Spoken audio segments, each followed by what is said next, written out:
Konoha, the rear mountains, a relatively spacious area. Two figures, a boy and a girl, are fiercely engaged in combat, wielding their blades with skill. Upon closer inspection, one can discern that they are quite young, likely around 7 or 8 years of age. However, their swordsmanship belies their novice status, exhibiting remarkable proficiency. The long swords dance in their hands, creating a flurry of sword shadows, each move executed with precision, reminiscent of seasoned swordsmen. These two students currently attend the Ninja Academy of Konoha. The slightly older boy is known as Tsukiyakari Kaze, while the younger girl is named Yuzuki Yuyuki.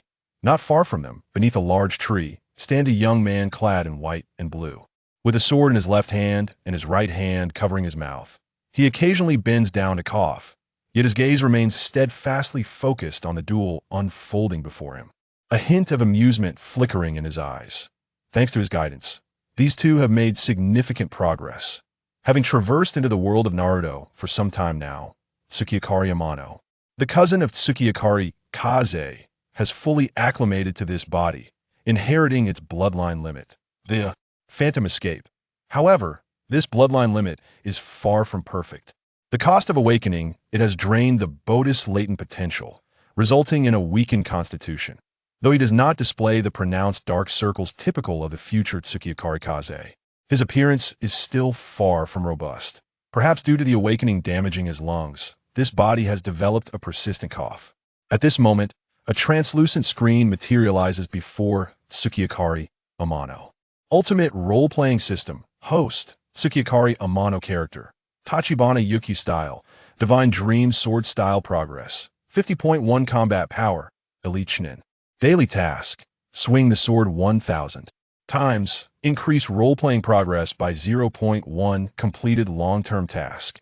Increase role-playing progress with each new sword technique, learn note, higher technique levels. Yield greater progress. Upon entering the Naruto world, Tsukiyakari Amano activated this so-called ultimate role-playing system. Due to his frequent coughing, the system matched him with Tachibana Ukyo, a highly popular swordsman from his previous life. Thus, in the days that followed, Tsukiyakari Amano, with the system's assistance, witnessed a remarkable enhancement in his abilities that in a short span, he transformed from an ordinary genin to an elite shinin.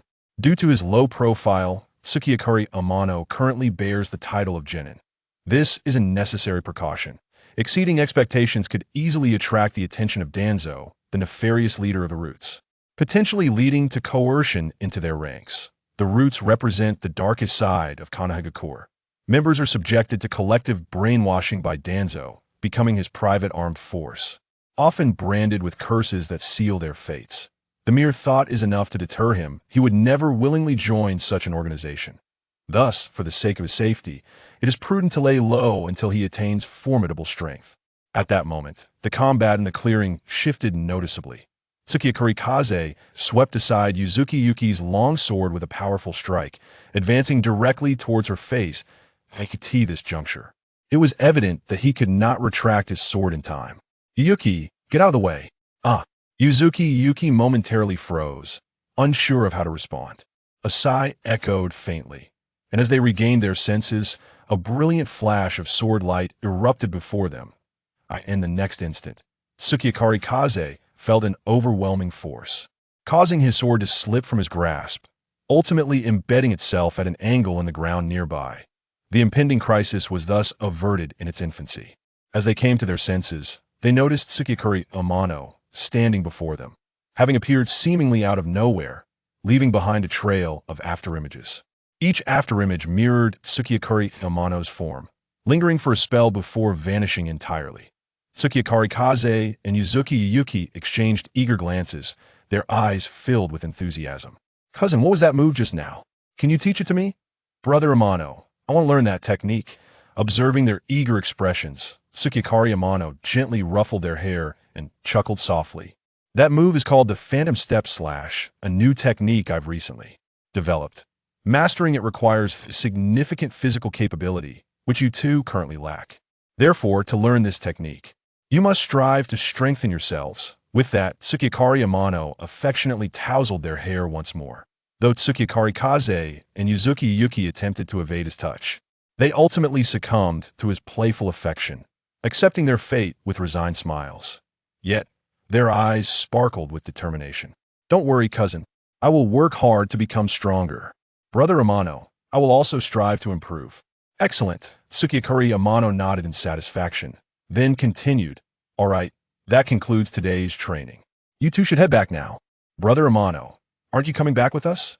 Not this time, I have some matters to attend to. You both head back. Oh, as he watched them depart, Tsukikuri Amano turned his gaze towards the distant woods. It's been long enough, you may as well reveal yourself now. Kakashi. Whoosh! Barely had the words left his lips when a masked figure emerged, landing gracefully before Tsukikuri Amano. Kakashi, curious, inquired, "When did you notice me?" "The moment you arrived." Kakashi's pupils constricted slightly, disbelief flickering in his eyes. He had always prided himself on his stealth skills. But Tsukikuri Amano's response left him feeling somewhat insecure. This man before him seemed to conceal considerable strength. By the way, what brings you here? Tsukikuri Amano asked directly. Kakashi replied succinctly, "Naturally, to challenge you." "Ha! Challenging me comes at a cost. As per our usual arrangement, do you have your wager?" "Of course I do." With that, Kakashi produced a scroll. "This scroll contains a brank sword technique. I believe you will find it intriguing." Kakashi briefly elaborated. "Not bad." Tsukikuri Amano's eyes brightened slightly. Then he added, "If you manage to defeat me, I will also teach you a technique of equivalent value." "Will that include the phantom step slash you just used?" "Indeed. Should you best me, I will impart the phantom step slash to you." "Very well, it's settled then." Having sparred multiple times before, the two were quite familiar with one another. With their agreement established, they entered a state of readiness for the upcoming duel. Chapter 2. Kakashi, you have lost again. Standing in the open field, Kakashi had drawn the white Fang short blade, the sole relic left to him by his deceased father. "Are you ready?"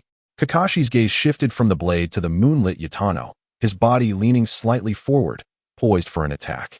Opposite him, Yutano stood calmly, his left hand holding the long sword horizontally before him, while his right hand gripped the hilt, regarding Kakashi with an unperturbed demeanor. "Come." In an instant, as Yutano's voice fell, Kakashi surged forward. The white Fang transformed into a blur, descending upon Yutano with overwhelming force. For a moment, the space before Yutano was nearly obscured by the blinding sword light, as if he were about to be consumed by the onslaught. Yutano's eyes narrowed slightly, a glimmer of fierce determination flashing within. Then, in a heartbeat, the long sword was unsheathed, unleashing a dazzling arc of light. Clang! A fierce collision echoed, and the multitude of afterimages shattered, leaving only the pristine short blade. Kakashi seemed unfazed by this, maintaining his composure as he pressed onward with renewed ferocity. The sharp sword light surged again, faster than before. Yet Yutano remained undisturbed, methodically swinging his long sword. Each of Kakashi's strikes was deftly intercepted, aimed precisely at Kakashi's vulnerabilities. Under the relentless assault from Yutano, Kakashi felt his own swordsmanship being thoroughly suppressed. Despite pouring every ounce of effort into his attacks, he found himself at a distinct disadvantage throughout the exchange. However, surrender was not an option for him. Kakashi's gaze sharpened. He intensified his offensive, desperate to reclaim the momentum. Regrettably, the tide of battle did not shift in his favor. Instead, he found himself ensnared, every strike thwarted by Yutano's skillful defense. Clang! Another violent clash resonated. Kakashi's right hand, gripping the white Fang, trembled slightly. Yutano's eyes flickered as he expertly deflected the blade, launching a rapid strike toward Kakashi's chest. In that instant, Kakashi's form dissipated into a cloud of smoke. Shadow clone technique. Suddenly, a chilling presence enveloped him from behind. The white Fang, crackling with lightning, streaked through the air like an aurora, poised to pierce Yutano's form. Secret sword mirage. The original Kakashi had left behind an ethereal mirage, while Yutano's true self had already vanished from sight. Pop! The white Fang pierced through the mirage, akin to bursting a bubble. The illusion shattered and vanished without a trace, leaving no smoke or remnants behind. What kind of ninjutsu is this? A shudder coursed through Kakashi's mind. He could not decipher this technique. Clone technique? Unlikely. Shadow clone? Not at all. Kakashi, allowing his focus to wane in battle, is a grave mistake. From behind, Yutano's familiar voice echoed. Kakashi promptly reined in his thoughts, activating body flicker technique, vanishing from his previous location. When he regained his footing, Yutano was calmly observing him from a distance, showing no inclination to exploit his momentary distraction. Had Yutano seized that fleeting opportunity to strike, Kakashi would have undoubtedly faced defeat. With this realization, a flush crept onto Kakashi's cheeks. If not for the mask covering his face, he might have outright surrendered. Now it is my turn to attack. Yutano smiled, maintaining his sword stance. In the blink of an eye, he left behind several afterimages in the clearing. Afterimage/. Once again that move. Kakashi struggled to discern which was Yutano's true form when a blade of light descended upon him like a soaring dragon. Boom. A cloud of white mist erupted as a wooden post was cleaved in two by Yutano's strike. Substitution technique. Just then, Kakashi emerged from beneath Yutano. Less than a meter away, the white fang poised against Yutano's back. You have lost. A bead of sweat trickled down Kakashi's forehead, his eyes shimmering with exhilaration. This was the first time he had ever bested Yutano in their encounters. Yet, in that moment, Yutano's familiar voice resounded from behind him. Are you certain? How could this be? When did he position himself behind me? As if recalling something, Kakashi thrust the white fang toward the figure before him. Pop! It felt as though the blade pierced through a thick, leathery membrane. Instantly, the image of Yutano before him burst like a popped bubble, vanishing without a trace. Such a fearsome ninjutsu. Before Kakashi could comprehend the situation, a long sword suddenly rested against his neck. Kakashi, you have lost again. Feeling the chilling edge against his throat, Kakashi's intention to raise the short blade faltered. Unbeknownst to him, the weapon left by his father had developed several-minute nicks, causing him a pang of sorrow. Seeing Kakashi relinquish his struggle, Yutano smoothly retracted his sword. Turning around, Kakashi looked at Yutano's sword. May I see your sword? Certainly. Yutano promptly unsheathed the sword he carried, presenting it to Kakashi. As Kakashi drew the long sword, its blade gleamed as if newly forged, unmarred by any imperfections. In that moment, it surpassed the white fang left to him by his father. What a magnificent weapon! What is its name? After sheathing the sword, Kakashi returned it to Yutano and casually inquired. Self-made, nameless. What a peculiar name. This was the first time Kakashi had heard of a sword with such a title. Kakashi. Now that the duel has concluded, shouldn't your wager be fulfilled as well? Yutano's expression was jovial, his eyes betraying a hint of anticipation. Rest assured, I will not forget your share. Kakashi shot Yutano an exasperated glance before retrieving the agreed-upon scroll of sword techniques. This scroll does not contain the techniques of the late White Fang, does it? Receiving the scroll, Yutano quipped half-jokingly. You think too highly of it. Kakashi shot Yutano a deadpan glare, still nursing his grievances over his defeat. Kakashi, do you wish to learn the technique? Afterimage/. Yutano's voice whispered enticingly in Kakashi's ear. Kakashi found himself coveting that technique. However, having lost the duel, he had to suppress those unrealistic aspirations. Yet now that Yutano himself had broached the subject, Kakashi's interest was reignited. Having interacted with Yutano on multiple occasions, Kakashi understood him well. The man would not engage in a transaction without a benefit. Thus, Kakashi straightforwardly inquired, what do you require? Quite simple. Yutano replied with a subtle smile. If you are willing to exchange the techniques of the late White Fang, not only will I teach you Afterimage/, but I will also impart the technique I just utilized, Secret Sword, Mirage. What do you think? As soon as the words of Moonlight Tenya faded, Kakashi walked away without a backward glance, showing no sign of reminiscence. It appeared he had declined. Moonlight Tenya seemed to have anticipated this reaction and was not overly perturbed by Kakashi's response. Were he in Kakashi's position, he might have reacted with even greater intensity. After all, it is hardly a joyous matter to have someone fixate on the swordsmanship of one's deceased father. After walking a distance, Kakashi suddenly halted. However, he did not turn back. I shall return to seek you out. Next time, I shall surely not be defeated by you again. With these parting words, Kakashi sprang forth, vanishing in an instant. I remain at your service. Moonlight Tenya, far from being displeased, wore a radiant smile. As long as Kakashi continued to challenge him, an endless stream of swordsmanship scrolls would find their way into his possession. Why not relish this?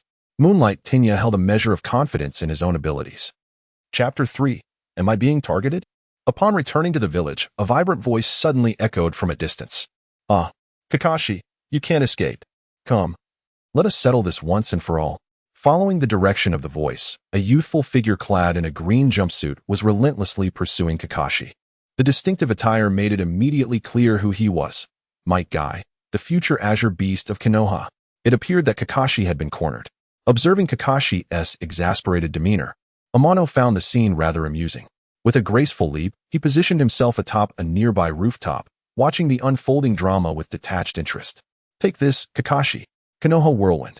With that, Might Guy charged forward, delivering a powerful roundhouse kick aimed directly at Kakashi. Kakashi, aware of Amano's presence, was about to speak when he realized he had no time to waste. He deftly sidestepped Guy's attack, retaliating with a swift kick of his own. Guy blocked Kakashi's counterattack, exuding boundless energy. Kakashi, this time I shall surely win. Prepare yourself. In the blink of an eye, the two were engaged in a fierce exchange, neither able to gain the upper hand. As in the original tale, Guy regarded Kakashi as his lifelong rival, diligently training and continuously challenging him. Initially, their taijutsu clash was evenly matched. However, as time progressed, Guy gradually began to assert dominance. This did not surprise Amano. After all, Guy had mastered the 8th gate of the 8 gates technique, a testament to his extraordinary talent in martial arts. In the vast expanse of Konoha, aside from his father, Might Due, Guy was the only ninja capable of mastering the 8 gates to such an extent. Yet, at this point, Guy had yet to fully mature. While his martial prowess may indeed surpass Kakashi's, defeating Kakashi with his current skills seemed implausible. Kakashi possessed not only taijutsu, but also jinjutsu and ninjutsu. A mere application of any one of these techniques would swiftly nullify the advantage Guy had painstakingly established. Having recently suffered defeat at Amano's hands, Kakashi's mood was already poor. Coupled with Guy's relentless pursuit, it only worsened. Realizing he was losing the taijutsu match, Kakashi decided to employ a lightning technique without hesitation. With a crackle of thunder, Guy was sent hurtling backward, his body uncontrollably propelled by the force.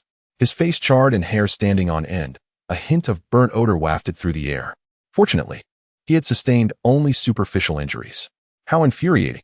Guy coughed out a plume of white smoke, frustration evident on his face. He understood that Kakashi had held back. Otherwise, that lightning technique would have severely injured him rather than leaving him with mere scrapes. Rising from the ground, Guy acknowledged his defeat but refused to concede. Kakashi. Next time, I will definitely win. Kakashi sighed in resignation, shaking his head at Guy. I suggest you find another opponent, Guy. Focus your efforts on Amano. He is far more formidable than I am. Amano-senpai? Isn't he known for his poor health? Is he really that strong? Guy, having regained his footing, looked puzzled. Absolutely strong. Kakashi affirmed with a nod. How strong? Guy's eyes sparkled with eagerness. You'll find out once you face him. Kakashi paused momentarily before continuing. He's right over there. You can challenge him. Where? Guy scanned the area, failing to locate his target. He was just there. Oh. Wait, where? Kakashi turned to point at the rooftop where Amano had previously stood, only to discover it was now empty. Amano had quietly departed without a trace. Kakashi's expression stiffened. He hadn't noticed Amano's exit at all. This was quite the blunder. Following Kakashi's gaze, Guy appeared oblivious, a hint of skepticism crossing his features. Kakashi, you can't be seeing things, can you? Kakashi remained silent, unsure of how to respond, and chose to remain mute. I thought so. Guy earnestly analyzed. Amano-senpai has always had health issues and a chronic cough. There's no way he could withstand my punches. Kakashi, you must have mistaken him for someone else. Indeed. While Amano struggled with his health, he was undeniably strong. Kakashi, who had always been regarded as a genius, had never once triumphed over Amano in their many encounters. Each time, he had fallen to Amano's superior skills. The man's swordsmanship was nothing short of transcendent. Even with the techniques inherited from his father, White Fang, he was still no match for Amano. That's enough for today, Kakashi. I must return to my training. I shall challenge you again next time. With that, Guy gave Kakashi a thumbs up and swiftly vanished from his sight. Watching Guy's determined expression, Kakashi felt a wave of resignation wash over him. His attempt to divert attention had utterly failed. He would certainly have to endure more of Guy's incessant challenges. The thought of Guy's relentless pursuit made Kakashi's head throb. It seemed he too would need to step up his game. Otherwise, it would be questionable whether he could keep up with Guy, let alone surpass Amano. As for Amano, he departed after the conclusion of the match between Kakashi and Guy. Strolling through the village streets, he couldn't help but smile at the memory of their duel. These two were indeed worthy rivals and lifelong friends. Perhaps it was their competitive spirit that propelled them to strive for greater strength. In one's lifetime, encountering a formidable opponent is a tremendous fortune, while finding a lifelong friend is a rare blessing. To experience both simultaneously is indeed a stroke of luck. If Kakashi had not been burdened by Obito's Sharingan in the original tale, he might have become even stronger. As Amano walked along the familiar streets, he encountered a figure approaching him. Orochimaru. It was none other than the infamous ninja, known for his ambitions akin to those of Orochimaru. If Orochimaru sought the secret to immortality, this individual was obsessed with the limits of bloodline limits. In the original storyline, he had developed the Demon Seed technique and possessed 4 bloodline limits himself. Given more time, he could potentially create abilities similar to bloodline elimination or bloodline gathering. He was a scientific prodigy on par with Orochimaru. However, this individual had recently been seen frequently near Amano. Was it possible he had set his sights on Amano's bloodline limit? The thought was indeed plausible. Amano maintained a calm exterior while secretly heightening his vigilance. The two brushed past each other, moving silently as if they were mere strangers. Yet, after passing, Amano distinctly felt a gaze fixed upon him, unwavering and direct. Indeed, he had become a target. It was not until he rounded a corner that the gaze fixed upon him was finally severed. It seemed prudent for him to exercise caution. Although he currently possessed the combat prowess of an elite Nin, he still found himself somewhat overwhelmed when facing a seasoned Nin. Should he manage to enhance his disguise even further and unlock new abilities, perhaps he would be able to exchange a few blows with an ordinary Nin like Baru.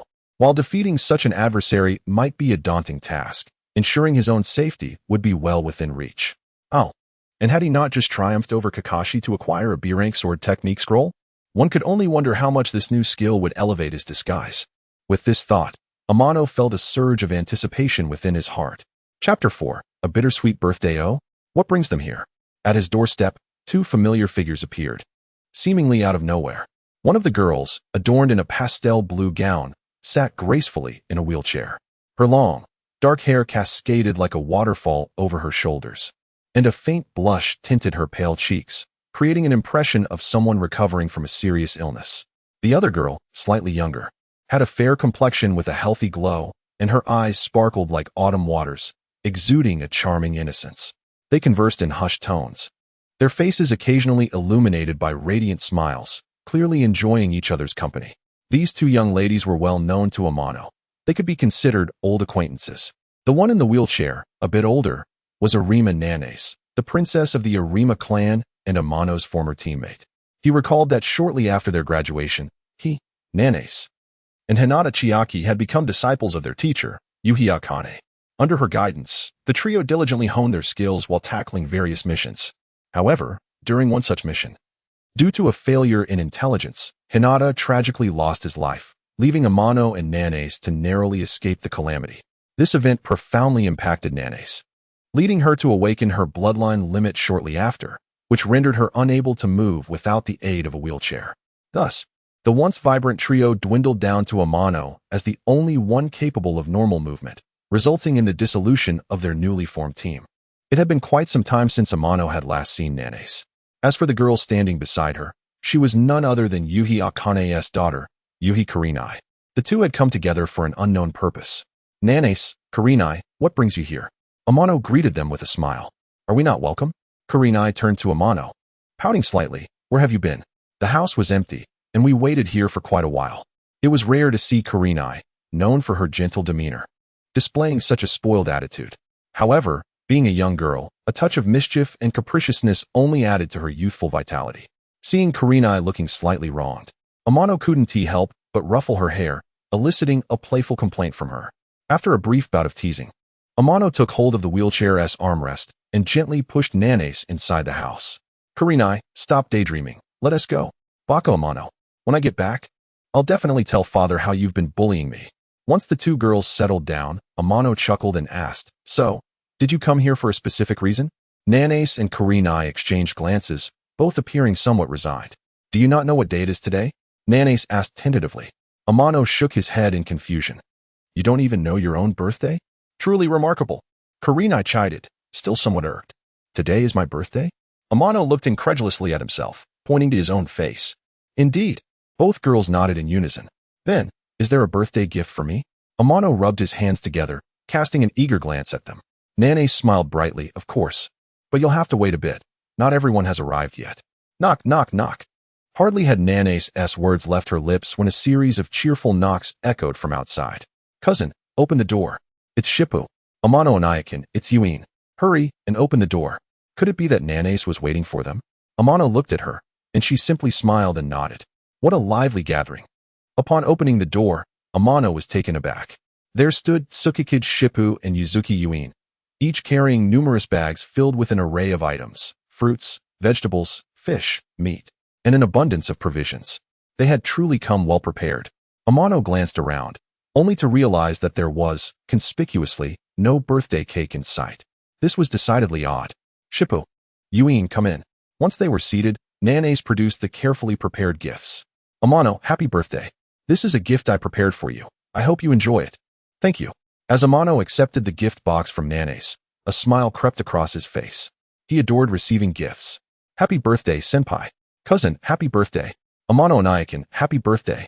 Following this, Kurenai, Shippo, and Yuin each presented their meticulously prepared gifts. Amano graciously accepted them all.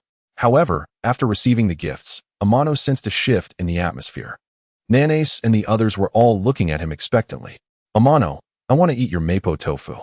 Nanase gazed at him with hopeful eyes. "Senpai, I want tomato and egg." "Cousin, I want braised pork ribs." "Amano-kun, I want sweet and sour pork." Faced with the eager gazes of Kurenai, Shippo, and Yuin, Amano resignedly nodded. It was no wonder Shippo and Yuin had brought so many ingredients. They had evidently made preparations in advance. Amano suddenly felt an odd sensation about his birthday celebration. How had he gone from the guest of honor to the cook? It seemed that this gathering to celebrate him was merely a guise, and their true intention was to enjoy a sumptuous feast prepared by him. If he hadn't showcased his exceptional culinary skills from his previous life, perhaps he wouldn't have found himself in such a predicament. What a miscalculation. Under the expectant gazes of the four, Amano donned an apron and began to prepare the dishes. Thanks to his refined skills honed in a previous life, he quickly whipped up the requested dishes. Delicious. The aroma wafted from the table, making everyone's stomachs growl in unison. "All done. Wash your hands. It's time to eat." All right. After washing their hands, they all took their seats. Just as they were about to dig in, a figure suddenly appeared in the living room. "Smells so good." The newcomer, wearing a mask, looked at the delectable spread with undeniable temptation. "Kakashi, why do you insist on climbing through the window when the front door is wide open?" Amano scolded as he removed his apron. "Can I have a bowl?" "Help yourself to one." Despite Kakashi's unexpected intrusion, everyone was too eager to eat to dwell on it. The mouth-watering dishes before them held everyone's attention far more than Kakashi's arrival. Once everyone was seated, Nanase and the others eagerly dug in. "So delicious. The taste is exquisite. Don't snatch that. It's mine." The meal turned into a fierce competition, reminiscent of a battle. Amano silently observed, occasionally picking up his chopsticks. His mind wandering. They had promised to celebrate his birthday, yet where was the birthday cake? This birthday truly felt bittersweet. "I'm so full. I can't eat another bite. I feel like I need to eat for the next 2 days." After a brief respite, Nanase produced a sealed scroll. "Unseal." With a puff of white mist, a towering 2-tiered cake appeared before everyone's eyes. "Amano, come, make a wish." Before long, a beautifully sliced cake appeared before everyone. Having just indulged in a lavish feast, Nanase and the others found themselves devoid of appetite. Red, Shirfone, and Yuin exchanged knowing glances, as if silently conspiring, and then directed their plates of cake towards Amano. Whoosh! Several pieces of cake flew through the air, striking Amano in succession. He raised an eyebrow, deftly maneuvering his hands to trace elegant arcs in the air before returning the cake to its origin. Red, Shirfone, and Yuin were left with cake smeared across their faces. Utterly bewildered, this was not the outcome they had anticipated. Unwilling to concede defeat, they quickly launched a counterattack, though each attempt was skillfully evaded by Amano. Just as Amano was engaged in an intense skirmish with Red and the others, a piece of cake landed squarely on his face. "Well done, Sister Nanase." Red and the others cheered loudly. Meanwhile, Kakashi discreetly distanced himself from the fray, wishing to remain uninvolved in this chaotic battle. He sought to escape quietly. And with everyone preoccupied, it seemed the perfect moment to slip away. However, Amano had already taken note of Kakashi's intentions and would not allow him to retreat so easily. "Where do you think you're going, Kakashi?" Thus, everyone was drawn into a lively melee, with laughter, shouts, and playful banter intertwining, adding a unique charm to the birthday celebration. Chapter 5, The assassin in the night with a swish. After wiping the remnants of cake from his face with a towel, Amano turned his gaze toward Kakashi, who had removed one of his masks. However, Amano was unable to glimpse the face concealed beneath the mask, as there was yet another mask beneath it. Kakashi, how many masks do you actually wear? Amano inquired with curiosity. Kakashi looked at Amano with a sly grin and asked, would you like to know? Amano nodded. If you teach me the techniques Phantom Step and Secret Sword, Mirage, I shall unveil my secret. It seemed this young man was still fixated on Amano's 2 sword techniques. Amano rolled his eyes and retorted, are you trying to swindle me, Kakashi? Kakashi merely shrugged in response. Amano chose not to pursue the topic further. The birthday celebration had come to an end, and the night had fully enveloped the sky. Since Tsukike's and Yuzuki lived nearby, they could easily walk home without concern for their safety. However, the homes of Arima Nanase and Yuhi Kurenai were farther away, which left Amano feeling somewhat uneasy. Kakashi, would you mind escorting Kurenai home? I'll take Nanase back, Amano suggested. Sure, it's settled then. After ensuring Tsukike's and Yuzuki arrived home safely, Amano and Kakashi set off. As they walked through the tranquil streets under the night sky, it was late, and most shops had already closed. The streets were nearly deserted. Upon reaching an intersection, Amano formally parted ways with Kakashi, continuing onward with Nanase in tow. Without Kakashi and Kurenai, Nanase began to speak more freely. Amano, what do you think of Kakashi and Kurenai? They are not suited for each other. Amano replied. Oh, can you elaborate? Kakashi is aloof and struggles with communication. The passing of his father, the White Fang, has further isolated him. In all of Konoha, the only person he can converse with, aside from me, is Might Guy. As for Kurenai, she tends to be shy in front of others and only reveals her true self once she becomes comfortable. Neither of them is proactive, making it challenging for them to communicate, let alone deepen their relationship. I didn't realize you understood Kakashi and Kurenai so well. Amano responded, the more you interact, the more you understand. As they chatted, a subtle yet profound connection developed between them, bringing Amano a sense of comfort. Suddenly, amidst the heavy darkness, Amano sensed a hint of danger. Nanase, seated in her wheelchair, seemed to sense something amiss as her body stiffened. Do not worry, I've got this. Amano reassured her, gently squeezing her shoulder and leaning in to whisper calming words, which eased her tension. The warmth of his breath and the strength of his hand on her shoulder instilled in Nanase an unprecedented sense of security, an assurance her parents had never provided. Was this what complete trust felt like? Amano maintained a facade of calm while heightening his vigilance. His mind sharpened, and at that moment, his mental acuity spread like a spider's web in all directions. This technique, known as Mind Web, was also one of the abilities unlocked at a 45 proficiency in his impersonation. Similar to the sensory abilities of the Uzumaki clan, it allowed him to perceive his surroundings and detect lurking enemies, a rare and invaluable supportive skill. As the mind web expanded, every rustle within 100 meters was captured by Amano's awareness. He soon discovered 5 figures lurking on either side of the street not far ahead. Judging by the chakra fluctuations emanating from each, they possessed strength no less than that of a chunin. Who were these individuals? Were they spies from other ninja villages? Or perhaps bounty hunters from the black market? A myriad of questions flooded Amano's mind, yet he could find no convincing answers. Perhaps capturing one of them would reveal the truth. As Amano and Nanase entered the ambush set by the 5 figures, the shadows descended upon them like nighthawks, encircling Amano and Nanase. Attack! Commanded one of them, but before the illusionist could finish his incantation, his throat was pierced by a blade, and he fell lifelessly to the ground after a feeble struggle. The remaining 4 figures, undeterred, drew their weapons and approached Amano.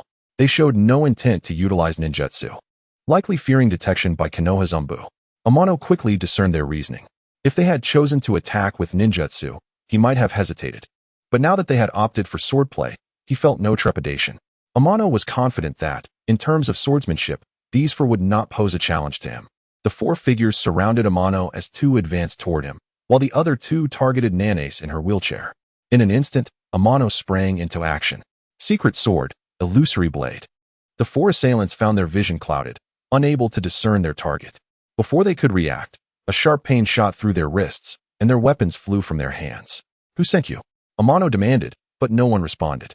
Before he could make his next move, a red glow suddenly emanated from the foreheads of the 4 figures, and they simultaneously bit their tongues, succumbing to death. This was a puppet curse mark? Indeed, this familiar red glow came from a puppet curse mark. In the original story, the vile Hiruzen had placed a puppet curse mark on Kakashi, intending to seize his Sharingan. To his surprise, Amano encountered this familiar curse mark once more that night. Hiruzen, have you lost your restraint? Amano's gaze swept over the lifeless bodies, and a surge of murderous intent boiled within him. Amano, are you alright? Suddenly, Nane's worried voice broke through his thoughts. Amano snapped back to reality, instantly repressing his murderous aura and turning to Nane's with a reassuring expression. I'm fine, he replied, shaking his head. I had hoped to extract information about the mastermind from these individuals, but alas, they chose to take their own lives. As long as you're unharmed, we can take our time investigating the mastermind, Nane's reassured him. Amano intended to comfort Nane's anxiety, yet found himself in need of solace instead, eliciting a wry smile from him. With the death of the 5 figures, a thick stench of blood began to permeate the air. We should not linger here. Let us depart. The Umbu will likely arrive shortly. Nane's nodded in agreement. They had not left for long when Kakashi arrived at the scene. After safely escorting Kurenai home, he had returned and, upon reaching the intersection, caught a whiff of the faint scent of blood. Following the trail, he arrived at the site of the 5 fallen figures. Kakashi furrowed his brow, noting that aside from one who had fallen by a blade, the remaining 4 had taken their own lives. This path. If Kakashi's memory serves him well, it is indeed the route taken by Amano and Nane's. Could it be that these individuals have laid hands on Amano and Nane's? It appears to be so. However, what could their intentions be? Kakashi was lost in contemplation. Before long, several masked ninjas appeared along the streets on either side. The Umbu of Konoha have arrived. Kakashi, what are you doing here? One of the leading Umbu seemed to recognize him and called out his name. Just passing by. Kakashi replied nonchalantly. You 4, secure the scene and transport these corpses to the Umbu. Understood. After giving these instructions, the leader of the Umbu turned his gaze towards Kakashi. Kakashi, I need you to come with me. I have some inquiries to make. Very well, Kakashi responded, following the leader of the Umbu as they departed from the scene. Meanwhile, the remaining Umbu members began to take action. Chapter 6. Concealment in the Hidden Leaf's Umbu Base. The interrogation had concluded. Kakashi openly confessed to having slain the 5 black-clad assassins. As for his motives, even he struggled to articulate them, attributing his actions merely to a sense of personal conviction. Since his acquaintance with Tsukikage Amano, Kakashi had recognized the man's formidable prowess. However, it was perplexing that such a powerful individual remained reluctant to participate in the Chunin exams. Clinging to the title of a genin, Amano's behavior reminded Kakashi of the esteemed Kyuji, a fellow genin who possessed the strength of an elite jonin. It was said that Kyuji had sworn an oath to the second Hokage, Shinjitobarama, never to ascend beyond the rank of genin after the reckless pursuit of glory had led to the tragic demise of 2 comrades. Could Amano's hesitance to partake in the Chunin exam stem from a similar past? Upon investigation, Kakashi learned that Amano's former teammate, Hyuga Chikage, had perished during a mission. Kakashi felt he had uncovered the reason behind Amano's reluctance to advance. Since Amano was disinclined to pursue promotion, Kakashi deemed it reasonable to respect his wishes. Thus, Kakashi's subsequent actions were set in motion. Kakashi, you may leave. Upon exiting the Umbu base, Kakashi found himself engulfed in a haze of introspection. This marked the first instance in his life where he had proactively shielded another from the weight of responsibility. Following his father's death, he had increasingly felt as though he were a mere automaton, devoid of humanity. Although he detested this sensation, he had not sought to alter it. Yet, since encountering Amano, he had gradually begun to reclaim the emotions that defined humanity, finding himself embracing this newfound warmth. He harbored no regrets regarding his actions that day, feeling a sense of fulfillment instead. With this realization, Kakashi exhaled deeply, a wave of relief washing over him. The following day, Amano rose as usual. After completing his daily tasks, he awaited the arrival of the Umbu. Suddenly, he recalled the 4 unopened birthday gifts he had received. He proceeded to unwrap each one. The packages from Akane, Kazekage, and Yuka contained delightful little toys, while the gift from Nane's was of far greater value, a B-rank swordsmanship scroll. This scroll, a trophy from the Kuruma clan's defeat of an enemy, had been preserved within the family, seldom touched by clan members. Nane's had evidently exerted considerable effort to procure it. Holding the B-rank swordsmanship scroll, Amano felt a surge of gratitude towards the girl confined to a wheelchair, tinged with an inexplicable affection. The morning swiftly passed.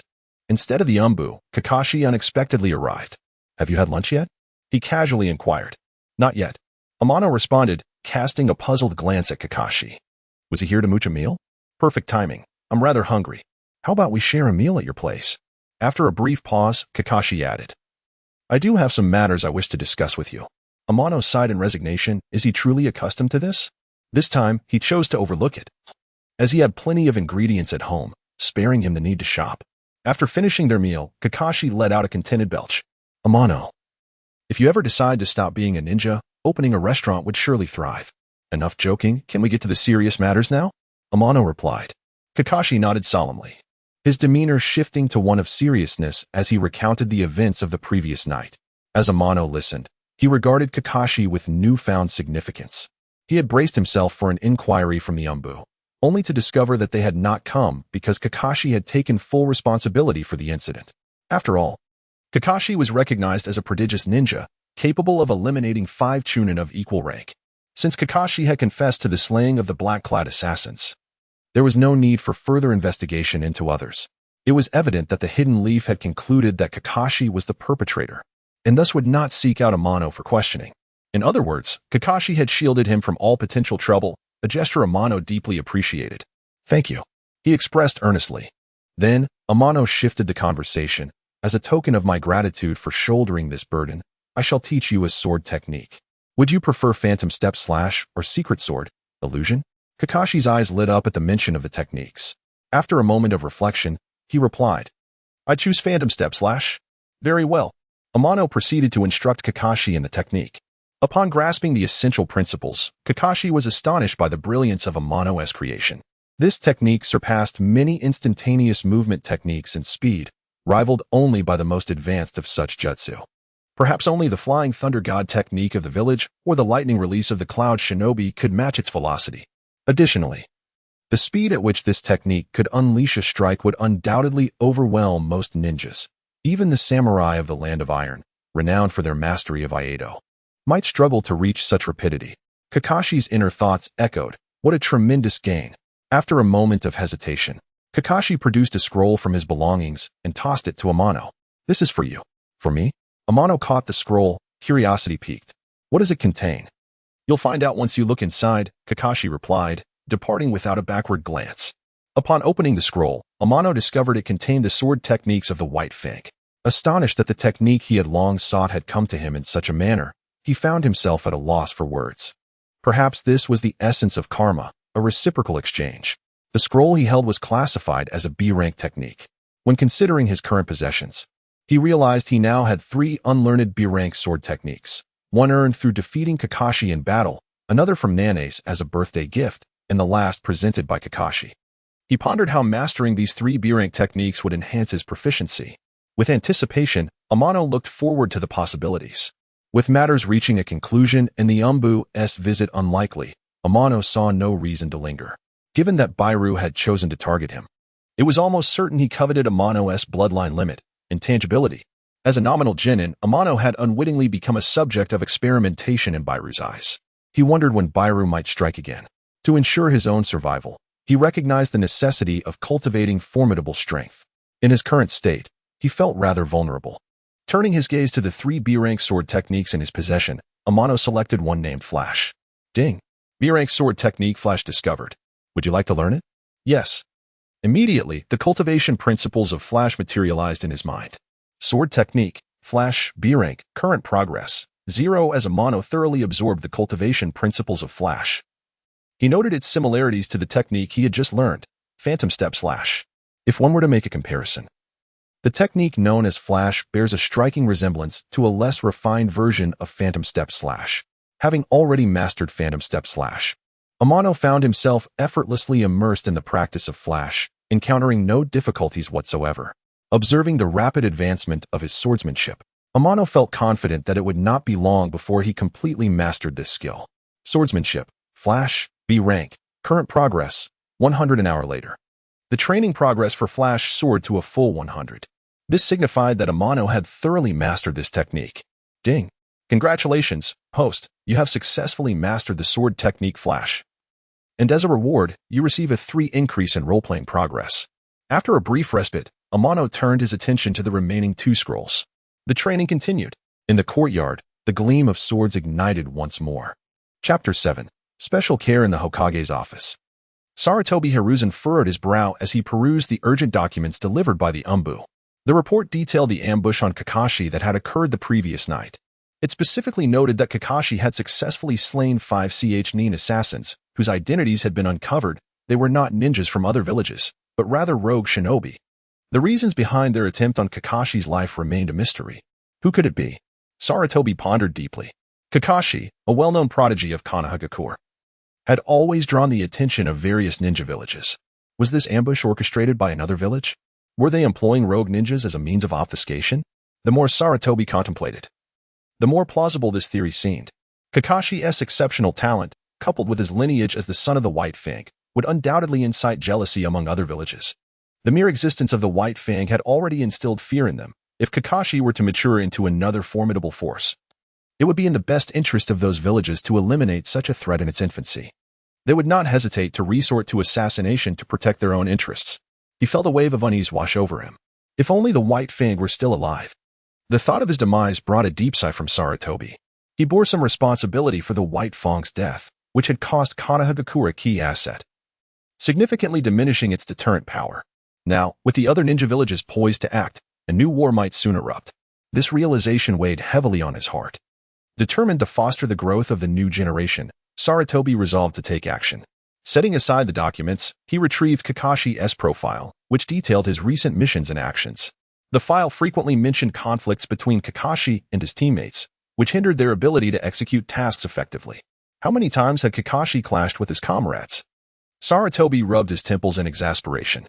Ever since the passing of his father, the White Fang, Kakashi had become increasingly difficult to manage. It seemed he would need to find him new teammates. In addition to suitable companions, it would be prudent to assign a powerful Jonin mentor to keep him in check. Sarutobi contemplated the few remaining Jonin in the village who were not currently leading teams. After mulling over the names in his mind, he finally reached a decision. He called out to the empty room, "Summon Minato, please." Yes. A figure suddenly appeared, kneeling briefly before vanishing in an instant. Sarutobi returned to his seat, took a drag from his cigarette, and murmured to himself, "It is high time for Minato to cultivate his own direct lineage." As Jiraiya's most outstanding disciple and his own apprentice, Namake's Minato possessed not only formidable strength but also considerable prestige within the village. He was the most suitable candidate for the next Hokage. Entrusting Kakashi's training to him eased Sarutobi's mind. Before long, this year's students would be graduating. While pondering this, Sarutobi retrieved another document from his drawer, detailing the profiles of the current cohort of ninja students, some of whom were Kakashi's peers. Had Kakashi not graduated early, he would have been graduating alongside these youths. Uchiha Obito, Might Guy, Noera Rin. After a moment of contemplation, Sarutobi made his selections. First was Uchiha Obito. Handing over this scion of the Uchiha clan to Minato would serve to ease tensions between the Hokage's faction and the Uchiha, while also benefiting Minato's ascension to Hokage, as the Uchiha clan would likely refrain from openly opposing him. Next, he chose a child from the commoner class to maintain balance. Might Guy, with his extraordinary talent in physical arts and impressive combat abilities, was a strong contender.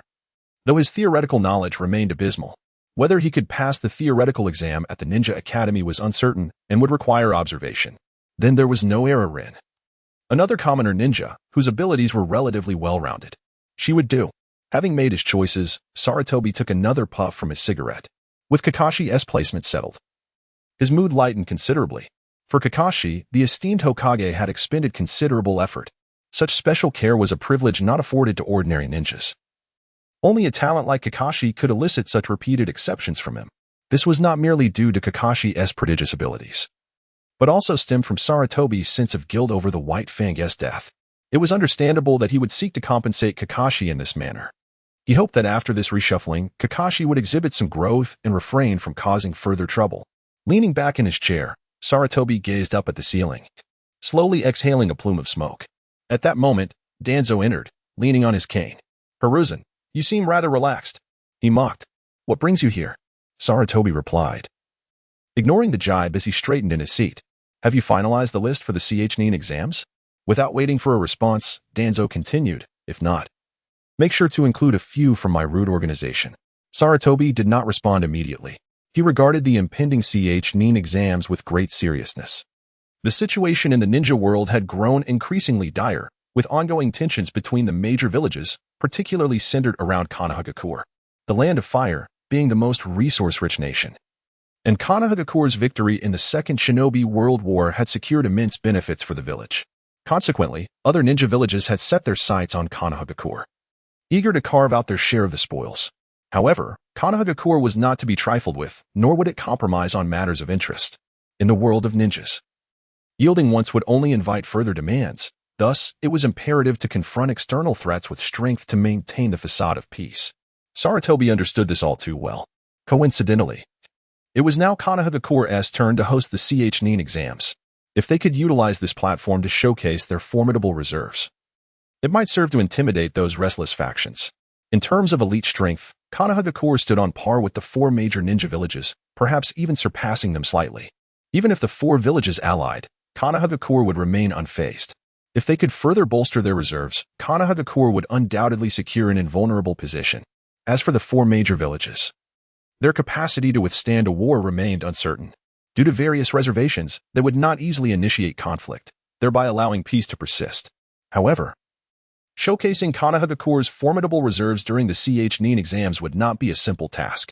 Selecting the right candidates was challenging. While it was not difficult to find competent participants among the many genin, discovering truly exceptional talents posed a greater challenge. Outstanding genin could only barely uphold Konoha's dignity. They could not be relied upon to intimidate participants from other villages. Perhaps only a prodigy like Kakashi could bear such a burden. Unfortunately, Kakashi was already a Nin and would not be eligible to participate in the upcoming Nin exams. Is it truly impossible for the vast village of Konoha to find a suitable genin? Sarutobi Hiruzen felt a twinge of dissatisfaction. Have you come to seek me solely for this matter? Recollecting his thoughts, Sarutobi Hiruzen rose to his feet. Danzo, with an inscrutable expression, remarked, "This upcoming Chunin exam is crucial to Konoha's deterrent strategy. Naturally, I am concerned. If you cannot identify an appropriate candidate, I can dispatch members from Root to participate." Sarutobi Hiruzen was acutely aware of the prowess of the Root members. The weakest among them possessed the strength of a Chunin, while some of the more gifted young members even boasted the capabilities of elite Chunins. Moreover, the information regarding these members is highly classified, alleviating concerns about other villages discerning any discrepancies. After all, sending Root members to partake in the Chunin exam is, in essence, an act of deception, unless absolutely necessary. Sarutobi Hiruzen was reluctant to resort to such measures. We shall discuss this matter later. He did not acquiesce to Danzo's suggestion. Humph, I anticipated this outcome. Danzo, displeased with Sarutobi Hiruzen's manner, snorted coldly and stated, "In a few days, the participant list from various ninja villages will arrive at Konoha. If our list remains undetermined by that time, consider how the other villages will perceive us. Weigh your decisions carefully, lest they disrupt our plans." With that, Danzo leaned on his cane and departed without a backward glance. Sarutobi Hiruzen returned to his chair, enveloped in deep contemplation. Chapter 8. 2 more beggars arrived 2 days later. In the courtyard, Amano was relentlessly practicing his swordsmanship. With every slash, thrust, flick, and parry, various sword techniques danced through the air, leaving behind trails of ethereal white light. From a distance, it appeared as though countless figures were engaged in a graceful sword dance. The entire courtyard was nearly engulfed by these fleeting afterimages, making it difficult to discern Amano's true form. It was only when he sheathed his sword that the surrounding phantoms gradually dissipated. After several days of diligent training, Amano had mastered 3 B-rank sword techniques. 2 of these techniques contributed to a 3 progress in his role-playing, while the remaining technique, being of slightly higher caliber, provided a 4 increase. Currently, Amano's role-playing progress had surpassed the 60 mark, and his combat prowess had also transcended the elite Nin level, reaching that of a special Nin. Summoning the system panel with practiced ease. Host, Tsukikage Amano. Character, Tachibana Ukyo. Style, Shin SG. Role-playing progress, 60. 3. Combat power, special Nin. Daily task, swing the sword 1,000 times, increasing 0. 1 role-playing progress completed. Long-term task, each new sword technique learned increases role-playing progress. Note, higher-ranked techniques yield greater progress upon reaching a role-playing progress of 55. Amano acquired a new skill. Skill, Hell Walk. Description, an advanced evasion technique. If Phantom Step Slash is considered a long-distance explosive skill, then a Hell Walk is a short-range evasion skill. This technique emphasizes the ability to sidestep an enemy's attack within mere inches, demanding immense courage to execute. After all, a dancer upon the blade's edge is not an easy feat. A moment's inattention could cost one their life. However, Amano harbored no fears regarding this. He had completely mastered the skill upon unlocking it, and with slight refinement, he anticipated no significant challenges ahead. Moreover, upon reaching 60 role-playing progress, which marked his breakthrough beyond the elite CH9 threshold, Amano unlocked yet another skill, a rather rare supportive ability. Skill, Zen of the Heart, description, allows one to enter a meditative state at will, rendering them immune to all illusions. Initially, Amano did not pay it much heed. However, after reviewing the skill's description, his eyes widened in surprise. This supportive skill could be deemed the nemesis of all illusions. Henceforth, when confronting ninjas adept in genjutsu, Amano would undoubtedly possess greater confidence. He wondered if this skill could also provide immunity against the Uchiha clan's formidable illusions, such as Tsukuyami and Kodo Amatsukami. The prospect thrilled him. Additionally, he pondered whether maintaining the Zen of the Heart state would be sufficient to withstand the illusions of the Kuruma clan, especially those that manifested after awakening their bloodline limit. The image of Kuruma Nane surfaced in his mind. Currently, within Konoha, only a handful of clan members had awakened their bloodline limit, and Nane's was among them. If the opportunity arose, it would be fascinating to test the skill as true potency as described. Shaking off these thoughts, Amano wiped the sweat from his brow and cleared his throat. To be frank, this body had imposed limitations on his growth and somewhat diminished his combat effectiveness. If this body were to fully recover, Amano's combat power could increase by at least 30%. However, this bloodline ailment was not easily remedied. The Kuruma clan faced the same issues as the Tsukikage clan. Perhaps only someone like the Sage of the Six Paths, who mastered the Six Paths level Yang release, could entirely eliminate this affliction. For now, Amano could only speculate. After concluding his training for the time being, it was time for him to rest adequately. Speaking of which, he realized he was quite hungry. Thus, he decided to treat himself to a well-deserved meal. After tidying up briefly, Amano made his way to the kitchen. On the street, two figures were engaged in a lively chase. At the forefront was Kakashi, with the exuberant guy clad in a green jumpsuit hot on his heels. "Kakashi, don't run away. Let us have a youthful contest," Guy shouted as he pursued, eliciting bewildered looks from passers-by. Kakashi's eyes were filled with resignation. He wished to say something. However, upon seeing Guy's fervent demeanor, he quickly dismissed the thought. At that moment, Guy was in no mood to listen to anything other than a sparring match. Clearly, Kakashi had no intention of indulging him. Suddenly, Kakashi caught a whiff of something familiar. His nose twitched as he recognized the enticing aroma. Glancing around, his gaze landed on a familiar house, where the delightful scent was wafting from. I wonder what Amano is cooking? Intrigued, Kakashi stealthily slipped inside. Before he could steady himself, he heard Amano's voice, tinged with exasperation. "Kakashi, why didn't you come through the door?" Kakashi turned, offering an awkward smile. "Amano, what delicious dish have you prepared today?" Kakashi adeptly retrieved a pair of bowls and chopsticks from the kitchen, settling down at the dining table with ease.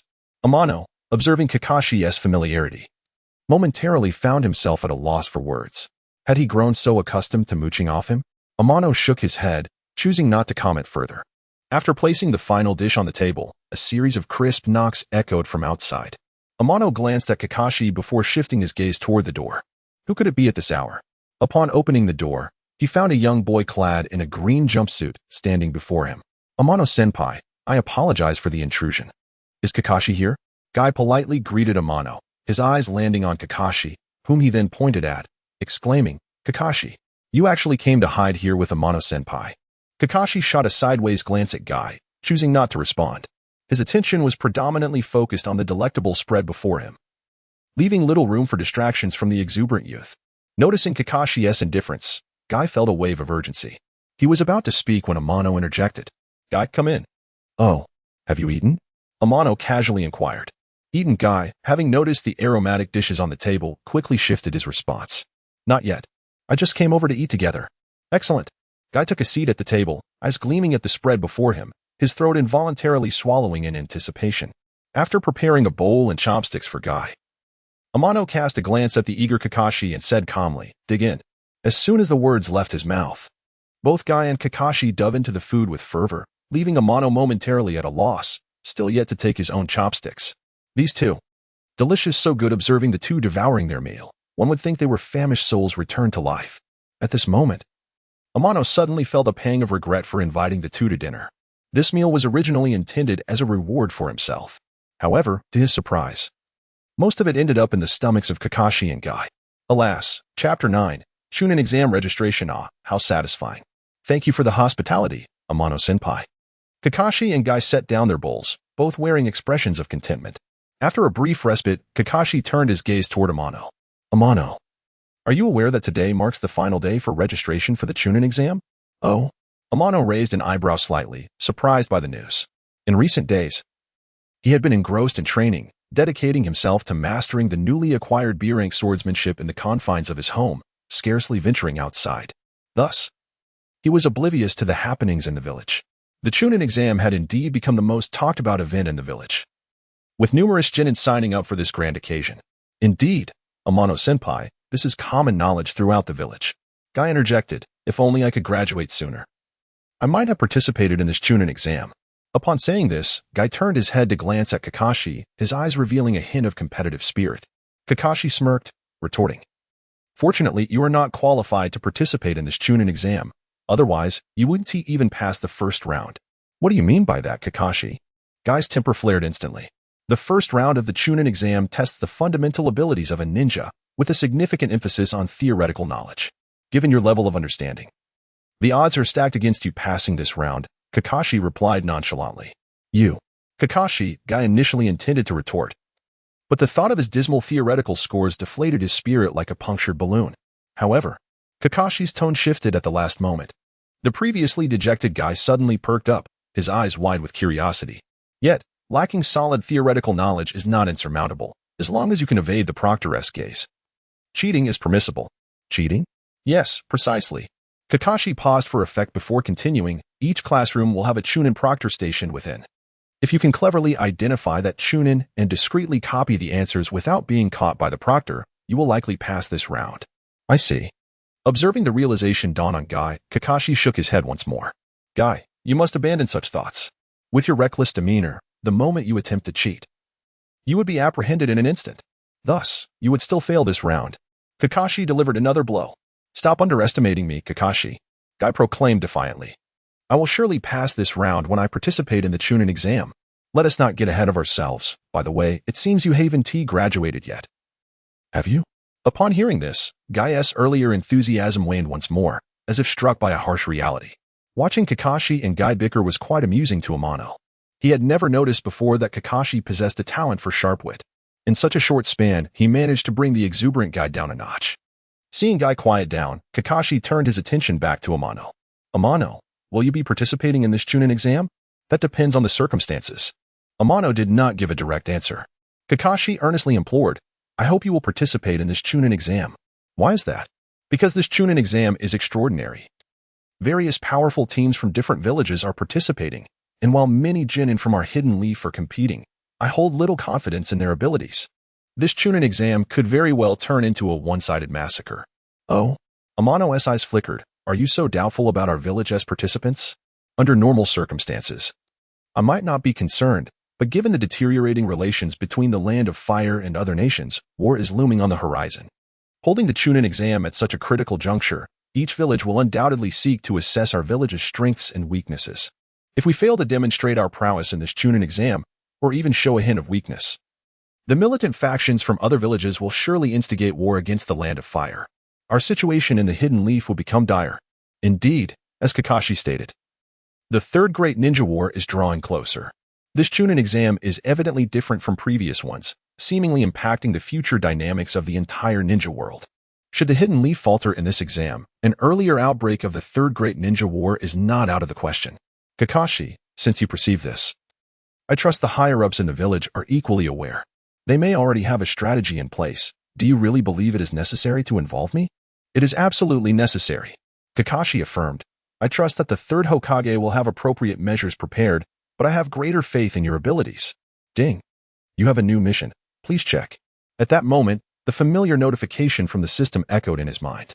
Challenge mission. Obtain the Chunin title. Incomplete. Mission requirements. Participate in the Chunin exam. Successfully pass all assessments, and secure a promotion to Chunin. Mission reward. 5-15. Progress toward character role. To think that there is a reward for character progress. Amano had been somewhat hesitant about whether to participate in this Chunin exam. However, before he could make a decision, the system had already made it for him. Kakashi. Is it still possible to register? Kakashi felt a twinge of disappointment at Amano's lack of response. Yet, when Amano posed that question, Kakashi's eyes brightened. And he quickly replied, "Today is the last day for registration. There is still time. Lead the way." "Certainly, follow me." "Hey, wait for me. You too." Thus, the trio made their way toward the registration office. Hokage office. Sarutobi Hiruzen sat quietly in his chair, scrutinizing the list of participants handed to him by Danzo, his brow furrowing in concern. "Danzo, are we truly prepared to take such measures?" Sarutobi felt a twinge of uncertainty. Across from him, Danzo observed Sarutobi calmly, stating, "I have reviewed the list submitted by each village, and several participants have unclear backgrounds, suggesting they may belong to their respective villages. If we in the Hidden Leaf do not prepare adequately in advance, we could face significant setbacks during the Chunin exam. If you wish to avoid jeopardizing our deterrent strategy, it would be prudent to include the individuals I have recommended in the participant list. I trust you understand the importance of being proactive." "Very well, I will comply with your request." Recognizing the gravity of Danzo's words, Sarutobi understood that he could no longer hesitate. He promptly added several individuals from the route into the participant list. "Now that the decision is made, I shall take my leave."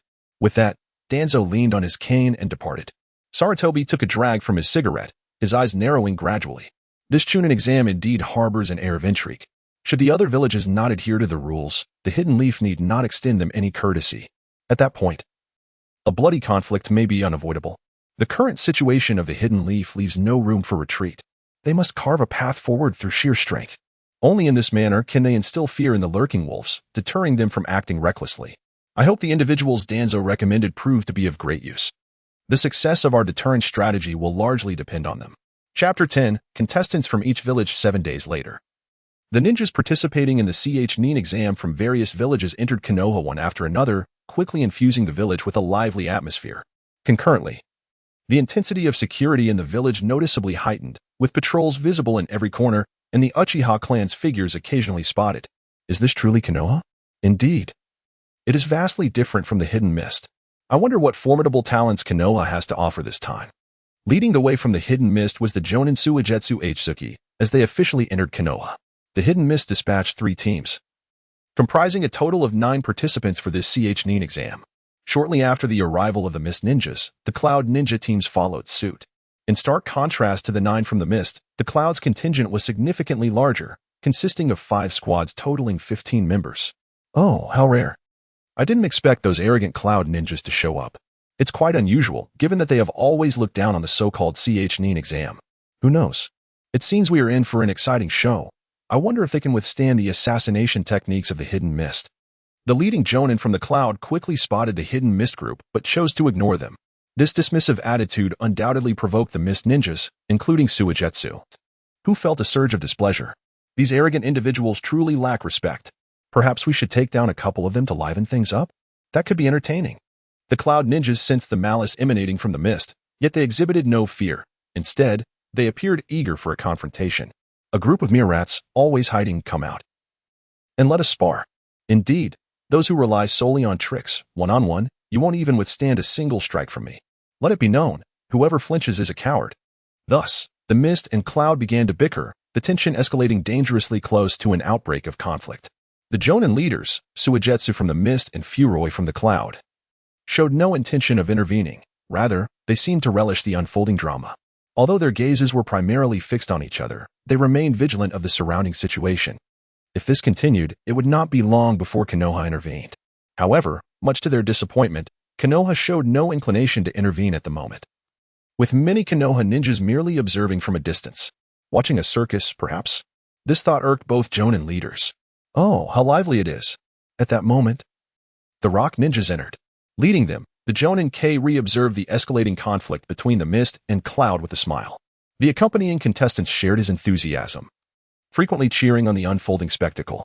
The previously tense Mist and Cloud Ninjas found themselves calming down, exchanging cold glances before lapsing into silence. Before long, the Sand Jonin Yakura entered with her team. Has the Sand Village run out of ninjas? Why send only a female ninja? Suigetsu cast a surprised glance at Yakura. What? Looking down on female ninjas? Yukura was not one to be trifled with, her gaze towards Suigetsu sharpening. And what of it? Suigetsu met her challenge head-on. Let me show you that female ninjas are not to be underestimated. As the words left her lips, Yukura summoned a scorching fireball into her hand. The surrounding crowd immediately felt a wave of intense heat wash over them, causing many to change color in alarm. Furoi from the cloud and Kairi from the rock, sensing the imminent clash, swiftly retreated their teams. Just as it seemed the two were about to engage, a figure suddenly appeared before them. Revealing a pair of blood-red eyes slowly opening, the three black tomo within strikingly prominent. This is the Sharingan. Unexpectedly, they had encountered the legendary Sharingan. The newcomer was none other than Uchiha Fugaku, the head of the Uchiha clan and the chief of Konoha security. Humph. Upon seeing Uchiha intervene, Yukura coldly glared at Suigetsu for a moment before dissipating the fireball in her hand. The CH-nin exam is about to commence. Everyone, follow me. Thus, the brewing storm subsided. As the contestants from each village gathered, the curtain for the CH-nin exam gradually began to rise. At this moment, the classroom for the exam was filled with numerous individuals. A rough count revealed over 80, with the 5 great ninja villages occupying the majority of seats, while only a handful were from smaller villages. Amid the crowd, Amano scanned his surroundings and noticed several ninjas with concealed auras hiding among the masses. Perhaps it was merely Amano's imagination, but these ninjas exuded a peculiar pressure. It is known that Amano now possesses the strength of a special jonin, which implies that those capable of exerting pressure on him must be of at least equal caliber. In other words, some present undoubtedly wielded power comparable to or even surpassing that of a special jonin. These concealed ninjas hailed from the 5 great ninja villages. It seems Kakashi's suspicions were confirmed. This CH-nin exam is clearly unlike any prior. The 5 great villages have conspicuously chosen to engage in underhanded tactics. An unthinkable occurrence in the past. It appears that a stormy and bloody affair awaits. Suddenly, Amano recognized a somewhat familiar face within the Hidden Mist team. If he was not mistaken, it was Kisame Hashigaki, a member of the 7 ninja swordsmen of the Mist, the wielder of the Samahata, and a member of the Akatsuki organization. He was also Uchiha Itachi's partner. However, currently, Kisame appeared as a youth. To reach the heights portrayed in the original story, he would require considerable effort. Seemingly sensing Amano's gaze, Kisame turned his head. Their eyes met. His cold, emotionless gaze regarded Amano as if he were prey. His sharp teeth slightly parted, revealing a barely perceptible smirk. It is uncertain how much of his peak strength Kisame possesses now. Amano scrutinized him for a moment before averting his gaze. Compared to Kisame, the few concealed threats within the Hidden Mist team posed a greater danger. Shifting his attention to the other villages, he found no more familiar faces.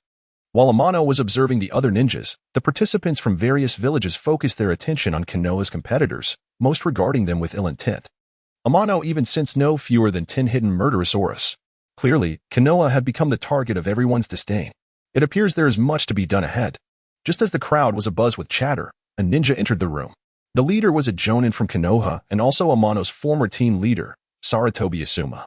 Chapter 11, Continuous Elimination Silence.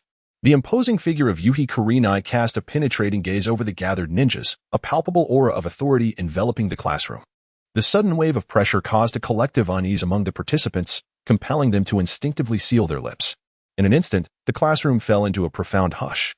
I am the chief examiner for your first test, Yuhi Kurenai. Her eye swept over the candidates, momentarily lingering on Amano before continuing, now. I invite all participants to draw lots. The number you draw will determine your corresponding seat, and the test papers will be distributed shortly thereafter. Let the drawing commence. Those whose names are called, please step forward. With that, Kurenai stepped aside, allowing her assistant to bring forth the prepared box. Inside were labels, each marked with a number. Among the crowd, Amano glanced towards Kurenai, surprised to discover that the chief examiner was his own teacher. His participation in the Chunin exams had not been without her objections. Kurenai had deemed the exams perilous, insisting he should not partake. However, after a rigorous sparring match, she relented, permitting him to join. Before long, Amano received his designated number and found his corresponding seat, settling in to patiently await the exam's commencement. This Chunin exam bore a striking resemblance to the one in which Naruto Uzumaki had participated in the original narrative. The first test assessed the ability to gather intelligence and also served as an evaluation of theoretical knowledge.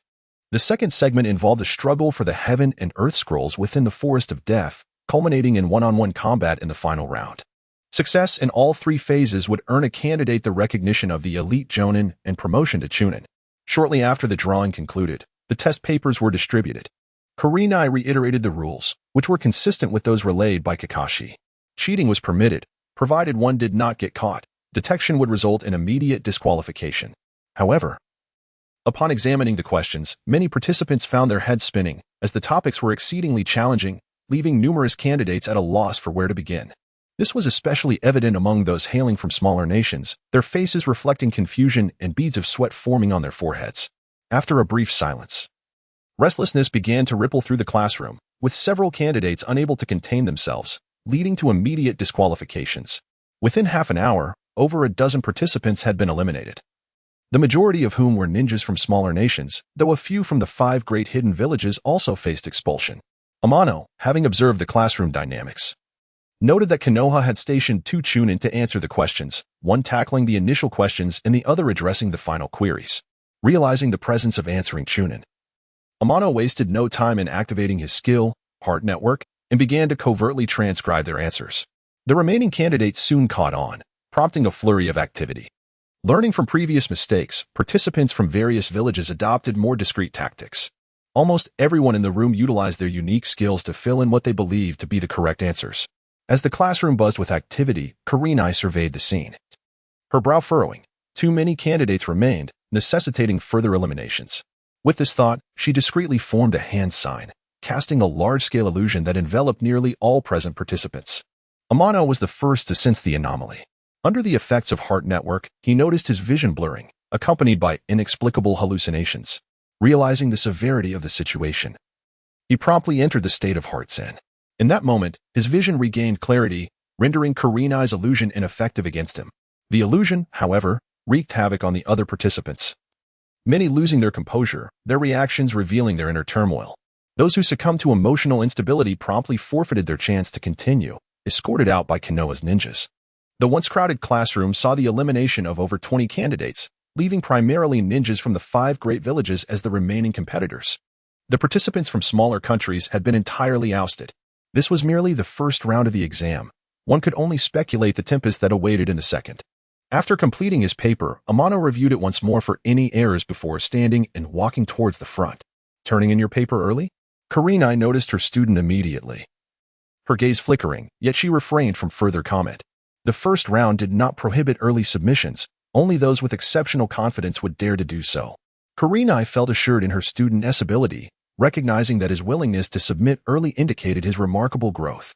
I hope you do not disappoint me. Once Amano departed, Kurenai examined his paper, her eyes widening in astonishment as she discovered every answer was correct, nearly identical to the standard answers known only to the 2 chunin from Konoha. Any attempts at cheating by the other candidates were easily discernible to her, and had their actions not been so subtle, they would have been caught. Yet, Amano's method of cheating remained a mystery to her. How had he managed to cheat so effectively? Kurenai massaged her temples, a sense of uncharacteristic frustration washing over her. Amano's early submission had certainly drawn the attention of his peers. Many turned their gazes towards him, their expressions a mix of astonishment and curiosity. Could he have known the answers beforehand? His speed is remarkable. It seems we have a worthy competitor. I look forward to the second round. Among the crowd, Kisame stared at Amano's retreating figure, his eyes narrowing. That one is no ordinary individual. Under the scrutiny of the other candidates, Amano walked out of the examination hall. With approximately 15 minutes remaining before the first test concluded, seizing the opportunity for a brief respite was wise, especially in preparation for the physically demanding second exam. Amano, I didn't expect you to submit early. Just then, a familiar voice broke through his thoughts. Looking up, he spotted Kakashi leisurely observing him from a distance. Amano, unable to suppress his curiosity, asked, "What are you doing here?" Boredom had led him here. Kakashi shrugged and remarked, "Since you have chosen to submit your exam early, it is evident that you are certain to pass this round. Am I right?" I merely shrugged in response, offering no words. However, Kakashi had already discerned the answer from his demeanor. The outcome was unmistakable. Be cautious in the second round, Kakashi advised, lowering his voice as he turned to T&I. It has come to my attention that among the participants from the 5 great ninja villages, there are individuals whose abilities are questionable. Yet, due to the lack of evidence, this has remained undisclosed. Some of them may very well possess the strength of a jonin. T&I nodded in acknowledgement, refraining from further comment. He had sensed something amiss long ago. Now, with the intelligence provided by Kakashi, it was almost certain that some competitors from each village were concealing their true strength. A fierce battle was undoubtedly on the horizon.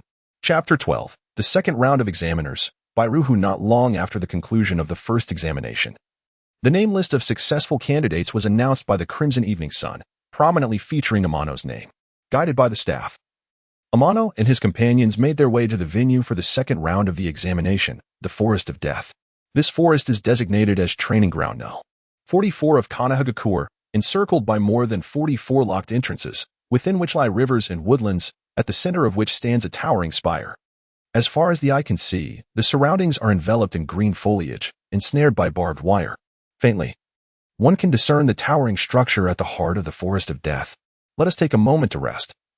The second round of examinations will commence once the lead examiner arrives. Following the staff's guidance, the group settled in a clearing to recuperate. It was not long before a cadre of ninjas clad in the attire of Konoha arrived on the scene. The leading jonin was none other than Bairuhu, a figure Amano recognized but bore no affection for. After all, not long ago, Amano had been embroiled in an assassination attempt alongside Nanes. And the mastermind behind that incident was likely the very jonin standing before him. Could this examiner still harbor intentions towards his bloodline limit? Such thoughts warranted caution. Allow me to introduce myself. I am Bairuhu, the lead examiner for your second round. Bairuhu's gaze swept over the assembled candidates before he continued. I will now elucidate the rules of the second round of the examination. I trust you will listen attentively. With the arrival of the examiner, the candidates naturally perked up, attentively absorbing the regulations of the forthcoming examination. Amano could not shake the feeling that Bairuhu's eyes lingered on him several times, instilling a sense of foreboding within him. Now that I have conveyed the necessary information, if there are any uncertainties, feel free to voice them now. Bairuhu maintained a calm demeanor as he patiently awaited inquiries. Excuse me, examiner, are there any restrictions for the second round of the examination? Asked a ninja from the Mist Village, raising a pertinent question. There are no limitations in the second round, regardless of your methods, as long as you secure both the Heaven and Earth Scrolls and successfully reach the Central Tower. You will qualify for the next round. Is life and death inconsequential? Indeed. The Mist Ninja's face broke into a chilling smile at the response he had sought. The participants from various villages appeared unsurprised, their expressions remaining largely unchanged. However, the atmosphere grew heavy with tension, an oppressive aura enveloping the surroundings. Nevertheless, before the examination commences, there is one matter to address. Bairuhu produced a scroll from his person and stated gravely, "Sign this life and death contract. As this examination imposes no restrictions, death is a possibility.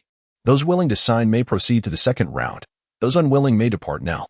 The participants exchanged glances, yet none chose to withdraw. The ninjas who had reached this point possessed a certain confidence in their abilities and would not retreat due to a mere contract. Soon enough, each individual inscribed their name upon the scroll. Bairuhu surveyed the assembly and announced, "There are now 37 participants in the second examination, comprising a total of 13 teams, including those acting independently. You will be distributed 2 types of scrolls. Only by simultaneously possessing both the Heaven and Earth Scrolls and reaching the Central Tower will you automatically qualify for the next round in 3 days. Now, let us proceed with the distribution of the scrolls." After detailing the process, Bairuhu, with the assistance of his aides, began to allocate the scrolls. Each scroll was encased in a sealed tube, making it difficult to discern which was the Heaven Scroll and which was the Earth Scroll. Given there were 13 teams, an additional scroll would inevitably be included, yet its designation remained a mystery to all. Once the scrolls were distributed, Amano stood out amidst the crowd, notably isolated. It became apparent to the gathered participants that this lone ninja from Konoha was the solitary team mentioned by the examiner. Whether due to genuine prowess or a bid for attention, many turned their gaze toward Amano, their expressions rife with hostility, some not concealing their intent to kill. The upcoming examination promised to be drenched in bloodshed. If they could eliminate weaker opponents in advance, none would object. In this moment, Amano was perceived as a particularly vulnerable target. Among the Konoha participants, 3 from the Roots faction scrutinized Amano for a moment before diverting their attention. To them, he appeared unremarkable, lacking any discernible threat, and thus not worthy of their focus.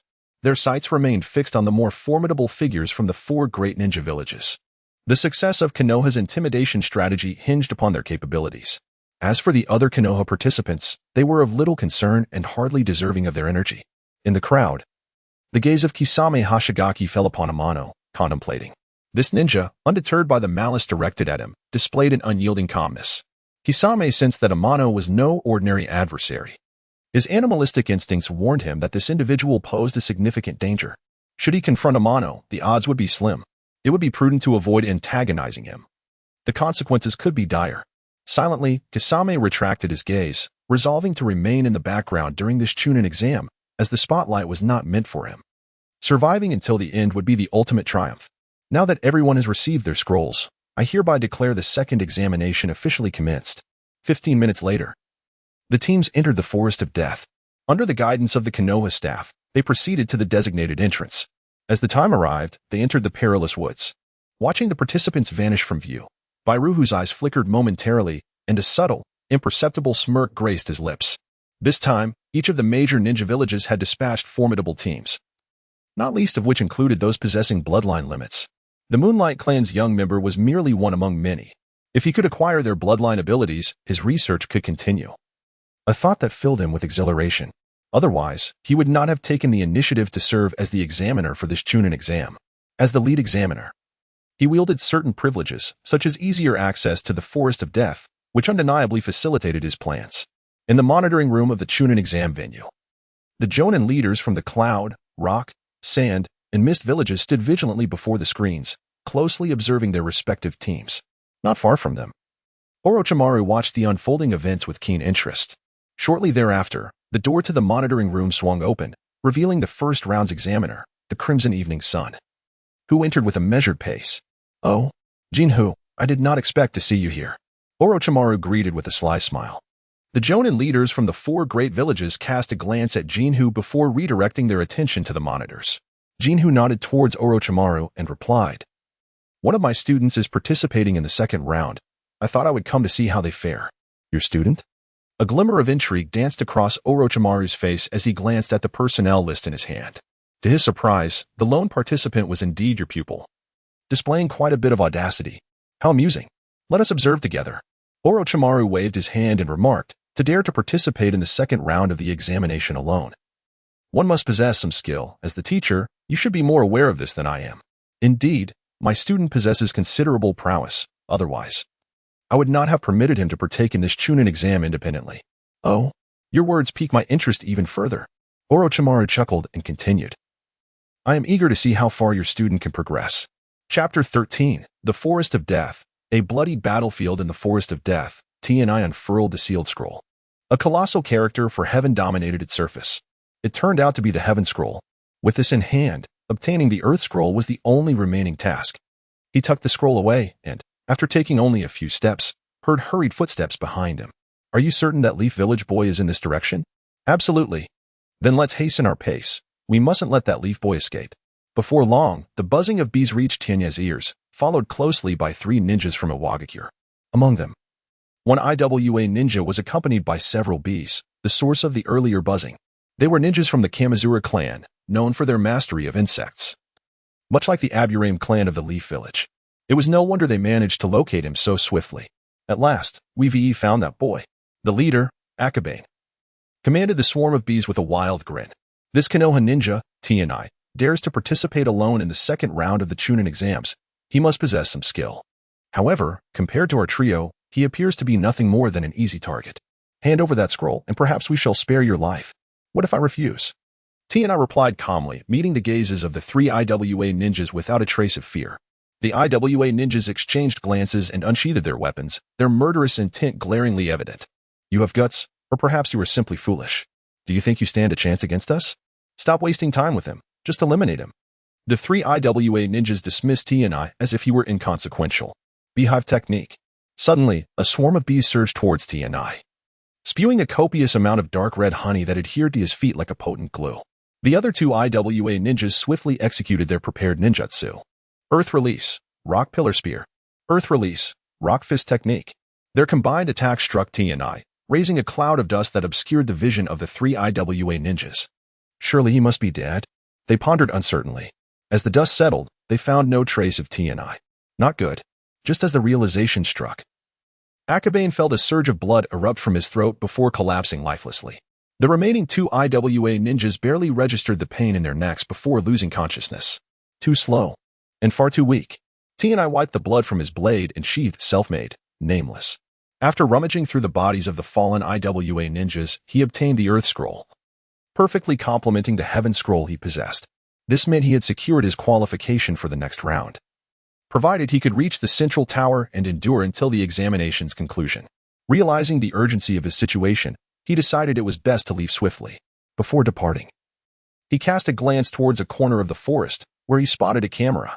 This indicated that the battle had been recorded. T&I paid little mind to it. He had only revealed a fraction of his true abilities, and even if discovered, he felt it was of little consequence. Meanwhile, in the monitoring room, a tense atmosphere prevailed. The leading jonin from Iwagakure, Yodo, seethed as he gazed upon the lifeless bodies of Akabane and his comrades. He had not anticipated that they would fall to a mere Konoha brat so swiftly, bringing shame to their village. This was a team specially selected for the competition, and their performance was utterly disappointing. Yoda realized that they could only rely on the secret weapon prepared by the village. He wondered if it could restore their lost honor. On the other side, Orochimaru smirked at Tenya's swift dispatch of the 3 IWA ninjas. Jinhong, your student is quite impressive. His swordsmanship rivals that of even the legendary White Fang at his age. Orochimaru exclaimed. He's still young. Don't elevate him too much. Jinhong retorted, casting a critical glance at the jonins from the other villages. Orochimaru chuckled and shook his head, offering no further comment. Genius cannot remain hidden. It is better to display it boldly than to conceal it. Moreover, a genius must endure trials to grow. Honing one's skills through others is the most effective path to development. After all, he, Tsunade, and Jiraiya all forged their paths through blood and battles. The talented youth of Konoha cannot hope to grow while sheltered beneath the wings of their predecessors. Orochimaru believed Jinhong understood this well. In the Forest of Death, endless bloodshed continued, with numerous teams meeting their demise. After dispatching the IWA ninjas, T&I encountered no other competitors. His journey remained relatively tranquil, though this calm was short-lived. Suddenly, he heard the barks of dogs. Following the sound, he spotted a trio of ninjas from Konoha in disarray, fleeing in panic. Upon closer inspection, he recognized Inuzuka Naoto, Aburame Shoma, and Hyuga Akifumi, all bloodied and battered. Naoto's dog was particularly unfortunate, its fur singed in several places, its survival a miracle. The trio soon noticed T&I, but their expressions were anything but joyful, their brows furrowed in deep concern. They had been relentlessly pursued by a squad of sand ninjas. Had they not fled swiftly, they would have likely perished at their hands. T&I, run. You can't face them, Naoto shouted, desperation evident in his voice. Yet, T&I showed no inclination to flee, standing resolutely as if deliberately waiting for them. Frustration mounted within Naoto and his companions as they exchanged anxious glances. However, T&I remained unyielding. As they drew closer, T&I merely cast a brief glance at them before shifting his gaze back to the front. Not far away, 3 sand ninjas were closing in with alarming speed, exuding a chilling aura of lethal intent. They bore the unmistakable presence of seasoned warriors, radiating an unusual danger. If Tenya's instincts served him correctly, these 3 were indeed the elite of the Sand Village. He recognized them from the concealed ninjas during the first round of the Chunin exams without a doubt. From them, he sensed a formidable pressure. These individuals possessed at least the combat prowess of special jonin. Naoto and his companions did not abandon T&I in their flight. All 3 were injured, and they knew they could not escape far. Should Amano be unable to withstand the onslaught of the sand ninjas, the demise of the 3 would be imminent. At this critical juncture, their survival depended solely on collaborating with Amano to confront the trio of sand ninjas before them. Amano. It seems our only recourse is to join forces to repel their attacks, Yuya Hiroshima remarked earnestly, casting a glance at Amano. I hope you will heed my commands. We still hold a glimmer of hope for victory. There's no need for such complications, Amano replied, casting a fleeting glance at the trio before resolutely stating, leave the 3 to me. You should retreat. What? Amano, do not act recklessly. In mere moments, the 3 sand ninjas had already closed in on them. Dismissing any further discourse with Hiroshima and the others, Amano moved with remarkable swiftness, akin to an arrow released from its bow. Clang, clang, clang. After a series of relentless clashes, Amano and the trio of sand ninjas passed each other. Amano remained unscathed as he slowly turned around. In stark contrast, each of the sand ninjas bore deep gashes from his blade, their garments stained crimson with blood. The trio exchanged glances, their eyes betraying a hint of astonishment at Amano's prowess. Meanwhile, Hiroshima and his companions, who were concealed at a distance, stood in utter disbelief. They had not anticipated Amano's remarkable strength. In just a few brief encounters, he had managed to injure the sand ninjas. Perhaps it was indeed conceivable that he could single-handedly vanquish them. Such thoughts began to stir within Hiroshima and his companions, accompanied by an involuntary sense of anticipation.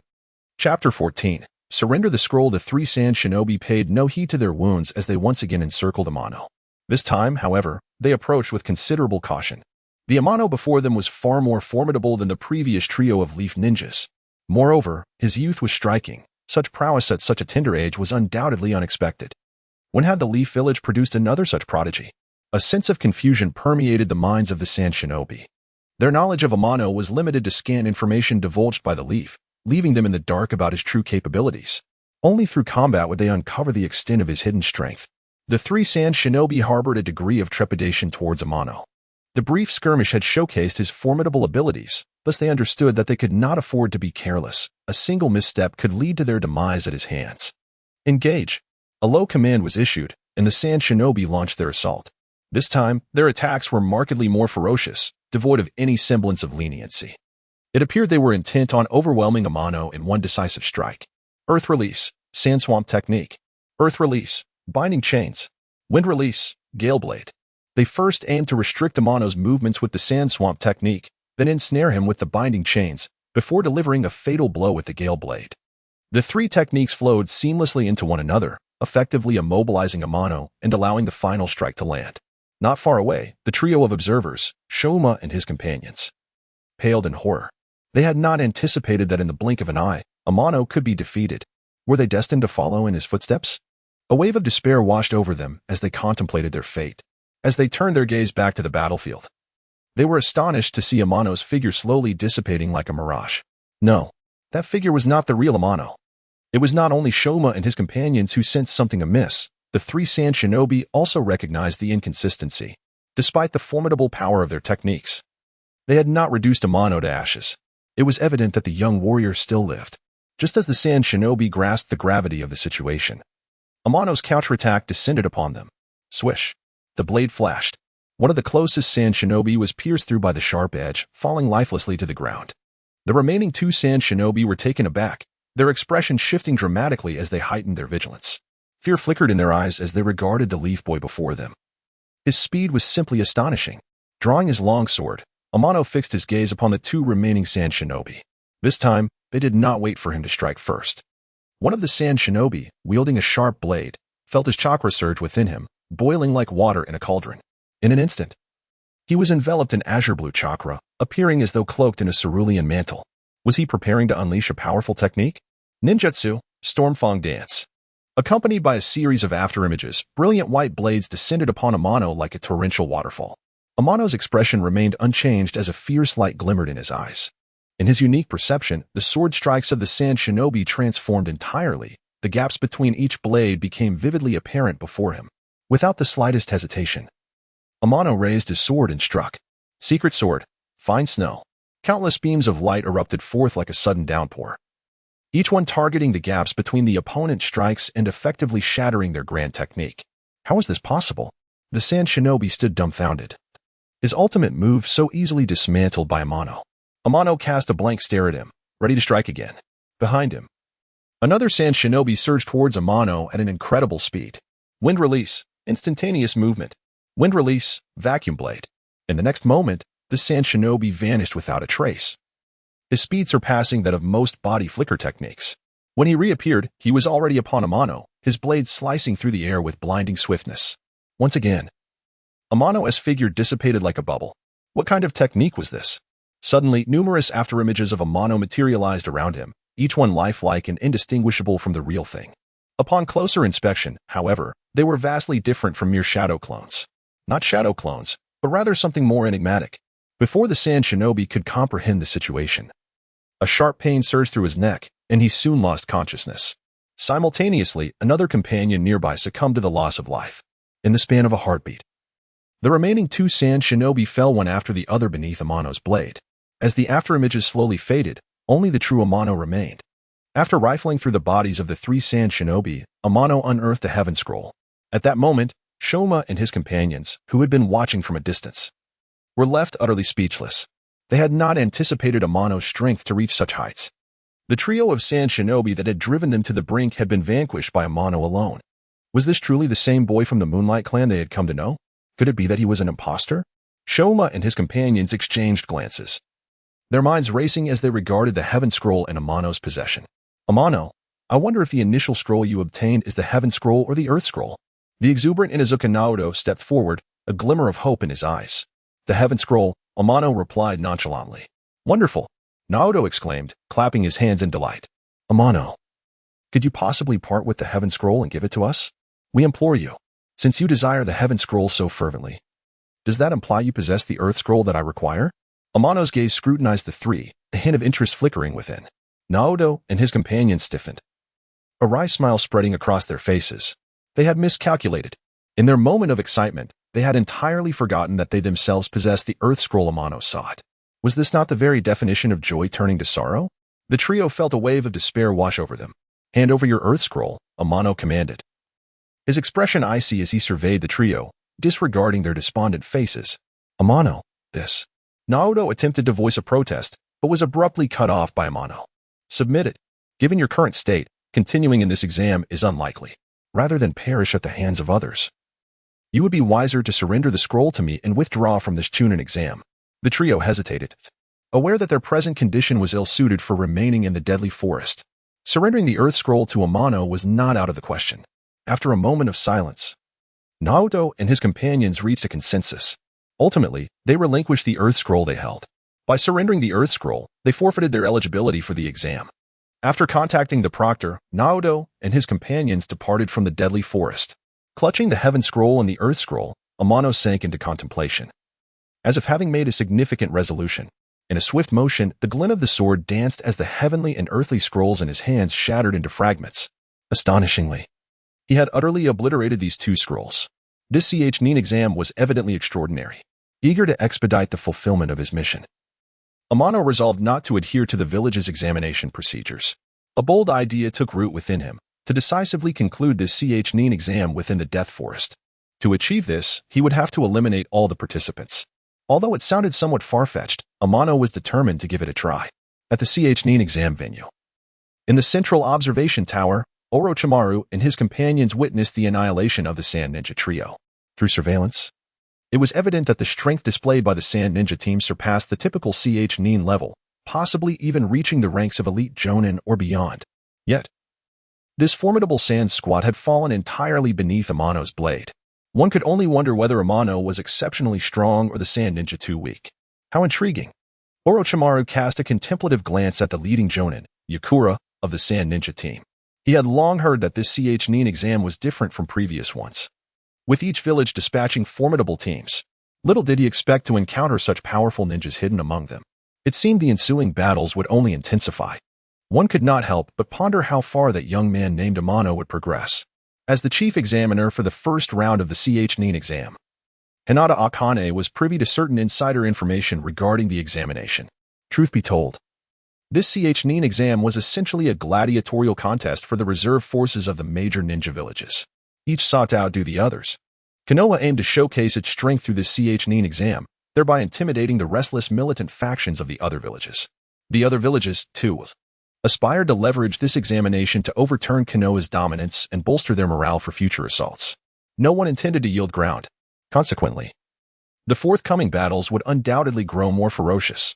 Who would emerge victorious remained uncertain, yet one thing was clear: the Sand Ninja had been prematurely eliminated. The remaining teams would now vie for qualification in the third round. Chapter 15, The Blood Mist Squad. As she witnessed the demise of her elite team, Itsang, the leading Jonin, found herself consumed by fury. She was at a loss for how to report this calamity to the higher-ups of the Sand Village. The mere thought ignited a fire within her, leaving her deeply distressed. In this moment, she yearned to unleash her pinned-up frustration. Beside her, the Mist Village's Jonin, Suigetsu H. wore a smug expression, reveling in the misfortune of the Sand Ninja. He could hardly believe how feeble they were, losing 1 against 3. What a disgrace. Suigetsu's eyes remained glued to the screen as he derided the Sand Ninja without reservation. Yutsang could no longer contain her rage. You pig! How dare you belittle the Sand Ninja as if I do not exist? She shot back, her eyes ablaze as she glared at Suigetsu. Why don't we settle this with a duel? I would love to see if your Mist Ninja are truly as formidable as you claim, or merely fragile cowards. Suigetsu, who despised being called a pig more than anything, was infuriated, especially in front of so many witnesses. The humiliation stung like a slap across the face, igniting a fierce anger even within someone of his considerable stature. "Do you wish for death?" he retorted, his voice icy, an overwhelming aura of menace enveloping him, filling the room with an unspoken pressure. The air thickened, and many of the surrounding ninjas, particularly the less experienced Leaf Village ninjas at the screen, trembled under his oppressive presence. Yet, each soft stood her ground, unyielding in the face of Suigetsu's imposing aura. As a fellow jonin and a wielder of the Kekkei Genkai, she knew that in a true confrontation, she might very well hold her own. Chakra surged within her, signaling her readiness to engage. The atmosphere in the room grew increasingly tense. "Enough. Cease at once."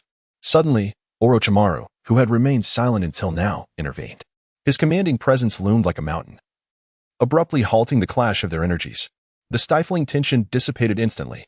Both Suigetsu and Yitsong turned their gaze toward Orochimaru, their pupils narrowing slightly as the previously charged atmosphere lightened. "Gentlemen, this is the Leaf Village, and we are currently amidst the Nin exams. I would prefer if you both refrained from conflict," Orochimaru stated, smoothly transitioning his tone. "If you truly cannot resolve your differences, perhaps you could wait until the Nin exams conclude. What do you both think?" Exchanging glances, the two jonin turned away from one another, the notion of a duel forgotten. Thanks to Orochimaru's forceful intervention, the dispute gradually subsided, and the room returned to a semblance of calm. The Leaf ninjas at the screen wiped the sweat from their brows, relieved as they resumed their duties. Moments ago, they felt as though they were on the brink of death. Fortunately, Lord Orochimaru's timely intervention had spared them from a grim fate.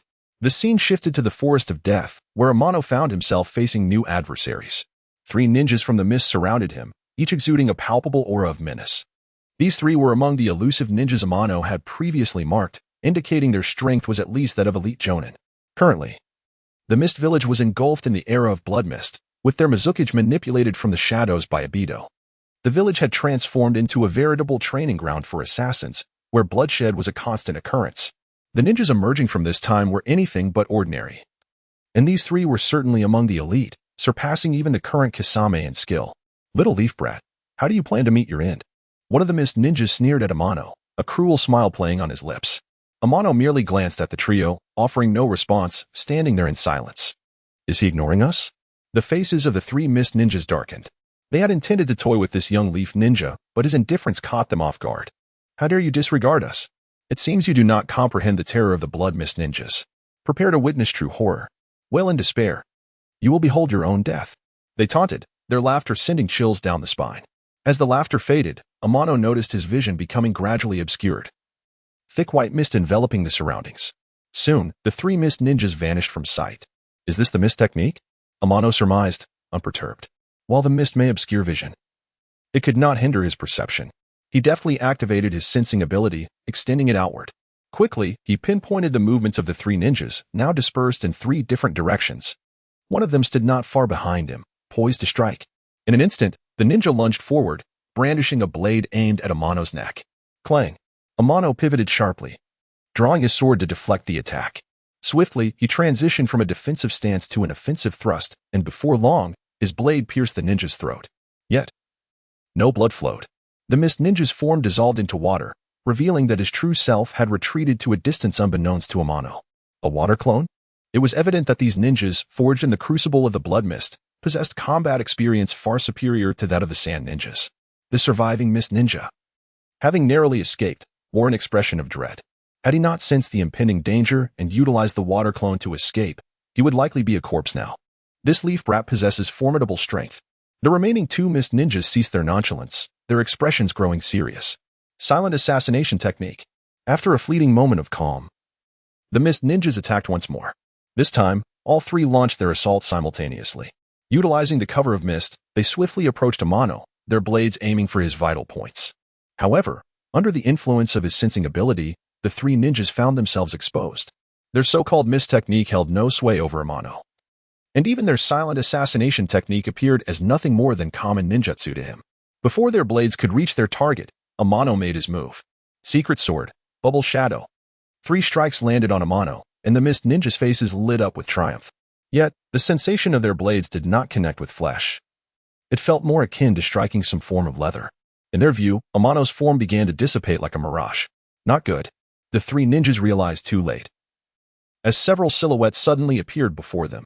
In quick succession, a flurry of precise sword strikes swept past them, leaving two of the mist ninjas reeling in pain as blood spurted from their wounds. The two individuals stared with wide eyes, a lingering trace of disbelief evident within them. After a brief struggle, they ultimately succumbed, their lives extinguished on the spot. The remaining mist ninja gazed at Amano with a face awash in terror. At that moment, his body had completely liquefied. Previously, Amano's assault had not inflicted any fatal injury upon him. Are you a ninja of the Kirigakure clan? Amano found himself intrigued upon encountering a member of this clan for the first time. Their unique technique of liquefaction grants immunity to any form of physical attack. Yet they remain vulnerable to lightning-based jutsu. Fortuitously, Amano possessed several lightning techniques. Among them, the commonly utilized lightning release, Earth Walk, was more than sufficient to contend with his current adversary. As Mizuki Kagaya dispelled his liquefaction technique, he slowly rose to his feet. However, when he cast another glance at Amano, a tinge of fear flickered in his eyes. Chapter 16, Kisame Hashigaki. First encounter. The air crackled with tension as a brilliant flash of lightning illuminated the scene. In an instant, a dazzling sword light surged forth. With a sickening splatter of blood, the head of Akatsuki's member, Kaigitsu Maigitsu, tilted, severed cleanly from his neck. His body held on for a mere few seconds before collapsing lifelessly. A glimmer of lingering terror and disbelief remained in his eyes. Thus, the three members of the Blood Mist Squad fell one after another beneath the blade of Amano. In the central lookout tower, within the monitoring room, the expression of Suigetsu Hashigaki had darkened considerably. He had not anticipated the formidable prowess of the young leaf ninja displayed on the screen. With sheer strength alone, he had dispatched three of the Blood Mist Village's elite candidates. It was crucial to note that these three were not ordinary ninjas. They had been meticulously selected from the village's Umbu ranks.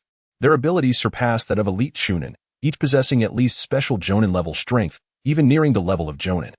Yet, these three exceptional candidates had fallen before Amano's blade. Could it be that this young leaf ninja was the trump card dispatched by Konoha? I once thought the ninjas of the Blood Mist Village were formidable, but it seems they are rather feeble and easily vanquished, remarked Yukura with a sidelong glance at Suigetsu, her voice laced with derision. 3 against 1. Not only did you fail to win, but you lost your lives as well. TSK. Silence.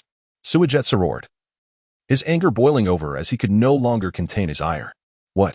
Is it forbidden to speak the truth? Yukura scoffed, her disdain evident. Hasn't your Blood Mist Village always boasted about its might? Is this all you've got? I must say, I've been enlightened today. Women should learn to keep their mouths shut if they wish to survive. Suigetsu growled, his voice deepening as he struggled to suppress the murderous intent boiling within him. Yet, his eyes burned with a fierce crimson glow. Had it not been for Orochimaru's watchful gaze nearby, he might have already succumbed to the impulse to strike. Yukura paid no heed to Suigetsu's warnings and was poised to retort once more when Orochimaru's voice cut through the tension in the monitoring room. Enough, you two. The Chunin exam is far from over. It would be wise for you to temper your tempers. His tone grew more severe, laden with a clear warning. Yukura cast a glance at Suigetsu, swallowing her words back down. After all, they were on Konoha's territory. Should a conflict ensue, there would be dire consequences for all involved. Weighing the risks, the two fell silent once more, but the animosity between them had been firmly established. In the Death Forest, one of Konoha's participating teams encountered the last squad from the Hidden Mist. Leading Konoha's team was Uchiha Shihiko, while the Mist squad was commanded by Kisame Hashigaki. Hand over your scrolls. Kisame demanded, a cold smirk playing at the corners of his mouth as he regarded Uchiha Shihiko. Those chosen to represent the Blood Mist Village in this Chunin exam were not weaklings. Only the strong could survive in the era of the Blood Mist. Kisame's presence here indicated that they possessed the strength recognized by their village. Observing the Konoha team, he noted the presence of an Uchiha. He wondered about the strength he possessed. If he could claim those eyes, do you think that is possible? Uchiha Shihiko's demeanor instantly hardened. Without hesitation, he activated his Sharingan, the dark tomo within his eyes beginning to spin slowly as he gripped the kunai tightly, fixated on Kisame's every movement. Sensing the impending danger, his two teammates swiftly entered combat mode. Excellent. I have long wished to see if the Uchiha clan of Konoha is as formidable as the legends claim. With that, Kisame launched himself forward, like a leopard pouncing on its prey, initiating the battle. After a brief standoff, the Konoha trio gradually found themselves at a disadvantage. Uchiha Shihiko struggled to withstand Kisame's ferocious onslaught, although he could maintain a semblance of equilibrium thanks to the power of his Sharingan. The depletion of his chakra over time began to take its toll. In stark contrast, Kisame appeared to be unaffected, his chakra flowing like an unending tide. Shihiko's breathing became increasingly labored, his Sharingan flickering as if on the verge of shutting down. It seems your chakra is running low. Kisame grinned, tauntingly. Thanks to those eyes. You've managed to hold on thus far. The Sharingan is indeed a remarkable tool, no wonder so many covet it. Before he could finish his sentence, Kisame began forming hand seals. Moments later, he unleashed an advanced water release technique. Uchiha Shihiko's complexion paled. He had not anticipated that Kisame would still have enough chakra to execute such a powerful jutsu at this stage of the battle. He attempted to evade the attack. But with chakra reserves nearly depleted and the assault arriving too swiftly, he could only watch helplessly as the water technique struck him, with Uchiha Shihiko eliminated. The remaining two Konoha ninjas did not last long, soon succumbing to the hands of the mist ninjas. Within the monitoring room, many had been observing this confrontation. Suigetsu's expression softened slightly upon witnessing Kisame reclaim a victory for the mist. Orochimaru's gaze remained fixed on Kisame, a glimmer of intrigue flashing in his eyes. The level of chakra exhibited was evidently abnormal. Such a physique seemed comparable to that of the Uzumaki clan. The remaining Konoha ninjas wore grim expressions. Upon reflection, it became apparent that very few of their ranks remained in the Death Forest. It was uncertain how many from Konoha would ultimately succeed in passing this trial. Alas, the Sharingan had already closed. Deprived of chakra, Uchiha Shihiko's Sharingan reverted to a normal state. Kisame shook his head in disappointment. Had he been able to slay Shihiko while the Sharingan was active, he could have obtained a true pair of eyes. Now, even if he were to extract Shihiko's eyes, they would be of no use without the bloodline of the Uchiha. With this thought, Kisame slowly rose. Just as he contemplated claiming Uchiha Shihiko's eyes, a Konoha Umbu appeared silently nearby. Should Kisame dare to make a move, the hidden Umbu would undoubtedly intervene.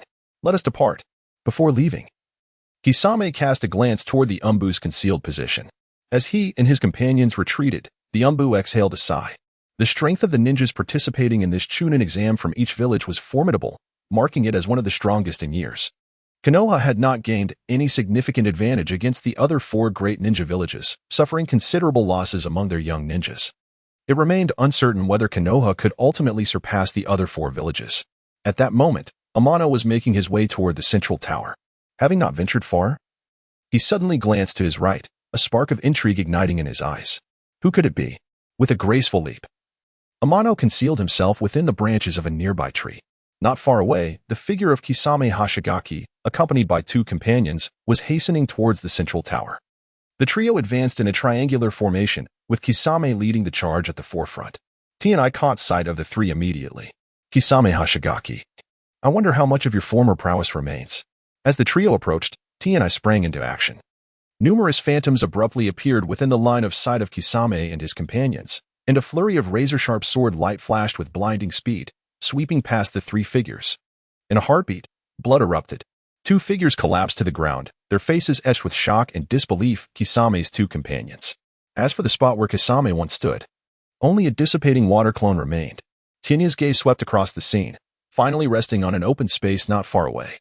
There, Kisame stood in silence. Yet his expression was particularly grim, a narrow wound on his cheek oozing blood incessantly, presenting a ghastly and terrifying visage. How swift his movements were. T and I raised an eyebrow slightly, a hint of surprise flickering across his face. Chapter 17. The Escape during this period. The formidable Kisame Hashigaki did not appear to be as weak as one might have imagined. In addition to possessing an immense reservoir of chakra, his perception of danger was remarkably acute. His two companions, caught unaware by his own assaults, fell one after another beneath his blade, while Kisame himself evaded his own surprise attack with only superficial injuries. Such agility clearly surpassed that of the previous trio from the Blood Mist. Kisame's gaze was fixed intently on Tenyu, a glimmer of cold light contained within his eyes. The young leaf ninja before him was far more formidable than he had anticipated, particularly in terms of speed. It was alarmingly swift, so much so that his two comrades had no time to resist. This velocity surpassed that of most elite Chunin, and even Jounin would scarcely measure up. Had it not been for his keen sense of impending peril, he might have met the same fate as his fallen allies. How fortunate! As a sense of violent intent began to stir within him, Kisame considered Tenyu to be distinctly different from the average leaf ninja. He could very well be a specially selected candidate from Konoha. Kisame was no stranger to such candidates, as three had also been dispatched from the mist. Currently, He was unaware of their fates. If memory served him well, your name should be Tenyu Tsukikage. Wiping the blood from his face, Kisame's eyes remained glued to Tenyu, paying no heed to the lifeless bodies of his comrades beside him, showing a complete lack of concern. "Oh, you know me," Tenyu remarked, somewhat surprised. "I remember you," Kisame replied, a smirk revealing his sharp, shark-like teeth. "In this Chunin exam, only a few have caught my eye, and you were among them." After a brief silence, Tenyu calmly stated, "Leave the scroll and I will spare your life." "Spare my life?" Kisame erupted into laughter. "You overestimate yourself. Just because I find you intriguing does not mean I fear you. If you wish to claim my scroll, then demonstrate your strength." "As you wish," Tenyu retorted. Without further ado, his form flickering as he summoned a series of afterimages, sharp sword light following in his wake. In an instant, he ensnared Kisame within a cage woven from his sword techniques. What followed was a relentless barrage of blinding sword strikes. With a series of stabs, Kisame was engulfed in the luminous sword light.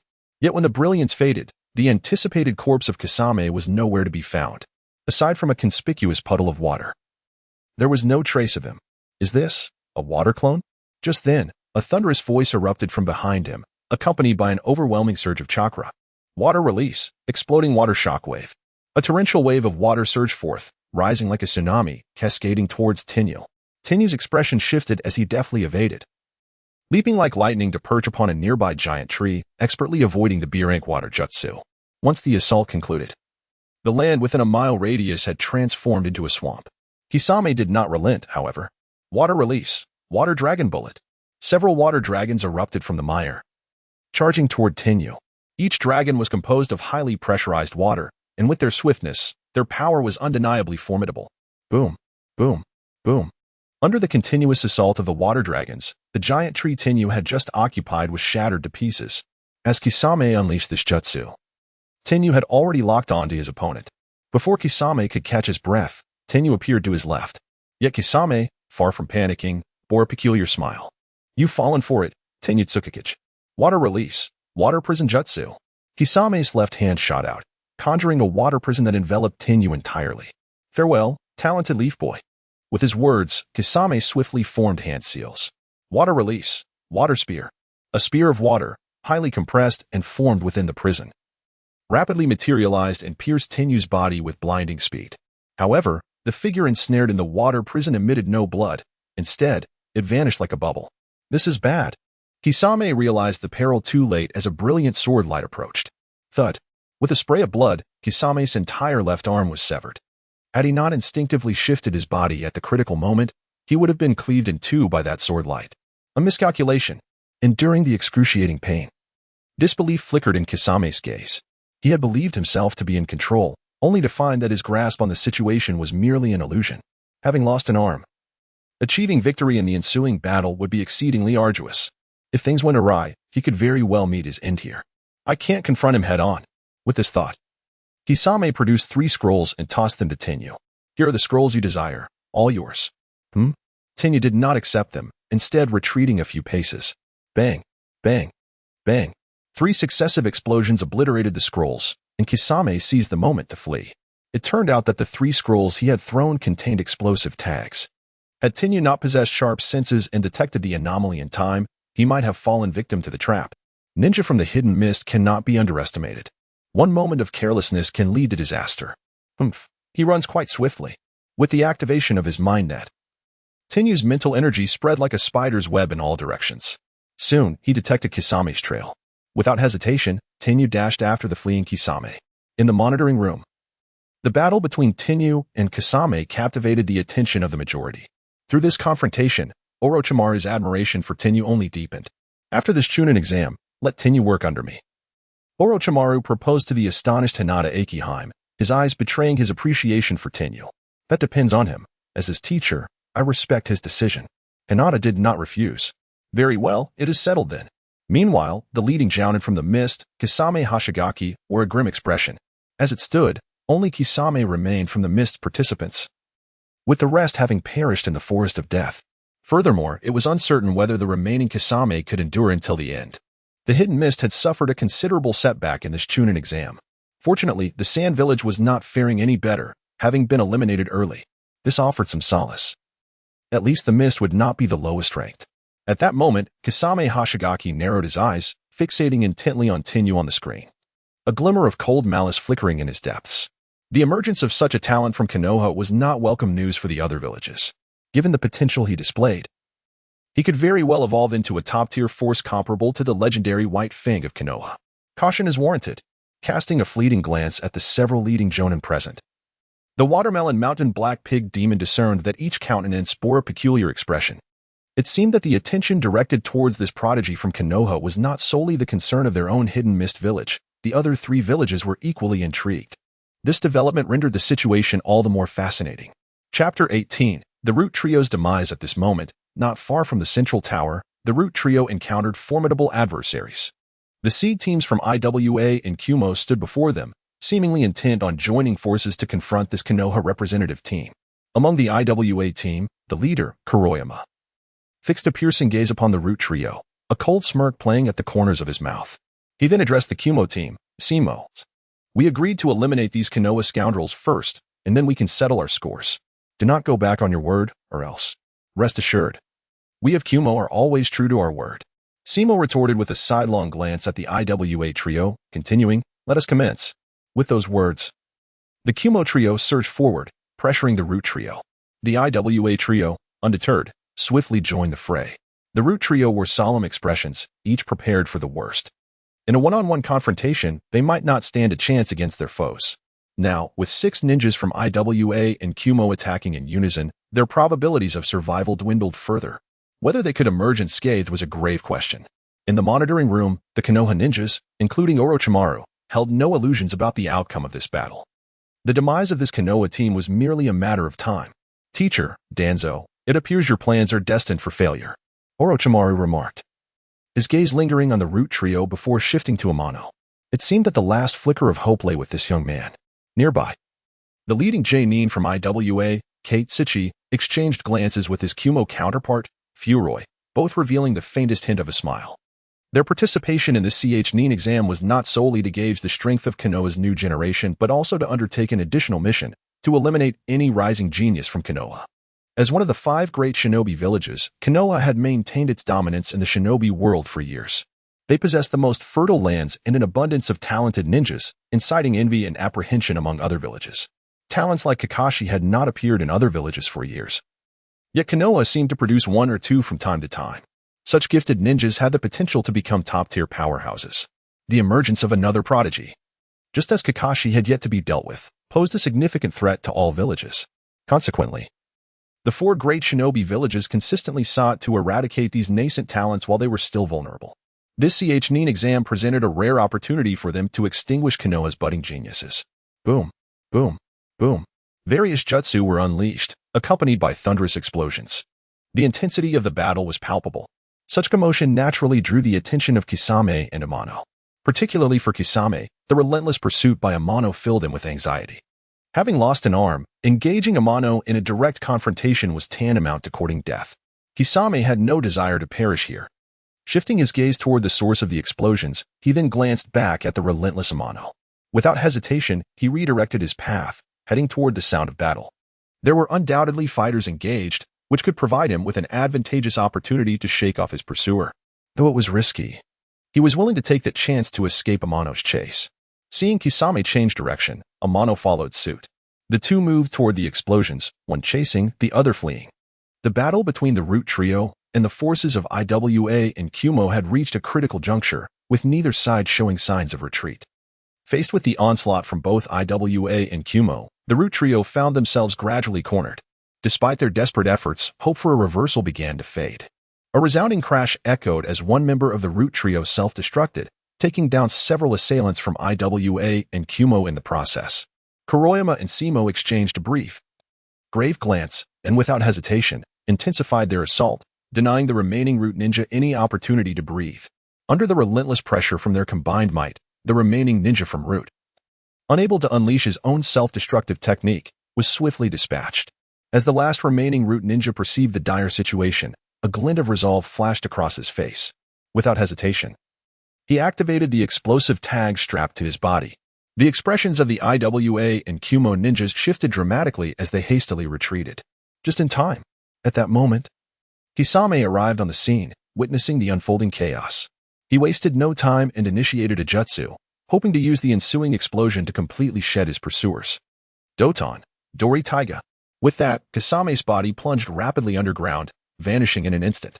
Moments later, a violent explosion erupted. Kuroyama and Simo managed to evade the brunt of the blast, though they emerged somewhat disheveled. These Konoha ninjas are truly reckless, resorting to self-detonation at the slightest provocation. Simo spat in frustration, his displeasure evident. In the Hokage's office, a figure knelt before Sarutobi Hiruzen, relaying the grim news of the Root Trio's demise. It seems the deterrence plan has failed. Sarutobi inhaled deeply, falling into contemplation before finally stating, "Continue monitoring. Report any further developments immediately." Yes. The Hokage's office fell silent once more. Sarutobi stood by the window, gazing out, his eyes seemingly unfocused, and after a long pause, he sighed gently. Is war on the horizon? At the Root base, Danzo received word of the Root Trio's deaths. Useless, a pack of useless fools. After venting his frustration, he leaned on his cane and made his way to the Hokage's office.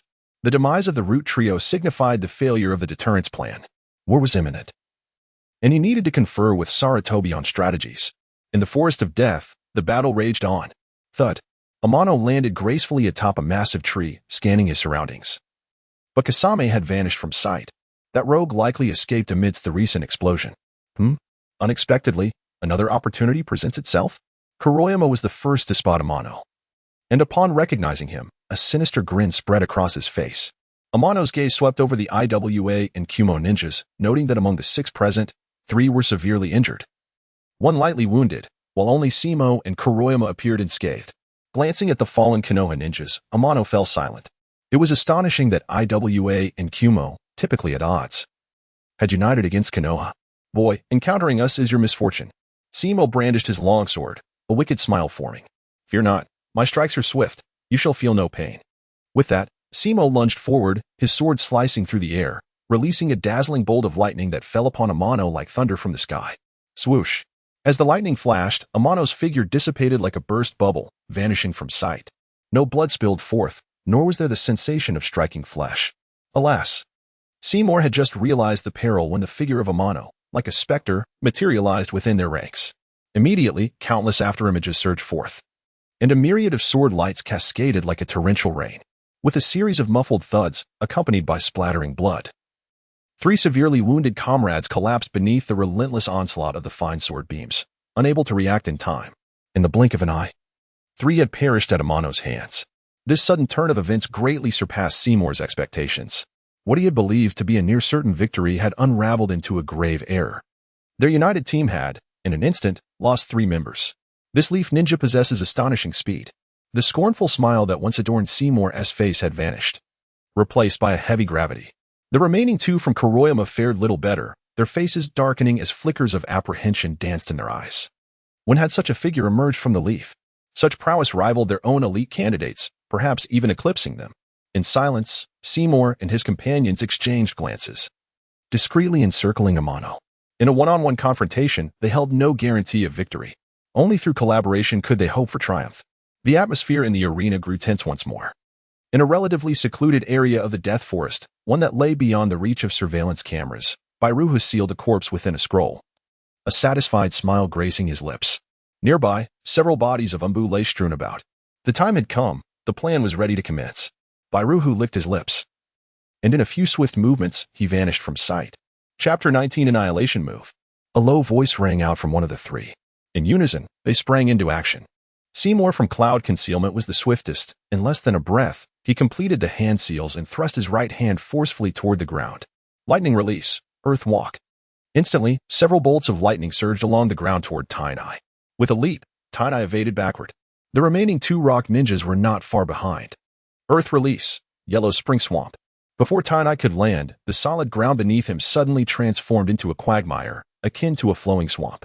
If one were to become ensnared, they would surely be swallowed whole by the mire.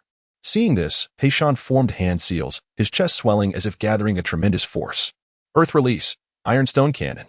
One after another, ironstone projectiles erupted from his mouth with unmatched vigor, hurtling toward Tainai, who still lingered in the air. With the swamp below and the iron projectiles above, Tainai appeared trapped in a dire predicament. Any ordinary ninja would likely have succumbed to despair in such a situation. closing their eyes and awaiting their demise. Yet Tainai was different.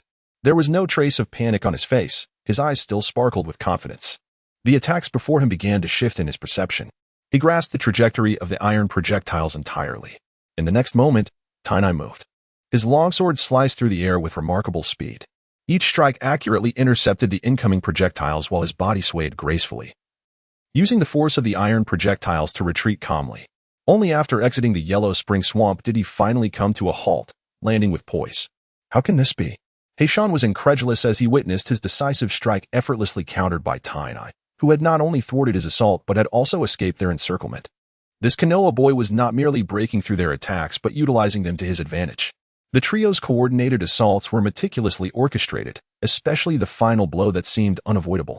Yet, unexpectedly, that very strike became his downfall. Not only did it fail to eliminate Tainai, but it also allowed him to break free from their trap. This boy from Konoha was simply a freak. Heishan was not alone in his shock. Seymour and the remaining rock ninja shared his disbelief, exchanging glances. They hesitated little before deciding to strike again. The combat prowess exhibited by Tainai truly startled them, and if he were to mature unimpeded, he would undoubtedly pose a significant threat to other villages. Thus, they resolved to eliminate such a menace, even at a grave cost. Seymour's gaze turned cold as he summoned blue arcs of electricity around his sword, charging directly at Tainai. Heishan and the remaining rock ninja flanked him, intent on subduing Tainai together. In the face of their onslaught, Tainai exhibited no signs of panic. His eyes shimmered with determination as he meticulously tracked the trajectories of their attacks, activating Hell Walk to nimbly evade their repeated strikes. Were it not for the occasional glint of cold steel, one might mistake it for a wild waltz among the three attackers. The assault persisted for some time. Yet the outcome was far from satisfactory. Most of their strikes met only air, and any that neared Tainai were swiftly intercepted. In short, their efforts bore no fruit. Perhaps it was merely their perception, but they felt as though they had become mere sparring partners for Tainai, aiding him in mastering a remarkably rare evasion technique. This could not continue.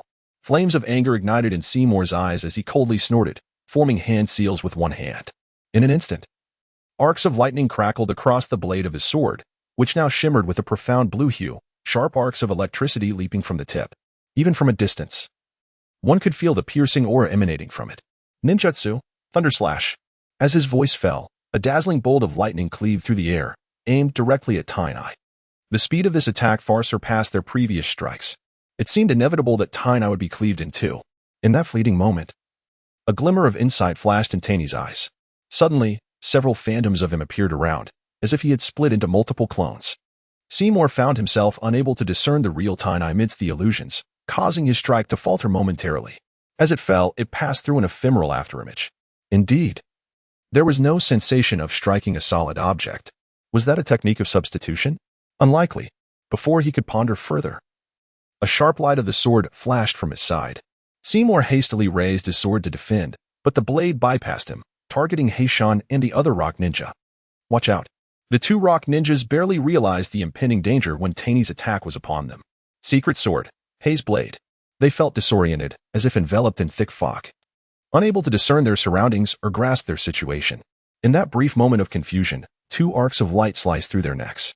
As their vision returned to clarity, two streams of blood erupted from their throats. The disorientation resurfaced, and their consciousness sank once more, leaving them with no chance to awaken again. Upon witnessing the bodies of Heishan and the other fall, Seymour's pupils constricted slightly, his body freezing in place. Fear gripped him. The Tainai before him had not only evaded his swift strike but had also seized the opportunity to dispatch the remaining two rock ninjas in an instant. Such skill made Seymour feel as though he were not battling a mere boy, but rather a seasoned veteran of countless battles. How could someone possess such extraordinary prowess without enduring the trials of blood and fire? Was this what they called a genius? Little did he know. During his time emulating the legendary swordsman Tachibana Ukyo, Tainai had absorbed all of the combat experience of that formidable warrior. Given Tachibana's countless blood-soaked battles, Taney's performance was hardly surprising. Having combined their efforts, they had failed to subdue this Konoha prodigy. Now, he was left to face him alone, confronted by such a genius. Seymour understood that his chances of victory were slim. If he did not fight with all his might, he might very well perish at Taney's hands. Thus, he had no choice but to go all in. With a fierce roar, Seymour unleashed an eruption of chakra within him. Countless arcs of electricity surged forth from his body, encasing him in a formidable armor of lightning.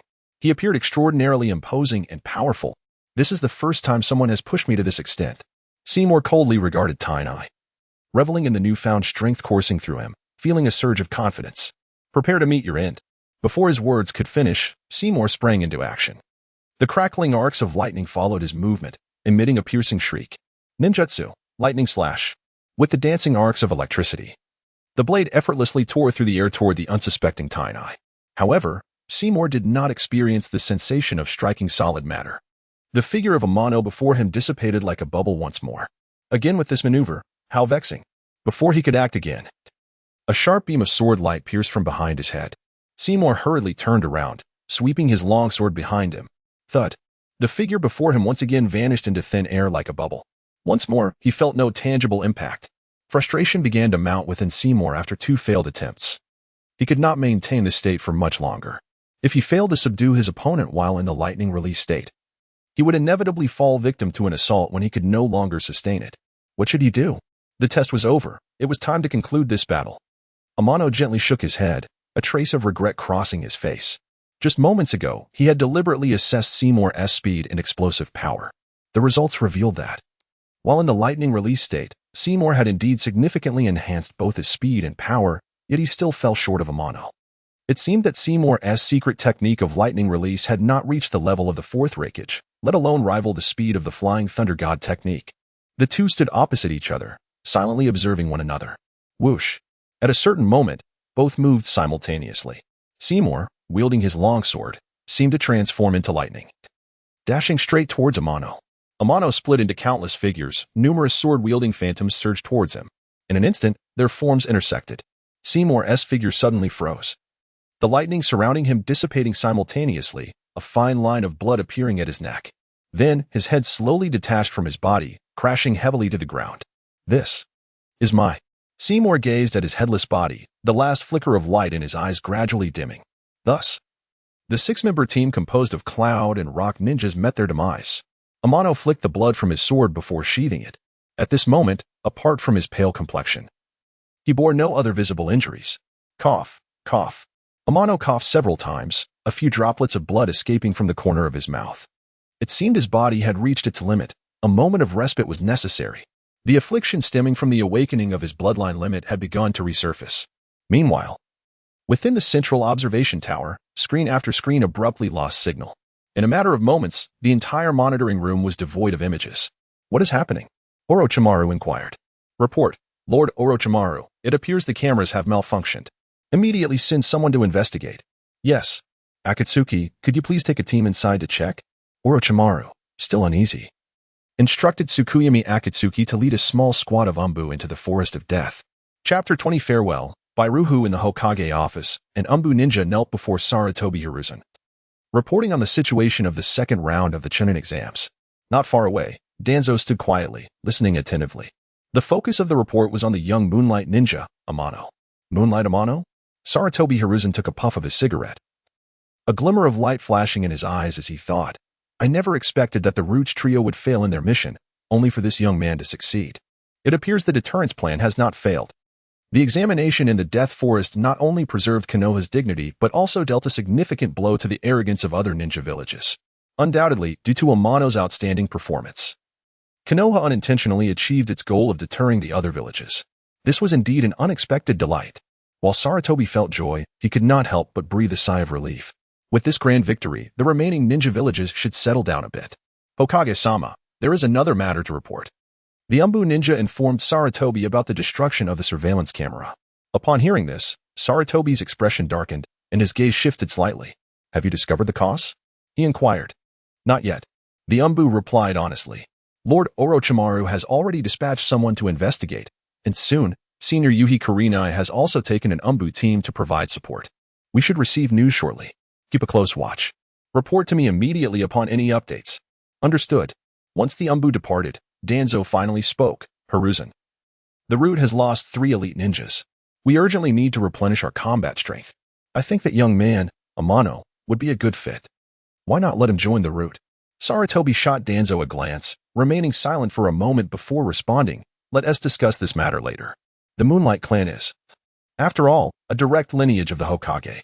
He could not allow a talented descendant from his own lineage to fall into Danzo's hands, as that would undoubtedly foster Danzo's ambitions. Moreover, this old comrade of his seemed to still harbor aspirations for the Hokage position. Should he absorb the talented Moonlight Amano, Danzo might very well entertain ulterior motives. This was something to be wary of. Hiruzen, my root has lost 3 elite ninjas. You should express your condolences. At the very least, Danzo seemed to have anticipated Sarutobi's refusal and did not appear angered, instead shifting the topic. I permit you to recruit personnel independently. But you cannot touch Moonlight Amano, understand? As he concluded, Sarutobi's tone grew resolute, and his eyes fixed on Danzo, the warning evident in his gaze. Then expedite the approval of the documents. I have matters to attend to. Danzo turned away, adding, it seems the border has been rather lively recently. I will send someone to keep an eye on it. You should also prepare accordingly. With that, Danzo departed without a backward glance, seemingly ignoring Sarutobi's warning. Watching Danzo leave, Sarutobi furrowed his brow. It appeared that his old comrade had not given up on the talented Moonlight Amano. In the Death Forest, before Amano could fully recover, numerous shurikens and kunai rained down upon his position. The dense barrage nearly sealed off all avenues for him to evade. As the attacks were about to descend upon him, Amano's expression remained unchanged, a familiar glint igniting in his eyes. The trajectories of the shurikens and kunai became vividly clear in his vision, and within that brief moment, he identified the optimal escape route. Ground Hell Unleashed. And with a series of swift sword strikes, he deflected kunai and shurikens with precision. After a flurry of collisions, the ground around him was littered with the cast-off weapons, while Amano remained unscathed and composed. You truly have shown up. Amano lifted his gaze to the right and spoke evenly. Since you are here, come out. Bairuhu. Tap, tap, tap. Shortly after, a familiar figure emerged from the thicket on the right. Who else but Bairuhu? Clapping his hands, Bairuhu unabashedly revealed his greed. Indeed. You are the talent I have valued. I shall take your body. Summoning technique. Bairuhu wasted no time, biting his finger and pressing it to the ground. A cloud of white mist enveloped the area, and a grotesque creature, a fusion of dog, bird, and two-headed serpent, materialized before Amano. The creature appeared exceptionally hideous, covered in flesh lumps that seemed ready to burst at any moment. The vast chakra mixed with a chaotic aura, presenting itself as a mere defective product. Is this the experimental subject of the so-called Oniyero technique? Amano pondered, realizing that Bairuhu had begun experimenting with summoning beasts, seemingly achieving considerable progress. If the experiment succeeded, it was plausible that Bairuhu would next turn to human experimentation, transforming himself to possess a so-called bloodline limit. Go, eliminate him, Bairuhu commanded. And the creature unleashed a torrent of flames toward Amano. As the searing flames approached, Amano swiftly dodged, evading the attack. Yet, the creature showed no signs of relenting. Before Amano could regain his footing, another column of flames surged toward him. He continued to evade the creature's relentless assaults, while Bairuhu, not far off, bombarded Amano with various ranged ninjutsu, joining forces with the beast in their assault. Several times, Amano narrowly escaped injury. Was it merely a figment of Amano's imagination? Or did it seem that Bairuhu was wary of something, reluctant to engage him in close combat? After several rounds of attack, Amano felt both his stamina and spirit waning. If this continued, he would likely not endure much longer. He needed to conclude this swiftly and could not afford to prolong the battle. Taking a moment to steady his rapid breathing, Amano's eyes shifted past the creature to focus on Bairuhu. Relative to the summoned beast, Bairuhu posed a far greater threat. His demeanor clearly showed an intention to exhaust Amano before striking him down without direct confrontation. This could not be allowed. If he could eliminate Bairuhu, the remaining creature would pose little concern. With this thought, Amano sprang into action, his figure darting closer to the beast. Whoosh, whoosh, whoosh. Flames continued to shoot toward Amano, yet they failed to impede his advance. Each time the fiery columns threatened to engulf him, he managed to evade just in time. After several such maneuvers, the distance between Amano and the creature drastically diminished. What agile movements! Bairuhu's pupils narrowed slightly at the sight. Blast him to bits, he ordered the beast. In a heartbeat, a barrage of feathers erupted from the creature, filling the surrounding space densely. Each feather was infused with chaotic chakra, seemingly primed to explode at any moment. Earth release, ground walking technique. As Amano's figure dove underground, a violent explosion erupted above him.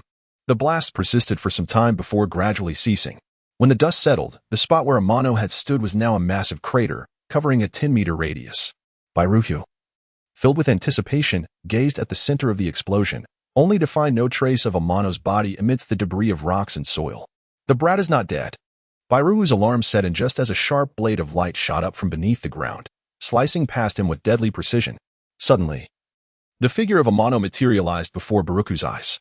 With a resounding thud, a cloud of white mist erupted, causing Baruku to vanish without a trace. A shadow clone. Quite a swift maneuver. Amano turned to his left, directing his gaze toward a nearby tree trunk. There, Baruku stood silently, his eyes fixed intently on Amano, the wariness within them intensifying. The violent explosion had undoubtedly drawn the attention of numerous Leaf Village ninjas, especially those who had ventured into the Forest of Death. Hastening toward the source of the blast, the exploration team, which had entered the Forest of Death ahead of others, had not traveled far before falling prey to traps that Baruka had meticulously set. "Beware, there are traps. Quickly, dodge," came the urgent cries. "This is a chain trap. Everyone, be cautious." However, after a brief moment of frantic warnings, a series of explosions ensued, accompanied by the harrowing sounds of shurikens and kunai-piercing flesh. When silence finally descended, the Leaf Village exploration team had suffered near total annihilation, with only a handful of fortunate ninjas surviving. Yet, their condition was dire, bearing grievous injuries that, without prompt medical attention, would likely lead to their demise. Shortly after the chaos, Akatsuki Shinju, accompanied by a squad of Umbu, arrived at the scene. Upon witnessing the grim aftermath, her expression darkened, and a fierce killing intent surged forth from her eyes. "You few, attend to the wounded. The rest, follow me. I intend to uncover who is responsible for this." With a terse command, Akatsuki Shinju hurriedly led the remaining Umbu members away. Chapter 21. I have waited for you for so long. Clang, clang, clang. Two figures continuously flashed and shifted, altering their positions. Each collision sparked brilliant flashes of light. The duel between the long sword and the shuriken never ceased. After several consecutive clashes, Bailuhu realized that he was being suppressed by the young man before him, known as Tianai. Moreover, as time passed, this suppression became increasingly evident. If this continued, he might well meet his end here. Bailuhu had always harbored a certain trepidation towards Tianai's swordsmanship. Experiencing it firsthand now, he felt as though he saw the shadow of the legendary White Fang in Tianai. The suffocating sense of pressure, the exquisite swordplay, and the aloof yet focused demeanor reminded Bailuhu of the fear he once felt under the dominance of White Fang. Compared to the legendary Sannin, he feared Konoha's White Fang even more, the man who stood at the pinnacle of the ninja world. He had thought that after White Fang's suicide, the nightmare buried deep within his heart would dissipate. However, who would have thought that the very Tianai before him would involuntarily evoke that buried nightmare once more? He admitted to himself that he was afraid. This prey's power had surpassed his expectations. If this continued, he would not be able to escape. The Konoha Umbu were likely already en route. His time was running out. Thus, he resolved to make one final attempt. Clang! Another fierce clash echoed. Yet this time, Bailuhu did not entangle himself further with Tianai. Instead, he swiftly retreated, using the momentum of their collision. At the same time, he commanded the nearby summon beasts to unleash their full assault, ordering them to kill Tianai. With a roar, the creature, formed from the fusion of multiple summon beasts, charged at Tianai once more. In an instant, fiery beams shot forth like lasers, with feathers shedding from its body like bullets, nearly covering every inch of the area within 100 meters. At that moment, Tianai faced the furious onslaught with a calm demeanor. The flickering brilliance in his eyes seemed to imbue him with immense confidence. While the monster's frenzied attacks appeared formidable, Tianai perceived numerous openings. By advancing towards these gaps, he could not only evade the creature's strikes but also close the distance, ultimately resolving the nuisance of this monstrous foe. As Tianai deftly maneuvered amidst the creature's relentless assault, dodging attack after attack, Bailuhu stood not far away, observing everything unfold. He had initially believed that the summoned beast created through the Oni-Yero technique would be capable of subduing Tianai, or at the very least, injuring him. However, the outcome left him sorely disappointed. The amalgamated beast posed little trouble for Tianai, failing to inflict any harm. Seeing Tianai draw closer to the summoned beast, Bailuhu could no longer contain himself. He swiftly formed several hand seals, a cold smile creeping onto his face. Just as Tianai approached the summoned creature, Bailuhu suddenly bellowed, "Explode!"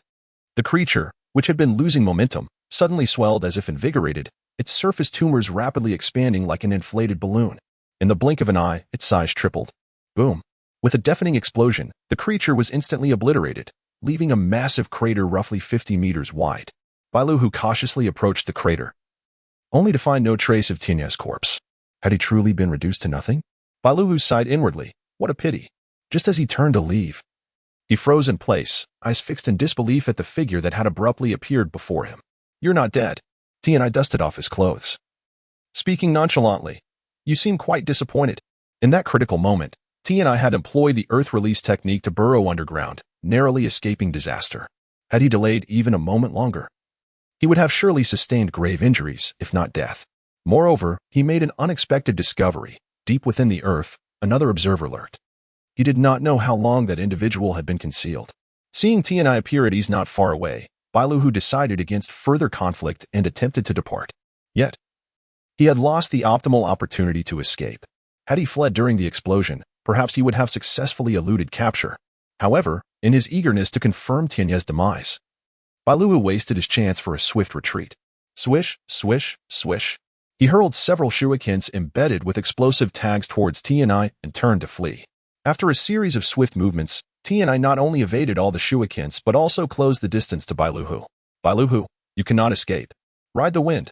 With that, Tianai's speed surged, making him seem as though he were flying. Ride the Wind was a newly unlocked skill that allowed for rapid movement at a 40 proficiency. This skill was rarely utilized by Tianai due to its high chakra consumption. He would not use it unless absolutely necessary. Bailuhu's repeated attacks had placed him squarely on Tianai's list of threats to eliminate. Since fate had brought them together, he resolved to eradicate this menace entirely. With the assistance of Ride the Wind, it did not take long for Tianai to catch up to Bailuhu. Without further ado, he launched an assault. Bang! With a single stroke, accompanied by a billowing cloud of smoke, Bailuhu vanished once more. Another shadow clone.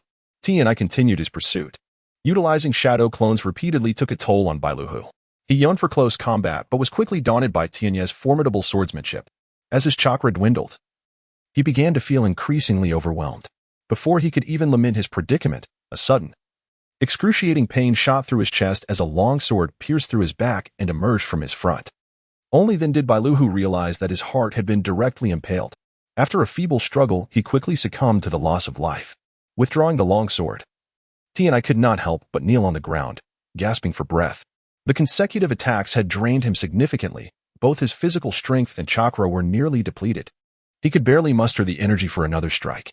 He was approaching his limits. Just then, a surge of immense chakra erupted from deep within the earth. A figure was rapidly navigating through the soil, clutching a sharp blade tightly in its remaining hand, bursting forth from the ground to thrust directly at the weakened Tianai. Thud. Tianai's body was pierced through. Boom. Immediately, a plume of white mist erupted, and the Tianai before him transformed into a wooden stump. This was the body replacement technique. Not good. Before Kisame could react, a dazzling sword light flashed past him. In the next moment, a familiar voice echoed in his ears. Kisame. I have waited for you for a long time.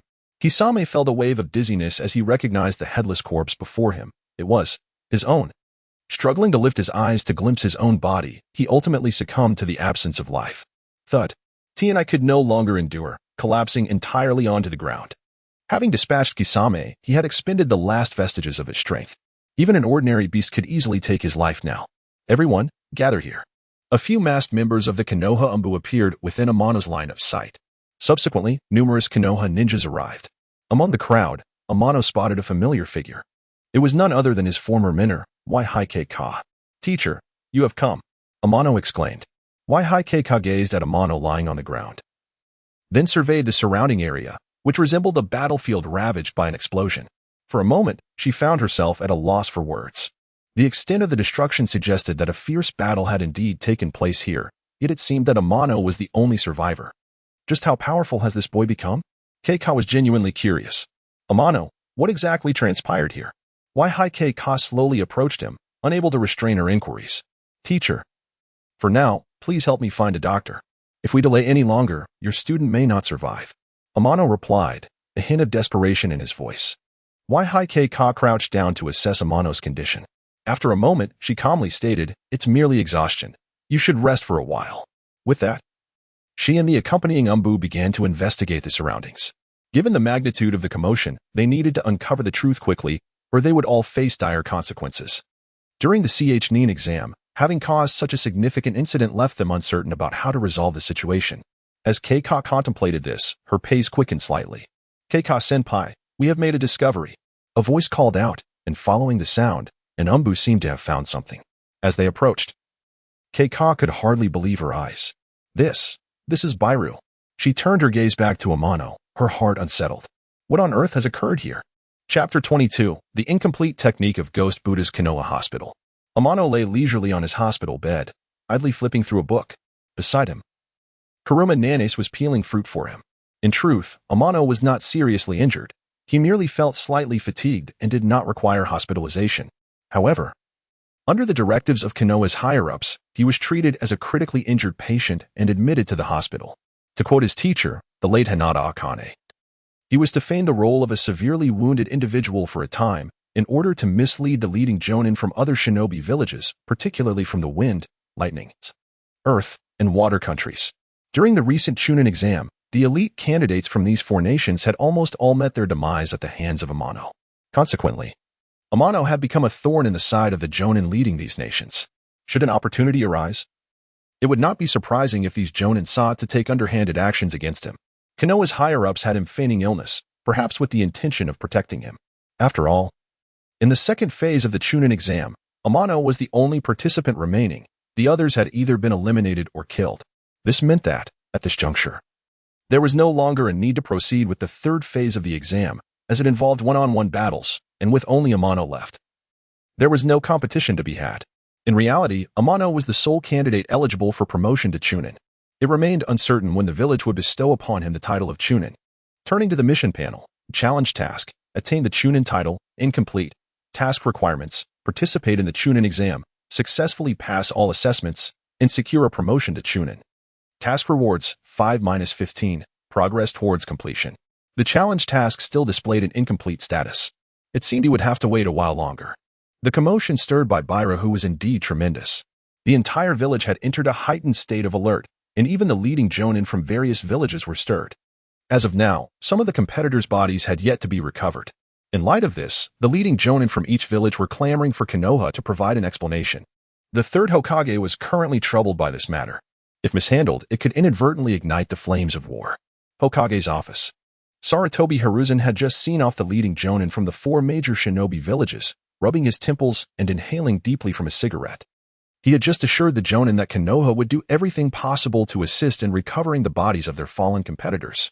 Prior to this, Konoha had publicly announced that Jonin Bairu had defected from the village, having slain numerous competitors, including several members of the Umbu, to expedite the capture of Bairu.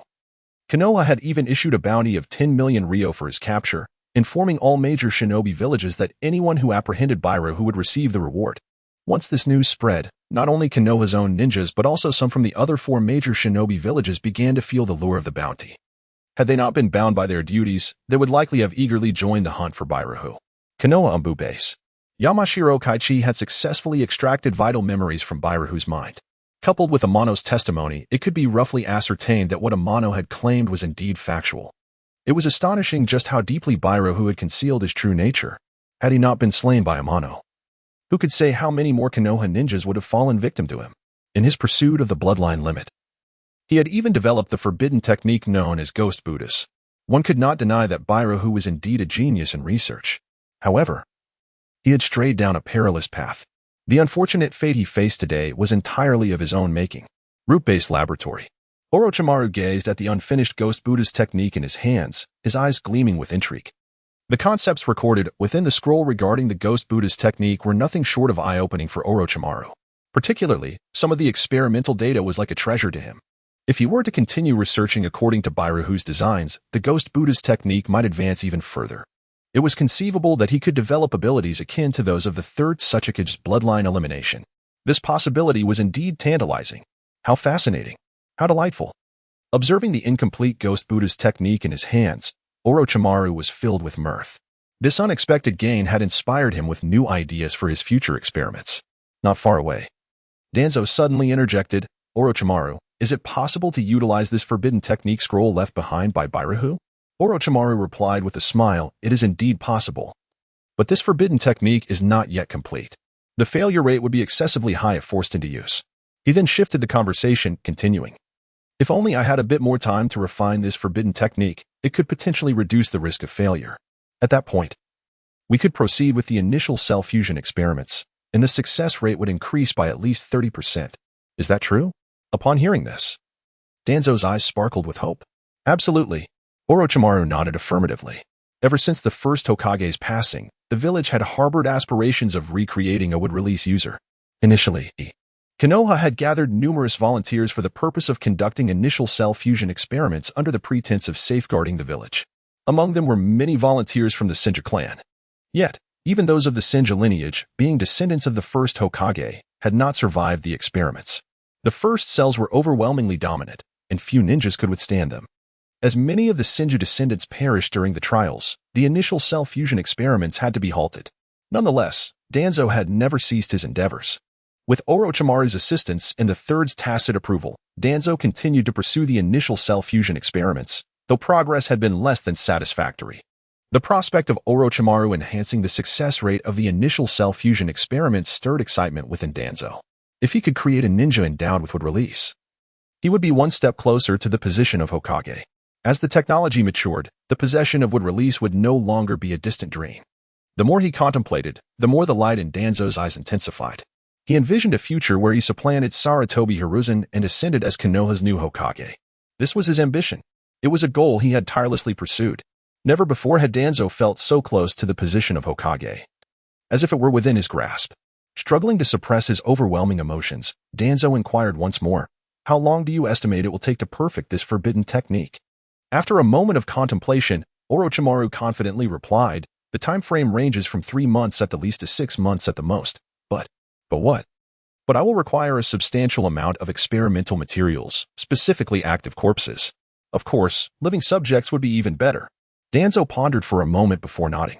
"I will assist you with the experimental materials, but I have one condition. You must complete this forbidden technique as quickly as possible. Can you manage that?" "Rest assured.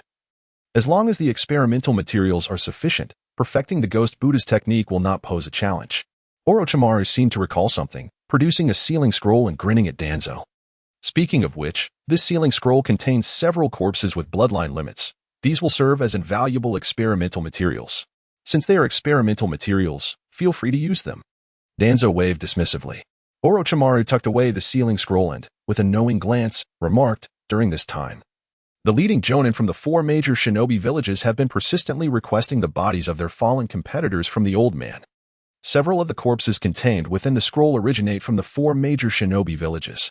Are you certain you wish to utilize these corpses for experimentation?" After speaking, Orochimaru quietly awaited Tobi's response. Tobi remained silent for a moment before replying in a detached tone, "Once something is in our possession, there is no rationale for relinquishing it. You may utilize these corpses as you wish. I have my own methods to deal with the leading jonin of the 4 great ninja villages. So you need not concern yourself with that. Focus solely on your experiments." With that affirmation from Tobi, Orochimaru left, feeling quite satisfied. At this moment, he was indeed eager to embark on his new experiment. He wondered if the perfected technique of Demon Seed would prove to be as remarkable as he anticipated. Chapter 23, Promotion to Special Jonin. The following day, news spread through Konoha regarding the discovery of Bailuhu's whereabouts. A multitude of Konoha ninjas, upon hearing this revelation, promptly surged forth in pursuit of Bailuhu. Several jonin leading teams from smaller nations, unable to resist the allure of the bounty, joined the fray as well. The remaining jonin from the 4 major ninja villages, though tempted by the reward, chose to stay in Konoha, hoping that the village would recover the bodies of the fallen participants. Otherwise, they would face difficulties upon returning to their villages. However, after waiting for an extended period without any news, the jonin from the 4 major villages grew increasingly impatient. Had it not been for the consideration that they were within the heart of Konoha, they might have caused a ruckus. Yet, the thought of the Konoha Umbu lurking in the shadows, observing them, quelled their burgeoning violent impulses. At this moment, the jonin from the 4 major villages gathered together. The jonin from Yunin village, Furoi, spoke first. "Gentlemen, Konoha has yet to provide us with a response. What are your thoughts? What else is there to think? Either they have found the bodies and do not wish to return them to us, or they have yet to find them and cannot provide us with an answer," replied Inoki, the jonin from Iwagakure, stroking his chin. "Is it merely my imagination, or do those missing bodies all possess bloodline limits? If these corpses have fallen into Konoha's hands, it is unlikely they would refrain from conducting experiments," he continued. "You suggest that Yakura, the jonin from Suna, seem to piece something together. It is highly probable that Konoha is secretly researching bloodline limits." Inoki cast a grave glance at the assembly, stating, This is the only plausible explanation. The gathered ninjas fell into a heavy silence. Should Inoki's conjecture hold true, reclaiming the bodies of the participants from Konoha would be nearly impossible. Gentlemen, I must return to Kirigakure. It seems unnecessary to linger any longer, declared Suigetsu, the Jonin from the Mist Village, after a brief silence. With that, he departed. The remaining ninjas, Furoi from Yunin, Inoki from Iwagakure, and Yukura from Suna, exchanged glances before bidding their farewells and leaving in succession. Thus, the Jonin from the 4 major villages departed Konoha in quick succession. The Chunin exams had finally reached their conclusion. The following day, Amano, residing in Konoha Hospital, received a summons from the 3rd Hokage. This signified his release from the hospital, freeing him from the pretense of being a severely injured patient. After gathering his belongings, Amano made his way to the Hokage Tower. In the Hokage's office, Amano stood quietly before Sarutobi Hiruzen, feigning an attitude of humble attentiveness. At that moment, Sarutobi began his familiar discourse on the will of fire. Internally, Amano could not help but scoff, yet outwardly he maintained a composed demeanor. It must be acknowledged that Sarutobi Hiruzen did possess a certain charisma as a speaker. Should a novice hear such rhetoric, it would likely ignite a fervent resolve to die for Konoha. Amano did not harbor any resentment towards Sarutobi. On the contrary, he regarded him as a good person. However, as a leader of the village, Sarutobi was inadequate. He was overly impulsive and excessively lenient. Reflecting on the future, when Sarutobi would commit one blunder after another, plunging Konoha from its zenith into despair, Amano found himself at a loss for words. Upon concluding his speech on the will of fire, Sarutobi smiled gently at Amano and said, "Your father and your uncle sacrificed their precious lives to protect Konoha. They are heroes of our village. I hope that in the future you will inherit their will and continue to guard Konoha. Can you do that?" "I can." Though somewhat weary of such dialogues, Amano maintained a resolute expression. Sarutobi nodded with satisfaction. "You performed excellently in this Chunin exam, not only restoring Konoha's honor, but also eliminating numerous potential future adversaries. I am pleased. Due to your outstanding performance, I have decided to promote you to Special Jonin. Here is your appointment letter. Please accept it." Special Jonin? Amano was somewhat taken aback. Initially, he had aimed for the title of Chunin. He had not anticipated being awarded the title of Special Jonin, which was indeed a delightful surprise. Reflecting on the Chunin exam, it was evident that the 4 major villages had colluded, sending multiple Special Jonin to compete, some of whom possessed strength rivaling that of ordinary Jonin. Faced with such a formidable lineup, even with Konoha's preparations and the Root Trio deployed, they nearly faced defeat. Had Amano not emerged at the critical moment, the Konoha participants would have been decimated by the teams from the 4 major villages. Had that occurred, Konoha would not only have lost face but could have also been plunged into war, one instigated by the 4 major villages. Fortunately, Amano's appearance had salvaged the situation. Currently, while Konoha had experienced some friction with the 4 major villages along the borders, it had not escalated to the point of war, providing Konoha with some relief and additional time for preparation. "Why do you hesitate to accept the appointment letter?" Sarutobi, noticing Amano's momentary distraction, could not help but urge him with a smile. Upon receiving the appointment letter from Sarutobi, Amano discovered that the challenge task section of his task panel now displayed a completed status. He could formally submit the task and claim his reward. Challenge task: obtain the Chunin title completed. Task requirements: participate in the Chunin exam, successfully pass all assessments, and secure a Chunin promotion slot. Task rewards: 15 progress and roleplaying. By attaining the title of Special Jonin, Amano had received the highest tier of rewards for this challenge task. A full 15 progress and roleplaying would undoubtedly elevate his strength by another tier. Upon leaving the Hokage's office, Amano eagerly claimed his rewards. Ding! Congratulations, host. Roleplaying progress has reached 65, unlocking new skill, Secret Sword, Grass Firefly. Ding! Congratulations, host. Roleplaying progress has reached 70, unlocking new skill, Shattering Tooth. Ding! Congratulations, host. Roleplaying progress has reached 75, unlocking new skill, Star Explosion. With 3 consecutive notifications, Amano unlocked 3 new skills in one breath. Skill: Secret Sword, Grass Firefly. Description: utilizes internal chakra for rapid recovery of injuries. This skill bears some resemblance to Tsunade's Creation Rebirth, significantly enhancing Amano's survival and sustained combat capabilities. Skill: Shattering Tooth. Description: Slash is imbued with shockwave power, with a high probability of disarming opponents. This skill emphasizes technique, which has its merits. Skill: Star Explosion. Description: a method of energy transfer, allowing energy to be transferred into a specified object, leading to an explosion. Creation blueprint, explosive apple. Amano examined the production process of the explosive apple and noted that it bore little difference from the detonating tags circulated in the market. If he could comprehend the principles of explosion, creating a Hokage version of a grenade seemed quite feasible. With ample energy, it might even be possible to devise a Hokage version of a nuclear bomb. The mere thought of such terrifying power left Amano eager to experiment. If a weapon of nuclear caliber were to come into existence, the so-called White Zetsu army in the latter stages of the Hokage saga would be obliterated in an instant. He wondered if a being of Sage of Six Paths caliber could withstand such might. Opening his personal panel, Amano noticed significant changes had occurred once more. Host, Moonlight Amano, character, Tachibana Ukyo, style, Shin Dream Sword style, role progress, 7-5. 5. Combat power, ordinary Jonin, daily task, swing the sword 1,000 times.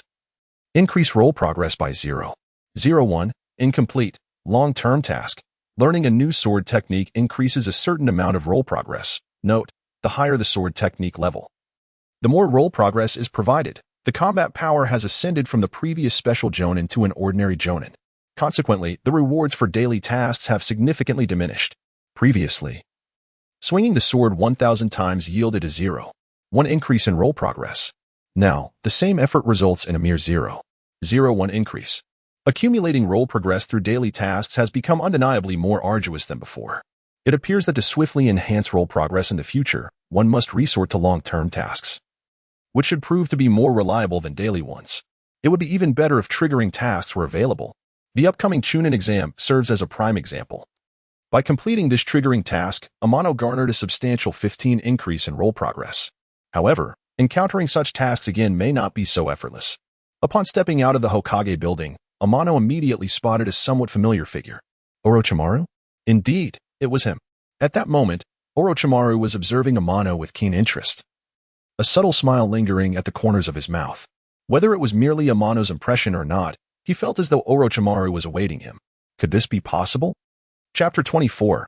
Orochimaru's recruitment. Amain, I've been waiting for you for quite some time. Orochimaru beamed at Amano, his admiration unmistakable in his gaze.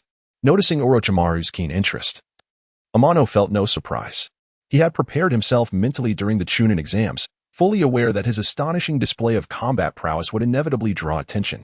He had anticipated that Danzo would be the first to approach him for recruitment into Root, and he had already crafted his reasons for refusal. To his astonishment, it was Orochimaru who sought him out first. Are you Lord Orochimaru? Amano asked, his surprise evident as he politely acknowledged the legendary figure. Just knowing me is sufficient. Orochimaru chuckled. Are you interested in working under me? I have a position available for a direct Jonin. Is this an invitation to join you? Amano's eyes flickered as his thoughts raced. He now possessed the strength of an ordinary Jonin, but advancing further would not be straightforward. Aside from learning advanced sword techniques, he had only the unpredictable path of triggering tasks to consider. However, the randomness of such tasks made them elusive. Thus, the only viable option left for rapid growth was the pursuit of higher-level swordsmanship.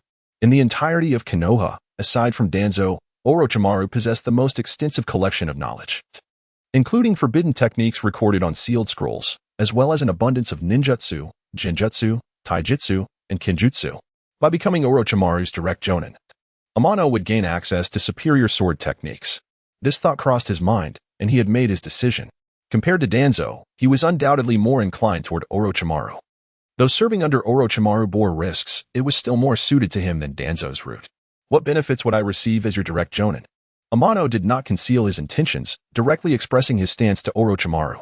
With someone as cunning as Orochimaru, hiding one's thoughts would only breed unnecessary suspicion. Thus, it was better to be forthright. Oh? Orochimaru raised an eyebrow, a curious expression crossing his face. What benefits do you seek? It was the first time he encountered someone bold enough to request benefits from him, and Orochimaru found it amusing. I am solely interested in swordsmanship. If you could provide me with a few high-level sword techniques, I would gladly serve as your direct Jonin. Amano stated his thoughts directly, noting Orochimaru's lack of anger. Haha. No wonder your swordsmanship is so profound. Your obsession with it is commendable, Orochimaru replied with a smile, producing a scroll from his person and handing it to Amano. I do have some high-level sword technique scrolls, but I cannot part with them all. That will depend on your future performance. If you agree to become my direct Jonin now, I will grant you this A-rank sword technique scroll for free. From this moment onward, I shall be your direct jonin. Amano exclaimed, his eyes sparkling as he accepted the A-rank sword technique scroll, his face alight with joy. After securing the scroll, Amano promptly inquired, Lord Orochimaru, do you have any instructions for me? Orochimaru waved his hand dismissively. Nothing urgent at the moment. I will have a summoning beast notify you when I require your assistance. With that, he departed without a backward glance. Amano fell into contemplation. Under the leadership of Sarutobi Hiruzen, Konoha had begun the selection process for the fourth Hokage. Among the candidates, Minato Namikaze and Orochimaru garnered considerable support, while Tsunade and Jiraiya, both equally qualified, had withdrawn from the race. Currently, Minato was too young, lacking in both achievements and experience compared to Orochimaru, who held a significant advantage. It appeared that Orochimaru was well positioned to become Hokage. However, he could not manage all affairs alone. He needed to establish his own loyal forces. Only with such support could he secure the Hokage position. Orochimaru's invitation to Amano as his direct jonin hinted at his desire to build such a loyal force. While this notion was sound, the question remained whether he could truly ascend to the Hokage's seat. Amano, possessing knowledge of the original narrative, understood that Orochimaru ultimately had no chance. The candidate Sarutobi Hiruzen had long designated as the fourth Hokage was Minato Namikaze, relegating Orochimaru to a mere runner-up. To pave the way for Minato, Sarutobi subtly provided him with substantial backing. Coupled with Minato's remarkable performance in the Third Great Ninja War, his accomplishments in standing surged, rivaling even Orochimaru's. Moreover, Minato enjoyed favorable relations with the various clans of Konoha, earning high esteem among the common folk. The support for Minato's candidacy as the fourth Hokage was steadily increasing, as he was deemed the most suitable choice. Conversely, Orochimaru's demeanor instilled fear in many within Konoha due to his aloof nature, resulting in strained relationships with the clans. Should Orochimaru succeed, Konoha would likely endure a brutal purge, jeopardizing its prosperity, a scenario Sarutobi wished to avoid. Only Minato's ascension would ensure Konoha's flourishing and long-term stability. In light of these considerations, Minato emerged as the most fitting candidate for the fourth Hokage.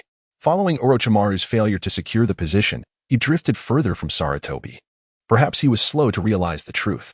Once Orochimaru comprehended Sarutobi's true intentions, his pride could not bear the thought of being manipulated by his once respected mentor. Had Sarutobi been forthright in instructing Orochimaru to abandon his pursuit of the fourth Hokage, Orochimaru might have felt displeased but would not harbor such resentment. Instead, Sarutobi employed the very method that Orochimaru found most intolerable, leading to his failure. This was akin to delivering a resounding slap to Orochimaru's pride. Such an arrogant individual could not easily accept such an outcome, sealing the fate of their parting.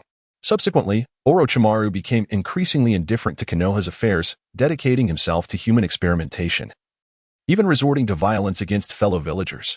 Ultimately, Sarutobi took matters into his own hands to confront Orochimaru. After a fierce battle and under Sarutobi's deliberate leniency, Orochimaru managed to escape Konoha. Would the events of the original story repeat themselves? As he watched Orochimaru's departing figure, Amano remained silent for a long time. He was indifferent to who would become the fourth Hokage. His primary concern was how to swiftly enhance his strength. Presently, the ninja world seemed relatively peaceful. But such tranquility would not endure. Once the third Kazekage of Sunagakure was secretly eliminated by Sasori, the Third Great Ninja War would erupt. Amano had no knowledge of when Sasori would act, nor could he influence the enigmatic figure.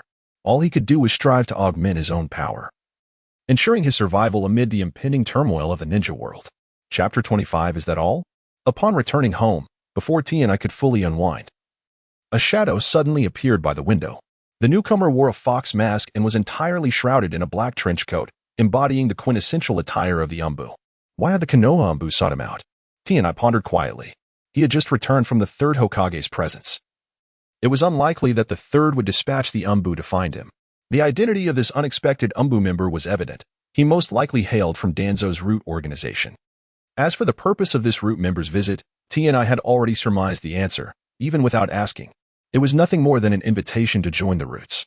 Yueguang T and I, Lord Danzo requests your presence. Please come with me. As anticipated, Danzo's recruitment had commenced. Not long ago, Orochimaru had personally approached him with sincerity and substantial benefits. The A-rank swordsmanship scroll he possessed was the best testament to that. In contrast, Danzo had merely dispatched a root member to convey his invitation, adopting a somewhat overbearing demeanor, as if T and I were already one of his subordinates. This condescending attitude irked T and I immensely. May I inquire what Lord Danzo desires with me? Tianai asked, remaining still. His tone indifferent. You will know once you come with me, the root member replied, refusing to provide a direct answer while persistently urging, do not keep Lord Danzo waiting. Come with me quickly, or you will face consequences beyond your endurance. Tianai showed no inclination to move, while Danzo was extending an invitation to him. It did not imply he was obliged to comply. This was a recruitment, not a plea for acceptance. In all honesty, he had no need to consider this invitation.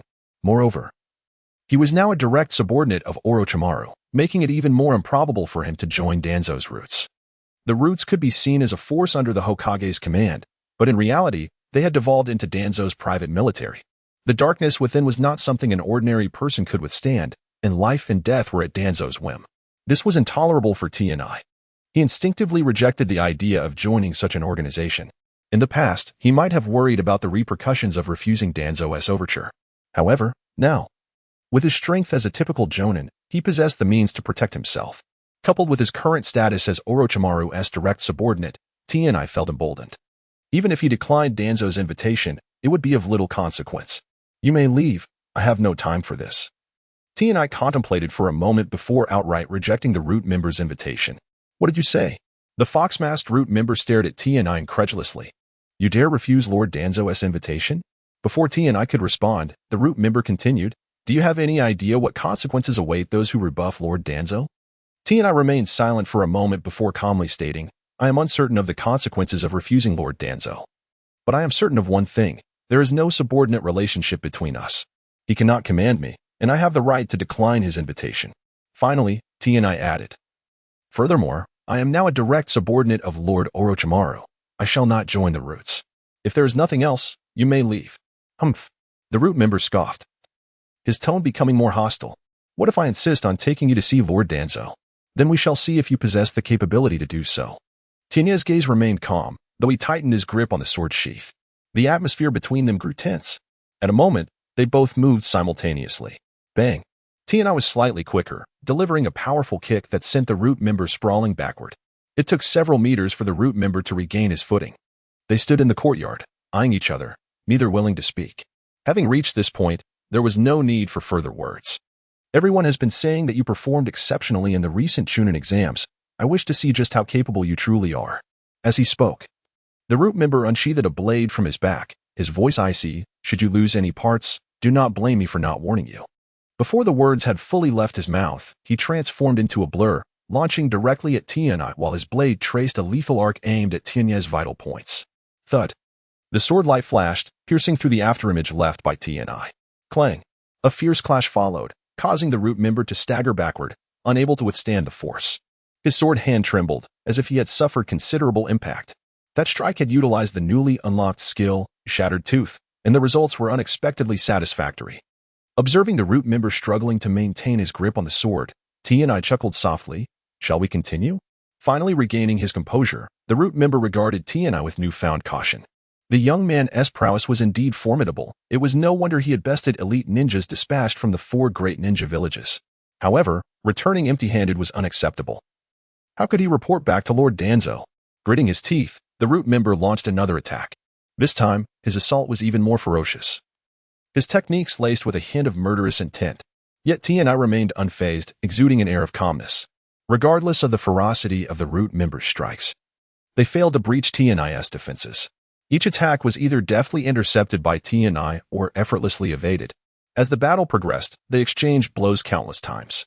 The root member primarily focused on offense, while Tianai either defended or dodged, seldom counterattacking.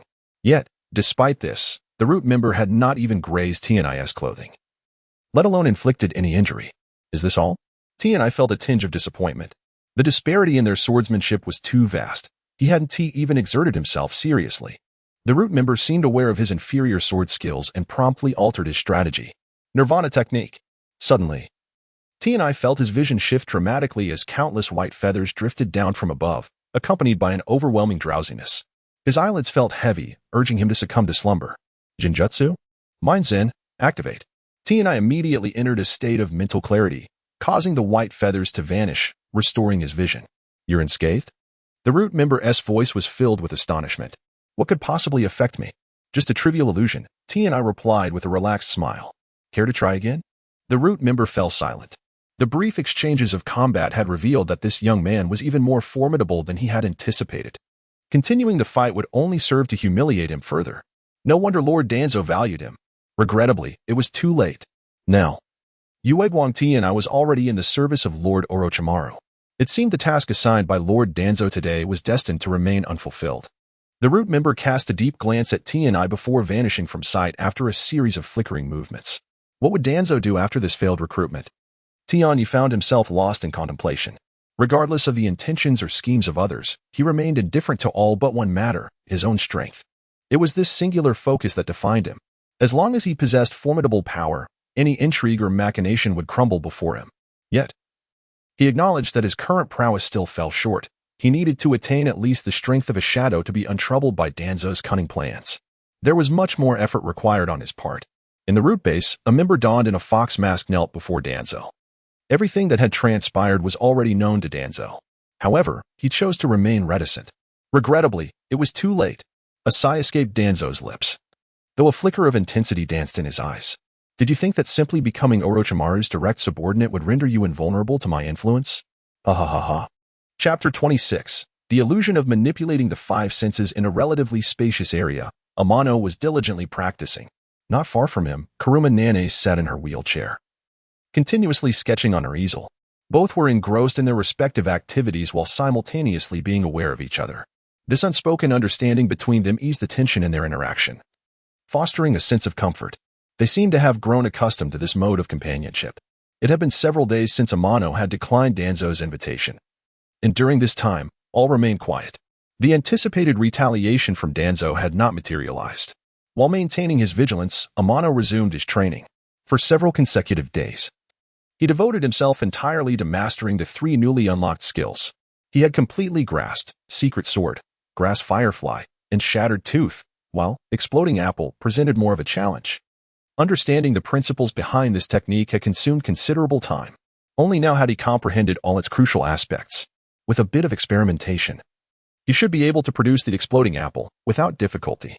However, this was merely an appetizer. The potential of this skill was far beyond that. According to its description, the upper limit of this technique was exceedingly high. At its initial level, it could create lethal devices like the Exploding Apple. As he advanced further, with ample chakra, he could even manufacture doomsday weapons akin to nuclear bombs. The mere thought was exhilarating. Yet, Amano was still at the very beginning, far from crafting such ultimate weaponry. He resolved to take his time. Sheathing his sword, Amano took a moment to adjust his breathing before turning his gaze towards Nana's. Coincidentally, she had just set her brush down. What have you drawn? Let me see, Amano said, smiling as he approached her. Here, take a look and tell me how it is, Nana's replied with a slight smile, turning the easel towards him. Amano focused on the drawing. It depicted him sword in hand. Expression intense, radiating an aura of sharpness. Impressive, Amano exclaimed, his eyes sparkling as he gave her a thumbs up. A thought crossed his mind. He couldn't help but wish to experience the illusionary techniques of the Kuruma clan that manipulated the five senses. This specific illusion could only be wielded by those of the Kuruma lineage who had awakened their bloodline limit, and Nana's before him possessed this ability. Furthermore, Amano was keen to seize this opportunity to test whether his skill, Heart Zen, could grant him immunity to such illusions. With this in mind, Amano articulated his desire. Nana's, let me witness how much you've progressed recently. I've longed to experience the Kuruma clan's illusion of manipulating the five senses. His expression turned slightly serious as he looked at her. Shall we engage in a friendly spar? I'm not very adept at that illusion. I'm afraid I might hurt you. Nana's hesitated, shaking her head. It's all right. We're just going to test it, not engage in a serious fight, Amano joked lightly. Just be gentle. As long as I don't end up with a bruised face, it'll be fine. He gazed at her with eager anticipation. Perhaps feeling a bit shy under Amano's gaze, Nana's cheeks flushed slightly. After a moment's hesitation, she gently nodded in agreement. All right, let's proceed. After creating some distance, Amano stood still, awaiting Nana's move. With a gentle flick of her brush, the world around him suddenly transformed. In the blink of an eye, Nana's vanished, replaced by a figure that bore an uncanny resemblance to Amano himself. Is that my likeness? Amano quickly discerned the nature of the illusion. Truly, the Kuruma clan's art of illusion was extraordinary. It was as if he were face to face with another self. The figure mirrored his appearance and demeanor with remarkable fidelity, as if carved from the same mold. They stood in an unfamiliar setting, a spacious dojo, devoid of the familiar greenery and trees. This was evidently the illusionary realm created by Nanace. Amano collected his thoughts, observing the doppelganger before him. Suddenly, the other self lunged forward with agility, closing the distance. The long sword slashed swiftly and forcefully. Amano's brow furrowed slightly as he drew his sword in a flash, intercepting the attack. Thus began their duel. After several exchanges, Amano realized that the figure possessed about 50% of his own strength, posing no real threat to him. As the test concluded, Amano intended to finish the doppelganger off when, unexpectedly, his vision darkened entirely. Had he been deprived of sight? He retreated, distancing himself from his other self. After a brief disorientation, Amano gradually adapted to the rhythm of the doppelganger's attacks, regaining the upper hand. Just as he prepared to counterattack, he suddenly discovered that his hearing had also vanished. His prior advantage crumbled again, leaving him in a state of vulnerability. Next, his sense of smell, taste, and touch were successively stripped away. The loss of all 5 senses was a profoundly disorienting experience for Amano.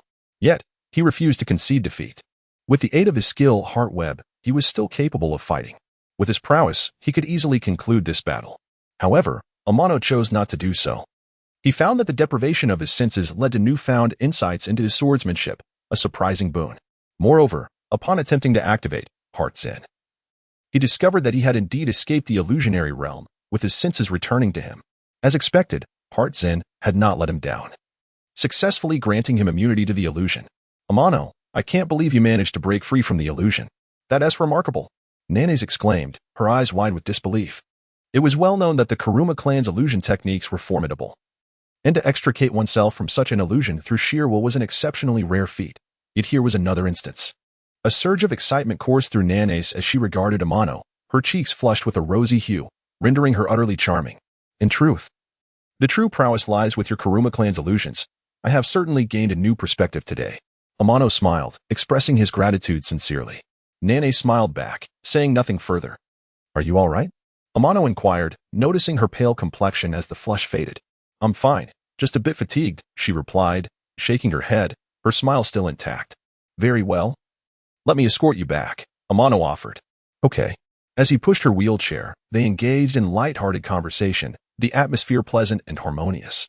Occasionally, as they passed playful children, a hint of envy flickered in Nanace's eyes, mingled with a touch of melancholy. Amano observed this silently, feeling a pang of sympathy for the resilient girl before him. Given the current state of medical advancements, curing Nanace's bloodline illness seemed a daunting task. Even the legendary healer Tsunade would hesitate to guarantee a cure for her affliction. It appeared that only the Sage of Six Paths' Yang Release Chakra might hold the key to her salvation. In the original work, Kakashi's Sharingan was taken by Obito and Naruto. Using the Yang Release Chakra bestowed by the Sage of Six Paths, miraculously restored Kakashi's left eye to health. If the Yang Release Chakra from the Sage of Six Paths can regenerate a missing eye, then surely it should be feasible to completely cure Nanace's bloodline illness. However, the timing is not yet ripe, and acquiring the Yang Release Chakra will require some patience. This cannot be rushed. Nevertheless, there exists a method that could enable Nanace to rise from his wheelchair, the practice of the Super Beast Imitation Jutsu. Given Nanace's exceptional artistic talent, mastering this technique should pose little challenge. Although its limitations are evident, it is more than sufficient as a daily aid. Nanace, have you heard of the Super Beast Imitation Jutsu? Nanace was initially taken aback but soon nodded in acknowledgement. Of course, I have heard of it. However, this technique is unique to the Root organization, and only its members can learn it. Oh, T&I furrowed his brow, lost in thought. In the original narrative, Sai learned this technique only after joining the Root and under Danzo's tutelage. The prospect of obtaining this jutsu from Danzo seems nearly impossible. Hence, the only option left is to approach Orochimaru. Given Orochimaru's nature, it is highly probable that he has archived the Super Beast Imitation Jutsu. If the opportunity arises, a visit to Orochimaru may be warranted. T&I, why are you asking about this? Nanace appeared somewhat concerned. Oh, it's nothing, just a casual inquiry. T&I replied with a smile, waving his hand dismissively.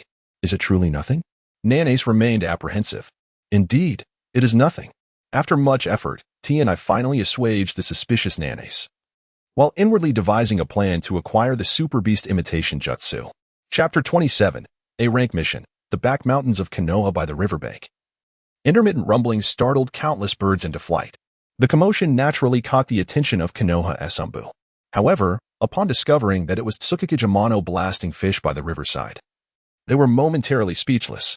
This prodigious youth, who had achieved remarkable results in the Chunin exams, had such peculiar hobbies.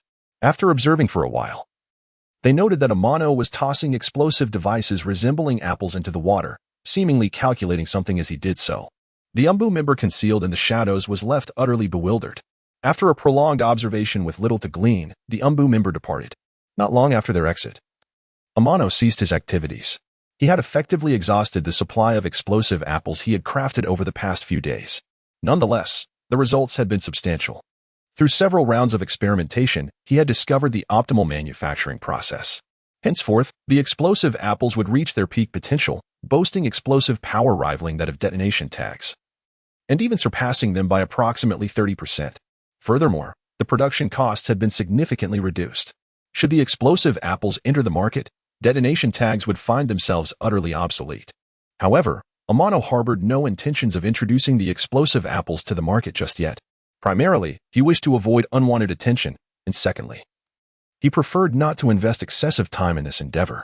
While the explosive apples were advantageous, they were merely auxiliary tools to him. In the future, he could potentially earn some money from them if necessary.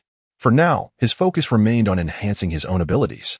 Recently, Amano had thoroughly assimilated the 3 newly unlocked skills. As for the Starburst skill, he was still at a rudimentary level, with much progress yet to be made. Having mastered the manufacturing method of the explosive apples, he felt confident that creating even more formidable weapons in the future would pose no challenge. Regarding the A-rank swordsmanship scroll acquired from Orochimaru, he had yet to find the time to examine it. He needed to allocate time soon to learn this swordsmanship. He was curious about how much progress he could achieve after mastering it. Suddenly, a figure appeared on a nearby tree trunk, close to Amano. He sensed the presence and turned to face the newcomer, who was donned in the familiar garb of the Umbu.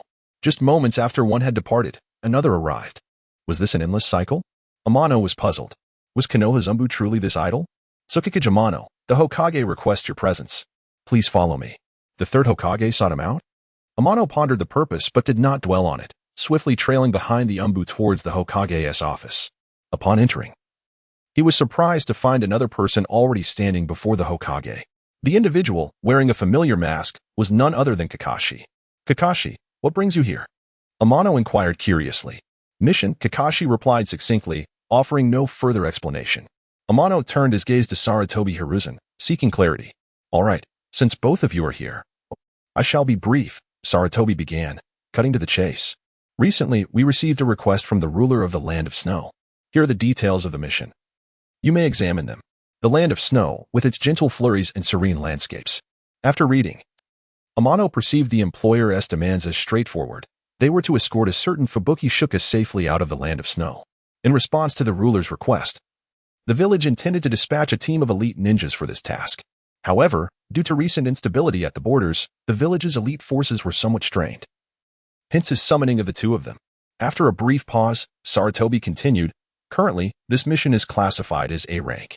Tsukikage Amano will serve as the team leader, with Kakashi as a member. As for the 3rd member, you may recruit someone of your choosing from this list of available elite ninjas. He handed a list to Amano. Upon reviewing it, Amano noted that most names were unfamiliar, with hardly any recognizable figures.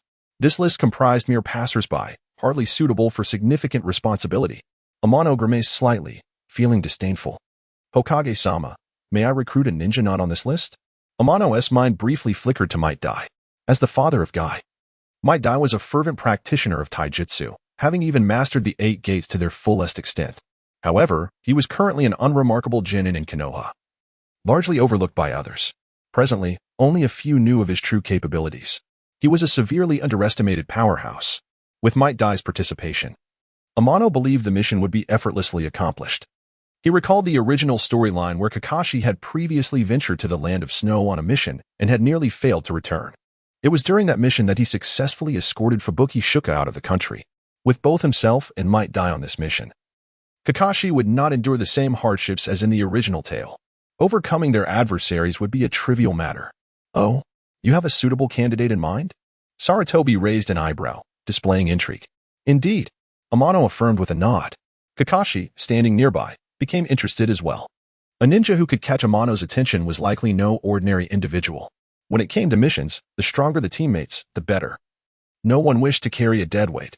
The prospect of a powerful ninja joining the team was undoubtedly a welcome one, and Kakashi would not refuse. Very well.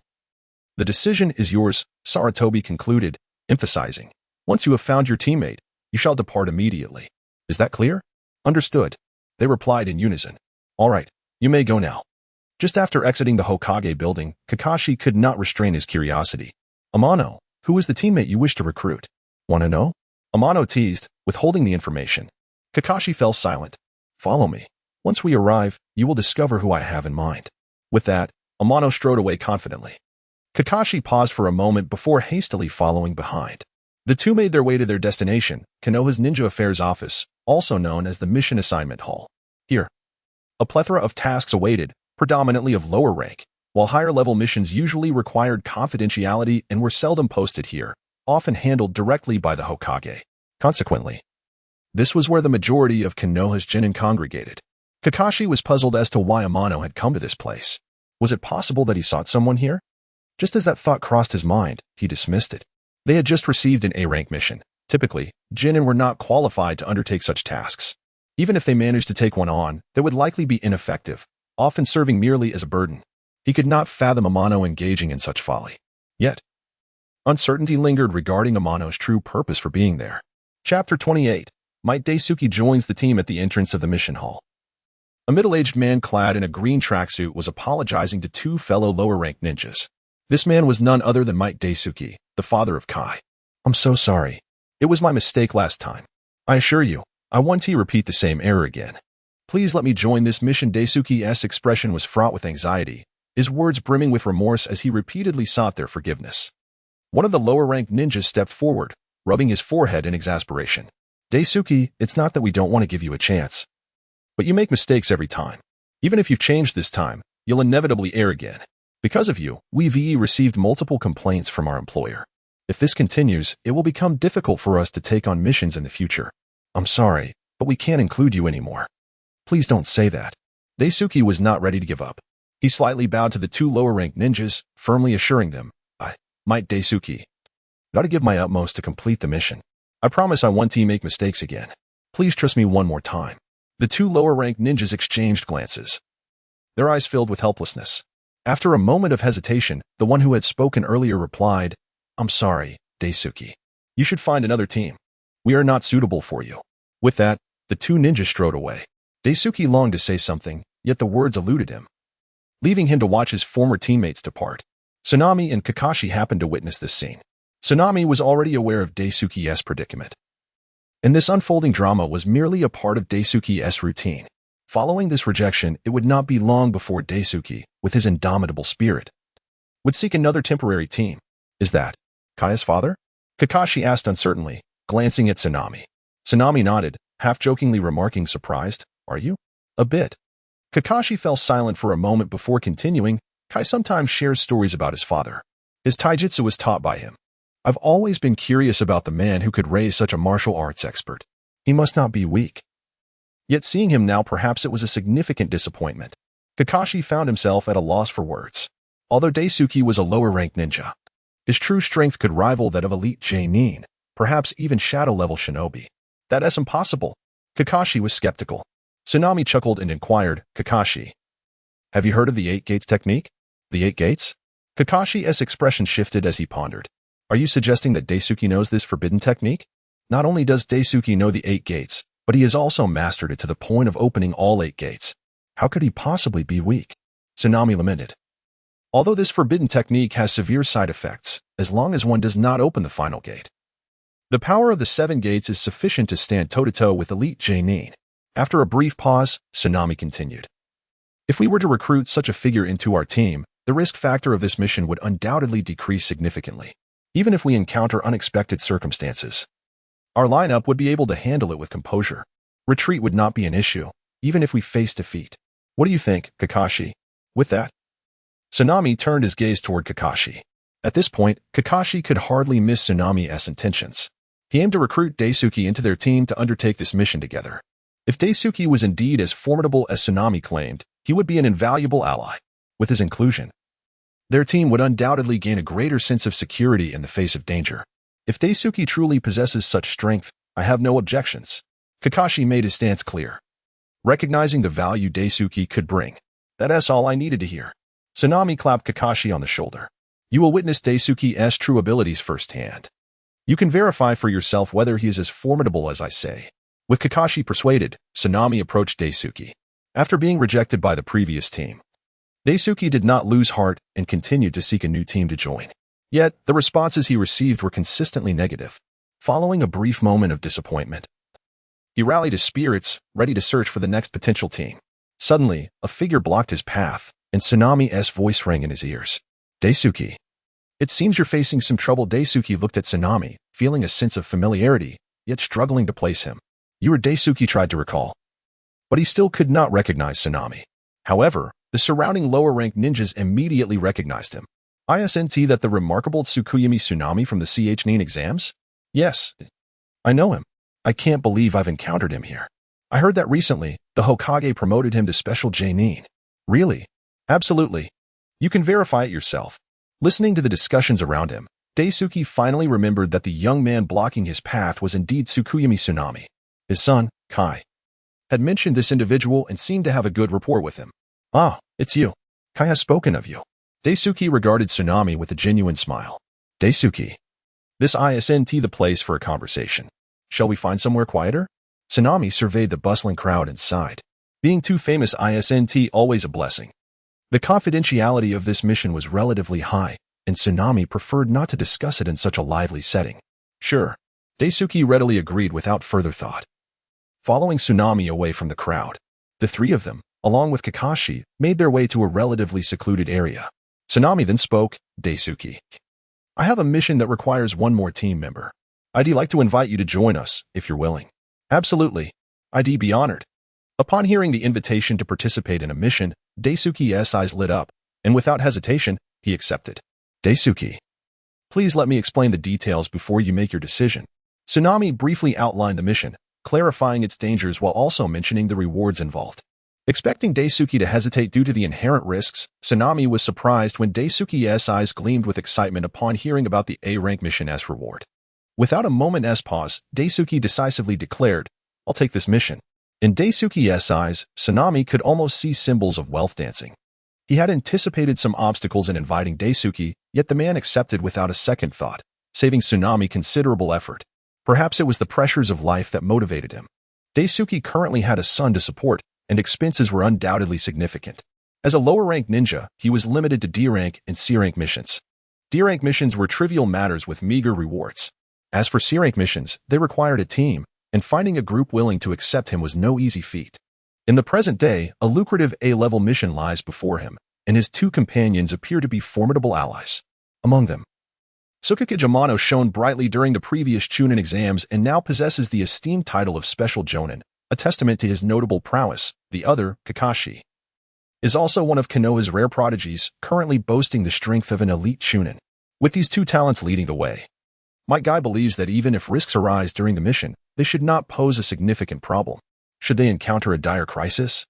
He is confident that with his mastery of the 8 Gates Forbidden technique, he can ensure the safe retreat of these two geniuses from the village. Furthermore, the rewards for this mission are exceedingly generous, leaving him with no reason to decline. Having successfully integrated Might Guy into the team, Amano knows they can officially embark on their journey. At that moment, the familiar notification chime resonates in Amano's mind.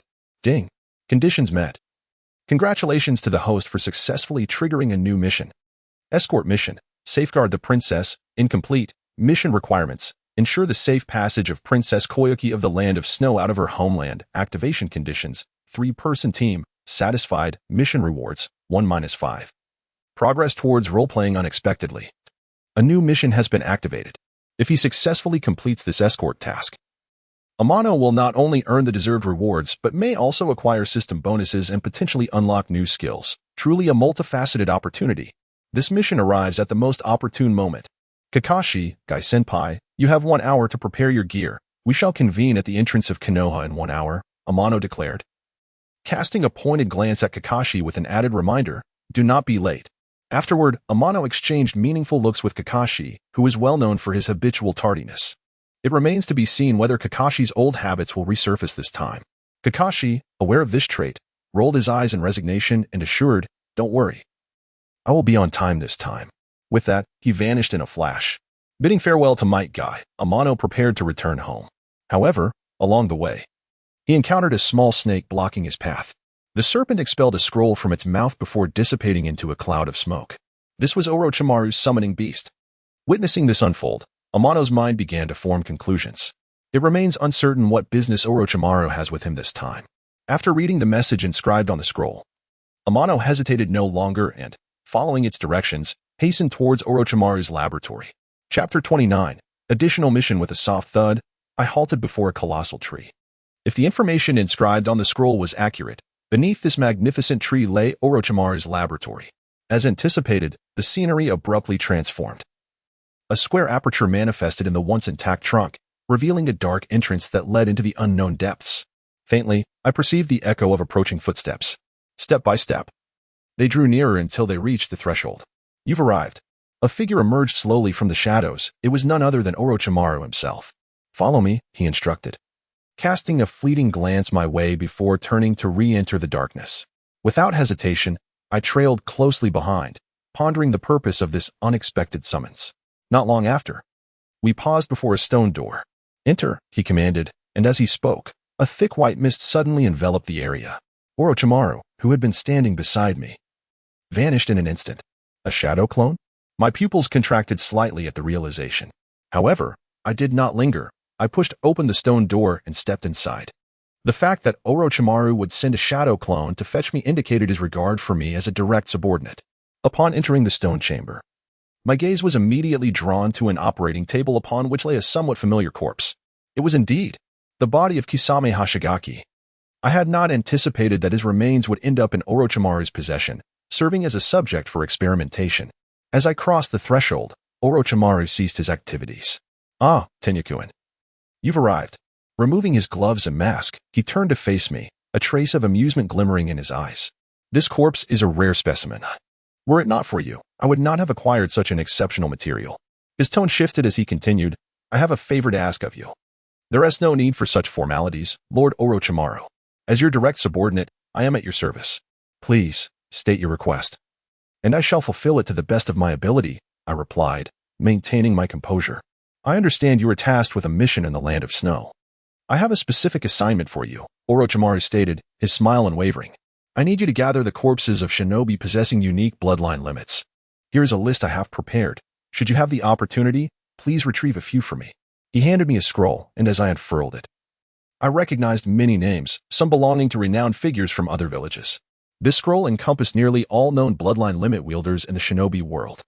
Such extensive knowledge could not be acquired without a vast intelligence network. I wondered who had compiled this list. Was it Danzo? The thought flashed through my mind. Given that Orochimaru had yet to leave Konoha, he had not established his own network. It seemed likely that this list was indeed sourced from Danzo, as he currently oversaw intelligence matters in Konoha. I discreetly stowed the scroll and inquired, Lord Orochimaru, does this task have a time limit? None, he replied, shaking his head. After a moment of contemplation, he added, you may consider this a long-term task. As long as you can bring back corpses with bloodline limits, I will grant you any swordsmanship reward you desire. My eyes sparkled with excitement. It appeared that I would soon have my hands full. In due course, the great ninja war would erupt, and many shinobi from various villages would surely find themselves on the battlefield. At that time, locating those with bloodline limits would not prove difficult, and I could act without excessive caution. Thus, this additional task from Orochimaru could be postponed until the war commenced. As I prepared to depart, a thought crossed my mind, prompting me to ask Orochimaru, Lord Orochimaru, do you happen to possess the jutsu, Super Beast imitation painting? Oh. Orochimaru raised an eyebrow, intrigued. Are you interested in this jutsu? Somewhat, I nodded. I do have it, he replied, regarding me with a knowing look. However, this technique is of relatively low rank, barely reaching B class. Its drawbacks are quite evident, and it may not be of significant benefit to you, at best. It serves as an auxiliary tool. I am unperturbed. I value the supportive nature of this jutsu, I asserted. Acquiring it would indeed facilitate my travels. I gazed at Orochimaru with anticipation, wondering if I might obtain this technique from him. Oh. Orochimaru's interest was piqued, and he further inquired. How do you intend to exchange for this jutsu? I wish to offer this. I produced a scroll from my person, explaining. This scroll contains a newly developed sword technique of mine, which incorporates elements of the shadow clone technique. It is called Secret Sword, Bubble Image, and it serves a function akin to that of the shadow clone, yet it consumes far less chakra. Is that so? Such a technique exists? Orochimaru's eyes gleamed with interest as he took the scroll from my hands and unfurled it, his gaze lighting up with fascination. Suddenly, a remarkably lifelike clone materialized beside him. Created through the Secret Sword, Bubble Image technique. This clone resembled an actual entity rather than a mere illusion, and it had a tangible presence upon touch. This technique is indeed extraordinary. Orochimaru praised without reservation. I did not expect you to evolve the clone technique to mimic the effects of shadow clones. If I hadn't experienced it myself, I would hardly believe it. Well done, indeed. I shall accept this technique, Orochimaru declared, excitement evident on his face as he took the scroll. He then produced another scroll from his palm, which contained the Super Beast Imitation Painting technique. Take this. Thank you, Lord Orochimaru. I expressed my gratitude hastily. Do not mention it. This is merely a fair exchange, he responded, shaking his head lightly.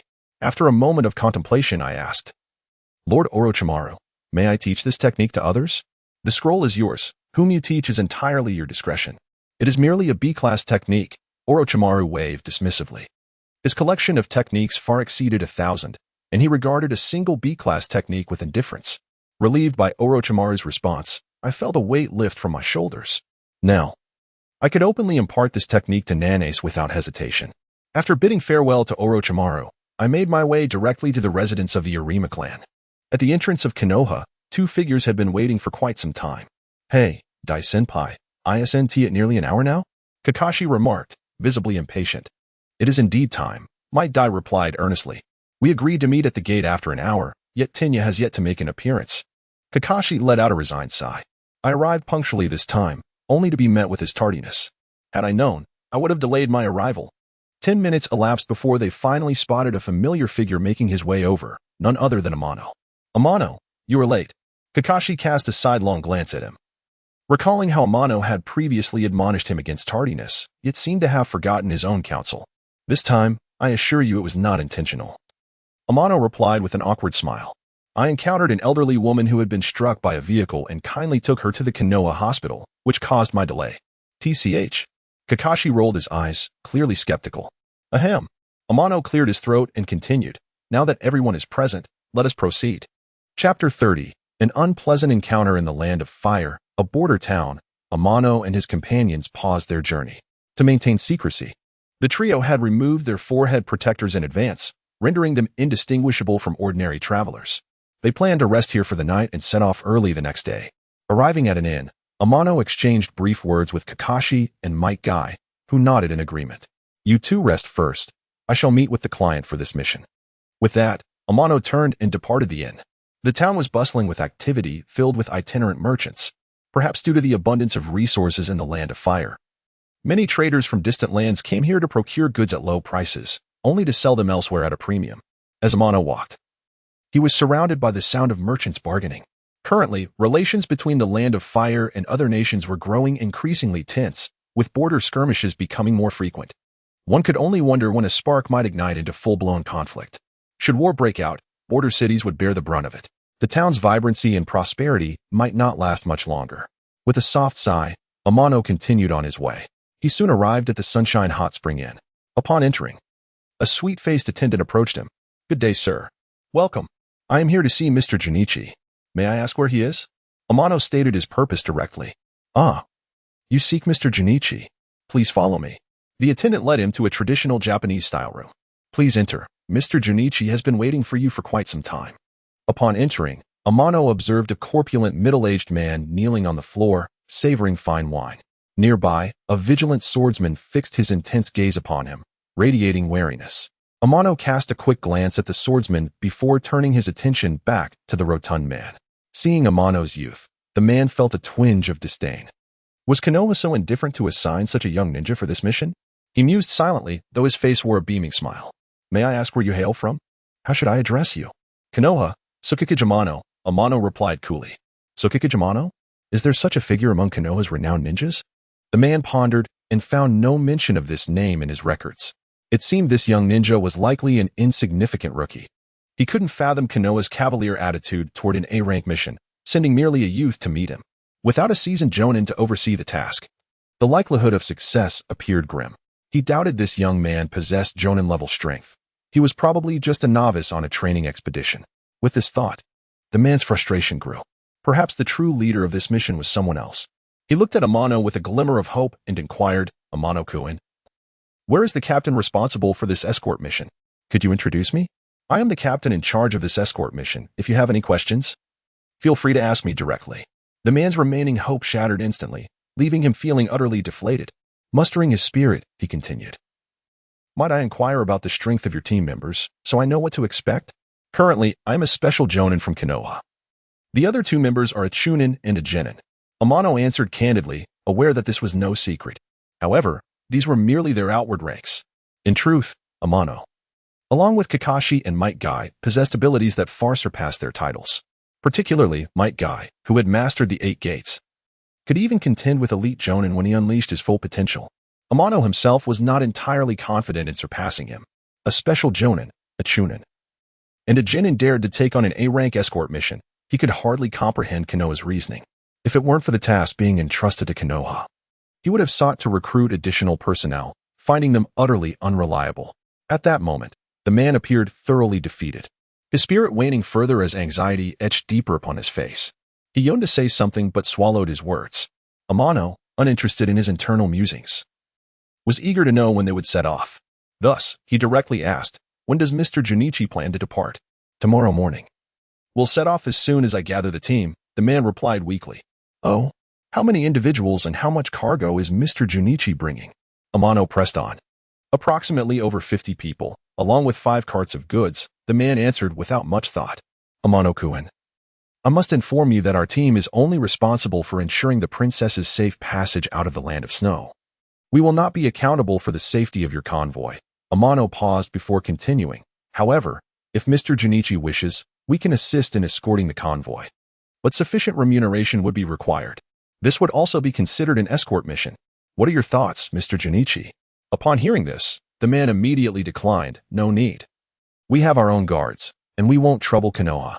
He had already spent a considerable sum procuring goods in the Land of Fire. He had hoped to receive the protection of Konoha's ninjas free of charge, but to his surprise, the young ninja had the audacity to request a fee for escorting him. Reluctant to part with his finances, he rejected Amano's offer. Amano remained unfazed, offering a faint smile. If that is the case, I shall take my leave. Until tomorrow. As Amano departed, the man sighed in exasperation, lamenting, I thought I could secure free protection from Konoha's ninjas, but instead, I encountered a cunning individual. My plans have utterly fallen apart. My lord, the sovereign has already instructed that for safety, you may hire Konoha ninjas for the escort. Why refuse his request? The silent swordsman interjected suddenly. I merely wish to save the nation some expenditure. Our finances have not been favorable in recent years. At this, a hint of worry crossed the man's face. My lord, your patriotism is admirable. However, our convoy will traverse multiple countries. If we encounter rogue ninjas along the way, our current personnel might not suffice. The swordsman scrutinized the man closely and continued, if possible, I hope you will consider hiring those Konoha ninjas. This would ensure both your safety and that of the goods.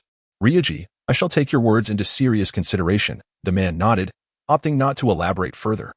After returning to the inn, Amano and Kakashi shared a simple dinner before he embarked on solitary training. The A-rank sword technique scroll he had obtained from Orochimaru had yet to be studied. With time at hand, it was the perfect opportunity to master this art. Soon, the yard echoed with the hissing sound of swordplay.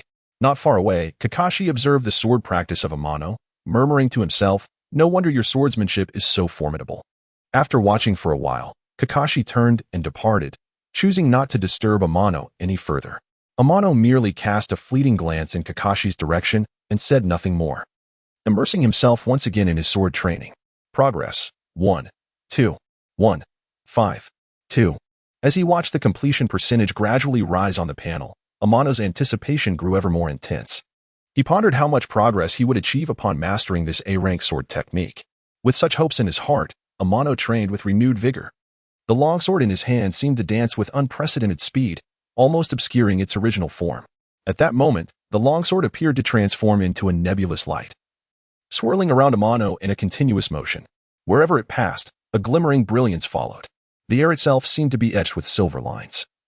radiating outward from Amano's center in all directions. Chapter 31. Kakuzu and Tsunade. The following day, early in the morning, Amano met with Kakashi and Might Guy to join Junichi's merchant convoy.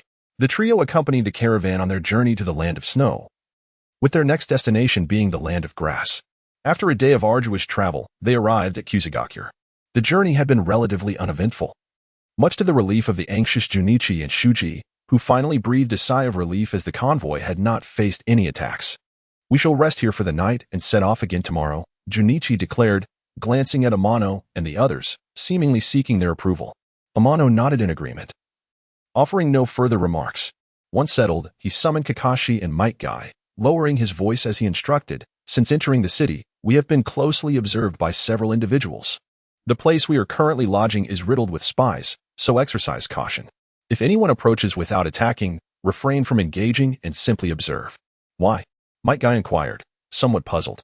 Amano patiently elaborated, "Our mission is to escort the princess of the Land of Snow safely out of the country. However, the safety of the merchant convoy is not within our purview, so we need not expend our efforts on their behalf." "You mean?" Kakashi pondered, a flicker of understanding crossing his face, yet he could not contain his curiosity. If that plump leader were to call for help, we would have to assist. But the compensation must remain intact. A smile crept onto Amano's face as he continued, "Follow my lead, and if fortune smiles upon us, this escorting task could ultimately yield a handsome reward for us." Kakashi's gaze toward Amano shifted, now filled with a newfound respect. This comrade not only possessed formidable skills but also appeared to be shrewd in matters of profit. Naturally, Kakashi would not decline the prospect of additional remuneration, for the life of a ninja often demanded financial resources. Meanwhile, Might Guy wore an eager grin on his face. Was he the purpose of undertaking missions to earn rewards?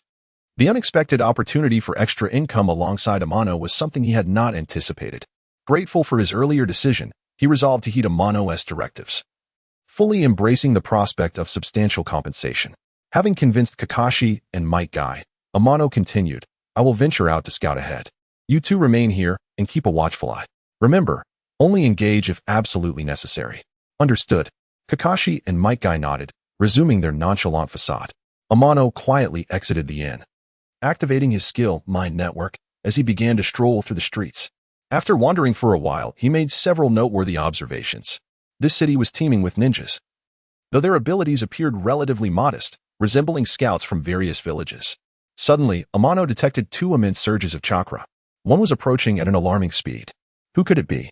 Amano focused his gaze, and soon a ponytailed girl sprinted toward him at full speed, glancing back nervously as if being pursued by some ferocious beast. A gust of wind swept by.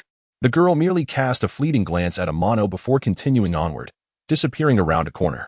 Not long after, another girl followed closely behind. This one had shoulder-length hair and wore a kimono, her demeanor somewhat restrained, yet her pace was brisk. Within moments, she reached Amano. "Tsunade?" Amano instantly recognized her. "Amano-senpai?" Tsunade paused, clearly recognizing him, her expression revealing surprise. "What brings you here?" she asked curiously. "Just fulfilling a mission," Amano replied succinctly, withholding further details. "Oh, I'm sorry, Amano-senpai, but I must be going." Tsunade suddenly recalled something, hurriedly uttering her farewell before dashing off. Watching her retreating figure, Amano discerned that the ponytailed girl who had just rushed past him must have been Tsunade in disguise. Tsunade and Tsunade were inseparable companions. With Tsunade's presence here, it was evident that Tsunade was nearby. Observing Tsunade's hasty escape, Amano couldn't help but chuckle. It seemed likely that she had lost a bet and was being pursued by her creditors. Sure enough, shortly after their departure, a throng of individuals arrived in pursuit. "Don't let that fat sheep escape. Chase after her." "Boss, she has vanished. Where do we pursue?" "Are you foolish? With so many of us. Just ask someone and you'll find out, you pig-headed fool." "Indeed, the boss is clever." Amano chuckled at the bewildered debt collectors, not wishing to linger on them further as he shifted his attention elsewhere. There, a figure stood high above, quietly observing him, seemingly intrigued. From this figure emanated a tremendous chakra presence. "Kakuzu?" Amano recognized him instantly, surprised to encounter this individual here. At that moment, Kakuzu appeared to have made a determination, a gleam of excitement illuminating his face as he leapt down from the building. Landing with precision, Kakuzu disregarded the stares of onlookers and approached Amano directly. "You are the talented ninja from Konoha, Moonlight Amano?" Kakuzu scrutinized Amano before continuing without waiting for a reply, Do you realize how valuable you are? A bounty of 10 million ryo on your head. You are quite unfortunate to have crossed paths with me. I shall claim your head." Before he could finish, Kakuzu's body vanished in an instant, reappearing behind Amano, his right hand piercing through Amano's chest. Yet, no blood flowed. Kakuzu quickly sensed something amiss, realizing that Amano had dissipated like a mere bubble. In the next moment, a brilliant flash of light erupted, and Kakuzu's right hand was cleanly severed. "Kakuzu, is ambush your only tactic?" Amano regarded Kakuzu with nonchalance, devoid of any fear. "You know my name?" Kakuzu's pupils narrowed slightly, his gaze toward Amano now tinged with caution. As a peer of the first Hokage, few could recognize him at a glance. Yet, this young ninja from Konoha had done so effortlessly, causing Kakuzu to ponder. "Of course. I recognize you." Amano smiled at Kakuzu. "Are you certain you wish to make a move against me?" Kakuzu fixed his gaze on Amano, sneering. Boy. I do not know where you heard my name, but do you think you can intimidate me with mere recognition? Foolish delusion." Swish. Just as Kakuzu finished speaking, a whoosh of air rushed past Amano from behind.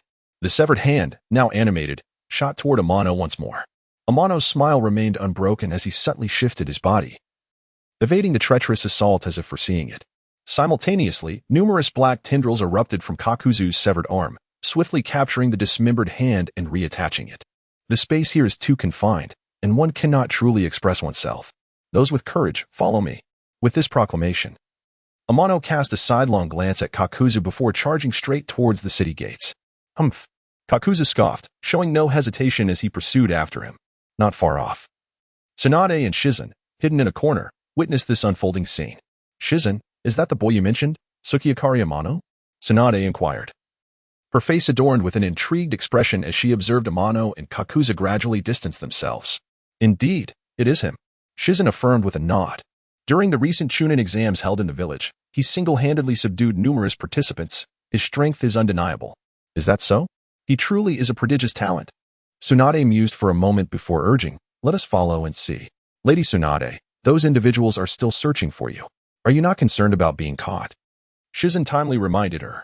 "Well, I shall utilize a transformation jutsu to alter my appearance. That should suffice." With that, a cloud of smoke enveloped her, and Tsunade once again assumed the form of a ponytailed young girl. The two, one after the other, hastened in the direction Amano had departed. Chapter 32. Complete suppression in the wilderness. Tni halted his steps and turned to face Kakuzu.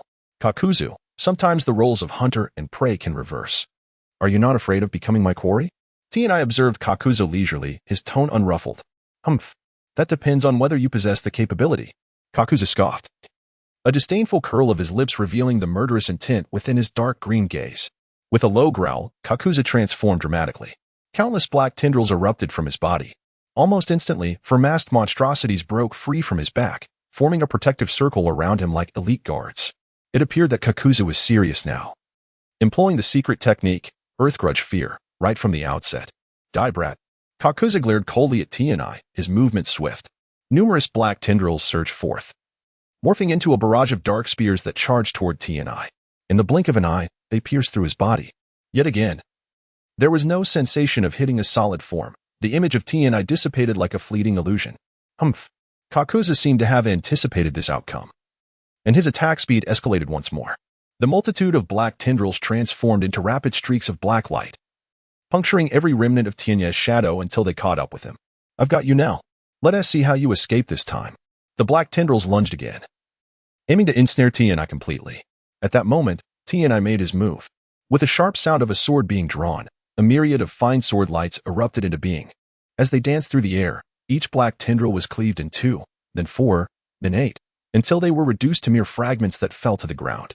In mere moments, the once dense mass of black tendrils was swept away by the sharp sword light, leaving a litter of black remnants in a 5-meter radius around Tni. "This is impossible." Kakuzu stared at the spectacle before him, incredulity filling his eyes. He had overestimated this Leaf Village boy to the utmost. He had anticipated that under attack, his opponent would either burrow underground or flee. Yet, Tni chose neither. Instead, he confronted him head-on and gained a clear advantage. The debris of the severed tendrils on the ground was irrefutable proof. Such terrifying swordsmanship. This was the first time he had encountered a ninja with such remarkable sword skills. Not far away, Tsunade and Shizen, who had just arrived, witnessed the scene with astonishment. Their eyes mirrored the shock, especially Tsunade, who felt a profound sense of connection. Since the passing of White Fang, Konoha had not seen a ninja with exceptional sword skills. Observing Tienya's prowess firsthand, Tsunade believed that this boy might very well be the next White Fang, perhaps even surpassing him. Although she did not fully comprehend swordsmanship, she sensed a striking similarity in the aura emanating from Tienai.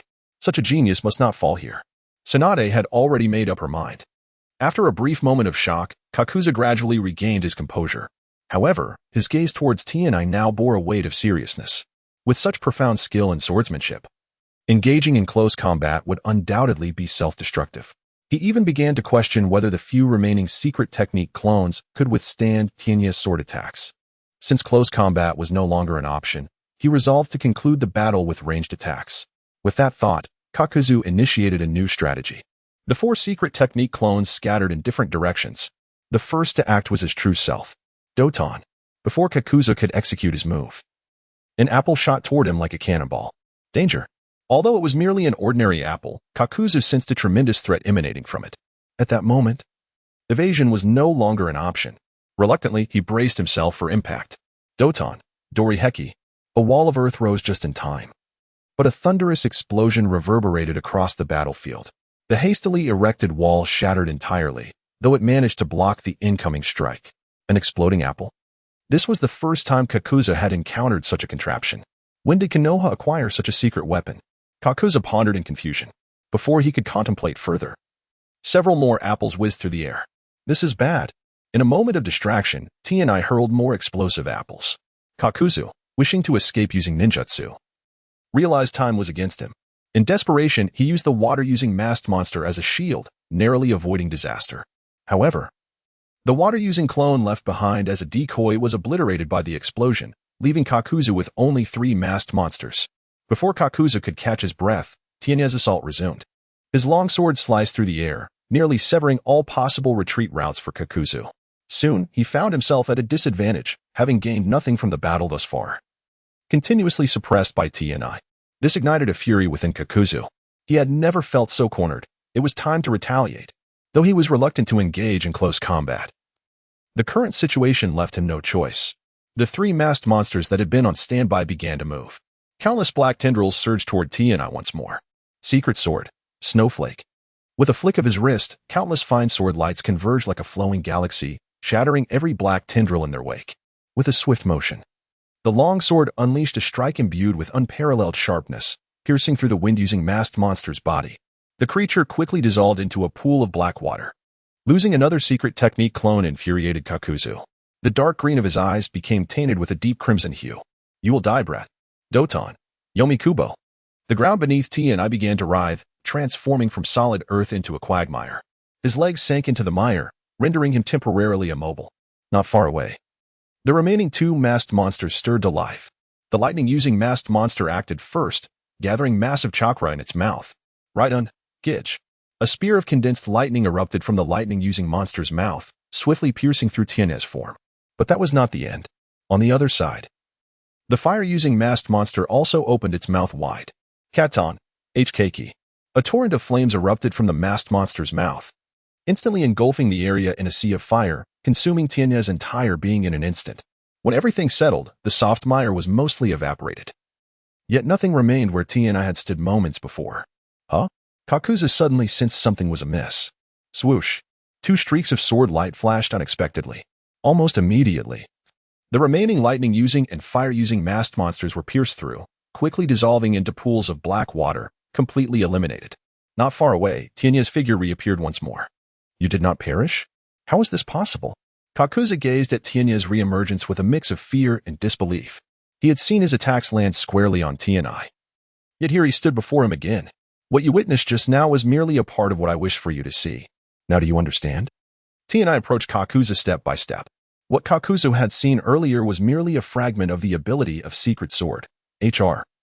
Perfectly suited to counter his enraged state. Illusions? At this juncture, Kaku ought to recognize his impending defeat, having consecutively lost 4 of his secret technique avatars. His combat prowess has plummeted to an all-time low. Even at his peak, he was no match for Amano. Now, how could he possibly contend with Amano relying solely on his own strength? He is left with but a single heart. Another attack could very well lead to his demise here. Contemplating this, Kaku began to entertain thoughts of retreat. Is it not too late to consider leaving now? However, before he could initiate his escape, Amano's voice resounded in his ears once more. With a sharp clang, the sound of a sword echoed. And Kaku's remaining heart was thoroughly pierced by Amano. How astonishingly swift, the sword struck at his vital point. Kaku struggled feebly for a moment before succumbing to silence.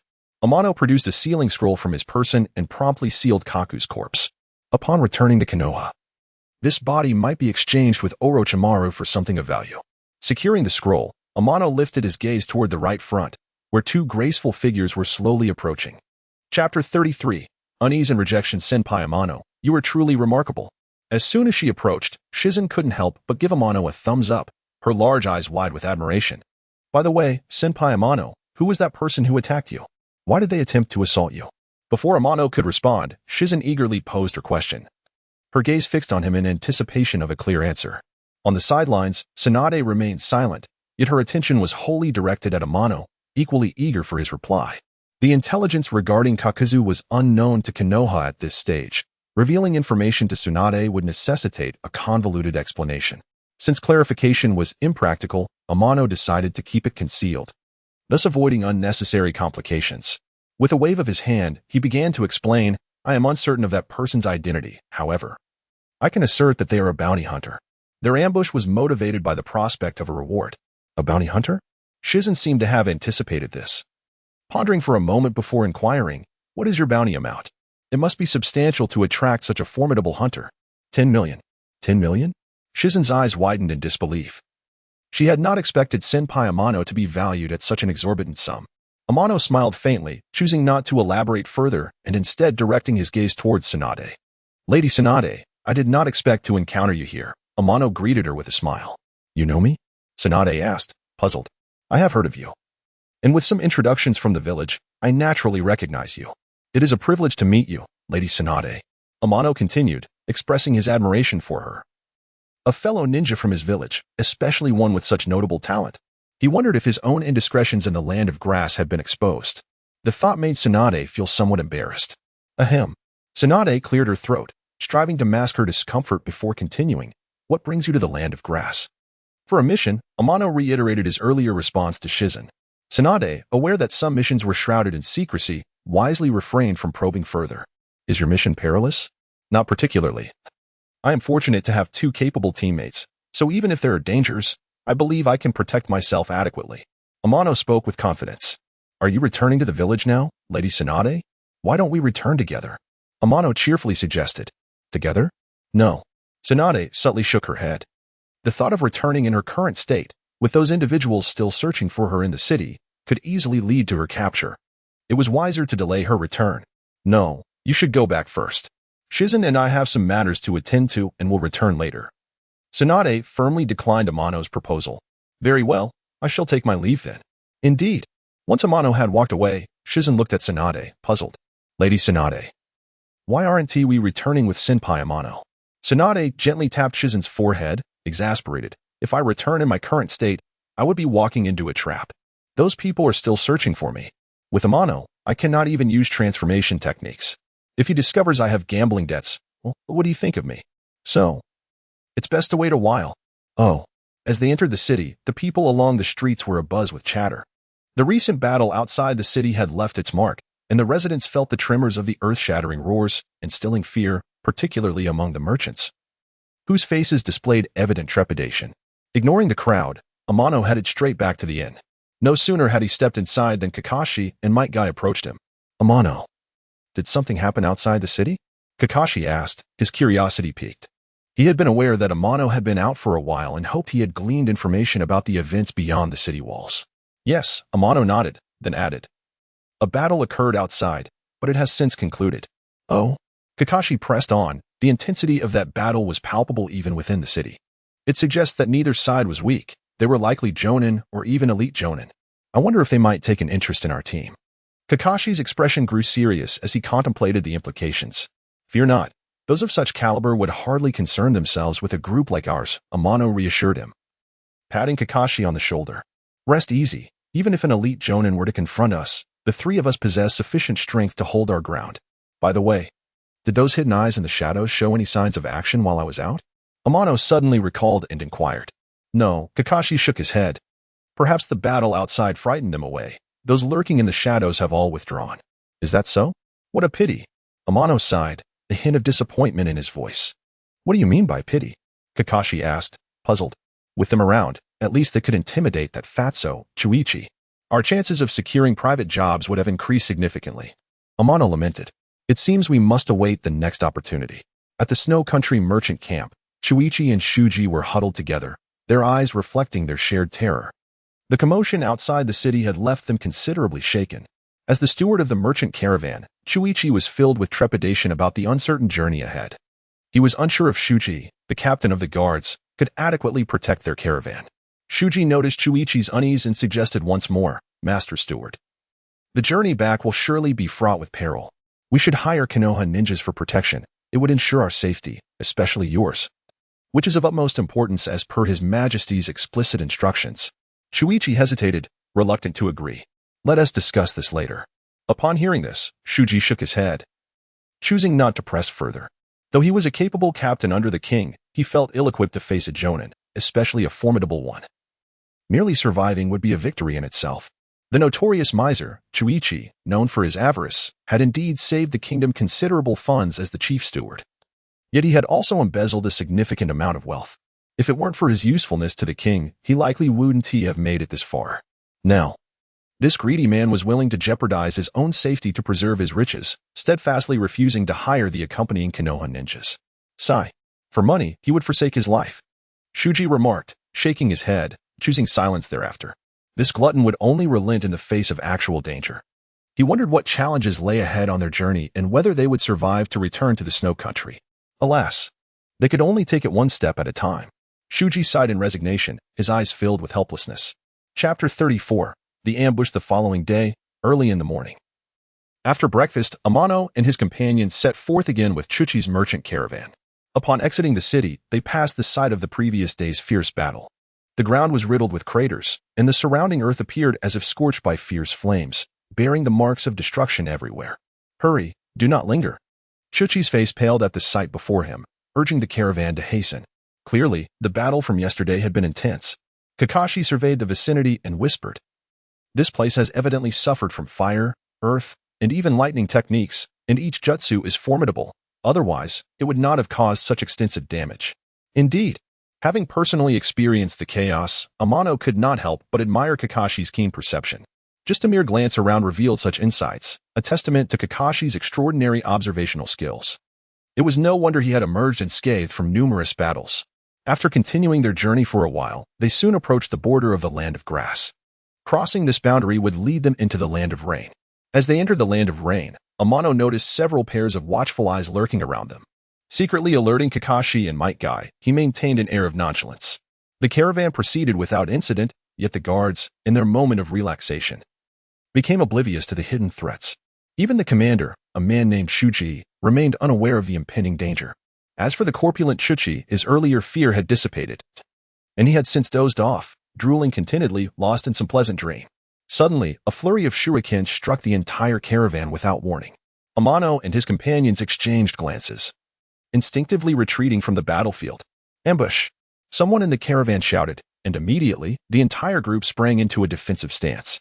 The assault had come too abruptly, and many guards, having let their guard down, fell victim at once. The remaining guards, under Shuji's leadership, gradually regained their composure. Although they were unable to counterattack at that moment, they were still capable of self-defense. What is happening, Shuji? Came Chuchi's anxious voice from within the cart, trembling with fear. We are under attack. Shuji gasped, deflecting the incoming shurikens. Are the Leaf Ninjas still with us? Call for their assistance. Inside the cart, fear shone in Chuchi's eyes, and he curled up in a corner, trembling. Regrettably, I just noticed that the Leaf Ninjas have already departed our caravan. Shuji's response clearly surprised Chuchi. Not here? What do you mean? His voice quaked even more. I do not know when they left. There are no Leaf Ninjas in our midst. Shuji, filled with frustration, turned his focus back to the enemy, dismissing Chuchi's pleas.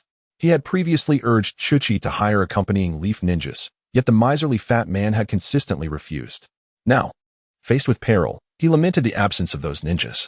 As several rounds of shurikens rained down, casualties mounted among the caravan's ranks. Those who had been lurking in the shadows, witnessing the devastation, revealed themselves one after another. They were all clad in ninja garb. Their forehead protectors varied and marred by sharp weapons, clearly a band of rogue ninjas. The number of these renegades was substantial, nearly matching that of Shuji's guards. In a matter of moments, they had encircled the merchant caravan. The leader, a middle-aged man with a prominent scar across his face and a pair of sinister eyes, exuded an intimidating aura. Do you still wish to resist?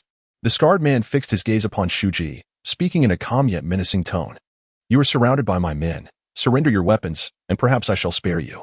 Never. Shuji's expression hardened, rejecting the proposal without a second thought. Recognizing their garb, he understood that they had indeed encountered a group of rogue ninjas. Though they hailed from minor ninja villages, they posed a significant threat to them. These renegades were ruthless. A merchant caravan like theirs would not escape unscathed when confronted by such desperate individuals, with death seemingly inevitable. Shuji concluded that it was better to fight for survival than to relinquish their weapons and be slaughtered. You are quite bold. The scarred man assessed Shuji with a piercing gaze. Since you seek death, do not blame me. Attack. Leave no survivors. Wait. Just as the rogue ninjas were about to strike, a plump figure trembled as it emerged from the cart. Shuji glanced at the surrounding rogues, locking eyes with the scarred leader, and, after swallowing hard several times, he trembled and pleaded, Gentlemen, please, calm your wrath. We are merely traveling merchants with everyday goods worth little. If you let us go, I am willing to offer a bounty of 100,000 for safe passage. Oh. The scarred leader raised an eyebrow, his tone turning hostile. Is that your attempt to appease us? My brothers and I would find even 100,000 insufficient to share. Do you look down upon us? 200,000. Shuji gritted his teeth, feeling the pinch. Not enough. 300,000. Still insufficient. Then, 50 million. At this figure, Shuji felt his back drenched in sweat. This was the utmost he could offer, as it was all the cash he had left.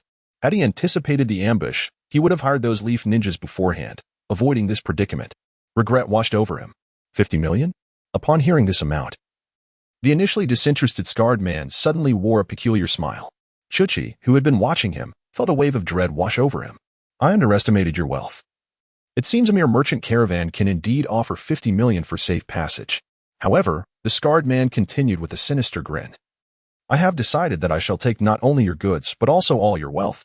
As for you, fat man, your 50 million will be mine as well. It was over. Shuchi's face turned ashen, and waves of regret surged forth within him, uncontrollable and overwhelming. Attack. Eliminate these people. With that command, the scarred leader advanced towards Shuchi, while the remaining subordinates, their eyes gleaming with greed, charged at the few remaining guards. To seize this caravan would mean wealth beyond their wildest dreams. As the scarred man approached, Shuchi's fear intensified, his heart racing with dread. He retreated incessantly, his eyes darting around in search of a glimmer of hope. When his gaze landed upon Shuji, his eyes suddenly froze, akin to a drowning man grasping a lifeline. Unable to suppress a desperate cry for help, Captain Shuji, save me. No one can save you. Hand over your valuables, and I might grant you a swift death. The scar-faced man merely cast a glance at Shuji, unconcerned, and continued to advance. Suddenly, a flash of sword light surged forth, seemingly intent on halting the scar-faced man's progress. Clang! The scar-faced man raised his kunai, effortlessly intercepting the attack. Before Shuji could alter his strategy, a whip-like kick struck him in the waist. Spluttering blood. The arriving Shuji was sent flying a considerable distance. At this moment, the scar-faced man stood before Zhongyi. Now, no one can save you. Surrender all your wealth. Bang! Before the scar-faced man could finish his sentence, his entire body was inexplicably sent flying. Boss! Boss! Boss! Several subordinates, startled, hurried towards the scar-faced man. Meanwhile, a youthful figure had taken his place. Chapter 35. A casual resolution. Brother Amano, help me. As he gazed upon the familiar figure standing before him, Zhang Yi instinctively recognized Amano and could not help but kneel in desperation. Assisting you is not out of the question, Amano replied with a sidelong glance at Zhang Yi. Continuing, but why should I come to your aid? Zhang Yi found himself momentarily at a loss for words. Glancing back, he noticed the scarred man advancing toward him, and a shiver ran down his spine. He blurted out, I am willing to hire you. I beg you to save my life. Oh, now you're willing to employ us? Amano teased, his expression mocking as he queried. How much are you prepared to pay for our services? I will offer 10. No, 20,000. As the menacing figure drew closer, Zhong Yi's expression tightened. However, upon shifting his gaze back to Amano, he felt a sense of relief. With such a formidable expert nearby, he surmised the scarred man could do him no harm. Just moments ago, it had been this very young man, Amano, who had sent the scarred man flying with a single kick. 20,000? Amano's brow furrowed slightly, his displeasure evident. Mr. Zhong Yi, I distinctly heard you mention a sum of 50,000 to secure your passage from that group. Why does your offer diminish to 20,000 when it comes to us? Do you hold the Leaf Ninjas in such low regard? How could that be? It's just... Before Zhong Yi could finish, the booming voice of the scarred man interrupted. Where did this wild brat come from, daring to plot against me? It seems you were tired of living. As he spoke, the scarred man glared fiercely at Amano, inching closer with ominous intent. The palpable aura of menace suggested he sought to eliminate Amano entirely. Zhong Yi had intended to interject, but the words caught in his throat as fear washed over him anew. Die! The scarred man, incensed by Amano's indifference, raised his blade with deadly intent. Bang! Before the blade could descend, the scarred man felt a jolt of pain in his wrist, and the weapon flew from his grasp uncontrollably. In the next instant, a swift-legged silhouette loomed larger in his vision, and his body was sent hurtling backward as if struck by a tremendous force. Continuing our previous topic, Amano, not bothering to turn around, pressed on. Mr. Zhong Yi, how much are you now willing to pay for our services? Zhong Yi gasped at the sight of the scarred man being sent flying. To him, the scarred figure had been a formidable threat. Yet this young leaf ninja had dispatched him not once, but twice. This was no mere coincidence. The young leaf ninja before him was far more powerful than he had anticipated. Zhong Yi swallowed hard, fear creeping into his gaze as he looked at Amano again. He had initially thought to play a few tricks, but after witnessing Amano's prowess, an inexplicable dread took hold of him. He dreaded the possibility that Amano might refuse his offer, leaving them all to perish here, a fate he certainly wished to avoid. While wealth was important, it paled in comparison to his own life. Taking a deep breath, Zhong Yi suppressed his anguish and forced a smile. I am willing to offer 50,000 to hire you, hoping you can protect my caravan. I agree. Amano nodded with a smile, extending his hand and stating matter-of-factly. Payment in advance, and we shall handle the rest. Huh? Zhong Yi was taken aback. What logic dictated that payment should be rendered before the job was complete? In extraordinary times, one must adopt extraordinary measures, don't you think, Mr. Zhong Yi? Amano replied, patiently awaiting Zhong Yi's decision. After a moment of hesitation, Zhong Yi ultimately acquiesced. The situation had escalated to a life-or-death scenario, and if things continued as they were, there would soon be but a few guards left standing. Reluctantly extracting a thick stack of banknotes from his belongings, Zhong Yi handed them over to Amano with great reluctance. Amano accepted them without hesitation. Now that I have received my fee, I shall certainly uphold my end of the bargain. Amano surveyed their surroundings and called out, Kakashi, Guy, it's time to commence. As his words echoed, two figures suddenly burst forth from the surrounding forest. The once dominant rogue ninjas found themselves immediately at a disadvantage. Kakashi, wielding his white fang dagger, became a blur, weaving through the throngs and taking down a rogue ninja with each strike. Meanwhile, Guy was equally relentless, unleashing ferocious punches that left the rogue ninjas questioning their very existence. In mere moments, Kakashi and Guy had utterly routed the group of rogue ninjas. The remaining guards of the caravan could only watch in wide-eyed astonishment, each face reflecting sheer shock. They had never before witnessed such a breathtaking display of combat prowess. The rogue ninjas who had cornered them were rendered utterly powerless before Kakashi and Guy. When the two finally ceased their onslaught, nearly every rogue ninja had been vanquished. In the distance, the scarred man, finally managing to regain his footing, gaped in disbelief as his subordinates had been decimated within moments. His pupils constricted, and the anger on his face was swiftly replaced by sheer terror. Let us go, hurry up, and leave this place, he urged his remaining men in hushed tones. Casting aside his comrades, he sought to escape this perilous situation.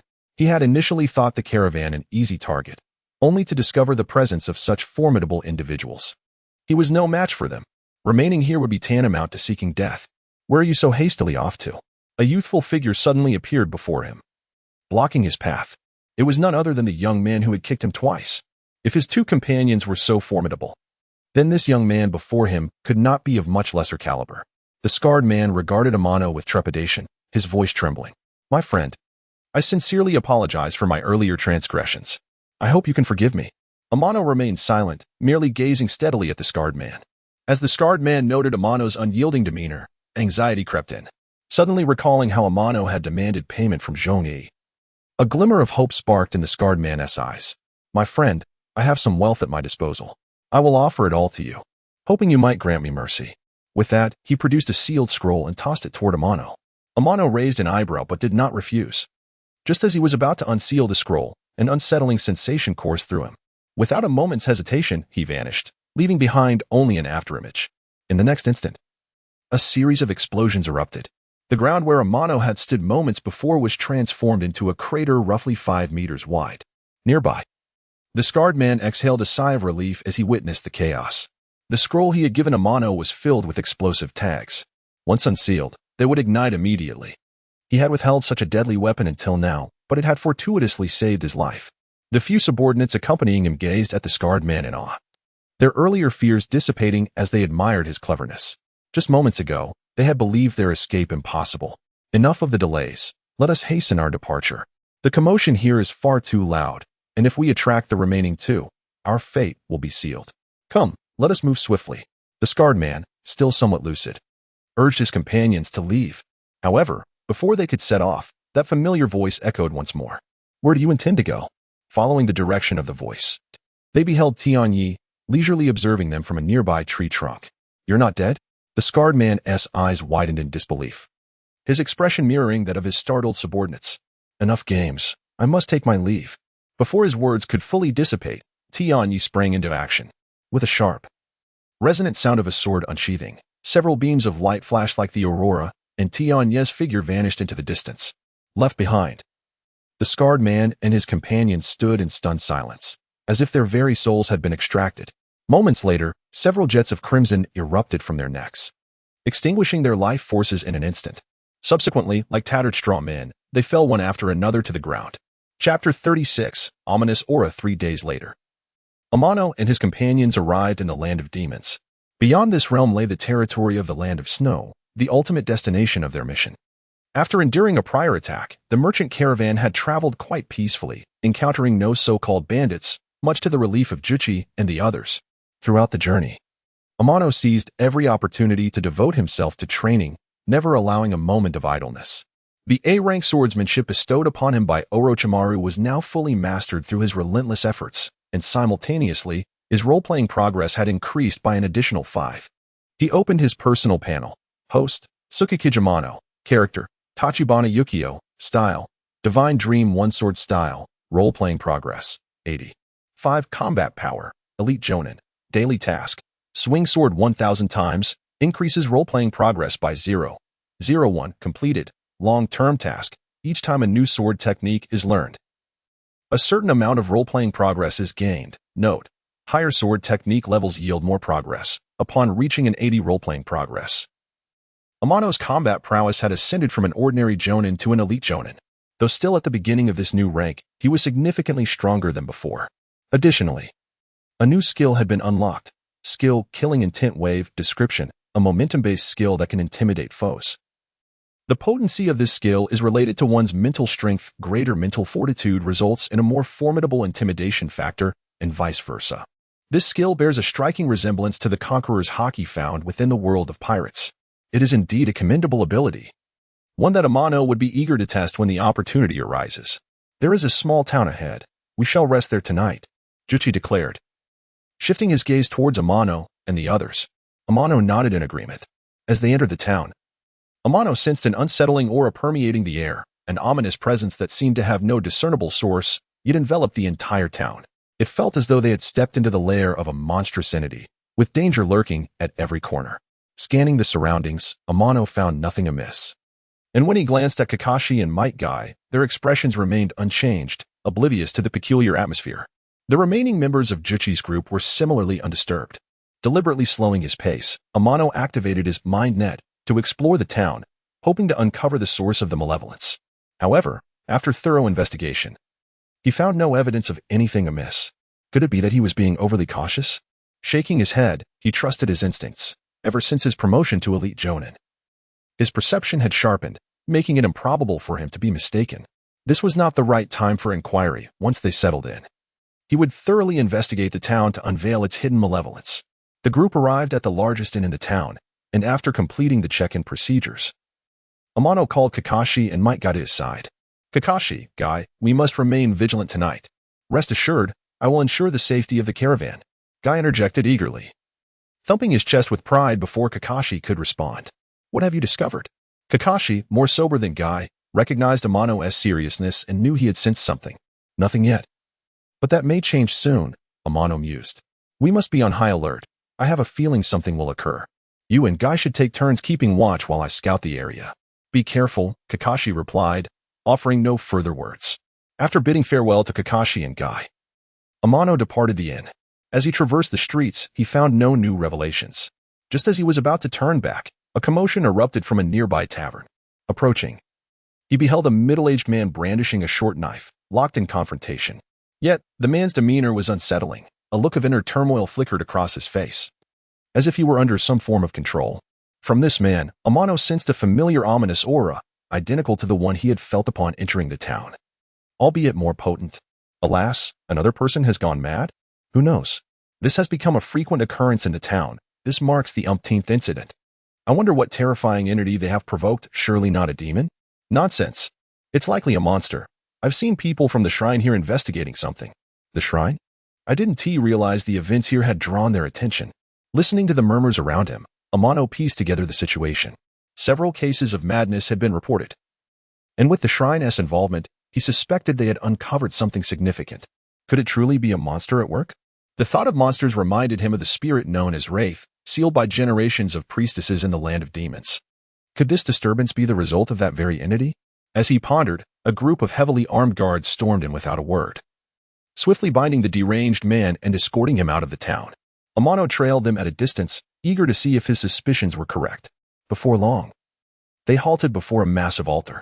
At the center, a young girl knelt with her eyes closed, seemingly awaiting something.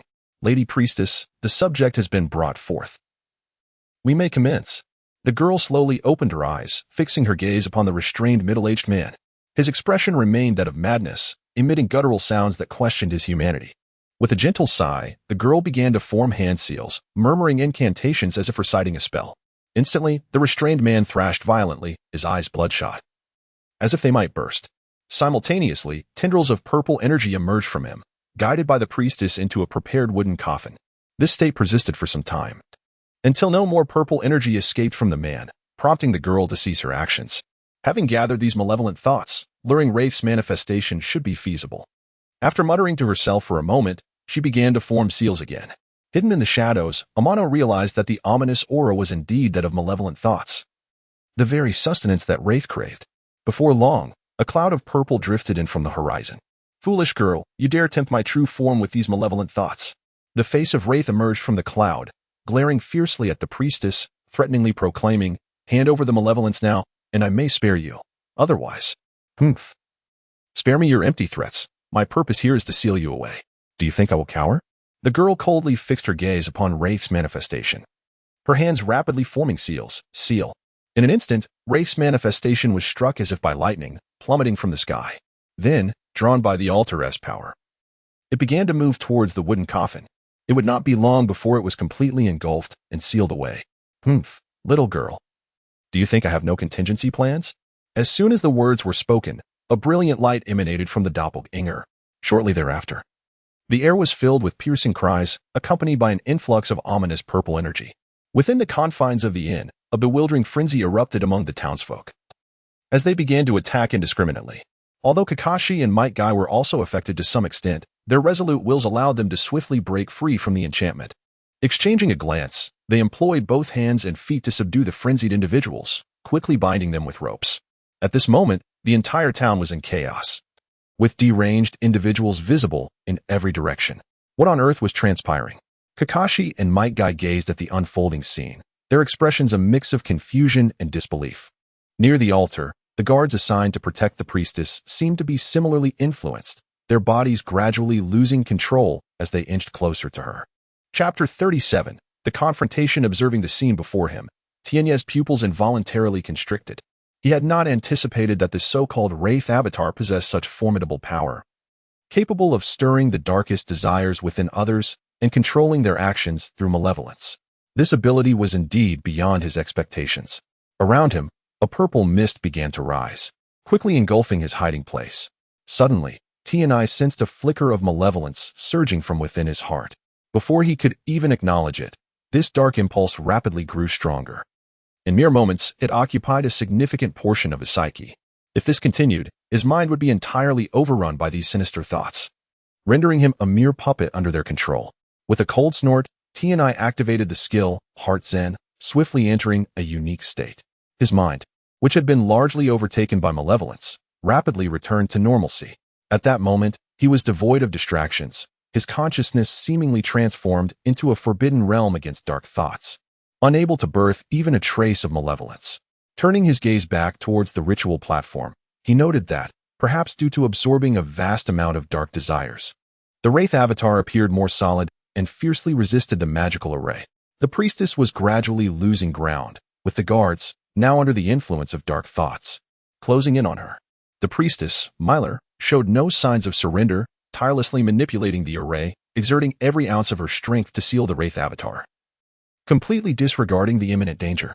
Ding. Congratulations, host. A new task has been triggered. Please check promptly. Tianai felt a stir in his heart and immediately accessed the task panel.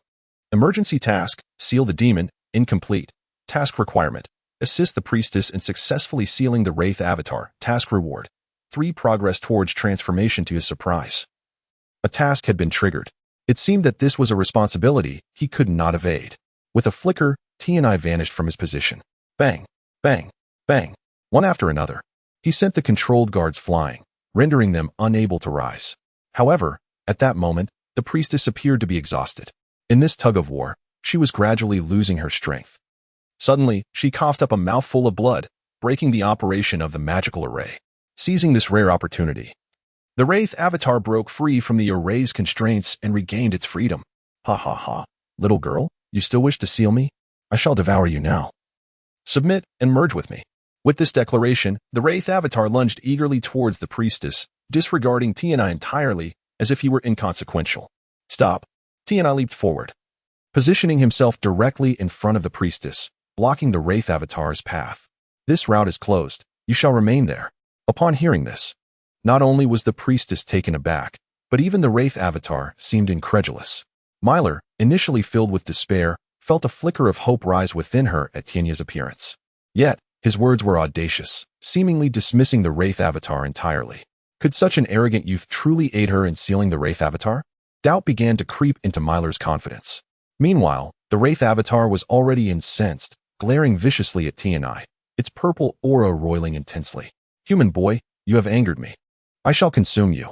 With this threat, the Wraith avatar charged at Tianai, but as it approached, it found itself ensnared in an alternate dimension, filled with overwhelming murderous intent. The aura of death surged like a tide, crashing upon it in relentless waves, rendering it immobile. This was the newly unlocked skill, Killing Intent Surge. To his astonishment, it proved highly effective at this moment. The Wraith avatar, under the concentrated influence of the Killing Intent Surge, was rendered motionless. What? What is this power? Why? Am I unable to move? Panic began to set in for the Wraith avatar, realizing it had underestimated this human boy, who possessed the means to counter its abilities. Myler, witnessing this spectacle, was equally astonished. She had not anticipated that this sudden appearance of a youth would be so formidable, successfully suppressing the Wraith avatar without sustaining any harm. It became apparent that Tianai's earlier words were not mere bravado, but a reflection of genuine capability. Fair maiden, do not dawdle, recover quickly. I am counting on you to seal this demon. At that moment, Tianai's voice broke through Myler's reverie. The casual way he addressed her ignited a flurry of emotions within her, causing a delightful flush to bloom upon her previously pale cheeks.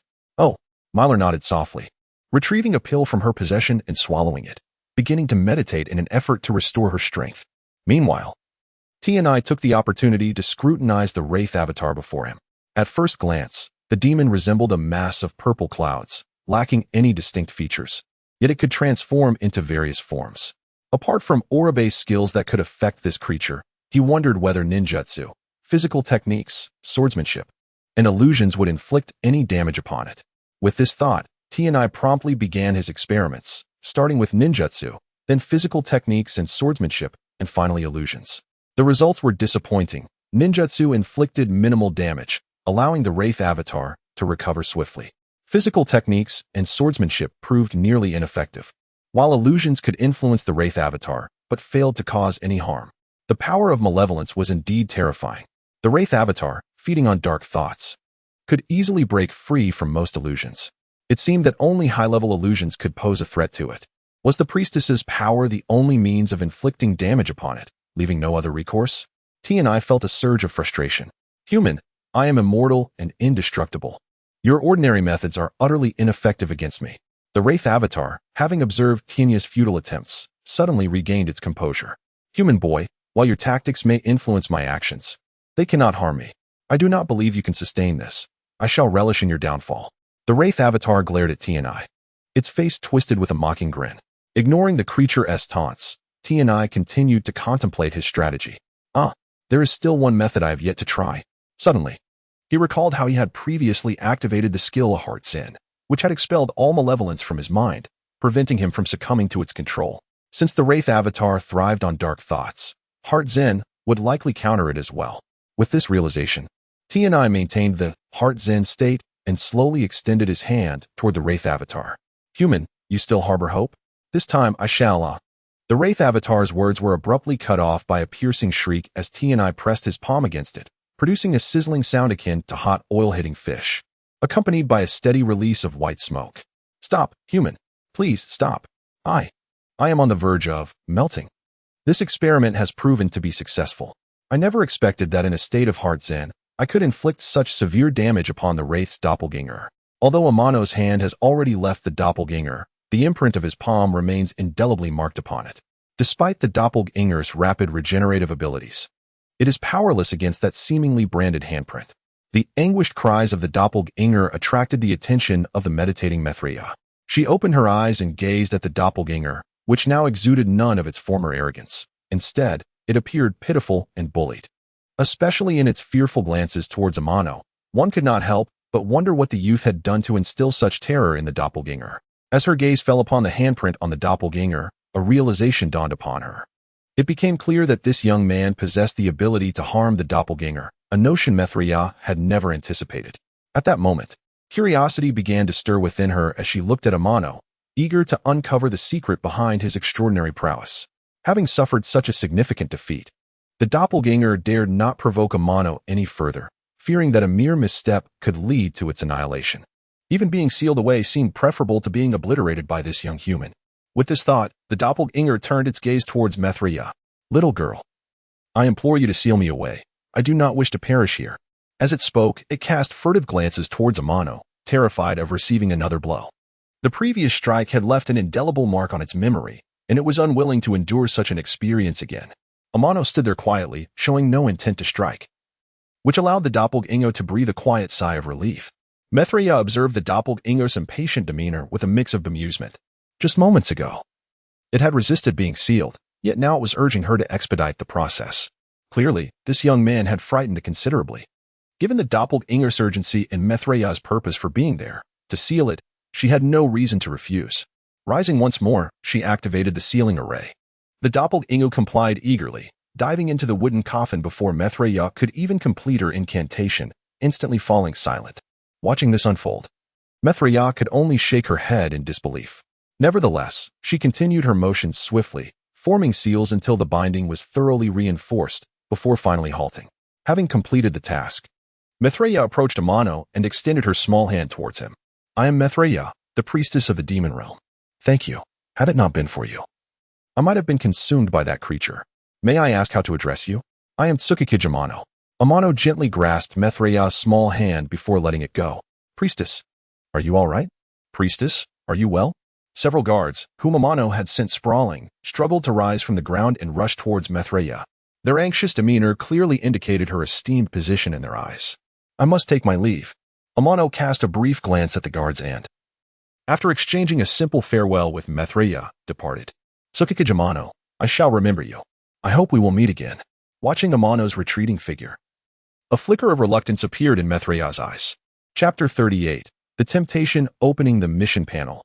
Emergency task. Seal the demon creature. Completed. Task requirement. Assist the priestess in successfully sealing the doppelganger of the demon. Task reward. 3 progress in role-playing. This newly triggered task was smoothly completed by Amano, granting him another 3 progress in role-playing, bringing his total to 83. 5. However, no new skills were unlocked. Upon returning to the town, the streets were filled with wails and curses.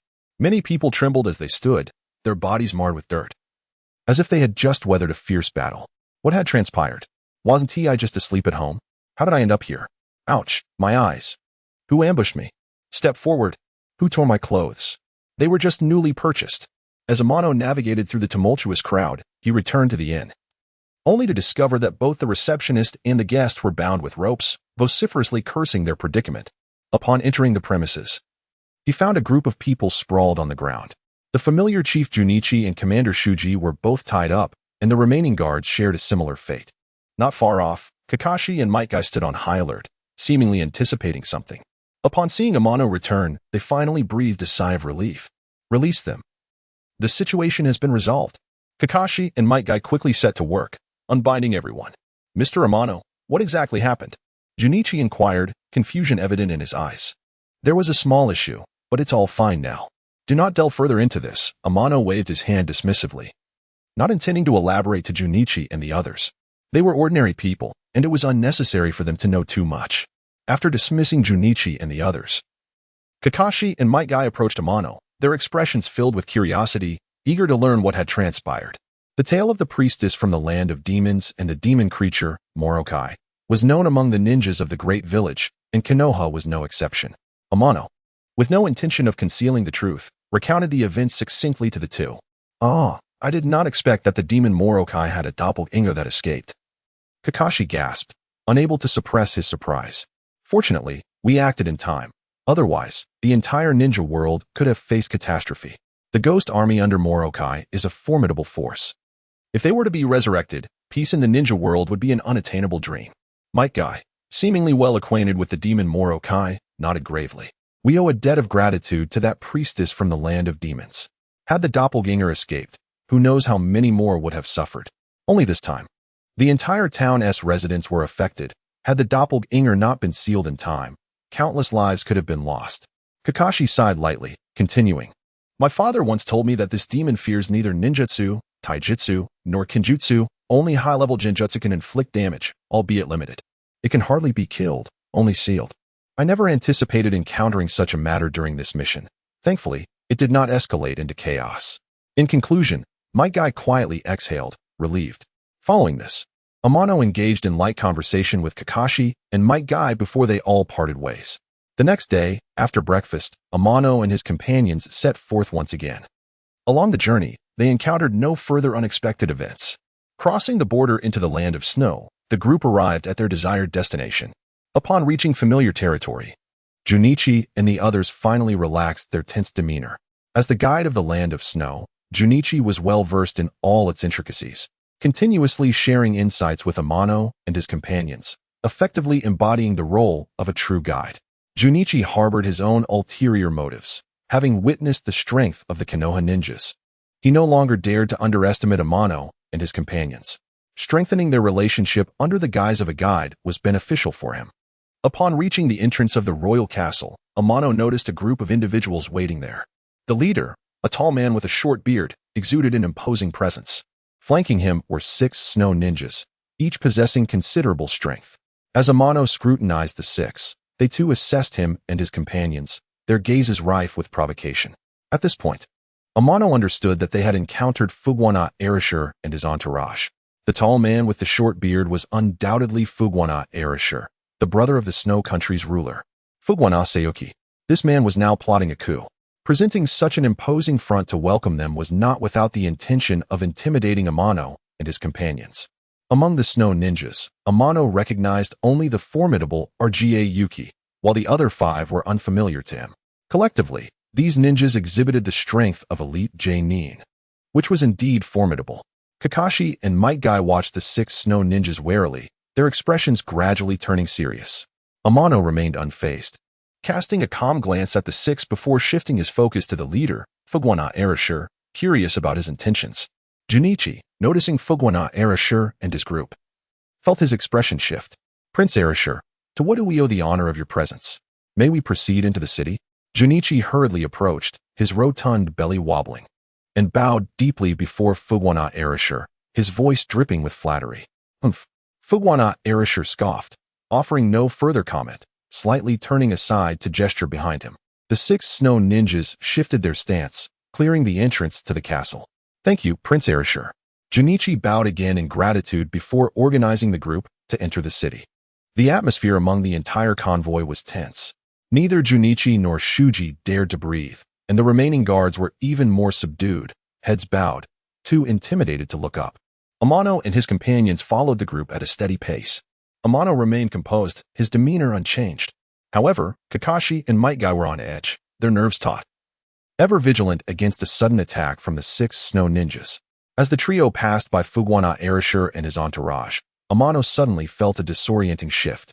The castle gate, once so near, vanished, replaced by an abyss. Genjutsu? Amano's gaze sharpened as he activated his skill, Heart Zen, swiftly breaking free from the illusion and returning to reality. In no time, Amano pinpointed the snow ninja who had cast the genjutsu. Without hesitation, he unleashed a full-powered, secret sword, HT. Noticing that Kakashi and Might Guy were still ensnared in the illusion, Amano gently tapped their shoulders, liberating them from the genjutsu. The trio continued their march, seamlessly following the group. Watching Amano and his companions move farther away, Fuguana Erasure turned to the 6 snow ninjas. What do you think of their strength? Before the snow ninjas could respond, a figure suddenly sputtered blood and collapsed to the ground. Jean, what happened? Are you all right? The remaining 5 snow ninjas exchanged worried glances, their expressions shifting. He is dead. Until the confirmation of this outcome, the remaining 5 snow ninjas bore expressions of utmost despair. Moments ago, they had ventured forth to test the trio from the hidden leaf using illusions. Little did they anticipate that their probing would culminate in the loss of life. How did he meet his end? The gaze of Fuguana Ukyo lingered on the lifeless body of Jean for a moment before he inquired once more. He perished due to the illusion. One of the snow ninjas, taking the lead, responded through clenched teeth. Do you believe that those 3 leaf ninjas pose a threat to our plans? Fuguana Ukyo regarded the leader, Dongu, with a penetrating gaze, lost in contemplation. Dongu steadied his emotions and replied, among the trio, only their leader presents a significant threat. The other 2 ninjas are of little consequence. Jean likely fell at the hands of their leader. We must exact vengeance. At this juncture, Dongu's eyes gleamed with a fierce intensity. Not only must I eliminate his 2 companions before his very eyes, but I shall also claim his head as a tribute to the fallen Jean. With that in mind, we must seize an opportunity to eliminate the 3 leaf ninjas. My plan cannot afford any missteps.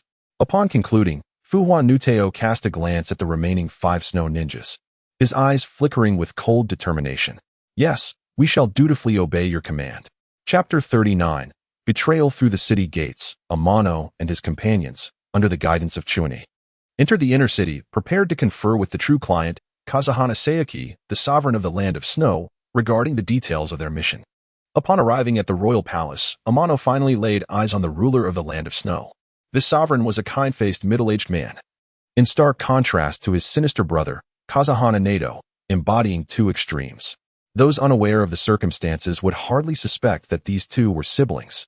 Beside Kazahana Sayuki stood a petite girl in a pure white gown, undoubtedly the task's escort target, Kazahana Koyuki. Welcome, esteemed guests from Konoha. Please, take your seats. Kazahana Sayuki smiled as he invited Amano and his companions to enter. They showed no hesitation and promptly sat down. Allow me to introduce my daughter, Kazahana Koyuki. I entrust her to your care, and I raise a toast to you all. With that, Kazahana Sayuki lifted his cup and drank it all in one go. Amano and his companions exchanged glances before raising their cups and following suit. Father, where are you taking us to play? At that moment, Kazahana Koyuki seemed unaware of her father's intentions, gazing up at him with curiosity. Kazahana Sayuki gently ruffled his daughter's hair and replied with a smile. Didn't you always say you wished to see the blooming flowers, to smell their fragrance, and to see lively little animals? This time, your father will fulfill your wishes. As long as you accompany these 3 Konoha shinobi, you shall experience the scenery that the land of snow lacks. How does that sound? Are you excited? Kazahana Koyuki nodded enthusiastically, her face alight with anticipation. By the way, father, when do we set off? Kazahana Sayuki continued to stroke his daughter's head, responding with a smile. Tomorrow, my dear. It's getting late today. Come morning, you shall depart with these 3 Konoha shinobi. What do you think? Sounds great. Kazahana Koyuki exclaimed, nearly jumping with joy. Chuani, please escort the princess back, Kazahana Sayuki instructed Chuani, turning to him with a serious tone. Make sure to keep a close eye on her tonight. Do not let her wander off. Father, what do you mean? Koyuki wouldn't run off. Kazahana Koyuki pouted, her expression shifting to one of displeasure at her father's concern. All right. It is my fault. You go back and rest now. Kazahana Sayuki chuckled as he continued to soothe his daughter gently until a bright smile returned to her face. The warmth of the moment was such that Amano and his companions felt reluctant to interrupt, quietly observing as their expressions softened. After bidding farewell to the little princess, Kazahana Sayuki turned his earnest gaze towards Amano and his companions. Esteemed guests, I entrust you with the safety of my daughter. There is no need for such formality. Your Majesty, since we have accepted the task of escorting the princess, it is our duty to ensure her protection, Amano replied, then shifted his tone, adding, however, if there are other errands you wish to assign us, please do not hesitate to inform us. We could even deal with those blocking the gates, should that be necessary. Upon hearing Amano's words, Kazahana Sayuki shuddered slightly, but quickly regained his composure. His brother, Kazahana Nato, had recruited numerous elite snow shinobi, and it was unclear whether he harbored nefarious intentions. His urgency in sending his daughter away stemmed from a desire to protect her. As for himself, he was already in a precarious position. His survival was uncertain. Between his own life and his daughter's safety, he would undoubtedly choose the latter. He could accept his fate, but he could not allow harm to befall his daughter. It was a father's responsibility. To keep Amano and his companions in the palace would jeopardize her safety, and he could not take that risk. After a moment of silence, Kazahana Sayuki shook his head. No, you must prioritize protecting Koyuki. With a long sigh, he appeared weary. Then we shall heed your wishes, Your Majesty. We will collectively ensure Princess Koyuki's safe departure from the land of snow. Amano expressed his regret at Kazahana Sayuki's refusal of his proposal with a slight shake of his head. The conversation continued between Amano and Kazahana Sayuki regarding further details.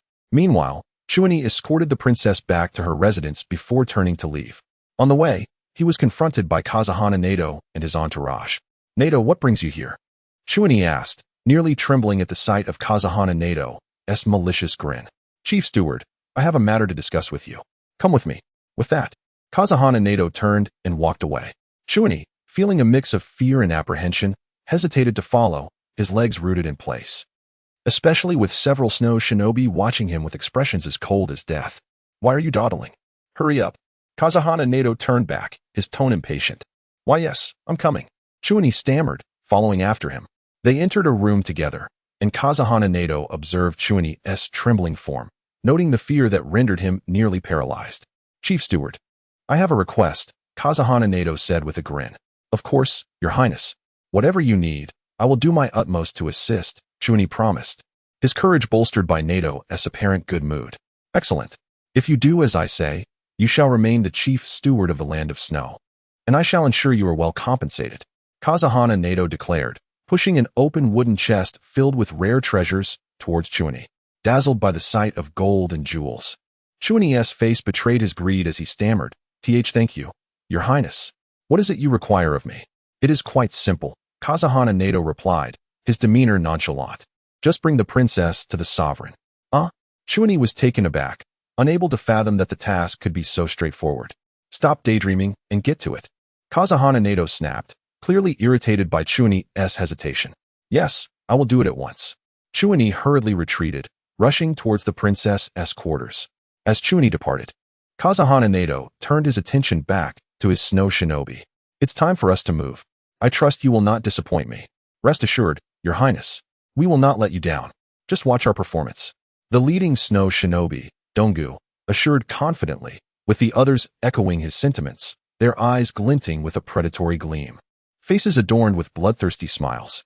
Not long ago, they had tasted death, which had invigorated them immensely.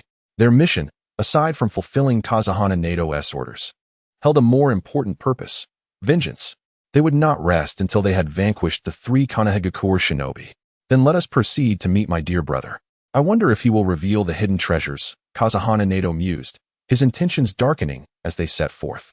Fang Huanuda gazed towards the palace, his heart in turmoil. Tonight is destined to be a sleepless night. Chapter 40. Task change, S-rank difficulty Zhong-yi, why are you back again? Windflower Xiaoxue inquired, observing Zhong-yi, who appeared breathless before her. After a few labored breaths, Zhong-yi finally managed to straighten up. Your Highness, His Majesty requests your presence. Please follow me. In his quest to fulfill Windflower Nuda's orders, Zhong-yi was resolute, fabricating lies without a hint of hesitation. Father, I've only just returned. And now I must go back. Windflower Xiaoxue muttered softly, then turned to Zhong-yi. Lead the way. I am curious to know what my father desires this time. Of course, please follow me. With the princess harboring no doubts, Zhong-yi finally felt a sense of relief.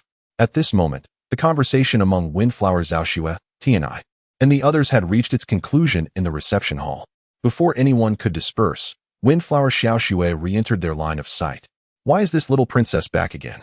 Windflower Xiaoxue noted her daughter's return, subtly frowning. However, she dismissed her concerns and smiled brightly. Xiaoxue, why have you come back? Father, Zhong-yi told me you were looking for me, so I came.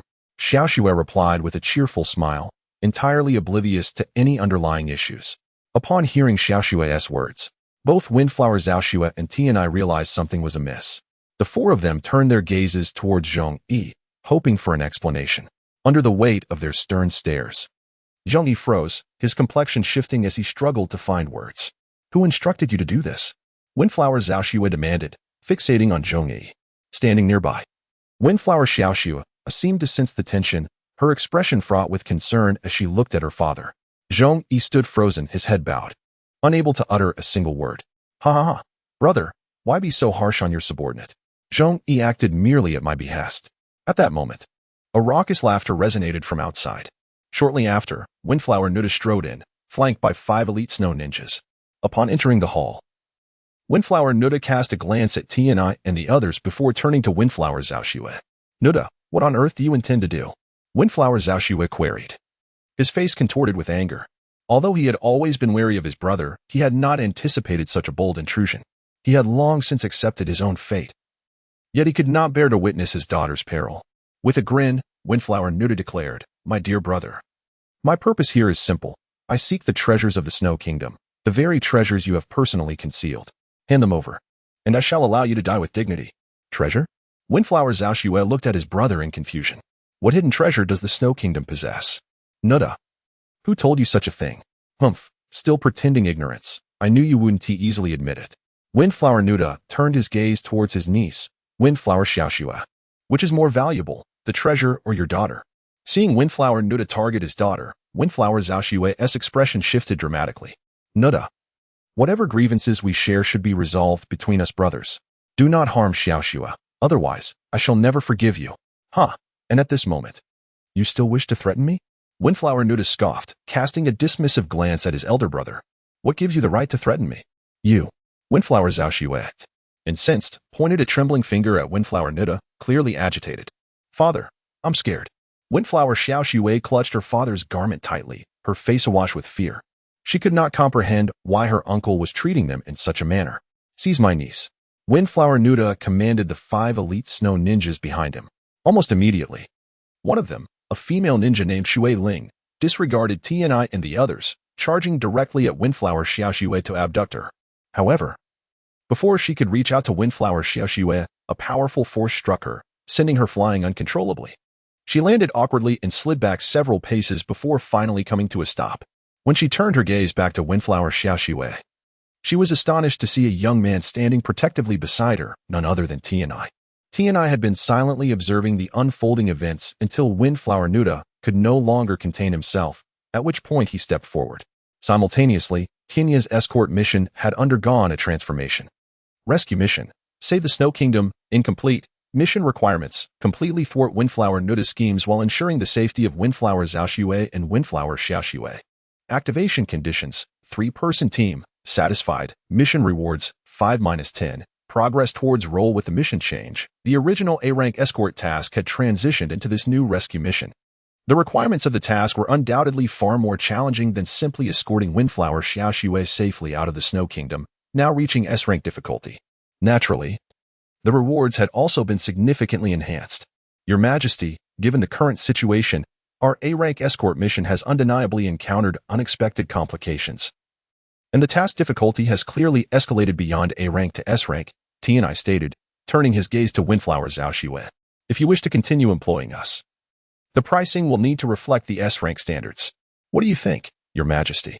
Windflower Zhaoxue regarded Tianai thoughtfully, nodding in agreement. I accept your terms. But I have one more request. Speak. Please ensure my daughter's safety. As he uttered the last words, Windflower Zhaoxue cast an apologetic glance at Windflower Xiaoxue. Feeling remorseful for not being a more capable father and allowing his daughter to face such dangers at such a tender age. Father. The little girl nestled against her father's embrace, her eyes filled with lingering worry. Big brother, please protect my father. Windflower Xiaoxue turned her pleading gaze towards Tianai. Hope glimmering in her eyes. Tianai nodded with a reassuring smile. Rest assured, I will protect both you and your father. No one shall harm you. Such arrogance. Shui Ling, who had just recovered from Tianya's earlier blow, stepped forward again, her face cold with murderous intent. The remaining 4 snow ninjas regarded Tianai and his companions as though they were mere corpses, their expressions devoid of warmth. Take them down in one go. The leading snow ninja, Donggu, commanded, charging towards Tianai. The others quickly followed suit. Kakashi, Guy, each of you take on one enemy. Leave the remaining 3 snow ninjas to me. Without waiting for Kakashi and Might Guy to respond, Tianai surged forward, drawing his longsword. In an instant, the blade's radiance illuminated the entire hall, and countless afterimages emerged, intercepting Donggu, Shui Ling, and the other 3 snow ninjas. Meanwhile, Donma faced off against Might Guy, while the opponent of the Wolf Fang avalanche was Kakashi. In the fierce confrontation between Winter Horse and Might Guy, the latter initially gained the upper hand. Ah. So this is the renowned Leaf Ninja. I never anticipated such fragility. Winter Horse cast a scornful glance at Might Guy, his disdain unmistakable. Do not underestimate me, Ice Ninja. With a fierce roar, Might Guy emanated a verdant steam from his entirety. The 5th gate, the gate of closing, opens. Suddenly, Might Guy's aura surged to an alarming height, causing the surrounding air to ripple with powerful waves.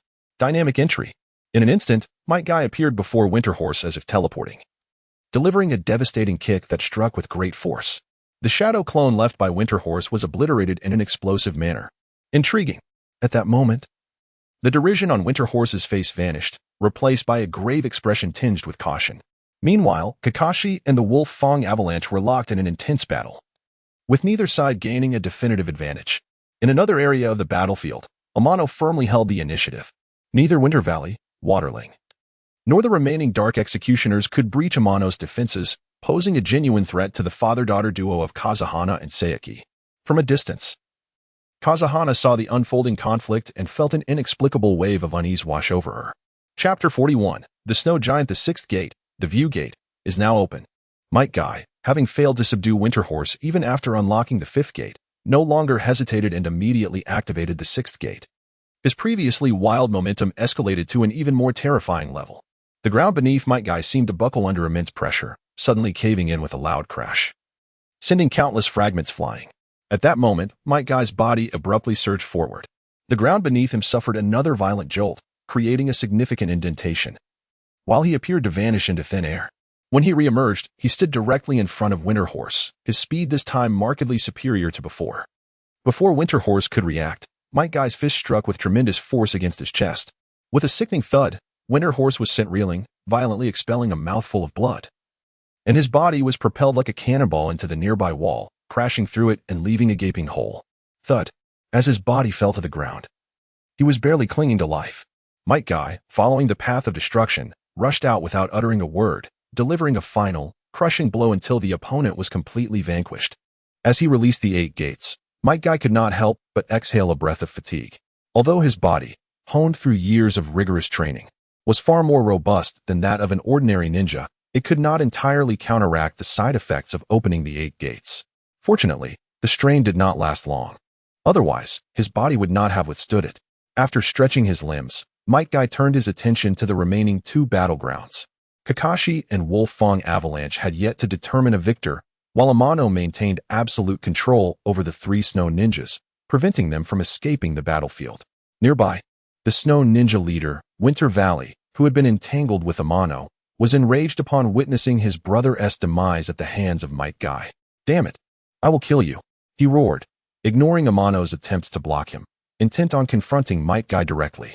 This path is closed. You cannot leave without my consent. Amano swiftly positioned himself in Winter Valley's way, showing no signs of yielding. In that case, I shall eliminate you first. Winter Valley glared coldly at Amano and then instructed his companions, Water Spirit and Dark Punishment, prepare for that technique. The trio quickly formed a triangle. With Winter Valley at the front, Water Spirit and Dark Punishment flanking him, and simultaneously began to weave hand signs. Strange patterns appeared beneath their feet, pulsating with energy. Snow Secret Technique, Snow Giant. In unison, they bit their fingers and pressed them against the ground. With a resounding boom, a towering snow giant, standing over 50 feet tall, materialized before the onlookers, shattering the palace's ceiling. Within moments, the entire reception hall was in ruins. Both Fenghua Zhaoxue and her father, as well as Fenghua Nuteo, quickly retreated from the hall. The battlefield shifted to the open air, where the ground was blanketed in snow, and snowflakes continued to drift down from the sky. In such an environment, the snow giant undoubtedly enjoyed both temporal and spatial advantages. The snowflakes falling from the sky were almost entirely absorbed by the snow giant. With each flake consumed, the giant's form solidified further. If this continued, it seemed unlikely that anyone could stand against the snow giant. Amano, acutely aware of this, felt his expression grow grave. This creature is not easy to deal with. In this environment, fire techniques were severely hindered. Only high-level fire techniques might prove effective. What should we do now? Might Guy approached Amano, his expression equally troubled. The battle between Kakashi and Wolf Fang Avalanche had reached a stalemate, leaving Kakashi deeply unsettled. With a temporary ceasefire, he joined Amano and Might Guy. How do you plan to confront this monster? Kakashi inquired, looking at Amano with a glimmer of hope in his eyes. Faced with this behemoth, Kakashi felt utterly hopeless. However, Amano was a man of unwavering resolve, and Kakashi was certain that he would face the snow giant head-on. True to this belief, it was not long before the usually silent Amano sprang into action. Senior Guy, I need you to create several openings in the snow giant. Amano instructed decisively, adding, the more holes, the better. No problem. Might Guy nodded, charging toward the snow giant. The 6th gate, the view gate, is now open. The 7th gate, the shock gate, is now open. With the 7th gate activated, Might Guy transformed into a streak of lightning, hurtling towards the snow giant. Amano followed closely behind, having acquired several explosive apples. Boom. After a violent collision, a massive cavity was blasted into the snow giant's body, its depth indeterminate. However, one thing was certain, the hole was substantial.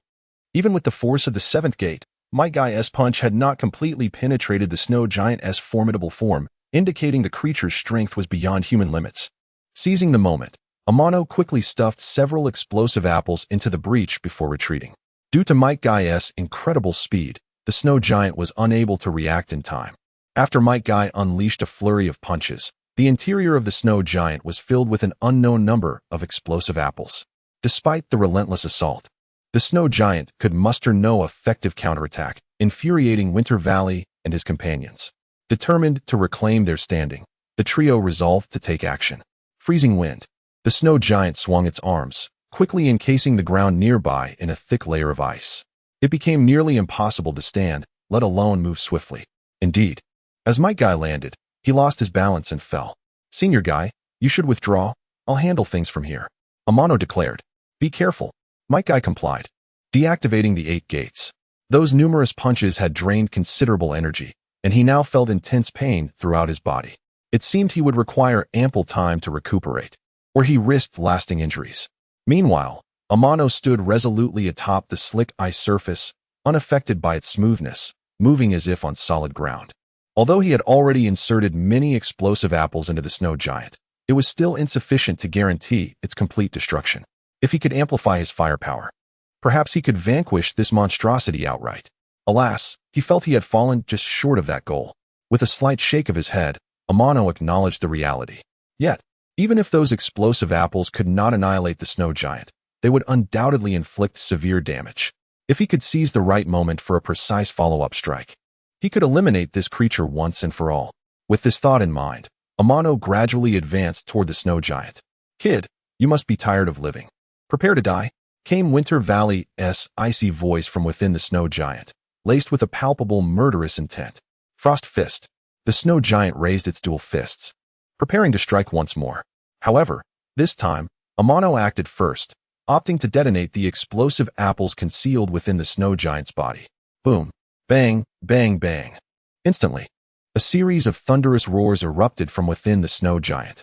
The explosions echoed incessantly, not only shattering the creature's physical structure, but also distorting its movements. The nascent ninjutsu, Frost Fist, disintegrated entirely.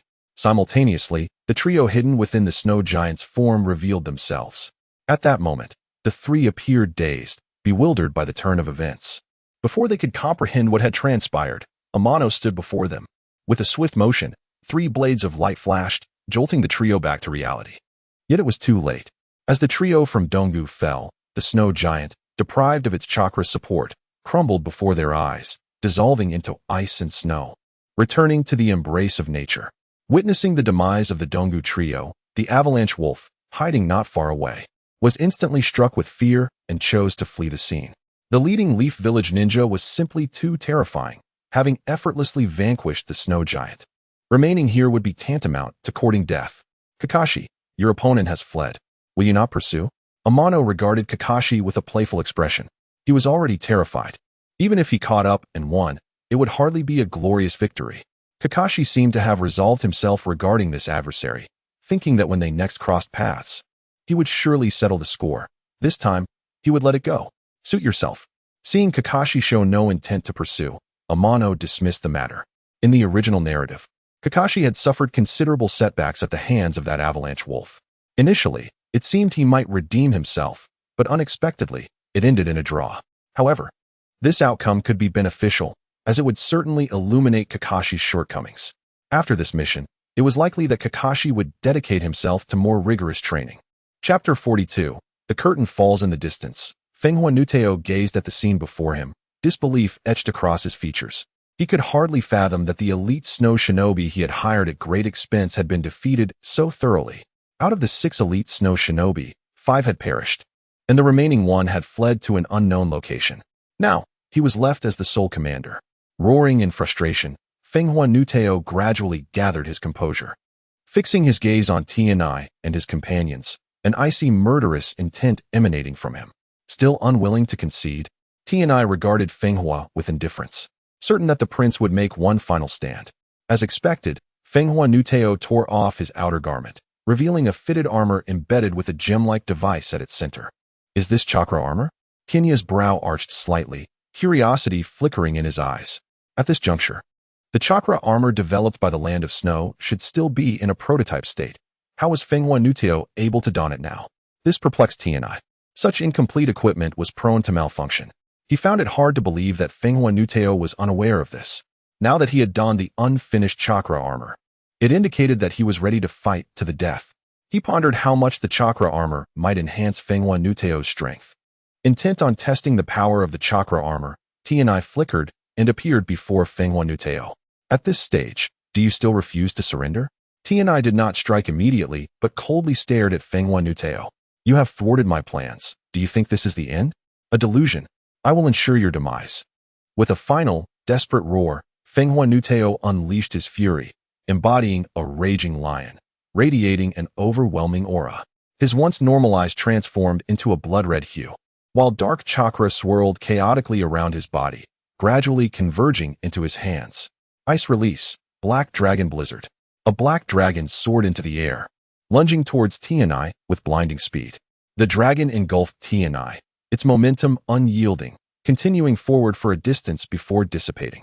However, when Fenghua Nuteo regained his senses, Tianai's true form had appeared on the opposite side. The black dragon had merely obliterated an illusion that Tianai had deliberately left behind. Yet, in that moment, Fenghua Nuteo was oblivious, consumed entirely by rage. Reason abandoned him, leaving only a tempest of murderous intent. Ice release, Twin Dragon Blizzard. 2 more black dragons erupted forth, charging towards Tianai with unmatched ferocity. Tianai evaded them effortlessly, and despite Fenghua Nuteo's relentless barrage, he failed to land a single blow. His frustration only deepened, compelling him to amplify his attacks, summoning wave after wave of black dragon blizzards upon Tianai. Alas, not one connected, and his own exhaustion mounted. Perhaps due to the continuous high output, cracks began to form in the prototype chakra armor he wore. As time passed, the fissures multiplied. Eventually, At a critical moment, the armor shattered, falling away from Fenghua Nuteo's form, lying in fragmented pieces upon the ground. Only then did he return to his senses. The once crimson hue of his eyes faded, reverting to their natural black. He collapsed onto the cold ground, filled with regret and a sense of bitter defeat. Seeing that Fenghua Nuteo had lost all fighting capability, Fenghua Zhaoxue and his daughter, observing from a distance, finally exhaled in relief. The fierce battle had terrified them both. But at last it was over. Observing her brother kneeling on the ground, Fenghua Zhaoxue sighed softly, a hint of melancholy gracing her features. She could not comprehend how two brothers had come to this tragic confrontation. Though victory was his, it brought him no joy. After a moment's hesitation, Fenghua Zhaoxue prepared to approach the defeated Fenghua Nuteo, only to be halted by her daughter. "Father." Fenghua Zhaoxue tugged at her father's sleeve. Worry etched across her face. "Fear not, all shall be well." Fenghua Zhaoxue reassured, gently patting his daughter's head before proceeding towards his brother. "Nuteo, let me be honest with you. Our nation harbors no secret treasures as you imagined. What exists are merely the newly completed underground heating facilities." Fenghua Zhaoxue stated calmly. "I recall telling Zhaoxue that when she grew up, I would reveal the hidden treasures beneath the earth, which are indeed those heating facilities." "What?" Fenghua Nuteo's face contorted in disbelief as he shouted frantically, "I refuse to believe it. I refuse." What have I done?" As he spoke, Fenghua Nuteo erupted into a maniacal laughter tinged with tears, a man transformed into an embodiment of madness. The disparity between his imagined treasures and the stark reality was staggering. What, then, did his previous efforts amount to? Involuntarily, he felt as if he had become a mere jest, a grand joke. With a swift motion, Fenghua Nuteo drew a dagger from his side and slashed it across his neck. As blood gushed forth, he bowed his head, utterly defeated. Brother, I am sorry." His voice faded into silence, and with that, Fenghua Nuteo departed from this world. Fenghua Zhaoxue stared at his brother's lifeless body, momentarily lost in thought. The notion that the two brothers had come to blows over misunderstandings was something he had never anticipated. Yet, it had transpired before his very eyes. With a heavy sigh, he was filled with a sense of helplessness. Your Majesty, I have erred. I beseech your Majesty's forgiveness." At that moment, a stout figure stumbled towards him, kneeling before Fenghua Zhaoxue and repeatedly bowing in apology.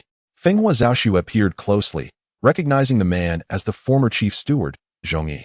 It was this very individual who had betrayed him, aligning himself with Fenghua Nuteo. Now, with the prince deceased, he had emerged seeking mercy. Such leniency was rare in the realm, especially for traitors, who seldom faced a favorable fate. As Fenghua Zhaoxue contemplated how to deal with Zhongyi, another voice echoed nearby. Your Majesty, I have arrived late to protect you. Please forgive me." The captain of the guards, Xiuxi, arrived with a band of armed subordinates. Upon seeing the captain he had appointed, Fenghua Zhaoxue found himself at a loss for words. The battle had concluded, yet they had only just arrived. It was no surprise that he felt anger rising within him. However, he also recognized that whether snow shinobi or leaf ninjas, they possessed extraordinary powers. Even if Xiuxi had arrived in time, he doubted it would have made a difference. More lives could have been lost. Acknowledging this, Fenghua Zhaoxue felt no desire to quarrel with Xiuxi and his men. "Xiuxi, have someone take Zhongyi into custody," Fenghua Zhaoxue ordered, casting a glance at the kneeling Zhongyi. "Yes." Xiuxi promptly bowed in affirmation. Having given his orders, Fenghua Zhaoxue then turned his attention to Tianai and his companions. "Esteemed members of the Leaf, we are indebted to you for ensuring the safety of my daughter and me. The sovereign is too modest. We merely fulfilled our duties." Which is no great matter. Tian Yi offered a faint smile, while also taking the opportunity to remind, furthermore, regarding the alteration of this mission, we kindly request the sovereign to prepare a new mission scroll and affix the seal, so that we may properly report upon our return. This is certainly not an issue. That is splendid. This evening, you all have worked hard. Please take a well-deserved rest, and let us set forth again tomorrow after a hearty meal, shall we? Then we extend our gratitude for the sovereign's hospitality. Chapter 43, Near Shadow Level Combat Power Once Settled. Amano opened the mission panel. Rescue mission. Save the land of snow. Completed. Mission requirements. Completely dismantle the schemes of the Windflower and ensure the safety of Fenghua Zhaoxue and Fenghua Xiaoxue. Activation conditions. 3-member team. Satisfied. Mission rewards. 10 role progress. The S-rank rescue mission was marked as completed. Without hesitation, Amano extracted the mission rewards. Upon receiving an additional 10 role progress, he felt an invisible surge of warmth flowing within him. The ailments that had once plagued him seemed to alleviate significantly. His physical condition was remarkably improved, and even his coughs had become less frequent.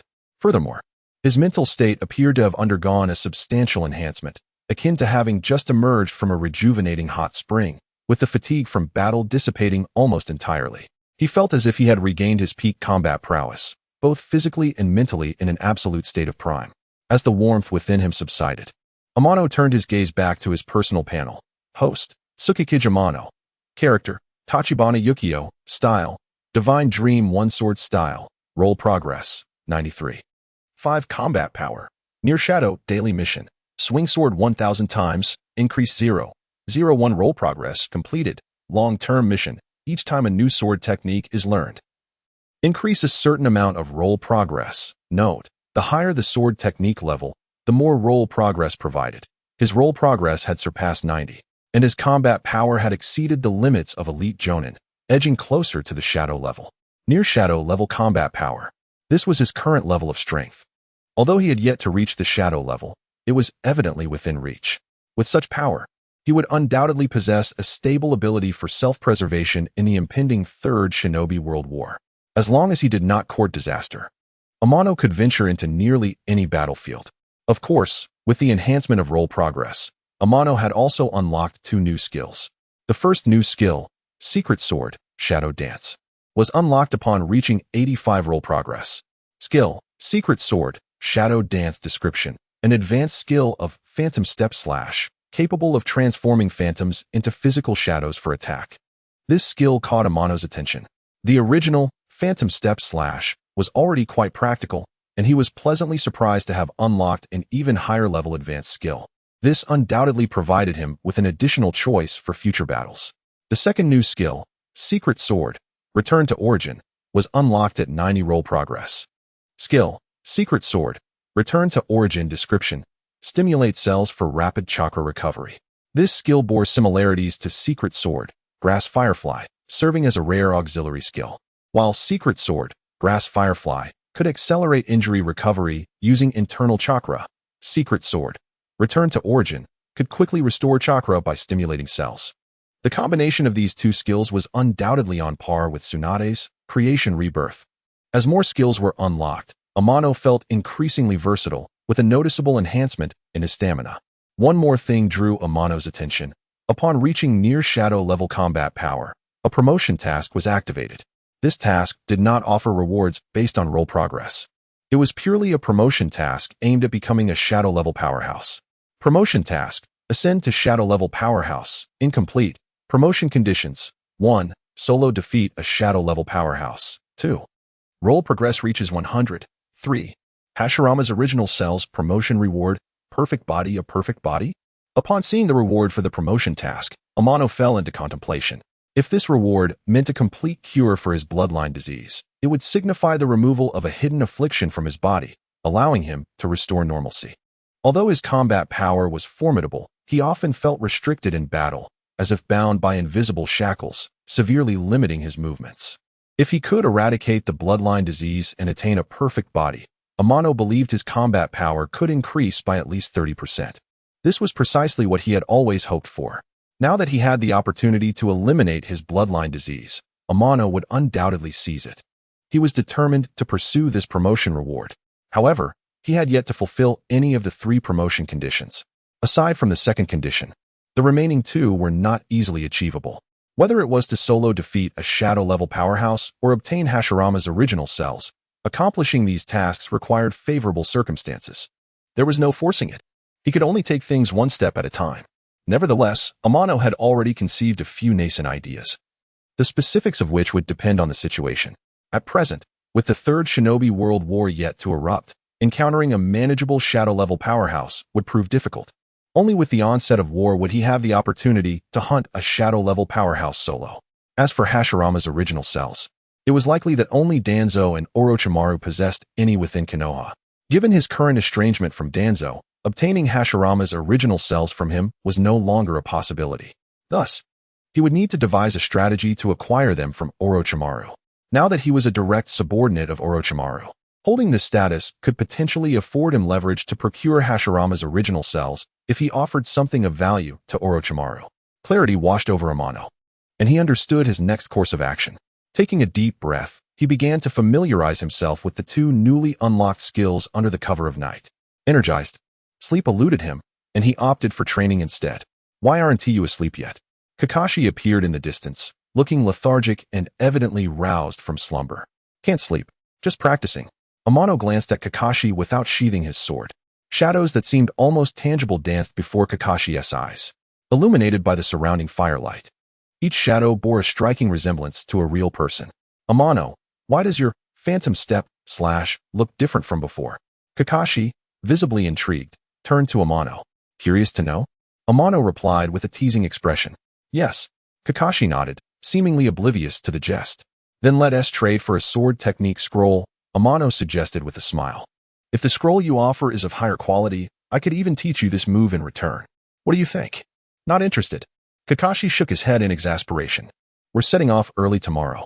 You should get some rest. After calming his frustration, Kakashi added, if you're late again tomorrow, don't expect us to wait for you. With that, he yawned and turned away without a backward glance. Amano merely smiled faintly, choosing not to elaborate further, and continued to familiarize himself with the two newly unlocked skills. Meanwhile, Might Guy had long since drifted into slumber. This night's battle had taken a considerable toll on Guy, who had unleashed the 8 gates for the first time, defeating the Snow Ninja Doma, and subsequently opened the 8 gates again to assist Amano in vanquishing the Snow Giant. The consecutive exertion had undeniably exhausted him, leaving him drained for quite some time. Had it not been for his unwavering commitment to physical exercise over the years, he would likely have succumbed long ago, although outwardly there are no apparent signs. The internal injuries inflicted by the intense strain on his body are only just being kept at bay, with a complete recovery still a distant prospect. Once everything returns to normal, Might Guy will retire to his room and collapse into slumber, for only in this way can he alleviate his suffering and fatigue. Tanyan comprehends this sentiment. Had Might Guy not been brought into the team, the completion of this S-rank mission would undoubtedly have been considerably more challenging. Fortunately, the mission was executed successfully. Shortly, the trio will receive a substantial reward for their efforts. Moreover, when combined with the earnings from private jobs, Tanyan and his companions' income from this venture will rival that of an ordinary ninja over several years. Upon their return, the livelihoods of Might Guy and his father are likely to see significant improvement. Reflecting on this, a subtle smile graced Tanyan's lips. It is all worthwhile. Chapter 44. Encountering the Scorpion of the Red Sand. The following day, early in the morning, Kakashi had just taken his seat at the dining table when Taimu approached. Well, I didn't arrive late today, did I? Taimu said, slowly sitting down and raising an eyebrow at Kakashi, a smile gracing his face. Oomph. Kakashi scoffed, pursing his lips, choosing not to engage further. In 5 minutes, it will be the agreed time. I hope Guy-senpai isn't still asleep, Kakashi remarked, glancing at the clock, a shadow of concern crossing his features. Initially, he had harbored doubts about Might Guy, but ever since Guy revealed his mastery of the 8 gates technique, those doubts had dissipated, replaced by profound admiration. No one in the entire Hidden Leaf could rival Might Guy's mastery of the 8 gates. Such a remarkable figure was worthy of respect. Kakashi found himself curious whether the grown-up Lee could reach or even surpass his father's current level. Taimu's brow furrowed slightly. Guy-senpai opened the 8 gates continuously yesterday and only did a simple bandaging before resting. I wonder if that will affect his health. 5 minutes passed swiftly. Yet there was still no sign of Might Guy in the corridor. Both Taimu and Kakashi felt increasingly restless. Exchanging glances, they decided to check on him. Suddenly, hurried footsteps echoed in the corridor, as if someone were sprinting towards them at great speed. They turned their attention to the source and found Might Guy rushing towards them in a flurry. With a sudden stop, he barely managed to halt in front of the dining table, just as 5 minutes had elapsed. Hey, I'm not late, right? Might Guy gasped, finally directing his gaze towards Taimu and Kakashi. Not at all. They both nodded in unison, which elicited a long sigh of relief from Might Guy. Are you all right? How's your injury? Taimu inquired. How could I be unwell? Might Guy waved his hand nonchalantly. I'm perfectly fine. Then let us sit down for breakfast. Afterward, we'd better get back, Taimu suggested, gesturing towards the chair behind Might Guy. Despite his efforts to appear unfazed, Taimu keenly sensed that this uncle's physical condition was not optimal. The beads of sweat trickling down his forehead were a clear indication that he was straining himself. Taimu considered testing Might Guy with this observation. For a moment, Might Guy hesitated, remaining standing. He was aware that if he sat down, he would undoubtedly be engulfed by pain. Taimu smiled gently, standing up and moving towards Might Guy. "Please, have a seat, Guy-senpai." As he spoke, he encouraged Might Guy to sit. With gritted teeth, Might Guy resembled a prisoner facing execution, his face betraying an expression of resignation. Hiss, he couldn't help but catch his breath sharply, nearly calling out. At the last moment, he managed to stifle the sound. Kakashi watched in perplexity as Taimu's voice broke the silence. "Does it hurt, Guy-senpai?" "Not at all." "Really?" Taimu's hand casually rested on Might Guy's back, applying gradual pressure. "And no, it doesn't hurt. What about now?" Taimu increased the pressure. "It hurts." Might Guy finally couldn't hold back, exclaiming loudly. "Now you're not pretending, are you?" Taimu remarked as his hand glowed with a vibrant green light, activating the skill Secret Sword, Grass Firefly, designed for rapid healing. "This is the first time I'm using it on someone else. I hope it works," Taimu thought. "When did you learn medical ninjutsu?" Kakashi, watching the scene unfold, was utterly astonished. He had not anticipated that Taimu, skilled in swordsmanship, had inadvertently mastered medical ninjutsu. "I learned it not long ago. I'm unsure of its efficacy." Taimu replied briefly, redirecting most of his focus back to Might Guy. "Guy-senpai, do you feel any better now?" "I feel much better now. It's not as painful as before," Might Guy answered honestly. The tension in his furrowed brow began to ease, and he appeared considerably more at peace. To Taimu's delight, the skill Secret Sword, Grass Firefly, had proven effective. He had not anticipated that it could not only heal his own wounds, but also aid in recovering others' injuries, resembling the medical ninjutsu, Healing Palm. It left him pondering which technique was superior. Once Might Guy's injuries were sufficiently treated, Taimu withdrew his hand. "Guy-senpai, I've temporarily healed your wounds, but you must take time to recuperate. During this period, it's best not to engage in any strenuous activity, otherwise, your wounds may reopen. Remember, rest assured, I won't take on any missions for a while, and I'll focus on recuperating," Might Guy assured him readily. "Let us eat, and afterward, we can return to the village," Kakashi urged as the treatment concluded. After the three finished their breakfast, they bid farewell to the father-daughter duo, Kazuhana and Yukari, and set off on their journey home. On their way there, Taimu and his companions were provided transportation by a merchant caravan. For their return, the ruler of the Land of Snow had prepared 3 train tickets to the Land of Demons. As they traveled, the trio admired the snowy landscape outside the window, their spirits lifted by the absence of mission-related worries, allowing them a rare moment of relaxation. Upon reaching the Land of Demons, they pressed onward without pause, traversing through the Land of Bears, the Land of Birds, and finally entering the territory of the Land of Rain. This time, they chose not to retrace their steps, but instead decided to enter the Land of Fire directly from the Land of Rain, shortening their journey back to the Hidden Leaf. In the present day, the most formidable figure in the Land of Rain remained Hanzo of the Salamander, the legendary ninja who held sway over the Rain Ninja Village. This demigod-like figure still possessed significant influence. As for the future Akatsuki organization, it was likely still in its infancy, not yet capable of taking control of the entire Rain Ninja Village. As the borders of the Land of Fire drew nearer, a figure suddenly appeared within Taimu's line of sight. The newcomer was of short stature, with a shock of red hair, and his eyes seemed devoid of any spark of life, exuding an aura of utter indifference. "Scorpion of the Red Sand." Taimu gasped, astonished by the unexpected encounter with this prodigious puppet master from Sunagakure. If Taimu's memory served him correctly, the third Kazekage had gone missing during the Third Shinobi World War, and the architect of that disappearance was none other than the very person before him. Could it be that the third Kazekage had already been assassinated by the Scorpion and had become part of his collection? The thought settled heavily on Taimu's mind. It was evident that the Scorpion had assassinated the third Kazekage and was now preparing to flee when they stumbled upon him. "Encountering me is your misfortune." The Scorpion's gaze swept over Taimu and his companions as he spoke in a tone devoid of emotion. "You are destined to become my collection." "Young man, how audacious of you. Who do you think you are?" Might Guy could no longer tolerate the Scorpion's gaze and retorted vehemently. The Scorpion, with an expressionless countenance, turned to Might Guy and replied coolly, "Then let it be you who begins." In an instant, a concealed weapon shot forth from the Scorpion's sleeve, reaching Might Guy in less than half a breath. Clang! A flash of sword light swiftly appeared, deflecting the projectile. It was only then that Might Dai realized the gravity of the situation. Had it not been for Amano's intervention, he might have already fallen victim to the attack. Amano understood that a puppet master like the Scorpion did not merely manipulate puppets, but was also a master of toxins. The weapons he unleashed were often coated with deadly poison. Should one find themselves struck, death would be a mere heartbeat away. Moreover, the Scorpion was a formidable foe who had once defeated the third Kazekage. Such a character deserved utmost caution. Presently, Might Dai was still nursing injuries, and Kakashi's abilities were evidently insufficient for this level of combat. Senior Dai, Kakashi, you must return to the village at once. Leave this to me, Amano directed, his focus primarily on the Scorpion, not daring to let his guard down for a moment. What? That is out of the question. Both Might Dai and Kakashi expressed their discontent. As your captain, I command you to retreat immediately.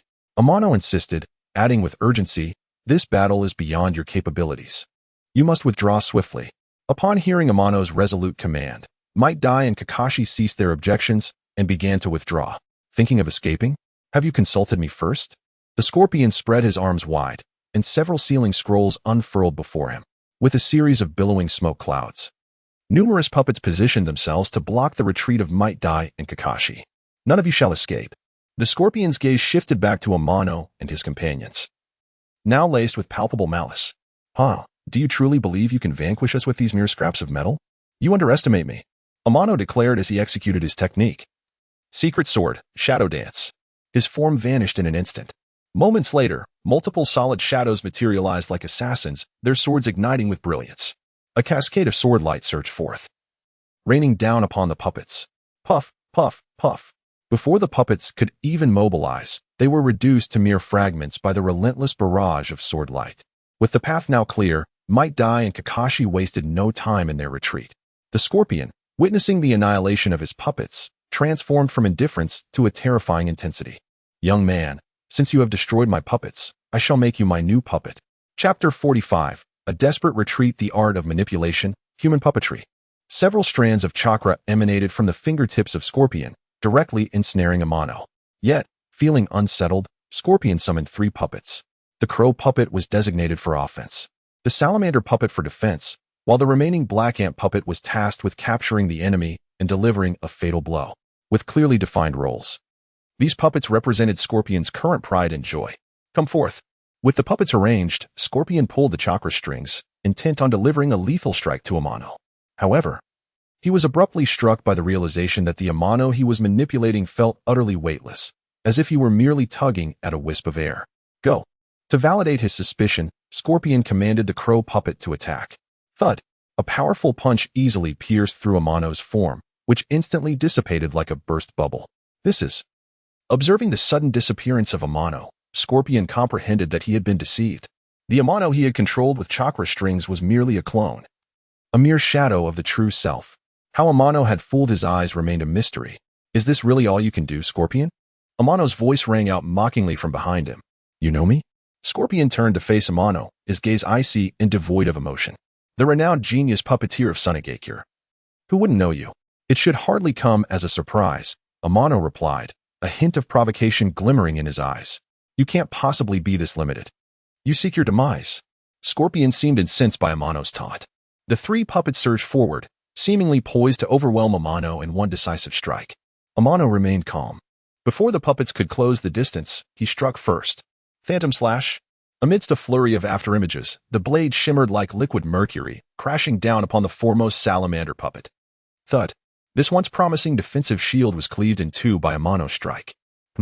Scorpion's expression darkened instantly.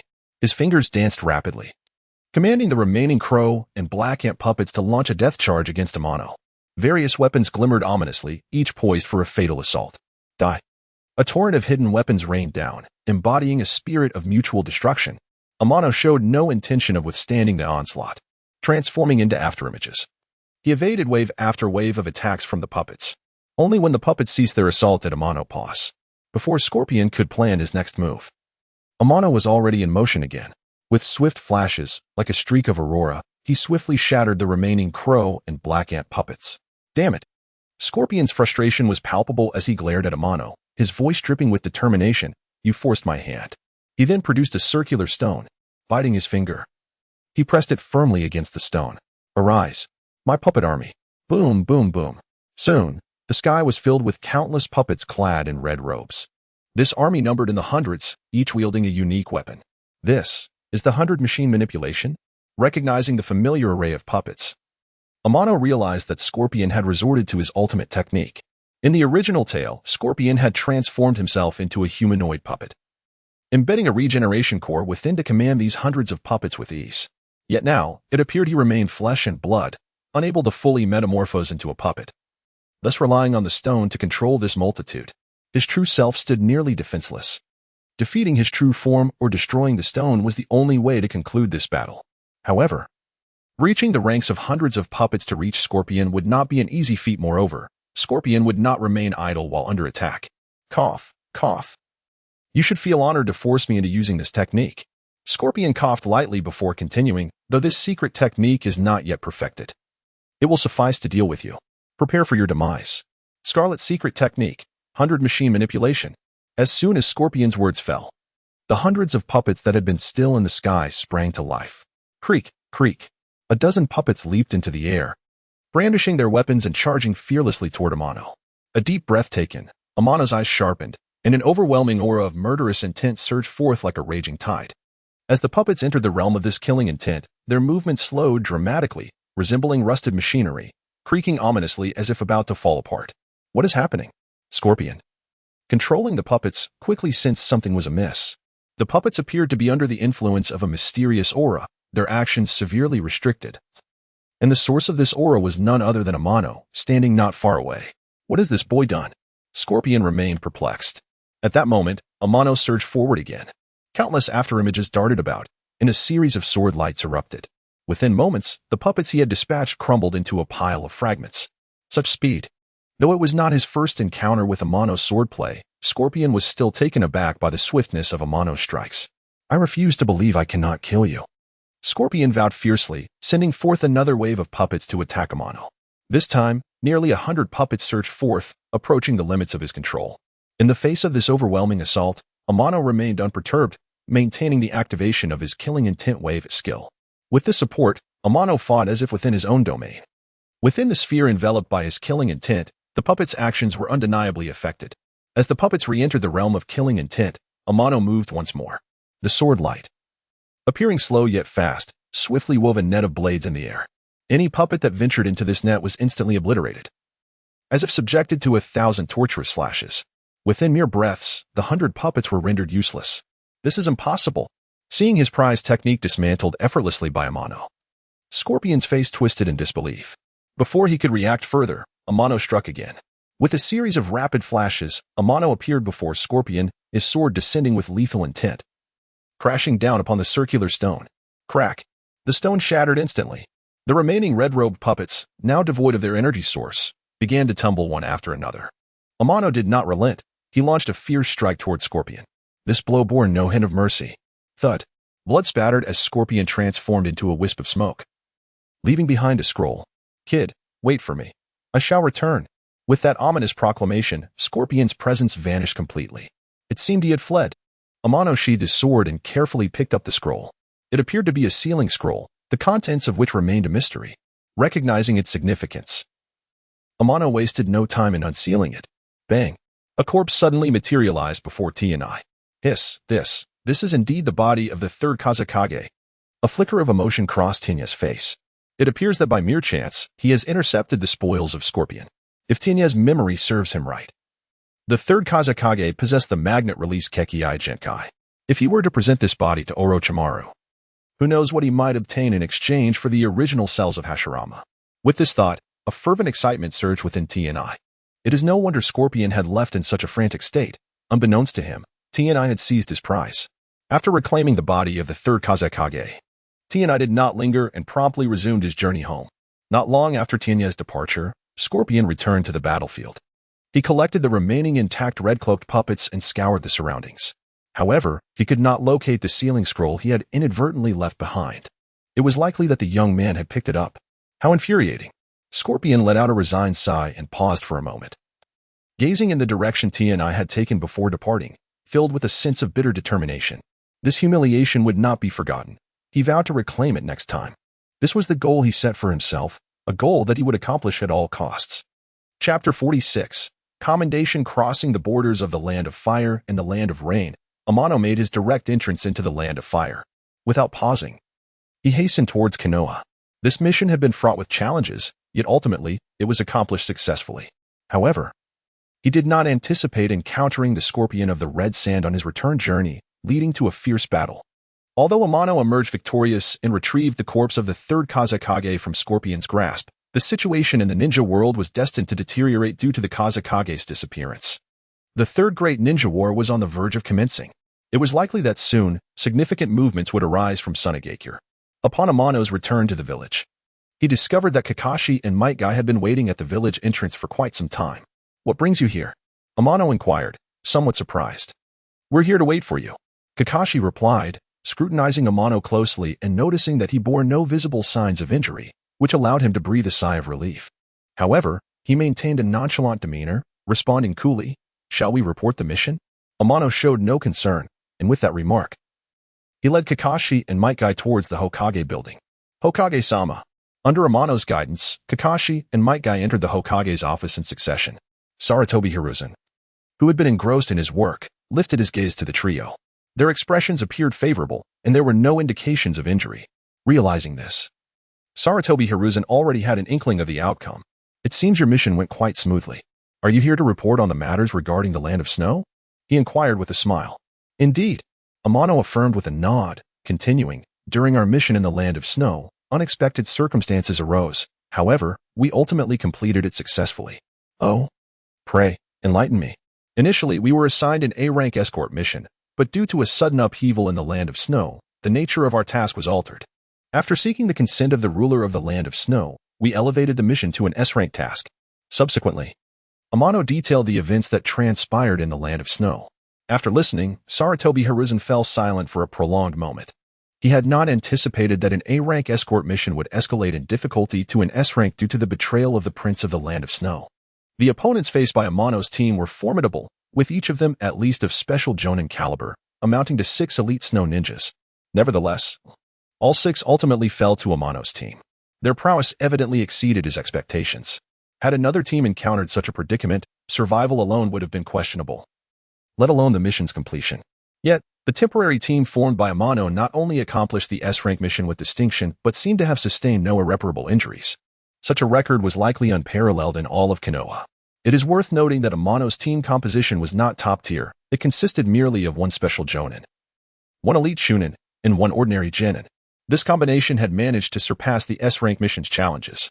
If shared, it would likely be met with disbelief. Had it not been for the unique seal of the ruler of the Land of Snow stamped on the mission scroll in his hands, Sarutobi Hiruzen would have found Amano's account hard to believe. Finally regaining his composure, Sarutobi Hiruzen turned his gaze toward Might Guy. Amano had repeatedly emphasized Might Guy's strength during his recounting, and Sarutobi Hiruzen could not help but be intrigued. He had not expected to find such a skilled taijutsu specialist among Konoha's lower ranks, especially one who had mastered the 8 Gates technique to such an advanced degree. As Amano had mentioned, without Might Guy's sudden burst of power during their expedition to the Land of Snow, it was uncertain whether they could have succeeded in their S-rank mission. "Might Guy, do you truly possess the 8 Gates technique?" Sarutobi Hiruzen asked directly. "I do," Might Guy, looking somewhat anxious, replied affirmatively. "Follow me." Sarutobi Hiruzen gestured to Amano and Kakashi, instructing them to follow.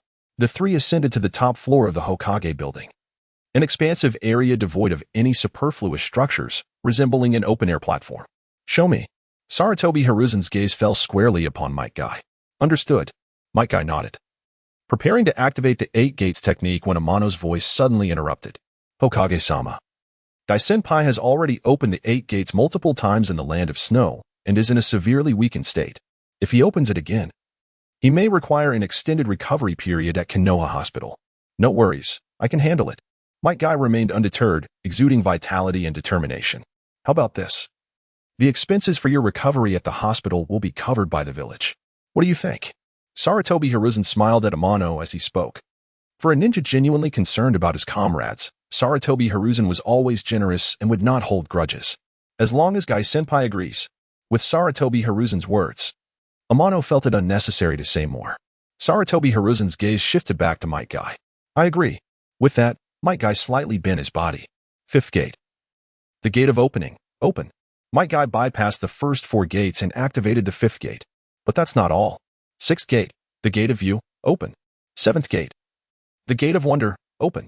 In quick succession, he activated 2 more gates, leaving only the final, deadly gate unopened. Observing Might Guy's surging energy and overwhelming chakra, Sarutobi Hiruzen felt an inexplicable thrill. What spectacle would unfold if all 8 gates were opened? The mere thought was daunting. Truly, it was a desperate technique. All right, that's enough. It was only at this point that Sarutobi Hiruzen fully comprehended the terror of the 8 gates technique. Whoosh, closing the 8 gates, Might Guy exhaled deeply, feeling a renewed ache throughout his body. However, he was content knowing he would receive free treatment at Konoha Hospital. At this moment, he felt a sense of gratitude towards Amano. Had it not been for Amano's gallant intervention, he might have been forced to recuperate at home. Recovering at home could never compare to the comfort of Konoha Hospital. He had gained a fortune this time and could finally take the time to recuperate properly. Might Guy. Just then, Sarutobi Hiruzen's voice echoed in his ear. At your service. Might Guy snapped back to attention, quickly dropping to one knee. Now, in my capacity as Hokage, I hereby appoint you as a special jonin of Konoha. The official document will be delivered to you shortly, and your compensation will henceforth be commensurate with that of a special jonin. Thank you, Hokage-sama. Amano Tsukakich. Sarutobi Hiruzen turned his gaze once more to Amano. Here. Amano responded solemnly. Leading your team, you have broken records by successfully completing an S-rank mission. In my capacity as Hokage, I hereby appoint you as a jonin of Konoha. Your compensation will be adjusted to that of a jonin, and your appointment will officially take effect soon. Thank you, Hokage-sama. The consecutive commendations bestowed upon Might Guy and Amano stirred a twinge of envy in Kakashi, who stood to the side. Would the Hokage extend similar recognition to him? After all, he too was a member of the team. In the midst of Kakashi's musings, Sarutobi Hiruzen's voice rang out once more. Kakashi, you performed admirably this time. Upon hearing this, a glimmer of joy appeared in Kakashi's eyes. However, before he could revel in his moment of joy, Sarutobi Hiruzen's tone suddenly shifted to one of sternness.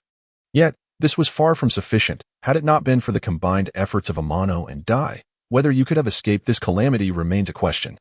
After a brief pause, Sarutobi continued. From now on, you must exert yourself even more. In 3 days, report to the Jonin Minato and continue your training for a while. Are you willing? Huh? Kakashi was taken aback. Instead of receiving praise from the Hokage, he found himself reprimanded and seemingly directed to train under Namikaze Minato. What was this all about? What? Are you unwilling? Sarutobi gazed intently at Kakashi. I am willing, Kakashi replied, suddenly alert, nodding vigorously in agreement. Very well. You may disperse now. Watching as Amano and the others departed, Sarutobi finally averted his gaze.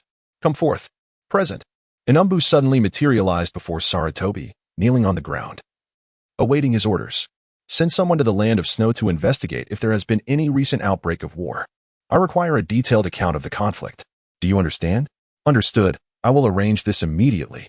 With that, the Umbu vanished without a trace. Though Sarutobi outwardly accepted the report from Amano and his companions, he harbored doubts within. Thus, the decision to send someone for verification was made. Should their claims prove true, Amano and his companions would be significantly valued. However, if any deception were uncovered, their standing in his eyes would diminish greatly. Moving forward, he would approach them with greater caution. This was a tactic of those in power, a customary practice for a village leader. Sarutobi had clearly grown accustomed to such measures. Chapter 47. Farewell and gift for several consecutive days. Amano and Nane spent their time together, relishing this rare break. The jutsu known as Super Beast Imitation Painting, which Amano had exchanged from Orochimaru, had been bestowed upon Nanace. After a period of diligent practice, she had not only mastered this technique but had also become quite adept at its application. It seemed that, beyond her innate artistic talent, she had dedicated considerable effort during this time. Otherwise, reaching such proficiency would have proven quite challenging. At that moment, the two were seated upon a patch of grass. Not far away, 2 small dogs, formed from ink, frolicked on the lawn, creating a lively scene. Nanace, I never anticipated you would learn Super Beast Imitation Painting so swiftly. It appears this jutsu truly suits you, Amano remarked, a smile of approval gracing his face as he observed the delightful spectacle before him. Much thanks to you, Nanace replied, her face radiant with joy. If it weren't for your efforts in procuring this jutsu for me, I would have never had the chance to rise from my wheelchair. Now, with this newfound freedom, I can venture out whenever I please, no longer a burden to others. It is such a blessing to have you by my side." As she spoke, Nanace leaned her head gently against Amano's shoulder, a charming blush illuminating her cheeks. Amano chuckled softly, instinctively wrapping his arm around her slender waist. They sat there, entwined in each other's company, neither feeling the need to speak, silently savoring this precious moment of warmth. Alas, such beautiful moments are fleeting. Suddenly, a black messenger hawk swooped through the nearby sky, emitting a series of urgent cries. "Is this an emergency summons?" Amano's expression turned serious as he rose slowly to his feet. "I'm sorry, Nanace," he said, his gaze filled with regret. "The Hokage has summoned the Genin urgently. I must attend to this matter." "Go ahead." Nanace understood the gravity of the situation and did not attempt to detain him. "Stay safe," she added, unable to resist offering one last piece of advice. Watching Amano depart, Nanace fell into contemplation. The village only resorted to sending messenger hawks when facing significant crises, summoning Genin to assemble. She pondered the nature of the current threat that compelled the Hokage to take such drastic measures. With that thought in mind, she hastily gathered her belongings and left. At the top of the Hokage building, on the open-air platform, the assembled Genin stood in orderly lines, their expressions grave, as if they were privy to some unspoken truth. Amano positioned himself toward the back of the crowd, counting at least 40 Genin present for this urgent assembly. At the forefront stood Orochimaru and Jiraiya, both esteemed disciples of Sarutobi Hiruzen, celebrated for their valor during the Second Shinobi World War, and enjoyed considerable respect among the village as shinobi. As for Tsunade, she had long departed from Konoha, her current whereabouts unknown, rendering her return improbable within a short span. Behind them were many of Konoha's rising stars, most notably Minato Namikaze, who not only was Jiraiya's pupil but also possessed strength surpassing that of a typical elite Genin, making him a formidable contender for the position of the fourth Hokage. With such a myriad of elite shinobi gathered, it appeared that the Third Shinobi World War had commenced. Unbeknownst to many, Sarutobi Hiruzen stepped forward, his tone grave. "Recently, the Sand Shinobi have frequently breached our border defenses, clashing with our border forces and causing significant casualties. They show no signs of retreat but instead attempt to escalate their attacks by deploying elite shinobi to the battlefield. Their actions are tantamount to declaring war against Konoha. We have no option but to retaliate. In this battle, we are permitted only victory, not defeat." Hiruzen turned to Jiraiya, solemnly declaring, "I hereby appoint you as the frontline commander. You may recruit a team at your discretion. We must act swiftly, and by nightfall, you must reach the border to support our forces in decisively striking back against the audacity of the Sand Shinobi." "Understood." Jiraiya knelt, accepting the command with gravity. The remaining shinobi were instructed to enter a state of readiness within 24 hours, awaiting the call to arms. "Dismissed," Hiruzen concluded, dispersing the assembly of Genin. Amano naturally followed the majority as they departed. With war upon them, it was inevitable that he would soon step onto the battlefield. Preparing in advance was prudent, particularly in stockpiling exploding apples, which he would likely find invaluable. Such items proved far more convenient than explosive tags. During previous missions outside the village, Amano had utilized exploding apples numerous times, each instance yielding significant results. In the future, should time permit, he might even endeavor to develop more potent variations. If he could indeed create a Hokage-grade nuclear weapon, that would be quite the spectacle. Perhaps the White Zetsu army that emerged later would hardly pose a challenge for him. With the mobilization for war underway, Konoha transformed into a colossal war machine, operating at an accelerated pace. That very night, under Jiraiya's command, the vanguard forces arrived at the border battlefield, decisively overwhelming the Sand Shinobi and pushing the front lines forward until the Sand Shinobi were completely driven from the Land of Fire's borders, ceasing only then. The news of this resounding first victory reverberated back to Konoha, igniting a wave of celebration throughout the village. Many began to revel that very day, some indulging to the point of intoxication. Observing this scene, Amano could only shake his head gently. Such optimism was misplaced. This victory did not signify the end of the war. On the contrary, the brutal conflict was merely beginning. The battles to come would be even more savage and intense. Suddenly, a sharp knock echoed from outside the door. Who could it be at such a late hour? Upon opening the door, Amano was greeted by a familiar figure. The visitor, masked and emanating a peculiar odor, was none other than Kakashi. "Kakashi, what brings you here?" Amano inquired, curiosity evident in his gaze. Since Kakashi had been assigned to Minato's team, their encounters had become infrequent. He wondered what business had prompted Kakashi to seek him out. "I've come to say farewell," Kakashi replied succinctly. "Where are you headed?" Amano pressed further. Tomorrow morning, I will accompany Master Minato to the front lines to assist Lord Jiraiya in dealing with the Sand Shinobi. Oh, Amano was not particularly surprised, as Jiraiya was indeed Minato's mentor, making Minato's involvement understandable. Now that Kakashi was part of Minato's team, it was only natural for him to join his teacher on the battlefield. As a former leader of Kakashi's team, should he not express something given that his former comrade was heading to war? Moreover, he genuinely wished for Kakashi's safety. After a moment's contemplation, Amano produced a scroll and handed it to Kakashi. Take this. What is it? Kakashi accepted it without hesitation, then inquired. It contains 18 exploding apples. In critical moments, these may save your life. Exploding apples? What are those? Kakashi appeared puzzled. Amano seized the moment to clarify. Have you forgotten how I defeated that snow giant in the land of snow? Those were the very items I utilized. Kakashi suddenly recalled. Looking at Amano with a face full of astonishment, Amano nodded affirmatively and continued, these explosive apples can be regarded as a high-grade version of the explosive tags. The specific methods of use are detailed in this scroll, so be careful not to misfire and injure your own comrades.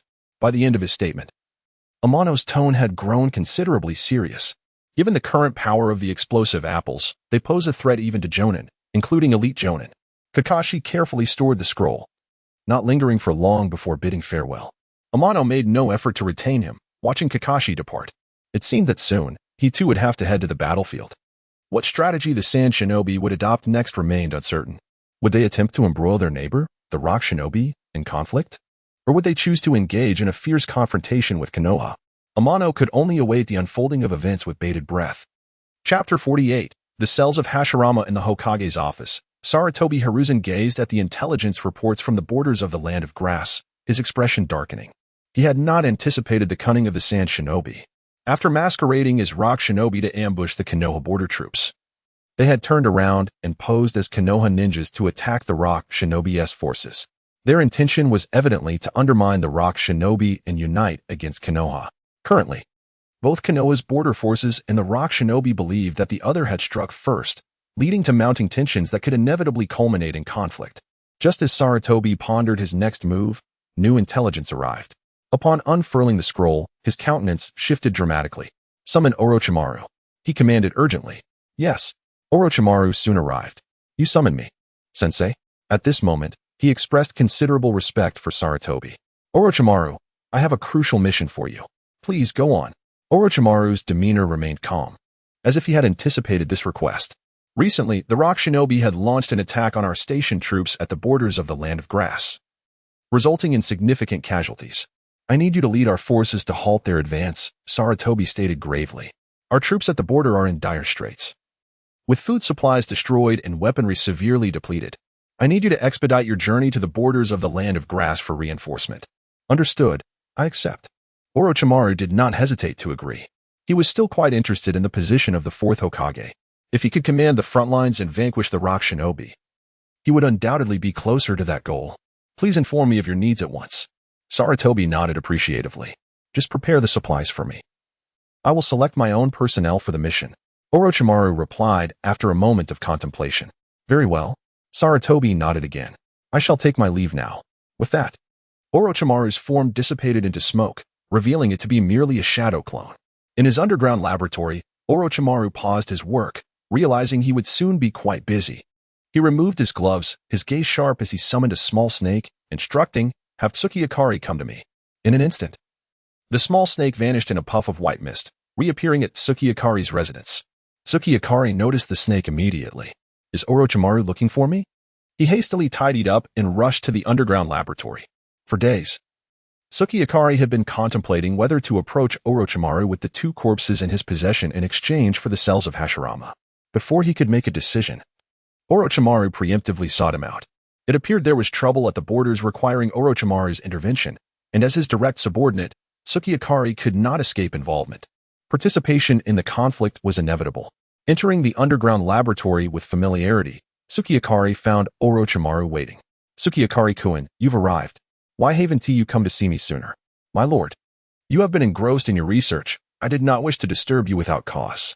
Tsukiyakari had prepared his excuse well, and his words flowed naturally and sincerely, revealing no hint of deceit to Orochimaru. Very well, I called you here primarily to inform you of recent developments. The Rock Shinobi have attacked our station forces at the borders of the Land of Grass, resulting in numerous casualties. The Hokage has appointed me as the frontline commander, and I will soon head to the borders for reinforcement. As my direct subordinate, I have a task for you. Please, my lord, tell me. I shall not refuse any task within my capabilities. Suki Akari assured without hesitation in front of Orochimaru. Excellent. Orochimaru nodded in satisfaction. I need you to serve as my logistics chief, escorting supplies to the borders of the Land of Grass while ensuring their safety. Can you manage this? It will be difficult for me alone. May I select my accompanying team? Suki Akari replied candidly, presenting his request. Certainly, I shall prepare a list for you shortly. And you may choose your personnel. Thank you, my lord. With that, a silence fell between them. After a moment of contemplation, Suki Akari spoke again. My lord. I have obtained 2 rather unique corpses, and I hope to exchange them for the original cells of the first Hokage. Orochimaru furrowed his brow at Suki Akari's request. He was unaware of how Suki Akari had learned of his possession of the original cells, nor did he understand Suki Akari's intentions for them. The original cells of the founding Hokage possessed formidable power. For years, Konoha had conducted secret research on this power, hoping to replicate the first Hokages would release techniques. However, progress had stagnated, yielding no substantial breakthroughs. To this day, no viable body had been found to integrate the original cells. Many had perished upon implantation, with very few surviving. Even Orochimaru himself was filled with trepidation regarding the original cells. After regaining his composure, Orochimaru regarded Suki Akari thoughtfully and inquired, How did you come to know that I possess the original cells? What makes you believe that 2 corpses are sufficient to barter for them?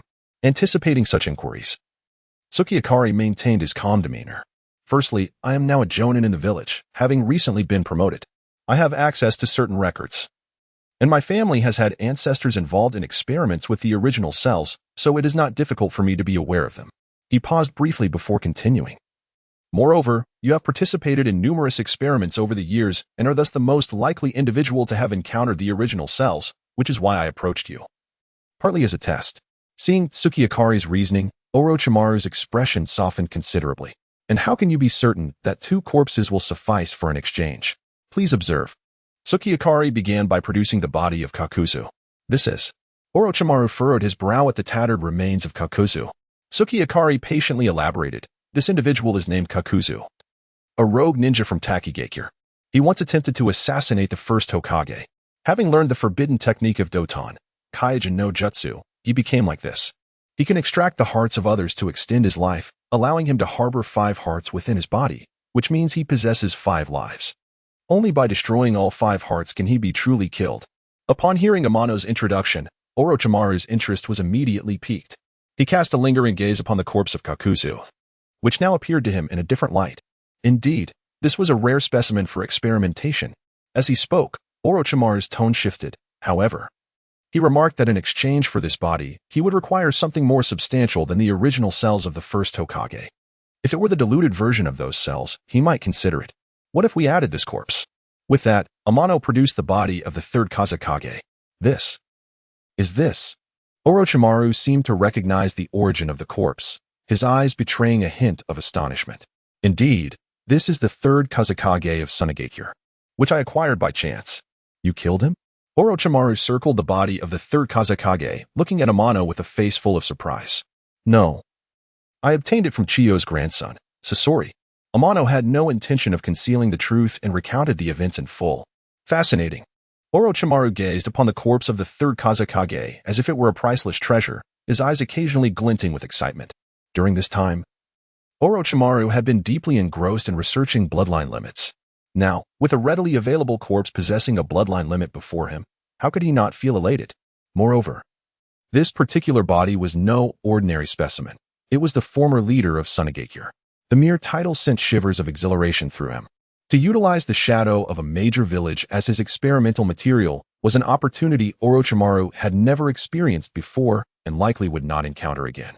It was no wonder that the Sand Shinobi had suddenly gone mad, launching an assault on Konoha. Their Kazekage had gone missing, and it was at the hands of their own. This situation, how intriguing. Orochimaru quickly grasped the underlying significance. He held the Sand Shinobi in utter disdain. Apart from a select few formidable individuals, most of them were hardly worthy of his attention. Lord Orochimaru, with this body, can we exchange for the original cells of the first Hokage? Noticing Orochimaru's prolonged silence, Amano timely reminded him. Certainly. After a moment of contemplation, Orochimaru finally nodded.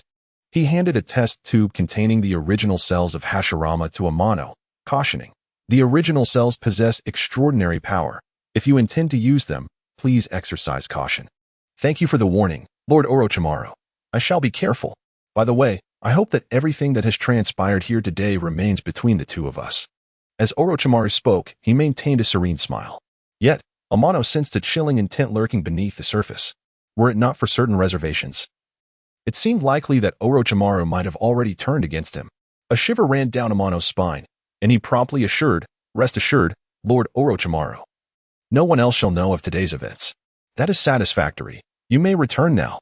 Orochimaru waved his hand, dismissing Amano. "Very well." Amano had no intention of lingering and promptly departed. Once outside the underground laboratory, Amano noticed that his back was drenched with cold sweat. The encounter had been perilously intense. A moment's inattention could have led to an attack from Orochimaru. Fortunately, Amano's gamble had paid off. Otherwise, he would have needed to find a way to escape. With his current strength, he was still somewhat lacking against Orochimaru. Perhaps when he truly ascended to the level of a Kage, he would no longer fear Orochimaru. In retrospect, this venture had proven worthwhile, as he had secured the coveted cells of Hashirama. He was now one step closer to the threshold of Kage-level power. Chapter 49. The Logistics Chief. The following day, at dawn, a long queue had already formed in front of the gates of Konoha. A dozen vehicles laden with supplies were poised to embark on their journey. The personnel were nearly in place, awaiting only the arrival of Amano, the Logistics Chief. Once he arrived, they could set off immediately. Inside the Hokage's office, Amano was bidding farewell to Sarutobi Hiruzen. As for Orochimaru, he had already set off the previous day after organizing his team, and it was presumed he had already clashed with the IWA shinobi. The previously dormant mission panel was once again abuzz with activity. Logistics mission, escort supplies, incomplete, mission requirements, lead the team to safely escort supplies to the border of the land of grass while minimizing casualties as much as possible. Mission rewards, 1-5, progress of role-playing. Amano's eyes brightened slightly at the newly triggered mission. If he executed this task successfully, he could earn a 5 increase in role-playing progress. Coupled with his existing 93.5, his total would reach 98.5, drawing him tantalizingly close to the coveted 100. At that point, completing any subsequent triggered mission would elevate his role-playing progress to the maximum level. Just the thought of it sent a thrill of excitement through him. After bidding farewell to Sarutobi Hiruzen, Amano swiftly made his way to the gates of Konoha. Observing the dense crowd and the procession of carts before him, he gradually composed himself. Was he truly the logistics chief? He appeared far too young. It was said that he was a direct subordinate of Orochimaru, recommended for this position by the man himself. Was he reliable? Murmurs arose from the crowd. Some marveled at Amano's youth, while others acknowledged his strength. Yet many voiced skepticism regarding his capabilities. Amidst the throng, an older genin regarded him with a different perspective, his gaze filled with admiration. To attain the role of logistics chief at such a tender age must require formidable strength, especially to have earned the acknowledgement of the third Hokage. Youth is indeed formidable. Amano seemed to sense something, turning to meet the gaze of the older genin. He paused momentarily, then nodded in acknowledgement. It was the longtime genin, Koga. To his surprise, Koga had indeed come. Initially absent from Orochimaru's personnel list, Amano had later insisted on his inclusion. With Sarutobi Hiruzen's consent, Amano had invited the seasoned genin aboard. Though he appeared to be a mere genin, Koga possessed strength rivaling that of an elite jounin. His presence would undoubtedly bolster the team's safety. At that moment, 3 intense gazes were fixed upon Amano, capturing his attention. These 3 were none other than Inuzuka Naoto, Yamanaka Haruka, and Hyuga Akifumi, whom Amano had rescued during the Chunin exams. Initially not on the roster, they were added later, as Amano had recognized the need for a reconnaissance team. Consequently, the 3 had rejoiced at their inclusion. Let us depart. With preparations complete, Amano waved his hand decisively, commanding the caravan to set forth. Their destination, the border of the land of grass, the heart of Konoha. He first dispatched a reconnaissance team to pave the way, and under the collective effort of the others, they quickened their march. Naoto and his companions remained in the team, tasked with vigilance against potential dangers lurking nearby. In the land of grass, Orochimaru had led the vanguard into a fierce battle with the IWA shinobi the previous day. Both sides suffered casualties. However, Orochimaru's forces ultimately prevailed. Following their defeat, the IWA shinobi refrained from further advances, though they showed no signs of retreating. At the IWA shinobi headquarters, several jounins convened, seemingly deliberating a strategy. This time, Orochimaru launched a night raid with his forces. I suspect they traveled light and carry minimal supplies. If we can deplete their remaining provisions and cut off their logistical support, I doubt Orochimaru's ability to contend with us any longer. An IWA shinobi rose, articulating his analysis with precision. The remaining jounins exchanged glances, then nodded in unison, signifying their agreement with his proposal. The man in the foremost position, Akatsuchi, surveyed those assembled and spoke. Since we all concur, let us discuss the particulars of our plan to ensure we thoroughly vanquish Orochimaru's forces within 3 days. Subsequently, the jounins ironed out the details before mobilizing. Their scouts had already detected the approaching logistics team from Konoha. The immediate priority was to eliminate this supply convoy. Destroying this logistics team would undoubtedly deliver a significant blow to Orochimaru's forces. With that, they could launch a concerted assault, potentially obliterating Orochimaru's troops. A glint of cold determination flickered in Akatsuchi's eyes as he anticipated the advantageous outcome that might soon unfold. To eradicate Konoha's logistics team, the IWA shinobi had spared no effort, dispatching 3 elite jounins and 6 ordinary jounins, totaling a formidable team of 9. Each elite jounin led 2 ordinary jounins, preparing to strike Konoha's logistics team from 3 different directions. Such a formation could easily dismantle a small nation. Suddenly, a message arrived from the reconnaissance team dispatched by Amano, stating that they had detected 3 enemy groups approaching at an alarming speed, expected to converge with their convoy in 5 minutes. Oh, Amano's gaze sharpened, and he activated his skill, Mind Link, preparing to investigate personally. Soon, the 3 squads materialized in Amano's vision. Each team possessed considerable strength. The weakest among them was at least a regular jounin, while the leader seemed even stronger, nearing the strength of an elite jounin. Their intent was clear. They were targeting Amano's logistics convoy. Faced with such an elite force, Amano's logistics team stood little chance of success, and casualties were likely inevitable. This was a scenario Amano wished to avoid at all costs. Therefore, he had to devise a strategy to avert such a tragedy. The most effective course of action was to annihilate the enemy before they closed in. With this resolve, Amano wasted no time. He commanded, "Everyone, hold your positions and remain vigilant. I shall return shortly." Before his words faded, he had vanished from sight. Observing Amano's disappearance, Koga furrowed his brow. Was the young man intending to confront those enemies alone? Was this not reckless? Koga wished to voice his concerns, yet with the commander already gone, it was too late to speak. Chapter 50. Attracting Firepower. Swish, swish, swish. T&I darted through the forest with astonishing speed, nearly becoming a mere wisp of shadow. In the blink of an eye, he had traversed over 100 meters, his velocity surpassing even the most advanced body flicker techniques. Within less than a minute, he encountered a squad of elite rock shinobi racing toward him. The 9 individuals had yet to strategize their approach when T&I confronted them head-on. Konoha ninja? The 9 rock shinobi instantly recognized T&I's identity, their expressions tinged with surprise. Their mission was to obliterate Konoha's logistical resources. Yet they had barely crossed into the land of fire before being detected. They could not help but admire Konoha's reconnaissance capabilities. The 9 gazed momentarily at T&I before scanning their surroundings, seemingly searching for something. However, after several fruitless sweeps, they found no other Konoha shinobi in the vicinity aside from T&I himself. Meanwhile, T&I's words seemed to affirm their suspicions. "There's no need to search. I am the only one here." The 9 remained silent for a moment. Suddenly, an elite jonin stepped forward. "Kid, do you not fear death?" Ishihara's cold gaze bore into T&I, his tone stern. "Of course, I fear death," T&I replied with a smile, abruptly shifting his tone. "However, I do not believe you possess the capability to take my life. You are still lacking. Arrogant brat. Since you seek death, I shall oblige." Ishihara commanded. "Stop wasting time talking. Eliminate him." T&I's indifference seemed to infuriate the rock shinobi. Ishihara glared at him, then ordered the remaining 2 teams, "Leave this kid to my squad. Hurry and destroy Konoha's logistics. The longer we delay, the more unfavorable it becomes for us." "Understood." The other 2 squads quickly regained their composure. They had no intention of entangling with T&I and were about to bypass him to continue their mission. "This path is blocked. You should halt."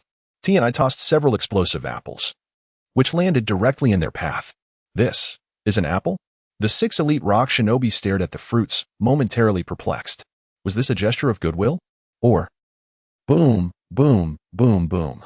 Before they could ponder further, a series of explosions jolted them awake. However, it was too late to evade. The terrifying blasts unleashed a violent shockwave, instantly incapacitating the 6 bewildered elite shinobi. Many lost their balance, some even sent flying at odd angles. TNI seized this opportunity. As the 6 elite rock shinobi momentarily reeled in confusion, he sprang into action. Secret sword, shadow dance.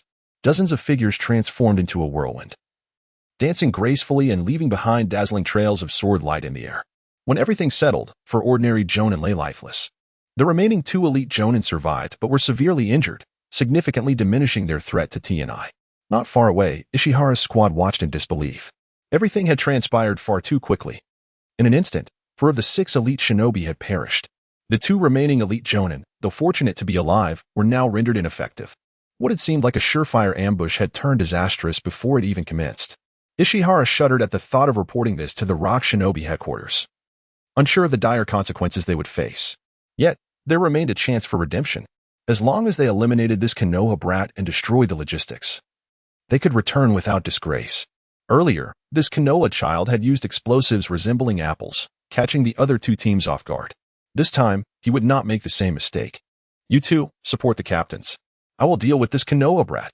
After a terse command, Ishihara fixed a cold gaze on TNI, his murderous intent swirling like molten lava, infused with a chilling power. This murderous aura felt almost tangible, rapidly expanding outward, enveloping TNI in no time. It was Tianya's first profound experience of another's killing intent, akin to searing magma. However, compared to his own killing intent wave, it was evidently inferior. His killing intent wave had once ensnared formless phantoms, while Ishihara's aura merely caused him to sweat, hardly a threat at all. Since the opponent had made it clear he sought confrontation, TNI naturally would not shy away. Instantly, he activated his skill, Killing Intent Wave. The storm of killing intent surged forth, obliterating Ishihara's aura and swiftly dragging him into Tianya's domain. The once stoic Ishihara trembled slightly, his gaze towards TNI now tinged with fear. He could scarcely believe that the Konoha brat before him not only shattered his killing intent, but also unleashed a far greater wave of murderous energy. As TNI loomed before him, Ishihara felt his own aura pale in comparison. Inhale, exhale, gradually steadying his breath. Ishihara's expression grew solemn as he regarded TNI. A Konoha child capable of emanating such terrifying killing intent could not possibly be an ordinary foe. Kid, state your name, Ishihara demanded, trying to recall where he had seen this figure before, yet failing to grasp the precise name. Konoha, Tsukiyakari TNI. TNI offered his true name without hesitation. To think you were Tsukiyakari TNI? Ishihara's expression reflected disbelief. How little time had passed since that Konoha boy dominated the Chunin exams. And now he had grown to this extent. Given more time, how formidable would he become? The next Konoha White Fang? Or perhaps even surpassing him? Ishihara dared not dwell on such thoughts, feeling a chill run down his spine. This individual posed a threat that could not be ignored. He must not be allowed to leave here alive. Having reached a grim resolution, Ishihara's determination solidified. Kid, you should not have revealed your name to me, he stated coldly. Now that I know who you are, I will ensure this place becomes your grave. Huh? You think you alone can hold me here? TNI shot a scornful glance at Ishihara. What about me? Alongside him, the 2 injured elite Jonin stepped forward. After some treatment, they had regained much of their strength. Though not at their peak, they were now ready for battle. Forming a triangle, they unknowingly encircled TNI. As for the remaining 2 ordinary Jonin, their whereabouts have become a mystery. If Amano's conjecture holds true, these 2 are likely in pursuit of the logistics team of Konoha. Once they locate the logistics team, it could precipitate yet another fierce battle. Currently, the logistics team, led by Kuga and others, should be more than capable of handling the 2 ordinary Jonin. Amano has already drawn the majority of the enemy's fire, and it is now time for them to showcase their abilities. Although his ultimate plan was to eliminate all 9 adversaries, the unpredictable nature of battle has necessitated adjustments thus far. He has managed to dispatch 4 ordinary Jonin and thwart 3 elite Jonin, which is a commendable feat at present. He finds himself under the intense scrutiny of the 3 elite Jonin. A moment's inattention could result in a fatal strike, leaving him with little capacity to attend to the remaining 2 ordinary Jonin. This confrontation is destined to erupt in 2 locations. For now, Amano's focus must be on swiftly neutralizing the three elite jonin before him. Chapter 51. Annihilation of the opponent. Ishihara and his companions exchanged glances, prompting swift action. Earth release. Earth prison. Suddenly, the ground beneath Amano trembled. Immediately, a bowl-shaped earthen cell erupted from the earth, encasing Amano within. But that was not the end. Another technique followed. Earth release. Sand spike. Countless fine needles fashioned from compacted soil shot upward, piercing through the entire earthen prison. From a distance, it appeared as though the cell had been transformed into a beehive. Upon completing their assault, the two elite jonin next to Ishihara retracted their techniques. Soon, the scene was laid bare before them once more. However, apart from the ravaged ground, Ishihara and his companions found no trace of Amano's body. Their efforts had been in vain. That Leaf Village boy still lived. "Are you enjoying yourselves, gentlemen?" Before the words had fully left his lips, several flashes of sword light surged toward them. Ishihara and his comrades quickly evaded. Their reflexes were commendable, yet Amano's blade was swifter. Secret sword, mist blade. The trio momentarily halted, strange images flooding their minds. Was this an illusion? A wave of terror gripped Ishihara and his companions. Without hesitation, they gathered their focus, enveloping their bodies with earth-release chakra to enhance their defenses, hoping to withstand Amano's assault. Clang, clang, thud. The first two strikes failed to breach Ishihara and the other rock ninja's defenses, returning empty-handed. Unfortunately, the remaining rock ninja was not as fortunate. Amano's sword severed his neck with a single stroke. As Amano sheathed his blade, the rock ninja collapsed, devoid of life, witnessing their comrade's demise. Ishihara and his remaining ally grew exceedingly grave. They had underestimated this Leaf Village youth named Amano. Seized the moment and restrained his movements. Ishihara cast a glance at the elite jonin beside him and whispered instructions before charging toward Amano. Earth release, hardening technique. Earth release, giant rock fist. Ishihara hardened his body to the consistency of rock, attempting to engage Amano in close combat. This boy was far too agile. Conventional ninjutsu failed to land a hit. As Amano darted out of reach before they could even pinpoint his location. Even if they managed to cast their techniques, they could not strike him. His speed rendered ordinary ninjutsu ineffective. Unless they could restrain him, capturing him would be impossible. Clang, clang, clang. Amano's sword clashed against Ishihara's body as though striking true rock, producing a series of sharp resonances. They could not inflict damage upon one another, let alone vanquish the opponent. This won't do. Amano furrowed his brow. He had never encountered a ninja who willingly faced his blade yet proved impervious to his attacks. Fortunately, the quality of self-made, nameless, was exceptional, remaining unscathed and gleaming like new. This realization allowed Amano to breathe a quiet sigh of relief. He needed to amplify the intensity and force of his strikes to sever this man's rock-like form. With this thought, a glimmer transformed in Amano's gaze, his aura sharpening as his chakra surged. Slash! In an instant, Amano unleashed another strike. This blow differed from the previous ones, imbued with an extreme edge. Swish! The strike cleaved through Ishihara's body, splitting him completely in two. Yet, Amano did not behold Ishihara's corpse. With a puff of white mist, Ishihara's form vanished. Shadow clone? Amano's eyes flickered, spotting Ishihara standing a short distance away, an inexplicable smile gracing his face. "I've got you." Suddenly, two hands emerged from the ground, grasping Amano's feet. "Ishihara, now's your chance, strike." Before the words were fully uttered, Amano noticed countless earthen arrows converging upon him. Earth release, 100 stone arrows.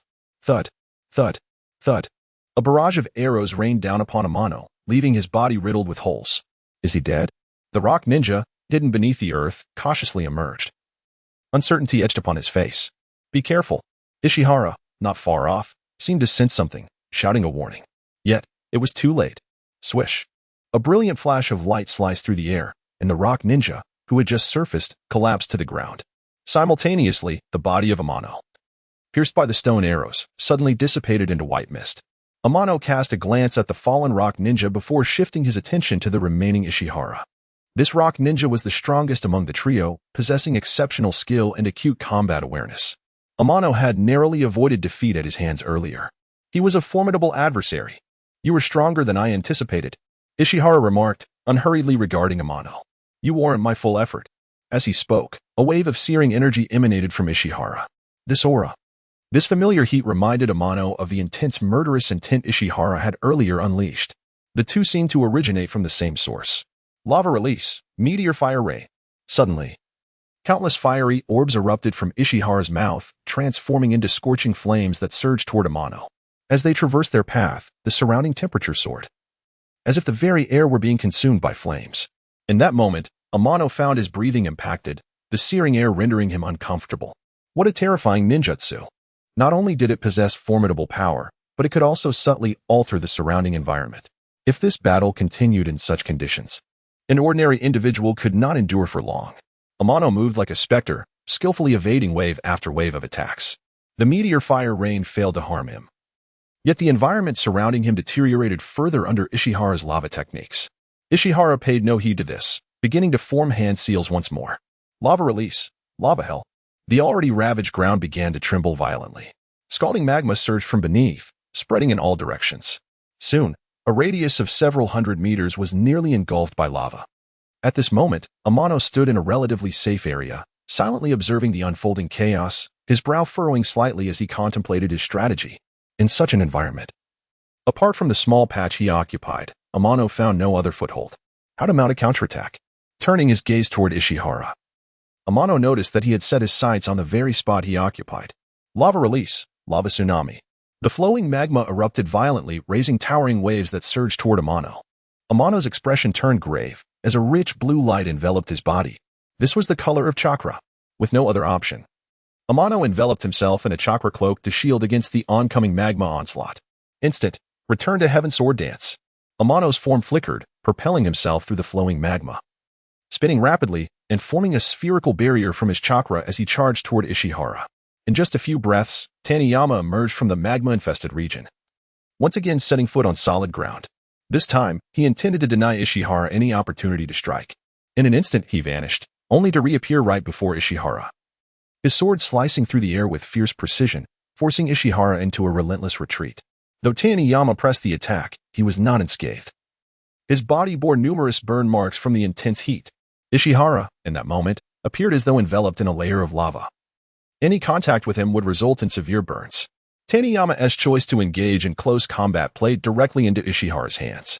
After several fierce exchanges, Taniyama managed to inflict several deep, bone-revealing wounds upon Ishihara, even as he himself suffered from the searing chakra emitted by his opponent.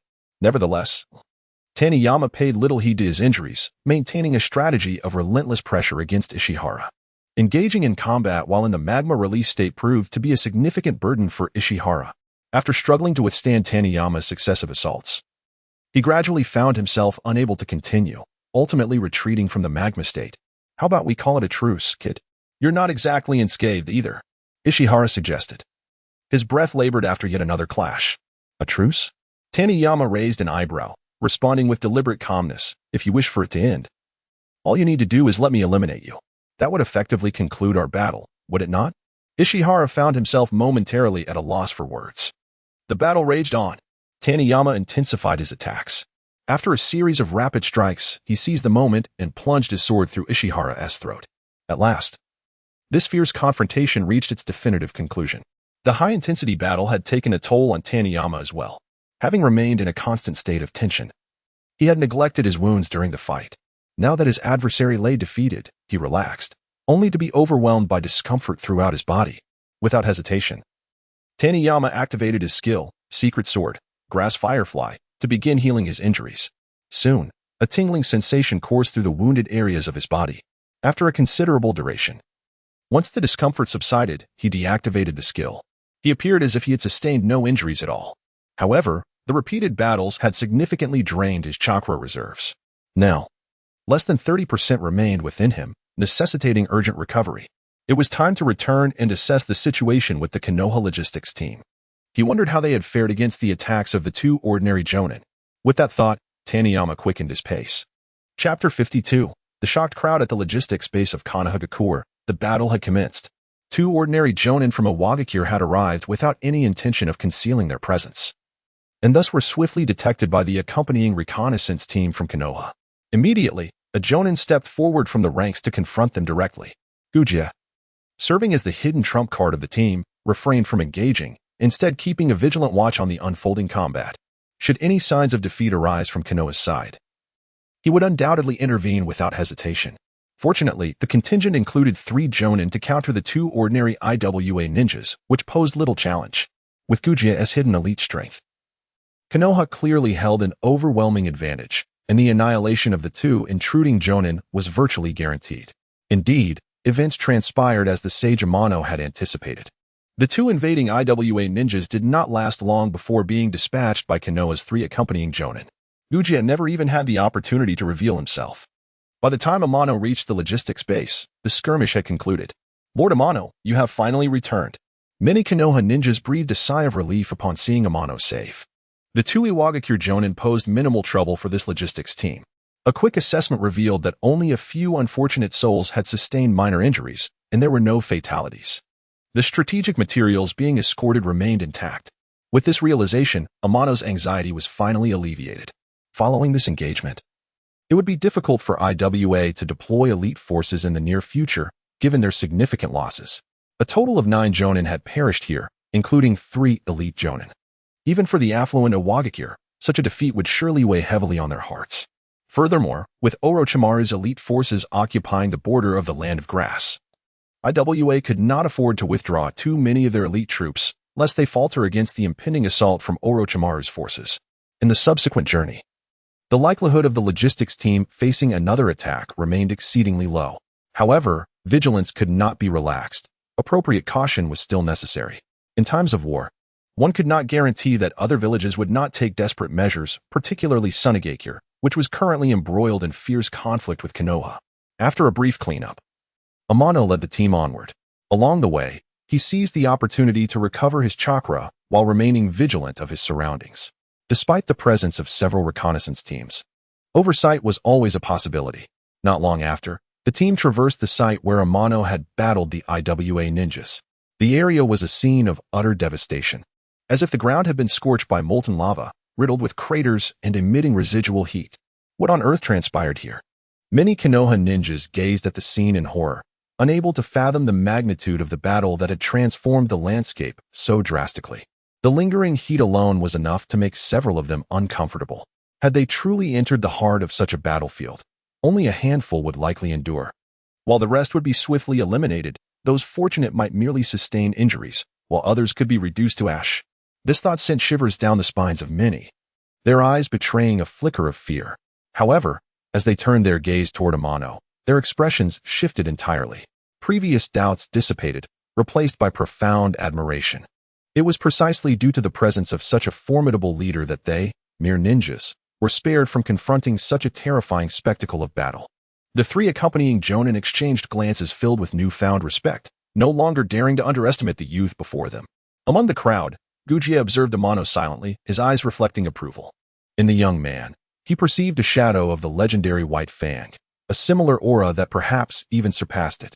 Should this lad mature swiftly, Konoha would undoubtedly gain another top-tier combatant, significantly improving their circumstances. The deterrent power of a top-tier warrior is not unlike that of a village leader. If Amano were stationed at the border, other villages would think twice before daring to act. Navigating around the desolate landscape, Konoha's logistics team pressed onward. Thereafter, they encountered no unexpected disturbances, enjoying a remarkably tranquil journey. Upon reaching the border of the Land of Grass, Orochimaru's subordinates soon arrived. After settling the logistics team, Amano, accompanied by 3 jonin, proceeded to meet Orochimaru. Upon entering Konoha's main encampment, Amano encountered Orochimaru, who was surrounded by several jonin, including Amano's former team leader, Akatsuki Shinju. "Lord Orochimaru, I have fulfilled my mission. All supplies have been successfully delivered." "Excellent." Orochimaru chuckled. "You performed admirably, living up to my expectations. Along the way, I heard you faced some difficulties. Could you elaborate?" Amano nodded and recounted the events of their journey in as much detail as possible. "The IWA ninjas audaciously dispatched 9 jonin to ambush our logistics team. Is there a mistake? Among them were 3 elite jonin. Surely, IWA cannot have lost their senses. Ultimately, 7 fell by my hand, while 2 succumbed to the jonin accompanying me. Are you certain?" Amano merely presented the facts, yet the reaction was unexpectedly intense. Many of the jonin present regarded him with skepticism, as if observing a braggart. Even Akatsuki Shinju looked at Amano in disbelief. Indeed, what Amano described was profoundly shocking for them. Most would find such claims unbelievable, dismissing Amano as boasting. Orochimaru regarded Amano with a knowing gaze, withholding judgment. However, a subtle smile tugged at the corners of his lips. In his eyes, Amano was a rare talent. The fact that Amano had triumphed in the recent Chunin exams was a testament to his extraordinary capabilities. Now, he brought forth such astonishing news once more. To be frank, even Orochimaru found it hard to believe. Yet, observing Amano's calm demeanor in the face of doubt, one could not help but ponder whether this was disdain or confidence. Orochimaru awaited Amano's response patiently. I possess the bodies of 7 IWA ninjas. With that, Amano unsealed a scroll. In a puff of white smoke, 7 corpses appeared on the ground. Please retrieve the bodies you hold as well, Amano instructed the 3 jonin behind him. Before long, 2 additional corpses lay upon the ground, bringing the total to 9 bodies of a Wagakure jonin. Gasping, many jonin were rendered speechless, some unable to suppress their astonishment. They gazed at the 9 lifeless forms before them, their shock evident. This is Iwa's elite jonin, Sho Air. I once fought him. And this is Iwa's elite jonin, Yechuan. I nearly perished at his hands not long ago. This is Shiera, an elite jonin from the Rock Village, renowned for his mastery of lava release techniques, and indeed a formidable adversary. I had previously suffered considerable defeats at his hands, nearly not returning at all. To my astonishment, he has met his demise. A multitude of jonin present almost immediately recognized the identity of the fallen rock ninja. At this moment, they comprehended the veracity of Amano's earlier assertions. It was indeed unexpected that 9 elite rock ninjas had truly perished at the hands of Amano and his companions. Such impressive prowess from the younger generation. The gazes of the jonin in attendance shifted towards Amano, their initial skepticism dissipating, replaced by awe and respect, tinged with a hint of envy. To achieve such remarkable results at such a tender age was unforeseen by the gathered jonin. The crimson sunset of the evening cast a warm glow on his student's face, revealing a smile of satisfaction. The performance of this student had far surpassed his expectations. As Amano's former instructor, he felt he could no longer stand as a rival to his student. Yet, within him, there was not a trace of bitterness, only unreserved admiration and contentment. As a mentor, he naturally wished for his student to outshine him. Now, his aspirations had materialized into reality. How could he not feel elated? Well done. Observing the 9 fallen rock ninja bodies lined up on the ground, Orochimaru felt an immense sense of satisfaction. As Amano's direct superior, he had greatly benefited from this significant achievement, basking in the glory. Should this battle report be conveyed back, it was certain that Amano would receive commendation. With such a heroic figure emerging from his ranks, he anticipated that his own standing would warrant serious consideration.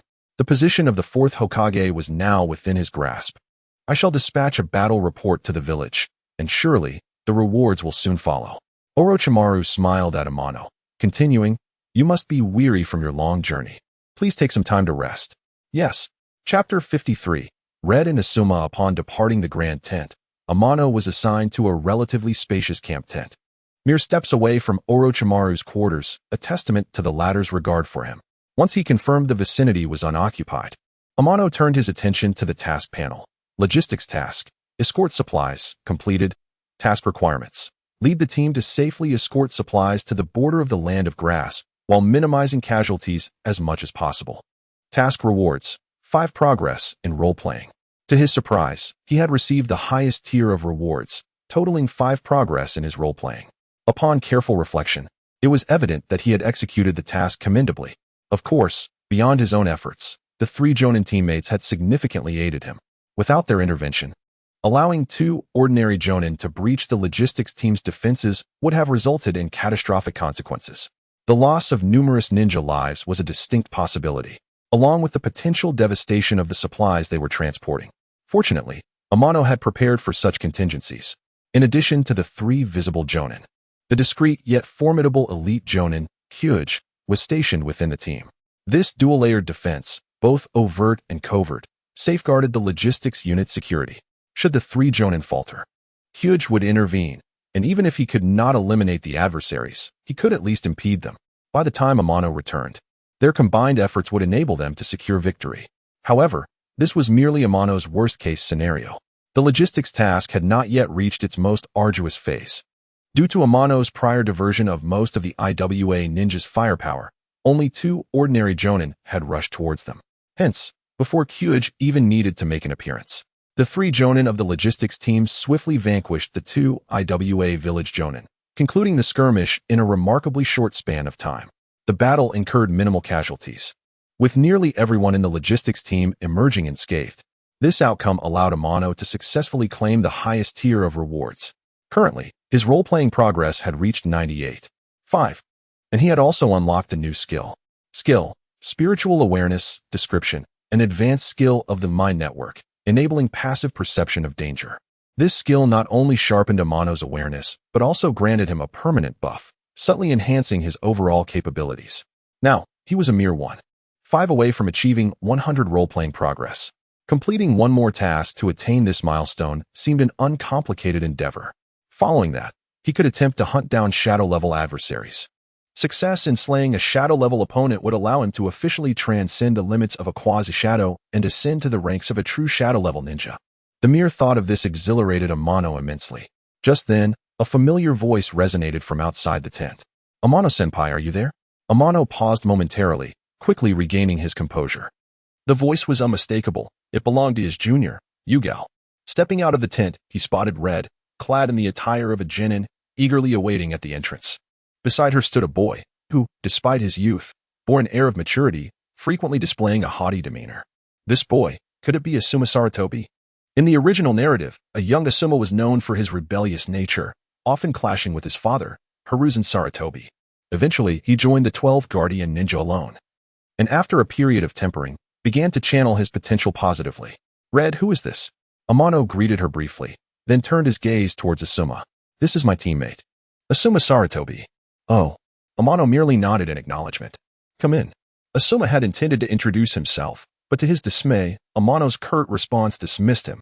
This infuriated Asuma, leading him to harbor a slight prejudice against Amano. At this point, Asuma was a thorny character. Anyone who crossed paths with him was likely to regret it. Amano, possessing no desire to invite trouble, opted to avoid provoking the son of the 3rd Hokage. After all, if he antagonized Hiruzen's son, it was plausible that he would face repercussions from the 3rd Hokage himself. Thus, Amano chose to steer clear of the rebellious youth. Perhaps Red would be the one to manage Asuma. Yet, she remained oblivious to this fact. "Red, how did you find your way here?" Amano inquired with curiosity. "My father informed me," Red exclaimed, her eyes widening as she scrutinized Amano. "He mentioned that you had achieved something significant, and I was overjoyed. However," she quickly shifted her tone, "but I can't seem to discern where your prowess lies. By the way, Amano-senpai, could you share your accomplishments with me?" Asuma, too, regarded Amano with curiosity. Though their encounters had been few, Asuma frequently heard tales of Amano's exploits from his father. Whenever Hiruzen mentioned Amano, it was often in comparison to Asuma, leading to reprimands directed at him. To Asuma, Amano was an unwitting rival, and he felt an unspoken tension brewing even before their first meeting. Accompanying Red to this location, Asuma's intention was to meet the extraordinary talent his father often spoke of, the prodigious Amano. Yet, in their initial encounter, before they could exchange even a word, an inexplicable barrier had already formed between them. As they both gazed at Amano with expressions of curiosity, he felt a reluctance to refuse, especially to Red, whom he cherished dearly. With a silent sigh, he made a decision. "Actually, it's nothing extraordinary. During the escort of the logistics supplies, I simply dealt with a few petty bandits and successfully safeguarded the supplies. I never anticipated it would stir such commotion," Amano explained with a smile. Red was momentarily taken aback, a hint of disappointment crossing her face.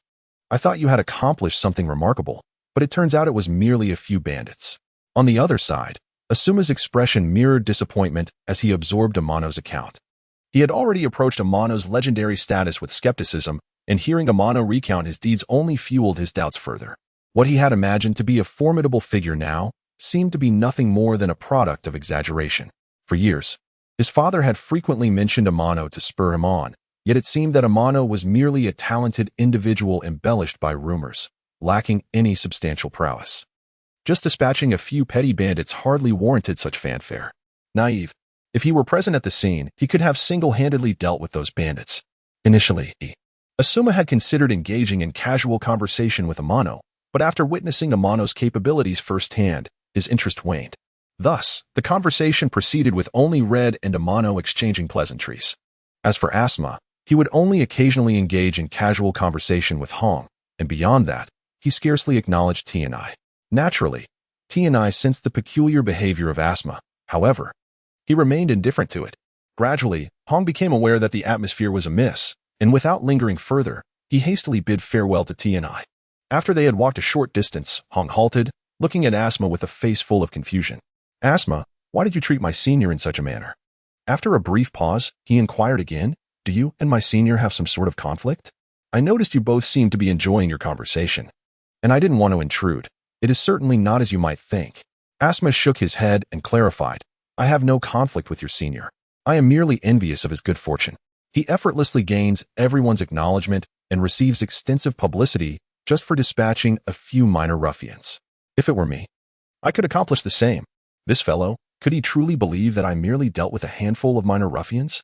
T&I inadvertently overheard this and was rendered speechless. One could only wonder what expression this young man would wear when the truth eventually comes to light. Contemplating this, a mischievous smile crept onto Tinya's face. Chapter 54. Preparing for the counterattack, New Mission, Hokage Office. Sarutobi Hiruzen had just received intelligence from the border of the Land of Grass. To be precise, it was a report of battle. Besides the signature of Orochimaru, it bore the names of several jonin. Initially, Hiruzen felt a twinge of concern regarding potential issues at the border. However, after perusing the contents of the report, the astonishment in his eyes lingered for quite some time. He never anticipated that Amano had achieved such a remarkable feat. This time, Amano single-handedly eliminated 7 jonin from a Wagakure, including 3 elite jonin. The 3 accompanying Konoha jonin collectively dispatched 2 ordinary IWA jonin. Thus, Amano and his allies had altogether vanquished 9 jonin from a Wagakure. Such an accomplishment was entirely beyond Hiruzen's expectations. The Wagakure had clearly dispatched this formidable contingent with the intent of annihilating the logistical supplies headed to the border of the Land of Grass. Had their scheme succeeded, Orochimaru's forces stationed there would have found themselves in dire straits, potentially facing a devastating defeat at the hands of the IWA shinobi. The thought of such a grim outcome sent a shiver down Hiruzen's spine. Fortunately, the IWA shinobi's ambitions had not come to fruition, and they had paid a significant price for their failure. Hiruzen exhaled deeply in relief. Amano and his companions had indeed rendered great service, particularly Amano, who, in a bid to avert losses of resources and personnel, had voluntarily drawn the fire of the IWA shinobi, facing 7 of them alone, ultimately emerging victorious. This young man not only displayed courage but also shrewdness, and his prowess was quite formidable. He would undoubtedly excel as an elite jonin. With this in mind, Hiruzen quickly made a decision. The following day, the commendation from Konoha promptly arrived at Orochimaru's desk. Orochimaru merely skimmed through it before summoning Amano and the principal jonin of the camp. "Lord Orochimaru, you summon me?" Upon entering the central tent, Amano encountered Orochimaru. "Yes." Orochimaru nodded, extending the commendation to Amano. "This is the reward from the village for you. Accept it." "Oh." Amano took the commendation and glanced over it, inwardly scoffing. It merely elevated his position slightly without any additional rewards. He had now become an elite jonin of Konoha, effectively placing him on par with his mentor, Waihai Kurenai. In terms of title, as the main jonin began to arrive, Orochimaru briefly mentioned the commendation for Amano before directly addressing the main topic. The purpose of gathering everyone was to discuss the counteroffensive against the IWA shinobi. With Konoha's logistical supplies now secured and sufficient combat personnel available, it was time to prepare for the counterattack. "Everyone, please share your thoughts."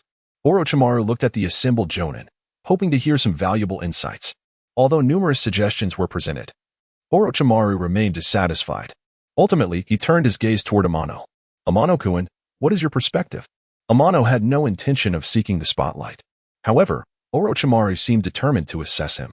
After pondering for a moment, Amano articulated his thoughts.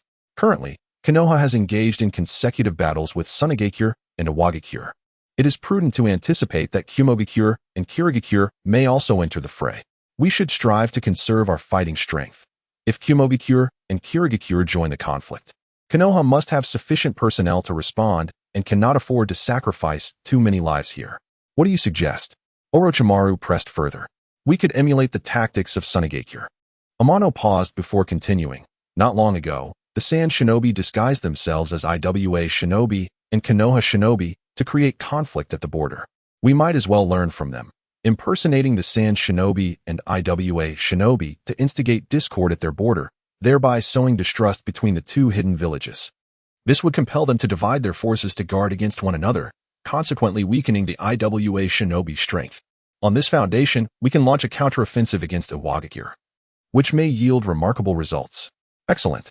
As soon as Amano finished, Orochimaru couldn't help but applaud, a satisfied smile gracing his face. The gazes of the Jonin present turned toward Amano with growing admiration. This young man exceeded their expectations.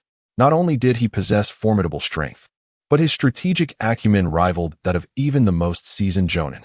Truly, he was a prodigious talent continuously promoted by the third Hokage. Undoubtedly, Amano's proposal garnered the agreement of most Jonin present. However, when it came to deciding who would execute the plan, a silence fell over the room. Most Jonin focused their attention on Amano, the implication clear. The one who proposed the plan should be the one to execute it. Very well, Amano. You shall be responsible for the impersonation of IWA and Sand Shinobi. I will assign some personnel to assist you. With that, Orochimaru made his final decision, choosing Amano once more. At that moment, the familiar notification from the system echoed once again. Ding. Congratulations, host. You have triggered a new mission. Please check. Amano did not refuse and gladly accepted the task. Opening the mission panel, Battlefield Mission, incite discord between Sunigakure and Iwagakure mission requirements, disguise as Sand Shinobi and IWA Shinobi. Create incidents at the border to foster animosity between the two villages. Mission rewards, 1-5, progress of impersonation. Once all preparations were complete, Amano led a group of Konoha Shinobi directly to their destination, the Land of Birds. This small country lay conveniently between the Land of Earth and the Land of Wind, serving as a buffer zone for the two major nations. Both nations had deployed ninja forces at the border, clearly on guard against one another. Amano's objective was straightforward, to sow discord between the border forces of the two countries, ideally inciting direct conflict between them. Such a development would signify the success of his plan. Not long after Amano's departure, word of his commendation spread throughout the camp, especially upon learning of Amano's achievements. Many shinobi expressed astonishment, some even beginning to idolize him. Has my senior brother become this formidable? Upon hearing this news, Kurena's eyes sparkled with excitement. She immediately left Asuma's side to seek out Amano, eager to share in his joy. As for Asuma, he was left momentarily stunned. He had not anticipated that the Amano he had looked down upon yesterday had transformed into Konoha's celebrated hero today. He had initially thought that Amano's mention of minor thieves referred merely to ordinary foes, only to discover they were elite IWA shinobi, totaling 7 jonin. The defeat of 7 IWA jonin, including 3 elite ones, was an achievement he could not hope to compare with. Asuma felt as if he had suffered 1,000 critical hits. His previous arrogance crumbled in the face of Amano's undeniable strength, rendering him utterly unworthy of looking down on others. Reflecting on this, Asuma chuckled self-deprecatingly, his eyes filled with a sense of melancholy. However, within that melancholy, a flicker of unextinguished fighting spirit remained. Amano, though I cannot rival you now, it does not mean I will never surpass you. Just wait. At this moment, Asuma seemed to undergo a transformation. The defiant expression that once graced his face had vanished, replaced by an unwavering determination. It was likely that Amano could hardly fathom the impact he had inadvertently had on Asuma, aiding him in completing his metamorphosis ahead of time. If Amano were to learn of these matters, one can only wonder what his thoughts would be. Chapter 55. Encounter with the Sand Ninjas in merely 2 days. Amano successfully instigated a conflict between the Sand Village's border forces and those of the Rock Village. The ninjas from both villages engaged in a series of skirmishes, leading to a significant increase in casualties. Ultimately, this escalated into a direct confrontation between the border troops of both villages. On the Sand Village side, the newly appointed 4th Kazekage, Raza, swiftly mobilized to support the Sand Ninjas at the border of the Land of Birds. Under his command, the Sand Ninjas achieved a decisive victory, turning the border clash into a showcase of Raza's prowess, garnering him considerable admiration from his fellow Sand Ninjas. The Rock Village, having suffered losses, was not idle. They promptly dispatched elite forces, intent on retaliating against the Sand Ninjas. Once again, the ninjas of both nations clashed fiercely, resulting in a stalemate, with neither side gaining the upper hand. As news of the situation reached Orochimaru, the Konoha forces, who had been waiting for this opportunity, launched an assault on the Rock Village's stronghold. This time, Konoha deployed nearly all of its elite ninjas. In their initial encounter, Konoha quickly established dominance. The rock ninjas could not withstand the onslaught for long and were compelled to retreat from their stronghold, heading back to their village. With the retreat of the rock ninjas, the border of the land of grass returned to a temporary calm. At this moment, Amano and his team were making their way back. Suddenly, several kunai were hurled through the air, embedding themselves in the path ahead. Each kunai was affixed with an explosive tag. "This is bad, move quickly," Amano urged as he hastily retreated, while also warning his subordinates behind him. The accompanying Konoha ninjas reacted swiftly, scattering and successfully evading the barrage of attacks. Boom, boom, boom. A series of explosions erupted, revealing a multitude of sand ninjas before Amano and his companions. Leading them was a female ninja, none other than the renowned Blaze Release user. "Yakura, I never expected to encounter you." In an instant, Amano and his team found themselves surrounded by the sand ninjas, just out to catch a mere mouse. Yet we stumbled upon a big fish. Yakura observed with a playful glint in her eyes, locking her gaze on Amano. "You are the acclaimed genius ninja from Konoha, Suki no Amano. I wonder what you have to say now?" He truly was the celebrated genius ninja from Konoha, renowned for his youth. It was said that many elite rock ninjas had fallen to his hand. Capturing him would be a monumental achievement. The sand ninjas regarded Amano with avarice. To them, he seemed like a fish trapped in a barrel, utterly unable to flee. To capture Amano appeared to them as an effortless task. "You can spare your lives if you leave now." Ignoring the covetous gazes surrounding him, Amano merely offered a simple retort. The moment he spoke, chaos erupted. Not only was Yakura taken aback, but nearly all the sand ninjas present were similarly stunned. They had not anticipated that the esteemed Konoha genius ninja would utter such foolish words. It was Amano and his Konoha companions who were besieged, not the sand ninjas. Yet, his words suggested that he held the upper hand, while they appeared to be the ignorant ones. Was this the celebrated genius ninja of Konoha? Did he not grasp the precariousness of his situation? Countless questions surged in the minds of the sand ninjas. Their gazes toward Amano shifted, now tinged with disdain. The unmasked scorn appeared on the faces of many sand ninjas. Even Yakura displayed a hint of astonishment. "It seems you have no intention of letting us pass." Amano surveyed the surroundings and murmured softly, "Actually, you could survive, but alas." Clang. The long sword was drawn, emanating a hazy gleam. Secret sword, hazy blade. The sand ninjas felt their vision shift, as if they had been transported to a completely foreign realm. "You all go first." With a brief control over the sand ninjas, Amano urged his few companions to flee. Aware of the dire situation, they did not hesitate, swiftly breaking through the encirclement and escaping toward the Konoha camp. "Suki no Amano, you possess quite the skill." The first to break free from the illusion was Yakura, her gaze toward Amano now laced with caution. To ensnare nearly all the sand ninjas in an illusion so effortlessly was a feat that warranted vigilance. Many sand ninjas managed to escape the illusion and regain their senses. Indeed, the widespread use of this technique proved less effective than expected. Amano observed everything quietly, inwardly sighing. "Charge, form groups, and swiftly take him down." To prevent further complications, Yakura immediately commanded an offensive against Amano. Understood. The sand ninjas, already incensed, sprang into action. First, restrain him. Earth release, quicksand technique. Several sand ninjas combined their efforts to execute the earth ninjutsu, attempting to immobilize Amano. As the technique was unleashed, the ground within a 20-meter radius of Amano began to tremble. The once solid earth beneath him transformed into soft, yielding sand, causing his feet to sink deeply. Die.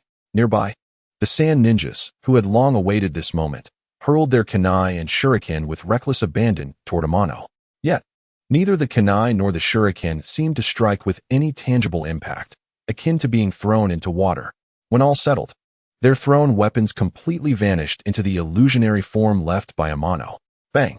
Following this, the illusion shattered, and the kunai and shuriken fell to the ground, devoid of support. "What technique is that? Be cautious." A warning echoed from the crowd. However, it was too late. A brilliant flash of sword light, accompanied by countless afterimages, swept through the vicinity. Wherever it passed, multiple sand ninjas fell. In mere moments, over 20 sand ninjas met their demise beneath Amano's blade. As the nearby sand ninjas regained their composure, they found themselves surrounded by the lifeless bodies of their comrades. This is impossible. Fear began to manifest on the faces of many sand ninjas. rendering them hesitant to attack Amano any further. Is this all you are capable of? Amano's gaze shifted to Yakura, who bore a grim expression. She realized she had underestimated Amano's strength. Amano had grown immensely since the Chunin exams, surpassing her expectations in an almost unfathomable manner. To put it dramatically, even she could not guarantee victory against him now. This was merely a fraction of Amano's abilities. What would transpire when he unveiled his full strength? The mere thought instilled a sense of dread in Yakura. Was there still a necessity to continue this battle? Damn it. He has slaughtered so many of us. We cannot let him go. Indeed, we must not let him escape. This time, I will personally take his life. While some sand ninjas were gripped by fear, a greater number seethed with barely contained fury. Without waiting for Yakura's command, many sand ninjas once again launched a frenzied assault against Amano. Humph. Seeking death, Amano moved again, his sword transforming into a misty vapor, continuously harvesting the lives of his opponents amidst the haze. Regardless of the opponent's resistance and preparations, they could not withstand the blade of Amano. One by one, the sand ninjas fell, awakening a realization in those who were initially consumed by rage. The figure before them, a leaf ninja named Tsukikage Amano, existed in an entirely different realm. Their numbers, no matter how great, proved futile. After an arduous battle, they had exhausted nearly all their tactics, yet none bore fruit. The leaf ninja, Amano, displayed remarkable agility and swiftness. Despite the heavy losses they sustained, they had not even managed to graze their adversary. This realization birthed a profound sense of helplessness within the remaining sand ninjas. Their once fervent fighting spirit plummeted into despair, showing no signs of revival. Continuing the battle seemed pointless. Retreat. Recognizing the futility of their situation, Yakura promptly commanded a full withdrawal. The remaining sand ninjas, upon hearing this, brightened with understanding and fled without needing further encouragement. Before departing, Yakura cast a deep glance at Amano, uttering no words, and followed the retreating group. Amano, disinterested in pursuing the fleeing soldiers, lingered for a moment before setting off towards the leaf camp once more. Chapter 56, as expected, border of the land of grass. Konoha camp. Several Konoha ninjas knelt before Orochimaru, their faces etched with sorrow. These individuals were the elite ninjas from Konoha who had accompanied Amano on a mission. Recently, they had found themselves surrounded by sand ninjas. Amano, as the team leader, bravely forged a path for their escape, allowing them to flee. Unfortunately, Amano was not as fortunate. He was besieged by numerous sand ninjas and faced relentless attacks. They witnessed this harrowing scene as they safely retreated. Now back at camp, they felt an immense gratitude for Amano's sacrifice. Upon their return, their first action was to recount the entire ordeal to Orochimaru, hoping he would dispatch troops for a rescue. Faced with their eager gazes, Orochimaru fell silent, knowing that it would be too late by the time reinforcements arrived. The battle would likely have concluded by then, rendering any effort futile. You may leave, he waved dismissively, plunging into contemplation. With your strength, you should not have fallen so easily. Orochimaru gazed at the sky, lost in thought. Border of the land of birds, sand ninja camp. Yakura stood with his head bowed before eyes, silent. A mere Konoha brat has caused you such distress.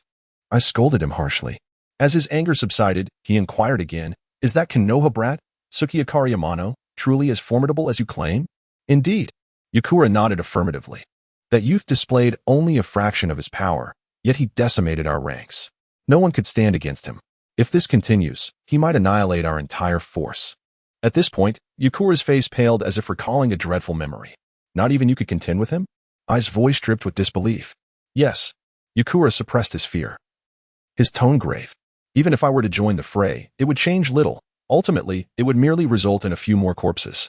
Ai fell silent, at a loss for words. After a long pause, he sighed deeply, a look of profound dejection crossing his face. Why do all the prodigies appear in Konoha? Is our sand village truly so inferior? This thought left Ai feeling irritable. The Konoha youth, Amano, had become a significant threat. Although not on par with the legendary Konoha White Fang, he was not far behind. In the future, he would undoubtedly be an adversary to reckon with. Just when they thought the nightmare of the Konoha White Fang had faded, another master of swordsmanship had emerged from Konoha. This was troubling news for the Sand. They needed to prepare for the future. Currently, the Sand had engaged both Konoha and IWA. So far, the Sand had not shown any signs of weakness. However, compared to Konoha, the Sand's foundation was ultimately weaker. If the war continued to stalemate, the Sand would likely struggle to endure. The only solution was to bring in the Cloud and Mist villages to alleviate the precarious situation. It seemed the time had come to employ covert tactics. With this decision made, Ai's resolved in his heart. Fourth, I can manage here. You should return and assist Chiyo. Ai's directed his gaze towards the fourth Kazekage, speaking in a calm tone. A great battle is imminent there, and your presence as Kazekage is crucial. Delays could jeopardize our position. Thank you for your concern. I shall head to the front lines. Raza replied with a smile before departing. His position as fourth Kazekage was precarious at best. Had it not been for the third Kazekage's mysterious disappearance, he would not have been able to assume this role. Currently, his authority was severely limited, overshadowed by the various advisors in the village, particularly Chiyo and Ai's, who were effectively undermining his position. If he did not occasionally appear on the front lines to garner attention, many sand ninjas would hardly recognize him as the newly appointed Kazekage. This war, at its core, was instigated by those advisors, albeit with his tacit approval. If he wished to reclaim his rightful power swiftly, war was undoubtedly the most viable option. At present, he managed to coexist harmoniously with advisors like Ai's and Chiyo, thanks to the circumstances of this war. Otherwise, internal strife might have erupted within the sand. Upon Amano's return to the Konoha camp, Orochimaru convened with the elite ninja once more. However, the expressions on everyone's faces were far from cheerful. Amano's arrival naturally drew attention. Amano, you rascal, you are unharmed. The first to speak was Amano's former team leader, Akatsuki Shin. Among them, he was perhaps the only one genuinely concerned for Amano. Welcome back. Please, take a seat. Orochimaru smiled faintly, gesturing for Amano to sit as he returned to the matter at hand. We have just received intelligence from the village. Cloud Ninja have crossed the border of the Land of Hot Water and are launching an attack on our border forces. Orochimaru surveyed the room before continuing. Currently, the third Hokage and Minato Namikaze are en route to provide assistance. The situation is dire. He added, additionally, we have detected the movements of Mist Ninja at the border of the Land of Whirlpool. Their intentions are clearly hostile. This meant that our adversaries would not be limited to merely the Sand and IWA. The Cloud and Mist villages could soon become foes as well. Everyone must prepare for this eventuality. As he spoke, Orochimaru's gaze swept over the gathered elite. Most of the shinobi showed no signs of surprise. They were well aware of the situation and thus were not taken aback. Satisfied with their demeanor, Orochimaru nodded. For now, we must conserve our strength and be ready for summons. The fighting on our front has temporarily subsided, but it will not be long before we are called to support other battlefields. After discussing some important matters, Orochimaru concluded the meeting. Very well, you may disperse. Once the elite ninjas had departed, Orochimaru called Amano aside. Amano, you performed admirably this time. With that, Orochimaru produced a scroll. This is for you. Take it. Amano's eyes brightened, and he accepted the scroll without hesitation. It contains a record of an A-rank sword technique, which I believe will pique your interest, Orochimaru explained, showing rare patience. Thank you, Lord Orochimaru. Now go rest. Yes. Upon returning to his quarters, Amano's tense nerves finally began to ease. He opened the mission panel, Battlefield Mission, Incite Discord between the Sand and IWA, completed, mission requirements, disguise as Sand and IWA ninjas. Create incidents at the border to incite animosity between the two villages. Mission rewards, 5 disguise progress. The battlefield mission displayed a status of completion. Amano immediately claimed the mission reward. Ding. Congratulations, host. Disguise level has reached 100, unlocking new skill, Secret Sword, Divine Protection. Skill, Secret Sword, Divine Protection. Description, a soul attack technique that allows for remote assault on an enemy's spirit. This skill bears a striking resemblance to the spirit transformation technique utilized by Kato Dan. If wielded effectively, it could serve as a formidable trump card. Let us now turn our gaze towards the current personal panel. Host, Moonlight Amano, character, Tachibana Ukyo, style, Divine Dream Swordsmanship, roll progress, 103. 5. Combat power, Near Shadow, daily task, swing the sword 1,000 times, increasing roll progress by 0. 01. Incomplete. Long-term task. Each new sword technique learned increases roll progress. Note: higher swordsmanship levels yield greater progress. At present, his roll progress has exceeded 100, reaching an impressive 103. 5. It appears that achieving 100 roll progress is not the ultimate limit for the character of Tachibana Ukyo. He can continue to advance and grow stronger. With this thought, Amano's eyes sparkled with a glimmer of anticipation. However, the immediate priority is to swiftly surpass the limits of Near Shadow. He currently possesses the original cells of Hashirama, has reached a roll progress of 100. and is left with one final condition: to vanquish a shadow-level adversary. Once this condition is fulfilled, he will officially ascend to the ranks of a shadow-level powerhouse. The moment is near. Chapter 57. A reunion with Tsunade. For several consecutive days, Amano remained stationed at the camp. He had diligently memorized the A-rank swordsmanship scroll awarded to him by Orochimaru. Each day, he devoted himself to practicing this sword technique without the slightest hint of negligence. Ding! Congratulations, host. You have successfully mastered the sword technique, Flowing Wind, gaining 3 progress in your role-playing. With the familiar notification chiming in his ears, Amano promptly ceased his movements. This accomplishment of mastering the A-rank sword technique had brought him a 3 increase in role-playing progress. However, compared to before, this increment was considerably diminished. It appeared that as his strength improved, the role-playing progress gained from techniques of the same rank was gradually being reduced. Henceforth, enhancing his role-playing progress would undoubtedly prove to be more challenging. Nevertheless, this mattered little. As long as he could enhance his abilities, expending extra effort was worthwhile. During these days, he found himself relatively free. Yet, he did not confine his focus solely to training. He remained attentive to the developments of the external situation. Recently, Konoha had suffered setbacks on the battlefield of the Land of Wind. Many Konoha ninjas had been incapacitated by the poison of the Sand Ninja, with some tragically losing their lives.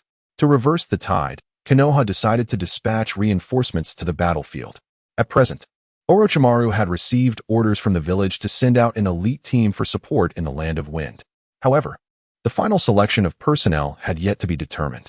Moreover, throughout these days, ninjas had been coming and going in the camp, seemingly in search of something. Indeed, it was not long before news spread within the camp that Tsunade had been located. Amano was not surprised by this development. Previously, while on a mission, he had unexpectedly encountered Tsunade and Shizune in the Land of Grass. Now, with Orochimaru leading the Konoha forces stationed at the border of the Land of Grass, locating Tsunade was not a daunting task for them. Lord Amano, Lord Orochimaru is looking for you. Before Amano could ponder further, a ninja suddenly appeared, kneeling before him. It seemed he was summoned for a matter related to Tsunade. Without delay, Amano hurried to Orochimaru's tent. Inside, he found Tsunade engaged in a hushed conversation with Orochimaru, while Shizune stood a short distance away, her eyes occasionally betraying a hint of concern. As Amano stepped into the tent, both Orochimaru and Tsunade turned their attention towards him. Amano, come here. Orochimaru beckoned, then gestured towards Tsunade. Allow me to introduce you. This is Tsunade, a former teammate of mine. You two should get acquainted. Lady Tsunade, it is a pleasure to see you again. Amano greeted her with a smile, then nodded towards Shizune, who appeared flustered, her small hands fidgeting nervously. Tsunade glanced at Shizune before nodding back at Amano. Indeed, it is a reunion. Tsunade continued, her tone shifting. I never anticipated that the young boy I encountered recently would swiftly become an elite jonin of Konoha. Such prowess is indeed rare. I underestimated you. Your praise is unwarranted. Lady Tsunade, Amano replied humbly. This is no mere flattery. It is what you have earned. Orochimaru observed the rapport between Tsunade and Amano. And after a brief moment of surprise, a smile returned to his face. It seems you are already acquainted, which saves me some effort. Orochimaru's tone turned serious as he addressed Amano. Now, I have a mission for you, and I hope you will accept it. Please, Lord Orochimaru, go ahead. Amano's expression shifted to one of earnestness. I wish for you to lead a small team to support the battlefield in the Land of Wind, while ensuring Tsunade's safe arrival at the Konoha camp. Can you manage that? At that moment, Orochimaru exuded an unusual gravitas, embodying the aura of a seasoned general issuing commands with calm authority. Absolutely. Amano nodded solemnly. Excellent. I knew I made the right choice in you. A smile reappeared on Orochimaru's face. However, Tsunade appeared less than pleased. Orochimaru, do you believe I require protection? Are you looking down on me? Tsunade glared at Orochimaru, clearly displeased with his arrangement. Tsunade, I am well aware of your capabilities, but this is the old man's directive. Orochimaru explained patiently, casting a resigned glance towards Tsunade. Humph. I hear this is a request from Hiruzen Sarutobi. Tsunade scoffed, her tone icy, and she refrained from saying more. It seemed she had acquiesced. Lord Orochimaru, when do we set off? Amano inquired, noting Tsunade's silence. Better sooner than later. You should depart immediately. Orochimaru instructed Amano, emphasizing, on this mission to the Land of Wind. You are to await Jiraiya's orders. Do not act recklessly. Understood? Understood. Good.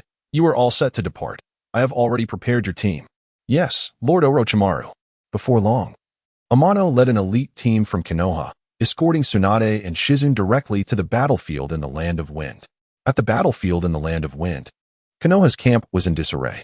Numerous ninjas lay on hospital beds receiving treatment. Each one had been poisoned, with many exhibiting horrifying symptoms. The air was filled with cries of anguish, screams, and moans, casting a shadow over the entire medical team. Despite the diligent efforts of the medical ninjas to save the afflicted, a number of Konoha ninjas continued to perish. Witnessing this scene, Jiraiya felt utterly powerless. He was eager to assist, but was at a loss for how to proceed. He excelled in combat, yet when it came to saving lives, particularly in counteracting poison, he was completely out of his depth. Such matters were best left to the professionals. He wondered when Tsunade would arrive. If they delayed any longer, more Konoha ninjas might succumb to the poison. Jiraiya was anxious. This time, the Sand Ninja had employed a particularly cruel strategy, seemingly intent on wiping out his comrades. Had he not discovered the situation in time, even more Konoha ninjas would have lost their lives. The thought of this left Jiraiya feeling frustrated. They dared not engage in direct confrontation, resorting instead to underhanded tactics. Such was the nature of the Sand Ninja. Konoha had suffered significant losses this time, and he would eventually seek retribution. Once Tsunade arrived, Jiraiya would no longer hold back. He would launch a full-scale assault and annihilate the main forces of the Sand Ninja. At that point, the Sand Ninja would surely think twice. Just then, a figure appeared before Jiraiya. The newcomer, clad in Konoha-esque attire, was unmistakably a Konoha ninja. At present, he knelt halfway before Jiraiya, seemingly reporting something. What? Tsunade is almost here? Upon hearing this news, Jiraiya's spirits lifted immediately. After a long wait, Tsunade had finally arrived. Accompanying her was an elite team dispatched by Orochimaru, led by Amano, who had reportedly achieved remarkable feats on the battlefield in the Land of Grass, proving to be a rare talent. Unfortunately, he had already become Orochimaru's direct jonin. With Amano's assistance, Orochimaru's influence had grown immensely, overshadowing even Minato. Whether Minato could surpass Orochimaru to become the fourth Hokage remained uncertain. Had they managed to recruit Tsukikage Amano into their ranks a bit earlier, perhaps Minato would have already surpassed Orochimaru. As it stands, the rivalry for the position of the fourth Hokage remains fiercely contested. Currently, Minato and the third Hokage are stationed at the borders of the Land of Hot Water, facing the Cloud Ninja. Given Minato's prowess, achieving notable victories should not prove overly challenging. Should he secure several more triumphs, it is entirely feasible that he could not only catch up to Orochimaru but perhaps even exceed him. The only unpredictable element in this equation is Tsukikage Amano, who does not intend to afford Amano another opportunity to shine. Once Tsunade arrives, the logistical and medical teams will be entrusted to her supervision. Jiraiya plans to employ the elite team brought by Amano to ensure the safety of Tsunade and her associates. On the front lines, Jiraiya also intends to exclude Amano and others from participation. It is more prudent for the acolytes to remain with their own. As for Amano and his companions, it is best they dutifully fulfill their roles as protectors of the logistical and medical teams. Chapter 58. Illusory Therapy. As Amano Ichiki and his companions arrived at the Konoha camp, Jiraiya promptly approached them. Tsunade, I am immensely relieved to see you, Jiraiya exclaimed, a smile of relief gracing his features as he regarded Tsunade. With her presence, the likelihood of saving the poisoned Konoha ninjas would significantly increase. If they could salvage more lives, their losses would be lessened. Currently, the frontline forces were severely understaffed. The thought of sacrificing a considerable number of personnel here was daunting, especially with the battles ahead. Konoha was not merely contending with the sand and rock ninjas. The cloud and mist ninjas had also entered the fray, all targeting Konoha. The pressure on Konoha was palpable. Thus, every additional life saved would alleviate some of that burden. Jiraiya could not afford to be indifferent. Tsunade was acutely aware of this. Without any pleasantries, she inquired directly, what is the situation here? Not good, Jiraiya replied, shaking his head. Many of the poison ninjas did not survive. Our entire logistics and medical team is operating at full capacity, barely managing to contain the spread of the toxin, but we are unable to eradicate it completely. Take me to see. Tsunade's expression turned grave. The virulence of the poison that had rendered the entire logistics team powerless was likely the handiwork of Chiyo, the notorious poison master from the sand. Follow me. Jiraiya led the way, and Tsunade quickly fell in step behind him. Amano hesitated for a moment before following suit.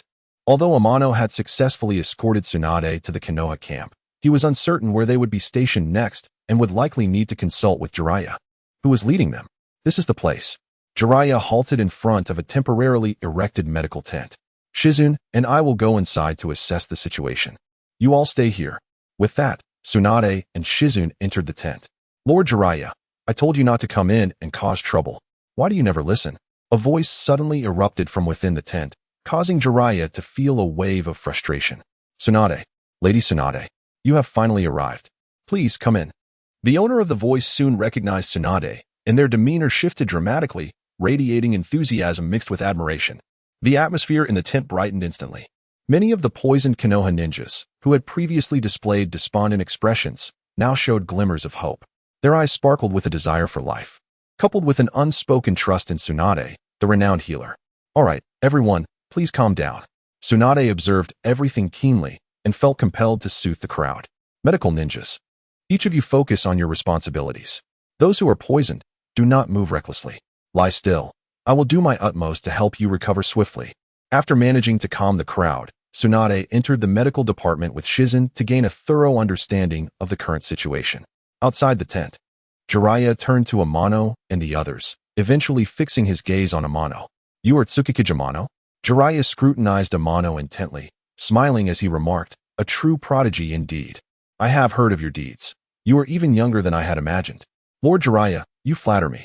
Amano replied humbly, showing no inclination to boast before such a formidable figure. He was well aware of Jiraiya's prowess, even in his normal state. Jiraiya's combat strength was comparable to that of any Kaga-level ninja. In Sage mode, he was even more formidable, capable of overwhelming many Kaga-level opponents in mere moments. Amano understood that he still had a considerable way to go before reaching such heights. Jiraiya clapped Amano on the shoulder, grinning as he said, at such a young age. Possessing the strength of an elite Genin, you truly deserve the title of genius. Do not belittle yourself. Have confidence. You should not emulate Orochimaru, always wearing that sour expression. As a youth, you should embody the spirit of your age. Amano nodded, momentarily at a loss for words. He found it difficult to emulate Jiraiya's exuberant nature, and he was not particularly fond of Orochimaru's cold demeanor. He simply wished to do his job quietly. He was, for the most part, satisfied with his current state. By the way, your squad will be assigned to protect Tsunade and the others. The entire logistics medical team is entrusted to your guardianship. Do not let me down, Jiraiya concluded, seemingly recalling something as he made this arrangement. Rest assured, Lord Jiraiya, we will do our utmost to ensure the safety of the logistics medical team. Amano pledged earnestly. That is good to hear. Jiraiya nodded in satisfaction. After exchanging a few more words, he departed. As the commander of the front line, Jiraiya had numerous responsibilities to attend to. His ability to linger here was largely due to Tsunade's arrival. Now that she was present, his burden was undoubtedly lighter. At least he no longer needed to worry about the logistics medical team. Once Jiraiya had left, Amano shifted his attention to his companions. After assigning their posts, he promptly disbanded the team. Initially, Amano had expected that his squad would be sent to the front lines to engage in battle. However, his assumptions had proved unfounded. Their primary task now was to safeguard the logistics medical team. This duty, while significantly less perilous than confronting the enemy directly, also meant that the opportunity to earn distinguished accolades would be considerably diminished, especially the likelihood of encountering Kaga-level adversaries, which was nearly negligible. Generally, Kaga-level ninjas remained stationed at the rear of the forces, only appearing on the front lines. It appeared that Amano's hopes of hunting a Kaga-level opponent would remain unfulfilled for the foreseeable future. What a pity. Amano sighed inwardly. Just then, he heard a soft sigh nearby. Turning his head, he saw Tsunade exiting the tent, her face etched with worry, as if she bore an unresolved burden. Lady Tsunade, why have you come out? Amano inquired with curiosity. Tsunade did not respond, instead gazing blankly at the sky and murmuring, "It seems I am unable to be of any substantial help." Not finding an answer from Tsunade, Amano turned his attention to Shizune. The girl who had been accompanying Tsunade should possess some insight. Shizune glanced at Tsunade before lowering her voice to explain. Lady Tsunade suffers from hemophobia and cannot participate in the treatment. She can only provide guidance from the sidelines, but the results have been less than effective, and we have yet to find a viable method to eliminate the toxins. Oh, Amano's understanding deepened. So that was the issue. Since Tsunade was unable to intervene directly, the effectiveness of the logistics medical team's treatment had been compromised. To rectify this situation, it was crucial to first address Tsunade's hemophobia. Perhaps an illusory therapy could permanently alleviate her condition. If Tsunade could acclimate to the sight of blood within an illusion, she would likely overcome her fear upon exiting the illusion. Upon reflecting on the skill of Secret Sword, Obscure Blade, that he had mastered, Amano had already made a decision in his heart. Shizen, perhaps I possess a means to assist Lady Tsunade in overcoming her hemophobia. Amano gazed at Shizune and slowly articulated his thoughts. Could this method truly work? Shizune hesitated, as she could not afford to jest with Lady Tsunade's life. Come now, young Amano, allow me to give it a try. Before Shizune could provide a definitive response, Tsunade glanced over. Meeting the unwavering gaze of Tsunade, Amano gently nodded. Lady Tsunade, I shall cast an illusion upon you. If you can endure it, you should soon conquer your fear of blood. Enough of the idle chatter, let us commence. Tsunade appeared resolute. Very well. In no time, Tsunade found herself ensnared in the illusion. In this realm, Amano had meticulously crafted a scene for her. At that moment, Tsunade stood before an operating table, performing a surgical procedure on a patient. Chapter 59, the eve of the final battle in the Land of Wind, Sand Ninja Headquarters. At this moment, a gathering of high-ranking Sand Ninjas convened to deliberate on strategies to confront Jiraiya's forces. Seated at the head of the assembly, the fourth Kazekage, Raza, listened intently to the discussions while occasionally casting his gaze toward Chiyo, who occupied the first seat on his left, seemingly valuing her insights. Presently, the entire command of the front line rested in Chiyo's capable hands. Raza could merely be regarded as the deputy commander. Consequently, all the high-ranking Sand Ninjas in attendance, including Raza himself, were obliged to heed Chiyo's directives. Suddenly, a Sand Ninja burst into the room, delivering freshly acquired intelligence to Chiyo. Upon reviewing the information, Chiyo's brow furrowed in concern. Everyone, she announced, I have just received word that Tsunade, one of the legendary Sannin from Konoha, has recently arrived at the frontline battlefield and has joined forces with Jiraiya. Chiyo conveyed the intelligence to the gathered assembly, causing many Sand Ninjas to change color in alarm. They were well aware of Tsunade's formidable reputation. As Konoha's most exceptional medical ninja, she possessed profound knowledge of their lethal poisons. During the Second Great Ninja War, the Sand Ninjas had employed toxic strategies against Konoha as shinobi, but nearly all their toxins had been neutralized by Tsunade, including some of the rarer poisons crafted by Chiyo herself. With Tsunade present, their plans involving poison would undoubtedly suffer significant setbacks. Recently, they had managed to incapacitate a considerable number of Konoha's ninjas with toxins, but with Tsunade's arrival, those afflicted would likely recover swiftly. Should these poison ninjas return to the fray, it would spell trouble for the Sand Ninjas. The reason Konoha's forces had refrained from launching a full-scale offensive was their fear of the Sand Ninjas' toxic tactics. However, with Tsunade overseeing the medical logistics in Konoha, it was likely that the Konoha ninjas would no longer hesitate to engage. We cannot allow this situation to persist. We must take decisive action, Chiyo declared. Indeed, we have fought hard to gain our advantageous position. We cannot squander it now. Many of the Sand Ninja leaders voiced their opinions, with the majority advocating for an immediate offensive against Jiraiya's forces before Konoha could mount a response. Chiyo concurred with this sentiment, but the specifics of their execution required careful consideration.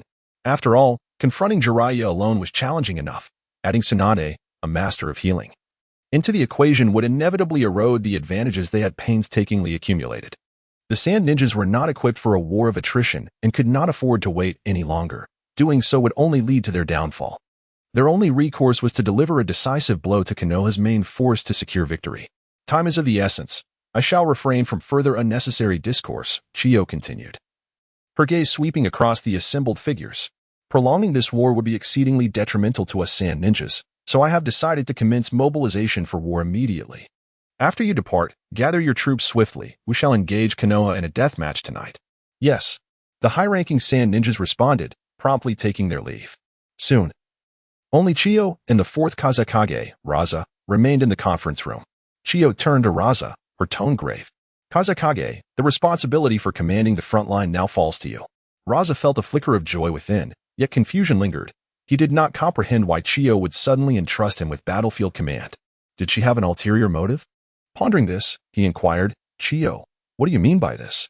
Sighing softly, Chiyo elucidated, on the front line, we may not be able to suppress Konoha as ninjas. To secure ultimate victory, we must establish a second battlefield, of which I shall be the overall commander. A second battlefield? Raza remained perplexed by Chiyo's intent. After a moment's contemplation, Chiyo elaborated, "Currently, Jiraiya commands the front, while Tsunade oversees the rear. Their combined forces pose a significant threat to us sand ninjas. Thus, it would be prudent to eliminate one of them to disrupt Konoha's formation, thereby enhancing our chances of victory. While targeting Jiraiya, the primary commander, would be a formidable challenge. Tsunade, stationed at the rear, presents a more accessible target. Therefore, I propose to establish our second battlefield within Konoha's medical logistics department. If we can eliminate Tsunade, we will have won half the battle. The remainder will be a matter of maintaining our previous strategies to defeat Jiraiya's forces." Chiyo's countenance bore an expression of resolute determination as she concluded, "I trust you now understand my intentions." "Chiyo, could this be excessively perilous?" Raza remarked. A newfound respect for Chiyo's audacity blossoming within him. Were he in her position, he might not possess the courage to execute such a daring plan. Infiltrating Konoha's rear lines, if discovered, could spell doom. Chiyo chuckled lightly, seemingly unfazed. "For the sake of victory in war, what is a small sacrifice? The burden now rests upon you." With that, she turned and departed without a trace of hesitation. As Raza watched her retreating figure, a sense of turmoil stirred within him. Meanwhile, at the Konoha camp, Jiraiya had sensed the Sand Ninja's unusual movements and began to implement countermeasures. Numerous Konoha ninjas mobilized under the cover of night, tirelessly scouting for Sand Ninja activities. Similarly, the ninjas within the camp, led by their elite jonin, entered a state of readiness. An atmosphere of palpable tension permeated the encampment, prompting many Konoha ninjas to heighten their vigilance, prepared for immediate action. Amiable to these changes in the camp, Tenyama remained unperturbed. As the Sand Ninjas had yet to launch an attack, there was no need for alarm, even if they were to reach this point. Tenyama believed his current strength would suffice to protect the medical logistics department. Moreover, he had a cadre of elite subordinates accompanying him, who would provide substantial support. A typical Sand Ninja squad would be easily managed by his elite ninjas. Tenyama had no cause for concern. However, should an elite-level adversary approach, his current subordinates might prove inadequate. In that case, Tenyama would have to intervene personally. He had long awaited such an opportunity. If an elite Sand Ninja were to infiltrate, Tenyama would not allow them to wreak havoc or escape unscathed. Meanwhile, Tsunade had undergone notable changes after a period of illusionary therapy. It would not be long before she overcame her hemophobia. Initially, her reactions had been pronounced. Encountering blood within the illusions would leave her trembling uncontrollably. The profound fear that stemmed from within nearly penetrated her very soul. Observing this, Tenyama had cautiously adjusted the intensity of the illusions, allowing Tsunade to gradually acclimate. Once her fear of blood diminished, Tenyama progressively intensified the illusions, subjecting her to a series of gruesome scenarios designed to continuously provoke her nerves. Yet, Tsunade no longer felt the same trepidation as she once did. Her heart gradually grew resilient. Even the most gruesome scenes could not instill fear within her. It seemed she had grown accustomed to it all. At this juncture, it was evident that Tsunade had entirely overcome her fear of blood. Continuing further appeared unnecessary. Release. In that moment, Amano lifted the constraints of the illusion, allowing Tsunade to return to reality. "Welcome back, Lady Tsunade." Amano gently roused her, a satisfied smile unconsciously gracing his lips. Tsunade slowly opened her eyes, scrutinizing her hands. In the realm of illusion, these hands had performed one surgery after another, successfully restoring the health of numerous patients. The blood they had shed was beyond counting. However, one thing was certain, she no longer feared blood.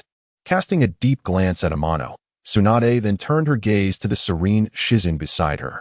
At that moment, her face bore no trace of worry or sorrow. Instead, it radiated composure and confidence. "Shizen, follow me." With that statement, Tsunade strode purposefully back to the logistics medical department. "Wait for me, Lady Tsunade." Shizen paused momentarily before hastily following suit. With Tsunade taking the lead, it was likely that the poison leaf ninjas would soon recover. Perhaps, before long, war would descend upon them. Beneath the vast night sky, Amano sensed an unusual aura lingering in the air. Chapter 60. Fierce Collision in the Deep of Night. Beneath a luminous moon and scattered stars, multiple squads of Sand Ninjas advanced swiftly, cloaked by the darkness. Their target was none other than Jiraiya's forces stationed at the Konoha camp. However, before they could draw near, they were detected by the patrolling Konoha ninjas. Thus commenced a monumental battle. Under Jiraiya's command, the Konoha ninjas mobilized almost in full force. Tactical teams composed of Konoha ninjas launched a comprehensive assault from various directions against the Sand Ninjas. Having been well prepared, Konoha gained the upper hand, while the Sand Ninjas, in their reckless pursuit of victory, suffered significant losses. Gradually, the scales of triumph began to tip in favor of Konoha. Seeing his forces falter, the leading jonin of the Sand swiftly joined the fray. In response, the jonin from Konoha entered the battlefield as well. It became a contest of soldiers and generals, igniting yet another fierce confrontation. As the battle escalated, the Sand Ninjas found themselves increasingly unable to withstand the relentless onslaught of their Konoha counterparts. Retreat, commanded the 4th Kazekage, Raza, instructing the vanguard to withdraw while simultaneously preparing the ambushed puppet troops for battle. The strategy he employed was the same as Chiyo's, which had previously dealt a devastating blow to Jiraiya's forces, resulting in the poisoning and death of numerous Konoha ninjas, while others who managed to escape were rendered incapable of further combat. Had Jiraiya not arrived in time, many more lives would have been lost. Such tactics were undoubtedly most suitable for a puppet brigade. The Sand's retreat was anticipated by Konoha. Having suffered a setback before, Konoha refrained from pursuing them aggressively this time, choosing instead to advance cautiously towards the Sand camp. Scouts were dispatched to continuously monitor the Sand's movements. Within a short time, Konoha had gained a comprehensive understanding of the Sand's arrangements, including the hidden puppet troops. Was this not too conspicuous? Jiraiya, as the first to receive intelligence on the Sand's maneuvers, couldn't he help but display a hint of surprise. The Sand had merely set up these defenses and dared to launch a night raid on Konoha's stronghold. Were they courting death? Could Chiyo be plotting something again? Having suffered previously, Jiraiya remained wary of the Sand village's Chiyo. In caution, he commanded his forces to advance in waves. Should the first wave encounter an attack, the second wave would be tasked with providing support, thus minimizing potential losses. Observing Konoha's meticulous approach from the rear, Raza sighed softly.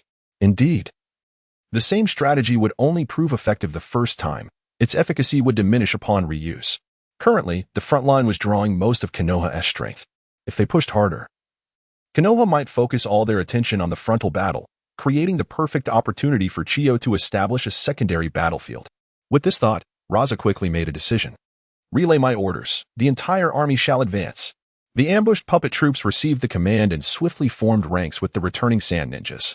Once assembled, Raza personally led the troops into a countercharge against the Konoha forces. This time, the Sand Ninjas committed nearly all their strength. The Jonin followed Raza directly into the Konoha ranks. Report. The first unit is under heavy attack from the Sand's main force, requesting support. Report. The second unit is under heavy attack from the Sand's main force, requesting support. Report. The third unit is under heavy attack from the Sand's main force, requesting support. A flurry of distress signals flooded the Konoha headquarters. Jiraiya's expression shifted. He immediately grasped the gravity of the situation. The Sand was prepared to fight to the death. All Jonin, heed my command and assist the vanguard. Move out. Soon. The Jonin of Konoha, under Jiraiya's leadership, charged toward the main force of the Sand. The main forces of both sides soon clashed fiercely. Jiraiya faced off against Raza, while the remaining Konoha Jonin engaged their Sand counterparts. The battle raged on, with neither side yielding ground. Konoha ninjas fell victim to poison, while Sand ninjas also met their demise. A fierce showdown unfolded. Konoha had long been prepared. Whenever a Konoha ninja succumbed to poison, a comrade would step in to cover their retreat, while designated support ninjas escorted them to safety for treatment. As a result, Konoha's casualty rate plummeted. In contrast, many Sand ninjas, employing deadly toxins, inadvertently harmed their own comrades before even reaching their enemies. This disruption shattered the rhythm of the Sand's assault. After a brief exchange, Konoha swiftly gained the upper hand. Once their elite forces determined the outcome, the battle would reach its conclusion. However, as the fight progressed, Jiraiya began to sense something amiss. The once active Chiyo had vanished from the battlefield. During his confrontation with Raza, he had held back, wary of a potential surprise attack from Chiyo. Yet now, he felt no trace of her presence. Where had she gone? This was Jiraiya's greatest perplexity. Could it be? Suddenly, a realization struck him, and his expression changed dramatically. Presently, nearly all of Konoha's elite ninjas were engaged in battle, leaving only the lower-ranked ninjas behind. If Chiyo were to lead a strike against the Konoha camp at this moment, it would be indisputable that no one could thwart her advance, unless Tsunade intervened personally. Thinking of Tsunade, Jiraiya let out a quiet sigh of relief. With her present, Chiyo would not create too much turmoil. Still, he couldn't shake the thought of how many ninjas might perish at the hands of Chiyo's elite squad. This realization filled Jiraiya with a sense of unease. This operation was of his own design, Such a blunder was unforgivable. The only recourse now was to conclude the battle swiftly, decisively vanquishing the opponent before hastening back to the Konoha camp for support. Ninjutsu, Great Fireball. Jiraiya stepped back, his hands swiftly forming seals. Then, a fireball, seemingly enveloped in flammable oil, shot forth like a cannonball towards Raza, creating a thick mist along its path, showcasing its formidable power. This technique surpassed most A-rank fire jutsu. Before the fireball could close in, Raza sprang into action. He could not afford to underestimate Jiraiya's powerful fire jutsu. Even at a distance, Raza felt the searing heat of the fireball. Should he be struck, survival would be a miracle, and severe injury was inevitable. With both hands pressed against the ground, Raza summoned a surge of chakra. The once solid earth transformed into dust. In an instant, the dust churned, coalescing into a waterfall of sand that surged towards the fireball. Sizzle. The vast expanse of sand blackened under the intense heat, releasing a charred scent. Nevertheless, it ultimately succeeded in blocking Jiraiya's fire jutsu. Truly, the newly appointed Kazekage possessed remarkable prowess. Jiraiya's brow furrowed as he faced the newly appointed fourth Kazekage, who proved to be more formidable than he had anticipated. You shall receive a taste of my power. After deflecting Jiraiya's fire release technique with his hands, Rasha did not retreat from the ground but instead continued to channel chakra into the earth. In a brief moment, he conjured a substantial amount of sand and dust. Upon closer inspection, one would notice that this sand was unlike the ordinary gray dust, radiating a luster akin to gold. Is this sand gold? Jiraiya naturally recognized the uniqueness of the sand, and his expression grew serious. Magnet release, sand gold burial. A torrent of sand gold surged forth, resembling a colossal wave, cascading toward Jiraiya's position, threatening to engulf him entirely in the next instant. At that critical juncture, Jiraiya sprang into action. Toadmouth by technique. Just in the nick of time, Jiraiya summoned the stomach wall of the great sage of Mount Mayaboku, successfully blocking Rasha's assault. With the summoning dispelled, Jiraiya rose again. His gaze toward Rasha now tinged with a hint of gravity. The newly appointed fourth Kazekage appeared even stronger than he had imagined. It seemed this battle would not conclude easily. Rasha, too, wore a solemn expression as he stared at Jiraiya, cautious and wary. Truly, as one of the legendary Sannin, Jiraiya alone exuded immense pressure. If Tsunade, stationed in the medical department of Konoha, were to intervene, Rasha's chances of victory would dwindle significantly. Fortunately, Chiyo, the advisor, had already set out. Even if Tsunade wished to aid Jiraiya, she would first have to contend with Chiyo. This monumental clash found the Sand Ninjas at a disadvantage. The outcome would ultimately hinge on Chiyo's capabilities.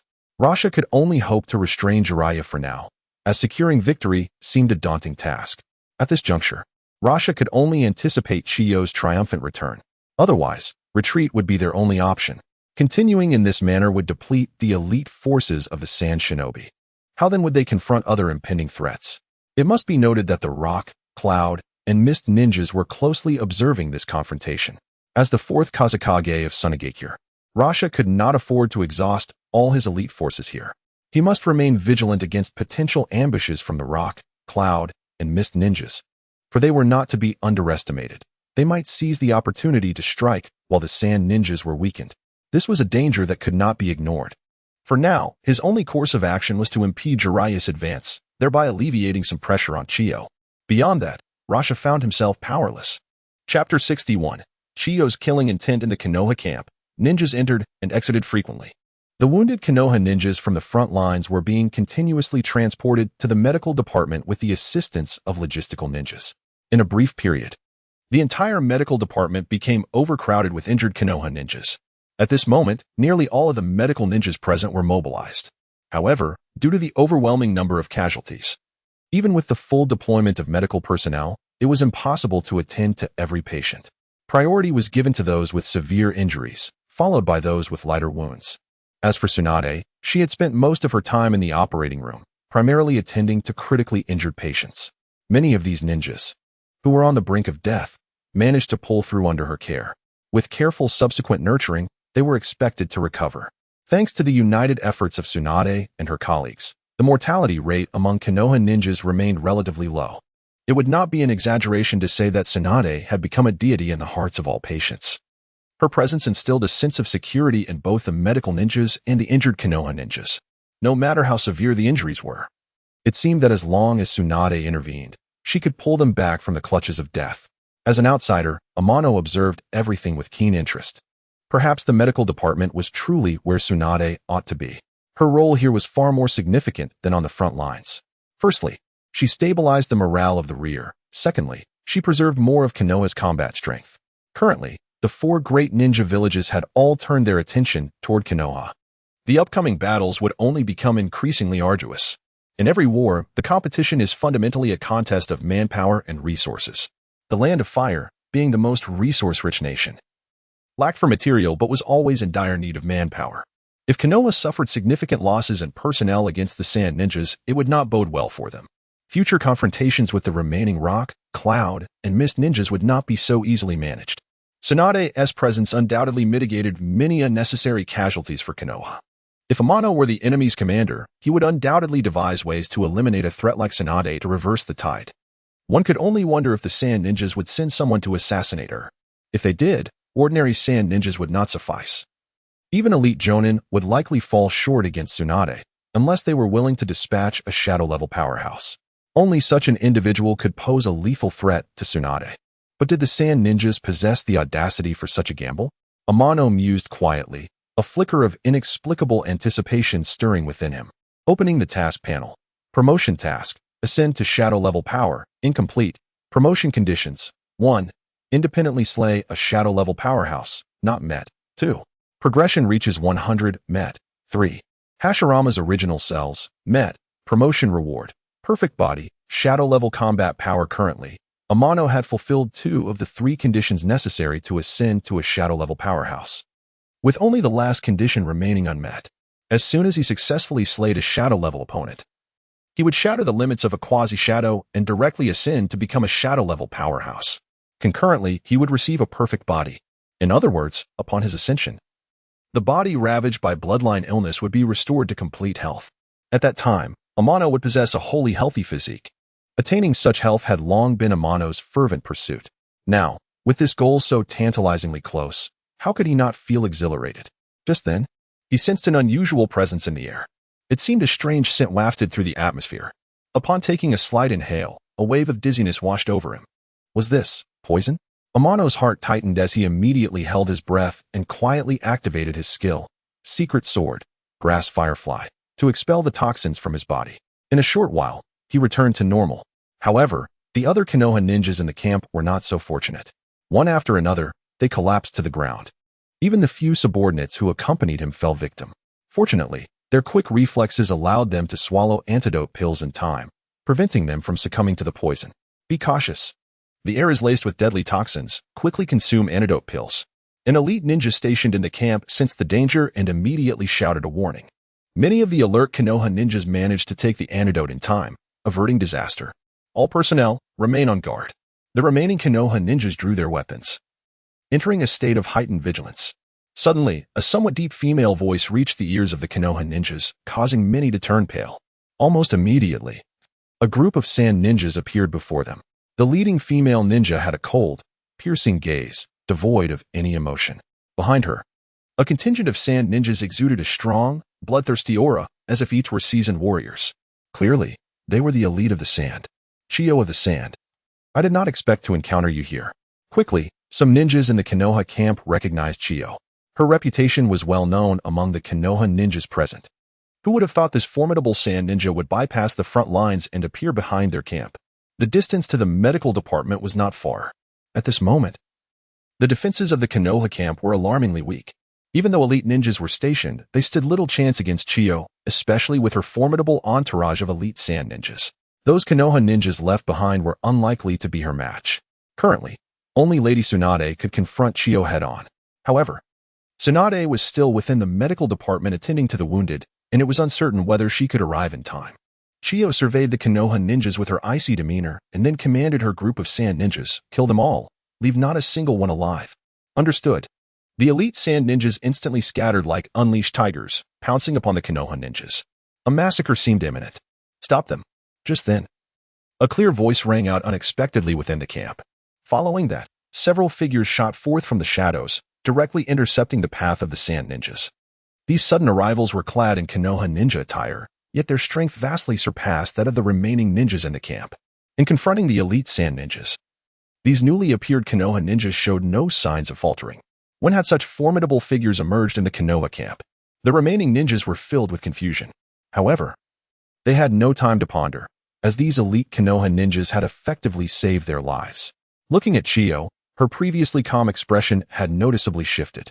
Her brows, once relaxed, were now tightly knit as her gaze flitted across the battling sand ninjas before shifting to another direction. There, a figure wielding a sword was slowly approaching, bathed in moonlight. Chiyo sensed a familiar aura emanating from that figure. Could it be the White Fang of Konoha? The title flashed through Chiyo's mind, leaving a profound impression. However, she quickly dismissed the notion. The legendary Konoha White Fang had already passed away, so it could not possibly be him. Who, then, could this individual be? Given that this person exuded a similar aura to the White Fang, it indicated that he was undoubtedly no ordinary character. Moments ago, it was this individual who commanded a legion of elite Konoha ninjas to engage in battle, holding off a contingent of elite sand ninjas that accompanied her. Presently, both sides were locked in a fierce struggle, their strengths evenly matched. The fact that this person could lead those elite Konoha ninjas suggested he possessed exceptional qualities. Chiyo's gaze remained fixed upon Amano, her entire being involuntarily tense, as if the figure approaching her was not a mere man, but a rare and formidable beast. The palpable aura of murderous intent descended upon her like a tangible weight. At that moment, Chiyo felt as though she were a fragile boat adrift on a vast ocean, at the mercy of monstrous waves that could capsize her at any moment. As Amano drew nearer, an overwhelming sense of helplessness surged within her, a sensation so intense it nearly drove her to the brink of despair. What is happening? A shiver coursed through Chiyo's heart, and she cast another glance at Amano, her expression now tinged with gravity. This young Konoha ninja had instilled in her a sense of insurmountable dread. Was it an illusion? Chiyo bit her tongue, forcing herself to regain her composure. Who exactly are you? She regarded Amano with wary eyes, the remnants of her apprehension still lingering. No longer could she afford to underestimate the threat he posed. Her plans to assassinate Tsunade had to be abandoned in light of Amano's presence. The figure before her seemed even more formidable than Tsunade herself. I am Amano from the Moonlight clan, he declared openly, without any intention of concealment. Moonlight Amano? Chiyo furrowed her brow, sensing that she had encountered this name before, though the recollection eluded her. What is your connection to the Konoha White Fang? She inquired once more. From Amano, she discerned an aura reminiscent of the legendary shinobi, a detail that piqued her interest. Nothing of significance, Amano replied, seemingly recalling something, his tone calm. I merely learned a bit of the White Fang's swordsmanship, and that is all. In truth, he had indeed acquired some of the techniques. A modest B-rank style gifted to him by Kakashi. Amano was uncertain how well he had mastered it, but it was hardly remarkable. Nevertheless, Chiyo's expression shifted at his response, her gaze now imbued with a fierce intensity, as if she regarded him as her sworn enemy. Chiyo had witnessed the prowess of the White Fang's swordsmanship firsthand. It was this very skill that had led to the demise of her son and daughter-in-law. That debt was one she had never forgotten. Now, with the air of the White Fang standing before her, she had no intention of letting him escape unscathed. The blood debt for her son and daughter-in-law would be repaid by the White Fang's successor. Prepare to meet your end, Chiyo declared as she produced a scroll, her voice ringing out, White's secret technique, near pine 10-man formation. With a flurry of white mist, 10 figures clad in white robes materialized before Amano. Chiyo's eyes were locked onto him, a fierce murderous intent flickering within, as if he were the enemy she could never forgive. Amano regarded the spectacle with a perplexed expression, yet he did not dwell on it. After all, they were adversaries now. It was only natural for Chiyo to harbor disdain for him. As she unveiled her most potent technique, Amano would not hold back. The battle was on the verge of erupting. Chapter 62. The Jisong 10, the White Secret Technique. Jisong 10, the Assault of Strength. With a swift rustle, 10 white-robed puppets dispersed, each drawing forth their unique weaponry at lightning speed, encircling Amano with fervent resolve. The distinctiveness of each weapon did not hinder their movements, rather, it appeared as though the weapons had seamlessly fused with the puppets, allowing them to wield their arms with effortless grace. In the blink of an eye, Amano found himself entirely surrounded by the 10 puppets, whose relentless onslaught soon commenced. Secret sword technique, shadow dance. Amano, having anticipated this moment, sprang into action before Chiyo's attack could land. Numerous tangible shadowy figures materialized, launching successive strikes that successfully intercepted the violent assault of the puppets. Yet, this was merely the beginning. Under Amano's deft control, these corporeal shadows began to multiply, creating several identical clones that encircled the 10 puppets in a counterattack. What? Is this the shadow clone technique? No, that can't be. This is not the shadow clone technique I am familiar with. Could it be that this boy has developed a new ninjutsu of his own? Chiyo, astute as she was, remained fixated on the unfolding battle. She observed Amano's techniques with keen interest, yet found herself unable to discern their intricacies in such a brief span of time. Seasoned by countless battles, she was taken aback to find herself challenged by this young leaf ninja, an outcome she could scarcely accept. Realizing that the Jisong Tin was at a disadvantage, Chiyo wasted no time in altering her offensive strategy. Puppet technique, manipulation blade, explosion. Countless strands of chakra controlled the kunai, which surged forth to eliminate all of Amano's corporeal clones nearby, enabling the Jisong Tin to regroup and escape from peril. A solitary puppet lacked the power to instill significant fear and was all too easily dismantled by an adversary. In the past, when confronting the leaf's white Fang, Chiyo had suffered a similar fate.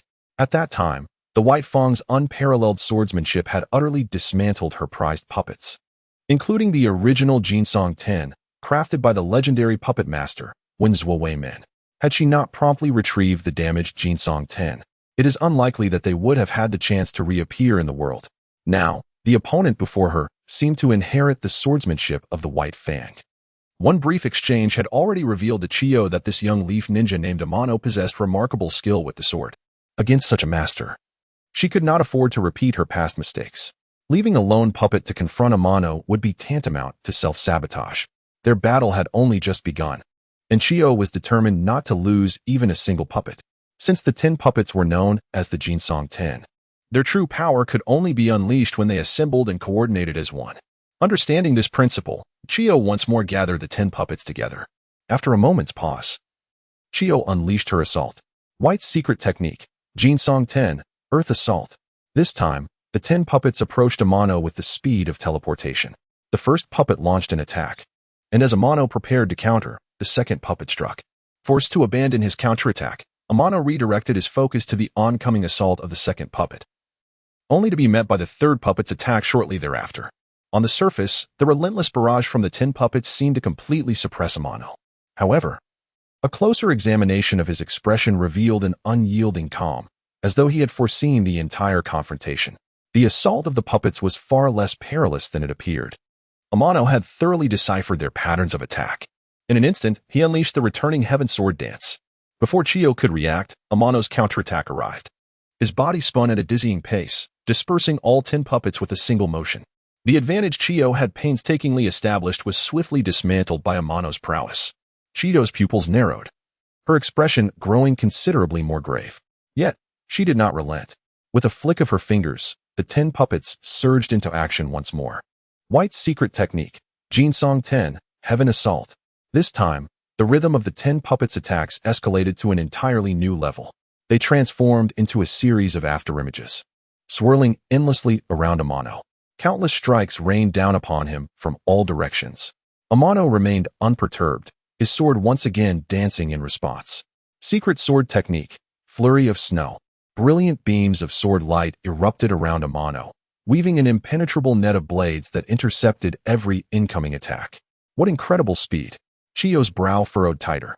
She had initially believed herself to have overestimated this leaf youth, but it became clear she had underestimated Amano's swordsmanship, which rivaled that of the legendary White Fang at the height of his power. Such a prodigy must be eliminated. Otherwise, how could Sunagakure withstand the onslaught of the leaf? With this thought, Chiyo steeled herself and accelerated her attacks. Shattering shockwave. Amano, unwilling to remain entangled with Chiyo, promptly switched his technique. Waves of slashing strikes, imbued with shockwave energy, struck relentlessly against the weapons of the 10 puppets. After a time, the blades wielded by the puppets could no longer endure the continuous shockwaves, resulting in visible cracks. Crack, crack, crack.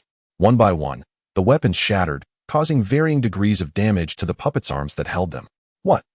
Chiyo's expression transformed in shock.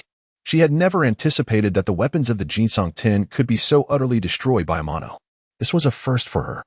Even the White Fang at his peak had never succeeded in dismantling the Jinsong Ten's weaponry. Could it be that this boy outshines the White Fang? As this realization struck her, Chiyo shivered, her gaze towards Amano now tinged with a hint of wariness. Yet, alongside this caution was an unmistakable desire for vengeance. With renewed determination, Chiyo altered her battle strategy. She retained one puppet as her guardian while dividing the remaining 9 into 3 groups, each comprising 3 puppets. These groups then took up positions in a triangular formation, surrounding Amano once more. Puppet technique: 3 treasures convergence, destruction. As her words echoed, 3 fierce tornadoes charged from different directions, pinning Amano down and intensifying in pressure with each passing moment.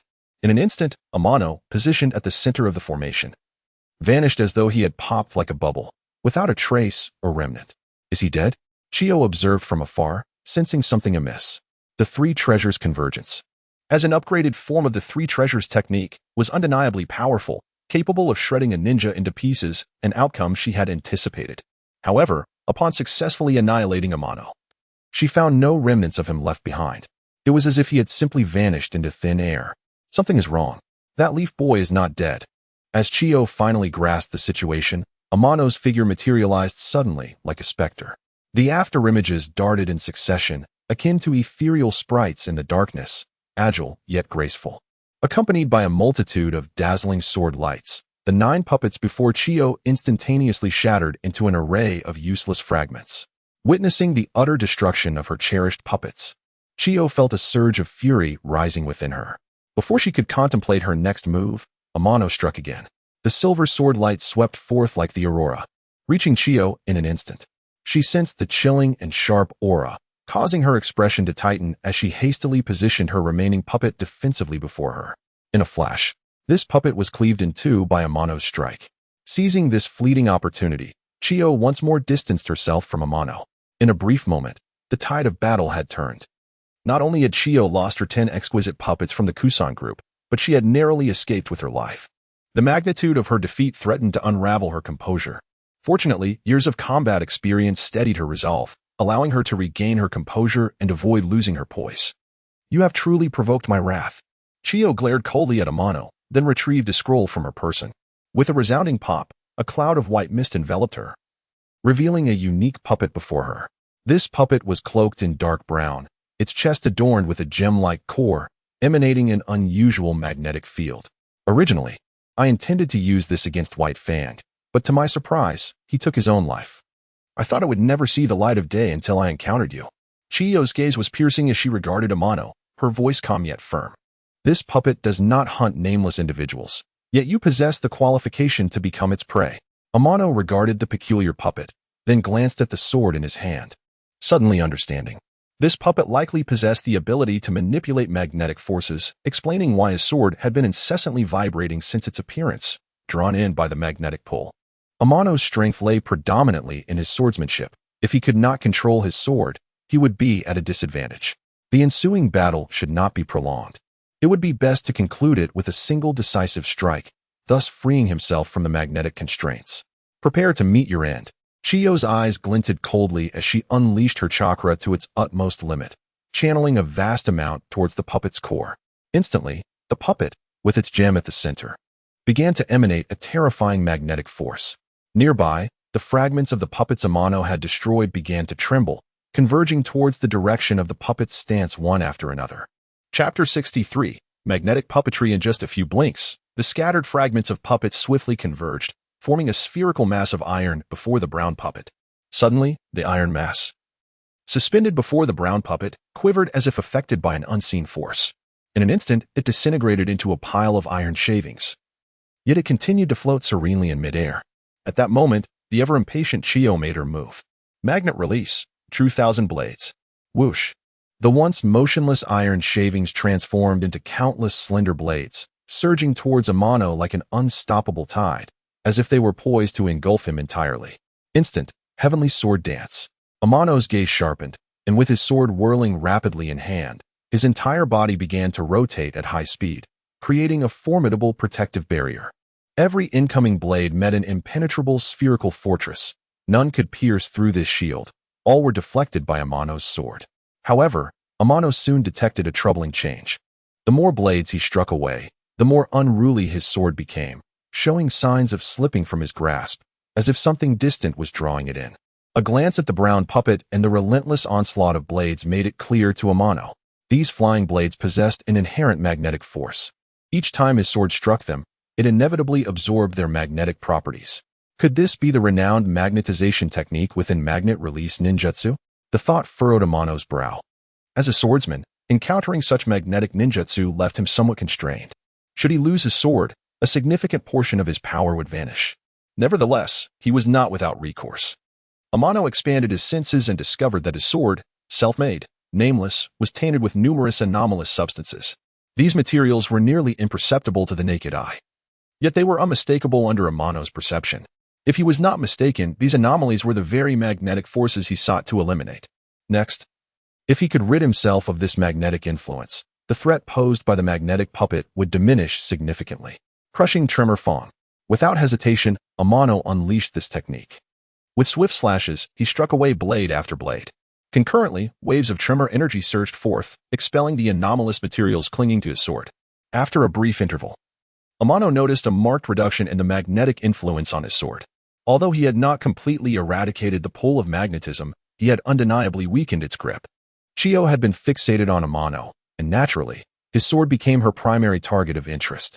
A swordsman deprived of his weapon posed a diminished threat. Chiyo's intentions were crystal clear. She aimed to use the magnetic puppet beside her to seize Amano's sword, thereby eliminating him entirely. Her plan was sound. Yet she had grossly underestimated Amano's capabilities. The hidden magnetic tactics had failed to assimilate the sword in his grasp. Chiyo felt the magnetic puppet's attraction to the sword waning. What could this mean? Confounded, she halted her assault. The once relentless barrage of blades ceased instantly. Amano remained composed, appearing unchanged from before. This implied that Chiyo's earlier efforts had not harmed him. He had deftly intercepted every attack without sustaining a single mark. Gazing at the scattered blades, Chiyo felt a wave of disbelief. To entirely block the true Thousand Blades attack with mere swordsmanship was a feat beyond comprehension. Such prowess surpassed even that of the legendary Konoha's White Fang. In her past encounter with White Fang, his fearsome swordplay had left a profound impression on her. Yet, even he would likely hesitate to confront the true Thousand Blades with only sword techniques, opting instead for earth techniques for defense. However, this young man Amano from Konoha was different. He not only dared to counter the true Thousand Blades with swordsmanship, but did so with such conviction that he emerged unscathed. It was evident that Amano's courage and mastery of the sword surpassed that of White Fang during his prime. With this realization, Chiyo regarded Amano with heightened seriousness. Her intent to eliminate him escalated. Now, he had become her primary target, eclipsing even her original objective, Tsunade. One could not deny that Amano was the most talented individual she had ever encountered. Regrettably, he was not born in Sunagakure. Chiyo shook her head in dismay, her gaze hardening. Such a prodigy could only find peace in the grave. Thus, it was time for him to descend to hell. Magnet release, sand ironstone formation. The brown puppet slammed its hands onto the ground. Boom. The once tranquil earth trembled, as if something beneath sought to break free. Soon, towering walls erupted from the ground, intricately connected, leaving no gaps. In no time, a structure resembling a city wall encircled both Amano and Chiyo, the magnetic puppet included. Amano felt as though he had stepped into an arena, devoid of spectators, yet mirroring the essence of one. What was the meaning of this? Before he could ponder further, an inexplicable magnetic force enveloped him. Every metallic object on his person began to quiver violently, as if they would detach and fly away at any moment. What an overwhelming magnetic force. Amano scanned his surroundings. The source of this magnetic attraction emanated from the towering walls, which exerted a multi-directional draw. Amano stood at the convergence of all this magnetic power. The tremendous pull rendered his body somewhat unresponsive, especially his sword, which trembled violently, threatening to slip from his grasp. In contrast, Chiyo stood alongside the magnetic puppet, shielded within a spherical protective barrier that had mysteriously formed around them, impervious to the magnetic force. As time passed, Amano felt the magnetic pressure intensifying. If this continued, he questioned whether he could endure. He could wait no longer. Amano focused his mind, unleashing a torrent of murderous intent that surged like a colossal wave, sweeping outwards. Each wave of his killing intent crashed against the surrounding forces, shattering the once formidable magnetic pressure, rendering it ineffective against him. With the magnetic influence dissipated, his sword regained its steadiness. The sword emitted a clear, resonant sound, trembling incessantly. However, this time it was not influenced by magnetic forces. Rather, the blade itself sang out, seemingly eager to vanquish formidable foes and to assert its prowess. Tianai gazed in astonishment at the long sword in his hand. Could it possess a spirit of its own? A smile grazed Tianai's lips as he tenderly stroked the blade, murmuring, "Since you yearn for battle, I shall indulge you in a thrilling clash." Buzz! The sword sang once more, as if it comprehended Tianai's words, its body beginning to emanate a chilling luminescence. In that moment, self-made, unnamed, appeared to merge seamlessly with Tianai, becoming inseparable. Together, they faced Chiyo and the vexatious magnetic puppet. A palpable aura of murderous intent radiating from them, fierce and unyielding. Chiyo, sensing this shift, began to display an unprecedented seriousness in her demeanor. Chapter 64. Is this the art of spiritual transformation? Konoha Camp. Logistics Medical Department. Both the injured Konoha ninjas and the medical ninjas responsible for their treatment sensed that something was amiss. The occasional resounding blast from outside indicated that the Konoha camp was under siege, with enemies clashing directly against the station ninjas. How dire is the situation now? The expressions of the Konoha ninjas present were grave. Many injured ninjas rose from their beds, eager to assist their comrades in battle. However, they were promptly restrained by the nearby medical ninjas. "Why are you stopping me? I must go support my teammates. I cannot bear to see them fighting alone. I refuse to sit idly by. I want to fight. Let me go." As the injured ninjas grew increasingly agitated, on the verge of losing control, the door to the operating room swung open abruptly. Tsunade, clad in a white coat and without removing her mask, burst forth. "Enough of your shouting. Lie down quietly." Tsunade swiftly scanned the room filled with emotionally charged Konoha ninjas, her voice resonating with authority. Her fierce reprimand left many ninjas momentarily stunned. Some who had intended to retort fell silent upon recognizing Tsunade herself. The previously agitated ninjas found an unexpected calm, with several returning to their beds.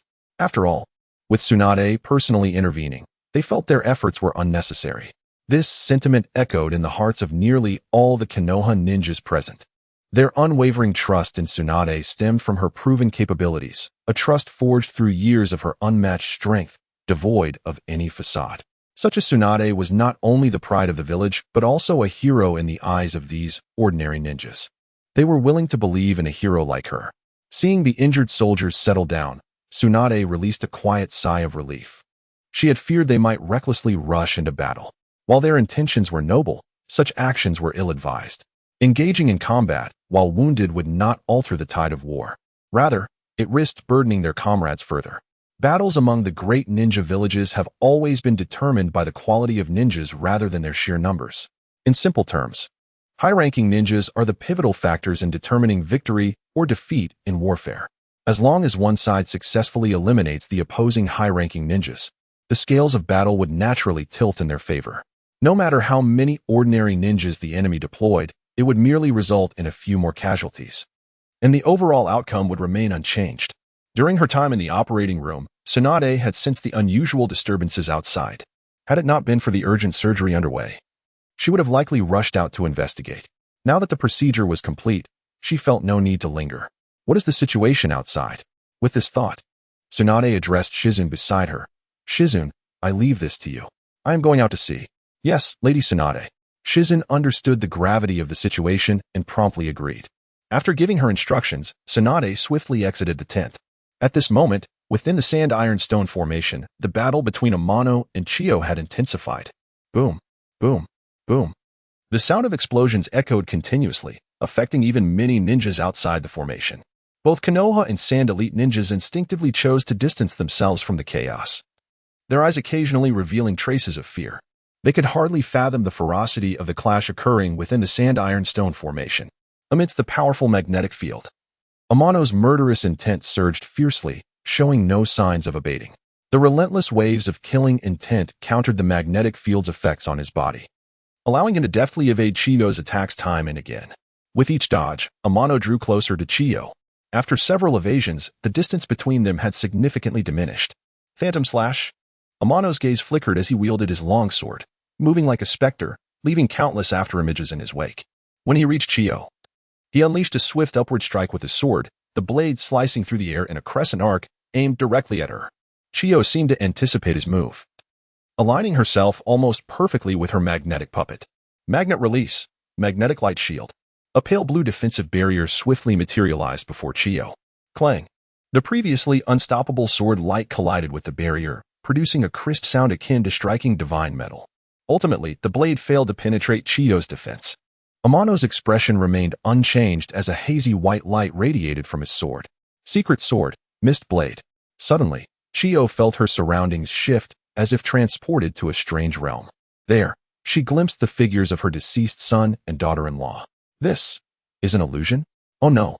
Chiyo immediately recognized the peril. However, before she could react, her defensive barrier shattered. In an instant, a chilling glimmer approached her, mere inches away. Thud. The long sword pierced through Chiyo without obstruction, yet Amano felt something was amiss. The Chiyo before him seemed not to possess flesh and blood. No blood oozed from the wound. As expected, moments later, the form of Chiyo before him softened, dissolving into a pile of sand. The previously motionless magnetic puppet stirred once more. Dozens of tendrils erupted from its body, swiftly ensnaring Amano like a dumpling. Magnet release, sand iron giant needle. Numerous spears, forged from sand and iron, surged towards Amano. Thud, thud, thud. The spears thoroughly pierced the ensnared Amano. Yet, after a prolonged wait, no blood emerged. Once the puppet retracted its tendrils, Amano's figure had vanished. Clearly, the Amano bound by the puppet was not his true self.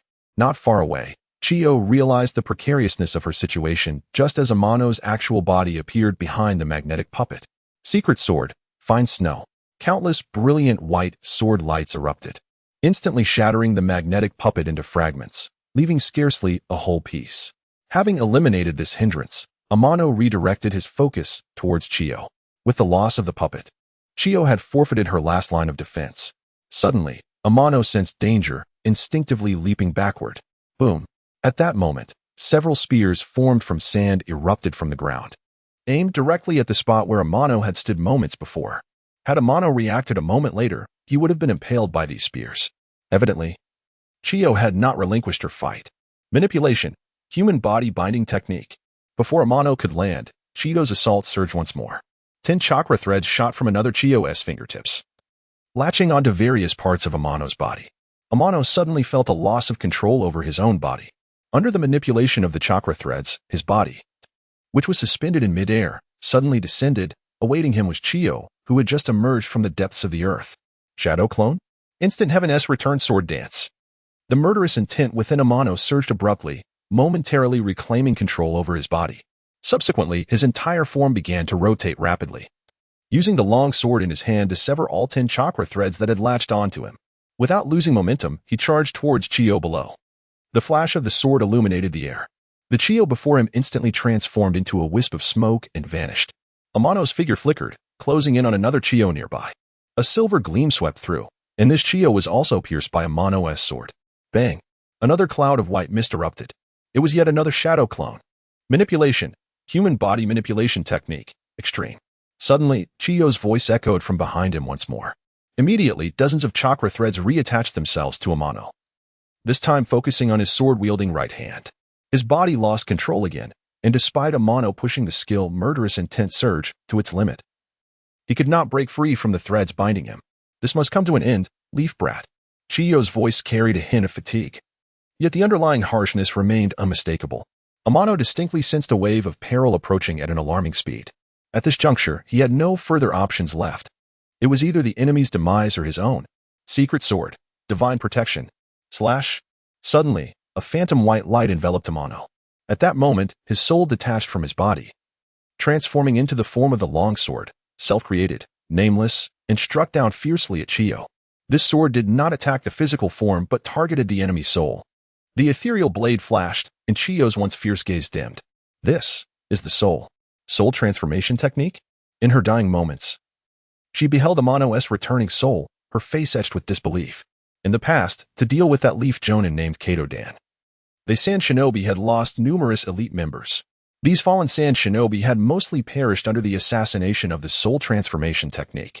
This forbidden technique, specifically aimed at the soul, had inflicted tremendous casualties upon the Sand Shinobi at the time. Ultimately, it was only due to the severe injury inflicted upon Kato-dan's physical form that he was compelled to cease the technique. Otherwise, Even more elite sand shinobi would have met their end by his hand. Initially, it was believed that with Kato-dan's death, the soul transformation technique had been lost to time. Yet today here, she encountered it once more. Could this be the will of fate? Chiyo's gaze grew increasingly dim, as if she were on the brink of her last breath. I have ultimately failed. Chiyo cast a glance at Amano. Her eyes filled with regret as they closed. This battle had finally drawn to a close. Chapter 65, Inheritance Task 1. Upon opening the task panel, the following information was displayed. Promotion task, ascend to Shadow Level Warrior, completed. Promotion requirements, 1. Independently slay a Shadow Level Warrior, satisfied. 2. Role-playing progress reaches 100, satisfied. 3. Original cells of Hashirama, satisfied. Promotion reward, perfect body, Shadow Level combat power. Having fulfilled all the prerequisites for ascending to a Shadow Level Warrior after successfully defeating Chiyo, Amano took a moment to calm his racing emotions before claiming his task reward. Suddenly, a vibrant green light began to emanate from his body. The warmth and comfort of the green glow enveloped him, prompting an involuntary sigh of pleasure, as if he were immersed in a hot spring. Every fiber of his being felt utterly at ease. His previously frail physique, now rejuvenated by this mysterious energy, felt as though it had been reborn. The weakness that once plagued him vanished abruptly, replaced by a surge of vitality and robust health. The contrast between his current form and the one he possessed before was striking, akin to the heavens versus the earth. The difference was unmistakable. Truly, this was the essence of a perfect body. With this new physique, Amano would bid farewell to the torment of his blood-related ailment forever. In that moment, Amano noticed further changes within his body, possibly due to surpassing the threshold of quasi-shadow combat power. His strength, intensity, and endurance had all seen significant enhancement, accompanied by a remarkable sharpening of his senses. Compared to before, his perceptual abilities had ascended to a new echelon. Examining his personal panel, he found Host, Tsukikage Amano, Character Design, Tachibana Ukyo Style, Divine Dream 1 Sword Style, Role-Playing Progress, 106, 8, Combat Power, Shadow Level, Daily Task, Swing Sword 1000 times. Increase 0. 01 Role-Playing Progress, Incomplete, Long-Term Task. Each new sword technique learned increases role-playing progress. Note: higher sword technique levels yield greater role-playing progress. Amano had now truly become a bona fide shadow-level warrior. With his current strength, if he were to face Chiyo again, she would be unable to withstand even a few of his strikes. In fact, the battle might conclude before she even summoned her puppet. He was indeed capable of such feats now. Turning his attention back to the task panel, Amano realized he had inadvertently activated a special task. Inheritance Task 1. Activate the Heart of Azura. Task requirements. Accumulate 5 kills of Shadow-level warriors. 1-5. Task reward. Key of Inheritance. Note: this task serves as a prerequisite for activating the Azura Inheritance. Only upon its completion can the Azura Inheritance be gradually unlocked. The notion of the Azura Inheritance sparked a peculiar light in Amano's eyes. It seemed that to further enhance his strength, he must complete this unique task. Just 4 more Shadow-level warriors remained. With the Third Shinobi World War currently raging, Amano had ample opportunity to claim the lives of 4 more Shadow-level warriors. However, patience was paramount. He must await the opportune moment. Meanwhile, at the Konoha encampment, the skirmish between Amano's subordinates and the elite sand ninjas had not subsided. Rather, it intensified. After prolonged combat, both sides had incurred injuries, yet no fatalities had occurred. Each faction consisted of seasoned shinobi, making a decisive kill far from straightforward. Thus, they remained in a stalemate, neither side gaining the upper hand in the immediate term. Currently, the Konoha ninjas appeared undeterred, while the elite sand ninjas grew increasingly anxious. The Konoha ninjas, being in their home territory, could receive effective treatment for their wounds. Furthermore, numerous Konoha ninjas stood guard nearby, ready to assist. Although the sand ninjas were not at a disadvantage, their endurance was likely waning. Once exhaustion set in, escape would become a distant hope. Realizing this predicament, the expressions of the elite sand ninjas darkened. They could only hope that Chiyo would swiftly eliminate the young Konoha ninja and lead them to safety. Otherwise, their fates would be sealed here. The battleground where Chiyo confronted the young Konoha ninja had become encircled by towering walls. What transpired within those confines remained a mystery to both the Konoha ninjas present and the elite sand ninjas following Chiyo. Perhaps only once a victor emerged would they discern who had claimed ultimate victory. Should Chiyo prevail, their chances of breaking through and escaping would remain viable. Even if they could not eliminate their primary target, Tsunade. However, if the young Konoha ninja emerged victorious, it would spell doom for the Sand Ninjas, as escape would become nearly impossible. The thought of this grim reality further darkened the expressions of the elite Sand Ninjas, who silently prayed for Chiyo's triumph. Suddenly, a figure dashed past at remarkable speed, swiftly coming into view. That was none other than their target, the assassination objective Tsunade. Upon recognizing her familiar visage, the faces of nearly all the elite Sand Ninjas transformed. With a series of resounding clashes, the elite Sand Ninjas abandoned their opponents, retreating in unison.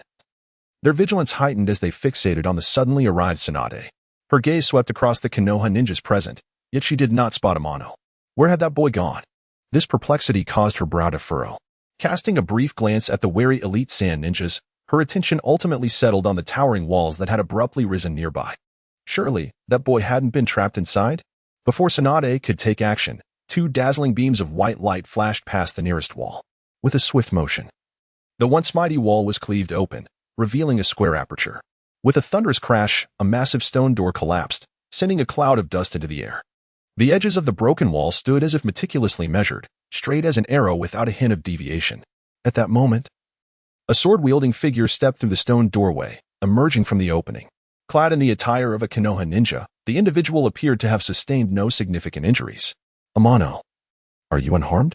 Tsunade called out, swiftly bounding to his side, concern etched upon her features. I'm fine, Amano replied, nodding gently before turning his gaze towards the remaining elite Sand Ninjas. The moment they saw Amano's appearance, it became evident to them that Chiyo had been defeated. With their leader no longer present, their mission had suffered a significant blow. Faced with Tsunade and the additional Konoha ninjas at her side, the likelihood of successfully assassinating her had plummeted to near zero. If there was ever a time to retreat, it was now. Planning to flee? Have you consulted me? Tsunade interjected, refusing to allow the elite Sand Ninjas to escape. In an instant, her body transformed into a streak of lightning, charging towards the group of elite Sand Ninjas with astonishing speed. Boom! A powerful punch was unleashed. As the nearby Sand Ninja was caught off guard, he was struck with overwhelming force. With a sudden gasp, he expelled a mouthful of blood and his body was sent flying at an angle, ultimately crashing to the ground like a tattered sack, where he breathed his last, witnessing Tsunade's swift execution of a foe. The remaining Sand Ninjas were filled with trepidation and hastily scattered, intent on making their escape. Not so fast. Tsunade continued her pursuit. You must follow closely and eliminate the Sand Ninjas. Observing Tsunade's determination to pursue, Amano made no attempt to intervene, instead commanding his subordinates to accompany Tsunade in the chase. The remaining Leaf Ninjas were naturally left behind to guard the camp. In the ensuing chase, several more Sand Ninjas fell victim to Tsunade and her companions. The defeat of Chiyo had severely demoralized these elite Sand Ninjas. When they noticed that Amano had joined the fray, their desire to fight dissipated entirely. If a young Leaf Ninja could slay Chiyo, how could they, the Sand Ninjas, stand a chance against him? At that moment, the only thought occupying the minds of the surviving Sand Ninjas was to flee swiftly back to their stronghold, to report the events that had transpired to their superiors. Particularly the presence of this formidable Leaf Ninja named Amano, who warranted special attention. With this resolve, the remaining Sand Ninjas pushed their speed to the limit. Tsunade and her allies, however, were equally relentless, quickening their pace as well. Ultimately, all the Sand Ninjas were intercepted, under the onslaught of Tsunade and the elite Leaf Ninjas. The remaining Sand Ninjas fell one after another. In a brief span, only one Sand Ninja remained alive, just as Tsunade readied herself to finish him off. Amano's voice suddenly rang in her ears. Tsunade-sama, please hold your hand. Tsunade halted abruptly, turning to regard Amano with a puzzled expression. Tsunade-sama, we still require someone to deliver a message, and this Sand Ninja is perfectly suited for the task, Amano explained with a smile. A message? Tsunade's confusion deepened. What message could we possibly need to convey to the Sand Ninja? Naturally, the news of Chiyo's demise. What? Chiyo has fallen? Upon hearing this, disbelief washed over Tsunade's face as her striking eyes fixed intently on Amano. Did you kill her? Amano remained silent, merely nodding gently. You young rascal. I never expected that the old poisoner Chiyo would meet her end at your hands. Tsunade clapped Amano on the shoulder, her gaze filled with complex emotions. Once, she had suffered a bitter defeat at the hands of Chiyo and her allies.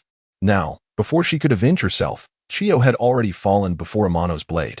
With this thought, Tsunade let out a long sigh, as if a significant weight had lifted from her heart. Now go, before I change my mind. Tsunade cast a cold glance at the last remaining sand ninja, extinguishing any thought of violence. If the news of Chiyo's fall were to reach Sunagakure, it would undoubtedly provoke a significant reaction among the sand ninjas. On the battlefield, this could potentially turn the tide and lead to the complete annihilation of the sand forces. With this realization, Tsunade's gaze toward Amano grew more appreciative. Once the last sand ninja was out of sight, Amano and Tsunade, along with their companions, set off to return to the camp. Chapter 66, The Retreat of the Sand Ninja. On the journey back, Amano suddenly sensed a peculiar fluctuation, as if some creature was secretly observing his group. Who could it be? Maintaining a calm facade, Amano discreetly activated his skill, spiritual awareness, extending his mental energy in all directions. Soon, Amano made a new discovery.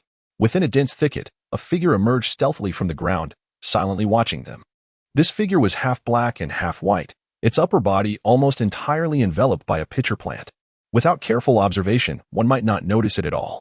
The strange fluctuation Amano sensed earlier emanated from this unexpected figure. This is Zetsu. Amano recognized the identity of the creature at a glance. He had not anticipated encountering this troublesome being so soon. At this moment, Zetsu had merged the powers of both Black Zetsu and White Zetsu, possessing exceptional skills for escape. Amano could not afford to let him slip away. The presence of Zetsu here indicated that soon, information about him would likely reach Uchiha Madara. This former leader of the Uchiha clan was still alive, albeit aged, with his ambitions undiminished. Amano pondered whether Zetsu's appearance was merely a coincidence or a deliberate act by Madara. For a moment, his thoughts drifted. Fortunately, he quickly regained composure, realizing that this was not the time to worry about Madara, nor was it the moment to confront Black Zetsu.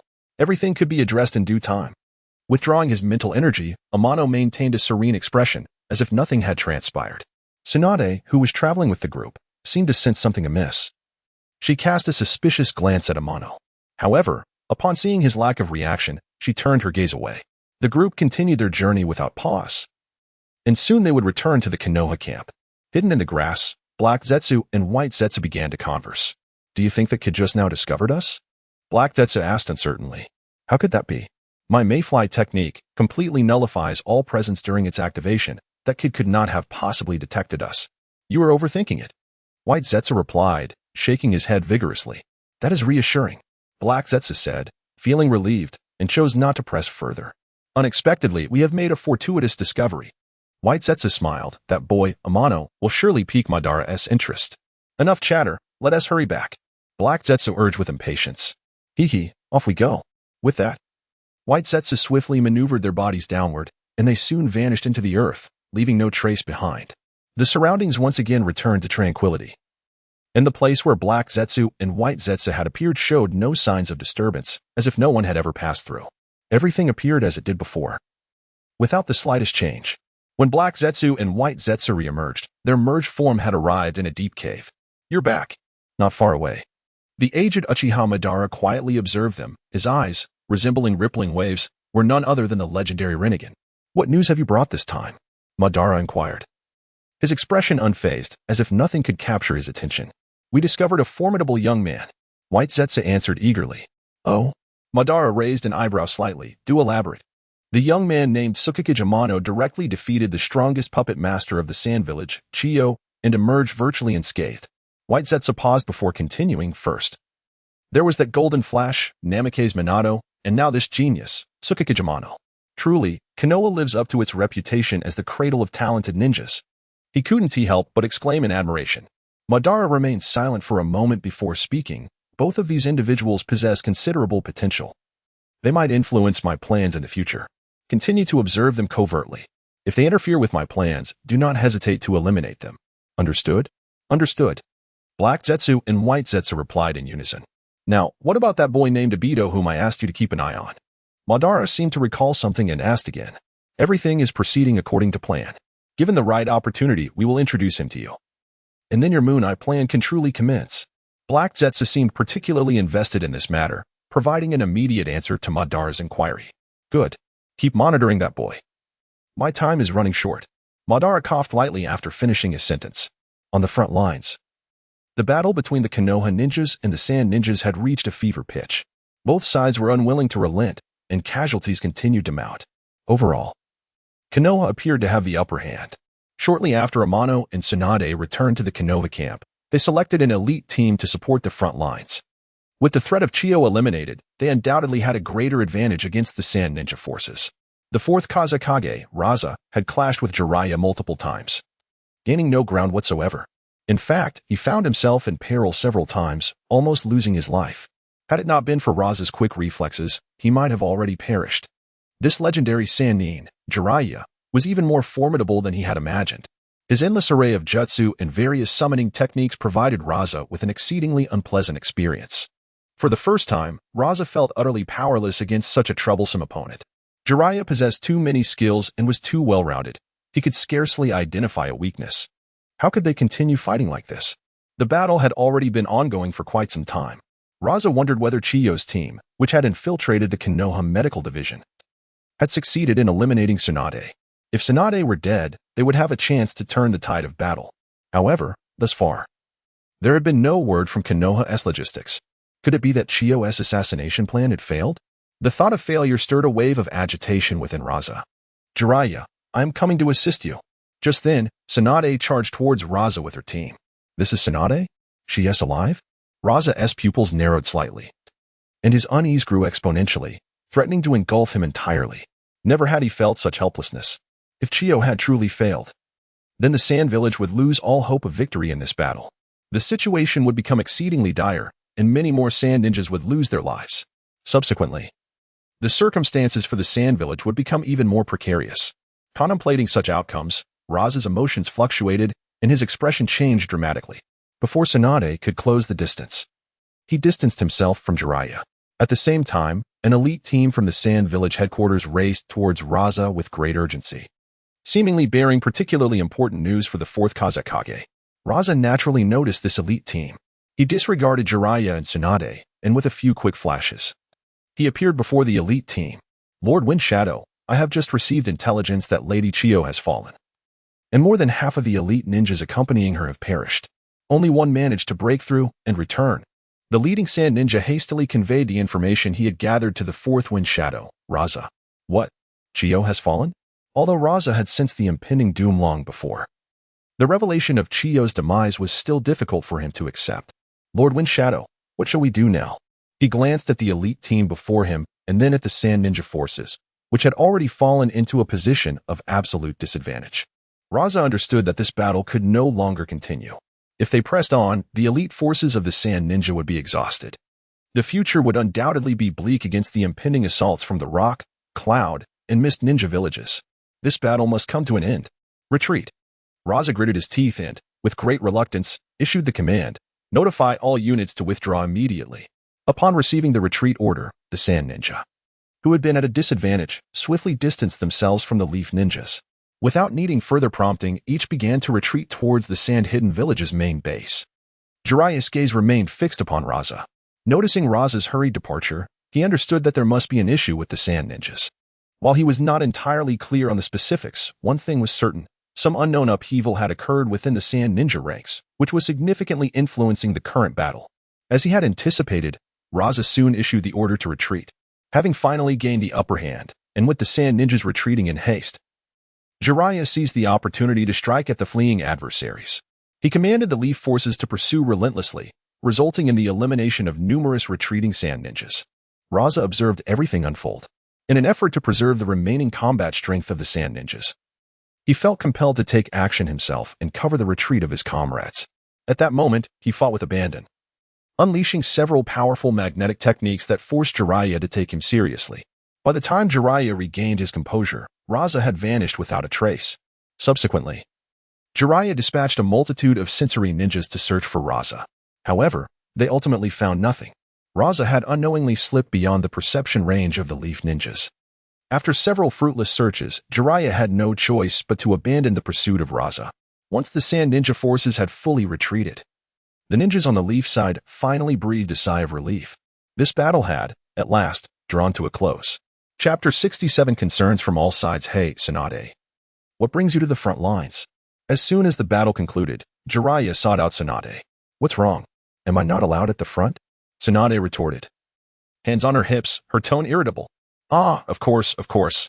Jiraiya quickly backtracked, trying to appease her with a nervous smile. Not long ago, Chiyo had launched an attack on our logistical medical unit. As Jiraiya momentarily set aside his role as the frontline commander, Tsunade revealed a shocking piece of information. What? Chiyo actually ambushed our logistical medical unit? Jiraiya's eyes widened in disbelief, his earlier suspicions now solidified. No wonder he hadn't seen Chiyo on the front lines. She had indeed led a raid on the Konoha camp, targeting the medical unit. It appeared that Chiyo's true objective was Tsunade herself. Realizing this, Jiraiya pressed further. What happened next? Well, aside from one person we let go, the remaining Sand Shinobi were all eliminated by us. Tsunade spoke as if recounting a mundane event. Her tone remarkably flat, devoid of any excitement. Well done. Jiraiya couldn't help but applaud, though he quickly shifted to a puzzled expression. If you had the capability to capture all the invading Sand Shinobi, why let one escape? You don't understand. Tsunade pondered for a moment before continuing. Since we've already dealt with Chiyo, it's best to spread the news to the Sand Shinobi swiftly. If we send out the message ourselves, they might doubt it. Only when it comes from their own will they believe it wholeheartedly. Thus, we can undermine their fighting spirit with the news of Chiyo's demise. Otherwise, why do you think the Sand Shinobi chose to retreat so suddenly? Upon hearing Tsunade's explanation, Jiraiya finally understood. As expected of you, your foresight is remarkable. He couldn't help but give Tsunade a thumbs up. By the way, did you take down Chiyo? He inquired once more. No. Tsunade shook her head, continuing. Chiyo fell to the hands of Tsukuyomi Amano. What? How is that even possible? Jiraiya's expression changed instantly, shock lingering in his eyes. That young man managed to defeat Chiyo? He found it hard to believe. It is the truth. Had I not seen Chiyo's corpse with my own eyes, I would not have believed that young man could eliminate Chiyo in a one-on-one confrontation. You must understand, Chiyo is no easy adversary. Even I would hesitate to claim victory against her. Yet, ultimately, Chiyo had perished under Amano's blade. Tsunade's words were filled with admiration for Amano. Jiraiya, meanwhile, was rendered speechless. Originally, he had assigned Amano and others to guard the logistical medical unit to prevent them from seeking glory on the front lines. Yet, fate had other plans. Who could have anticipated that Chiyo would launch a raid on Konoha's medical unit? Naturally, Amano and his team, tasked with protecting the unit, would intervene. In the end, the renowned puppet master Chiyo met her demise at Amano's hands, an outcome Jiraiya had not foreseen. This arrangement of his not only failed to prevent Amano from achieving merit, but also elevated Amano's reputation further. It's worth noting that a powerhouse like Chiyo is a rarity in the entire shinobi world. Just the feat of defeating her would ensure Amano's fame spread across the shinobi realm. Soon enough, all major ninja villages would learn of Amano's name. With such a significant accomplishment, concealing it would be impossible. First and foremost, Jiraiya had to contend with Tsunade's scrutiny. It seemed that in the upcoming battle reports, he would have to include Amano's achievements. This time, it seemed like a boon for Orochimaru. Stationed at the border of the Land of Grass, he could gain immense prestige without lifting a finger. After all, Amano was Orochimaru's direct subordinate. With Amano's accomplishments, Orochimaru, as his immediate superior, would undoubtedly receive accolades as well. Presently, Orochimaru's reputation had eclipsed that of his own pupil, Namake's Minato. If Minato wished to seize the position of fourth Hokage, he would need to overcome Orochimaru. However, with Amano in the picture, attaining final victory would not be an easy feat for Minato. Minato, you'll have to rely on your own efforts from here on out. I may not be of much help, Jiraiya thought with a sigh. Meanwhile, as the battle between Konoha and the Sand Shinobi concluded, other major ninja villages began receiving updates. In Iwagakure, the third Tsuchikage, Inoki, slammed his hand on the table after reviewing the intel. He was astonished that Tsukuyomi Amano, who had risen during the Chunin exams, had grown so rapidly, even defeating Chiyo. If I had known he was this formidable, I should have dealt with him sooner. Now it's not going to be easy to take him down. Inoki lamented, letting out a long sigh. With the likes of the Golden Flash, Namake's Minato, and the exceptional swordsman, Tsukuyomi Amano, did fate truly favor Konoha? Why did almost all geniuses emerge from this village? The senior members of Iwagakure exchanged glances, uncertain of how to console Inoki. Indeed, as Inoki stated, nearly all renowned geniuses hailed from Konoha. In villages like theirs, years could pass without producing a noteworthy talent, while Konoha consistently birthed exceptional ninjas. Send word to closely monitor Tsukuyomi Amano's movements. If an opportunity arises, we must eliminate him. Otherwise, our situation in Iwagakure will become increasingly dire. Understood. At the front lines of Kumogakure, the third Raikage also received the latest intel regarding Tsukuyomi Amano. He was taken aback that Chiyo had fallen to this junior sword. realizing that the young man from Konoha indeed possessed considerable strength. The third Raikage set down the report, his expression calm, pondering whether Amano's blade could withstand his strongest spear or breach his most formidable shield. If the chance arose, he would genuinely like to test his mettle against him. Beside the third Raikage stood the young A and B duo. Among them, the young A was the third Raikage's son and took a keen interest in Amano. He boldly stepped forward, addressing his father, the fourth Raikage. That kid, Tsukuyami Amano from Konoha, doesn't he need you to intervene? I can handle him myself. I refuse to believe he possesses any extraordinary abilities. Killing a puppet master is hardly an impressive feat. Such ambition. Just like my son. The third Raikage laughed heartily. Then I leave that kid to you. Don't let me down. In Kirigakure, the fourth Mizukage, Yagura, sat behind a curtain, silently listening to reports about Tsukuyami Amano. Upon closer inspection, one could discern that his eyes seemed vacant, as if under some form of control. After a long pause, Yagura finally spoke. Compile detailed information on this individual and send it to the elite ninjas in the village. If an opportunity arises, bring me his head. At the border of the land of hot water, Sarutobi Hizashi and Namikaze Minato were both astonished by Amano's achievements. The two were utterly shocked. Chiyo's prowess was well known to Sarutobi Hiruzen. As a contemporary ninja, Hiruzen had once engaged in combat with Chiyo. Her mastery over puppet manipulation was indeed unparalleled. Even without summoning the great monkey, he would not dare to claim he could defeat her. It was astonishing that this renowned puppet master met her demise at the hands of Amano. One must admit that Amano's growth had far surpassed Hiruzen's expectations. The prospect of Konoha gaining another such formidable warrior was undeniably a stroke of fortune. Naturally, Minato Namikaze had heard tales of the young Amano, though the two had yet to meet. This young prodigy, who shared a close bond with Kakashi, had achieved such significant military feats, which, to be frank, greatly surprised Minato. He was indeed eager to meet this promising junior. One could only wonder what expression Kakashi would wear upon learning of Amano's accomplishments. It was likely one of disbelief. A smile crept onto Minato's lips at this thought.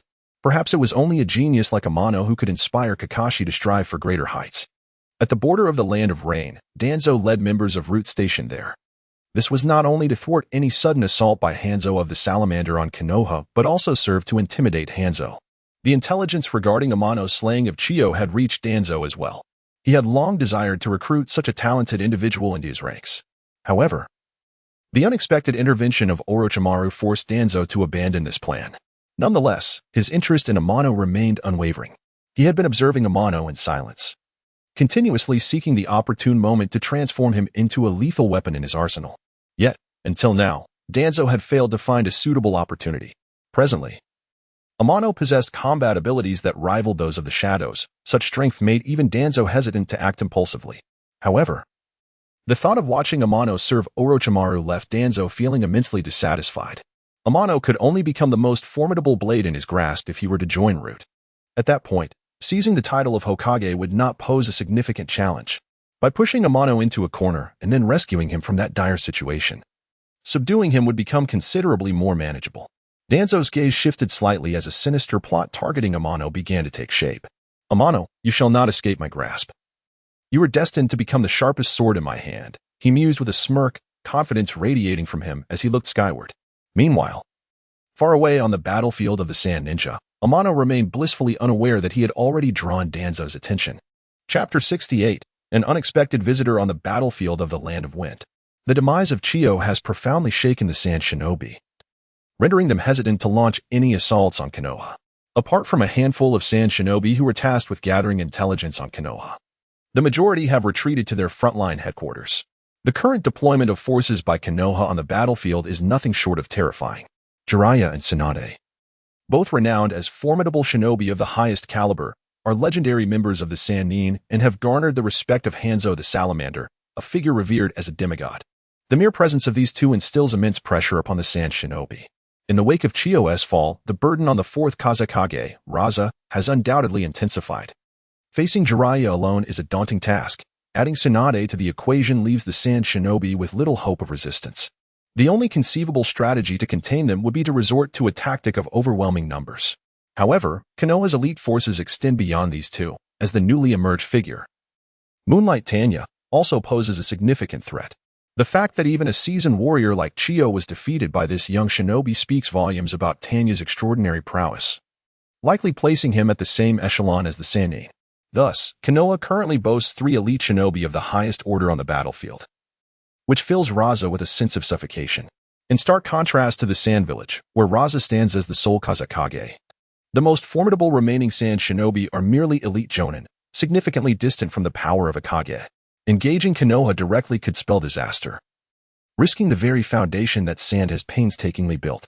For the time being, it is unwise for them to engage in further conflict. With Chiyo's body still in Konoha's possession, it is imperative to retrieve it swiftly.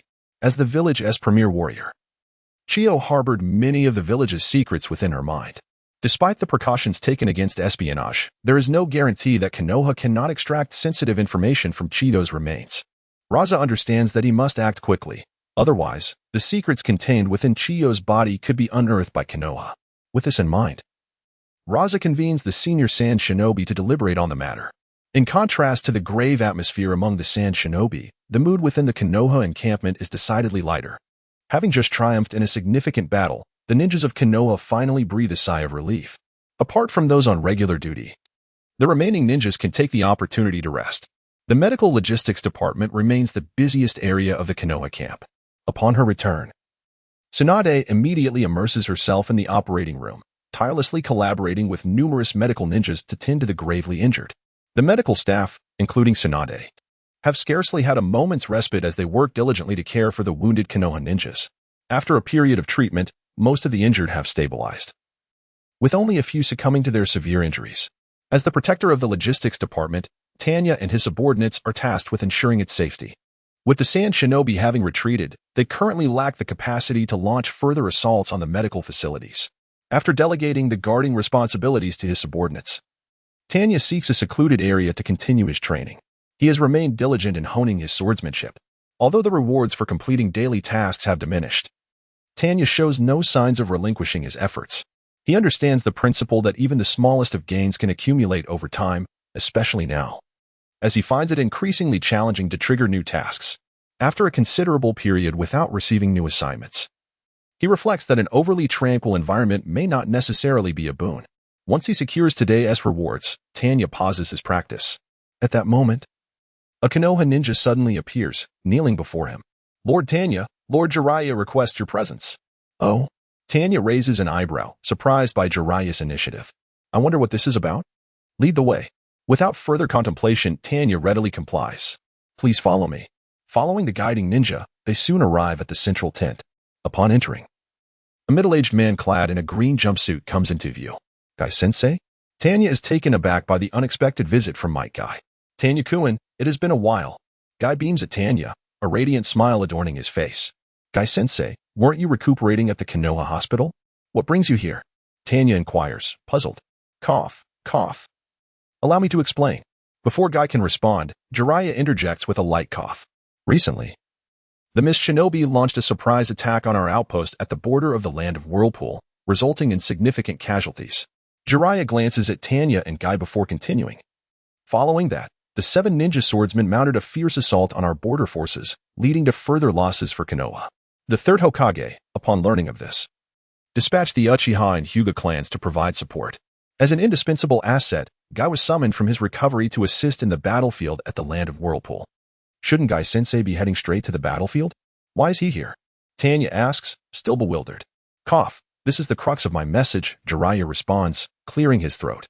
"Due to your previous experience teaming up with Guy, the third Hokage has decided to assign both of you to team up for the mission at the land of Whirlpool."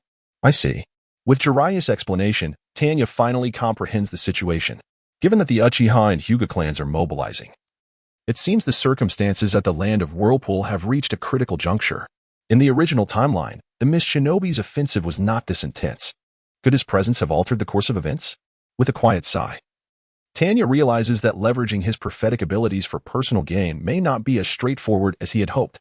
However, this realization does not significantly impact him.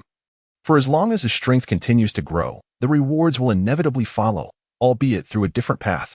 Having come to this conclusion, Tanya dismisses the trivial details. "Lord Jiraiya, do you know when we will be departing?" Immediately, Jiraiya's expression turns serious, his words carrying the weight of authority. As the frontline commander in the Land of Wind, he exudes the necessary gravitas of leadership. Naturally, this refers to Jiraiya's demeanor when he is serious, in more relaxed moments. He transforms into a somewhat lecherous sage, lacking the same intimidating presence. By the way, Lord Jiraiya, may I take my subordinates who came with me? Tanya suddenly recalls and poses the question tentatively. Not possible. Jiraiya shook his head and remarked, although we have temporarily repelled the Sand Ninja's offensive, we cannot guarantee that they will remain docile. Thus, the defense of the logistics and medical department must not be neglected. The group you brought will continue to be responsible for guarding that department. I will have a word with Orochimaru, so you need not worry about that. With Jiraiya having said this, Amano felt it inappropriate to voice further objections and thus acquiesced to his arrangement. Then I shall tidy up and set off with Senior Dai to the battlefield in the land of whirlpools. Very well, go ahead. After a brief organization of his belongings, Amano joined forces with Might Dai and proceeded towards the battlefield in the land of whirlpools. At this moment, in the battlefield of the land of whirlpools, within the Konoha camp, Nara Shikaku was orchestrating a high-level military conference. Given Shikaku's presence, Yamaka Inoichi of the Yamanaka clan and Akimichi Choza of the Akimichi clan were naturally also in attendance. The three were the contemporary embodiments of the boar, deer, butterfly alliance and the leaders of their respective families. The boar, deer, butterfly trio had always been the best of partners in battle, recognized throughout Konoha as the strongest combination. Each clan supported one another while maintaining their independence, enjoying immense renown throughout the village. In addition to these three prominent family heads, Uchiha Fugaku, the current leader of the Uchiha clan, and Hyuga Hayashi, the current head of the Hyuga clan, were also present. Both held significant positions within Konoha, commanding respect that none dared to undermine. The remaining Konoha ninjas present were all at least elite J-nin in strength. Such an assembly underscored the gravity of this meeting. The expressions of those gathered were grave. The recent battle weighed heavily on their minds. Had it not been for the timely assistance of the Uchiha and Hyuga clans, Konoha's losses would have been far more severe. While they had successfully repelled the Mist Ninjas' assault, vigilance could not be relaxed. The Mist Ninjas, forged in the crucible of blood and conflict, were no easy adversaries. Fortunately, the elite combatants assembled here matched the prowess of the Mist Ninjas' finest. Even if they could not initiate an offensive, they were more than sufficient to defend against the Mist's onslaught. If a sharp blade could tear through the defenses of the Mist, the tide of battle would undoubtedly shift. It would be the optimal moment for Konoha to launch a counteroffensive. Uncertain of when that fabled sharp blade would arrive at the battlefield in the land of whirlpools, Shikaku felt a flicker of hope. Once that individual made their appearance, the prevailing despair on Konoha's side would dissipate. This was the same person who had recently vanquished Chiyo, a long-established powerhouse of the shadow level. In terms of sheer intimidation, this individual far surpassed those present, including Uchiha Fugaku and Hyuga Hayashi. The aura of authority derived from tangible achievements was indeed formidable, eclipsing even the legacies of their predecessors. Shikaku found himself curious about the expression that the Mist Ninjas would wear upon learning of Amano's imminent arrival. Chapter 69. The Ambush of the Mist Ninjas on the Battlefield of the Land of Whirlpools. A throng of Mist Ninjas emerged from the sea, shrouded in dense white fog that concealed their forms as they steadily advanced toward the Konoha camp. With each step they took, 100-meter radius would be engulfed by the fog. From a distance, the entire expanse of white mist appeared to possess a life of its own, morphing into a peculiar entity that inched forward with alarming speed. Any area cloaked by the white mist soon descended into chaos, rendering visibility nearly non-existent as if one had become utterly blind. As the fog crept ever closer to the Konoha encampment, it caught the attention of the stationed Konoha ninjas. Almost all present were struck by a sense of foreboding and raised their vigilance. The elite Ch-nin responsible for the camp's defense dared not hesitate, hastily rushing toward the central tent.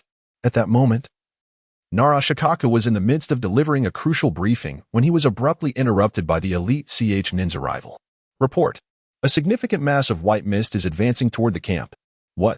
Upon hearing this alarming news, Nara Shikaku and the other attending jonin were visibly shaken. The gathered ninjas had all engaged with the Mist Ninjas before and were well acquainted with their tactics. Each time the Mist Ninjas launched an assault, they favored the creation of a thick fog to obscure the vision of Konoha's defenders, subsequently striking from within.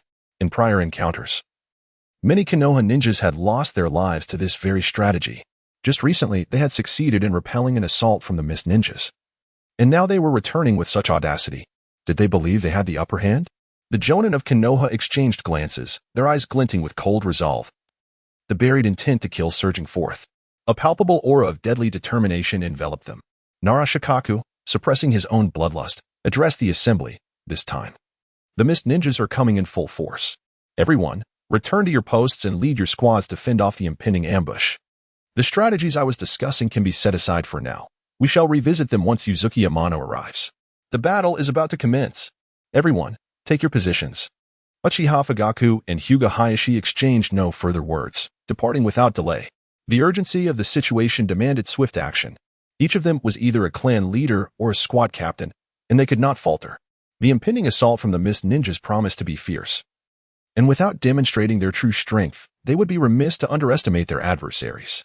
Once the others dispersed, the expansive central tent was left with only Nara Shikaku, Yamanaka Inoichi, and Akimichi Choza. As the current embodiment of the Inoshikacho trio, they were not only close allies but also steadfast comrades in arms. In every battle, they regarded one another as their most trusted partners. It was this bond that had enabled them to carve a path through countless challenges to arrive at this moment. Inoichi, you will direct the sensory ninjas next. They must serve as the eyes for the other ninjas, working in unison to confront the approaching Mist Ninjas, Nara Shikaku instructed. His gaze filled with trust and expectation for his old teammate. Leave it to me, Yamanaka Inoichi replied with a confident smile, nodding in affirmation. Choza, it will be your responsibility to ensure Inoichi's safety. We cannot allow a single Mist Ninja to approach him. Nara Shikaku turned to his other longtime ally, Akimichi Choza, and issued his directive. Shikaku, you know me well.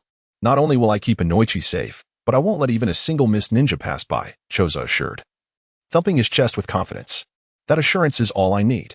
Nara Shikaku chuckled, patting Choza on the shoulder, his face alight with satisfaction. He felt in harmony with his old comrades once more. By the way, Shikaku, having arranged for both of us, where do you intend to position yourself? Choza asked. Curiosity piqued. As for me, I shall remain here with you, Nara Shikaku replied with a gentle laugh. As the frontline commander, I must keep a vigilant eye on the unfolding situation. Through Inoichi, I can gain comprehensive insights into the battlefield and thus provide whatever support I can to our village's ninjas. This is my duty and my task.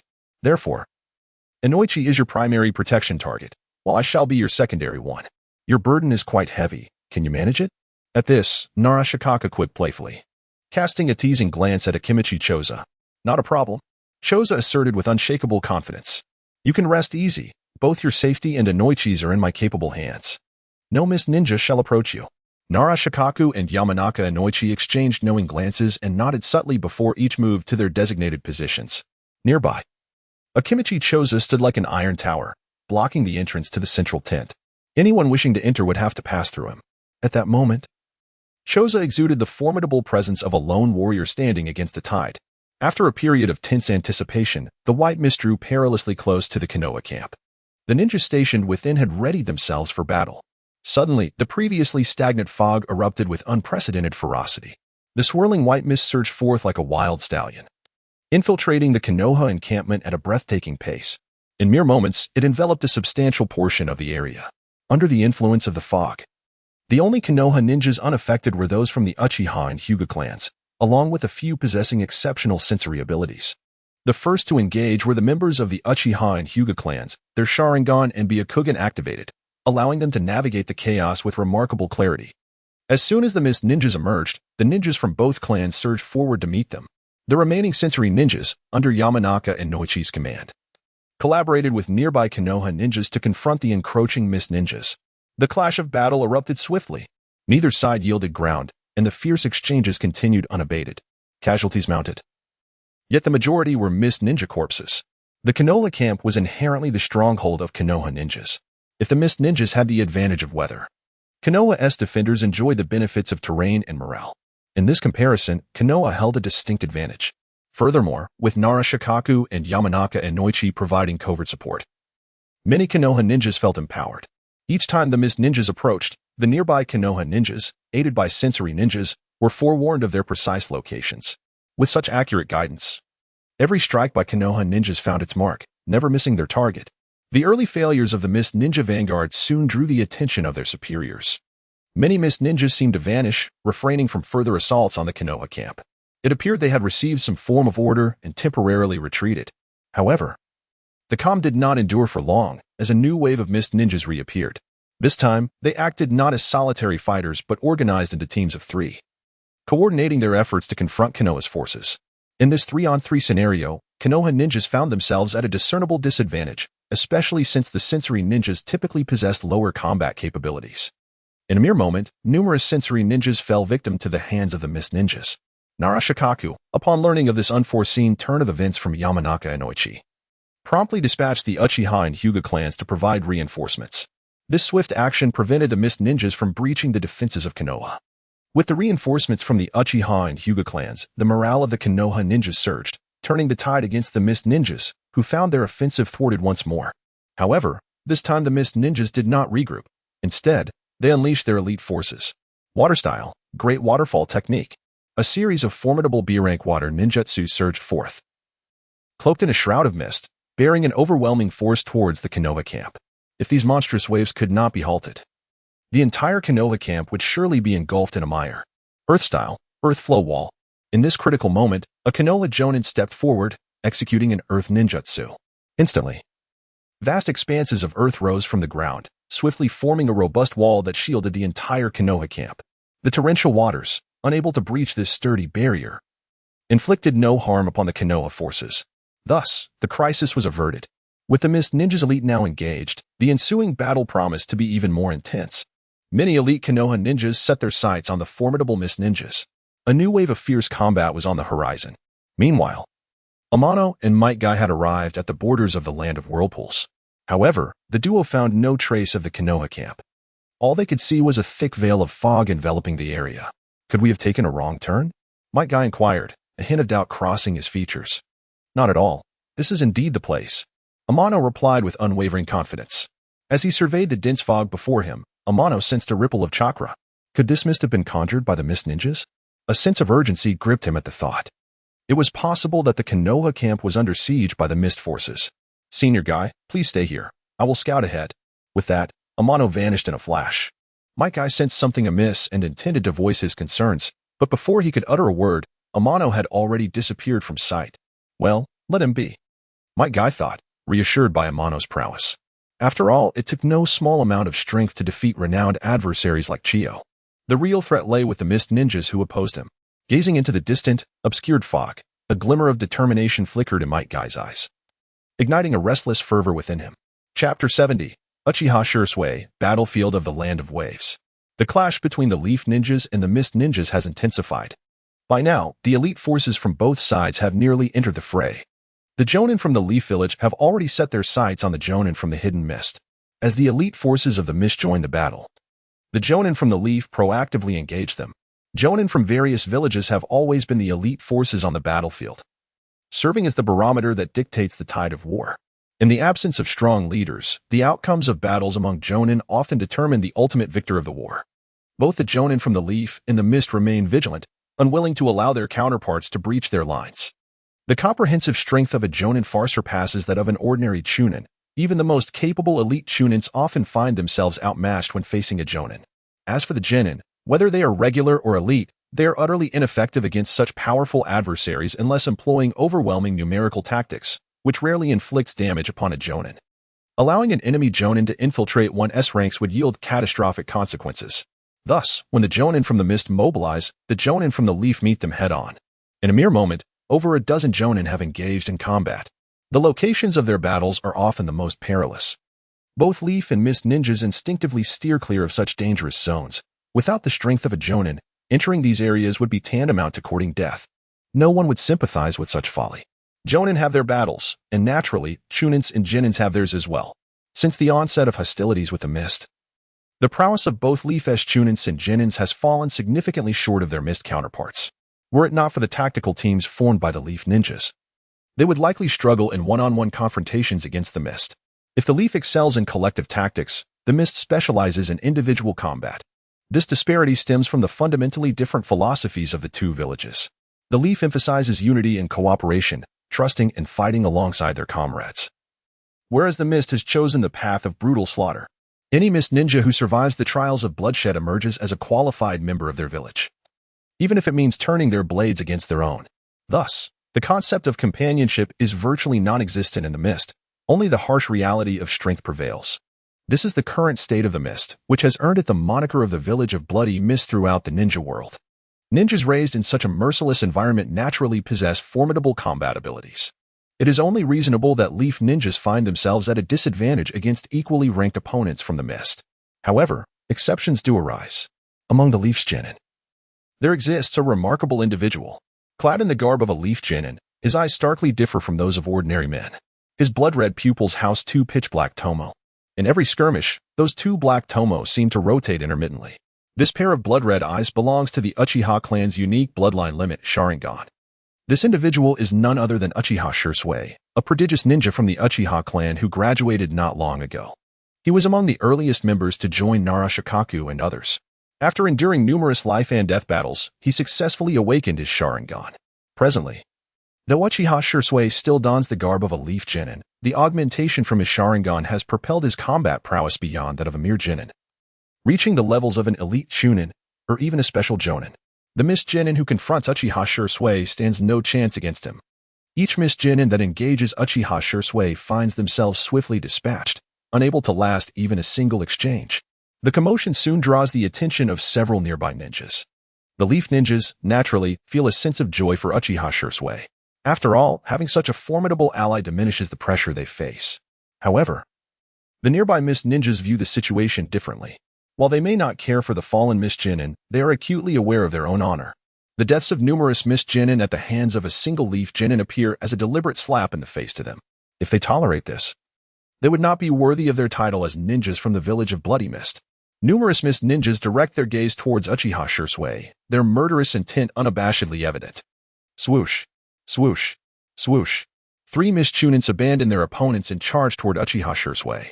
Water style, water whip. One of the mist ninjas, even before reaching him, conjures a whip formed of concentrated water, hurling it fiercely towards Uchiha Shursui. The water whip strikes Uchiha Shursui, but instead of making contact, it passes directly through him. It is a mere clone technique. He had not sensed it at all. Before the mist ninja could react, Uchiha Shursui appears at his side. Swiftly, Uchiha Shursui maintains a calm demeanor, with no hesitation, as he swings his sword toward the neck of the mist ninja. Splatter!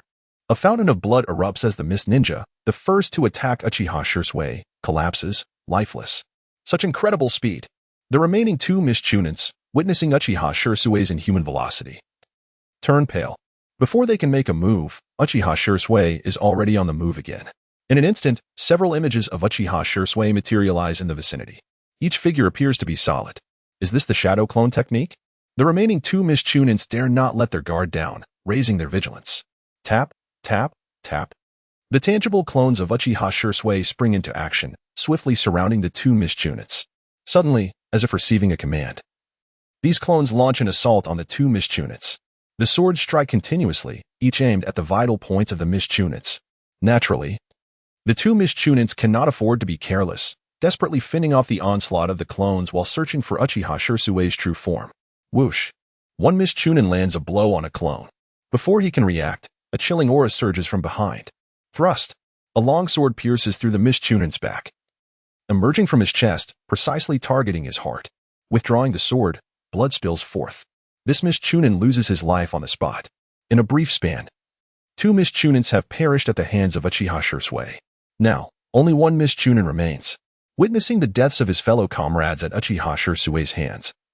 The last mist chunin is utterly terrified, seemingly contemplating retreat. Is it too late to flee now?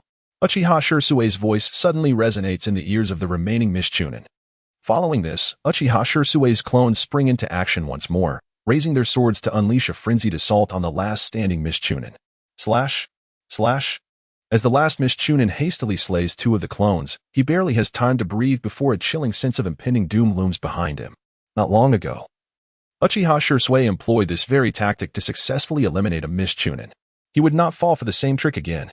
With such thoughts in mind, the last of the mist chunin abruptly turned his body and struck fiercely behind him with his sword. Whoosh! The long blade sliced through the figure behind him. Yet not a drop of blood spilled. This was not the true body of that Konoha brat. Alarm bells rang in the chunin's mind. But before he could fully grasp the peril, a sharp pain pierced his neck, and he lost consciousness. Thus, the three mist chunins surrounding Uchiha Shursui fell one by one. The battle concluded. Uchiha Shursui breathed a long sigh of relief. The three mist ninjas were formidable, their strength nearly on par with Konoha's elite chunin. Had he not activated his Sharingan, he might not have survived their onslaught. Fortunately, he had successfully eliminated them. He chuckled, surprised to discover such talent still existed in Konoha. Just moments after dispatching the 3 Miss Nin, a voice suddenly echoed in his ear. Turning to look, he saw Miss Jonin approaching, his path directly aimed at Uchiha Shursui.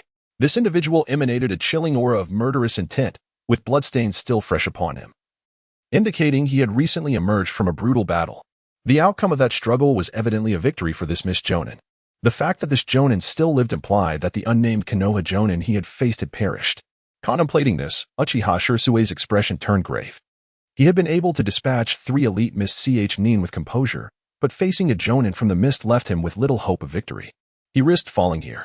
The disparity between elite Nin and Jonin was significant.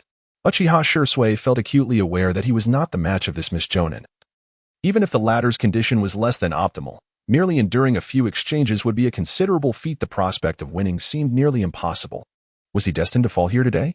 Uchiha Shursui's face was ashen, his gaze fixed intently on the approaching Miss Jonin, every muscle in his body tensed.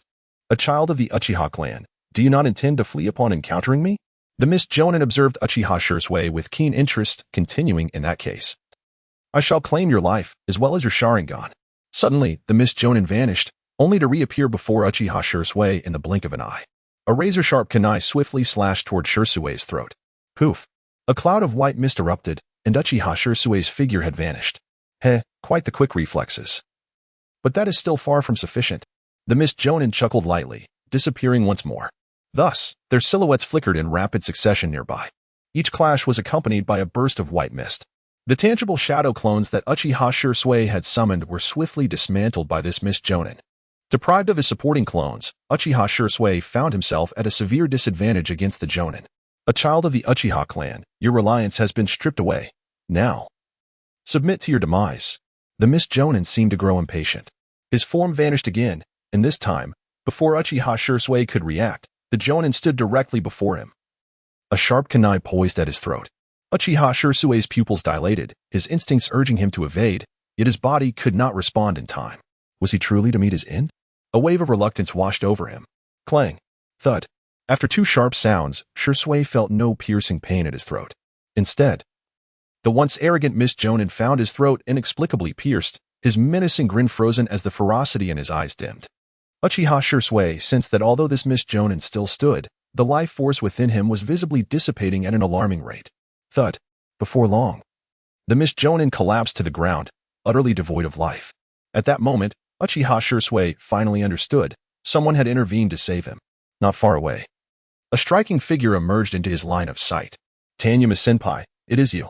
Chapter 71. Confusion. Long time no see, Shursui. T&I greeted with a smile, thoroughly examining Shursui from head to toe. It appears you're unscathed. T&I's unexpected appearance indeed caught Shursui off guard. Fortunately, T&I arrived just in time. Otherwise, Shursui might have perished under the assault of that Miss Shinobi. Recently, Shursui had heard about T&I slaying the renowned sand ninja, Chiyo. Initially, he had been skeptical. But after receiving confirmation from the village's higher-ups, he finally believed it. The senior, who was only a few years older than him, had truly defeated a legendary figure like Chiyo in the ninja world. It is noteworthy that Chiyo was a ninja of great repute throughout the entire realm. To think that such a formidable shadow-level powerhouse could fall to T&I's blade was indeed surprising to all. Once this news spread, the name of Moonlight T&I resonated throughout the ninja world. With such an impressive record, T&I's own combat prowess undoubtedly ascended to the ranks of the shadows. It was no wonder that the Mist Elite Ninja could not withstand even a single strike and fell beneath T&I's sword. The power he had just demonstrated overshadowed many upper-ranking ninjas. It is essential to note that Mist's upper ninjas were forged through countless battles, possessing rich combat experience. Yet, even with such extensive experience, the Mist Elite could not stand against T&I. This clearly indicated that T&I's capability to slay a shadow-level warrior like Chiyo was devoid of any luck. It was entirely due to his formidable strength. At this moment, Shursui realized the vast chasm that existed between him and T&I, rendering him almost inconceivably distant. You appear to be significantly drained. Perhaps you should return to the camp. T&I remarked, his gaze lingering on Shursui for a moment before shifting back to the fog-enshrouded battlefield. I will go assist the others. With that, T&I's figure vanished in an instant. Before long, the anguished cries of mist ninjas echoed from within the fog. T&I, wielding his long sword and activating the skill Spiritual Awareness to its utmost, advanced directly toward the core of the battlefield, where the fighting was most intense. Almost all of Konoha's and Mist's top ninjas had converged there. As the battle raged on, the surroundings had been ravaged by various jutsu, leaving chaos in their wake. As TNI progressed, he made no effort to conceal himself, naturally attracting the attention of numerous Mist ninjas. Soon, several of them launched an attack on him. However, before their strikes could reach TNI, his long sword, self-made, nameless, had already pierced their throats. None of the Mist ninjas could evade his assault. As they fell to his blade in an instant, be they lower-ranked, middle-ranked, or even special elite ninjas, there was no distinction. Countless Mist ninjas met their demise beneath Tiena's sword. Such profound swordsmanship instilled a sense of dread among the nearby Mist ninjas. Those who had once regarded life and death with indifference now found themselves gripped by an unbidden fear. Unbeknownst to them, a distance began to form between themselves and Tianai. To their eyes, he resembled a blood-soaked Ajura, far more terrifying than any of their own Mist ninjas. No Mist ninja dared to impede Tianai's path, nor did any attempt to strike at him. Those who had dared to attack him now lay lifeless on the cold ground. With the absence of Mist ninjas obstructing his way, Tianai's pace quickened. Only after he had departed did the remaining Mist ninjas finally breathe a sigh of relief. Many of them retreated from the battlefield, eager to relay the intelligence back home. With a ninja of such caliber on Konoha's side, their recent assault would undoubtedly yield dire consequences. Not long after, Tianai entered the heart of the battlefield. At this moment, the fighting between Konoha's and Mist elite had escalated to its zenith. Scanning the scene, Tianai noted that the Mist upper ninjas were all unfamiliar faces. Initially, he had anticipated encountering the 7 ninja swordsmen of the Mist from this era. To his surprise, there was no sign of them among the Mist ninjas present. How could such a fierce battle proceed without those notorious combatants? A hint of doubt arose in Tianai's heart. As the sharp blade of the Mist, the 7 ninja swordsmen had always been a formidable asset. Given that the Mist had dared to launch an assault on Konoha's camp, it was only reasonable to expect their appearance. Yet, as the battle raged on, Tianai had not spotted a single one of them. Could the Mist have other plans? Tianai's arrival inevitably drew the attention of those engaged in battle. Both Konoha's and Mist's upper ninjas took note of the unexpectedly young figure. Moonlight Tianai had indeed made his appearance. Uchiha Fugaku immediately recognized him, his eyes flickering with surprise.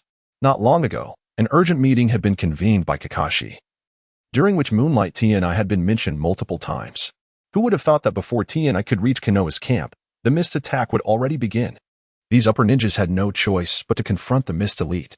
As the battle progressed, both sides had suffered casualties. Overall, Konoha seemed to be slightly at a disadvantage. With Moonlight Tianai's arrival, however, their situation would undoubtedly improve significantly. In stark contrast to Konoha's upper ninjas' optimism, the Mist's upper ninjas were filled with excitement. They had long since seen images of Moonlight Tianai. Although he had achieved the remarkable feat of slaying Chiyo, it did not instill much fear in these Mist ninjas. Furthermore, not long ago, their 4th Mizukage had issued a mission to eliminate Moonlight Tianai. If they could take down this rising genius from Konoha, they would be rewarded handsomely. Just the thought of those enticing rewards caused the breaths of nearly all the Mist's upper ninjas to quicken. In their eyes, Tianai had transformed into a coveted treasure. Tianai observed the shift in the expressions of the Mist ninjas. Especially when he caught sight of their predatory gazes, he could not help but smirk inwardly. They regarded him as their prey, oblivious to the fact that they were merely quarry in his eyes as well. At times, the roles of hunter and hunted could easily be reversed. Gazing upon these Mist ninjas, Tianai was reminded of a past encounter with Kakuzu. He recalled how Kakuzu had looked at him with eyes no different from those of the present Mist ninjas. Yet, Kakuzu had met his end beneath Tianai's sword, his body becoming a mere experiment for Orochimaru. If Kakuzu had met such a fate, how could these Mist ninjas expect a different outcome? Back then, Tianai was merely an elite genin. Now, he had undeniably ascended to the realm of shadows. At this moment, the Mist ninjas had all but selectively forgotten Tianai's illustrious record. To them, he was simply a target. One Mist upper ninja could no longer contain himself. He broke away from his battle with the Konoha ninja and surged toward Tianai like an arrow released from its bow. A cruel smile graced his face, as if he believed that a single strike would bring Tianai to his knees.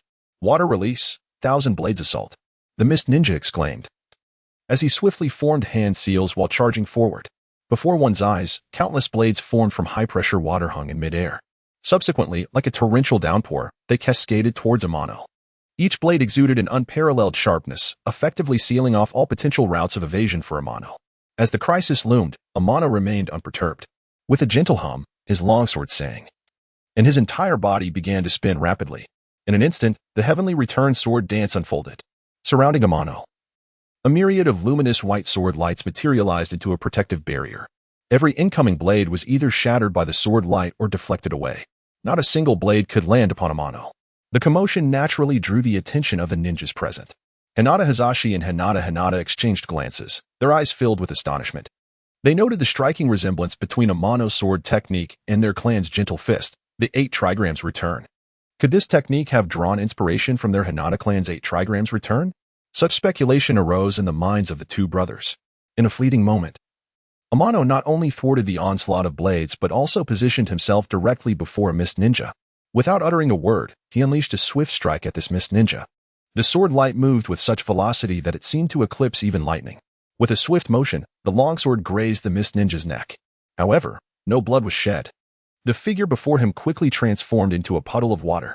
A water clone, perhaps? Not far away, the mist ninja who narrowly escaped reappeared, his forehead glistening with cold sweat. Just moments ago, he had nearly met his demise beneath the blade of the moonlit Amano. Be cautious. Just then, the remaining mist ninjas seemed to realize something and hastily issued a warning. But before this mist ninja could react, a longsword pierced directly through his left chest. That very spot was where his heart resided. A wave of excruciating pain washed over him, and he instantly lost consciousness. The death of this mist ninja seemed to incite the remaining mist ninjas, who began to converge upon Amano. The Konoha ninjas present were not to be underestimated. They swiftly engaged, intercepting their respective adversaries. Another round of fierce combat unfolded.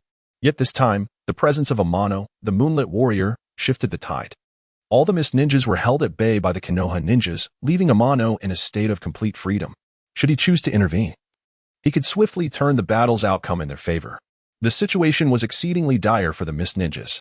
It seemed that these remaining mist ninjas recognized this fact, abandoning their reservations and unveiling their most powerful techniques. Soon, the outcome would be decided in an instant. Amano's gaze swept over the array of mist ninjas, seemingly selecting his next target. This sent a wave of trepidation through the remaining mist ninjas, prompting them to heighten their vigilance. Chapter 72. The Retreat of the Mist Ninjas. In a fleeting moment, Amano sprang into action. With a swift movement, he unleashed his longsword once more. The dazzling sword light flickering and consuming the air, slicing past the nearest mist jonin. With a soft thud, the blade passed. The mist jonin's movements abruptly froze, a slender line of crimson appearing around his neck. Then, with a sickening tilt of his head, his lifeless body fell heavily to the ground. As blood splattered, the mist jonin's form collapsed, lifeless. Such speed, that sword. In the blink of an eye, one mist jonin had perished beneath Amano's blade. His sword was as swift as light, instilling a sense of despair among all present. Under such rapid onslaught, none dared to assure themselves of evasion. Techniques like the body replacement technique and shadow clone technique paled in comparison to the overwhelming velocity of his strikes. The gazes of the remaining mist jonin shifted towards Amano, their previous fervor and greed replaced by sheer astonishment.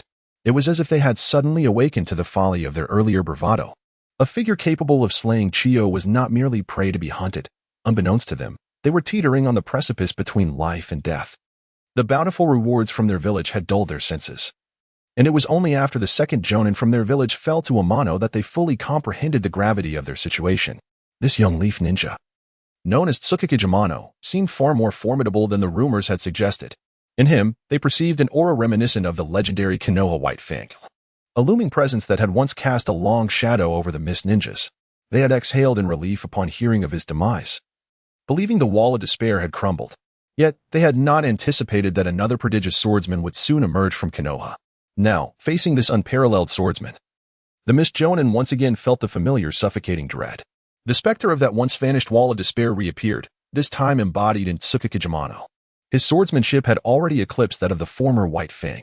Did the mist jonin still have a chance of survival against such a master? Amano observed the shift in the mist jonin's demeanor. Nevertheless, he had no intention of relenting. With 2 swift strikes, he had claimed the lives of 2 mist jonin. The remaining ones, if they did not harbor a sense of trepidation, were indeed foolish. With a swordsman of Amano's caliber watching, they could be struck down at any moment. Consequently, the attention of the mist jonin was drawn towards Amano, their focus divided as they battled the leaf jonin. This distraction, naturally, aggravated the leaf jonin, who seized the opportunity to intensify their assaults. The previously balanced confrontation quickly unraveled, and nearly all the mist jonin found themselves at a disadvantage. With the leaf jonin pressing forward and Amano poised to strike, The Mist Jonin felt an overwhelming sense of suffocation. If this continued, they would surely meet their end here. It was clear that remaining would be akin to seeking death. Simultaneously, the notion of retreat began to crystallize in the minds of the Mist Jonin. The situation was decidedly unfavorable, and lingering would only court disaster. While they were not afraid of death, they certainly did not wish to perish in such a humiliating manner. With a resounding crash, Hyuga Hazashi's opponent hastily distanced themselves from him, disregarding their fellow Jonin. They fled at full speed. This sudden turn of events caught Hazashi off guard. Before he could react, another Mist Jonin managed to evade the Leaf Jonin and followed suit, fleeing as well. This unexpected shift left the Leaf Jonin in disbelief. In a matter of moments, several Mist Jonin had made their escape. Everything transpired far too quickly. Many Leaf Jonin had yet to grasp the situation when the Mist Jonin had already covered significant ground. Amano observed all that unfolded. But he harbored no intentions of allowing the Mist Jonin to escape unscathed. Given their audacity to assault the Leaf Camp, it was unacceptable to let them depart without consequence. The remaining two Mist Jonin, still entangled with their Leaf adversaries, found themselves in Amano's sights. This time, Amano showed no mercy. Secret Sword, Snowflake. His longsword danced, unleashing a flurry of fine, hair-like swordlight that sparkled like silver threads, enveloping the two Mist Jonin in a blinding radiance. The light effectively sealed off all avenues of escape for them. The two Mist Jonin, ensnared like prey within a cage, awaited their inevitable demise. With twin splashes of blood, they were swiftly dispatched.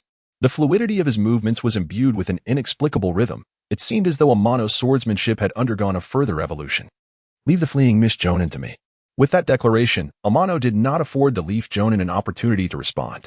He transformed into a streak of light, pursuing the direction the Mist Jonin had fled. In astonishment, the Leaf Jonin exchanged glances, their expressions a mixture of disbelief.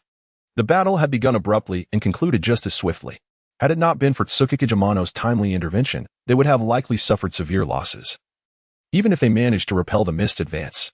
Now, the Mist Jonin either lay slain beneath Amano's blade or had successfully retreated. The greatest threat to the Leaf Camp had been quelled. With this realization, the assembled Jonin dispersed to support other fronts. Meanwhile, Amano followed the path of retreating Mist Jonin, encountering numerous obstacles. However, the majority of these foes were of mediocre strength, mostly Jinin and Chunin, with only a few elite Jonin among them. Such adversaries were hardly a challenge for Amano. If they refrained from obstructing him, Amano would not concern himself with them. But should they dare to attack, he would show no leniency. The inadequacy of their skills meant that they fell to Amano's sword in mere moments. As a succession of unwary Mist ninjas met their demise at Amano's hands, the remaining ones grew wise, refraining from further confrontations. With fewer distractions, Amano's speed intensified, and he soon caught up with the remaining Mist Jonin. Without wasting words, he struck. A handful of slightly stronger Mist Jonin managed to withstand a few exchanges, yet ultimately could not escape Amano's relentless pursuit. The weaker ones met their end almost instantaneously.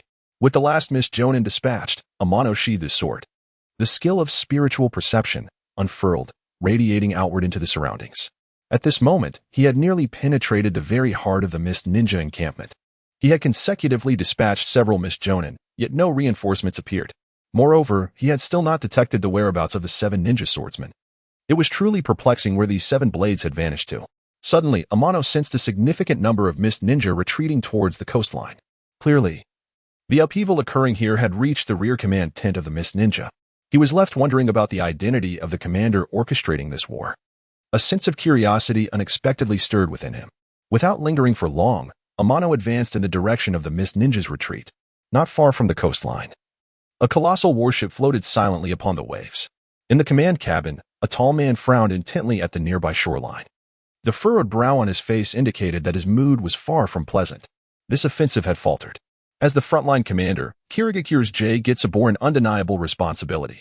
However, a setback on the battlefield did not equate to total defeat. Getsu had long since devised alternative strategies. The 7 ninja swordsmen had secretly infiltrated the Land of Fire. As long as they succeeded in disrupting the supply lines at the front of Konoha, there remained a chance for a turnaround. Once the news from the 7 ninja swordsmen arrived, Getsu would launch another offensive, with a pincer movement compounded by the destruction of supplies.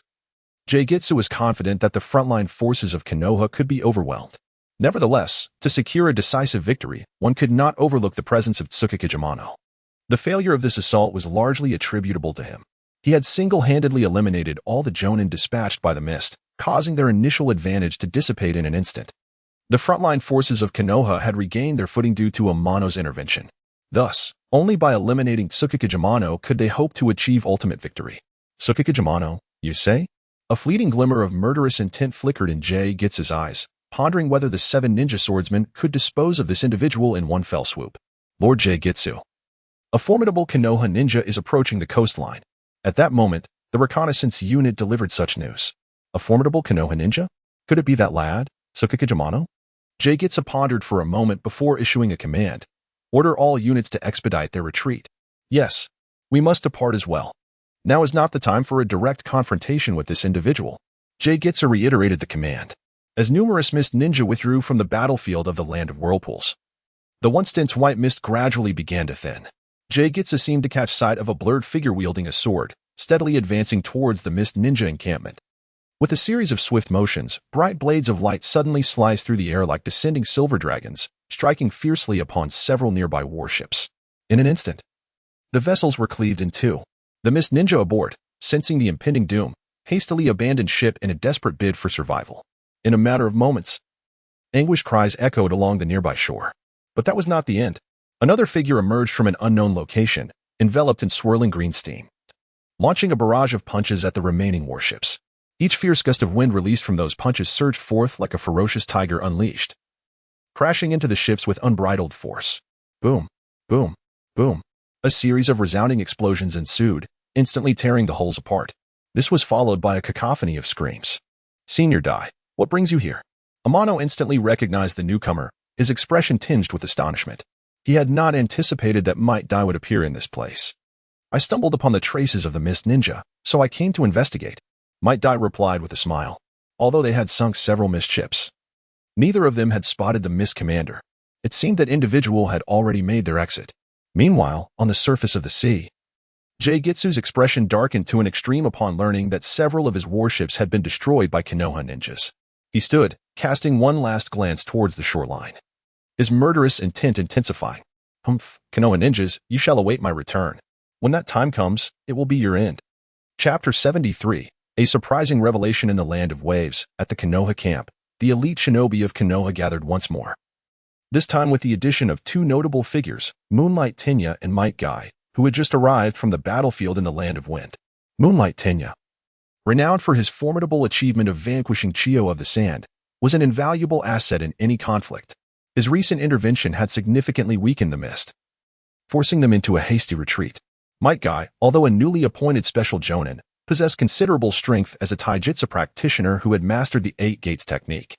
His recent feats, including the destruction of several mist warships, underscored his prowess, placing him on par with the other elite shinobi present. Narashikaku, the host of the meeting, warmly welcomed both Tenya and Guy, expressing gratitude for their timely assistance, which had undoubtedly mitigated casualties among the Konoha forces. Thanks to their intervention, Konoha not only repelled the sudden assault from the mist, but also inflicted considerable damage upon them, evidenced by the sunken vessels. After a brief introduction, Narashikaku swiftly transitioned into the primary agenda. The atmosphere turned serious as the gathered jonin began to share their insights on how to contend with the ongoing conflict against the mist. However, none mentioned the formidable 7 ninja swordsmen of the Mist Village, raising the eyebrows of both Tenya and Shikaku, who exchanged concerned glances. The lack of discussion regarding this elite team of shinobi was a glaring oversight that could undermine their strategies. Shikaku's gaze soon settled on Tenya. Sensing an intuition that prompted him to inquire, Tenya, do you have a different perspective? Taken aback, Tenya had not anticipated being called upon to speak. As the collective attention of the room turned towards him, he reflected on the expectations resting upon him. After a moment of contemplation, he began. I have been pondering a pressing question.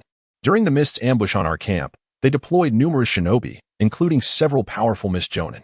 Yet, curiously, the renowned 7 ninja swordsmen were absent. The atmosphere shifted as the Konoha shinobi exchanged glances, their expressions darkening with the realization that they had indeed not encountered the swordsmen. The absence of such a formidable force raised alarms. Had they been involved, the outcome might have been drastically different. The sheer number of Mist shinobi present indicated a significant military operation, yet the conspicuous absence of the swordsmen felt peculiar. A heavy silence enveloped the room as the implications of Tenya's words sank in. The enemies they could see were formidable, but those lurking in the shadows posed a far greater threat. If they failed to ascertain the whereabouts of the 7 ninja swordsmen, their forthcoming strategies would be severely hampered. This was a reality that none of the gathered shinobi wished to confront. Observing the growing tension among his peers, Shikako felt a sense of relief that they had collectively recognized the looming threat. He regarded Tenya with newfound respect, appreciating his keen insight and formidable abilities at such a young age. "Please, continue," he encouraged with a warm smile. Taking a deep breath, Tenya proceeded. "I suspect that the mist's attack on our camp was merely a diversion. Their true intent likely extends beyond what is apparent. They may be facilitating the infiltration of the 7 ninja swordsmen into the land of fire under the guise of their assault on us." His words deepened the gravity of the situation. The gathered shinobi's expressions grew more somber with the realization that if the swordsmen were to sabotage their supply lines or directly target their resources, their predicament would become perilous. The possibility of a coordinated assault from both the swordsmen and the mist forces left them grappling with the harrowing consequences. Tenya's silence spoke volumes. As the gravity of his insights weighed heavily upon the assembly, the prospect of total annihilation loomed large if the situation unfolded as he had described. Shikako, however, maintained his composure, recognizing the urgency of the matter. "Well said," he declared, rising to applaud Tenya. "This is precisely my concern. Our foremost objective must now be to uncover the true intentions of the mist. We must not only monitor the movements of their main forces but also strive to locate the 7 ninja swordsmen." At that moment, an elite chunin burst into the room, exclaiming, "Lord Shikaku, urgent intelligence has arrived." Shikaku's expression shifted as he accepted the urgent report and shared its contents with the gathered shinobi. "Everyone, take a look at this." Shikaku's expression grew solemn as he spoke in a deep voice. "We have just received an urgent message from the village indicating that the 7 ninja swordsmen have been spotted within the land of fire. Simultaneously, our logistics team has just come under attack from these 7 individuals, resulting in numerous casualties and the complete destruction of our supplies." After uttering these words, Shikako gently closed his eyes. The gathering of Konoha's elite shinobi turned their gaze toward Tsukiakari Amano, their faces etched with shock and disbelief. They had not anticipated that Amano's conjecture would manifest so swiftly. What an extraordinary young man! At that moment, a tinge of fear crept into the eyes of the Konoha shinobi as they regarded Amano. Were it not for the knowledge that he was indeed a descendant of the Tsukiakari clan, they might have easily assumed him to be of the Nara lineage. The extraordinary perceptiveness exhibited by Amano rivaled that of Shikako, who was Konoha's foremost strategist. This implied that, when it comes to strategy, Amano might not fall short of Shikako. Such a notion was rather unsettling. Many Konoha shinobi began to contemplate their own interests. Based solely on Amano's displayed strategies and abilities, he undoubtedly possessed the potential to become one of Konoha's most formidable figures in the future. If they could establish a solid rapport with this young man now, their respective clans would surely reap the benefits. Some Konoha shinobi began to ponder whether there were any suitable young women of Amano's age in their families. If they could finalize a marriage arrangement now, it would ensure a powerful ally in the future. Had Amano been aware of the thoughts swirling in the minds of these Konoha shinobi, he would undoubtedly have sighed in resignation. Moreover, he had already formed a bond with Kuruma Nanes and was reluctant to entangle himself with other young women. The aspirations of these Konoha shinobi were destined to be in vain. Presently, we are confronted with 2 pressing issues.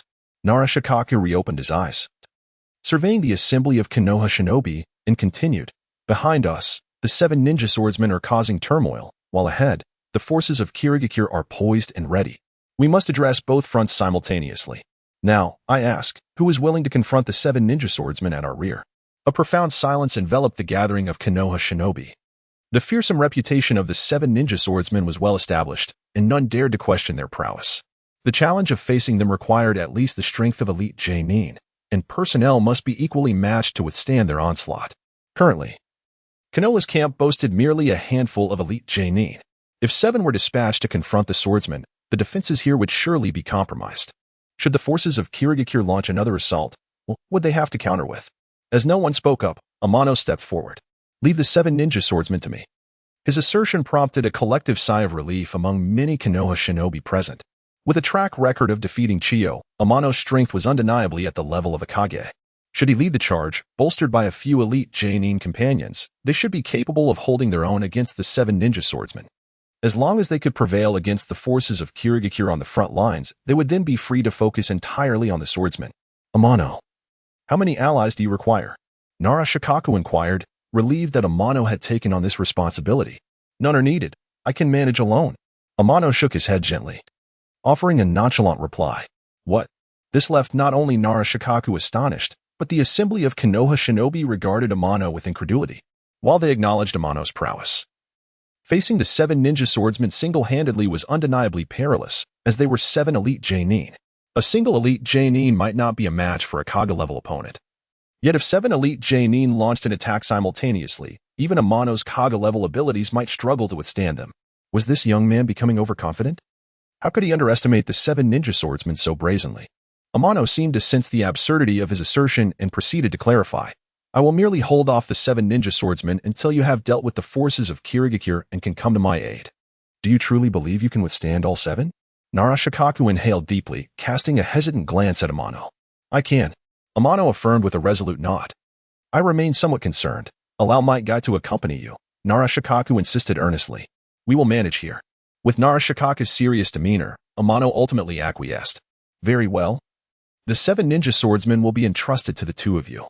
Nara Shikaku's expression visibly eased upon receiving Amano's agreement. Once we have defeated the main forces of Kirigakure, we shall promptly come to assist you both. At this point, Nara Shikaku seemed to lack confidence. The recent battle had nearly overwhelmed the Konoha camp. Were it not for Amano's timely intervention, victory might not have been achieved. Although the attacking Kirigakure shinobi had all perished at Amano's blade. If Kirigakure were to replenish their ranks and launch another assault, could they truly guarantee they would withstand it? Nara Shikaku dared not make any promises. They could only do their utmost and leave the rest to fate.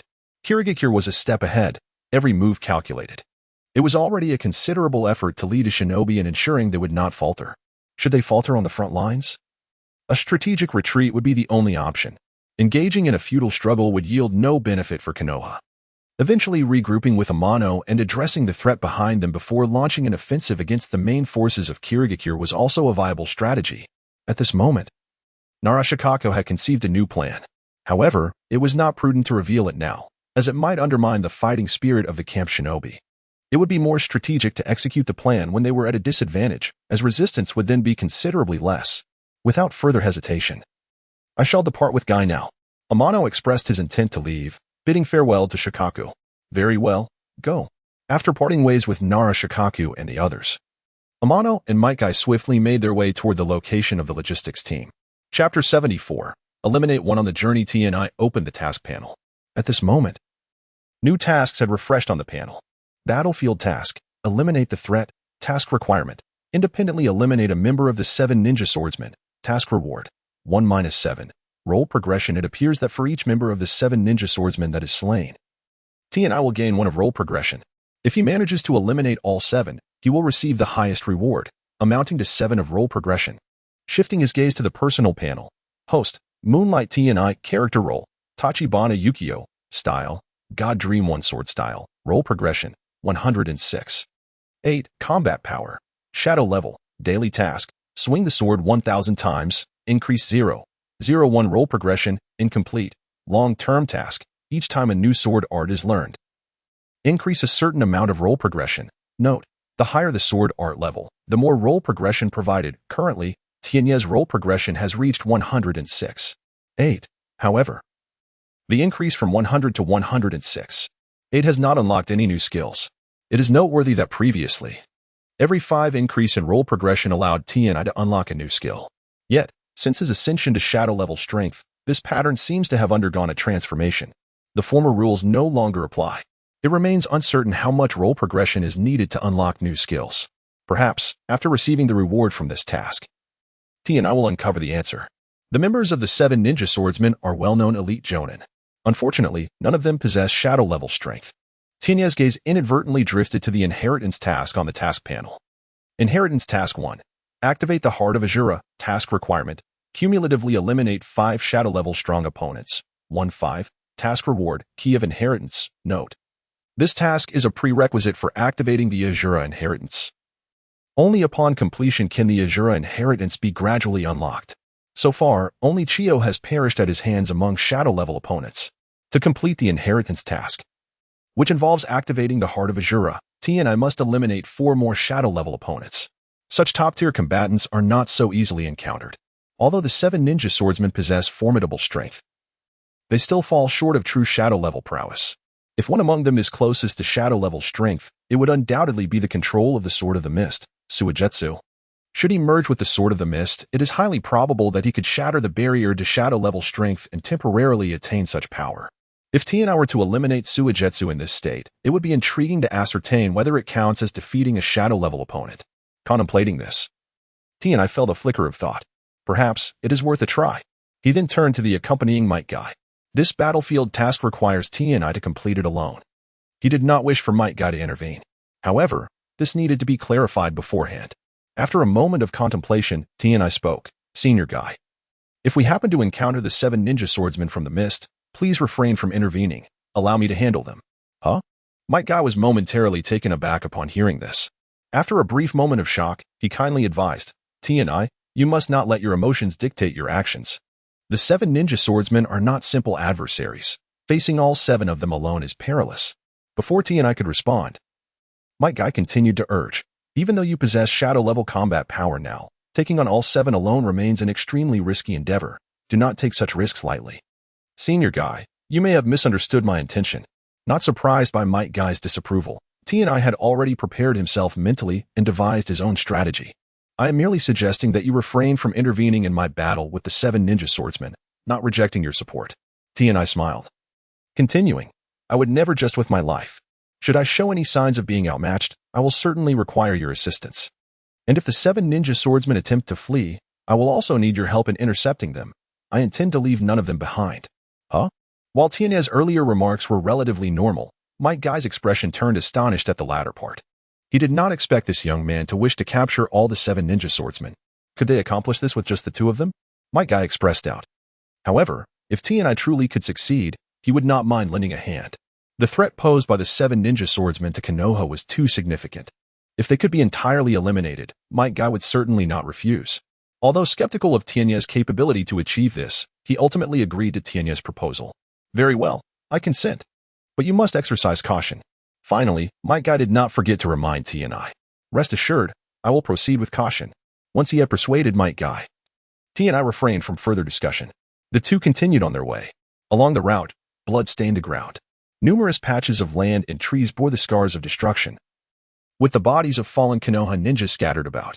Not far away, smoke billowed, and nearly all logistical supplies had been obliterated. As they drew near, a pungent scent of charred remains assaulted their senses. Upon surveying the area, they found no fluctuations of chakra. This indicated that the 7 ninja swordsmen had already vacated the premises. Boom. Suddenly, a tremendous sound erupted from the right front, resembling the detonation of explosive tags.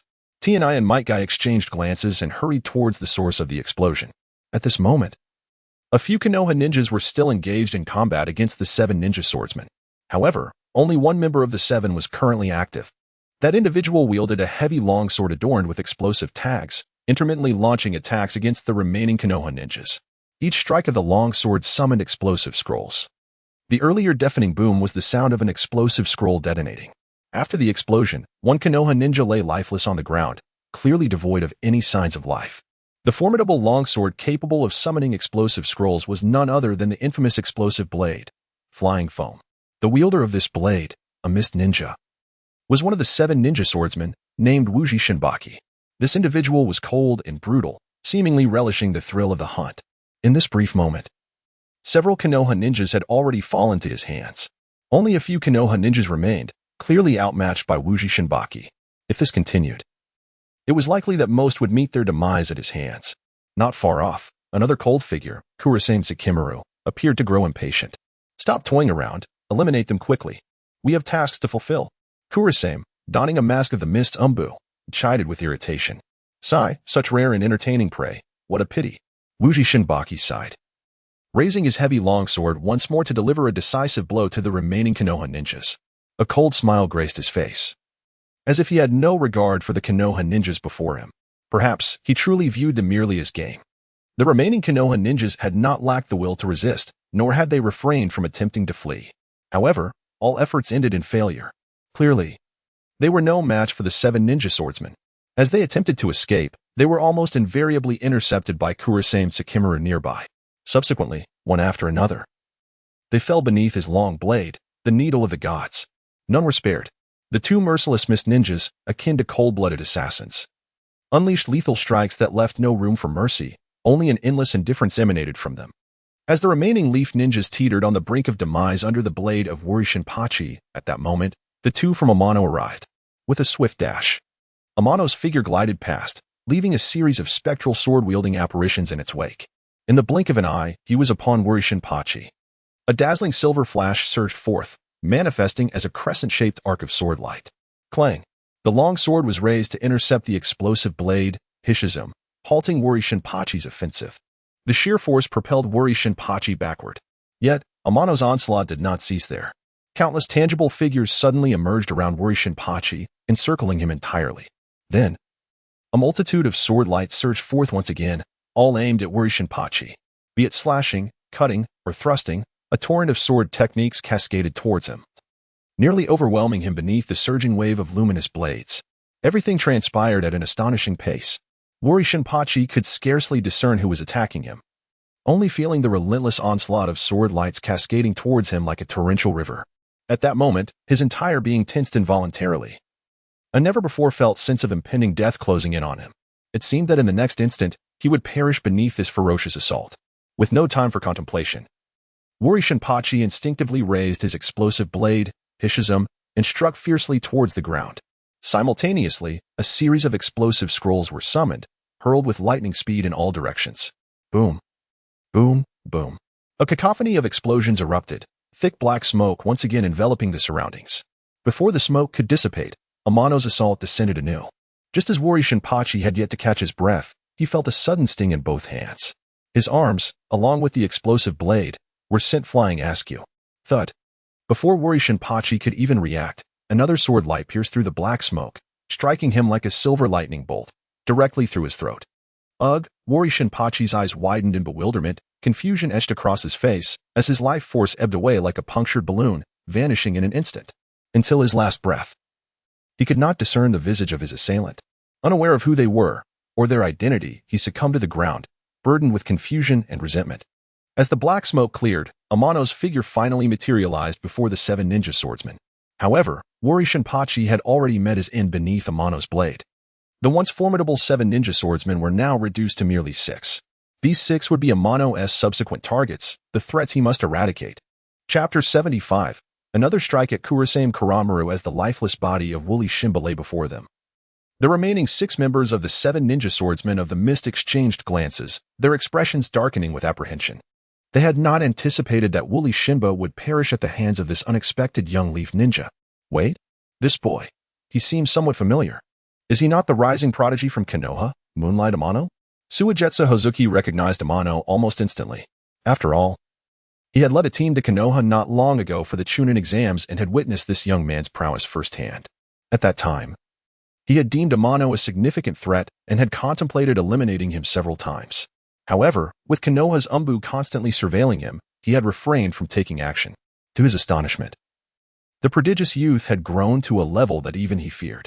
Recently, the renowned Suna shinobi Chiyo had fallen to this very boy. A fact that had reverberated throughout the shinobi world. The name Moonlight Amano was now known in all 5 great shinobi villages. To encounter him here was utterly unexpected. Suigetsu's gaze fixated on Amano, his eyes narrowing with an undercurrent of lethal intent. Amano had now ascended to the target list of the Mist Village, which had placed a substantial bounty on his head. If he could eliminate this boy, not only would he rid his village of a formidable threat, but he would also reap considerable rewards. It was a tempting prospect, indeed. Yet, this boy possessed the strength to have slain Chiyo. He could not be underestimated. It was entirely possible that Amano was a genuine powerhouse of the shadow level. In a one-on-one confrontation, Suigetsu believed he could hold his own if he played his cards right. However, under normal circumstances, he would likely find himself outmatched by Amano. Fortunately, he was not alone. He had several capable allies by his side. Although Wooly Shimba had fallen, the remaining teammates were all elite Jonin. With the combined strength of 6 elite Jonin, they had a reasonable chance against the young Konoha ninja. Even if Amano possessed shadow-level strength, facing 6 elite Jonin would not guarantee him an advantage. With careful strategy, defeating this leaf ninja should pose no insurmountable challenge. The pressing concern now was how to rally his teammates. Suigetsu did not wish for the fate that befell Wooly Shimba to befall any of his remaining companions. At the very least, he wanted to ensure that no one else fell victim to negligence before they could bring down Moonlight Amano.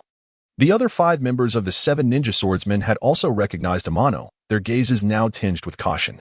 Under the scrutiny of 6 pairs of eyes, Amano remained unfazed, exuding an air of tranquility as if he were oblivious to the threat looming over him. The Konoha ninjas he had rescued had regained their composure. Their eyes filled with gratitude as they looked at Amano, eager to express their thanks.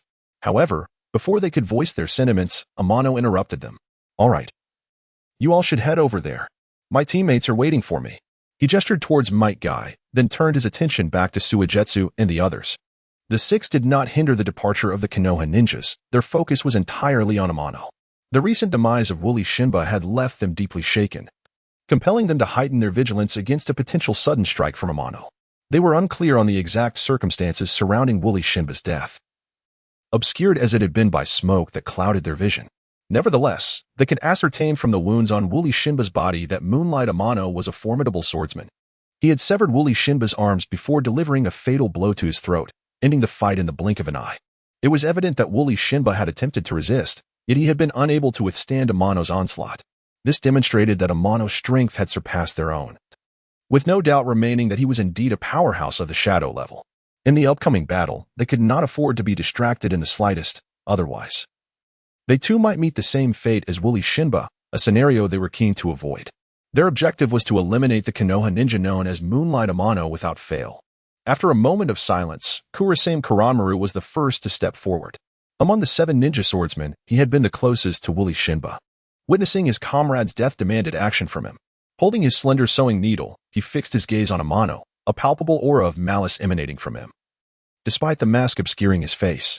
Suddenly, with no forewarning, the sewing needle was launched towards Amano. As Kuramaru initiated his attack, the remaining 5 acted in unison. Engaging a genuine shadow-level opponent in a one-on-one scenario was tantamount to courting death. As elite shinobi of the mist, they possessed sharp instincts regarding the battlefield. At this moment, if they did not cooperate to confront the Leaf Ninja, he would likely eliminate several of them, nullifying their advantage. In such a case, the remaining members would surely be no match for Amano, and their fates would be grim. Understanding this, the 6 had no choice but to unite against Amano.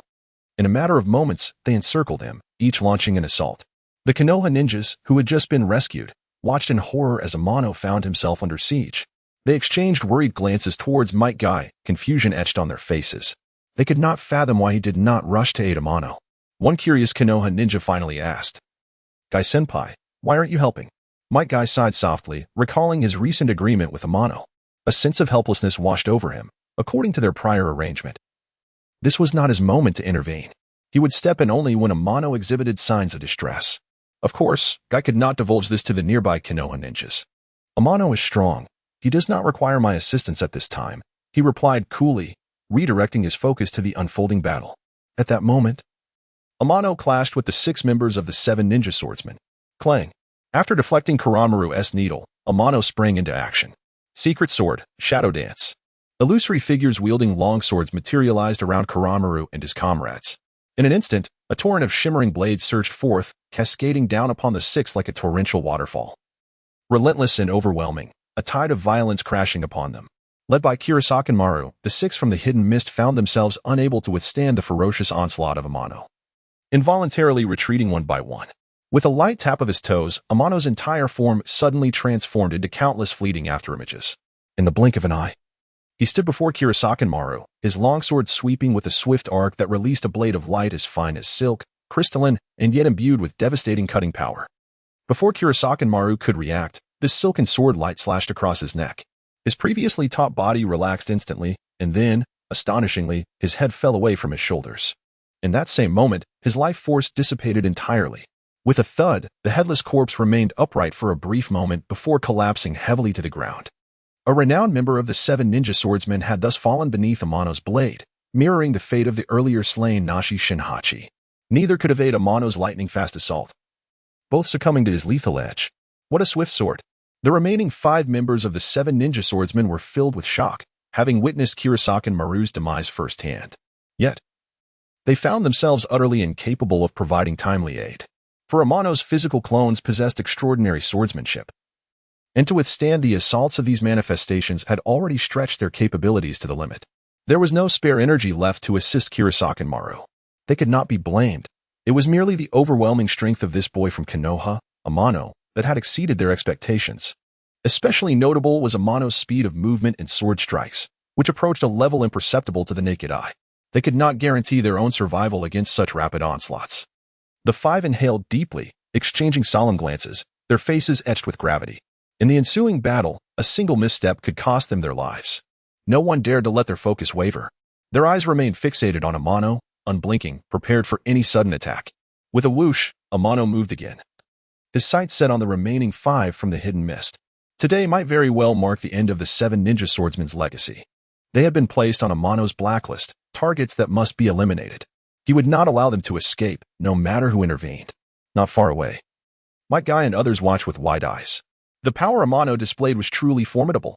Facing the 7 ninja swordsmen, he audaciously engaged alone, swiftly dispatching Kurosaki and Maru in mere moments. Such prowess rendered them utterly awestruck. At that moment, the concerns etched on the faces of the Konoha ninjas, including Might Guy, faded away, replaced by an inexplicable excitement and anticipation. Perhaps, just perhaps, Amano could indeed obliterate the entirety of the 7 ninja swordsmen. Chapter 76, Fusion of the Shark Skin. Shadow-level combat power in the land of whirlpools, the Leaf Village encampment was once again bustling with the assembly of numerous Leaf ninjas. The formidable forces of the Mist Village were advancing towards their camp with an alarming intensity. The previous defeat seemed to have had little detrimental effect on the Mist Grand Army, which came forth with renewed vigor and confidence. The ocean was dotted with their warships, signaling their relentless approach. Within the central command ship, the enigmatic Hozuki Jingu received the latest intelligence. The 7 ninja swordsmen, having stealthily infiltrated the Land of Fire, had thoroughly obliterated the logistical supplies sent by the Leaf Village and had slain a considerable number of Leaf ninjas. Soon, they would launch an assault on the Leaf ninjas stationed within the borders of the Land of Whirlpools. Armed with this information, Hozuki Jingu, having reinforced his troops, prepared to strike the Leaf forces yet again. As long as the Mist's main force could divert the attention of the Leaf's main army on the front lines, the 7 ninja swordsmen could instigate chaos among the Leaf ninjas stationed in the Land of Whirlpools. Unless the Leaf dispatched their top-tier elites for support, they would struggle to fend off the 7 ninja swordsmen. A cruel smile crept onto Hozuki Jingu's lips as he contemplated the previous defeat. This time, he was determined to reclaim his losses with interest. However, one concern lingered in his mind: the newly emerged Leaf prodigy, Tsukikage Amano. This individual likely possessed shadow-level combat prowess and was not to be underestimated. If he encountered Amano on the battlefield, Hozuki Jingu, as commander, might have no choice but to engage personally, for otherwise, there would be no one on the Mist side capable of containing this young warrior. Another possibility, however, was that Tsukikage Amano had been dispatched to intercept the 7 ninja swordsmen. Should that be the case, it would pose a significant challenge for them. Hozuki Jingu found himself suddenly plagued by an unsettling thought. Could the 7 ninja swordsmen fall before the blade of Amano? Surely not. He quickly dismissed this troubling notion. Regardless of their circumstances, the 7 ninja swordsmen were among the elite of their village, each possessing the strength of seasoned jonin, steeped in the experience of countless battles. Even if they were to face a shadow-level powerhouse, they could retreat with composure if necessary. He could not believe that Tsukikage Amano alone could vanquish the entire 7 ninja swordsmen. As a shadow-level expert himself, Hozuki Jingu understood the gravity of underestimating the 7 ninja swordsmen. He doubted that Amano could easily overcome them either. Of course, this was merely his speculation. The actual outcome remained uncertain. He hoped for a favorable resolution. Gradually calming his mind, Hozuki Jingu turned his gaze toward the coastline. In a short while, the conflict between the Mist and the Leaf would reignite. Should they succeed in overwhelming the Leaf's main force on the front lines, the Mist would secure its foothold in the Land of Whirlpools, paving the way for further assaults on the Leaf. For victory, he had wagered nearly everything. This time, he could not afford to lose again. Meanwhile, Nara Shikaku and his fellow Leaf Jonin were already prepared. He had not anticipated that the Mist's offensive would come so swiftly. Although the Leaf had triumphed in the last conflict, much of that victory was attributed to the timely arrival of Tsukikage Amano. Now, faced with the Mist Grand Army once more, Shikaka harbored little confidence without Amano's formidable assistance. In truth, he had already made preparations for a retreat and shared his plan with the Leaf Jonin, who did not oppose it. Most supported Nara Shikaku's strategy. A temporary withdrawal did not equate to surrender, it was merely a means to secure a final victory. Once they resolved the issues at the rear and regrouped with Amano and the others, they could organize a counteroffensive. With Amano's involvement, their chances against the Mist forces would undoubtedly improve. making ultimate victory a possibility. This plan not only aimed to significantly reduce Leaf casualties but also intended to deliver a heavy blow to the Mist Grand Army. Such a strategy of luring the enemy into a trap was indeed well suited for the current Leaf forces. The Mist's army continued its relentless approach towards the Leaf encampment. And the tension between the two factions reached a boiling point. War could erupt at any moment. The Leaf ninjas heightened their vigilance, ready to confront the impending assault from the Mist. Suddenly, a thick, hazy fog enveloped the area, obscuring the vision of the Leaf ninjas. As the fog drew nearer to the Leaf encampment, the concealed malice within it intensified. Soon, the Leaf ninjas clashed with their Mist counterparts, igniting the second great battle between the Leaf and the Mist, while the frontline Leaf ninjas fought fiercely against the Mist. The conflict between Amano and the 7 ninja swordsmen escalated in intensity. In a flash, the silver glint of Amano's blade pierced through the throat of the swordsman Pibao Shizong, sending him tumbling to the ground. With that, 6 of the 7 ninja swordsmen had fallen one after another at Amano's hands, leaving only the wielder of the shark skin, Suigetsu Hsuki, standing. The rapidity of the events was astonishing. In mere moments, 6 elite jonin had been easily dispatched by Amano. His extraordinary swordsmanship surpassed even that of the famed Leaf-White Fang in his prime. The members of the 7 ninja swordsmen found themselves utterly helpless against Amano's onslaught. His speed of movement and strike had reached an unfathomable pinnacle. As they barely lifted their weapons, Amano's attacks descended upon them, time and again. Their attempts to retaliate were thwarted before they could even commence. Powerful techniques, whether ninjutsu, taijutsu, or genjutsu, failed to be executed successfully. Amano commanded the battlefield with unparalleled speed. Every movement of the 7 ninja swordsmen was laid bare to his keen perception. He consistently sensed impending danger ahead of time and countered their attacks with blinding speed. Each strike found its mark. Faced with such a masterful tactician, Suigetsu Hsuki experienced despair for the first time. This feeling was unbearable. He detested it. Yet, he felt utterly powerless. He had not anticipated that he would find himself at such a vast disparity from a shadow-level powerhouse. Even with all his might, he could not bridge the gap between them. Were all shadow-level experts this formidable, or was it simply that Tsukikage Amano was exceptionally strong? Suigetsu could not discern which it was. However, one thing was clear. He had to take action. Otherwise, he too would perish by Amano's blade. Old comrade, it seems I must rely on you. Fusion.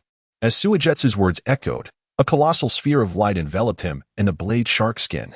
The brilliant and radiant glow pulsated, as if nurturing some extraordinary life form. In an instant, the sphere shattered into countless fragments, revealing a strange figure within Amano's line of sight. The figure before him no longer appeared to be purely human. Distinctive gill-like patterns had mysteriously surfaced upon his cheeks, opening and closing as if mimicking the breath of aquatic creatures. At the center of his back, a fin resembling a razor-sharp blade had inexplicably sprouted from his spine, rendering him reminiscent of a merman freshly emerged from the depths of the water. This body emanated an overwhelming aura of authority. The current Watermelon Mountain Puffer Demon was undeniably far more potent than its former self, with no basis for comparison between the two. At this moment, the Watermelon Mountain Puffer Demon felt an immense surge of strength coursing through its being.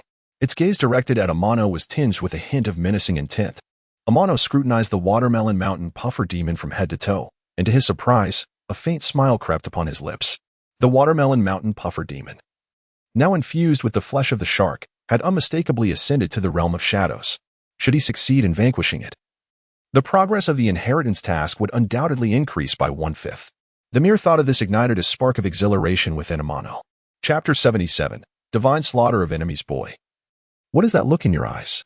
Do you hold me in contempt? The sharp gaze of Amano seemed to pierce the sensitive nerves of Suka Mountain's pufferfish demon, prompting him to unleash a tirade of insults. No, I'm just a bit excited, Amano replied, unfazed by the pufferfish demon's hostility, merely shaking his head lightly. Excited? Amano's response caught Suka Mountain's pufferfish demon off guard, causing his fierce expression to soften slightly. The boy from Konoha appeared completely unconcerned about his current demeanor.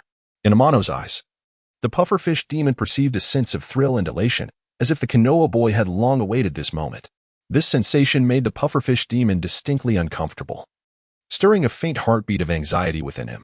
Moreover, he sensed an ominous aura emanating from Amano, as if he had become the prey in Amano's eyes, who had transformed into a hunter.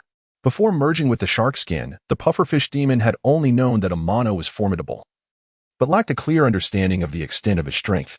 Now, having fused with the shark skin and transformed into a fishman, He could truly perceive the overwhelming aura of danger radiating from Amano. It was then that he realized the terrifying nature of his adversary.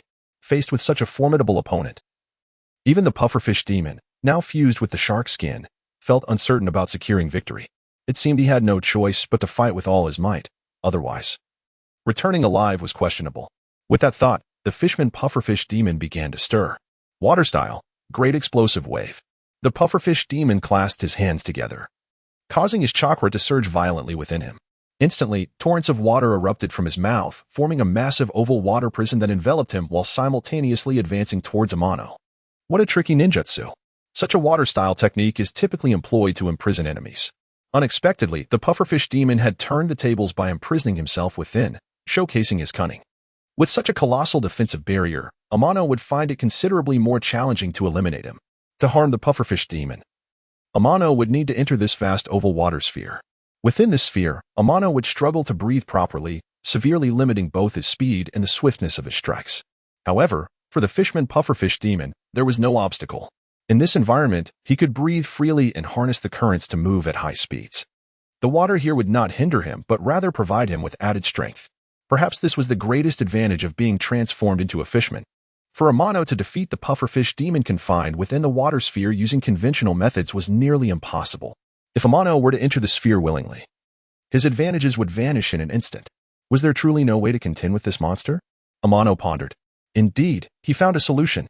Soon, Amano discovered that perhaps only one technique could effectively deal with the pufferfish demon. However, before Amano could act, the pufferfish demon launched his assault. Water style, blade barrage. Countless highly concentrated streams of water transformed into blades, raining down upon Amano like a deluge.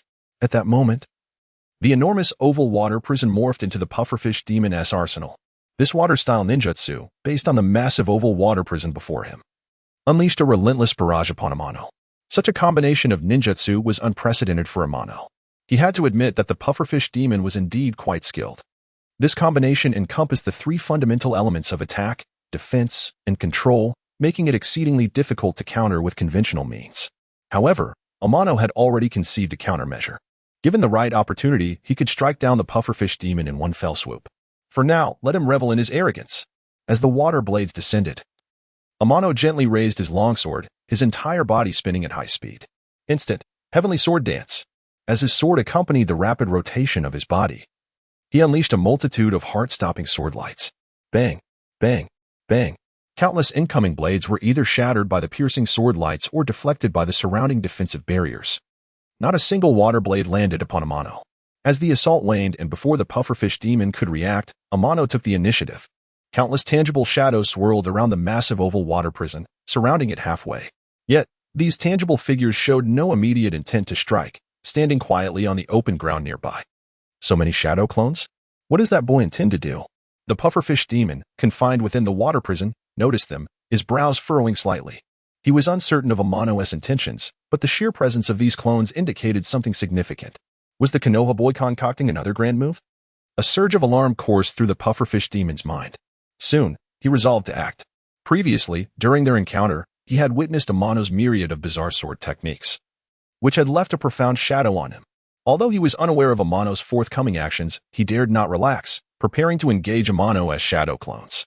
If left unchecked, these clones could pose a threat. The pufferfish demon would not allow any potential dangers to linger. Should he detect them, the best course of action would be to obliterate them entirely. There was no alternative. At that moment, Amano had distanced himself considerably from the pufferfish demon. The technique he intended to employ required a relatively safe environment.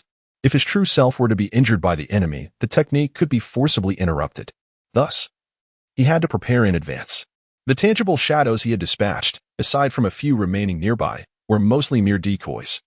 The objective was simple, to draw the pufferfish demon's attention. Once he could not resist engaging those tangible figures, Amano's opportunity would arise. Water style, water dragon barrage. Just as the pufferfish demon unleashed his water style ninjutsu, Amano moved simultaneously. Secret sword, divine protection. Amano's soul instantaneously separated from his body, transforming into a spectral white light that surged towards the pufferfish demon. The water prison barrier before Amano posed a formidable obstacle for a human. Yet it had no effect on the ethereal soul. Amano's soul quietly slipped into the water prison, creating no ripples. Meanwhile, The pufferfish demon's gaze remained fixated on the tangible shadows Amano had conjured. He remained utterly oblivious to the impending danger. As he drew near the pufferfish demon in an instant, the soul of Amano transformed into the form of a longsword, self-made, no inscription, and struck fiercely upon the soul of the Watermelon Mountain pufferfish demon. The demon felt a sudden, piercing pain in its head, causing its essence to plummet to the depths. What is happening? The Watermelon Mountain pufferfish demon was utterly bewildered, oblivious to the unfolding events. It had been perfectly fine moments ago. Why had it suddenly found itself in such a predicament? Could it be that the young leaf ninja had done something? Its vitality continued to wane. And now it was but a step away from death. With one last breath, it would bid farewell to this world. Yet, it was unwilling to accept this fate. Even at this moment, the Watermelon Mountain pufferfish demon remained clueless as to how it had been ensnared. Suddenly, an ethereal figure emerged within its vision. You are Moonlight. Amano? In its final moments, it beheld the soul of Moonlight Amano. Could it be? You have employed the soul transformation technique? So, there are individuals in the Leaf Village who can wield this forbidden art. No wonder. Before the Watermelon Mountain pufferfish demon could utter another word, its life force extinguished completely. The flesh of the shark skin, which had merged with it, also detached from its body upon the demon's demise. With the return of its soul, Amano finally let out a sigh of relief. Despite having vanquished the 7 ninja swordsmen in one breath, the perils encountered were not for the ears of outsiders. However, it was fortunate that he had managed to eliminate these 7, thereby eradicating the lurking threats from behind. Chapter 78, Support for the Frontline. Opening the mission panel. Battlefield mission, eliminate the threat, completed. Mission requirements, single-handedly slay the 7 ninja swordsmen, mission reward. 7 progress and role-playing. The battlefield mission has been marked as completed. Without hesitation, Amano promptly claimed the mission reward, resulting in a total of 7 progress and role-playing. Upon detailed calculation, it became evident that each member of the 7 ninja swordsmen slain would yield 1 of role-playing progress. At that moment, a familiar notification echoed in Amano's mind. Ding! Congratulations. Host. Role-playing progress has reached 110, successfully unlocking a new skill, Secret Sword, Hazy Concealment. Finally, a new skill has been unlocked. Skill, Secret Sword, Hazy Concealment. Description, masks all perception and insight-based ocular techniques, perfectly concealing one's life force and chakra fluctuations. This skill stirred something within Amano. If this ability is indeed as formidable as described, it means that upon activation, Amano could obscure all forms of perception, rendering even the Byakugan and Sharingan unable to detect him. If this newly acquired skill were to be combined with his bloodline limit, Phantom Escape, Amano would be rendered entirely invisible. Eyes cannot see him, senses cannot perceive him, and with his life force and chakra perfectly concealed, Amano would achieve the ultimate state of stealth. The skill, Secret Sword, Hazy Concealment, impeccably compensates for the flaws of Phantom Escape. When used in tandem, no one would be able to trace Amano's whereabouts. He felt immense satisfaction with this flawless technique of invisibility. With this, Amano could traverse the vast ninja world freely. Perhaps, in the future, he would have the opportunity to test it out. Shifting his focus back to his personal panel. Host, Tsukikage Amano. Character, Tachibana Ukyo. Style, Divine Dream Swordsmanship. Role-playing progress, 113. 8. Battle power. Shadow level. Daily task. Swing sword 1000 times. Increase 0. 01 role-playing progress. Incomplete. Long-term task. Each newly learned sword technique increases role-playing progress. Note: higher sword technique levels yield greater role-playing progress. Now, his role-playing progress had reached 113. 8. He wondered what the ultimate limit of this progress might be. However, this was not the time for such musings. He had matters to attend to. Dismissing the personal panel, Amano directed his gaze toward Might Guy and the others. At that moment, the astonishment in Might Guy's eyes had slightly waned. They looked at Amano as if he were an idol, their admiration unabashedly evident, including Might Guy himself. Senior Guy, could you assist in gathering the 7 swords from the ground? Amano asked, a hint of exasperation in his tone. Sure, no problem, Might Guy replied, immediately agreeing without a moment's hesitation. The nearby Leaf Ninja, whom Amano had rescued, also regained their senses and extended their hands to assist Might Guy. As they busied themselves collecting the weapons of the 7 ninja swordsmen, Amano took action as well. He intended to carry away the bodies of the 7 ninja swordsmen. He wondered if Orochimaru would be interested in them. Once everything was tidied up, Amano led Might Guy and the others toward the Leaf Camp in the Land of Whirlpools. He pondered how things were faring there. However, After traveling a short distance, Amano sensed an unusual presence. Ahead, it appeared that a large force was advancing toward their location. Who could it be? Amano felt a flicker of curiosity. Senior guy, I shall scout ahead. You all stay here for now. With that, Amano moved swiftly, vanishing from their sight in the blink of an eye. Left behind, Might Guy and the others exchanged glances, seemingly aware that something was amiss. Nevertheless, they said nothing further and continued on their path. Thud. Amano halted on a branch of a colossal tree and looked up. A multitude of leaf ninja were rushing toward him. These individuals were clearly from the leaf camp in the land of whirlpools. But why were they retreating en masse instead of staying at the camp? What had transpired at the front lines? Had the mist-hidden village's large battalion launched an assault? As these thoughts raced through his mind, Amano furrowed his brow. Once more, observing the retreating leaf ninja, Amano took a swift step forward, intercepting the leading leaf ninja and directly inquiring, "Why are you retreating?"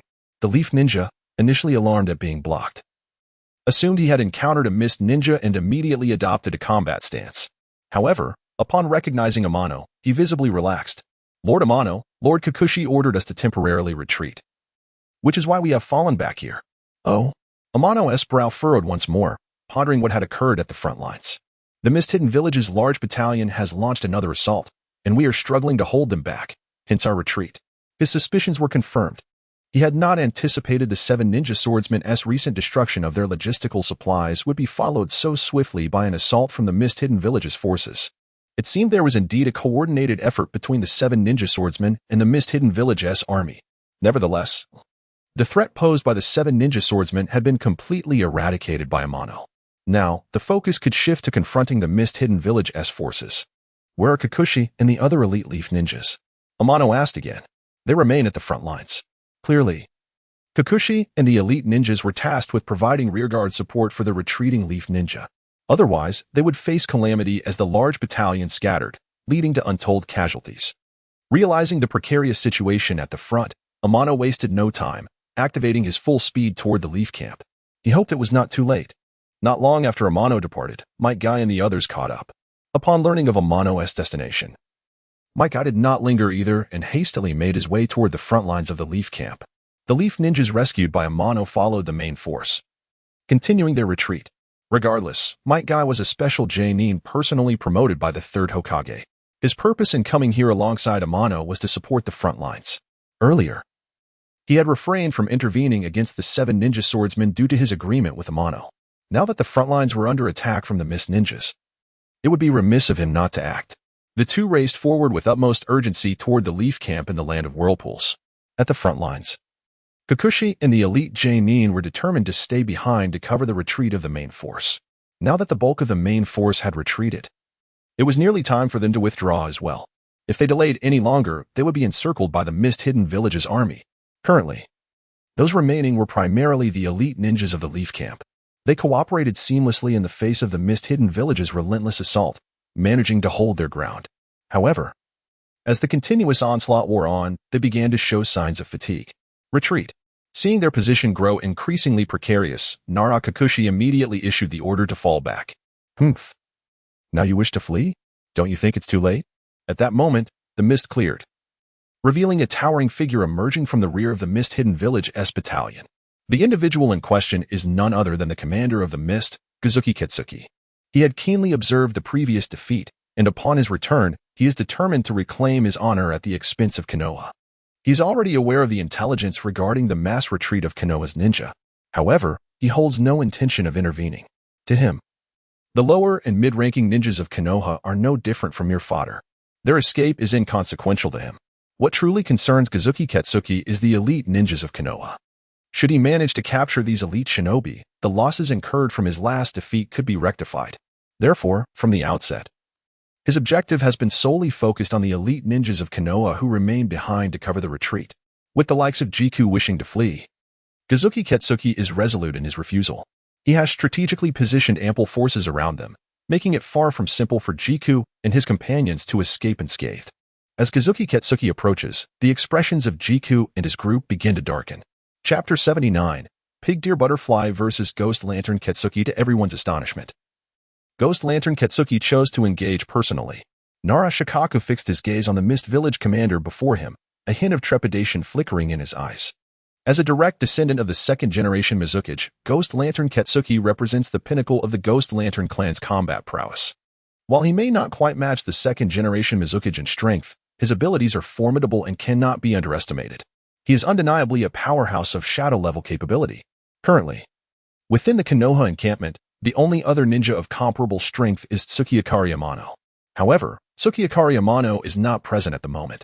At this time, he is likely still engaged against the 7 ninja swordsmen in the rear, and it seems unlikely that he will be able to provide support anytime soon. Unless Tsukiyakari Amano can swiftly eliminate the 7 ninja swordsmen, they will remain unable to assist. Yet, is that truly feasible? It is essential to recognize that the 7 ninja swordsmen are no ordinary adversaries. Could Tsukiyakari Amano easily defeat them? Narashikaka harbored doubts about this. Now, the shadow-level enemy has set its sights on them. Their retreat will not be as simple as they had imagined. Without a fierce battle, they are destined to be unable to break through the encirclement of the mist ninjas, let alone retreat safely.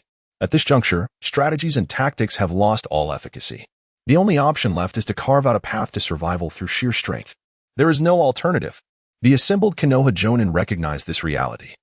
In many bore expressions of resolute determination, it seems they are prepared for a fight to the death. As teammates of Narashikaku, Akimichi Choza and Yamanaka Inoichi, having repelled their respective opponents, swiftly regrouped with him. Shikaku, it appears that the Pig Deer Butterfly trio must stand shoulder to shoulder once more.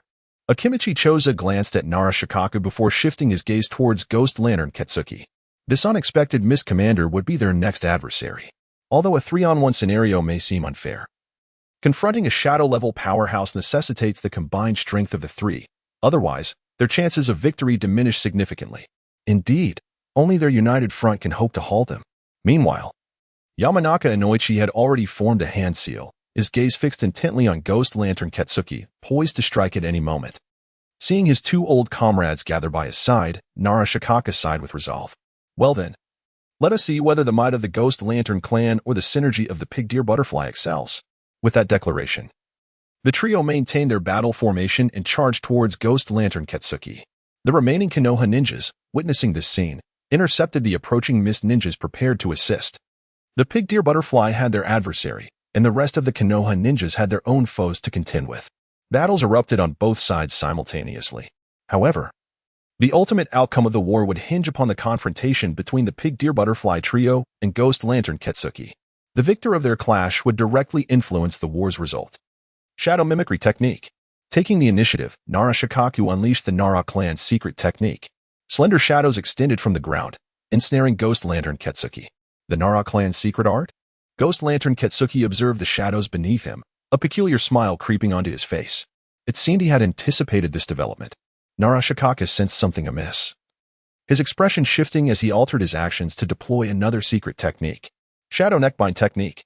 The inky shadows surged from the ground, climbing up Ghost Lantern Katsuki's form. In the blink of an eye, the shadows reached for his neck. Crack. With a slight exertion, the black shadows snapped Ghost Lantern Katsuki's neck, sending a splash of water into the air. Yet, astonishingly, Ghost Lantern Katsuki remained standing before Narashikaku and his companions. Could this be the Ghost Lantern clan's secret technique? The water transformation technique? This ninjutsu allows the body to temporarily transform into water, thereby resisting external attacks. Indeed, while Narashikaka's shadow mimicry technique had immobilized him, the shadow neckbind technique had inflicted no harm at all. It appeared that Ghost Lantern Katsuki was deliberately testing the potency of the Nara clan's secret arts. Ultimately, the Nara clan's techniques fell short against the Ghost Lantern clan's water transformation technique. Astonished, Yamanaka Inoichi and Akimichi Choza exchanged grave looks. The enemy before them proved far more challenging than they had anticipated. The ability to negate external attacks with the water transformation technique effectively countered Akimichi Choza's multiplication techniques. No matter how powerful Akimichi Choza's attacks might be, they would fail to inflict damage on Ghost Lantern Katsuki. This posed a significant dilemma. The remaining Narashikaku and Yamanaka Inoichi recognized this predicament, their expressions growing increasingly serious. It seemed the so-called secret shadow ninjutsu of the Nara clan was not as formidable as they had hoped. Ghost Lantern Katsuki shook his head in disappointment. Our battle has only just begun. You do not truly believe you have triumphed, do you? Mind transfer technique. Once unassuming, Yamanaka Inoichi stepped forward and directed his family's secret technique at Ghost Lantern Katsuki, attempting to exert mental control over his body. However, upon breaching Ghost Lantern Ketsuki's defenses. He quickly realized that this body was not the true essence of Ghost Lantern Ketsuki, but merely a shadow clone he had created. This is bad.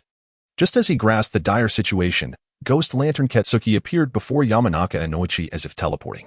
He extended his index finger, directing it at Yamanaka Inoichi. While a concentrated surge of chakra coalesced at his fingertip. Water Iron Cannon.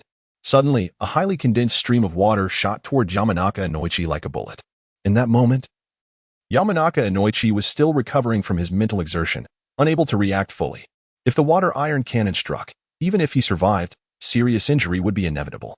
At this critical juncture, Akimichi Choza, who had remained motionless until now, sprang into action. Partial multiplication technique, arm. He activated his family's secret multiplication technique, enlarging his arm into a solid shield, effectively protecting Yamanaka Inoichi within its embrace. Boom. The Water Iron Cannon struck the exaggeratedly large hand of Akimichi Choza, leaving only a faint scar on its surface before dissipating entirely.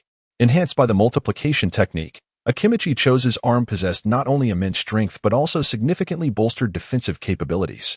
Even the Water Iron Cannon, crafted from highly concentrated chakra, could not breach Akimichi Choza's defenses.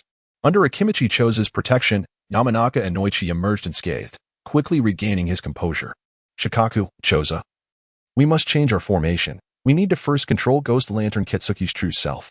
The newly recovered Yamanaka Inoichi promptly utilized the mind transfer technique, connecting the minds of Nara Shikaku and Akimichi Choza to convey his thoughts. After a brief exchange, the three quickly devised an appropriate strategy. Naturally, all of this transpired in secrecy, unbeknownst to Ghost Lantern Ketsuki. With the aid of the mind transfer technique, the trio could communicate quietly and seamlessly. This advantage far surpassed that of other ninja squads. Shadow Mimicry Technique. Nara Shikaku launched another assault. This time, Ghost Lantern Ketsuki altered his approach. He swiftly conjured multiple water clones, each launching an attack from different directions against Nara Shikaku and his companions. Among the trio, the most formidable threat to him is undoubtedly Kaido Yamamoto. After all, this individual possesses the uncanny ability to inflict harm directly upon his soul through his physical form. The technique of water transformation, which Koizumi Natsuki takes pride in, is utterly incapable of countering Kaido Yamamoto's mental assaults. He must eliminate this adversary to engage with the remaining Nara Shikaku and the others without reservation. It appears that Nara Shikaku had anticipated Koizumi Natsuki's actions. The secret ninjutsu he had just unleashed underwent a swift transformation. Shadow Stitching Technique. What was once a singular shadow instantaneously divided into several slender black shadows, resembling scattered branches, rising from the ground to strike at the surrounding water clones. The water clones left behind by Koizumi Natsuki could not withstand Nara Shikaku's onslaught and were swiftly reduced to mere puddles. The only one remaining in the vicinity was Koizumi Natsuki himself, the human bullet tank. Seizing the opportune moment, Akimichi Chza launched an attack against Koizumi Natsuki. However, in Koizumi Natsuki's eyes, such an assault posed no threat whatsoever. After dodging Akimichi Chza's attack several times, Koizumi Natsuki prepared to counterattack, only to find himself rendered immobile. A slender black shadow had, unbeknownst to him, extended beneath his feet. At last, I have you cornered. Nara Shikaku gazed at Koizumi Natsuki from a distance, a faint smile curving his lips, as if victory were already within his grasp. Chapter 80. Timely arrival. It turns out that Akimichi Dings's recent actions were merely a ploy to capture the attention of the enigmatic Kagaya Mitsuki, thereby facilitating Nara Shikaku's movements. At present, Kagaya Mitsuki found himself ensnared by Nara Shikaku's shadow mimicry technique, rendering him nearly immobile. Yet, his countenance remained tranquil, as if the binding power of the Nara clan's secret technique was of no consequence to him. With a dismissive smirk, Kagaya Mitsuki's form suddenly softened, transforming into a puddle of water, and he vanished without a trace. When he reappeared, it was in a different clearing altogether. Thus, Kagaya Mitsuki had effortlessly extricated himself from the clutches of the shadow mimicry technique. What? The scene before Nara Shikaku left him utterly astonished. He had not anticipated that Kagaya Mitsuki would escape the confines of the shadow mimicry technique in such a manner. With their means of controlling Kagaya Mitsuki now severed, the prospects of victory for Inoshi Kicho had diminished significantly. Thus far, Nara Shikaku had discerned the essence of Kagaya Mitsuki's combat style. The strengths and weaknesses of the techniques wielded by the three clans were laid bare before Kagaya Mitsuki. rendering their once secret family techniques as transparent as open cards on a table. In contrast, Kagaya Mitsuki had only revealed a fraction of his true power.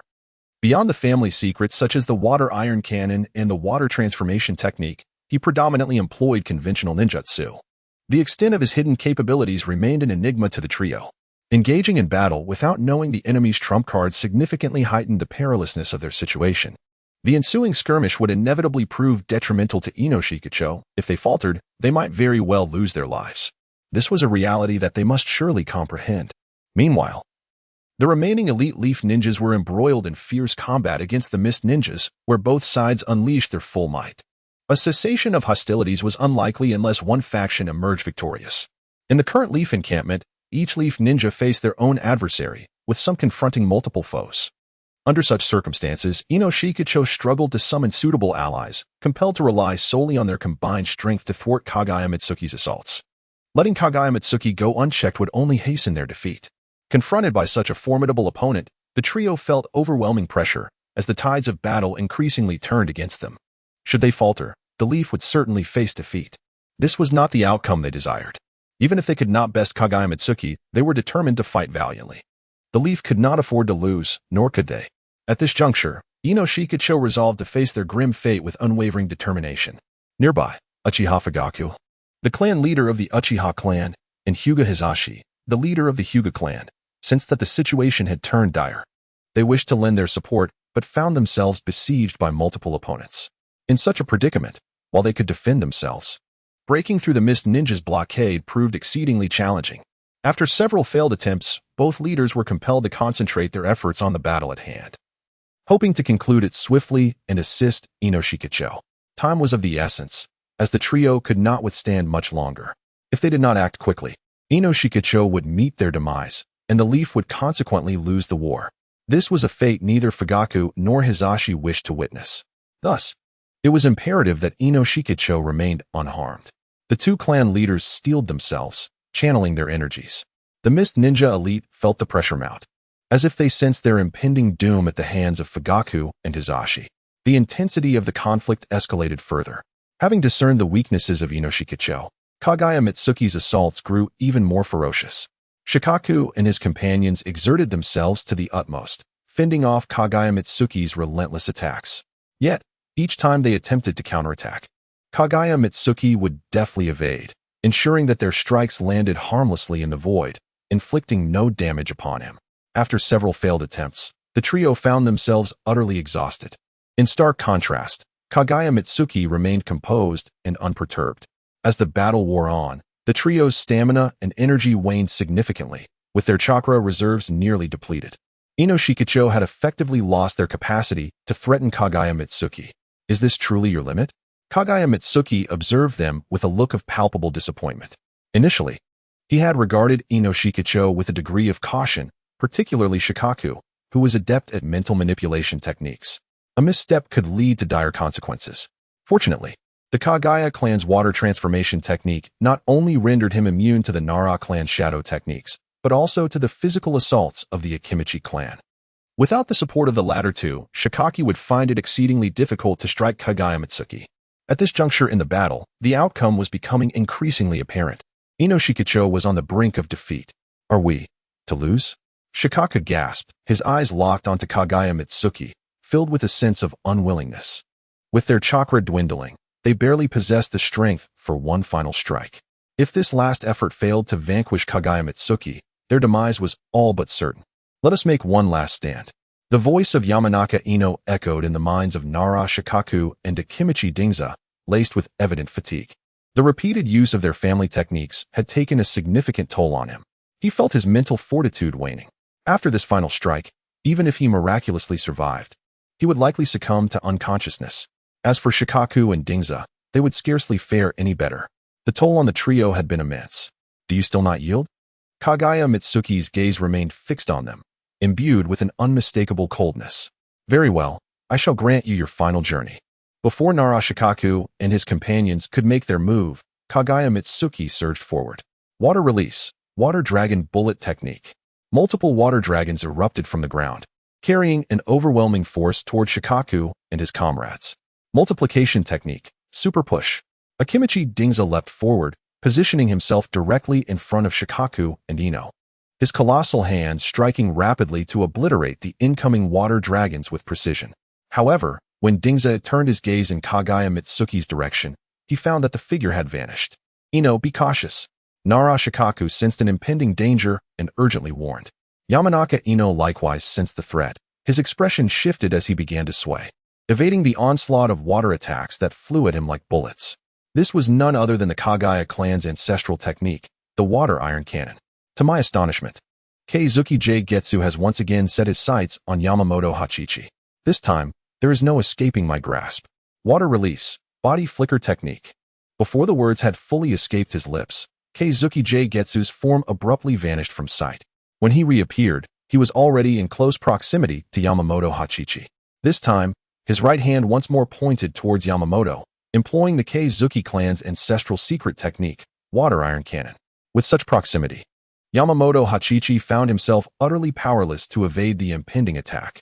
Exhausted beyond measure, he could no longer muster the energy for rapid maneuvering, leaving him to helplessly witness the threat drawing near. Am I to perish? In that moment, Yamamoto felt no fear, only a faint tinge of regret.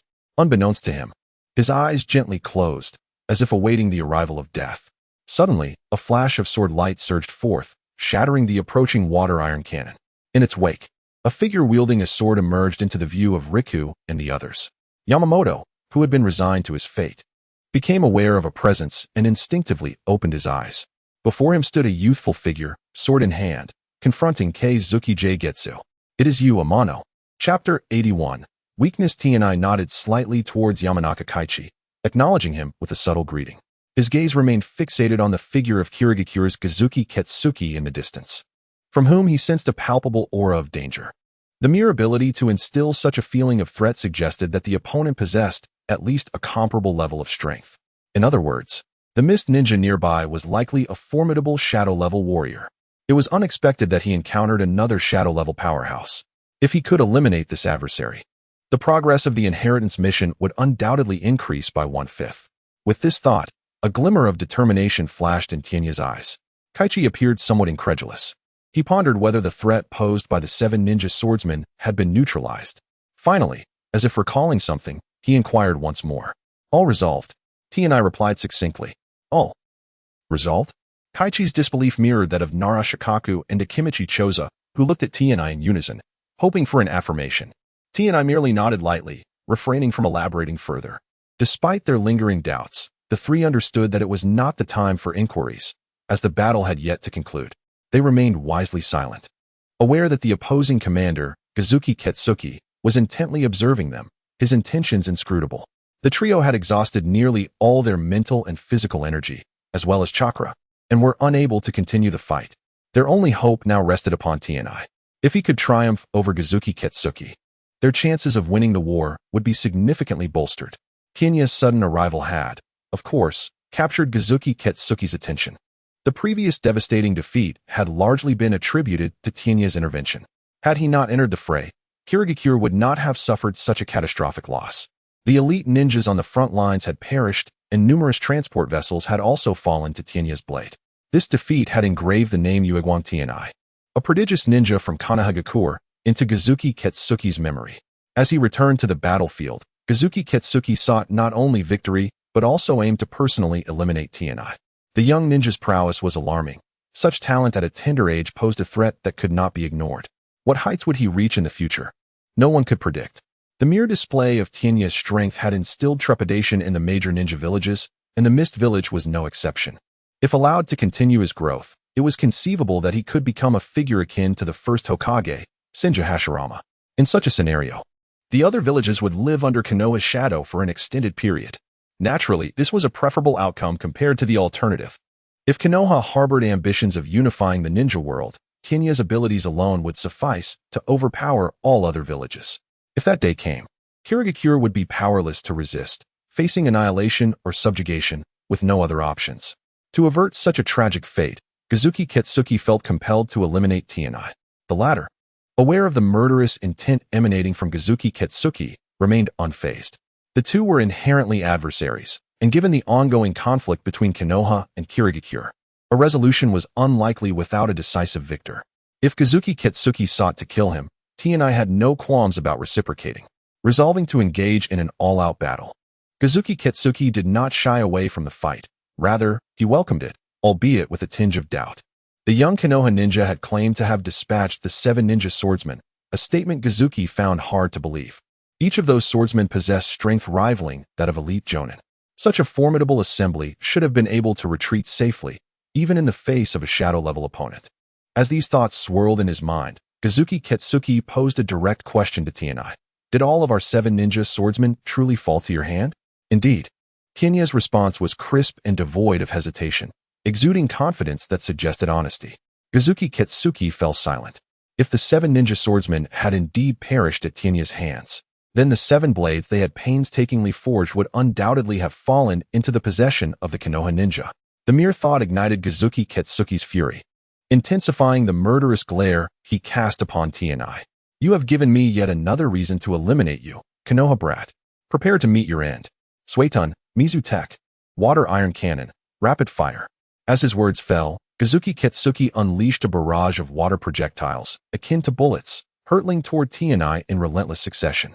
With his sword in hand, Tnai executed a series of swift slashes, effortlessly dismantling the oncoming assault. Not a single projectile grazed him. Instead of adopting a defensive posture, he pressed forward, closing the distance between himself and Kazuki Kitsuki with remarkable speed. In mere moments, they were within 5 meters of each other, a distance Tnai could traverse in the blink of an eye. Afterimage slash, accompanied by a flurry of shimmering afterimages. A silver blade of light erupted before Kazuki Kitsuki, resembling a crescent moon. The glaring brilliance of the sword, infused with chilling sharpness, swept past Kazuki Kitsuki's neck. Splashes of water erupted, yet Kazuki Kitsuki remained unscathed. He turned to Tnai, a smirk playing on his lips. Konoha brat, you are not as formidable as I expected. Tnai raised an eyebrow, somewhat surprised. He had not anticipated encountering another member of the Kazuki clan. He recalled an encounter during the Nin exams with a member of the Kazuki clan who employed their secret technique, Suetun, Mizuka no Jutsu, water transformation technique. At that time, Tnai had countered it with his lightning release, causing the technique to falter, leading to his swift victory. Now that he faced another Kazuki clan ninja, it was imperative to neutralize this troublesome water transformation technique first. Stripped of this ability, the Kazuki clan would be akin to a fish out of water, far easier to contend with. Quickly, arcs of lightning began to dance along Tnai's sword. Kazuki Kitsuki, observing the sudden appearance of lightning on Tnai's blade, felt his mocking smile freeze. He was unsure if Tnai had indeed uncovered the weakness of the water transformation technique. If the esteemed Kagaya Mitsuki were to employ the water transformation technique, and were suddenly struck by a lightning release ninjutsu, the ramifications would extend beyond the mere failure of the technique. His entire body would succumb to a state of paralysis. At that juncture, Kagaya Mitsuki would find himself in grave peril. Consequently, the Kagaya clan typically refrains from utilizing the water transformation technique when confronted with ninjas adept in lightning release, as a moment's carelessness could plunge them into dire straits. At this moment, Amano revealed his lightning release ninjutsu, and naturally, Kagaya Mitsuki was loath to employ the water transformation technique recklessly.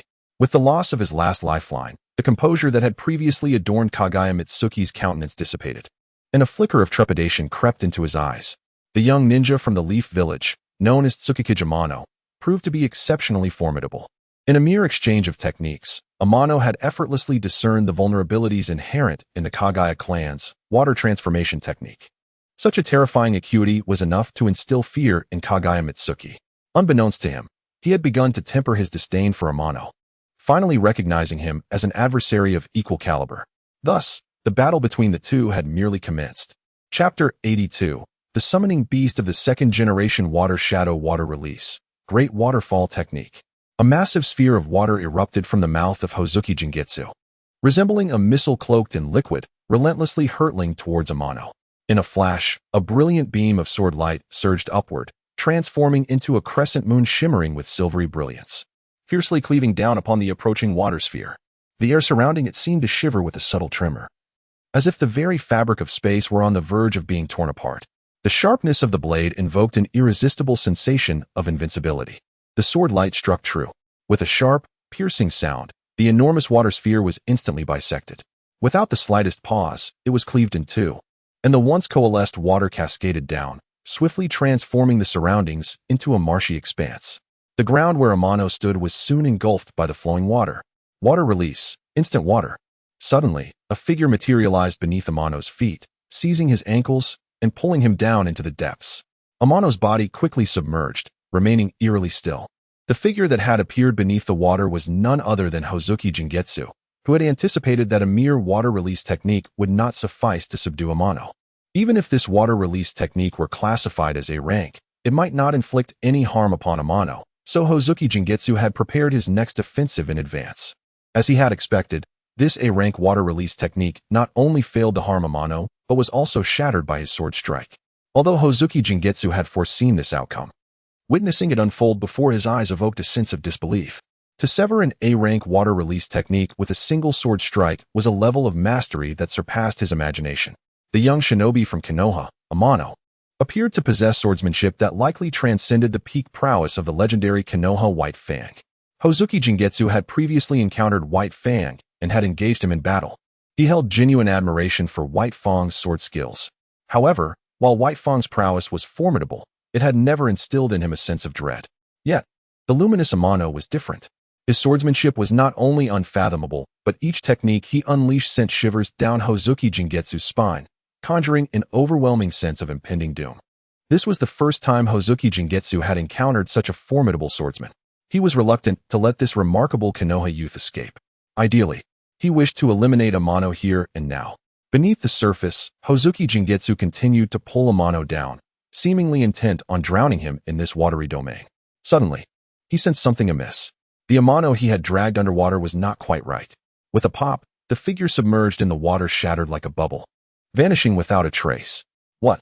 The abrupt disappearance of Amano took Hozuki Jingetsu by surprise. He had not anticipated that he had merely seized a clone of Amano. Where, then, was the real Amano? Furrowing his brow, Hozuki Jingetsu had no time to ponder further. Countless beams of sword light suddenly pierced the depths, as if they had already locked onto his true form. Radiant sword light accompanied by crackling lightning appeared before Hozuki Jingetsu in rapid succession. His pupils constricted sharply as he instantly transformed into water, vanishing from sight. When he re-emerged, he was once again standing on the water's surface. That had been perilously close. Had he hesitated even a moment longer, he might have been struck by Amano's sword technique, a technique imbued with lightning that could be deemed the nemesis of the Hozuki clan. Even with his shadow-level strength, he dared not confront it head-on. Should he have been unfortunate enough to collide with it, his own power would have been significantly diminished.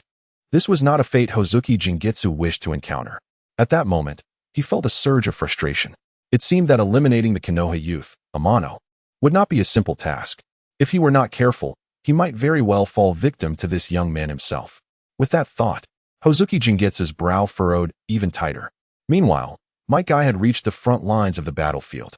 Observing the dire situation on the Konoha side, he wasted no time in unleashing the 8 gates. 5th gate, the gate of limit, open. 6th gate, the gate of view, open. 7th gate, the gate of shock, open. Having opened up to the 7th gate, Might Guy finally halted. At that moment, he radiated an overwhelming aura, surrounded by green steam, as an immense amount of chakra surged forth, resembling a beast poised to erupt. The commotion quickly attracted the attention of numerous nearby shinobi. Whether they were from Konoha or the elite forces of the mist, all eyes turned towards Might Guy. The sudden appearance of this Konoha shinobi piqued the interest of both sides. The Konoha Genin immediately recognized Might Guy, and many could not suppress the smiles that crept upon their faces. The Konoha forces were severely depleted and uncertain how much longer they could endure. The arrival of Might Guy undoubtedly instilled a glimmer of hope for victory among them. With the 7th gate open, Might Guy's power was on par with, if not surpassing, that of any elite Genin present. With such a formidable ally, the pressure on the Konoha shinobi lightened considerably. Conversely, the Mist elite forces felt an acute increase in pressure. They sensed that this sudden Konoha shinobi was an exceptionally formidable opponent. Before the Mist elite could contemplate further, Might Guy charged towards them like lightning. With the 7th gate unlocked, he initially set his sights on the Mist Genin. In a matter of moments, he had repelled these Mist Genin, with several unfortunate ones even falling to his onslaught. The remaining Mist elite, now filled with dread, feared they too might become targets of Might Guy. As the tides turned, Konoha swiftly gained the upper hand. The Konoha J-Nin unleashed a relentless barrage, overwhelming the remaining Mist Elite forces. In no time, the majority of the Mist Elite had perished at the hands of the Konoha shinobi. Seeing the situation deteriorate, the remaining Mist Elite retreated in haste. This sudden shift naturally caught Hozuki Jingetsu's attention. Witnessing his subordinates retreating in disarray ignited a surge of fury within him, and he could not help but spit out a mouthful of blood. His body was already battered and bruised, and that spurt of blood felt like the final straw. The previously grim expression on Hozuki Jingetsu's face turned ashen. He realized that the Mist's fortunes had waned. There was no longer any need to continue this battle. He was firmly suppressed by Amano, and the hope for ultimate victory had vanished. If he persisted in fighting, he risked losing his life right there. The Konoha youth across from him was simply too powerful. Hozuki Jingetsu had exhausted all his efforts, yet he could not find a way to overcome Amano. Instead, he had repeatedly found himself in perilous situations at Amano's hands. Had it not been for his quick reflexes, he might have already perished beneath Amano's blade. Alas! Guei Dengjingyu let out a sudden sigh, then bit into the flesh of his own thumb, pressing it firmly against the ground. Spirit Summoning Technique. A thick white mist rose, revealing a colossal clam before Tianye's eyes. This, as he gazed at the somewhat familiar spirit beast. The figure of the second Mizukage, Guei Denghuanyu, surfaced in Tianye's mind. This gigantic clam was unmistakably the spirit beast of the second Mizukage. To his astonishment, he had passed his spirit beast down to the descendants of his clan. This remarkable clam was renowned for its ability to create mirages. What was Guei Dengjingyu planning? Did he intend to obscure Tianye's vision with a mirage, allowing a group of elite mist ninjas to retreat? Illusion. Misty Tower. Suddenly, the massive clam released a wide spray of dense fog, conjuring numerous mirages. Before the leaf ninjas, a multitude of elite mist ninjas reappeared. Simultaneously, countless replicas of Guei Dengjingyu materialized before Tianye. The scene before him blurred the lines between reality and illusion, rendering it nearly impossible to discern the truth. Many leaf ninjas began to launch attacks at the mist ninja phantoms, yet their efforts yielded little effect. The misty apparitions persisted undeterred.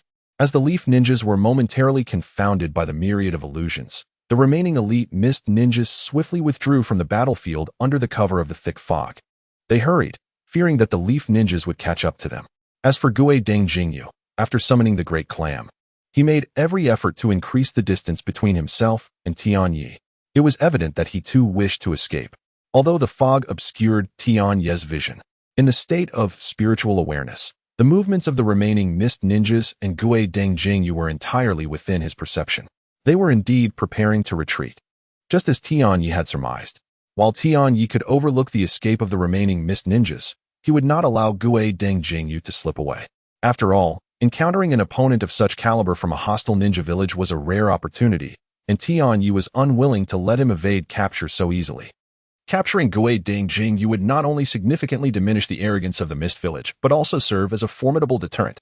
Should the Mist Village contemplate further aggression against the Leaf, they would have to do so with utmost caution. Moreover, detaining Guei Dengjingyu would also advance Tianye's Heritage Task 1 by a fifth. Such an opportunity was indeed rare, and Tianye was resolute in not relinquishing it. The life of Guei Dengjingyu was one he intended to claim. Chapter 83. A distinctive steam of danger and explosion whoosh. With a swift motion, Tianyi disregarded the dense fog that obscured his vision, relentlessly pursuing the direction in which Gui's had vanished. In the blink of an eye, Tianyi had overtaken Gui's, positioning himself squarely in front of him. How did you discover my presence? Gui's astonishment was palpable as he gazed at Tianyi, a flicker of fear evident in his eyes. The fog may obscure my sight, yet it cannot conceal your aura. Tianyi paused deliberately before continuing. I followed your presence. What? Gui's found Tianyi's explanation hard to believe. Had Tianyi been a descendant of the Inuzuka clan, he might have considered the possibility. However, based on the intelligence he possessed, it was clear that Moonlight Tianyi was not of the Inuzuka lineage, but rather a genuine descendant of the Moonlight clan. Gui's could not accept that a member of the Moonlight clan could possess the unique abilities of the Inuzuka clan. Could it be that this Moonlight youth had other means to pinpoint him amidst the fog? Such thoughts led Gui's to regard Tianyi with growing trepidation. The fog, which should have provided him with an impeccable cover to retreat, seemed utterly ineffective against the peculiar talents of Moonlight Tianyi.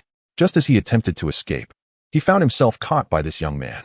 Unwilling to succumb to such a fate, Gui's commanded his summoning beast to create numerous phantasms, concealing his true self among them.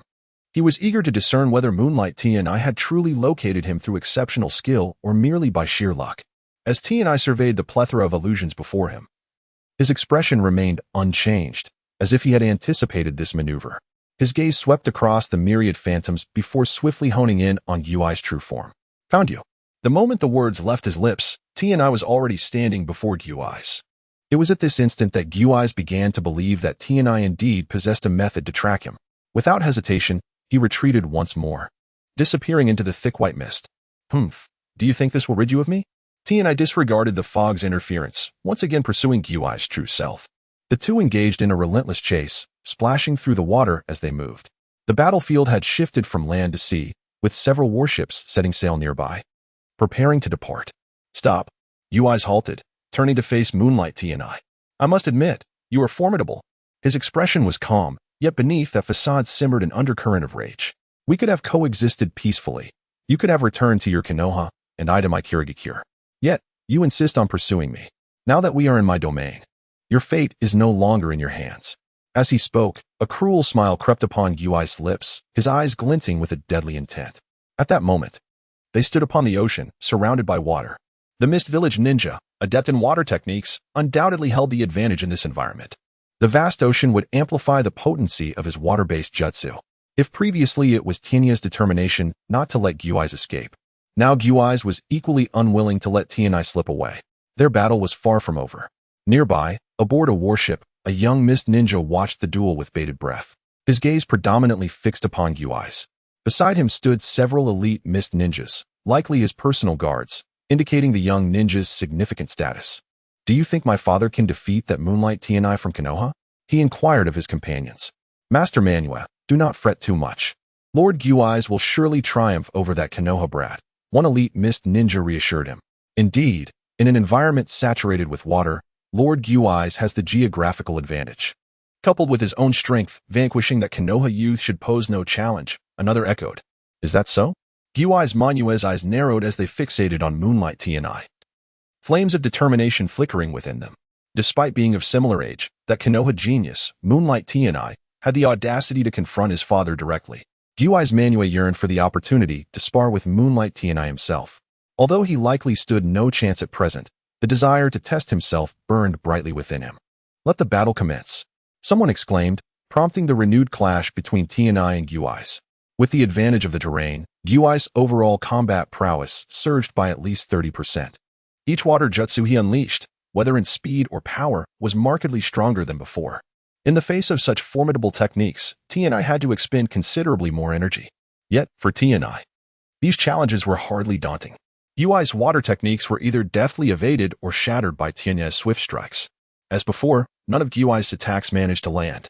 The continuous skirmishes took a toll on both their mental and physical resources, with Guai's beginning to falter. In stark contrast, Tianai appeared as vibrant as ever, his breathing steady and powerful.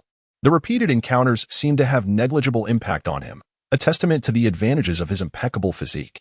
At present, his stamina, endurance, and chakra far surpassed those of his contemporaries at the shadow level. Guai's could not hope to wear him down. The mounting frustration on Guai's face grew ever more pronounced. His earlier bravado had devolved into a mere jest as he realized that he could not best Moonlight Tianai. Nearby, Guai's Manwei and his companions were similarly grave expressions.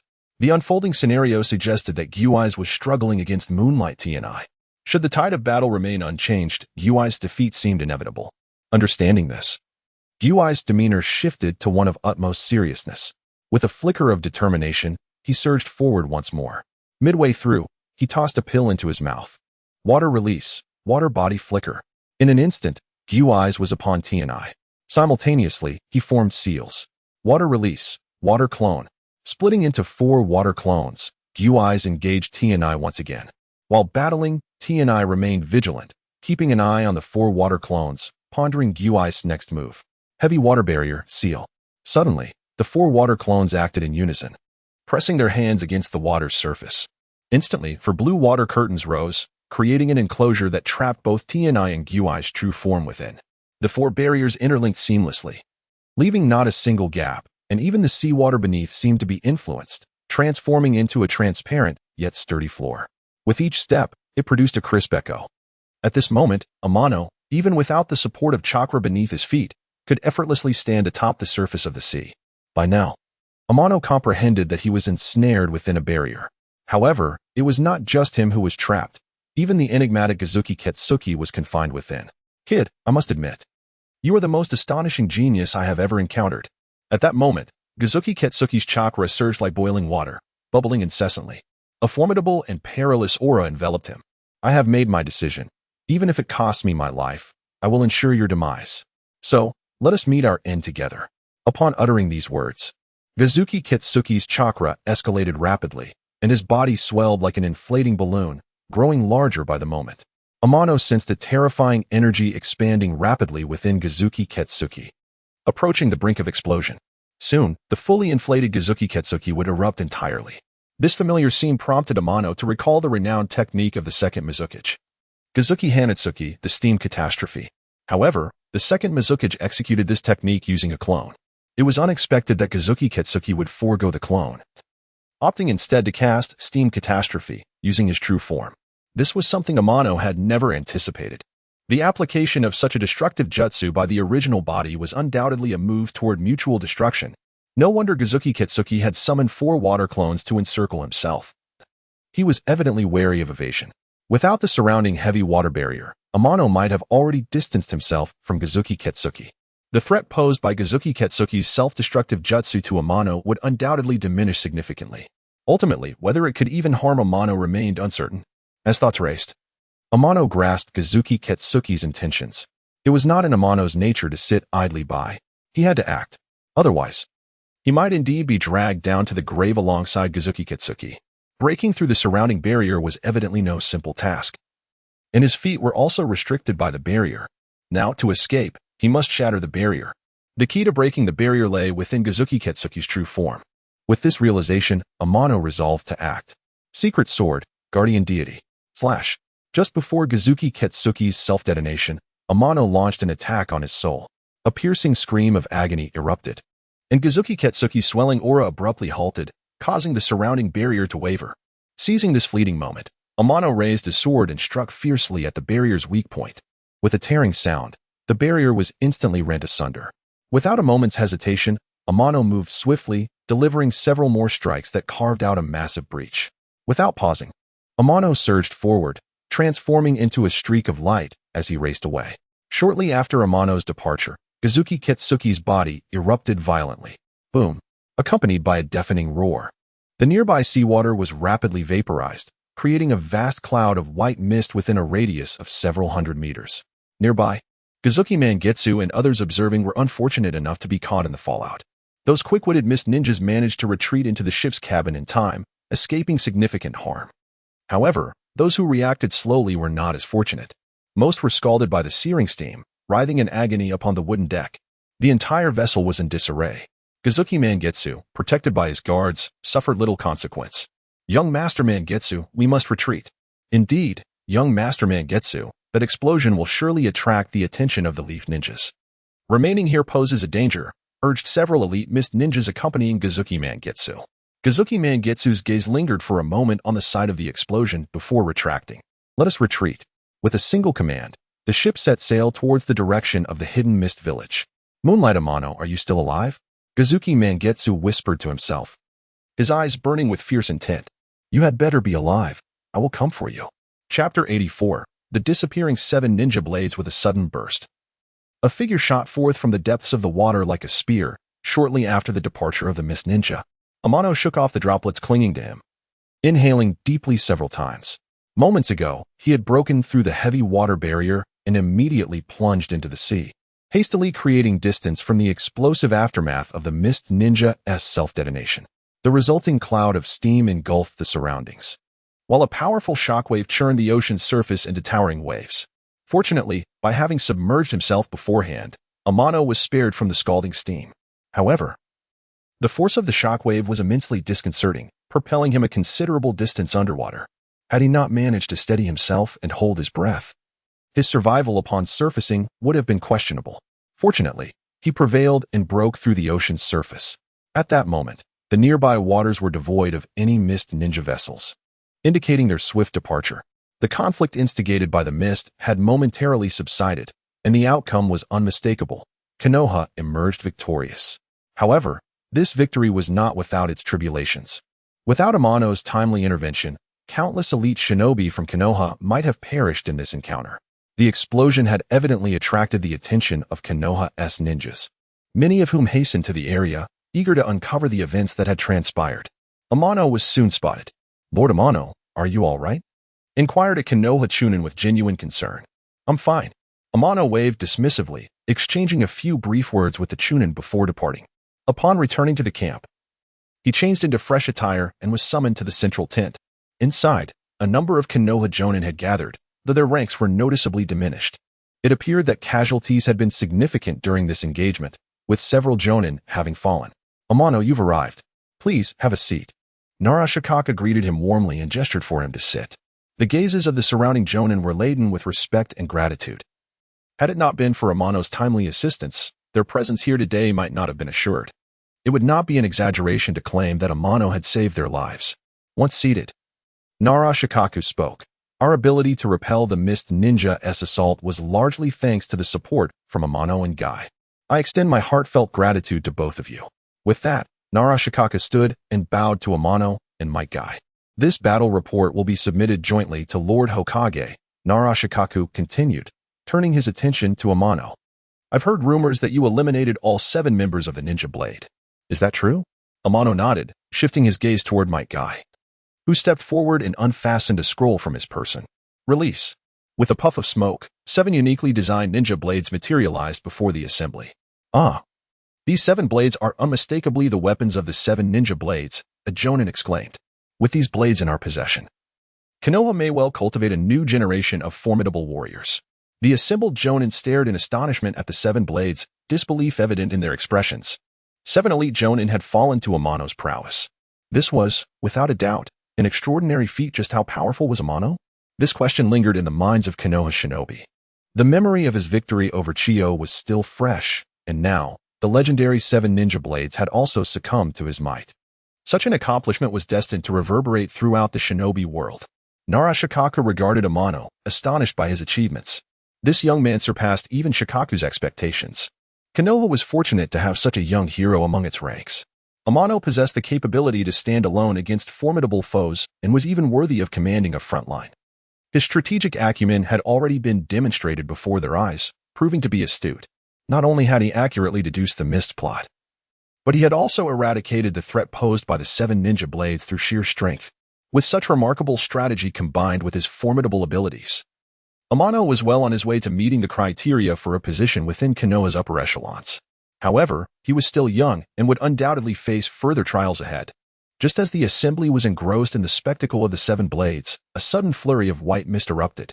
The 7 blades that had been before them vanished without a trace. What just happened? The sudden turn of events caught everyone off guard. They had not anticipated the blades disappearing right before their eyes. Had someone summoned them away? Could it be you, Kirigakure's Gazuki? Amano furrowed his brow as the realization struck him. The Gazuki clan currently wielded control over the 7 ninja blades. Gazuki Mangetsu likely possessed the summoning scrolls for these blades, which meant he could have been the one to retrieve them. The absence of these blades would diminish the weight of Amano's achievements. However, he remained unfazed. The mist had always placed great significance on these blades. Even if Konoha had acquired them, their retention would pose a challenge. With the blades now summoned away, Amano had inadvertently shed a considerable burden. "Nara, with the 7 ninja blades no longer present, do you possess any other evidence to substantiate that the 7 ninja blades fell to your hand?" Narashikaku inquired, his tone surprisingly devoid of disappointment. It seemed he did not place much value on the blades. Perhaps he had recognized them as a double-edged sword, should Konoha claim them. It would invite trouble from the mist, leading to relentless disturbances. Now that they had evaded this significant complication, Narashikaka welcomed the outcome. Nevertheless, he concealed his true feelings. Maintaining a facade of calm, Amano redirected his gaze to Might Guy. Earlier, he had requested Guy and others to assist in sealing the corpses of the 7 ninja blades. He wondered if Guy had followed through on his request. "Please wait." Might Guy nodded at Amano and departed the central tent. Shortly thereafter, he returned accompanied by several Konoha ninjas, each bearing a sealing scroll. The corpses of the 7 ninja blades were contained within these scrolls. Upon this revelation, Might Guy instructed the nearby Konoha ninjas to unseal the scrolls.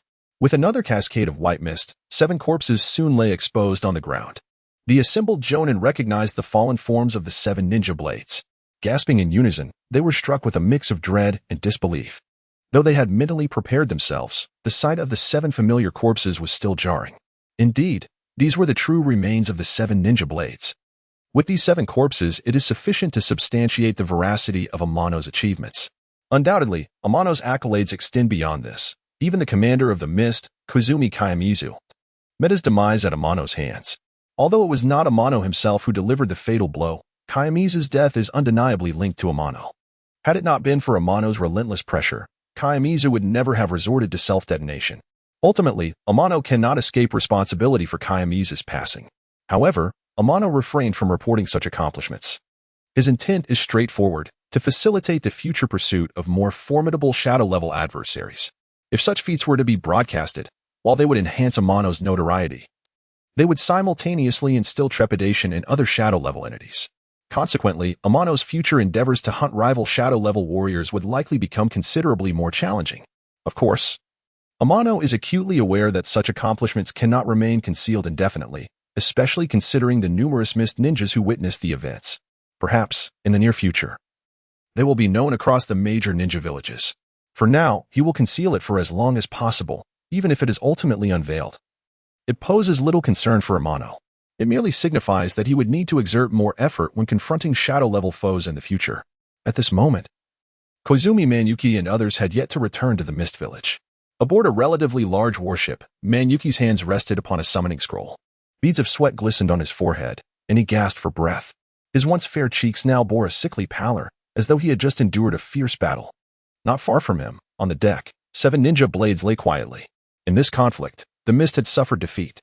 Not only had the 7 ninja swordsmen vanished without a trace, but even his father, Koizumi Kiyamizu, had fallen to the hands of that Konoha youth, Amano Tsukikage. Regarding the missing 7 ninja swordsmen, Manyuki had relinquished all hope. They had most likely perished. Nevertheless, the 7 blades they carried must be reclaimed at all costs.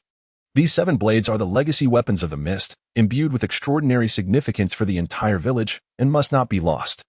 As the contemporary leader of the Koizumi clan, he bears the responsibility and duty to recover these 7 blades. Thus, on his journey back, he persistently employed the summoning technique in an attempt to call back the 7 ninja blades. Numerous attempts had previously ended in failure, yet he remained undeterred. Periodically, Manyuki would invoke the summoning technique once more. Finally, just moments ago, he succeeded in retrieving the 7 blades. Success at last. With weary determination, Manyuki approached the 7 blades, and a glimmer of fervor sparkled in his eyes. Amano Tsukikage, I shall come for you. Await my arrival. Chapter 85. The thoughts of Danzo. News of Amano's achievements on the battlefield in the land of Whirlpool swiftly reached Konoha, causing a considerable stir among the higher-ups. Even Sarutobi Hiruzen, stationed far away on the battlefield in the land of hot water, received intelligence regarding these developments. Naturally, he was overjoyed to learn of such news. With Amano's emergence, Konoha, which had been in a precarious position, managed to repel the majority of the Mist ninja forces and decisively eliminate the renowned 7 ninja swordsmen of the Mist. Such tangible victories vividly demonstrated Amano's formidable strength. At present, Amano stood as Konoha's most elite combatant. His presence on any battlefield invariably turned the tide of battle in their favor, a fact already validated in the land of Earth and the land of Wind. Now, the battlefield in the land of Whirlpool further corroborated this point. Sarutobi Hiruzen pondered whether sending Amano to the battlefield in the land of Lightning could similarly thwart the Cloud Ninja's advances. This thought emerged in his mind and proved difficult to suppress. Currently, the Cloud Ninja frequently launched attacks along the borders of the Land of Fire. Hiruzen had clashed multiple times with the third Raikage, and the two were now evenly matched, unable to gain the upper hand over one another. Similarly, Minato Namikaze had faced off against the AB duo, with neither side able to secure a definitive victory. Both factions found themselves entrenched in a stalemate. If this impasse were not broken, the conflict between Konoha and the Cloud Ninja would likely enter a protracted phase, a scenario Hiruzen was unwilling to accept. Engaging in a drawn-out war would inflict excessive damage on Konoha, a prospect he could not abide. Thus, if the timing were right, it would be imperative to transfer Amano to disrupt the stalemate. However, the current moment may not be suitable. Hiruzen fell into deep contemplation. Presently, Konoha had achieved victories on 3 fronts, yet hidden dangers loomed. To break the deadlock, a peace agreement with one of the villages was essential. First, there was Iwagakure. With the cunning Inoki at the helm, even if a peace accord were reached, Konoha would remain skeptical. Iwagakure's military strength remained at a relatively high level, indicating that they had no intention of reconciliation. Next was Kirigakure, freshly defeated and unlikely to easily agree to a truce with Konoha. It seemed the conflict with Kirigakure would continue. With Amano stationed at the border of the Land of Whirlpool, any attempt by Kirigakure to attack Konoha would necessitate breaching Amano's defenses. Yet, it was evident that such a challenge would not be easily surmounted. Given Amano's prowess, suppressing those blood mist ninjas should pose no significant difficulty, as evidenced by his prior achievements, unless the 4th Mizukage personally intervened. It was conceivable that breaking through Amano's lines would remain a formidable task. Of course, this was merely a possibility. Amano possessed the capability to slay Chiyo, and he likely possessed the strength to contend with the 4th Mizukage. The outcome of such a confrontation was far from certain. Likewise, now was not the opportune moment to reassign Amano. The battlefield in the Land of Whirlpool still required his presence. With no hope for reconciliation with Iwagakure or Kirigakure, only Tsunegakure remained. Having lost a pillar like Chiyo, Tsunegakure's chances of reigniting hostilities with Konoha appeared slim. They had transformed from aggressors to defenders. Their adversaries were not limited to Konoha.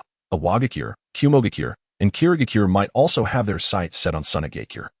The village that initially instigated the conflict could very well be the first to exit the stage. If Konoha could leverage Chiyo's remains to broker a peace agreement with Tsunegakure, there might be considerable room for maneuver. This was a possibility worth considering. Realizing this, Sarutobi Hiruzen felt a heightened sense of urgency. It seemed imperative to swiftly reach a peace accord with Tsunegakure. Such a move would allow Jiraiya's forces stationed at the border of the Land of Wind to redirect their efforts to the Land of Whirlpool. At that juncture, he could deploy Amano to the battlefield in the Land of Hot Water, collaborating with Minato Namikaze to counter the Cloud Ninja and break the stalemate. The more he contemplated, the more feasible this plan appeared. He resolved to entrust this matter to Danzo. At that moment, Danzo was positioned at the border of the Land of Rain, making a trip to the Land of Wind relatively manageable. The current leader of the Land of Rain remained the semi-divine Hanzo of the Salamander. Thus far, there had been no indications of Rain's involvement in the conflict, which afforded Danzo an opportunity to venture into the Land of Wind. Danzo, stationed far from the border of the Land of Rain, had also received intelligence regarding Amano's accomplishments. Upon reviewing Amano's feats, a twinge of apprehension grew within Danzo. Such a young individual wielding such formidable power posed an unacceptable risk if left unchecked. He believed it was crucial to expedite the execution of his plan to control Amano. Delaying further could result in the irrevocable loss of his influence over Amano, a scenario Danzo could not tolerate. He coveted the position of Hokage and desired to wield Amano, this sharp sword, as well. Just as Danzo was lost in thought, a resounding call pierced the air, prompting him to raise his gaze. A black messenger hawk soared toward him. Upon retrieving the note from the hawk, Danzo began to read. As he absorbed the contents of the message, a subtle smile tugged at the corners of his mouth. Fortune favored him. Danzo chuckled as he incinerated the note, a flicker of fervor igniting in his eyes. He had initially contemplated trading Chiyo's remains with Tsunegakure and was surprised to find that Sarutobi Hiruzen had arrived at a similar conclusion. While Danzo had intended to forge a secret agreement with the 4th Kazekage using Chiyo's remains, it seemed that even Hiruzen had entertained such a notion. This realization reinforced Danzo's conviction that he needed to execute that plan without delay. If all proceeded smoothly, he would be one step closer to fully controlling Amano. Chiyo's body now lay within his grasp, and Root Ninja were attempting to extract confidential information from Chiyo's mind. Unfortunately, their efforts had repeatedly met with failure. Chiyo's mind was fortified with powerful seals, making it exceedingly difficult to breach. Any excessive force could potentially harm Chiyo's brain, while insufficient force yielded no results. At this juncture, Danzo had largely abandoned the notion of retrieving Chiyo's memories. The sole remaining purpose of Chiyo's body was to serve as leverage for negotiations with Tsunegakure. After tidying up, Danzo commanded Root to relay a message to the 4th Kazekage, Raza, in preparation for a clandestine meeting. Raza had previously requested the return of Chiyo's remains from Konoha. At that time, Danzo had been preoccupied with ordering Root to extract Chiyo's memories and had thus ignored Raza's entreaties. Now, having changed his mind, he promptly dispatched someone to contact Raza. Should Tsunegakure genuinely value Chiyo's remains, Danzo might impose more stringent conditions. It was entirely plausible that he would incorporate some of his personal stipulations as well. Danzo began to weigh the feasibility of this plan in his mind. Amano, My young adversary, you are destined to remain ensnared within my grasp. Chapter 86. Calculations at the borders of the Land of Wind. In a relatively secluded cave at the border of the Land of Wind, Danzo met with the fourth Kazekage. Raza. Danzo, have you brought Cheeto's corpse? Raza inquired directly. If you desire Cheeto's remains, it is quite simple. It merely depends on what Sand is willing to offer in return. Danzo replied, his demeanor relaxed and a faint smile tugging at the corners of his mouth. In this clandestine negotiation, he seemed to believe he held the upper hand. That is not what your letter suggested. Raza's eyes narrowed. A flicker of icy light shimmering within them, his tone tinged with anger. Do you think we of the Sand Village are merely Na'vi fools, susceptible to your manipulation? Rest assured, we of Konoha have no intention of manipulating Sand. However, it does not mean that IWA, Kumo, and Kiri do not have their own designs on you. Currently, those three are closely observing Sand, and it is only a matter of time before one of them decides to seize a piece of the pie. You must remain vigilant. Danzo maintained his smile, yet his words struck Raza like a thunderclap. Raza's greatest concern was indeed the potential for an assault from IWA, Kumo, or Kiri. Any attack from any of these villages would pose a significant threat to Sand. Presently, the majority of Sand's combat forces were concentrated within its borders, meticulously guarding against a sudden strike from IWA, Kumo, and Kiri. Thus, after suffering defeat at the hands of Konoha's main forces, Raza refrained from launching further offensives against Konoha, determined to preserve his village's fighting strength for future threats. It was unexpected that Danzo would so readily expose his strategy. Nonetheless, upon reflection, Raza found little cause for alarm. Sand was indeed at risk from IWA, Kumo, and Kiri, while Konoha was already entangled in conflict with these three villages. Konoha was currently restrained by these adversaries, their situation arguably more dire than Sand's. Fortunately, a prodigious talent named Mitsuki had emerged in Konoha. His presence had resulted in defeats for both IWA and Sand. Recently, Konoha had even repelled an assault from the Mist Ninja on the battlefield of the Land of Whirlpools. Thus, all three, IWA, Sand, and Kiri, had suffered setbacks at the hands of this young genius. With such a formidable talent in their midst, Konoha undoubtedly felt emboldened when facing provocations from other ninja villages. It was no wonder Danzo spoke to Raza with such audacity. Although Konoha expressed a willingness to establish a peace agreement, it did not imply that Konoha needed it as desperately as Sand did. Sand was currently preoccupied with the threats posed by IWA, Kumo, and Kiri. If they were to remain entangled with Konoha, it would severely compromise Sand's available combat forces, a disadvantage they could ill afford. By negotiating a peace treaty with Konoha, Sand would limit its adversaries to merely IWA, Kumo, and Kiri, significantly alleviating the pressure they faced. Thus, it was in Sand's best interest to secure this peace agreement with Konoha. Raza was not inclined to refuse. However, he would not agree to Danzo's demands if they were excessively demanding in exchange for the treaty.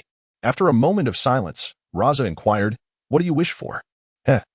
My request is quite simple. I only ask that the fourth Kazekage assist me with a trivial task," Danzo replied, his smile unwavering, yet his gaze held a deeper significance. "What task?" Raza's expression grew wary. Quite a straightforward one. Upon hearing Danzo's request, Raza was somewhat taken aback. He had not anticipated that Danzo would ask him to deal with Mitsuki, staging a scenario in which they would jointly weaken Mitsuki, leaving Danzo to handle the aftermath. Danzo truly had grand ambitions. Was he not concerned that Raza might eliminate this extraordinary talent himself? Raza, however, desired nothing more than to eliminate Mitsuki, the prodigy of Konoha. He believed that other villages would also be keenly interested in the demise of Mitsuki. Although he entertained such thoughts, Raza maintained a facade of composure. This matter required careful deliberation. I agree. Raza contemplated the opportunity before him. It was indeed a chance to rid himself of Mitsuki, and he had no reason to decline. Excellent. Danzo nodded in satisfaction. When the time comes for the fourth Kazekage to take action, I shall inform you. I trust you will not renege on your word. In conclusion, Danzo added, I hope that the details of our private meeting remain between us. The fourth Kazekage must not disclose our conversation, as it could jeopardize the signing of the peace treaty. Rest assured, I will ensure that this meeting remains strictly confidential. Raza vowed earnestly. Danzo merely cast a cursory glance at Raza before taking his leave. Once Danzo had departed, Raza allowed himself to relax. In the face of such a cunning adversary as Danzo, he felt a measure of trepidation. Now, an opportunity to eliminate Mitsuki lay before him, and he was determined not to let it slip away. However, relying solely on his own strength was insufficient. He would need to seek additional allies. As for the vow of secrecy he had made to Danzo, it was merely a formality. As the leader of a village and a shrewd politician, Raza understood how to maximize San's interests. The oath he had just uttered held little weight in his mind. It seemed prudent to find an opportunity to connect with Iwa, Kumo, and Kiri. Not lingering long in the cave, Raza made his way back to San's main base. On the other side, after Danzo's departure, he discreetly informed Orochimaru and Jiraiya. He required their assistance to navigate potential unforeseen developments. Meanwhile, the elite shinobi from the route had already been dispatched to the borders of the Land of Rain, prepared for battle at a moment's notice. The bait had been cast. Not only did Danzo intend to control Mitsuki, but he also aimed to use him to attract even more predators. He wondered how many would take the bait. Once the conflict had reached its peak, it would be his time to step in. At that point, none would escape. Danzo had devised a meticulous plan, merely awaiting the opportune moment to execute it. If all went according to plan, Konoha would dramatically alter the landscape of the ninja world. Sand, Iwa, Kiri, and Kumo, would they follow suit? Danzo felt a flicker of anticipation.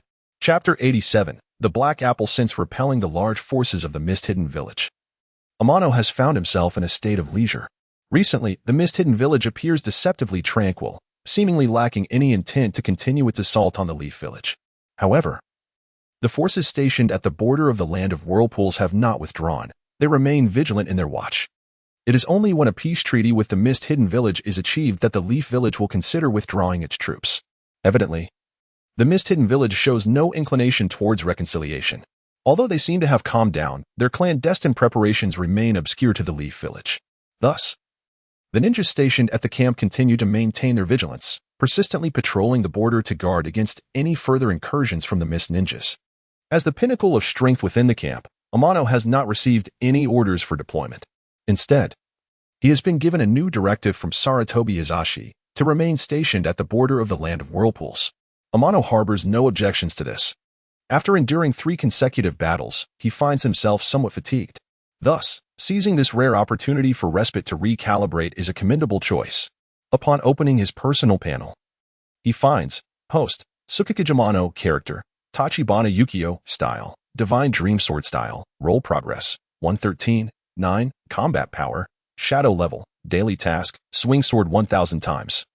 Increase Roll Progress by 0.01 completed, Long-Term Task, each time a new sword technique is learned. Increase Roll Progress by a certain amount. Note, the higher the sword technique level, the more progress it provides. Currently, his Roll Progress stands at 113, 9, with only 1 remaining to unlock the next skill. However, acquiring this remaining progress is no simple feat if Amano were to trigger a new task. It would significantly shorten the time required to unlock the new skill. Yet, without such an occurrence, he must explore learning more advanced sword techniques. Unfortunately, he is somewhat distant from Orochimaru, making it challenging to obtain high-level sword technique scrolls from him. Contemplating this, Amano feels a sense of helplessness. With no option to leave, he redirects his focus to the skills he has already mastered. He possesses a considerable array of skills, predominantly offensive techniques, followed by supportive abilities. Among these, he frequently employs offensive skills, particularly the Exploding Star technique. The Exploding Apple, which he has utilized numerous times, stems from the principles of this very technique. The potential of Exploding Star is exceedingly high, yet Amano has only scratched the surface of its development. He has merely grasped the method for creating the Exploding Apple. As for advancing to the creation of more powerful weapons, he has not yet attempted this. Firstly, due to his commitment to completing tasks, he lacks the time for in-depth research on the Exploding Star technique. Secondly, with the urgency of warfare, he must always be prepared for battle, which naturally leads to neglecting the exploration of Exploding Star. Now that there are no immediate conflicts, Amano has more time to delve deeper into this high-potential skill. Whether he can indeed create a ninja version of a nuclear bomb remains to be seen, and he finds himself somewhat eager about it. Thus, in the days to come, apart from his daily training, Amano dedicates most of his time to the Exploding Star technique. Through thorough exploration, he gradually gains new insights into this skill. After completing his daily training, he ventures alone to the seaside, experimenting with the creation of more powerful weapons. He still has some apples sealed within his scrolls, and thus he begins his in-depth study using this most familiar of items. Each day, the seaside reverberates with intense explosions, resulting in copious amounts of fish being collected and transported to the camp. Unbeknownst to him, This inadvertently enhances the diet of the leaf ninjas. Many unsuspecting leaf ninjas cast grateful glances at Amano. At the border of the land of whirlpools, they have primarily subsisted on rations. Fresh fish has been a rarity for them. It comes as a surprise that the renowned Raikage Amano would take it upon himself to improve their meals. An act that many in the Leaf Village did not anticipate. Amano's actions inadvertently bolster his reputation among the ninjas. He is somewhat taken aback by this. Yet he chooses not to elaborate further, continuing his research unabated. Those Leaf Village Jainin who are aware of the truth look at Amano with a mix of resignation and curiosity. They cannot fathom why he has such a penchant for exploding fish. Given the improvement to their camp's provisions, the Jainin do not voice their concerns. For they too benefit from Amano's generosity and enjoy the fresh fish daily.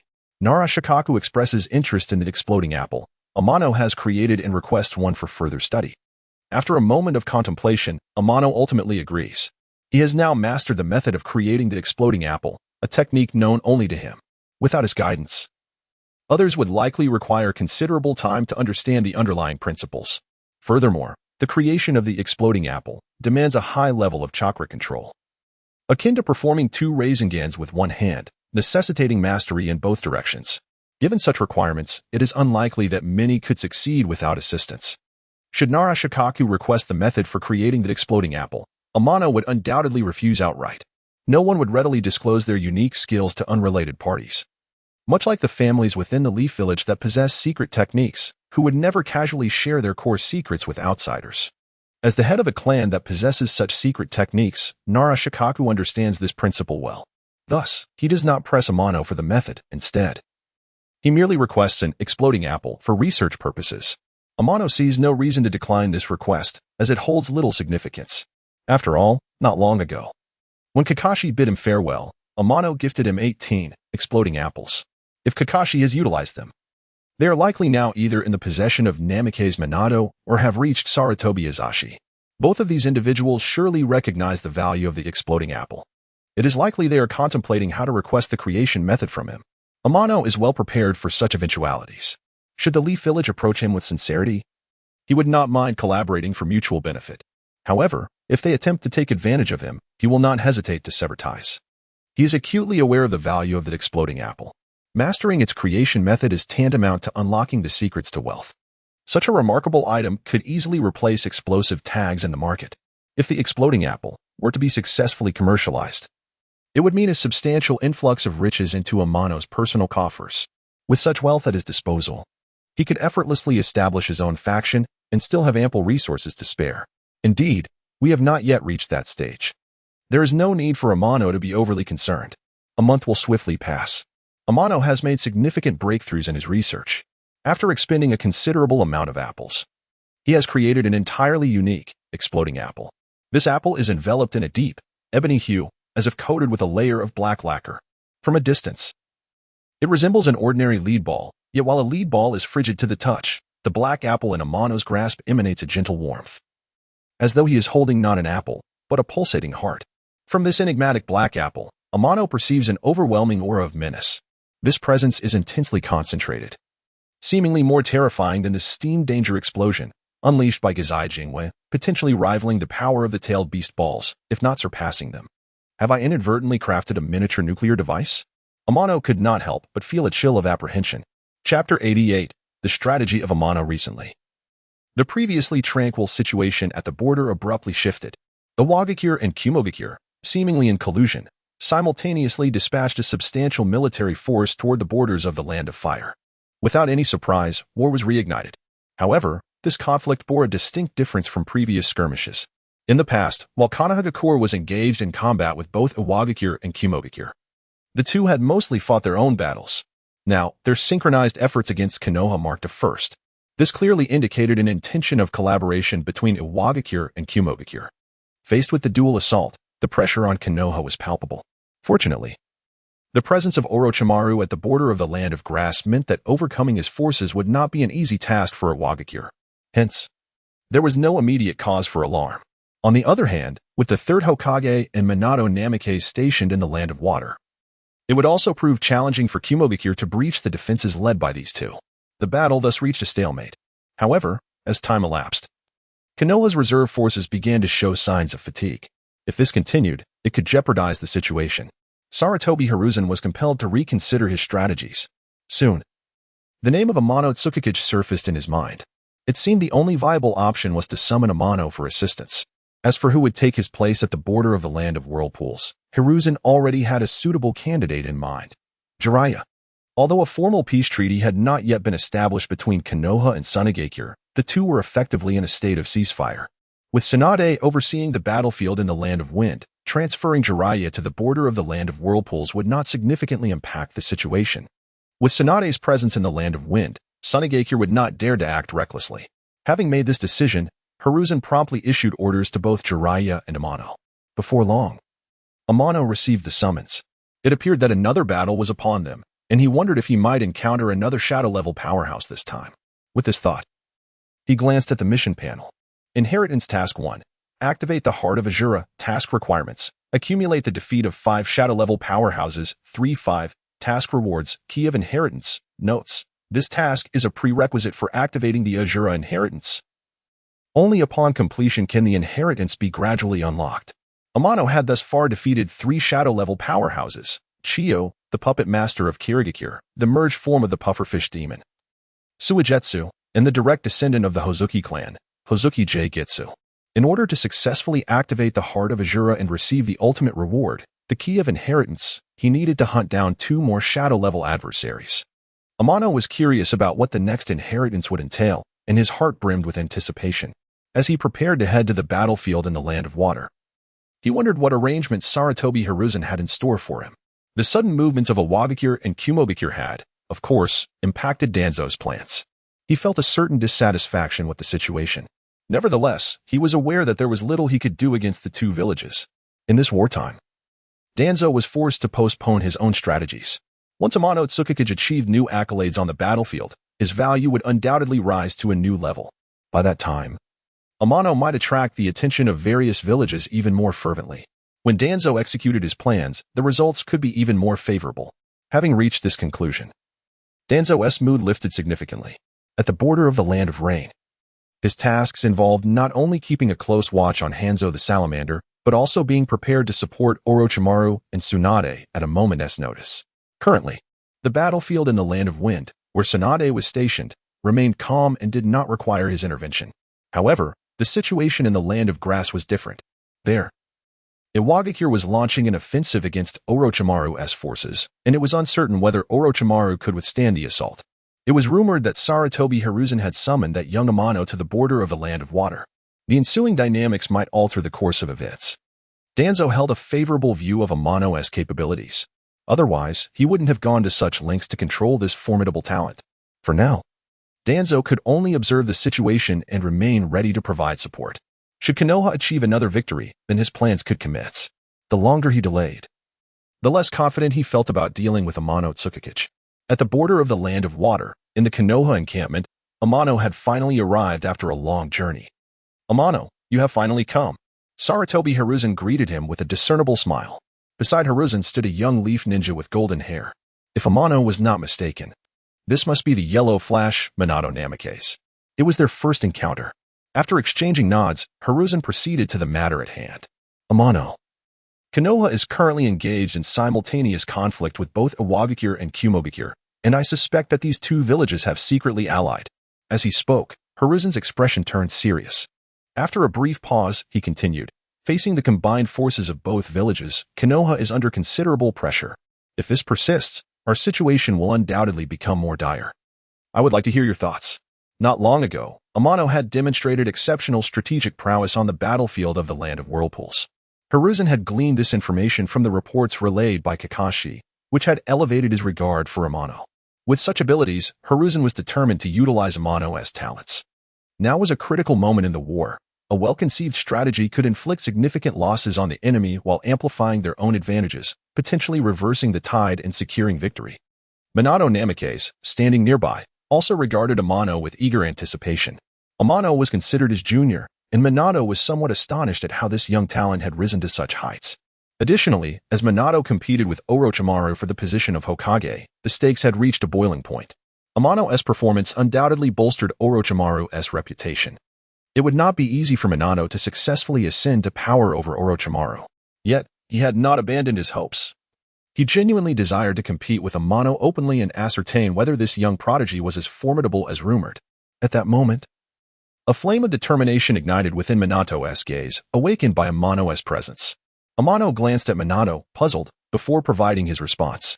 Given that Iwagakure and Kumogakure appear to have formed a tenuous alliance, perhaps we should exploit their fragile bond. What do you propose? Hiruzen stroked his chin, his expression revealing keen interest. The animosity between Iwagakure and Kumogakure had always been palpable. Their current collaboration against Konoha likely relied heavily on the influence of their respective leaders.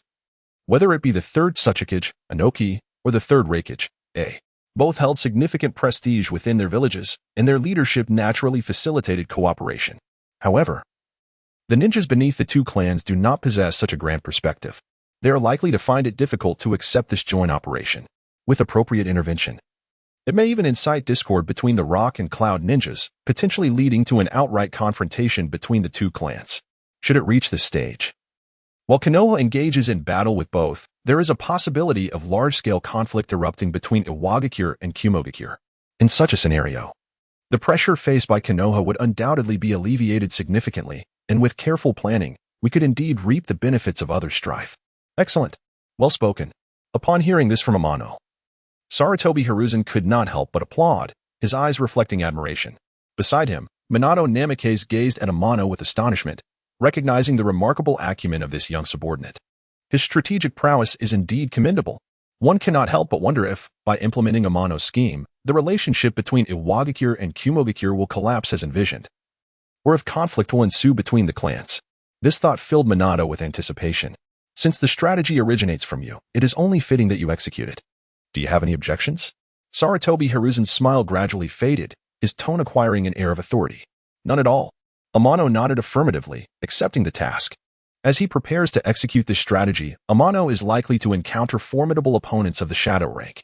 Rather than feeling apprehensive, he is filled with an inexplicable sense of anticipation, curious about which shadow-level adversary he might face this time. Chapter 89. The apprehension of Orochimaru upon seeing Amano readily accept the task, Sarutobi Hiruzen could not help but display a smile of satisfaction. By the way, how many assistants will you require? You may inform me now. Anything available in Konoha will be prioritized for you. Of course, Sarutobi Hiruzen bestowed considerable support upon Amano. After a brief moment of contemplation, Amano gently shook his head, replying, "No need. This plan does not require many people. I can manage alone." This declaration left not only Sarutobi Hiruzen somewhat astonished, but also the nearby Namikaze Minato, who wore a look of surprise. Observing the bewilderment on their faces, Amano patiently elucidated. This operation is fraught with risks. Acting alone affords me greater convenience and flexibility. Bringing others along would compromise their safety and heighten the risk of exposure, potentially derailing our plans altogether. Upon hearing Amano's explanation, Sarutobi Hiruzen and Namikaze Minato refrained from further objections. In that case, I entrust this to you. I eagerly await your good news. Sarutobi Hiruzen chose to place his trust in Amano, refraining from further interference. Rest assured, Lord Hokage, I believe you will receive favorable news shortly. After bidding farewell to Sarutobi Hiruzen and Namikaze Minato, Amano swiftly made his way to the battlefield of the Land of Grass. In this endeavor, he would masquerade as a cloud ninja, incessantly harassing the rock ninjas. Subsequently, he would switch roles, donning the guise of a rock ninja to disrupt the cloud ninjas. Much like his previous tactics against the rock and sand ninjas, he aimed to instigate discord between the two villages, fostering mutual animosity until they were at odds once more. Amano intended to employ the same strategy to sow discord between Iwagakure and Kumogakure, leading their clandestine alliance to unravel and deepening their suspicions of one another until conflict erupted. This, in turn, would alleviate some of the pressure on Konoha. Ultimately, Amano's ulterior motive was to create an opportunity to hunt the Kage-level powerhouses from both Iwagakure and Kumogakure. By consistently inciting tensions between the two villages, he would draw the attention of their higher-ups, significantly increasing the likelihood of Kage-level ninjas being deployed. Thus, the probability of Amano encountering such formidable adversaries would also rise. Whether he could successfully hunt these Kage-level ninjas would ultimately depend on his own strength. And Amano felt a measure of confidence in his current abilities. He had already meticulously crafted his operational plan and now awaited its execution. Upon reaching the border of the Land of Grass, Amano observed that Konoha was already engaged in combat with the rock ninjas. The two sides were embroiled in a fierce struggle, neither yielding ground to the other. The battle raged intensely, with both parties locked in a stalemate. At the forefront of the battlefield was Orochimaru, commanding a contingent of Konoha ninjas, successfully repelling the advances of the rock ninja forces. Exchanges ensued between Konoha and Iwagakure, with neither side gaining the upper hand, resulting in a deadlock. Meanwhile, within the central tent of Konoha, only Orochimaru remained. Deep in thought as he scrutinized the map laid before him, contemplating strategies to break the impasse. Suddenly, he seemed to sense something. His gaze lifting to the entrance of the tent where a figure had appeared. Amano? What brings you here? Orochimaru recognized Amano at once, surprise flickering in his eyes. If memory served him correctly, Amano should have been at the battlefield of the Land of Water. How had he arrived at the Land of Grass? Moreover, what method had Amano employed to elude the vigilant guards of the Konoha camp? It was well known that the defenses of the Konoha camp were formidable, equipped with sensory barriers. Anyone attempting to infiltrate would typically be detected by the sensing ninjas almost immediately. Yet, at this moment, the camp was eerily quiet, with no reports of intrusions reaching Orochimaru. This implied that Amano had managed to enter without alerting the elite sensory ninjas responsible for the camp's security. Could it be the Moonlight Clan's bloodline limit? Shifting shadows? Orochimaru mused, shaking his head inwardly. While shifting shadows granted invisibility, it could not mask one's presence from sensory detection. It was akin to the rock ninja's earth-hide technique, which could not evade the keen senses of Konoha's ninjas. Furthermore, the Konoha camp was not only protected by sensing ninjas but also by members of the Hyuga and Uchiha clans, both of whom could discern the presence of enemies with their Byakugan and Sharingan, respectively. Yet, the patrolling members of these clans had failed to detect Amano's presence. This was indeed perplexing. When had this boy acquired such capabilities? Orochimaru felt a surge of unease. If Amano could silently infiltrate his tent, it indicated that he could similarly breach the stronghold of Iwagakure. Such a terrifying ability to evade sensory ninjas and dojutsu users could be deemed an absolute weapon for assassination. With Amano's current strength, coupled with such an ability, few Kage-level ninjas would likely escape his lethal grasp. Unbeknownst to him, this young man had grown to an alarming degree. Given Orochimaru's current prowess, he could not confidently assert that he could best Amano, let alone restrain him. If Amano chose to employ his newfound abilities against Orochimaru, the latter might easily find himself falling victim to the very hands he had once trained. The capacity to vanish without a trace was indeed a source of trepidation. As Orochimaru regarded Amano, a torrent of thought surged within him, and he instinctively felt a heightened wariness towards Amano. Although Amano remained his subordinate, his strength had now reached a level that was no longer inferior to Orochimaru's. Maintaining the same attitude towards Amano as before would be decidedly inappropriate. Despite their positional hierarchy, their power had converged significantly. Noticing the evident apprehension in Orochimaru's gaze, Amano was not particularly surprised, after all. Penetrating Orochimaru's tent undetected amidst such rigorous defenses was no small feat given that Amano had accomplished this. It was only natural for Orochimaru to feel a sense of caution. Amano had not anticipated that his initial attempt at combining shifting shadows with secret sword, obscuring mist would successfully penetrate the layers of Konoha's defenses. Had he not voluntarily dispelled the techniques, even Orochimaru might not have detected his presence. The synergy of these two skills had indeed exceeded his expectations, suggesting that he might utilize them again in the future. Amano's thoughts ran deep, and he began to appreciate the potency of the combination of shifting shadows and secret sword, obscuring mist. However, this was not the time for such reflections. He swiftly refocused his mind, a subtle smile gracing his lips as he addressed Orochimaru. My apologies for the intrusion, Lord Orochimaru. Amano spoke with measured calm.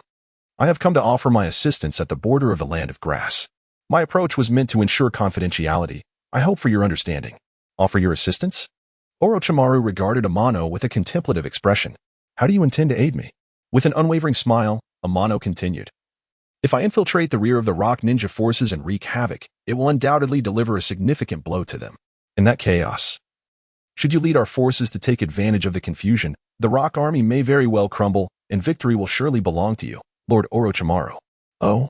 Upon hearing this, Orochimaru's eyes gleamed with a flicker of excitement, and a subtle smile of satisfaction graced his lips. If you can truly sow discord among the frontline forces of the rock ninja, then this victory will undoubtedly bear your mark, and I shall not forget it. Orochimaru made a solemn promise to Amano on the spot. Then I shall impose upon you, Lord Orochimaru. After bidding farewell to Orochimaru, Amano vanished once more before him. Without alerting any of the Leaf ninjas, Amano departed from the Leaf encampment. Such an ability is indeed formidable. Having witnessed Amano's disappearance, Orochimaru felt an increasing wariness towards him. Chapter 90. Discovery. After departing from the Konoha camp, Amano made his way directly to the land of Earth. Thanks to his simultaneous use of Phantom Technique and Secret Sword, Obscured Shadow, the defensive barriers set by the Rock Shinobi seemed non-existent to him. He passed through effortlessly, drawing no attention from any Rock Shinobi along the way, traversing as if he were in a deserted realm. Before long, he arrived at the border of the land of Earth. Now, Amano's objective was to disguise himself as a Cloud Shinobi and unleash widespread destruction within the land of Earth to attract the attention of the Rock Shinobi. With the enhancements of Phantom Technique and Secret Sword, Obscured Shadow, not a single Rock Shinobi could detect his presence. Once he grasped the layout of Awagakure, he commenced his assault on the village's vital structures. The sudden and inexplicable attacks naturally garnered the attention of numerous Rock Shinobi, and soon, the entire Awagakure was on high alert. However, Amano showed no signs of relenting. He began to launch frequent attacks on the logistical support division of Awagakure. With each successive assault, the village suffered considerable losses in supplies, including resources that were on the verge of being dispatched to the front lines in the Land of Grass. If these logistics were not replenished promptly, the Rock Shinobi at the front would soon find themselves unable to sustain their position. When this news reached the ears of the third Tsuchikage, Inoki, he was instantly filled with rage. Almost the entire village of Rock Shinobi mobilized to search for any suspicious figures. However, after a thorough search, they primarily discovered spies from various villages lurking in Awagakure. While the true mastermind remained elusive, seeing that the time was ripe, Amano chose to reveal himself. Disguised as a Cloud Shinobi, he engaged in battle with several Rock Shinobi before retreating. His sights were now set on the Land of Lightning. Awagakure had sustained significant damage from his actions, making it nearly impossible for them to gather sufficient logistical support in a short time to aid the front lines. Without these supplies, the Rock Shinobi stationed at the front would likely be unable to hold out much longer. They had two options, either to withdraw voluntarily to minimize losses or to be driven back by Konoha. There was no third option available. After some contemplation, Inoki ultimately issued orders for the main contingent of Rock Shinobi in the Land of Grass to retreat swiftly. Orochimaru had been waiting for an opportunity to strike back. Observing the signs of withdrawal from the Rock Shinobi, he understood that Amano's strategy had been effective. It was time to strike while the iron was hot. He commanded his forces to launch an offensive against the Rock Shinobi. The two sides clashed once more, but this encounter was markedly different from the previous ones. In earlier skirmishes, the Konoha ninjas fought evenly against the Rock Shinobi, but this time, it was evident that Konoha held a significant advantage shortly after the battle commenced. In contrast, the morale of the Rock Shinobi plummeted, and they found themselves responding more passively to the Konoha ninjas. It was clear that the Rock Shinobi had no desire to engage further, only wishing to retreat quickly. After a sustained pursuit, Orochimaru ordered his forces to fall back. This time, Konoha achieved a resounding victory. That young man certainly did not disappoint. As he returned triumphantly with his forces, a satisfied smile crept across Orochimaru's face. Having defeated the Rock Shinobi, the heavy burden that had weighed on him finally lifted. In the near term, the Rock Shinobi would likely refrain from instigating further conflict. Upon learning of the defeat at the front lines, Inoki could not contain his fury and harshly reprimanded the frontline commander. As for the mysterious Cloud Shinobi who had suddenly attacked Awagakure's logistics, Inoki had already conferred with the third Raikage. However, the outcome was far from satisfactory. The Cloud Village insisted that the enigmatic Cloud Shinobi who appeared in Awagakure could not possibly be one of their own. While Inoki harbored doubts, he lacked concrete evidence to pursue the matter further. The two villages, having formed a temporary alliance, began to experience a rift due to these events. Awagakure's trust in the Cloud Village waned, and likewise, the Cloud Village grew skeptical of the clandestine alliance between the two villages. Meanwhile, Amano, having left the Land of Earth, made his way directly to the Land of Lightning. Upon entering the Cloud Village, he repeated his previous actions in Awagakure, this time assuming the guise of a Rock Shinobi. He launched multiple attacks on the logistical supplies of the Cloud Village, quickly drawing the attention of their higher-ups. In an effort to apprehend the culprit behind the attacks, the AB duo returned from the front lines to join the search for Amano. The assailant who had ambushed the Cloud Village clearly possessed the ability to conceal himself. As he evaded detection by the Eight Tails, Gyuki, who reported that the enemy seemed to have completely vanished without a trace of life or chakra. The young A, frustrated by the lack of progress in locating the enemy, vented his anger by striking the ground in a fit of rage. After releasing his pent-up frustration, he regained his composure and realized that the enemy had reappeared. Gyuki had evidently sensed something, urging them to pursue immediately to potentially intercept the foe. With A and Killer Bee in close pursuit, they soon reached the designated location. Just then, Amano, disguised as a rock shinobi, also spotted the AB duo. However, he had no intention of engaging them in the stronghold of the Cloud Village. If he were ensnared by these two, the surrounding Cloud Shinobi would undoubtedly swarm him. And it was likely that the third Raikage would arrive as well. Though Amano was confident in his abilities, he was uncertain if he could withstand such a formidable array. It was prudent to make a hasty exit. With that thought, he activated Phantom Technique and Secret Sword, Obscured Shadow once more. Vanishing from the sight of Killer Bee and A, leaving no trace of his presence. Where did he go? As Amano disappeared, his attack struck the spot where he had stood moments before. Simultaneously, Killer Bee unleashed his power, sealing off a radius of 100 meters in an attempt to trap Amano. Yet, he had severely underestimated Amano's speed. By that time, Amano had already positioned himself 100 meters away. That person is likely no longer here. Gyuki's voice echoed once more, suggesting that to find the intruder, they would have to gauge the flow of air currents to deduce his approximate location. Killer Bee promptly closed his eyes, and soon, he sensed an anomaly in the airflow not far away. Without hesitation, he attacked in that direction. To Amano's surprise, he had been detected. This was the first time since employing Phantom Technique and Secret Sword, Obscured Shadow, that he had been discovered. Swiftly dodging Killer Bee's attack, Amano reappeared before the two. Casting a fleeting glance at them, he unleashed his full speed, dashing towards the land of Earth. This time, he chose not to conceal himself. Since Karabi has the ability to discover himself, there is little need for further concealment. It is imperative to leave this place, as it lies not far from the lair of the Cloud Shinobi. Amano has no desire to be ensnared by the Cloud Shinobi. You, Rock Shinobi, shall not escape. Upon witnessing Amano transform into a Rock Shinobi attempting to flee, the young AI immediately activated his lightning release chakra mode, enveloping himself in electricity as he pursued Amano. Karabi, without a moment's hesitation, hurriedly followed suit. The two relentlessly chased after Amano, their distance narrowing. Truly, the specter is tenacious. Amano maintained a calm demeanor, though a glint of murderous intent flickered in his eyes. Were it not for the concern of an ambush from the Cloud Shinobi, Amano would not necessarily fear these two. To ensure a complete rift between the Rock and Cloud Shinobi, Amano had been quite industrious during this period. If Amano were to eliminate the AB duo under the guise of a Rock Shinobi, it is certain that the third Raikage would not hesitate to sever ties with the Rock Village. Once the Cloud and Rock Shinobi engage in conflict, the precarious situation facing Konoha would be resolved. With a stroke of good fortune, Konoha might even reap the benefits of the ensuing chaos. Chapter 91. The initial encounter of the AB duo. A figure entwined with lightning suddenly flickered, resembling a soaring thunder dragon piercing through the void. In the next instant, it had already passed by Tianai, positioning itself directly in front of him. How swift! Tianai's pupils involuntarily constricted. Although he held some confidence in his own speed, he ultimately fell short when faced with the accelerated prowess of the young AI, who had activated the lightning release chakra mode. This young AI was destined to become the fourth Raikage, renowned throughout the ninja world for his incredible speed. His velocity in the lightning release chakra mode could even rival the flying thunder god technique of Minato Namikaze, highlighting just how terrifying the speed of this future fourth Raikage truly was. With the young AI blocking his path ahead and the arriving Killer Bee obstructing his retreat, Tianai found himself cornered by this formidable AB duo from Kumogakure. It seemed that confrontation was unavoidable. Fortunately, after a long journey, Tianai had already departed from the land of lightning.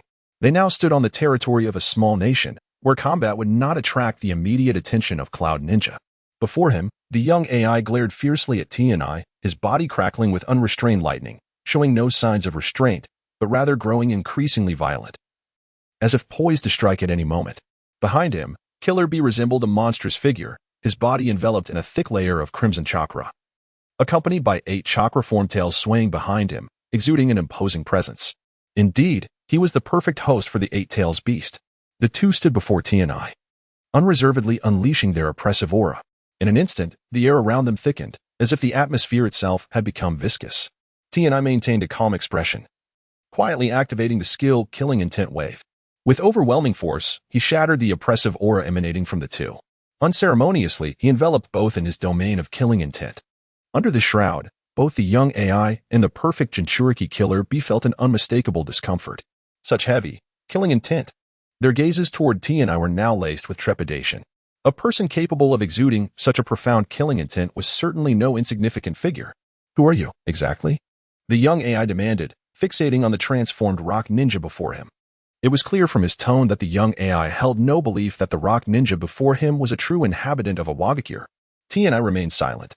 I have not heard of any rock ninja possessing such deep killing intent as you. Seeing Chinya's lack of response, the young AI pressed on, speak. Who are you? Tianai continued to offer no reply. Since you refused to speak, do not blame us for our lack of courtesy. Let us fight. The moment he finished speaking, both figures moved almost in unison. Two immense surges of chakra erupted forth. Bang, bang. The ground beneath them shattered instantaneously. At the same time, the two figures surged forward at incredible speed, charging toward Tianai. In the blink of an eye, they had closed the distance. Absolute bull thunder plow hot blade. They each clenched their fists, crossing paths at breakneck speed. Boom. Their attacks passed through Tianai without any tangible sensation, akin to striking a sponge. Upon halting, they turned to see that the spot where Tianai had stood was now entirely vacant, devoid of any trace of his presence. Substitution jutsu? The thought immediately crossed their minds. However, upon further reflection, they dismissed this notion. No, this was not a mere illusion. The form left behind by Tianai had indeed possessed a physical presence, albeit faint. It was their first encounter with such a technique, and they could not help but feel a surge of alertness. Clearly, that rock ninja was still alive. Soon. They spotted Tianai not far away, casually observing them, showing no signs of injury. Swish. Swish. Without hesitation, the young AI and Killer Bee charged at Tianai once more. With the young AI leading the charge and Killer Bee providing support. In an instant, the young AI was upon Tianai, his arm wreathed in blue chakra, delivering another fierce blow aimed directly at Tianai's face. This strike seemed to transform into lightning, hurtling toward Tianai with astonishing speed. Tianai's pupils constricted violently. He sensed a hint of death's approach. The speed of the young AI's attack was evidently quicker than before. Avoiding this blow entirely seemed impossible unless Tianai could surpass the young AI's speed. However, at this moment, Tianai found himself at a disadvantage, even lagging behind his opponent. Thus, the only choice left was to withstand the attack. In the blink of an eye, Tianai made his decision. A gleam of fierce light flashed in his dark eyes, and a brilliant silver sword light surged forth. The blade's radiance was dazzling, whistling as it approached.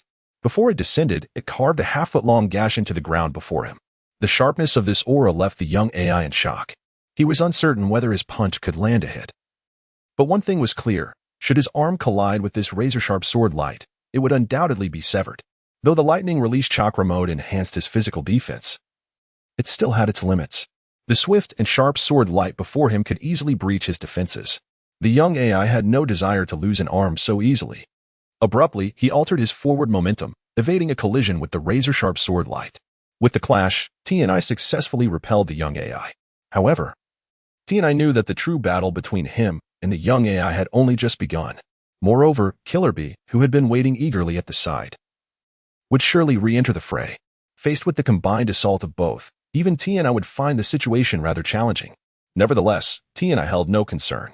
The duel of the young AI and Killer Bee was not insurmountable. As long as he successfully eliminated both, Tianai would be able to complete Inheritance Task 1. Just the thought of it sent a thrill through him. In stark contrast, the young AI's face had darkened considerably. In their first direct confrontation, he found himself the one to retreat. This outcome left him feeling quite displeased. Through their two simple skirmishes, he had already sensed equal strength emanating from this rock ninja. The rock ninja before him likely possessed the combat prowess of a Kage. Moreover, when considering the enigmatic entity substitution technique and formidable swordsmanship, it became evident that the majority of a Wagakure's ninjas could be ruled out. To his knowledge, aside from the third Suchikage no Ki, few rock ninjas possess such formidable strength. Adding the peculiar entity substitution technique and exceptional swordsmanship to the mix, there was no one in a Wagakure who could attain such a level. Without a doubt, the rock ninja before him was an imposter. In this extraordinary period, the only ninjas daring enough to impersonate the Rock Village and launch an attack on their hidden Cloud Village are none other than the ninjas from the Leaf Village. Within the entirety of Konoha, those who meet the criteria are as rare as phoenix feathers. With these characteristics in mind, a name flashed through Xiao Ai's mind. Tsukikage Amano. This individual, though still youthful, has already achieved notable feats, having slain the renowned Chiyo and subsequently annihilated the 7 ninja swordsmen of the mist. There is no doubt that Tsukikage Amano possesses the strength of a shadow. His mastery of swordsmanship has been demonstrated time and again in fierce battles. With these 2 points alone, it is evident that Amano is the sole individual in Konoha who meets these conditions. Realizing this, Xiao Ai's gaze towards Amano transformed. Humph. Tsukikage Amano, there is no need for pretense. I know it is you. In the entire ninja world, you are likely the only one capable of repelling me with your swordsmanship. Xiao Ai's eyes sparkled with determination, revealing no sign of wavering. When did you discover my identity? Amano, showing no intent to dispute, immediately dispelled his transformation technique, reverting to his original form. Just now, the young AI replied stiffly. Indeed. You are the son of the third Raikage. You possess considerable skill. Amano remarked, unfazed. Humph, enough with the idle chatter. Xiao Ai's face grew serious. And with a cold snort, he continued, I concede you possess some strength, but there is no possibility of you leaving here unscathed. This shall be your final resting place. Oh? Amano raised an eyebrow, retorting without hesitation, this could very well be your final resting place as well. Humph. Then let us see the truth beneath our hands. With no further words wasted, the young AI sprang into action. Buzz. Accompanied by a surge of blue lightning, the future fourth Raikage erupted forth with astonishing speed, reaching Amano's side in an instant. With a hand strike enveloped in lightning and accompanied by a raging tempest, he ruthlessly aimed for Amano's neck. Thunderstorm-level Chio dance. The fierce and domineering gust of wind appeared to tear through the surrounding space. Amano's dark eyes shimmered with an intense light as Xiao Ai's every movement seemed to slow within his vision. He made no unnecessary motions, merely raising his long sword to protect his neck while aiming the blade toward the incoming hand of the future fourth Raikage. This is bad. The young AI sensed the impending danger, but it was already too late. Should this strike land, his hand would likely be severed by Amano's sword. Just as time seemed to freeze, the previously motionless killer bee suddenly sprang into action. A tail made of red chakra surged forth, pulling the young AI back just in time. The future fourth Raikage narrowly saved his hand. Brother, when it comes to fighting, we must join forces. Don't leave me behind. Oh yeah. Killer Bee complained in his characteristic hip-hop style.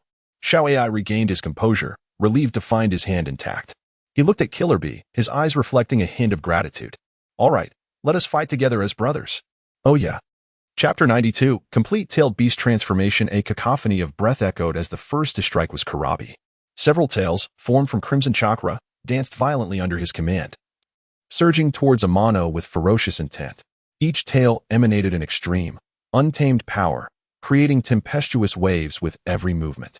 The ground around them bore the brunt of this assault, trembling under heavy impacts, resonating with thunderous roars.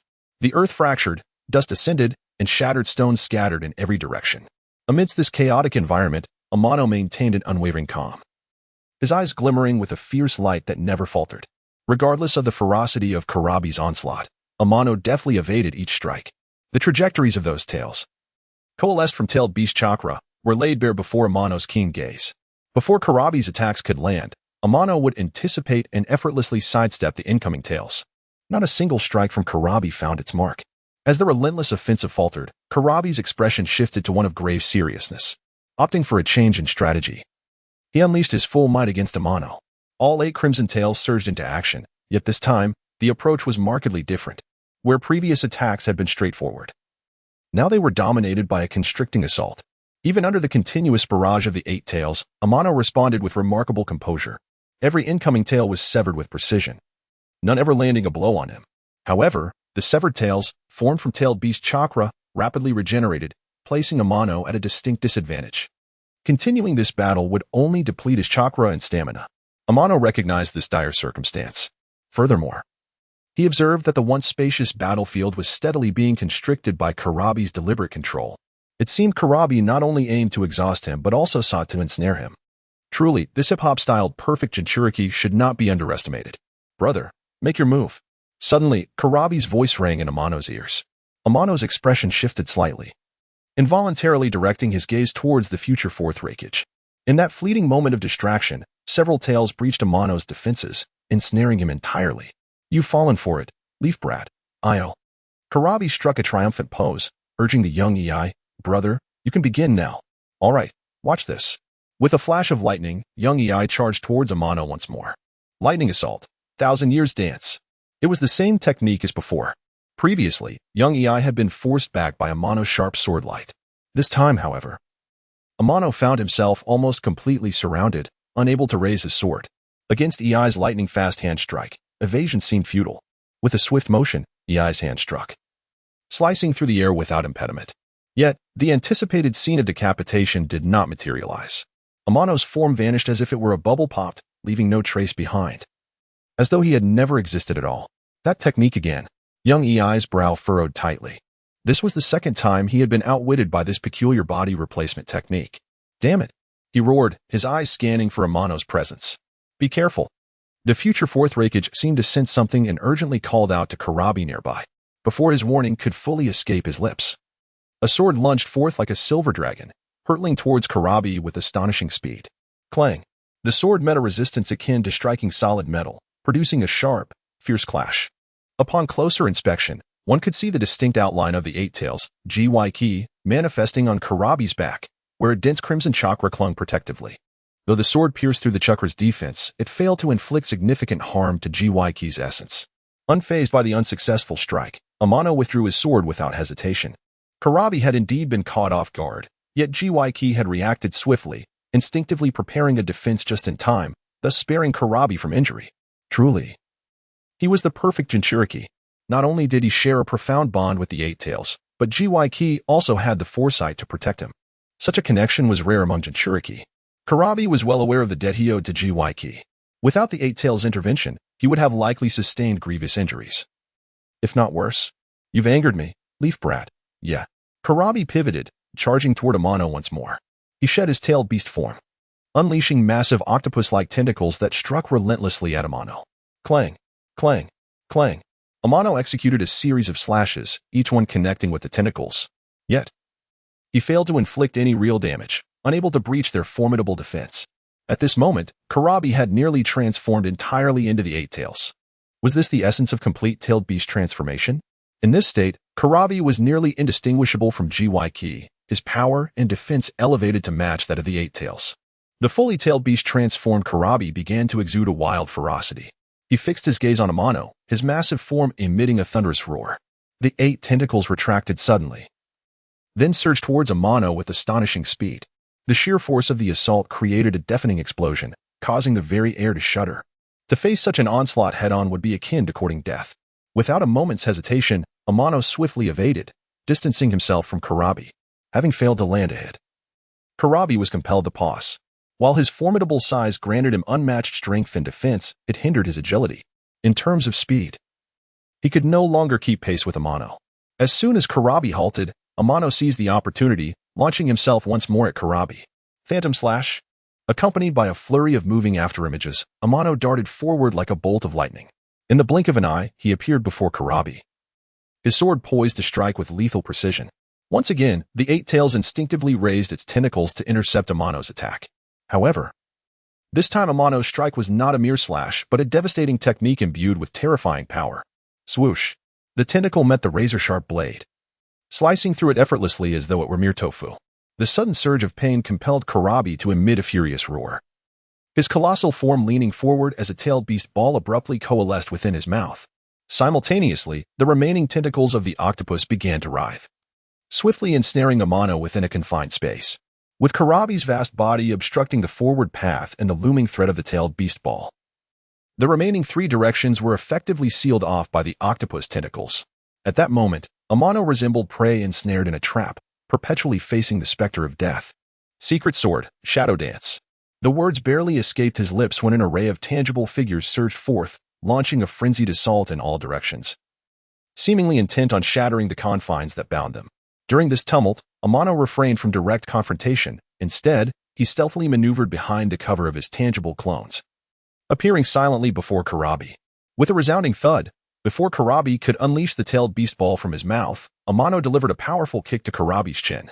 The upward strike forcefully compelled Kurabi to close his mouth. A muffled thump resonated from within Kurabi's mouth. As the fully tailed beast formed, Kurabi could not withstand this sudden agony and let out a pained roar. "You little brat, I will not let you off easily." Ouch. After a moment of anguished cries, Kurabi regained his composure. However, it was evident that his complete tailed beast transformation was significantly waning, leaving one to wonder how much longer he could sustain it. Chapter 93. Want to escape? You have underestimated me. The young AI merely cast a fleeting glance at the fully beastified Killer Bee, and suddenly, a surge of azure chakra erupted forth. Countless stray bolts of lightning erupted, crackling and dancing in the air, reminiscent of a deity descending from the heavens. Big brother. Killer Bee appeared noticeably embarrassed.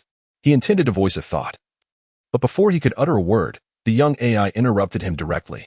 I'll take the lead. You assist me in restraining that little brat. Oh yeah, no problem. With a swift motion, the young AI stepped forward and vanished from sight, leaving only the shrill cries of thunder echoing in the vicinity. A brilliant flash of lightning abruptly emerged beside Amano, accompanied by a fist enveloped in tempestuous lightning, fiercely aimed at Amano with unrestrained ferocity. The strike was lethal. Showing no signs of restraint whatsoever, Amano's eyes sparked with sharp intensity as he deftly evaded this formidable blow, moving with the grace of a butterfly in flight. With each fluid motion, he unleashed a flurry of razor-sharp sword flashes, each aimed precisely at the critical points of the fourth Raikage. The fourth Raikage, however, was no pushover. He transformed into a living lightning bolt, continuously flickering, deftly avoiding Amano's relentless onslaught. Although Amano's speed of movement slightly lagged behind the Raikage, his sword strikes were evidently quicker, leading to a fierce exchange of blows. As they engaged in close combat, their movements varied between a tempest and a shooting star, with technique shifting rapidly yet yielding no clear victor. Not far away, Killer Bee, poised to intervene, was sweating profusely. At this moment, both Amano's sword speed and the fourth Raikage's mobility had surpassed what he could handle. Should he face Amano, he would be relegated to a mere punching bag. Perhaps only unleashing a powerful technique could effectively balance the scales against this Leaf Village prodigy. Otherwise, ordinary moves would scarcely graze Amano. What a terrifying individual. This was Killer Bee's sincere internal monologue. With a sudden clash, their figures intertwined. Amano bore the marks of scorched electricity while the fourth Raikage was not faring much better. A massive gash sliced across his chest, nearly cleaving him in two. Had he not maintained his lightning chakra mode, that strike would have severed him completely. Blood oozed from the wound, but before it could trickle down, the searing lightning instantly evaporated it into nothingness. Ignoring the burns on his body, Amano pivoted and returned, his long sword transforming into a streak of light, piercing towards the fourth Raikage's back with blinding speed. The fourth Raikage sensed the impending danger and swiftly turned. Lightning release, the strongest armor. The electric currents surrounding him surged anew, crackling like a chorus of birds in distress, scattering lightning that riddled the ground, resembling a bee's nest. At that moment, the fourth Raikage's hair stood on end, his overwhelming aura swelling to a terrifying degree. As Amano's sword lunged forward, the fourth Raikage met it head-on with his palm, seemingly determined to conclude the battle in one decisive blow. With a piercing sound, Amano's longsword pierced through the fourth Raikage's palm, poised to plunge into his heart, yet it was caught firmly by the Raikage. Progress was halted momentarily, enduring excruciating pain. The Raikage clenched his other fist, ready to finish Amano once and for all. Secret sword, hazy blade. Amano remained unfazed, executing another ultimate technique. The fourth Raikage suddenly found his vision clouded, as if transported to a foreign realm. In that instant, his offensive momentum ceased, rendering him immobile as if ensnared in a binding jutsu. Is this an illusion? The fourth Raikage finally broke free from the illusion, only to realize Amano's sword was poised to pierce his chest, a mere push away from puncturing his heart. This is bad. The fourth Raikage's expression shifted drastically, a hint of mortality wafting into his consciousness. Am I to perish here? The thought flashed through his mind in a moment of dire urgency. Just as fate hung by a thread, an octopus tentacle suddenly ensnared the fourth Raikage's body, whisking him away at incredible speed, narrowly preventing Amano's sword from finding its mark. Thank you. The fourth Raikage gazed weakly at Killer Bee, a flicker of relief passing through his eyes. Had it not been for you, I might have truly perished at the hands of that boy. Big brother, we should retreat, Killer Bee urged, his expression serious as he turned to the injured Raikage. You are wounded. Continuing the fight would be unwise. That Leaf Boy is clearly no trivial opponent. While I can defend myself, capturing Amano will be exceedingly difficult. After a moment of silence, the fourth Raikage nodded in agreement. Then let us withdraw for now. Once I have healed, we shall return to confront this young man. Agreed. Killer Bee affirmed. Big brother, you enter my belly first, and from there, I shall handle the rest. With a swift motion, he swallowed the fourth Raikage and charged once more towards Amano. In his fully beastified form, Killer Bee summoned all 8 octopus tentacles. Each tentacle writhed with fervor, resembling agile serpents dancing through the air. The tips of the tentacles flicked like serpents tasting the air, bearing sharp fangs as they unleashed a cacophony of shrill cries. Hurtling towards Amano, Amano's eyes ignited with brilliance once again, and he sprang into action. His form flickered like a butterfly amidst flowers, darting forward, retreating, veering left, and swerving right, evading the tentacles just as they drew near. Killer Bee, witnessing his attacks evaded entirely, felt a twinge of surprise. Yet, he pressed on, charging toward Amano, confident that his imposing eight-tails form would intimidate the boy into submission. However, Killer Bee misjudged Amano. Instead of retreating, Amano charged headlong into him. Is he out of his mind? A fleeting thought crossed Killer Bee's mind. Nevertheless, he showed no signs of halting, his 8 tentacles relentlessly assaulting Amano. As the distance between them closed, Amano suddenly accelerated. His long sword glimmered like a shooting star, slicing through the air toward the 8-tails head. Clang! The silver sword light flashed, carrying a chilling aura capable of cleaving through all. The clash with the 8-tails horns produced a sharp, fierce resonance. Sizzle! The 8-tails horn could not withstand Amano's strike. The once intact horn was brutally severed. How is this possible? Killer Bee's eyes widened in disbelief. The loss of his horn incited the wrath of the 8-tails. Roar! The 8-tails bellowed, unleashing a torrent of chakra, invigorating the 8 tentacles, which now wielded even greater might. Amano found himself besieged by the frenzied assault of the tentacles. Simultaneously, a tail beast bomb rapidly formed in the 8-tails' mouth. Boom! This time, the 8-tails learned from its previous lesson, unleashing the tail beast bomb toward Amano before he could close the distance. Amano had no intention of withstanding the attack. He unleashed his full speed, swiftly vacating the current position. After firing the tail beast bomb, the 8-tails surged forward again. This time, he did not cast his gaze upon Amano, but instead pursued the direction in which the tailed beast ball was flying. What was he planning to do? Amano felt a tinge of confusion. However, as the distance between the 8-tails and Amano widened, he quickly discerned the underlying scheme. These two clearly intended to flee. Amano was resolute not to let Kurabi and the injured 4th Raikage escape so easily. Thus, he hastened to give chase. Nearby, many arriving Cloud Shinobi witnessed this scene, their eyes widening in astonishment. They had not anticipated that the fully tailed beast-formed Kurabi would be pursued by Konoha's Amano under the moonlight. It appeared somewhat absurd. Yet, the Cloud Shinobi found no humor in the situation. Among them, several intelligence officers paused for a moment before hurriedly departing. It seemed they were likely returning to relay the information. Chapter 94, The Response of the 3rd Raikage at the Front Lines, within the main encampment of the Cloud Ninja.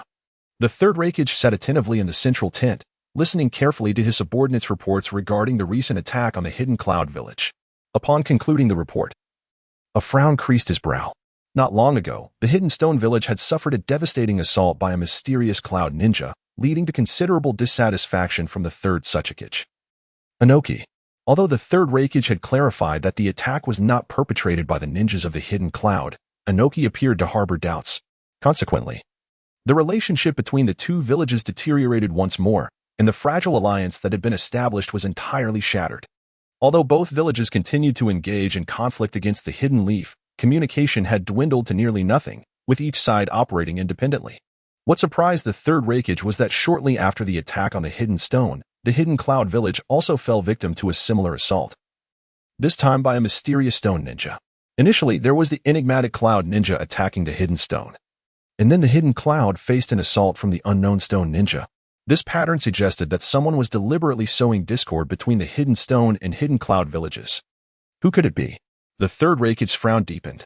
The only village with the capability and motive to instigate such turmoil, aside from the Hidden Leaf, was none other than Konoha.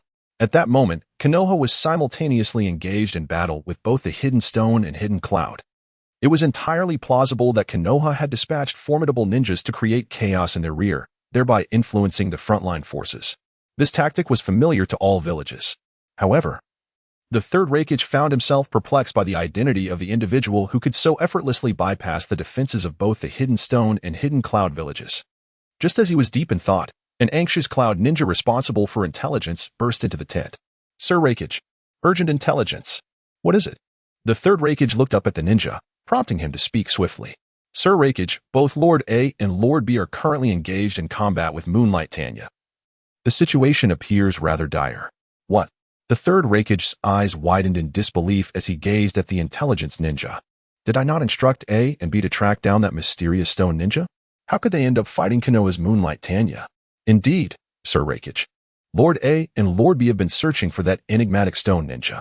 It seems they discovered something and pursued it together. When our forces got closer, We realized they were battling Moonlight Tanya, leading us to suspect that the mysterious stone ninja may be an impersonation by Tanya. The intelligence ninja quickly relayed what he knew without concealing any details. The third Raikage's understanding deepened as he connected the dots. Both the mysterious cloud ninja that attacked the hidden stone and the enigmatic stone ninja targeting the hidden cloud were, in fact, Konoha's Moonlight Tanya in disguise. This revelation made sense, yet he was taken aback that A and B, despite their combined strength, had not managed to subdue Konoha's Tanya. Although his son A had not yet reached the third Raikage level, his prowess was hardly inferior to some seasoned Kaga-level shinobi. As for Killer B, who could fully harness the power of the tailed beast, his strength was nearly equivalent to that of the Eight Tails. In a state of rage, only he could manage to suppress it. The third Raikage could hardly fathom how A and B found themselves at a disadvantage. Was that Konoha ninja truly so formidable? He turned to the intelligence ninja and pressed further. What is their current status? According to the latest intelligence I received, Lord A and Lord B seemed to be at a disadvantage against Moonlight Tanya. Upon hearing this, the third Raikage's expression darkened. It appeared that Konoha's talented ninja, Moonlight Tanya, was even more formidable than he had anticipated. Before he could make a decision, another intelligence ninja burst in. Sir Raikage, it's bad. Lord A has sustained severe injuries, and Lord B is escorting him back to the camp. However, Moonlight Tanya seems unwilling to relent, pursuing them relentlessly. Boom. The third Raikage's fury erupted, as he smashed the furniture beside him to splinters. That Konoha brat is pushing his luck. I shall confront him. He turned to the second intelligence ninja and inquired sternly. In which direction are A and B? They are currently within a small nation borders, approximately in this direction. The intelligence ninja pointed at the map. How long would it take to reach them? The third Raikage asked again. Given your speed, Sir Raikage, it would take roughly 3 hours. What? 3 hours? The third Raikage shook his head, finding it unacceptable. He shifted his gaze from the map to his assistant, Taka. Prepare the heavenly transfer technique. The heavenly transfer technique? Taka stammered, momentarily taken aback before regaining composure, though his expression revealed his anxiety. Sir Raikage, the heavenly transfer technique is a space-time ninjutsu used for transporting objects. It has never been employed on humans. Most individuals cannot withstand the immense tearing force generated by rapid movement, which could result in their dismemberment. Please reconsider. The third Raikage regarded Taka solemnly. You have stated that this technique is only dangerous for ordinary individuals. My body is not comparable to that of an ordinary person. The resilience of my physique surpasses that of many objects, and what you fear will not befall me. Rest assured. With that, the third Raikage gave Taka's shoulder a reassuring pat, his eyes reflecting no hint of hesitation. Taka felt a bead of cold sweat trickle down his forehead, his heart racing with uncertainty. Yet, under the third Raikage's unwavering gaze, he ultimately acquiesced. Very well, I shall prepare it at once. Taka sighed, reluctantly agreeing to the third Raikage's demand. Given the current circumstances, there was no alternative to the heavenly transfer technique for rescuing A and B. The two were already at a disadvantage, and should any other Konoha ninja pursue them, their situation would undoubtedly become even more perilous. Time was of the essence. They had to reach A and B before Konoha could intervene. Otherwise, the hidden cloud would find itself in a precarious position. This consideration compelled Taka to relent to the third Raikage's decision. He could only hope that A and B could hold on a little longer until the third Raikage could arrive to save them. Chapter 95. The arrival in a sudden flash, Amano emerged, leaving a multitude of afterimages in his wake, just as Kurabi and his companion attempted to flee. Fully transformed into the tailed beast, Kurabi's massive and unwieldy form impeded his speed. Despite his utmost efforts, he found it impossible to completely shake off Amano. In just a few short breaths, Amano closed the distance between them. Without a moment's hesitation, he brandished his sword and struck. The long blade cleaved through the air, followed by a dazzling arc of light. A torrential downpour of sword energy surged forth with an unmatched ferocity, targeting Kurabi and his companion. This is bad. Kurabi, mid-flight, sensed the impending threat. The 8 octopus-like tentacles behind him began to writhe once more, quickly enveloping his entire body as he spun rapidly. The tailed beast's 8 tails. A colossal tempest erupted around Kurabi, sweeping outward in all directions and affecting the landscape for hundreds of meters. The fierce storm uprooted countless trees and furrowed the ground, leaving behind a barren expanse devoid of life, save for the churning earth. The onslaught of the tempest forced Amano to halt his advance. In the face of such overwhelming power, he felt as if he were but a leaf adrift on a turbulent sea, at risk of being swept away by the wind. Fortunately, he had prepared for this moment. With relentless sword strikes, he forged a barrier of light before him, carving a path through the storm. Unyielding, he continued his pursuit of Kurabi and his companion. What? This kid can withstand my attack. Kurabi had been monitoring Amano's movements, initially believing he could repel him with this technique. However, the outcome was unexpectedly contrary. Not only did Amano maintain his ground amidst the tempest, but he also pressed ever closer. Truly a formidable opponent. A flicker of trepidation ignited within Kurabi. As Amano drew nearer, Kurabi felt a surge of urgency. He decisively terminated the skill, and the 8 tentacles sprang into action once more. This time, his attack bore an unpredictable variation. It appeared chaotic, devoid of structure. Yet unbeknownst to Amano, it fortified his defenses while simultaneously hindering Amano's advance. Interesting. Yet, this is still insufficient. With a swift motion, Amano swung his sword downwards. And in an instant, the world seemed to hold its breath, only to witness the gleaming crescent of his sword slicing through the air, striking one of the advancing tentacles. Splitting apart, the tentacle was cleaved in two. The momentum of the blade surged onward. One by one, the remaining 7 tentacles fell, unable to withstand the sheer might of Amano's strike. Roar. The 8 tails could no longer suppress its agony, retreating in fear, unwilling to engage Amano further. Kurabi sensed the complex emotions of rage and fear emanating from the 8 tails. Having suffered repeatedly at Amano's hands, the beast was on the brink of a violent outburst. And even Kurabi struggled to maintain control. Calm down, 8 tails. Having finally soothed the beast, Kurabi felt beads of cold sweat form on his brow. If the 8 tails were to go berserk, the situation would become dire. His ally, the injured 4th Raikage, awaited assistance. If Kurabi squandered too much time here, the 4th Raikage's treatment would be jeopardized. A feeling of helplessness washed over Kurabi as he witnessed the 4th Raikage's deteriorating condition. Suddenly, an overwhelming surge of chakra appeared, as if conjured from thin air, directly blocking Amano's path. Amano looked up, only to see a towering figure materialize in the previously empty space, bathed in lightning. The figure resembled a god of thunder, with a lightning symbol emblazoned on his right arm. Whether innate or inked, his robust physique exuded an astonishing strength. It was the 3rd Raikage. To his surprise, he appeared here. That must have been the body flicker technique. The fact that he could withstand the forces of spatial distortion indicated the 3rd Raikage's body had attained an extraordinary level of power. Amano's brow furrowed with concern. This complicates matters. His gaze lingered on Kurabi and the 8 tails for a moment before shifting back to the suddenly materialized 3rd Raikage. With his presence, it would be exceedingly challenging for Amano to subdue Kurabi and his companion. Sighing in disappointment, the 3rd Raikage cast a disparaging glance at Kurabi and the 8 tails. What are you waiting for? Hurry and leave this place. Kurabi, momentarily stunned, wasted no time in hastily retreating with the injured 4th Raikage. You must be Tsukigane Amano. The 3rd Raikage stated, his gaze fixed on Amano. To have compelled both my son and me to this extent, you appear to be more formidable than I had anticipated. Today, since fate has brought us together, be prepared to meet your demise. A cold glint flickered in the 3rd Raikage's eyes as he stood enveloped in lightning. Extending his right arm, fingers tightly aligned and crackling with potent electricity. Suddenly, the 3rd Raikage lunged toward Amano, raising his electrified arm to thrust directly at him. In that instant, his entire right arm transformed into a blade of thunder, rending the very fabric of space in its wake. Amano steadied himself, his long sword rising with incredible speed, vibrating as it traced a stunning crescent arc before crashing down upon the 3rd Raikage's wrist.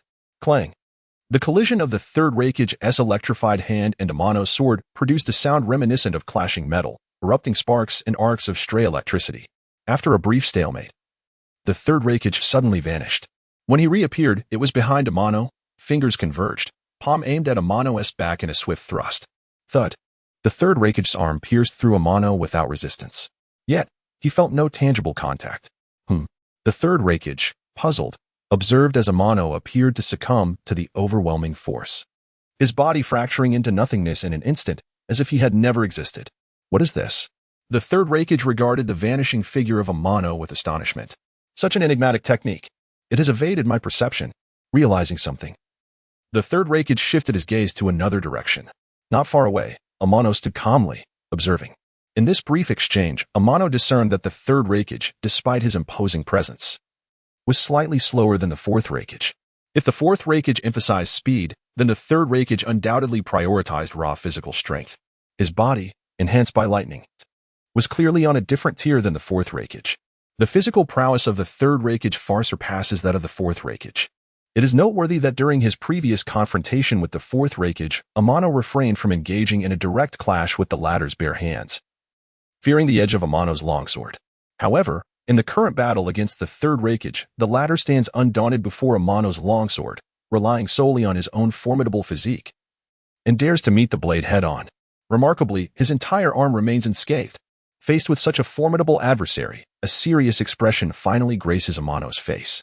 He understands that in this upcoming battle, any lapse in focus could lead to his downfall. The third Raikage, gazing at Amano, slowly remarks, "It is no wonder you were able to pressure my son to such an extent. It appears you possess such extraordinary techniques. Now, allow me to thoroughly experience your strength." Chapter 96. A Clash of Titans. Tni, wielding a sword with one hand, gazed intently at the third Raikage from a distance. As he focused, arcs of lightning began to coalesce around the blade, emitting intermittent, piercing shrieks. Under his control, the erratic lightning gradually transformed into a concentrated form, coiling tightly around the surface of the sword. The third Raikage observed this spectacle, a myriad of emotions flickering across his face. It was audacious for the young leaf ninja to employ lightning release techniques before him. It is well known that among the 5 great shinobi villages, Kumogakure boasts the most formidable lightning release techniques, with an abundance of powerful ninjas and potent jutsu. As the supreme leader of Kumogakure, the third Raikage undoubtedly possessed the village's most potent combat prowess, thoroughly familiar with various lightning release techniques and secrets. Attempting to gain an advantage over him using lightning release would be akin to chasing phantoms. The third Raikage was eager to witness how this young leaf ninja, known as Tsukikage Tni, would confront him with lightning release. Contemplating this, he initiated a new maneuver.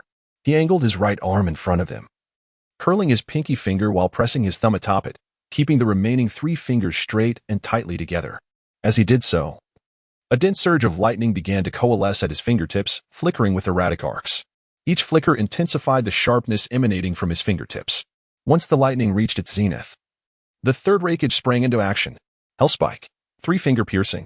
He regarded Tni, who could potentially rival his son, with utmost seriousness, treating him as an equal-level ninja. On the opposite side, Tni had long been prepared, his chakra surging wildly within him. In terms of chakra fluctuations, he was not inferior to the third Raikage, perhaps even slightly surpassing him. Secret Sword, Shadow Dance. This time, Tni pushed his speed to its limits. After executing a decisive move, dozens of corporeal shadows immediately dispersed. As the third Raikage closed in, these tangible figures encircled him. Each shadow, brandishing a sword aglow with lightning, simultaneously launched an assault on the third Raikage. Unfazed, the third Raikage moved with the swiftness of a lightning bolt, darting between the various corporeal shadows. Before their attacks could land, he had vanished from sight. Upon closer inspection, it became evident that the area was filled with his afterimages. With an unfathomable speed, he continued his onslaught. In the blink of an eye, he obliterated all of Tni's corporeal shadows, leaving only the true form of Tni standing alone. The 2 locked eyes, neither showing the slightest intention of retreat, and surged towards one another. Their figures simultaneously vanished. When they reappeared, Tni had positioned himself behind the third Raikage. In this contest of speed, Tni gained a slight advantage, raising his sword entwined with lightning to strike down upon the third Raikage. A brilliant flash of light swept through the air, leaving a white sword mark in its wake. Just as the sword light was about to descend, the third Raikage abruptly pivoted, 3 fingers meeting Tni's sword in a fierce clash. The terrifying lightning release chakra coalesced at his fingertips, forming a blade that seemed almost tangible. Clang, crackle. The sound of their weapons colliding echoed, unleashing a flurry of chaotic lightning arcs. The surrounding space seemed to lament under the weight of their confrontation. A glimmer of determination flashed in Tni's eyes as he swung his sword again, targeting the third Raikage's entire right arm. Shattering Tooth. This strike contained a ferocious shockwave capable of overwhelming even the third Raikage's formidable defenses. Realizing he was too late to retract his arm, the third Raikage instinctively raised his left arm to block. Unbeknownst to him, it too had become entwined with potent lightning, equal in might to his right. Clang. Following a brief yet intense impact, the third Raikage staggered backward, retreating nearly 5 steps before regaining his stance. His left arm trembled from the ferocity of Tni's blow. Although the attack did not penetrate the third Raikage's defenses, the shockwave rendered his left arm temporarily numb, still quaking uncontrollably. Yet Tni did not relent. He continuously infused his sword with lightning release chakra, arcs of lightning leaping from the blade and striking the ground, creating numerous small craters. This was dire. The third Raikage's expression shifted again. He sensed the overwhelming amount of lightning release chakra coalescing within Tenya's sword, reaching an alarming level that even he found unsettling. Should he be struck by this blow, he questioned whether his body could withstand it. There was no time to hesitate. The third Raikage did not falter, curling his ring finger. Now, only his index and middle fingers remained extended. Dense lightning once again coiled around these two fingers, swiftly forming a sharp lightning dagger at their tips. Hellspike, two-finger piercing. With a swift step forward, the third Raikage transformed into a streak of blue lightning, closing the distance to Tenya in an instant. The two-fingered thrust, imbued with the momentum of thunder, aimed at Tenya's chest, intent on finishing this opponent in a single strike. Anticipating the attack, Tenya's eyes gleamed with resolve. He swiftly evaded the third Raikage's assault and did not pause, continuing to channel lightning release chakra into his sword. At last, he sensed that the capacity of the sword, self-made, nameless, had reached its limit. The entire blade had transformed into a sword of thunder. The once erratic arcs of lightning inexplicably stilled. The blue lightning enveloped the sword's surface like flowing mercury, concealing any hint of danger. Yet, this was merely an illusion.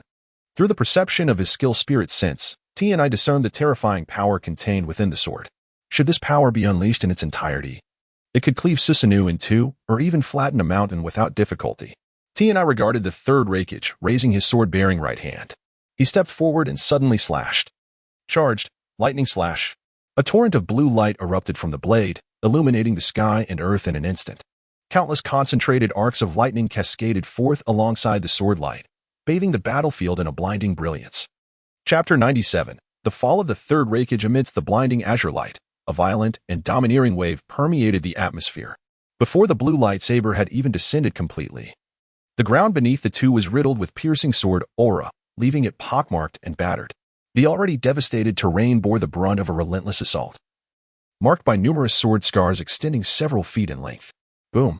Following a deafening roar, the blue lightsaber abruptly vanished, replaced by a terrifying shockwave.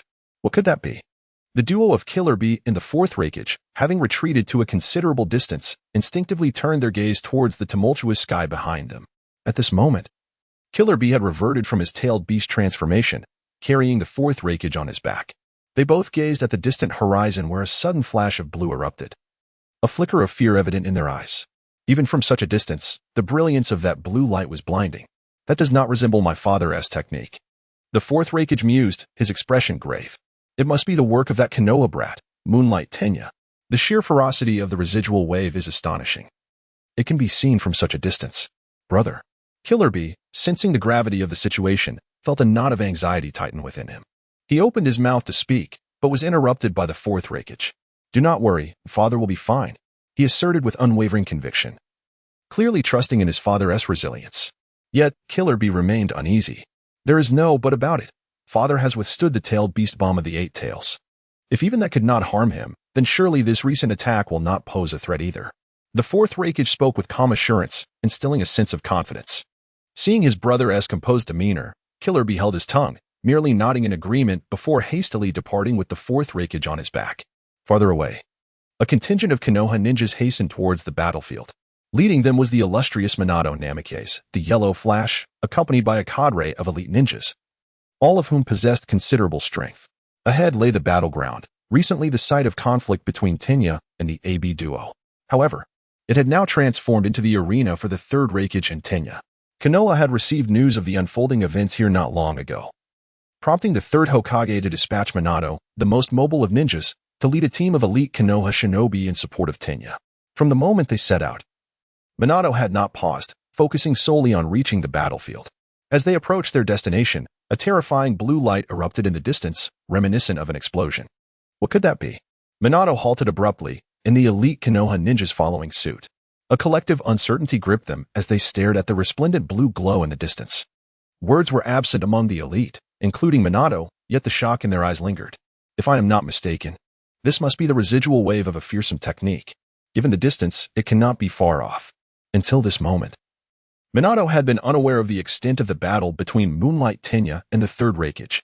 However, witnessing that dazzling blue light assured him that their confrontation was nearing its climax. Who would emerge victorious? The sheer power of that previous attack suggested that their strength likely surpassed many of the elite shinobi. Tenya, are you still alive? A grave expression settled upon Minato's face. Confronting an adversary wielding the power of a tailed beast left him with little confidence in securing a victory. While he could evade the tailed beast's assault with his Flying Thunder God technique, overpowering an opponent of that caliber remained a daunting challenge, as he lacked the formidable offensive techniques necessary for such a confrontation. Although the Rasengan was formidable, it paled against the might of a foe embodying tailed beast-level power. The tales of the third Raikage's ability to contend directly with the Eight Tails now seemed all the more credible. In facing such an opponent, Minato felt uncertain of his ability to triumph. Nevertheless, his mission did not entail a life-and-death struggle with the third Raikage, but rather the rescue of Tenya. In terms of speed, Minato believed he could outpace the third Raikage and swiftly secure Tenya's safety. The only uncertainty lay in whether Tenya still drew breath. With this thought, Minato commanded his fellow Konoha elite to remain vigilant. "We must hasten to the battlefield. Move out." With that, he surged ahead, and the rest followed without hesitation. As the azure light dissipated entirely, Tenya stood quietly in place. However, his attire was tattered, and the long sword he held hung limply at his side, faint arcs of lightning still flickering along its blade. Before him, a massive sword scar began at his feet, extending straight ahead for over a kilometer, clearing all obstacles in its path, save for the solitary scar that dominated the landscape. Not far from Tenya, the third Raikage lay prostrate on the ground, his right arm severed and lying at his side. A charred wound traced down his torso, oozing dark blood. His once vibrant eyes now dimmed, resembling a flickering candle in the wind, on the brink of extinguishment. Tenya slowly sheathed his longsword, gazing down at the fallen third Raikage with a hint of melancholy. "You are the most formidable Kaga-level ninja I have ever encountered, and unmatched in defense. Even the Eight Tails pales in comparison. Is that so?" The third Raikage managed a grim smile, his voice hoarse and raspy. I never imagined I would fall to you, and under the very lightning I command." He coughed, a trickle of dark blood escaping his lips and dripping onto the ground. The hell stab was shattered in direct confrontation.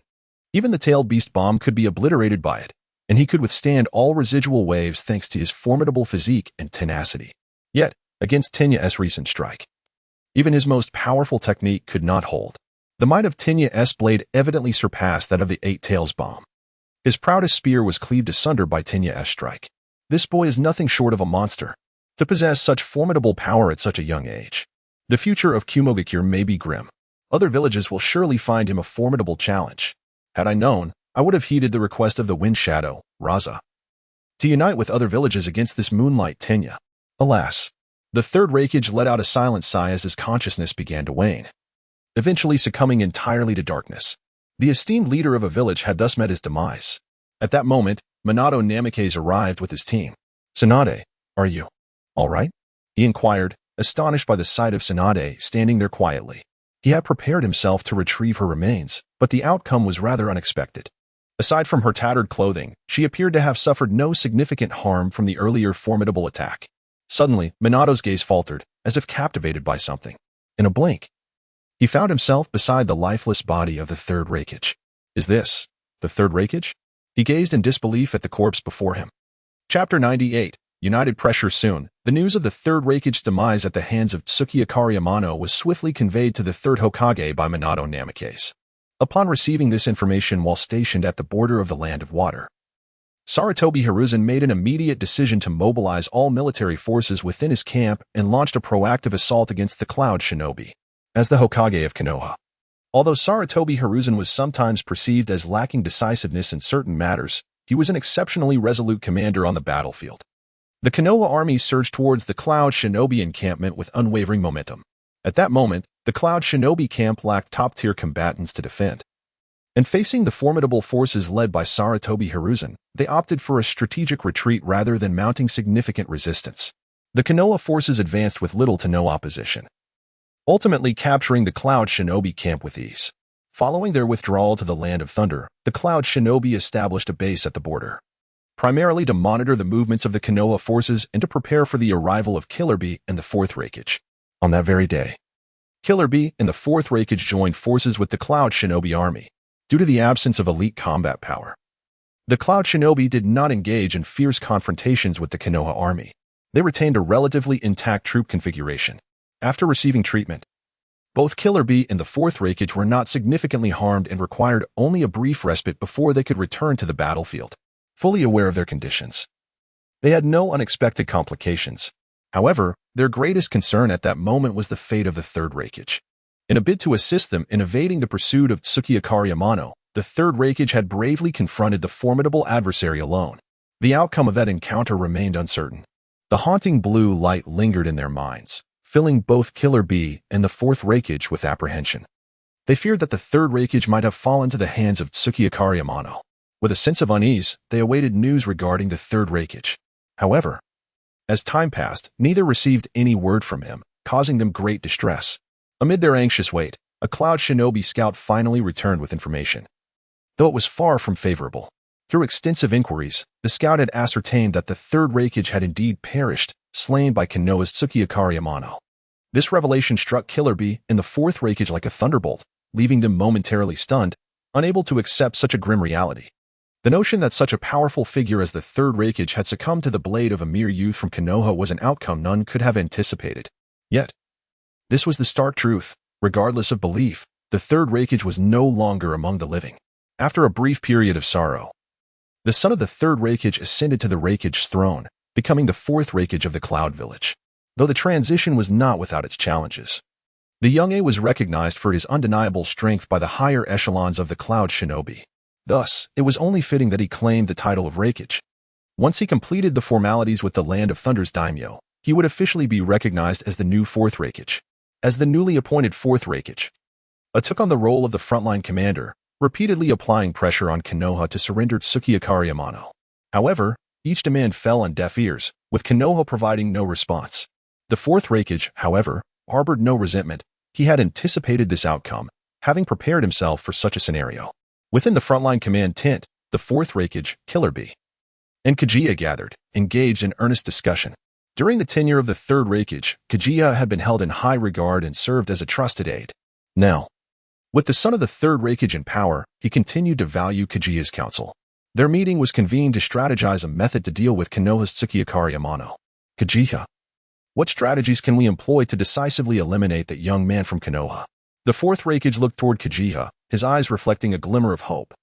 After a moment of contemplation, Kaguya responded, currently, Konoha's strength is formidable. Not only do they have the seasoned Sarutobi Hiruzen at their helm, but also his three disciples, Orochimaru, Tsunade, and Jiraiya, each possessing the prowess of elite shinobi. Coupled with the legendary Minato Namikaze and the rising genius Uchiha Amano, Konoha appears to boast 6 elite shinobi at the very least. Pausing for emphasis, Kaguya continued, such power can easily overpower any shinobi village. If we rely solely on the Cloud Village, we cannot compel Konoha to yield. To secure Uchiha Amano's surrender, we must possess a strength that instills fear in Konoha. Therefore, it is imperative that we unite with other shinobi villages to collectively exert pressure on Konoha, for only then might we achieve the desired outcome. Will the other villages agree to unite? The fourth Raikage questioned, his confidence wavering. Kaguya smiled faintly. Had this been the case before, it may have been challenging. However, given the current circumstances, forging alliances with the remaining major shinobi villages should not pose a problem. Oh, pray tell. The fourth Raikage's eyes sparkled with anticipation. The prowess exhibited by Uchiha Amano had already instilled trepidation among the various shinobi villages, and his youth only added to the uncertainty regarding his potential. Should he attain the level of the first Hokage, Hashirama Senju, he would pose a significant threat to all shinobi villages, including ours. Leaving them with the grim prospect of either subjugation or annihilation, there would be no third alternative. Faced with such a promising adversary, I believe that all shinobi villages would prefer to see Uchiha Amano eliminated. Only with his demise can they find peace of mind. Which is why we can leverage this point to unite with other villages and collectively pressure Konoha. I refuse to believe that Konoha will not yield. Very well. Let us proceed as such. The fourth Raikage applauded Kaguya's insightful reasoning. Taking a deep breath, Kaguya added, recently, Kazekage Raza expressed a desire to collaborate with us against Konoha's Uchiha Amano, but this proposition was declined by the third Raikage. Now, we can proactively reach out to Kazekage Raza to express our interest in cooperation. I believe he will not refuse. Once we secure Raza's support, we can also contact the third Tsuchika Jinoki of the Stone Village, the fourth Mizuka Jigura of the Mist Village, and Hans of the Salamander from the Rain Village. By consolidating their powers, alongside the strength of the Jinchuriki, we should be able to subdue Uchiha Amano. Isn't that somewhat overestimating Uchiha Amano's capabilities? The fourth Raikage expressed some surprise. Originally, he had not included the Rain Village in his considerations, and the addition of other Jinchuriki seemed excessive. Yet, Kaguya held a different perspective. Raikage, we previously underestimated Ukyo Amano, failing to accord him the attention he warranted, which allowed him to develop to this current level. We cannot afford to make the same mistake again, lest we repeat the tragedy that befell the third Raikage. Kaguya's expression turned grave as he continued. I do not wish for the misfortunes experienced by the third Raikage to befall you as well. Thus, we must approach Ukyo Amano with the utmost seriousness. To regard him highly is also a strategy to effectively deal with him, to ensure his complete eradication. In conclusion, Kaguya reiterated. The fourth Raikage pondered for a moment before finally nodding in agreement. Indeed, we shall proceed according to your plan. You will take charge of this matter. Upon finishing these words, the fourth Raikage slowly rose to his feet, lifting his gaze towards the sky beyond the tent. Let that young leaf ninja revel in his freedom for a while longer. When we meet again, I shall personally bring his fate to a close. Chapter 99, Conspiracy at the Border of the Land of Soup. The Konoha Camp. Amano was diligently practicing his swordsmanship in a relatively secluded area. Having successfully defeated the third Raikage, he had exerted nearly all his strength. The technique he utilized, the lightning slash, required considerable charging time and was arguably the most powerful skill at his disposal. However, this technique came with significant limitations. Had Amano not slightly outpaced the third Raikage, he would have likely been interrupted during the charging phase. Thus, this victory felt somewhat fortuitous. If he had faced the speedster fourth Raikage, it is uncertain whether he would have been able to complete the charge at all, even if he did manage to channel the technique. Hitting the fourth Raikage would not have been guaranteed. Amano recognized that he still had many shortcomings. His current skills did not suffice for every situation. He needed to acquire a broader repertoire of techniques. Recently, Amano had assisted Orochimaru in vanquishing a formidable force of stone ninja. As a reward, Orochimaru presented him with a swordsmanship scroll, surpassing the previous A-rank level and attaining S-rank status. Upon receiving the scroll, Amano immersed himself in training. For 7 days, his focus was primarily on mastering this new sword technique. After a week of relentless practice, he was on the verge of mastering the S-rank swordsmanship. Ding! Congratulations to the host for successfully mastering S-rank swordsmanship. Lightning slash. As the training progress reached 100, the familiar notification echoed in Amano's mind. Ding! Due to the successful mastery of S-rank swordsmanship, lightning slash, a bonus of 8 to the role-playing progress is awarded. Ding! Role-playing progress has reached 120. Unlocking the new skill, divine movement. With the familiar notifications ringing in his ears, a smile crept across Amano's face. He had not anticipated that mastering lightning slash would also lead to the unlocking of a new skill. His feelings towards lightning slash were complex. While it was powerful, it was also resource-intensive, requiring both time and chakra. In contrast, divine movement was not only potent but also swift and convenient, allowing him to strike with numerous blows without the extensive charging time. Each strike rivaled that of a charged lightning slash. Of course, wielding this S-rank swordsmanship demanded exceptional physical and chakra capabilities. Any inadequacy in these areas would hinder the execution of the technique. Fortunately, Amano had no such worries. Since acquiring a perfect physique, his overall physical prowess was on par with Might Guy in the 8th Gate, and his chakra reserves had significantly increased, rivaling those of the Uzumaki clan. Had Orochimaru provided him with the scroll earlier, Amano's confrontation with the third Raikage would have been far less arduous, possibly even allowing him to retain the AB combination.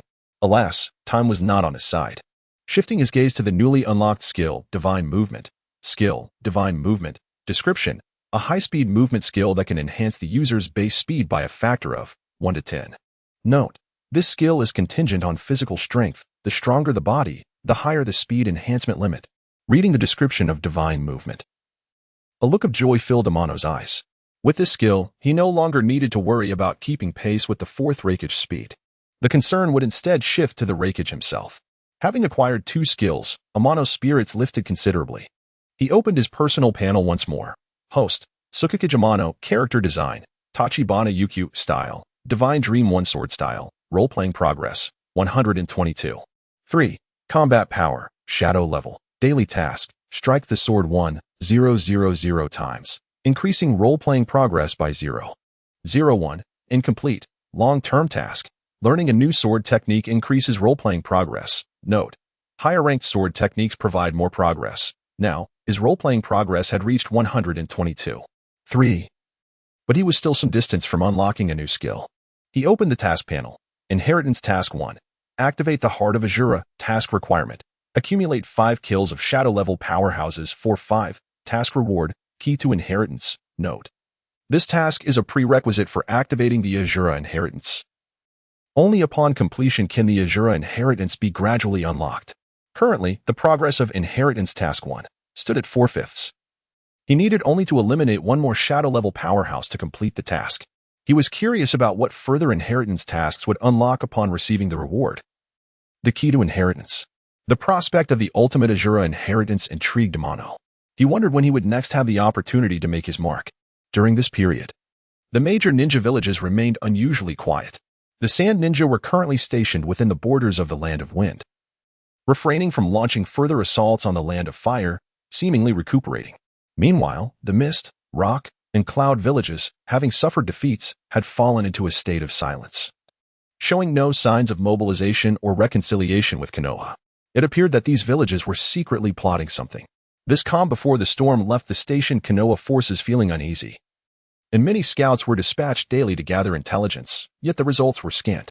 The unprecedented unity among the major ninja villages suggested they were anticipating something significant. Before long, a document pressuring Konoha arrived on the desk of the third Hokage, Sarutobi Hiruzen. The Sand, Mist, Rock, Cloud, and Rain villages collectively demanded Konoha surrender Tsukikage Amano or face a united declaration of war. Upon reading the contents of the document, Hiruzen's expression darkened. He had not anticipated that these 5 villages had conspired to unite against Konoha. While Konoha could withstand any single village, facing a combined assault from all 5 was a daunting prospect, and he was uncertain whether Konoha could withstand such an onslaught. Even if they did manage to fend them off, the losses would be catastrophic. This was not the outcome Hiruzen desired. Reluctantly, Hiruzen summoned Danzo, hoping to hear his counsel. Despite their past disagreements, they shared a common purpose in protecting Konoha. For the sake of the village, he felt it necessary to consider Danzo's insights. Shortly thereafter, Danzo met with Hiruzen. Without much preamble, Hiruzen handed the document to Danzo. Examining it, Danzo's expression also darkened. He had not anticipated that his plans would be preempted by the 5 villages uniting to pressure Konoha. If they did not acquiesce to their demands, Konoha would likely confront one of the most brutal battles in its history. Danzo was uncertain of the chances of victory in such a conflict. However, Hiruzen's reluctance to surrender Amano was palpable. With such a rare talent emerging from Konoha, he did not wish to see him fall. Yet, refusing to yield Amano would lead to an assault from 5 villages. Caught in a dilemma, Hiruzen found it challenging to make a decisive choice. After a moment of silence, Danzo broke the stillness. Surrendering Mitsuke's T&I could indeed extricate our Konoha from this crisis. However, we cannot relinquish him so readily. There is no guarantee that once those villages eliminate Mitsuke's T&I, they will not turn their aggression towards us. Therefore, my stance is that we may concede to their request. Yet whether they can capture Mitsuke's T&I depends entirely on their capabilities. What do you mean by that? Sarutobi Hiruzen inquired. His brow furrowed in confusion as he gazed at Danzo. Danzo set aside the documents in his hand and replied with an air of nonchalance. We can agree to surrender Mitsuke's T&I, but the location must be determined by us. You imply that? Sarutobi Hiruzen still seemed somewhat perplexed. I wish for Mitsuke's T&I to venture to the Land of Rain to confront Hanzo of the Salamander. I can tolerate the other ninja villages, but Hanzo's recent actions are intolerable. This individual must be eliminated. Otherwise, the smaller villages will dare to show their fangs towards Konoha. I cannot allow such a situation to unfold within our village. After a brief pause, Danzo continued, Of course, we are not abandoning Mitsuke's T&I. Our village must also prepare for his rescue. Let Orochimaru, Jiraiya, and Kushina be on standby, ready to provide support at a moment's notice. Additionally, you and Minato should be prepared as well. Perhaps we can seize this opportunity to deliver a significant blow to the other ninja villages. Are you suggesting we use Mitsuke's T&I as bait to draw the attention of those powerful figures from the ninja villages, and then prepare to annihilate them? Sarutobi Hiruzen's expression reflected a hint of hesitation. Could this be a perilous gamble? Humph. Danzo scoffed coldly, his voice laced with icy resolve. Since those villages intend to unite against us, they must be prepared to endure severe repercussions. Our actions are also a means of self-preservation. You wouldn't hesitate on this decision, would you? With that, Danzo quietly scrutinized Sarutobi Hiruzen. After a moment of silence, Sarutobi Hiruzen ultimately acquiesced to Danzo's strategy. Furthermore, if we successfully rescue Mitsuke's T&I, let him come to my roots. As Sarutobi Hiruzen appeared ready to reject the proposal, Danzo interjected, given his status. It is no longer suitable for him to exist in the open. This arrangement would benefit both him and Konoha. Surely, you do not wish for the other villages to seek conflict with us due to Mitsuke's Tenya's survival? Sarutobi Hiruzen found himself at a loss for words, unsure how to respond to Danzo. Moreover, whether Mitsuke's Tenai survives this ordeal remains uncertain, so there is no rush to decline. Finally, as if recalling something important, Danzo cautioned. This plan must remain between the two of us. Let no one else be privy to it, to avoid unnecessary complications. What say you, Hiruzen? Rest assured. This plan will be known only to us, Sarutobi Hiruzen affirmed, his tone resolute as if he had made a decisive choice. Now, it rests upon you, Danzo. Fear not. I shall ensure that those 5 villages pay a grievous price. With that declaration, Danzo departed. Chapter 100. Betrayed 3 days later, Amano was summoned by the 3rd Hokage, Hiruzen Sarutobi, and arrived at the central tent of the Konoha camp. At that moment, only Amano and Sarutobi occupied the space. Amano, I have an urgent mission for you. And I wonder if you would be willing to accept it, Sarutobi said, his gaze reflecting a hint of complexity. What is the mission? Amano inquired. It is an assassination task. Oh? Amano's eyes flickered with interest. Who is the target? The leader of the Rain Village, Hanzo of the Salamander. As Sarutobi uttered the name, a glimmer of caution appeared in his eyes. This individual had caused significant losses to Konoha during the Second Shinobi World War. Had it not been for the combined efforts of Orochimaru, Tsunade, and Jiraiya, Konoha's circumstances would have been dire. Fortunately, the 3 managed to withstand Hanzo's onslaught and earned the recognition of this demigod of the shinobi world. Now, Hanzo was once again baring his fangs at Konoha. If Konoha failed to respond, it might give Hanzo the impression that they were afraid of him.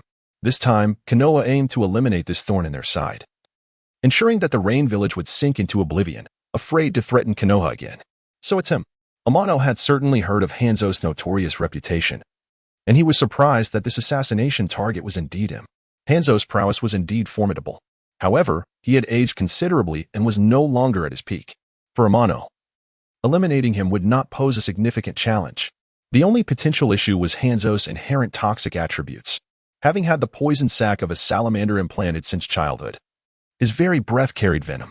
Should he use poison gas in his attacks, even an experienced ninja would find it difficult to cope. Even if Amano were to engage him directly, he would likely need to rely on the recovery abilities of Secret Sword, Grass Firefly, to fend off the toxic invasion. Moreover, he was a veritable shadow-level powerhouse. If he could eliminate Hanzo, Amano would achieve the final 5th of his Heritage Task 1. I'll take the mission. With this thought in mind, Amano hesitated little and promptly accepted the task. Excellent. Sarutobi nodded in satisfaction, then cautioned, this mission is classified.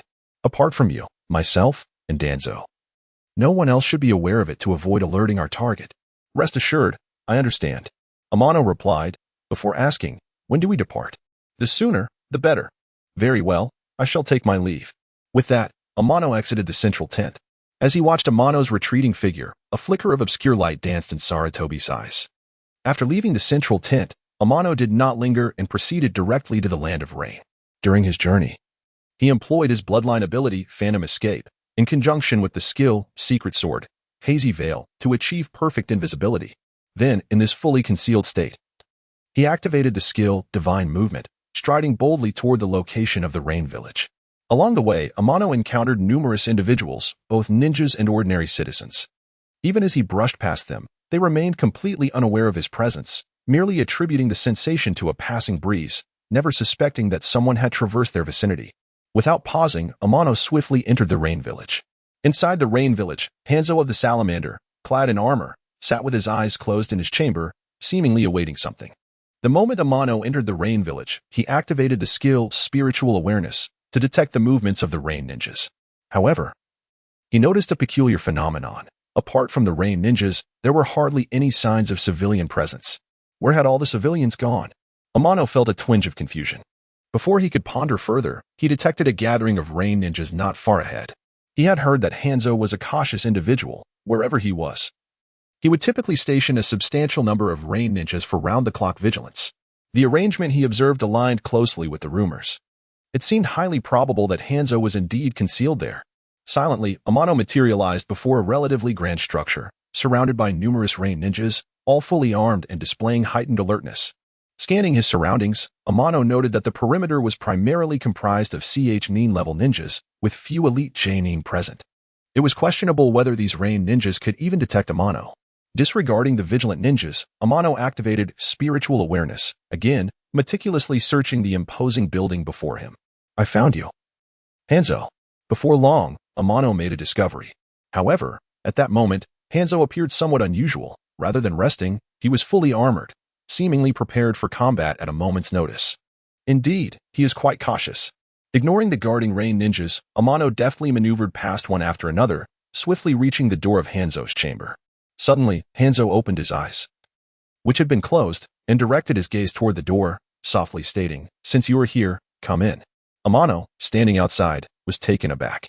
Had he been detected? His bloodline ability, Phantom Escape, combined with the skill, Secret Sword, Hazy Veil, allowed for perfect invisibility. This was the first time he had showcased this technique before Hanzo, and he had not anticipated being discovered. The only previous instance of detection had been against the AB duo from the Cloud Village.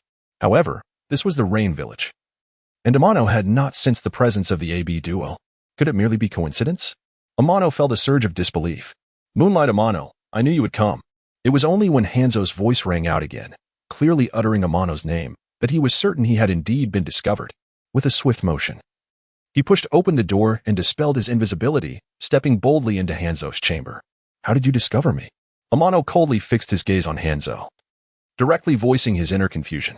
Someone informed me, Hanzo replied, observing Amano with an unhurried demeanor, his gaze as placid as ever, as though he regarded Amano merely as an ordinary individual rather than a renowned prodigy of the shinobi world.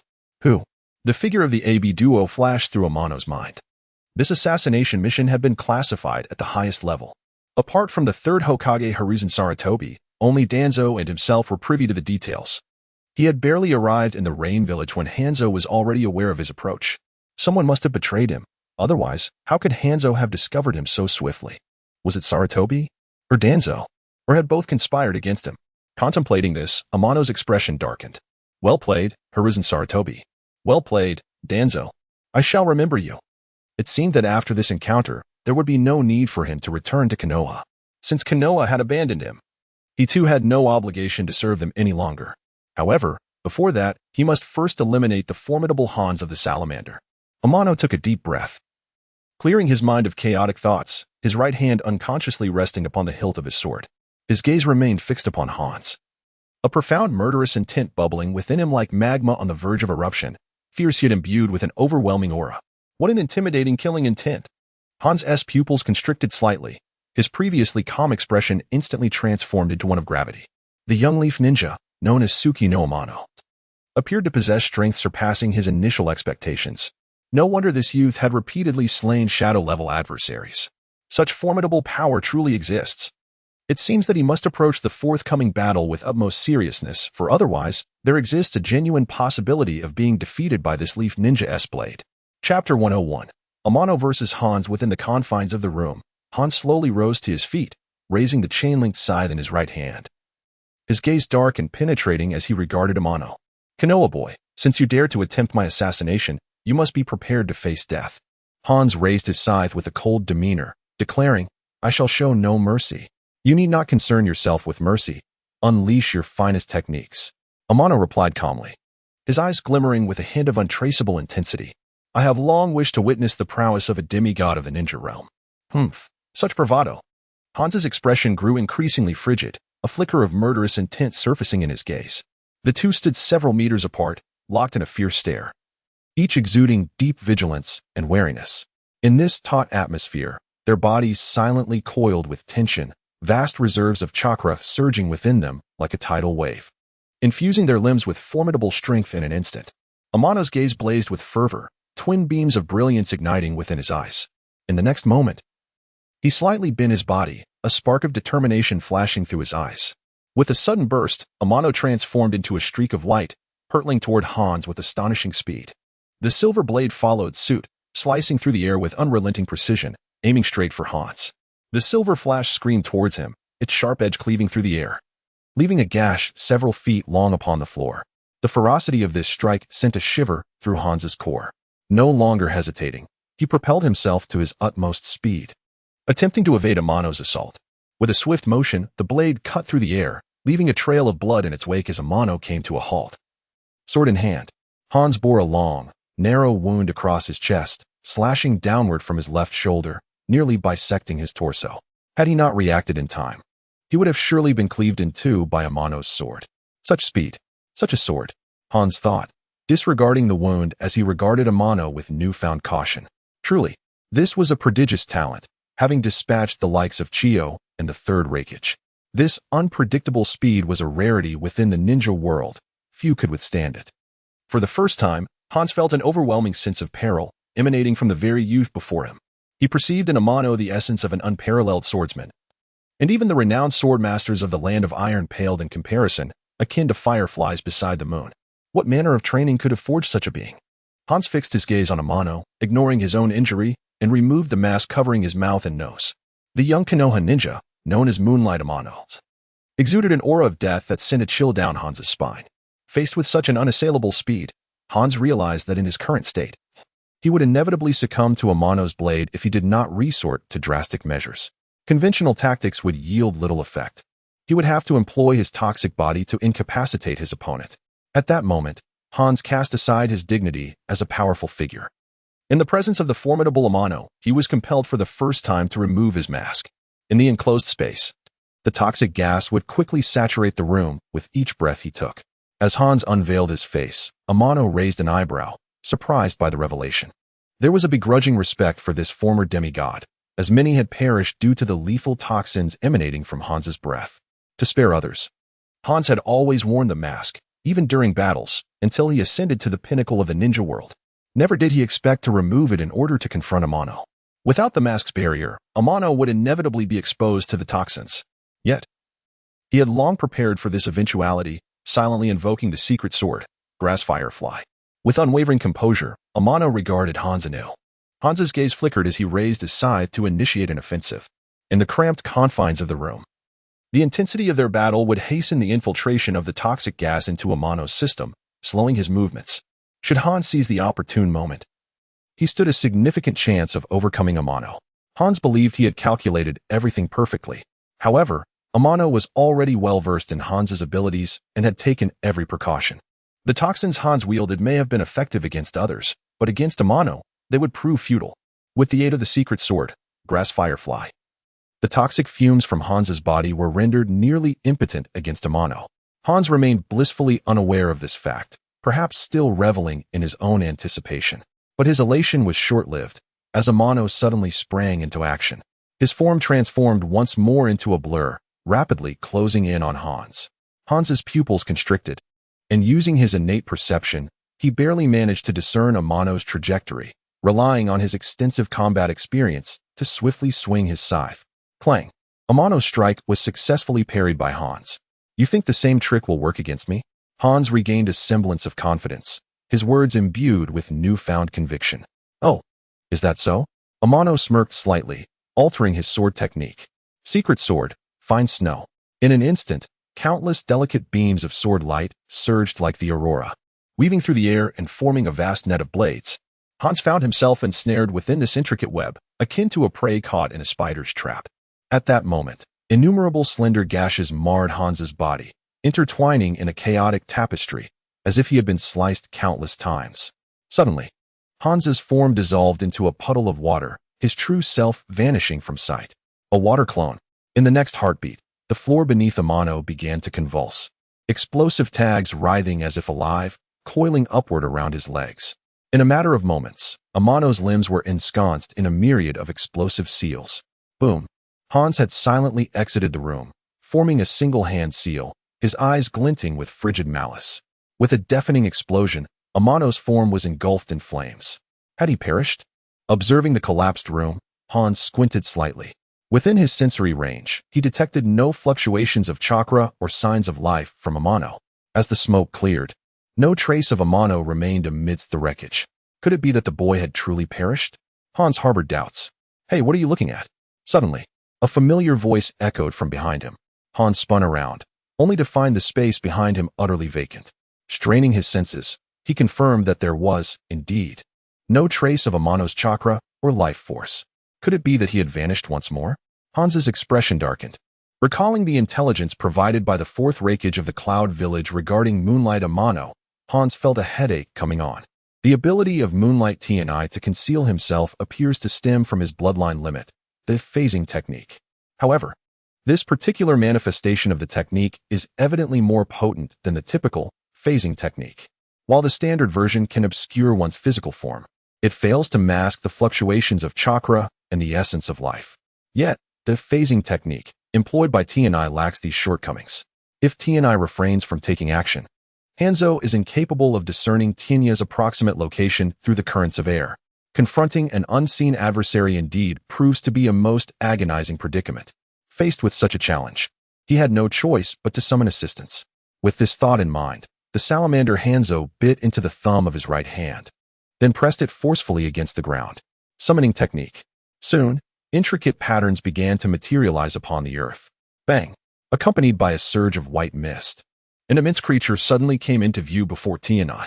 This was Hanzo's summoning beast, the salamander, J-Butsu. It was unexpected that Hanzo would call upon his summoning beast.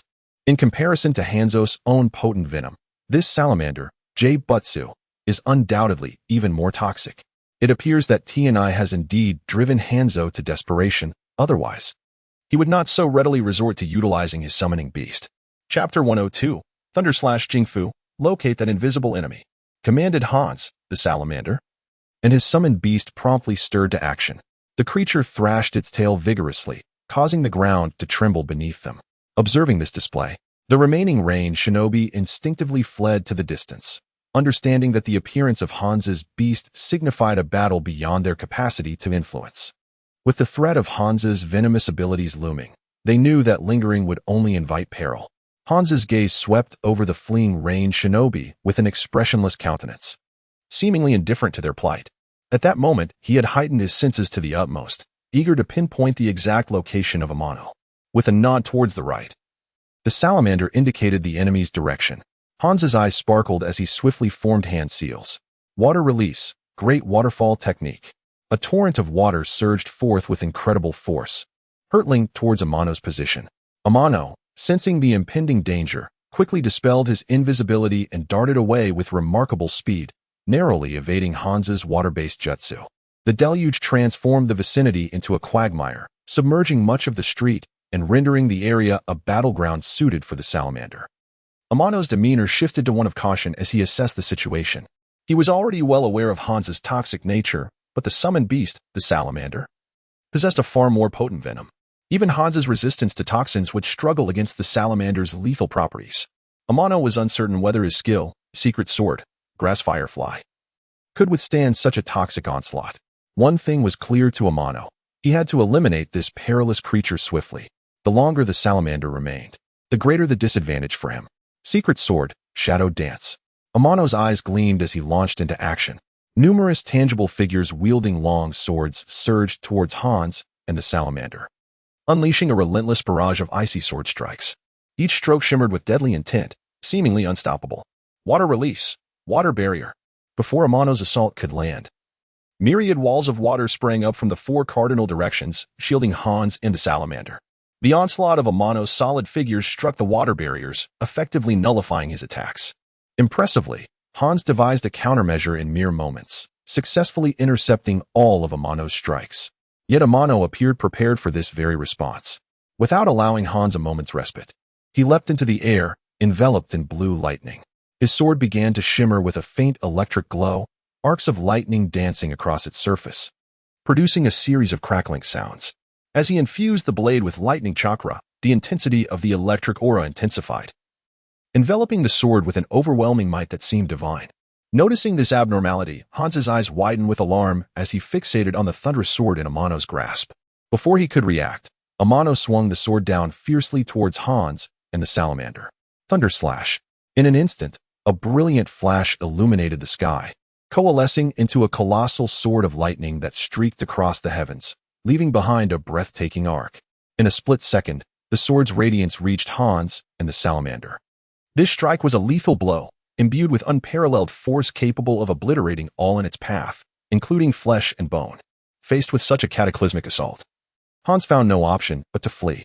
The enormous thunderous sword descended mercilessly, cleaving the salamander in two. The blade's fierce energy continued onward, extending a considerable distance before vanishing from sight. The remnants of the salamander's body emitted a charred aroma, as the toxins contained within were nearly obliterated by the relentless lightning. The remaining venom posed no threat to Amano. Boom, boom, boom. The thunderous explosions reverberated throughout the rain village. As the blue thunder sword struck, every stone and structure in its path was cleaved, sending debris flying. Buildings collapsed, including the grand edifice where Hans resided, reduced to mere ruins.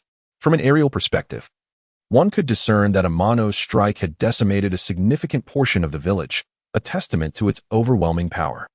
Many range shinobi who had fled to safety beheld this spectacle, their faces reflecting sheer astonishment. They could vividly sense the horror of that strike, realizing that had they been present, they would have stood no chance against its might. What a terrifying blow. Was this the true power of Tsukikage Amano, the one who had slain the third Raikage? He was an absolute monstrosity.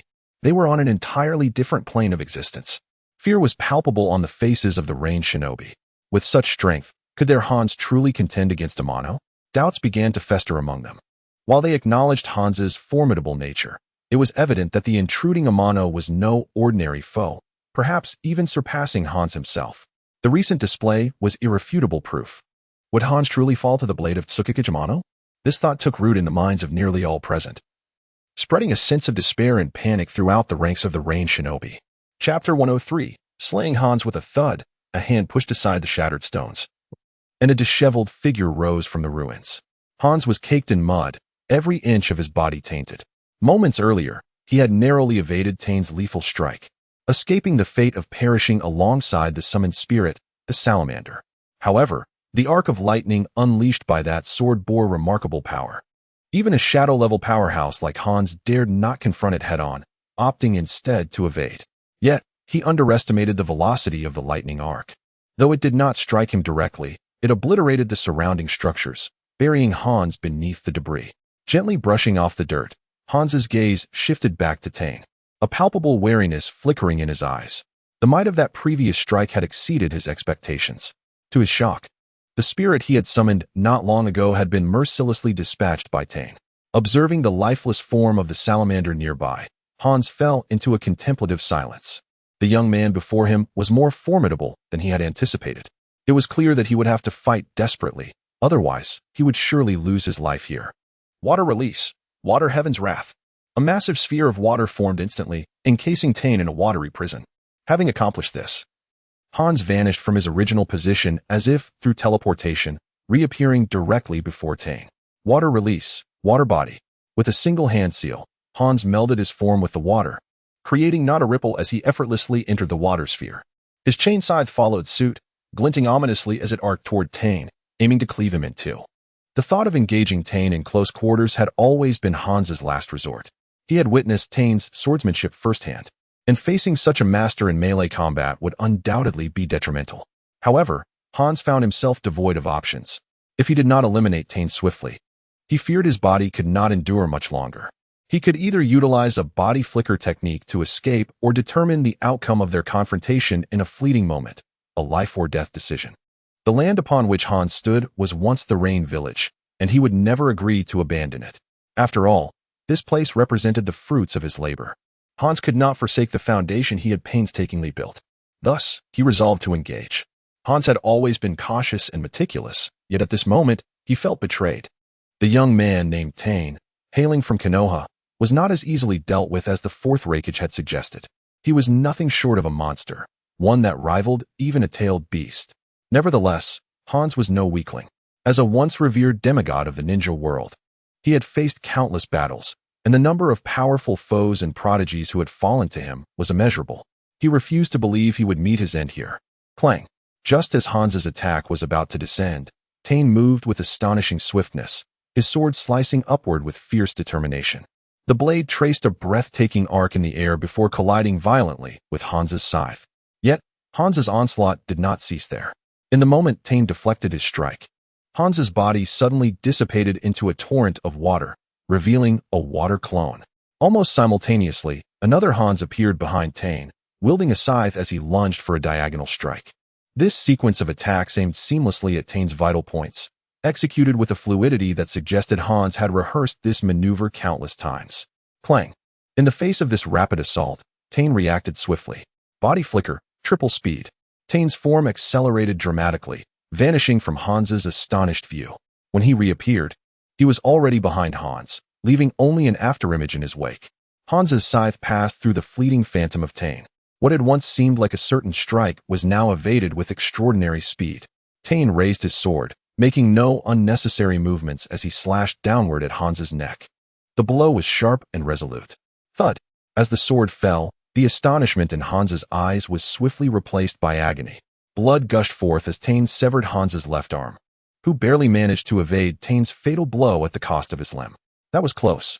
Hans clutched his severed arm, his gaze fixated on Tane, the wariness in his eyes intensifying. Losing his left arm had significantly diminished his combat capabilities. Defeating Tane in the ensuing battle would undoubtedly prove more arduous. To this point, Hans had gained no advantage over Tane. The young man was terrifyingly formidable. Against such an opponent, he could not prevail alone. It was clear he needed assistance. Those lurking in the shadows had been watching for quite some time. It was about time they lent him aid. He had no wish to perish here. With this thought in mind, Hans discarded his chain scythe and quickly formed hand seals with one hand. Release. An invisible wave surged forth, and Tane could sense several powerful presences materializing around him. These, who could they be? From the familiar auras emanating from them, Tane felt an unsettling premonition. Boy, you have forced my hand. Hans glared coldly at Tane and declared, those individuals would prefer to see you dead far more than I do. If you surrender now, I can assure you a swift demise. Humph. Do you truly believe that is possible? Tane scoffed. I will deal with those individuals, but before that, you should prepare to descend into hell. No sooner had he spoken than Tane surged forward once more. Body flicker, quadruple speed. This time, he elevated his velocity to an entirely new dimension. A beam of sword light, unparalleled in speed, shot directly toward Hans. Hans's pupils constricted in alarm. He wished to evade, yet his body failed to respond in time. Thud! The sword light pierced through Hans's throat. No, I do not wish to die. A flicker of terror flashed in Hans's eyes. He could scarcely believe that Tane could move at such an astonishing speed. Had he foreseen this, he would have summoned his allies from the very beginning rather than engage Tane in solitary combat. Alas, he had been a step too slow. Retrieving his sword and shaking off the blood, Tane turned to face another direction, where several formidable presences were closing in on him. Chapter 104. A powerful lineup. The first figures to enter Amano's field of vision were the 4th Raikage A from the Cloud Village and the 8 Tails Jinchuriki Killer Bee. These two had previously suffered at Amano's hands, narrowly escaping death. Had it not been for the timely arrival of the 3rd Raikage, their retreat would have been far from assured. Now, they returned in unison, accompanied by a formidable entourage. Scanning the surroundings, Amano noted 6 other powerful ninjas from various villages, each possessing strength on par with that of a Kage. From the Stone Village came 2 individuals, the 3rd Tsuchikage Inoki and the 5 Tails Jinchuriki Han. The Sand Village sent forth 2 as well, the 4th Kazakage Raza and the enigmatic Ibi. The Mist Village contributed 2 members, the 4th Mizukage Yagura and a mysterious Mist Ninja. Among these 6, Amano was particularly wary of the 2 from the Mist Village. The 4th Mizukage Yagura wore an expression of calm, his eyes devoid of any spark of life, resembling a wooden doll or, more accurately, a puppet under someone's control. That controller was likely the elusive Uchiha Madara. Though Madara had aged significantly, he had begun to implement the Eye of the Moon plan under Black Zetsu's influence. The 4th Mizukage Yagura was a crucial piece of that plan, serving as a significant asset in Uchiha Obito's descent into darkness. Typically, Madara would not deploy Yagura unless it was of utmost importance. However, his mission was clear: to harness Yagura's strength alongside the many Kage-level fighters to eliminate Amano, who had grown too powerful too quickly, even causing the likes of Uchiha Madara to feel a hint of pressure. Should Amano continue to flourish, it could jeopardize Madara's ambitions for the Eye of the Moon. To eliminate this potential threat, Madara resolved to utilize the 4th Mizukage's power to obliterate Amano. Accompanying the 4th Mizukage was a shrouded figure in a black cloak, wearing a mask of the Mist's Umbu, seemingly serving as Yagura's personal bodyguard. Perhaps it was Amano's imagination, but he sensed an oddly familiar aura emanating from this individual, reminiscent of a past encounter. Suddenly, a flash of insight struck Amano's mind. He recalled a peculiar presence felt on the battlefield in the land of wind not long ago. Was it Zetsu? He pondered whether it was black Zetsu, white Zetsu, or perhaps a combination of both. Amano cast a deep glance at the masked mist ninja before turning his attention to the remaining powerful figures. The masked Zetsu seemed to sense something, a flicker of unusual light flashing in his eyes. However, upon meeting Amano's gaze, he found the boy had already shifted his focus elsewhere. Was he merely being paranoid? Zetsu internally mused, dismissing the errant thoughts. His primary purpose in accompanying the fourth Mizukage was to confront Amano, the prodigious young man. Furthermore, he had another mission, to ensure the safe extraction of the fourth Mizukage from this confrontation. Zetsu had made a promise to Madara. He could not afford to falter. With so many Kage-level fighters converging to besiege Amano, Zetsu doubted the Leaf Boy could withstand their combined might. If Amano wished to survive, his only option was to flee swiftly. Yet, that escape route had been silently sealed off the moment the fourth Raikage and the others arrived. The Kage-level warriors from the Cloud, Stone, Sand, and Mist villages instinctively formed 4 teams, each composed of 2 members, positioning themselves at the 4 cardinal points, effectively encircling Amano at the center. In an instant, their formation had entirely cut off Amano's possible avenues of retreat. At this moment, the fourth Raikage stepped forward. His gaze flicked rapidly over Hanzo of the Salamander and his summoned beast, a flicker of concealed fear glinting in his eyes. He had expected Hanzo to at least cause Amano some trouble, if not defeat him altogether. However, the outcome was starkly different. Not only did Hanzo fail to vanquish Amano, but he also ultimately fell to Amano's blade. In contrast, Amano appeared somewhat disheveled, yet bore no visible signs of poisoning or injury, which was unnerving. Hanzo was revered throughout the ninja world as a demigod. Although he had aged, he retained much of his formidable prowess. With such strength, he could still stand toe-to-toe with the Kage of various villages. Yet, even he had been unable to endure more than a few exchanges against Amano. In a matter of moments, this Leaf Boy's abilities seemed to have advanced further. Truly, a terrifying potential. The fourth Raikage felt a sense of relief over his decision. Had he not taken the initiative to rally the major ninja villages, he doubted he could have summoned such formidable allies. Clearly, the various villages held a deep-seated apprehension toward this young man from the Leaf. Now, with 8 Kage-level warriors gathered, including 2 Jinchuriki, they had no doubt they would be able to subdue Amano. This time, he sought not only vengeance for his father, but also to eradicate this immense threat to the Cloud Village. As long as Amano lived, no village could expect a moment of peace. The 4 major ninja villages had come with a resolute determination. They would not rest until Amano was eliminated. The third Tsuchikage Inoki gazed at Amano for a moment, sighing with regret. If only you had been born in our stone village. What a pity. At that moment, Ebi stepped forward, his eyes fixed intensely on Amano. At last, I have found you, Moonlight Amano. This time, I will personally end your life to avenge my sister. The fourth Raikage also chimed in. My father fell by your blade. I will personally take your head as an offering to his memory. The fourth Mizukage Yagura, with an impassive expression, surveyed the assembled figures and coldly remarked, You all chatter too much. The group exchanged glances, falling silent as an intense chakra surge began to emanate from each of them. A new battle was poised to unfold. Chapter 105.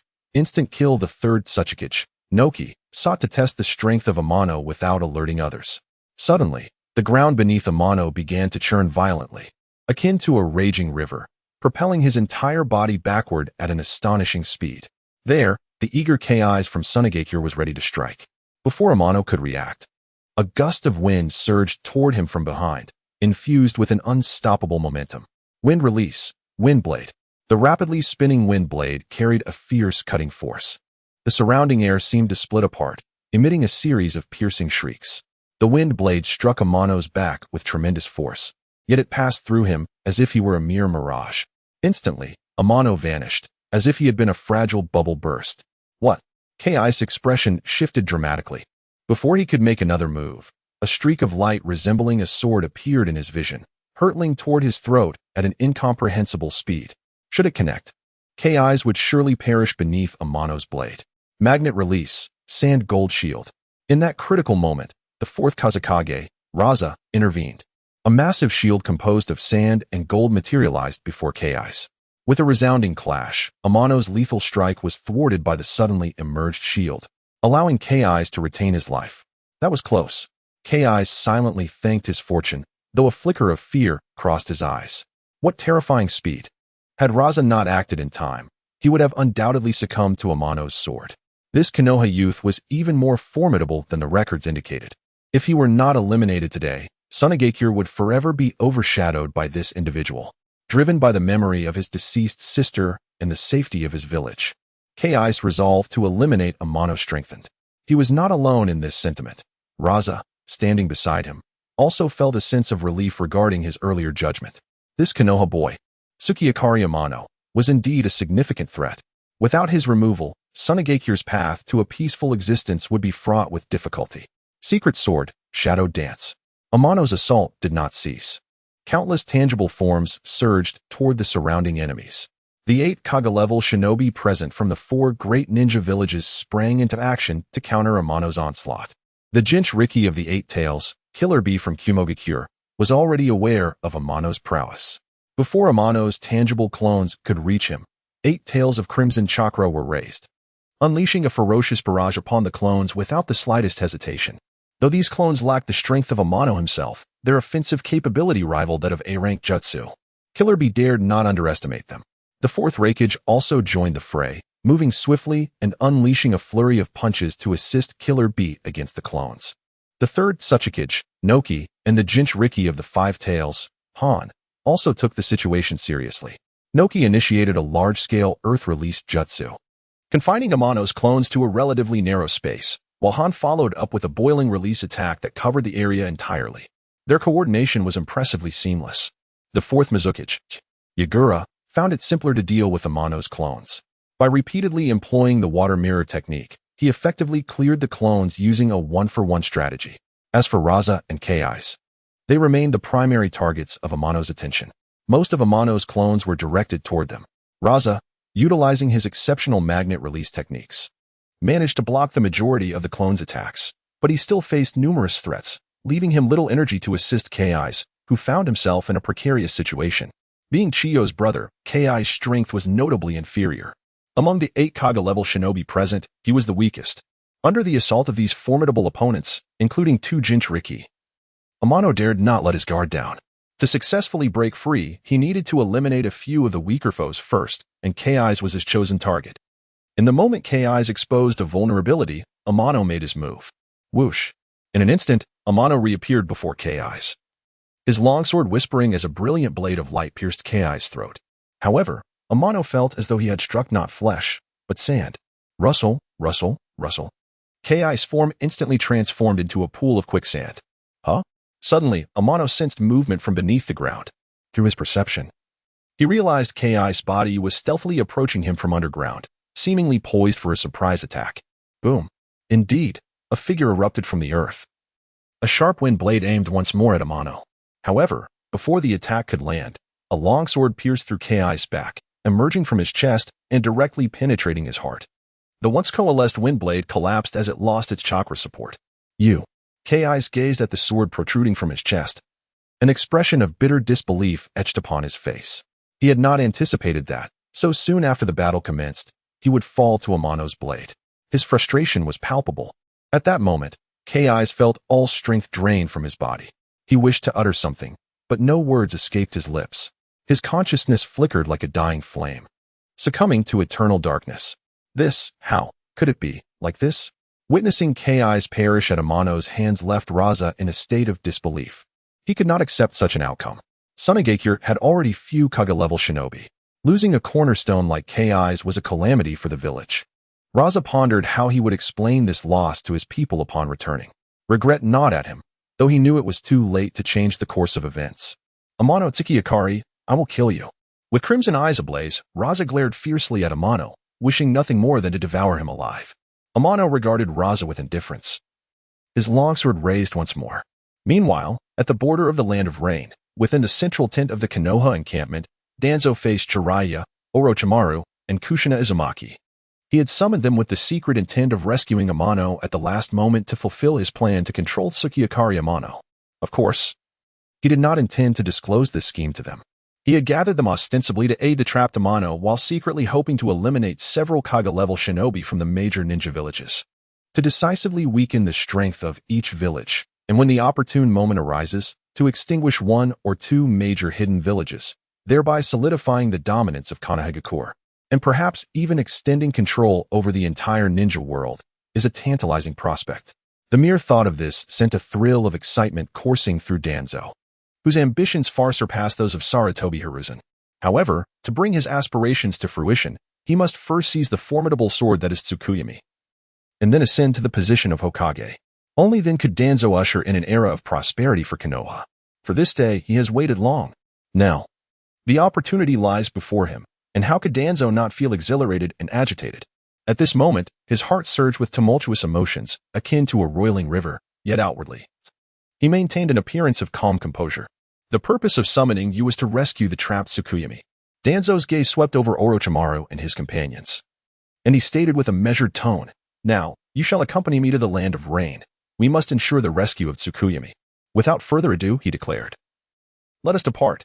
With that, Danzo exited the tent first. Orochimaru and his companions exchanged glances before following suit. The quartet hastened toward the direction of the land of rain. Chapter 106. The frightened fourth Kazekage magnet release. Gold sand needle. The fourth Kazekage, Raza, pressed both hands to the ground. Accompanied by a surge of intense chakra, countless golden needles erupted from the earth. The area surrounding Amano, spanning several dozen meters, was nearly engulfed within the attack's reach. Nearby, shadow-level powerhouses from various ninja villages shifted their expressions, instinctively retreating from Amano. They were keen to avoid being caught in the crossfire of the fourth Kazekage's assault. The fourth Raikage and his allies had already dispatched the physical clones Amano had summoned, their gazes converging on the fierce battle between the fourth Kazekage and Amano, the Moonlight. The fall of the Sand Village's H-Zuki had not gone unnoticed. However, unlike the indifference exhibited by the Cloud, Rock, and Mist villages, Raza harbored an intense hatred for Amano. At this moment, his singular desire was to eliminate Amano entirely. Raza was clearly exerting his full strength, aiming to sever Amano with a single strike. Yet, he underestimated Amano's capabilities. Having endured countless battles, Amano had amassed significant combat experience, further enhanced by the combat prowess of Gekko, making him a seasoned warrior. Before Raza could execute his technique, Amano, utilizing his skill's spiritual awareness, sensed the impending danger and prepared accordingly. When Raza's ninjutsu was unleashed, the real Amano had already vanished from sight. The figure struck by the golden needles was merely a shadow clone he had left behind. Observing the apparition pierced by the golden needles, Raza's brow furrowed. Though it bore Amano's resemblance, no blood flowed from the figure as it was pierced. Instead, it dissipated into nothingness with a soft pop. Realization dawned upon Raza, and his expression shifted drastically. Nearby, the fourth Raikage and others also grew solemn, having barely noticed how Amano had evaded them. Particularly, the fourth Raikage, who had faced Amano before, appeared most troubled. In their previous encounter, Amano had frequently employed this bizarre technique of physical clones, leaving A and Killer B in a state of frustration as their assaults bore no fruit, nearly leading to A's own downfall. The mere recollection of these events filled with indignation, wishing to obliterate Amano on the spot. Just as Raza focused and braced himself, a brilliant sword light surged from behind him. A crescent-shaped blade cleaved through the air, descending with lightning speed. The silver-white light flickered momentarily, and Raza's body was immediately cleaved in two. Yet, Amano saw no blood spatter. Instead, Raza's form rapidly disintegrated into sand upon his gaze. Sand clone? Magnet release. Gold sand burial. Suddenly, the ground trembled once more. What was once solid earth transformed into golden sand in an instant. Under Raza's control, a vast quantity of this sand rapidly encircled Amano, resembling a colossal wave intent on burying him entirely. Amano, his expression steely, felt chakra surging within him as the long sword in his grip crackled with vibrant lightning, the familiar sound of thunder resonating again. Just as the overwhelming sand was about to engulf Amano, he moved. He raised his long sword and struck down fiercely against the wall of sand. Thunder slash. The sound of crackling thunder accompanied a blade forged from countless bolts of lightning, which effortlessly tore through the sand barrier, maintaining its momentum towards Raza. How is this possible? Raza's countenance shifted in alarm as he instinctively activated his magnet release technique. Magnet release, gold sand shield. In an instant, a colossal shield formed from sand materialized before Raza, and he held confidence in its defensive capabilities. However, before he could exhale in relief, the blue sword of lightning effortlessly sliced through his prideful sand shield as if it were mere parchment. The formidable barrier, constructed from abundant sand, was utterly insufficient against Amano's furious strike. Having witnessed Amano's overwhelming strength firsthand, the intense murderous intent Raza had harbored following Azuki's demise began to dissipate, replaced by an overwhelming sense of dread. As Amano's attack bore down upon him, Raza could not help but cry out for help. Save me. Just release. Original world separation technique. Suddenly, a transparent square barrier descended, interposing itself before Amano. If he pressed forward, he would undoubtedly collide with this technique. The third Tsuchikage. Inoki's dust release was no trifling matter. Amano halted, yet his sword remained poised for attack. A massive sword of lightning, imbued with a chilling force, descended upon the transparent barrier. With a swift slice, the third Tsuchikage's proud, original world separation technique was cleaved in twain. A tremendous roar resounded as the thunderous sword did not dissipate but surged forth with unyielding momentum, cutting through the dense dust and again aiming for Raza. The events unfolded with such rapidity that Raza barely had time to react before the thunderous blade was upon him. His eyes widened in terror, nearly overflowing with fear. He wished to evade, yet his body lagged behind his thoughts, a fraction too slow. Just as the lightning sword was about to strike Raza, the third Tsuchikage intervened. Earth release. Multiple rock shields. Boom, boom, boom. Massive rock shields erupted from the ground, shielding Raza. Now was not the time for the fourth Kazekage to be dazed. The voice of the third Tsuchikage echoed in Raza's ears, jolting him back to reality. He activated his body flicker technique and swiftly vacated his position. Shoo! Bang! Bang! Bang! The thunderous sword fell, and the erected rock shields could not endure for long. One by one, they were shattered by the lightning blade, disintegrating into rubble. With Raza no longer the target, the colossal sword struck the hard ground, creating a gaping fissure stretching several kilometers, exuding plumes of black smoke and an acrid burned odor. Witnessing this scene, not only the third Tsuchikage but also the surviving fourth Kazekage Raza, along with the yet-to-act fourth Raikage and others, were all struck with profound shock. Especially Raza, whose fear intensified as he gazed upon Amano, now devoid of his earlier bravado, his face betraying a mix of terror and dread. What manner of monster is he truly confronting? Before Amano, Raza felt as though he had relinquished all control over his own existence, as if, at any moment, Amano could extinguish his life with the slightest inclination. Never before had Raza experienced such profound fear of another individual. Unbeknownst to him, the fourth Kazekage Raza found himself harboring a fleeting thought of retreat. The fourth Kazekage, are you truly afraid? The third Tsuchikage Inoki seemed to sense Raza's unease. Casting a knowing glance in his direction, Raza took a deep breath, striving to suppress the terror within him, and finally spoke. How could that be? I am merely taken aback by the prowess of Amano Tsukiyakari. That young man's strength has indeed surpassed my expectations. The third Tsuchikage Inoki, his gaze gravely fixed upon Amano, continued, It is unwise to confront this individual alone. We must collaborate fully if we are to subdue him. Otherwise, we shall be systematically vanquished. The others present shared similar sentiments. This young man from Konoha is undoubtedly a formidable adversary. Chapter 107. The Four Crimson Sun Formation allow me to take the lead. You all stand ready to assist at any moment. The fourth Raikage, stepped forward, his voice imbued with an unwavering resolve and a palpable aura of menace. His father, the third Raikage, had perished at the hands of Amano. This time, the gathering of the elite leaders from the four great ninja villages was for the purpose of avenging his father. Additionally, it served to eliminate the tremendous threat that Amano posed to Kumogakure. In terms of menace, the current Amano was no less formidable than a Jinchuriki. His earlier confrontation with Killer Bee had demonstrated that Amano's prowess surpassed that of the Eight-Tails Jinchuriki. This was based on Amano's previous displays of strength. Who could say if he had grown stronger since then? Just moments ago, the lightning sword technique Amano unleashed had nearly felled the fourth Kazekage, Raza.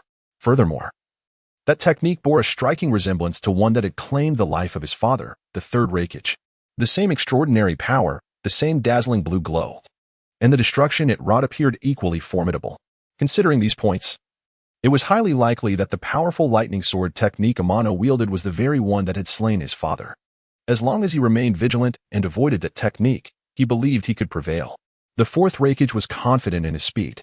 In a recent duel, he had gained the upper hand in swiftness. Had he not been overly ambitious, he might have captured Amano in their last encounter. Very well. Since the fourth Raikage is willing to lead the charge, I shall lend you my support from the sidelines. The third Tsuchikage, Inoki, regarded it with admiration, a glimmer of respect in his eyes.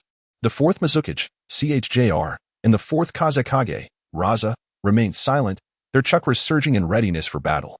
The remaining Jinchuriki, Han of the Five Tails and Killer Bee of the Eight Tails, also prepared for combat. Only Zetsu, adorned with an umbu mask, remained motionless, seemingly indifferent to the impending conflict. Fixated solely on the fourth Mizukage, showing little interest in the others. As the tension mounted, the fourth Raikage began to radiate blue lightning arcs, crackling and sizzling in the air, creating a cacophony of sharp sounds. This was the manifestation of his lightning release chakra mode. His tousled blonde hair stood on end, revealing his seriousness. The fourth Raikage activated the strongest lightning release, the eighth gate, underscoring his wariness of Amano. Amidst the watchful gazes of his allies, Amano remained composed, tightening his grip on his longsword as his own chakra surged. Two brilliant lights ignited in his eyes, and he pushed his skill, spirit sense, to its limits, meticulously observing the movements of the fourth Raikage. Clearly, Amano was equally prepared for the impending clash. With a sudden stomp that shattered the ground beneath him, the fourth Raikage vanished from Amano's sight, only to reappear behind him. Lightning destruction, thousand-year dance. The familiar technique, now propelled by an exaggerated swiftness, was no less potent than the third Raikage Spear of Destiny. Before the strike could land, a tremendous energy wave rippled through the air, causing the very space around them to tremble. Secret sword, mirage, godly movement, fivefold speed. Leaving behind a shadowy clone, Amano swiftly repositioned himself behind the fourth Raikage. The Raikage's hand, crackling with lightning, effortlessly sliced through the mirage, which dissipated without a trace of blood or evidence of existence.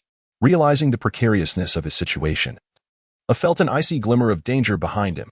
His expression shifted dramatically as he instinctively raised his left arm to block. A crescent-shaped blade of light flashed past, severing his left arm with a sickening crunch. A pained roar escaped him as he retaliated with a kick, seemingly willing to sacrifice his arm to strike a severe blow against Amano. However, Amano evaded, rapidly distancing himself from the fourth Raikage. The brief encounter concluded with A losing his left arm. Gritting his teeth against the excruciating pain, he fixed his gaze on Amano, acutely aware of the peril he faced. He feared that a moment's carelessness could lead to his demise at Amano's hands. In their last battle, Amano's speed had been inferior to his own. To his astonishment, he now found Amano's speed had surpassed his own, confronting an opponent faster than himself, and one whose swordsmanship was equally enigmatic. A realized that he was fortunate to still be alive. Given their current velocities, no one else could intervene. Should another opportunity arise, the fourth Raikage would likely not be so fortunate. He could perish before avenging his father. As these thoughts plagued him, his expression darkened. "Brother, are you all right?" Killer Bee inquired, appearing beside the fourth Raikage, concern etched on his face. "I'll be fine," A replied, channeling chakra through his body to halt the bleeding from his severed arm. The onlookers, witnessing Amano's terrifying speed, couldn't help but recall the legendary yellow flash of Konoha, Minato Namikaze. Amano's speed now seemed to rival that of the yellow flash. Should he choose to flee, none could stop him. The fourth Raikage. This Moonlight Amano from Konoha, his speed is on par with the yellow flash. If he wishes to escape, we cannot hinder him. We must find a way to restrict his speed, otherwise, this joint operation may be futile. The third Tsuchikage, Anoki, stepped forward once more. Understood. Let us proceed with that plan. The fourth Raikage discreetly communicated with the fourth Kazekage and the fourth Mizukage. What followed would depend on the performance of the two Jinchuriki. With a nod of agreement, the leaders of the four ninja villages positioned themselves in the cardinal directions, encircling Amano and the two Jinchuriki at the center. For Crimson Sun formation, activate. For translucent red barriers unfurled in succession, linking together and enclosing Amano and the two Jinchuriki within, completely isolating them from the outside world. The barriers shimmered with crimson flames, preventing anyone from entering or escaping. As he surveyed the crimson, translucent barrier surrounding him, Amano fell into silence. Before him lay the four Scarlet Sun formation, arguably the most formidable barrier in the entire shinobi world. Its resilience was such that it could withstand even the tailed beast bomb of the Ten Tails. He had not anticipated that the leaders of the four great ninja villages would forge such a barrier to confront him. With this barrier in place, his prospects of retreating in a short span of time were virtually non-existent. Unless the leaders of the four villages voluntarily dismantled the barrier, Amano, with his current capabilities, was incapable of breaching the four Scarlet Sun formation. This barrier, capable of withstanding the tailed beast bomb, far surpassed the limits of Amano's present offensive power, rendering him unable to penetrate it. Within the barrier, the Eight Tails Jinchuriki, Killer Bee, and the Five Tails Jinchuriki, Han, had already set their sights on Amano. It was clear that the two Jinchuriki would soon unite to challenge him. Amano was well aware of this. If he could incapacitate the two Jinchuriki before him, he was confident that the fourth Raikage, and the third Tsuchikage, Anoki, would not remain indifferent. Should the leaders of the two villages choose to withdraw, Amano would find his opportunity to escape. With this thought, a glimmer of determination flashed in Amano's eyes. The key to breaking the deadlock lay within the hands of these two Jinchuriki. Chapter 108. Overwhelming the two Jinchuriki within the confines of the four Red Yang formation.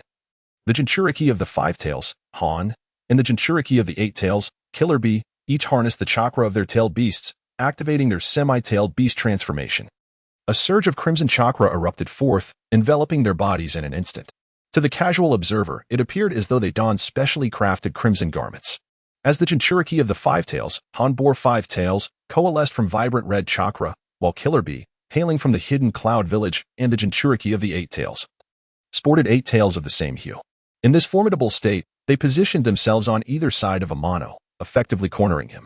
Without further ado, Han launched the first assault. This steam ninja from the hidden stone village was exceptionally skilled in taijutsu, and when augmented by steam, his prowess surged to unprecedented heights. Against Han in this form, most ninjas would stand little chance. Especially after tapping into the chakra of the Five Tails, Han became even more fearsome. It was likely that among the elite present, few could withstand his strike. Confronted by such a powerful adversary, Amano's expression hardened. The longsword in his hand began to emit a clear, crisp hum, as if yearning for battle. Before Han could close in, Amano deftly evaded Killer Bee on the other side, his form flashing as he executed an elegant arc with his blade, dashing toward Han with lightning speed. Clang! The sword cleaved through the crimson chakra cloak, striking Han's fist with a resounding metallic clash. Han's body was enveloped not only by the crimson chakra, but also clad in a suit of red armor that secured him thoroughly, even his hands encased in thick gauntlets. Thanks to this protection, his fist suffered no damage from the impact against Amano's sword. After a brief exchange, neither combatant showed signs of retreat, both entering a fierce offensive mode. They danced like butterflies, maneuvering swiftly within the limited space, their positions constantly shifting. Their clash resembled a game of chess between equals.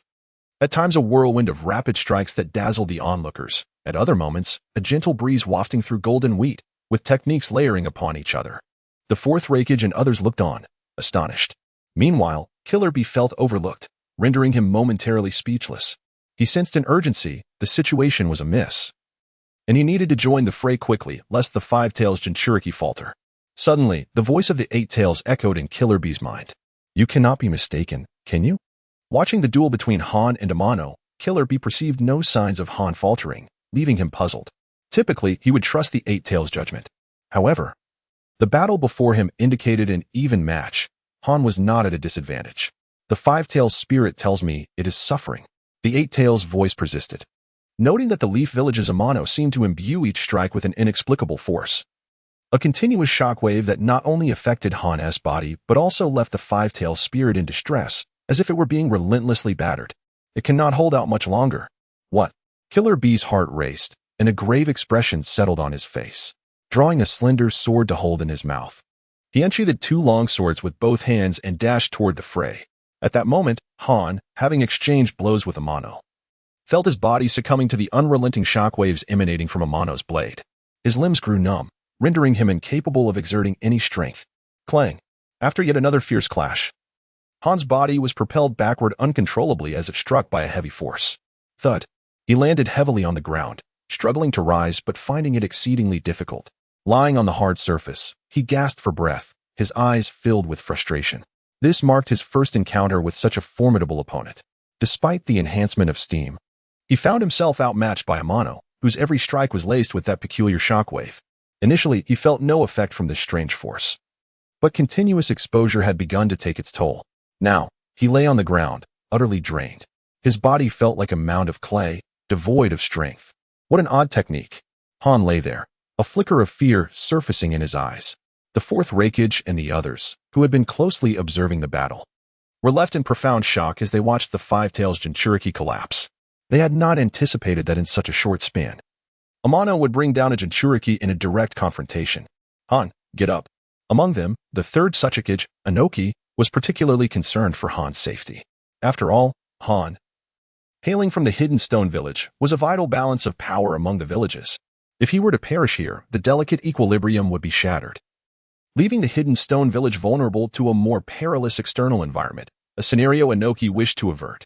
Though the Hidden Stone Village boasted 2 Jinchuriki, the other, the Four Tails Jinchuriki, had departed due to past conflicts, making it uncertain whether he could be relied upon in a crucial moment. As the sole remaining strategic asset of the Hidden Stone Village, Han could not afford to fall here. Amano cast a glance at Inoki, advancing with his sword poised to end Han's life. Just then, the Five-Tails spirit stirred within Han. A surge of immense chakra erupted from him, enveloping him entirely. It seized control of Han's body, retreating from Amano rather than counterattacking. Amano raised an eyebrow, continuing his approach with sword in hand. Suddenly, a figure shot forth from behind, 3 sword strikes converging upon him, threatening to land with deadly precision. With a quick movement, Amano dodged Killer B's surprise attack. When he reappeared, he was already in front of Killer B, his sword slicing through the air at breakneck speed, delivering a series of razor-sharp strikes upon Killer B's blades. Each cut was imbued with that peculiar shockwave. After enduring several assaults, Killer B found his hands trembling uncontrollably. Even the sword clamped between his teeth began to slip. His lips and teeth felt weak, and the slender sword fell from his mouth, reducing his 3-sword style to a mere 2 blades. The strength in both hands waned, and were it not for his determination, he would have surely dropped the swords to the ground. With Amano's superior swordsmanship, Killer B quickly found himself at a disadvantage. B, get out of the way. He did not hesitate, leaving behind a shadow clone as he withdrew from the spot. A brilliant flash of sword light sliced through, cleaving the shadow clone in 2. That was close. As Killer B regarded Amano, apprehension filled his eyes. It seemed the semi-tailed beast transformation could not contend with Amano. Even 2 Jinchuriki attacking simultaneously proved futile. 8 Tails, it appears we must unleash our full power. Are you prepared? Kurabi's gaze was firmly fixed upon Amaya, not daring to exhibit even a hint of complacency. Indeed. I have long been ready and can commence at any moment. Then let us begin. Following a brief exchange, the crimson chakra enveloping Kurabi gradually faded, replaced by the complete form of the 8 Tails, Gyuki. At this moment, Kurabi opted for full-tailed beast transformation. Meanwhile, Han, with the assistance of the 5 Tails, began to recuperate. Without much hesitation, he too chose to undergo complete tailed beast transformation. The space within the 4 Crimson Yang formation was inherently limited, and with the presence of 2 fully transformed Jinchuriki, the already confined area began to feel increasingly constricted. Before the 2 fully transformed Jinchuriki, Amaya appeared particularly diminutive. However, rather than displaying any sign of fear, Amaya's expression reflected an eagerness, as if he was impatiently yearning for an exhilarating battle with the 2 fully transformed Jinchuriki. Chapter 109. The Vanishing of Moonlight Tianai Roar. Roar. Following 2 ferocious roars, the fully-tailed beast-formed Han and the fully-tailed beast-formed Kurabi simultaneously launched their assault towards Tianai. At this moment, the 2 Jinchuriki had completely transformed into their beastly forms. The 5 Tails Mu King and the 8 Tails Gyuki advanced, one on the left and the other on the right, menacingly approaching Tianai. Their massive bodies were enveloped in a tempest of raging chakra, each movement capable of stirring up tumultuous waves. Coupled with the immense pressure they exuded, ordinary ninjas would undoubtedly feel utterly powerless in their presence. In the face of such terrifying behemoths, ordinary ninjas were akin to mere ants, left with no option but to be trampled underfoot. Even if they managed to muster the courage to resist, it would merely be a futile struggle against overwhelming odds. At the scene, the 4th Raikage and others, responsible for overseeing the 4 Red Suns formation, gazed at the fully-tailed beast-formed Han and Kurabi with a glimmer of hope. They all wished that the 2 Jinchuriki could vanquish that formidable leaf ninja. If these 2 fully-tailed beast-formed Jinchuriki could not subdue Moonlight Tianai, then their united efforts would be rendered futile. The elite shinobi present were all leaders of their respective villages, holding the title of Kage. Even with their combined strength, they doubted they could overpower a single fully-tailed beast-formed Jinchuriki, let alone 2. If the 2 Jinchuriki turned their attention towards them, even a united front would be inadequate. They would either have to retreat hastily or face annihilation, with no alternative course available. In the face of such overwhelming power, perhaps they truly could capture that dreadful leaf ninja. At this moment, the 4th Raikage A, the 3rd Tsuchika Jinoki, the 4th Kazakage Raza, and the 4th Mizuki Jigura all focused intently on Moonlight Tianai, eager to witness how this leaf ninja would respond. Swift movement, 6-fold speed. Tinya's velocity surged to a new level. Before the attacks of the Five Tails and Eight Tails could reach him, Tienya's figure abruptly vanished from sight, darting upwards as he evaded their gaze, moving with unmatched agility. With each flicker, he would disappear and reappear elsewhere, his ghostly footsteps outpacing lightning, rendering the assaults of the Five Tails and Eight Tails futile. After several rounds of attacks, neither the Five Tails nor the Eight Tails could touch Tienai even once. Their formidable forms granted them immense power and robust defenses, yet severely hampered their speed. Moreover, confined within the Four Red Suns formation, their movement was further restricted, causing their assault rhythm to falter against Tienya's swift maneuvers, making it impossible for their physical strikes to inflict any harm. If the two Jinchuriki persisted in their current attack pattern, they would merely exhaust their own strength, offering little threat to Tienai. Although the Four Red Suns formation blocked Tienya's escape, it simultaneously constrained the capabilities of the two Jinchuriki, particularly the fully tailed beast-formed ones, who, trapped within the formation's confines, resembled caged beasts, greatly limiting their prowess. The fourth Raikage and his companions soon recognized this predicament, their brows furrowing in concern. They had initially believed that with the Four Red Suns formation, they could easily ensnare Moonlight Tienai. Yet reality had dealt them a harsh blow. The formation not only restricted Tienai, but also the two Jinchuriki. In such a confined battleground, the fully tailed beast-formed Jinchuriki found themselves at a significant disadvantage. If this situation continued to develop, it would spell disaster for the two Jinchuriki, who might fall before they could even capture Moonlight Tienai. Contemplating such a dire outcome, the expressions of the fourth Raikage and his companions grew somber. It was not only the fourth Raikage and his allies who noticed this. The two Jinchuriki themselves were acutely aware of the situation. Mu King, continuing like this is to our detriment. The voice of the Eight Tails Gyuki suddenly echoed in Mu King's ear. I know this well. Do you have any good ideas? Mu King responded. It seems we must resort to a large-scale offensive technique. Gyuki deliberated briefly before continuing. I possess a technique that can envelop the entire barrier's space. If we combine it with your boil release abilities, we can deliver a powerful blow to that leaf brat. What do you think? Agreed. Mu King nodded. Excellent. Let us commence. The two-tailed beasts quickly devised their strategy. The Five Tails Jinchuriki Han and the Eight Tails Jinchuriki Karabi swiftly altered their offensive approach. The first to strike was Karabi, the Eight Tails Jinchuriki. Eight Tails, Octopus Wrath. Instantly, 8 octopus-like tentacles coiled around Gyuki's entire form, spinning rapidly. Soon, a massive storm erupted within the barrier. The fierce winds forced Tienai to retreat, threatening to drive him against the barrier. The crimson, translucent barrier appeared innocuous at first glance. Yet, within its walls lay a terrifyingly hot aura. Should anyone make contact, they would ignite the latent crimson flames, potentially leading to severe burns or even death.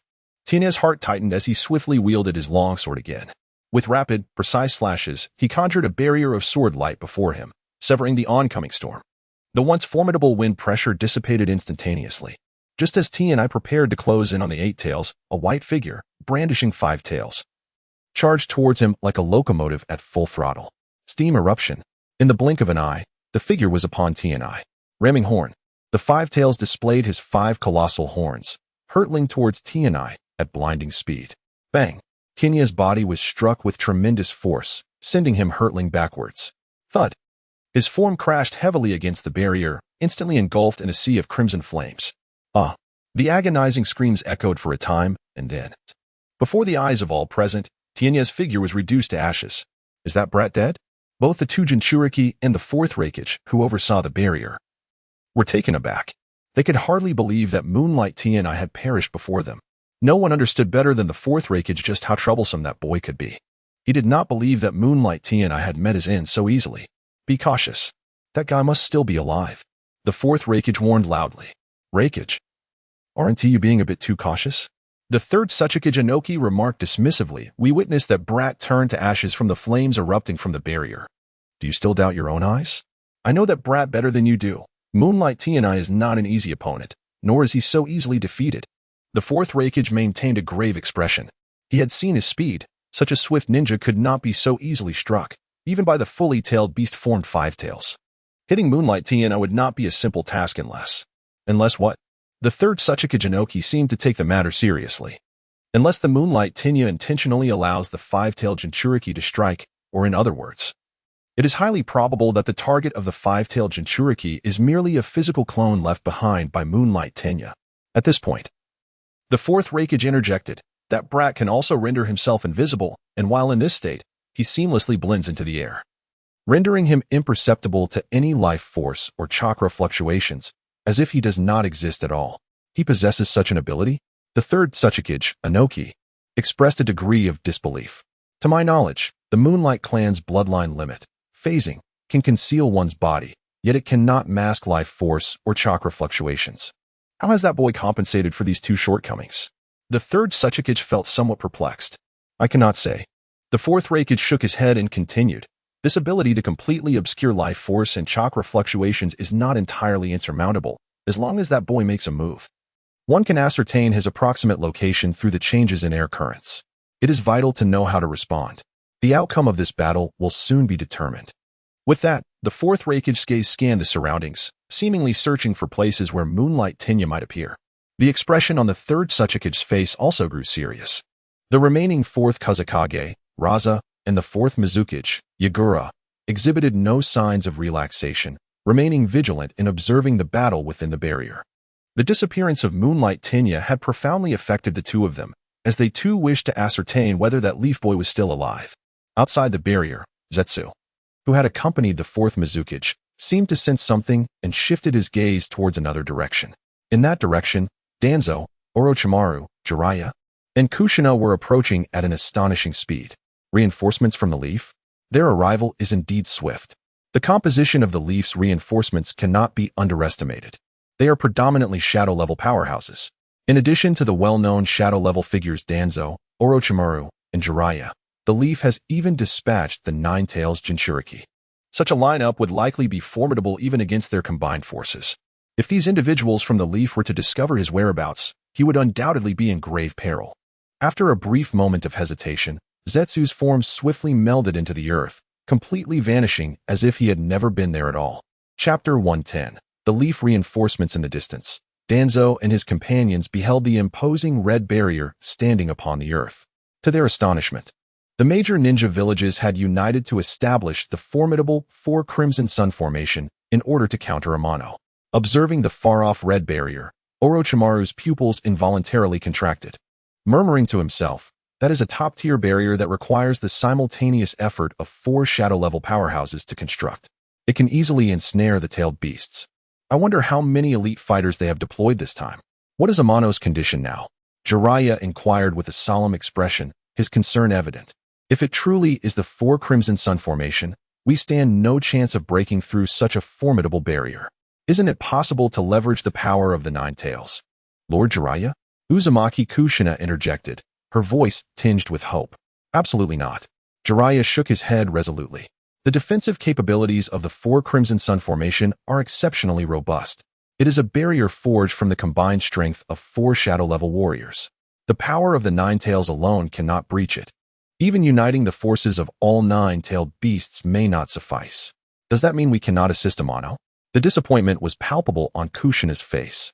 Although she had scarcely met the boy, she had heard much about his exploits and felt a keen interest in this young prodigy. Now, with the opportunity to meet him at last, she learned that Amano was in peril, facing imminent danger.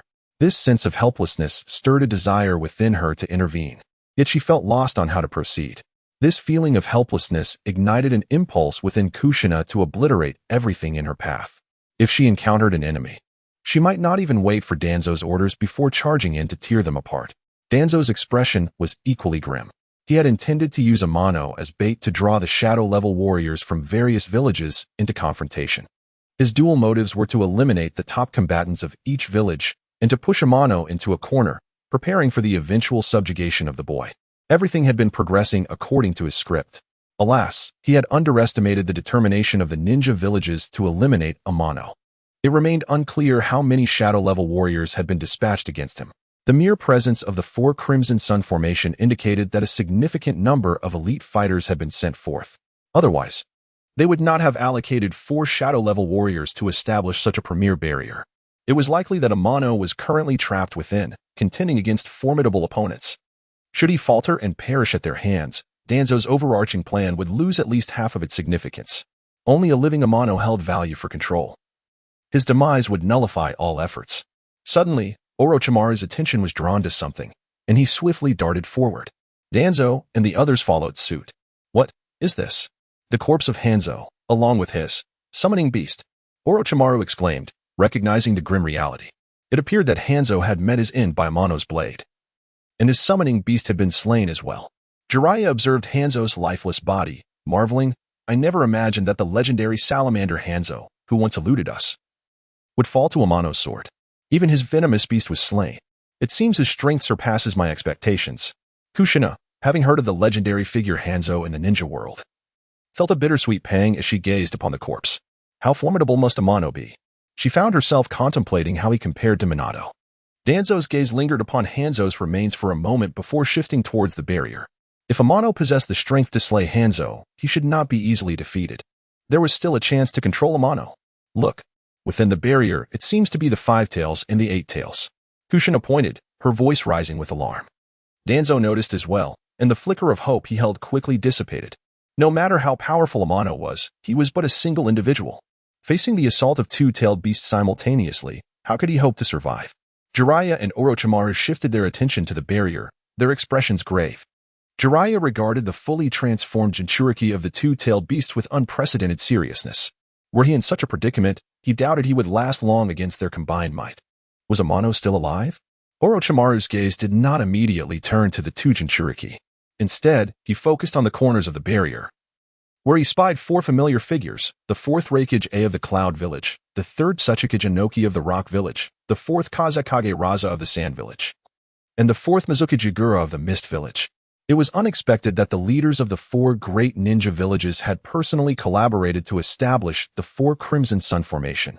Clearly, they held Amano in high regard. Orochimaru's brow furrowed as a peculiar glint flashed in his eyes. If the leaders of these 4 villages had been compelled to this extent, they would not have easily united against Amano unless he posed a significant threat. This underscored Amano's importance in their eyes. It was evident that even if he, Jiraiya, and Tsunade joined forces, they could not compel these leaders to intervene. How had that boy grown to such an extent without anyone noticing? Regrettably, trapped within such a barrier, it was uncertain whether he still had a chance of survival. At that moment, Orochimaru felt a measure of admiration for Amano's rapid growth. To rise so swiftly and instill fear in the 4 great villages, compelling them to join forces against him, one could scarcely find another in the entire ninja world who enjoyed such treatment. Even if he were to perish in this battle, his legendary story would endure. Amano, are you still alive? Orochimaru scanned the barrier, his gaze searching fervently. However, after several attempts, he found no trace of Amano. The 5 tails and the 8 tails stood on high alert, seemingly wary of something. Had the boy gone into hiding? A spark of realization flickered in Orochimaru's mind, and a subtle smile graced his lips. He had witnessed Amano's ability to conceal himself, evading the patrols of Konoha and the perception of the barrier. This stealth capability evidently surpassed even his own bloodline limit, the body flicker technique. Amano was likely either gathering strength or awaiting the opportune moment to strike. Orochimaru felt a burgeoning anticipation for what he might do next. In contrast, Danzo and his companions, who had never witnessed Amano's stealth abilities, appeared despondent. Among them, Danzo seemed particularly affected, placing great importance on Amano's fate. Orochimaru observed all of this, a contemplative expression settling upon his features. No one understood Danzo's character better than he did. In the eyes of this individual, human life holds little significance, even when subordinates perish before him. Danzo exhibits no excess emotion. He regards life with indifference, yet places immense value on personal gain, for the sake of his interests. He is capable of undertaking actions that others cannot fathom. Given his profound concern for Amano's fate, it is evident that there exists some inextricable benefit tied to Amano. What could it possibly be? Orochimaru silently observed Danzo, his mind swirling with uncertain thoughts, momentarily unable to discern Danzo's true intentions. Subsequently, Orochimaru redirected his focus to the barrier before him, eagerly anticipating Amano's forthcoming performance. Chapter 111, a performance within the confines of the 4 Red Yang formation. Amano utilized his bloodline ability, Phantom Escape, in conjunction with the skill, Secret Sword, Hazy Veil, to seamlessly maintain his invisibility. In this state, as long as Amano's movements remained subtle, the 2 Jinchuriki were oblivious to his presence. He now stood in a corner of the barrier, scarcely half a meter away from the 4th Raikage. Were it not for the red, transparent barrier encasing the Raikage, Amano would have surely been unable to restrain himself from delivering a lethal strike. This former adversary seemed to possess an intimate understanding of Amano. Although the Raikage had narrowly escaped death by Amano's blade, his awareness of Amano surpassed that of anyone else present. Amano had initially believed he could execute a clever ruse to deceive those around him, but unfortunately, the fourth Raikage had disrupted his plans. The four leaders maintaining the barrier were unlikely to relent easily, and if Amano wished to escape, he would have to devise an alternative strategy outside the barrier. The arrival of Danzo and others naturally caught Amano's attention, yet he remained indifferent. Perhaps they intended to offer their assistance. But Amano had no need for it at this moment. Furthermore, their support held no significance in the face of the four Red Yang formation. From the moment he was betrayed, Amano had resolved to sever ties with Konoha. He wished for no further entanglements with the village. The only lingering attachment might be that girl. The image of Kuruma Nane surfaced in his mind, prompting a silent sigh from his heart. The fully transformed Five Tails and Eight Tails may appear insurmountable to others, yet Amano perceived them as manageable. To this day, he had yet to unleash his full potential. When he did, those two-tailed beasts would undoubtedly be unable to withstand his offensive. However, he was reluctant to resort to such measures. After vanquishing the two Jinchuriki, the powerful leaders from the four villages would likely choose to withdraw, leaving Amano confronted with Danzo and his associates. Should that moment arrive, escaping would become a formidable challenge. Unless he resolved to become a rogue ninja of Konoha. Such a label was one Amano was determined to avoid. The stigma of being a traitor would not only tarnish his name but also unjustly impact those close to him. He could not bear the thought of his friends and family suffering due to the infamy of being a rogue. Especially when it came to the girl he cherished, he could not tolerate anyone casting scorn upon Kuruma Nanes or subjecting her to exclusion. Amano aspired to be the hero in her eyes. Thus, he sought to stage a performance. A spectacle that would not only elevate him to the status of a hero in Konoha, but also enable him to vanish from sight without arousing suspicion. In this production, he would be both the director and the lead actor. The success of this performance hinged entirely on his improvisation. The script was already formulated, ready for enactment. Initially, he intended to eliminate Danzo, as he never held back against those who betrayed him. Yet, upon glimpsing the presence of Orochimaru, Jiraiya, and Kushina Izumaki at Danzo's side, he found himself suppressing his impulsive desire. Perhaps eliminating Danzo would be straightforward, but it also risked exposing his own position, contradicting Amano's original intentions. After deliberation, he resolved to spare Danzo for the time being, intending to deal with him when the opportunity arose in Konoha. Meanwhile, the two Jinchuriki remained vigilant. Yet Amano's prolonged absence prompted them to quietly confer. Mu King, since we cannot sense any unusual flows of chakra, let us force him out. The voice of the Eight Tails, Gyuki, resonated. Gyuki, do you have a plan? Mu King inquired. Aren't you adept at boil release? Use steam to draw him out. I refuse to believe that Moonlight Amano can withstand the searing heat of steam, Gyuki proclaimed confidently. Mu King contemplated for a moment before nodding. Very well. However, the steam I produce will be of an extremely high temperature. Are you certain you can endure it? Seemingly recalling something, Mu King added, no problem, I can withstand it. Gyuki declared, thumping his chest. Then I shall commence. With that, Mu King initiated his technique. Extreme steam, unleash. A copious amount of white steam erupted from the Five Tails, radiating intense heat and rapidly enveloping the entire barrier.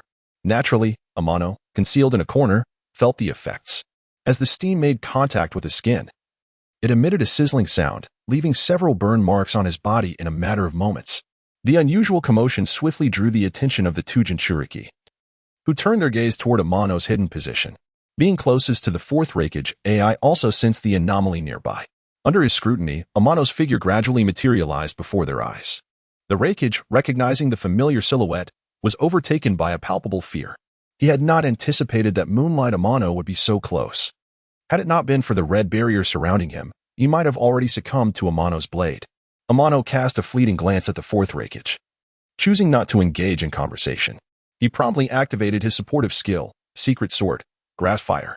Soon, a vibrant green glow enveloped him, visibly healing his previously scorched wounds at an astonishing pace. Within a few breaths, Amano appeared restored to his normal state. You possess medical ninjutsu? The Raikage's eyes widened in astonishment as he stared at Amano. Ignoring the Raikage's surprise, Amano swiftly moved toward the two Jinchuriki, igniting another battle. Outside the barrier, observing Amano's sudden reappearance, Orochimaru's eyes glinted with a distinct smile. As expected, the outcome aligned with his expectations. Amano not only survived but appeared to have sustained minimal injuries. However, the high-temperature steam posed a significant challenge. Especially in a confined environment, the steam would inflict continuous harm on Amano. It was evident that his lack of serious injury was due to his unceasing use of medical ninjutsu, a considerable drain on his resources. Should Amano's chakra be depleted, he would find himself in an even more perilous predicament. The mere thought of this caused Orochimaru to break into a cold sweat. If Amano could defeat the two Jinchuriki before exhausting his chakra, he would prevail without issue. However, if he failed to overcome them, he would face a deadlock, leaving them unable to assist him even if they wished to. Beside him, Jiraiya and Kushina, after the initial joy of seeing Amano alive, found their expressions darkening once more. While Amano's survival was a surprising delight, witnessing his precarious situation filled them with concern. At this moment, Amano's circumstances were far from favorable. One misstep could lead to his downfall at the hands of the two Jinchuriki. Meanwhile, Danzo's gaze remained fixed on the figure of Moonlight Amano within the barrier, his eyes occasionally flickering with a strange light. Amano's survival pleased him as well. At least his plans had not faltered. Yet, whether Amano could emerge unscathed remained an open question. Never before has Danzo cared so deeply for the life and death of another. Tsukuyami Tenya is the sharp blade he has set his sights upon. Danzo truly wishes to see Tenya prevail rather than falter here. He still desires to harness Tenya's strength to seize the coveted title of Hokage, to wage war in all directions, and to solidify Konoha's dominance. These grand ambitions are inextricably tied to Tsukuyami Tenya, this formidable weapon. Unbeknownst to him, Danzo clenches his fists, his emotions surging and his anxiety palpable. Orochimaru silently observes Danzo, his suspicions not only unmitigated but rather intensifying. Why does this old man place such importance on Tenya? Does he harbor some clandestine secret? As these thoughts race through Orochimaru's mind, he redirects his gaze towards the barrier before him. At this moment, the battle within the barrier grows increasingly fierce. Whether it be Tsukuyami Tenya or the two Jinchuriki, both are exerting their utmost efforts. As the confrontation escalates, neither side can gain the upper hand over the other. Chapter 112. He is on the brink of collapse after multiple intense clashes. Amano distanced himself from the two fully transformed Jinchuriki. Gripping his longsword, he gasped for breath, beads of sweat forming on his forehead, clearly exhausted. The two completely tailed beasts had also expended significant stamina and chakra, yet Amano seemed to be faring better than them. The Eight Tails, that brat seems unable to hold out much longer, exclaimed the Eight Tails, Gyuki. Indeed, nodded the Five Tails, Mu, before continuing, under my steam cover. It's nearly impossible for him to avoid injury.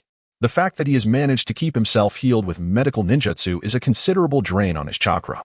It's impressive that he has lasted this long. Ultimately, he is merely a mortal with a limited chakra reserve, which is naturally inferior to us tailed beasts. At this point, Mu shifted his tone, saying, however, eliminating this brat will still require considerable effort. True enough. Gyuki concurred, refocusing his attention on Amano. Mu, let us go.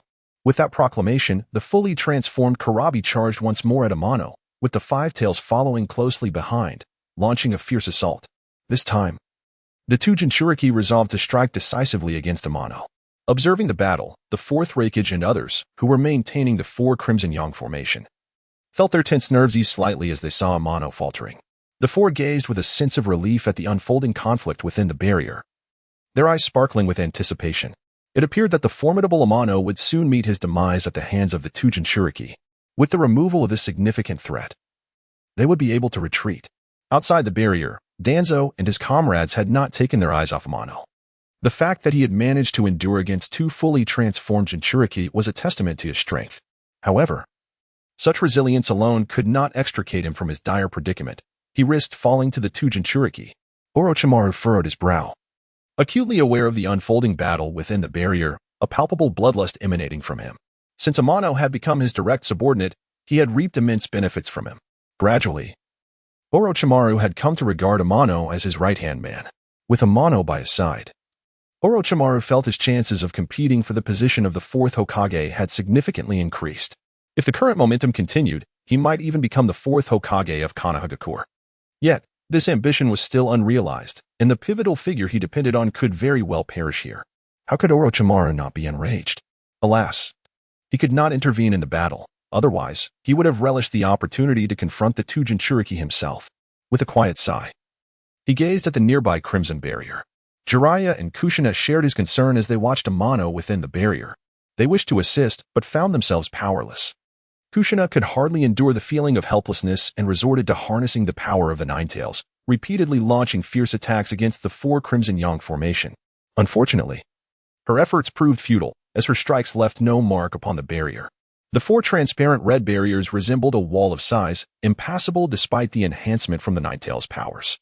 "Save your strength, Kushina." At that moment, the sealed Ninetales suddenly spoke. "The four Crimson Yang formation is a top-tier barrier capable of containing the Ten-Tails. My power alone cannot breach it. Your efforts would be in vain." "What is the Ten-Tails?" Kushina's heart stirred, and she began to attempt communication with the Ninetales, wondering if there truly was no way to shatter the four red barriers before them. "No way." The Ninetales scoffed, unless the Sage of Six Paths were alive. No one could break such a barrier. This revelation left Kushina feeling somewhat disheartened. Was there truly no alternative? The Ninetales regarded the Five Tails and Eight Tails within the barrier, a glimmer of intrigue flashing in its eyes before it quickly concealed it. Its gaze lingered on Amano for a moment, then it emitted a soft grunt, falling silent thereafter. No matter how Kushina called out, the Ninetales did not respond. Meanwhile, Danzo's attention remained fixed on Amano, sharing his concern that Amano might not withstand the assault and perish here. After all, he had discovered a sharp blade, only to risk losing it before he could fully wield it. The contrast between hope and despair nearly drove Danzo to the brink of fury. Had it not been for the calm demeanor he had cultivated over the years, he might have erupted on the spot. His gaze swept over the four Kage, a profound killing intent flickering in his eyes. This intent was even more intense than Orochimaru's. It would not be an exaggeration to say that the four Kage had disrupted Danzo's plans, severing the ambitions he had long cherished. The Hokage's seat slipped further from his grasp, and his aspirations for Konoha's dominance in the ninja world lay in tatters. The fierce killing intent radiating from Danzo startled Orochimaru, Jiraiya, and Kushina, who exchanged glances before returning their focus to the battle within the barrier. Clearly, the joint action of the four great ninja villages had provoked the leader of the route. Inside the barrier, the battle raged on. After several clashes, Amano began to visibly falter, retreating step by step. The Eight Tails, Karabi, and the Five Tails, Mu, detected Amano's weakening state, their eyes gleaming with excitement.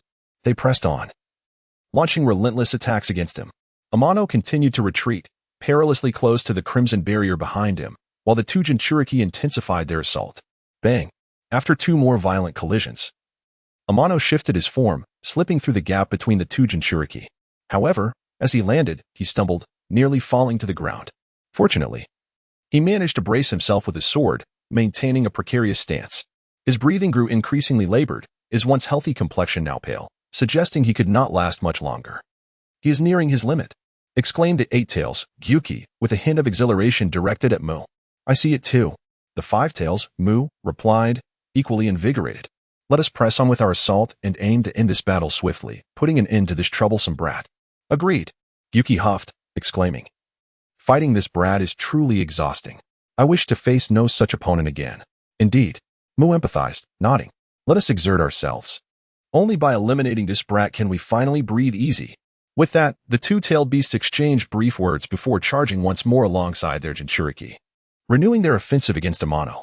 Amano's gaze fixed intently on the approaching Jinchuriki, a fierce determination flickering in his eyes.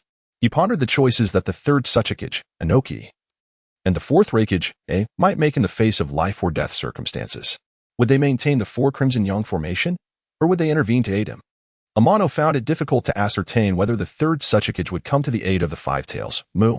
However, considering the profound bond between the Eight Tails Jinchuriki Killer Bee and the fourth Raikage, Amano firmly believes that should Killer Bee find himself in dire straits, the fourth Raikage would most likely intervene to rescue him. After all, the two share a fraternal connection, and the fourth Raikage would never stand idly by as Killer Bee faces his demise. As soon as the fourth Raikage takes action to assist, it will be time for Amano to make his departure. He has long been prepared for this moment. With such thoughts in mind, the long sword in his hand began to emanate a blue glow, with arcs of lightning sparking intermittently, accompanied by the familiar sound of crackling energy. This performance is nearing its climax. Next, Amano will personally bring this act to a close. The outcome is sure to astonish all present. Yet, he hopes that this surprise will not frighten them. With this thought, a subtle smile tugged at the corners of Amano's mouth. Chapter 113, The Great Explosion Whoosh. Whoosh. The fully transformed Five Tails and Eight Tails surged forward with incredible speed, launching their assault upon T&I from both the left and right. Just as their colossal forms were about to collide with T&I, who had been standing motionless, he suddenly sprang into action.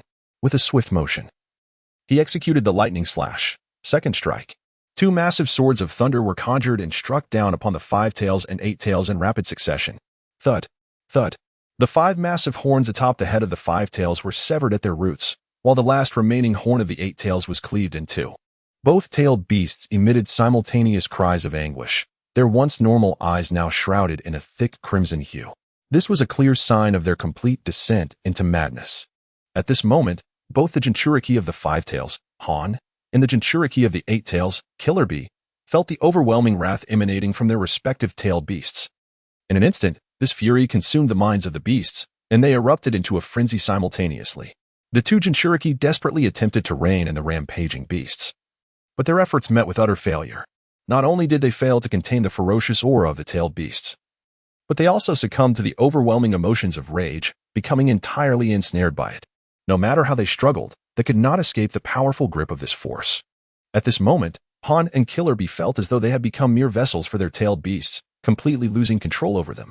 Unleashed chakra surged uncontrollably. A vivid crimson light enveloping the entire barrier space, accentuating its already red transparency, transforming the area into a veritable hell of slaughter. The terrifying aura was on the verge of spilling over the confines of the barrier. This is bad. The fourth Raikage, who was overseeing the four Crimson Yang formation, along with his companions, turned pale. The sight of the rampaging tailed beast was far from reassuring. Their eyes had entirely turned blood red, devoid of any rational thought, morphing into primal beasts of slaughter. The emotions reflected in their eyes were nothing short of brutal and savage. The two completely rampaging tailed beasts fixed their gaze intently on T&I, their murderous intent boiling like lava, fierce and unyielding, bearing down with unmatched momentum. An unforeseen complication. T&I inhaled deeply, steadily adjusting his breath, raising his sword once more. Before long, the two types of chakra began to coalesce within the mouths of the tailed beasts. Whoosh! Whoosh!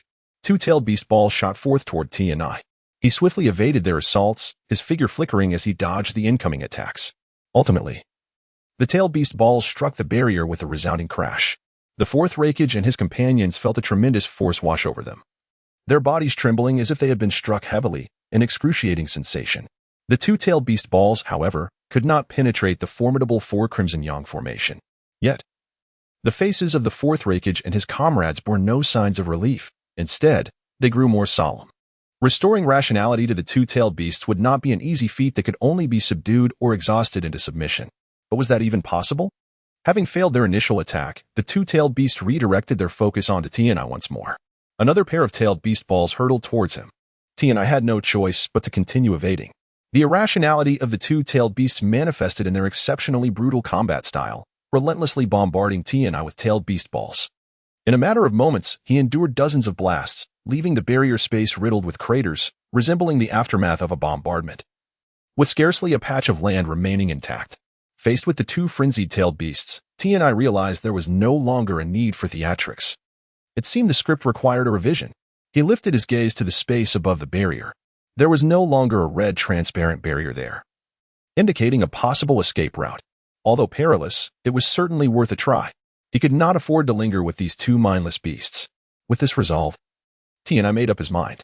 Once again, the two-tailed beast balls began to coalesce in the mouths of the beasts, maintaining their flanking position against T&I. At that moment, T&I discovered a black apple in his hand, a creation born from his exploding star technique. He estimated that this black apple's explosive power rivaled that of a tailed beast ball, if not surpassing it.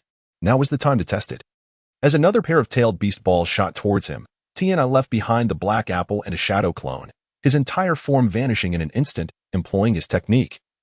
Secret Sword, Hazy Concealment, erasing not only his physical presence but also his life force and chakra fluctuations. With a burst of speed, he activated the technique. Godly Movement, Tenfold Speed. Just before the tailed beast balls detonated, T&I propelled himself with the barriers as anchors, darting forward. In the blink of an eye, he broke free of the four Crimson Yang formation. Simultaneously, a tremendous explosion rang out from within the barrier. This explosion was unlike the previous ones. It seemed even more ferocious. The blinding light compelled those present to shut their eyes. The entire barrier was engulfed in the explosion's radius. A dark mushroom cloud erupted from within, forming a towering pillar of fiery red light that appeared to puncture the heavens. Within a radius of several thousand meters, the cloud dissipated under the terrifying shockwave, leaving only the billowing dark smoke. The fourth Raikage and his allies, responsible for maintaining the four Crimson Yang formation, bore the brunt of the impact. Fortunately, the fortress-like formation held firm, trembling only slightly without shattering. Otherwise, it was uncertain if the four of them would have survived. Before them lay a scene reminiscent of the apocalypse. Whether it was the fourth Raikage and his companions or the onlookers like Danzo outside the barrier, shock was evident on their faces. They never anticipated that the collision of two-tailed beast balls would unleash such devastating power. This was their first encounter with such destruction. Should such an attack befall any ninja village, it would undoubtedly reduce it to rubble. Truly, this was a force of strategic caliber, far beyond the capabilities of mere shadow-level warriors. As the explosion settled, the spectators turned their gaze back to the interior of the barrier. At that moment, the two fully transformed Jinchuriki had reverted to their human forms, albeit in a dire state.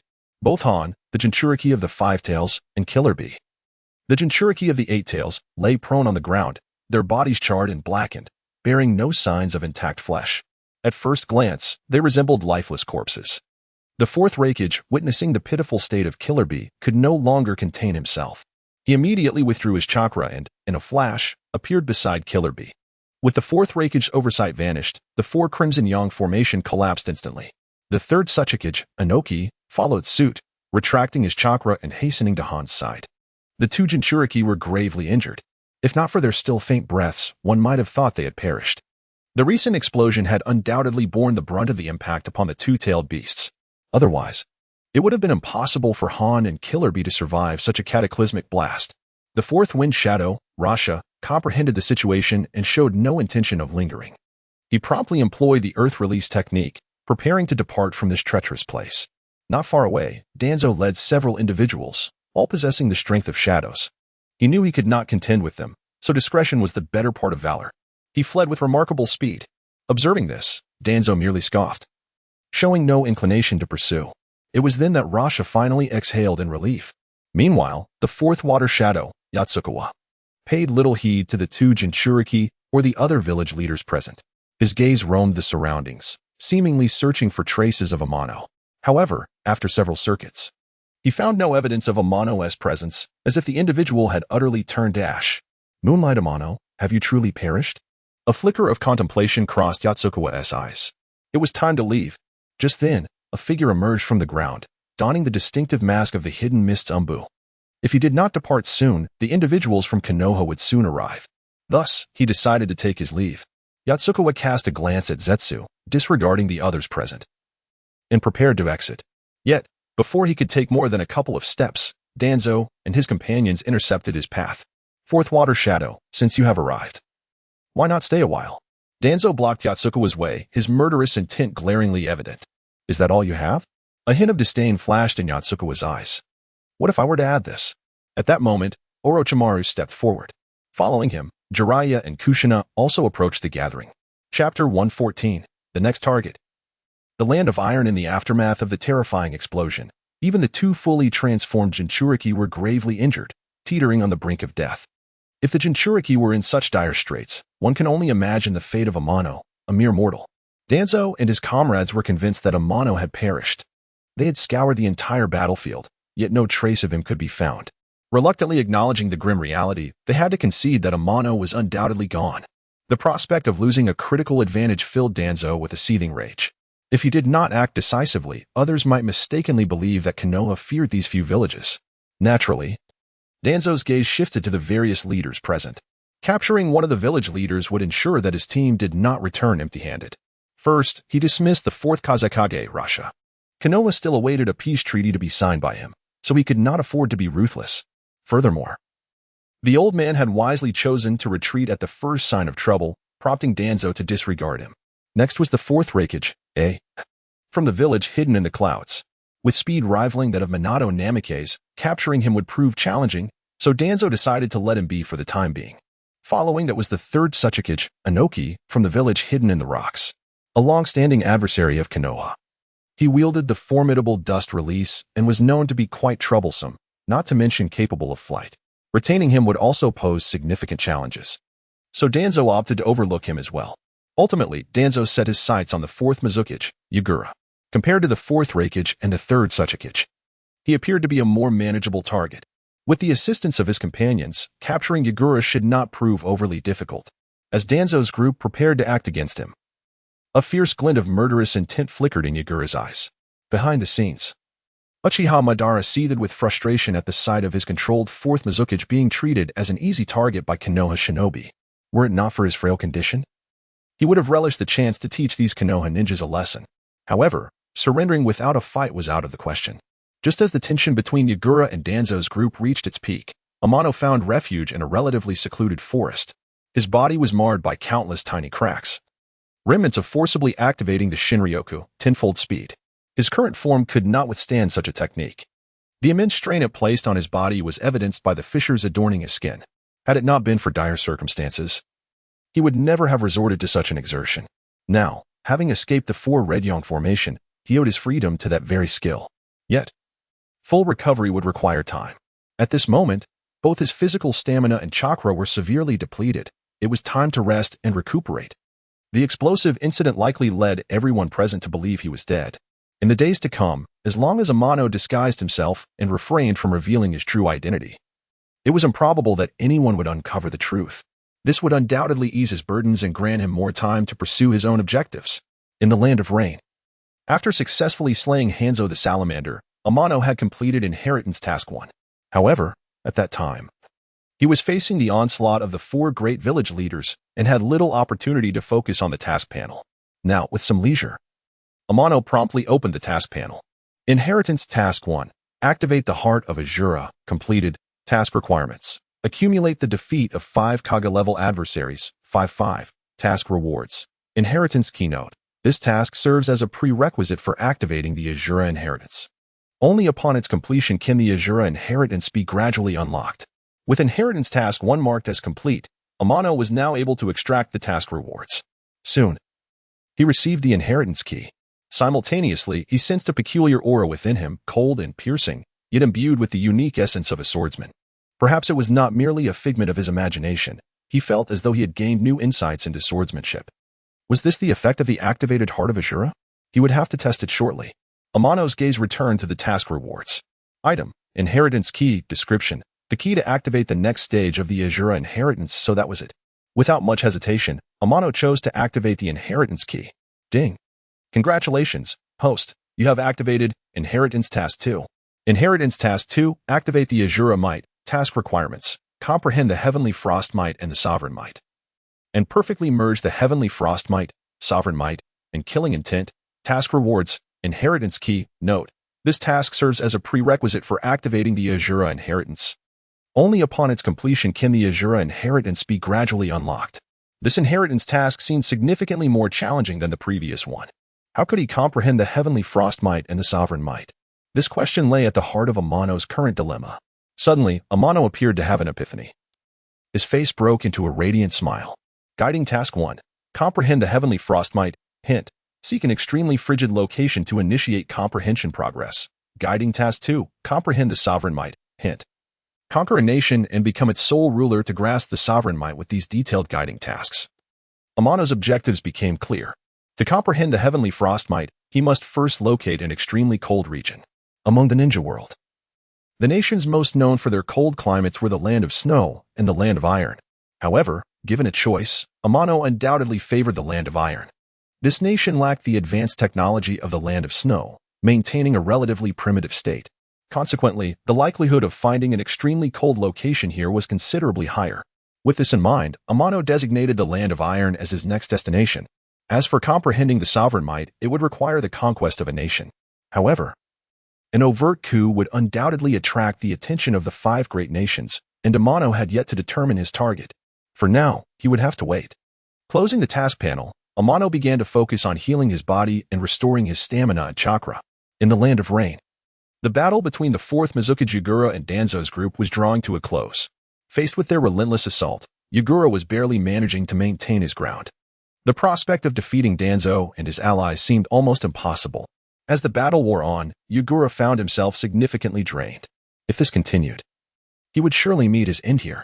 Behind the scenes, Uchiha Madara orchestrated the conflict but could only sustain a stalemate. Just then, Jiraiya unleashed a powerful fire release technique against Yagura. The searing flames surged forth like a dragon, hurtling towards him. As the flames engulfed Yagura, a thick cloud of white mist erupted. When the mist dissipated, Yagura had vanished. Gone? Jiraiya's expression shifted, and he immediately turned to Kushina Uzumaki. Kushina, have you sensed the fourth Mizukage's presence?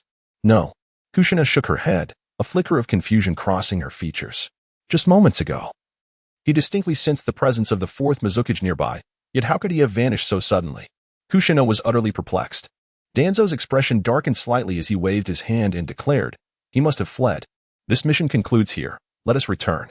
With that statement, Danzo turned and departed.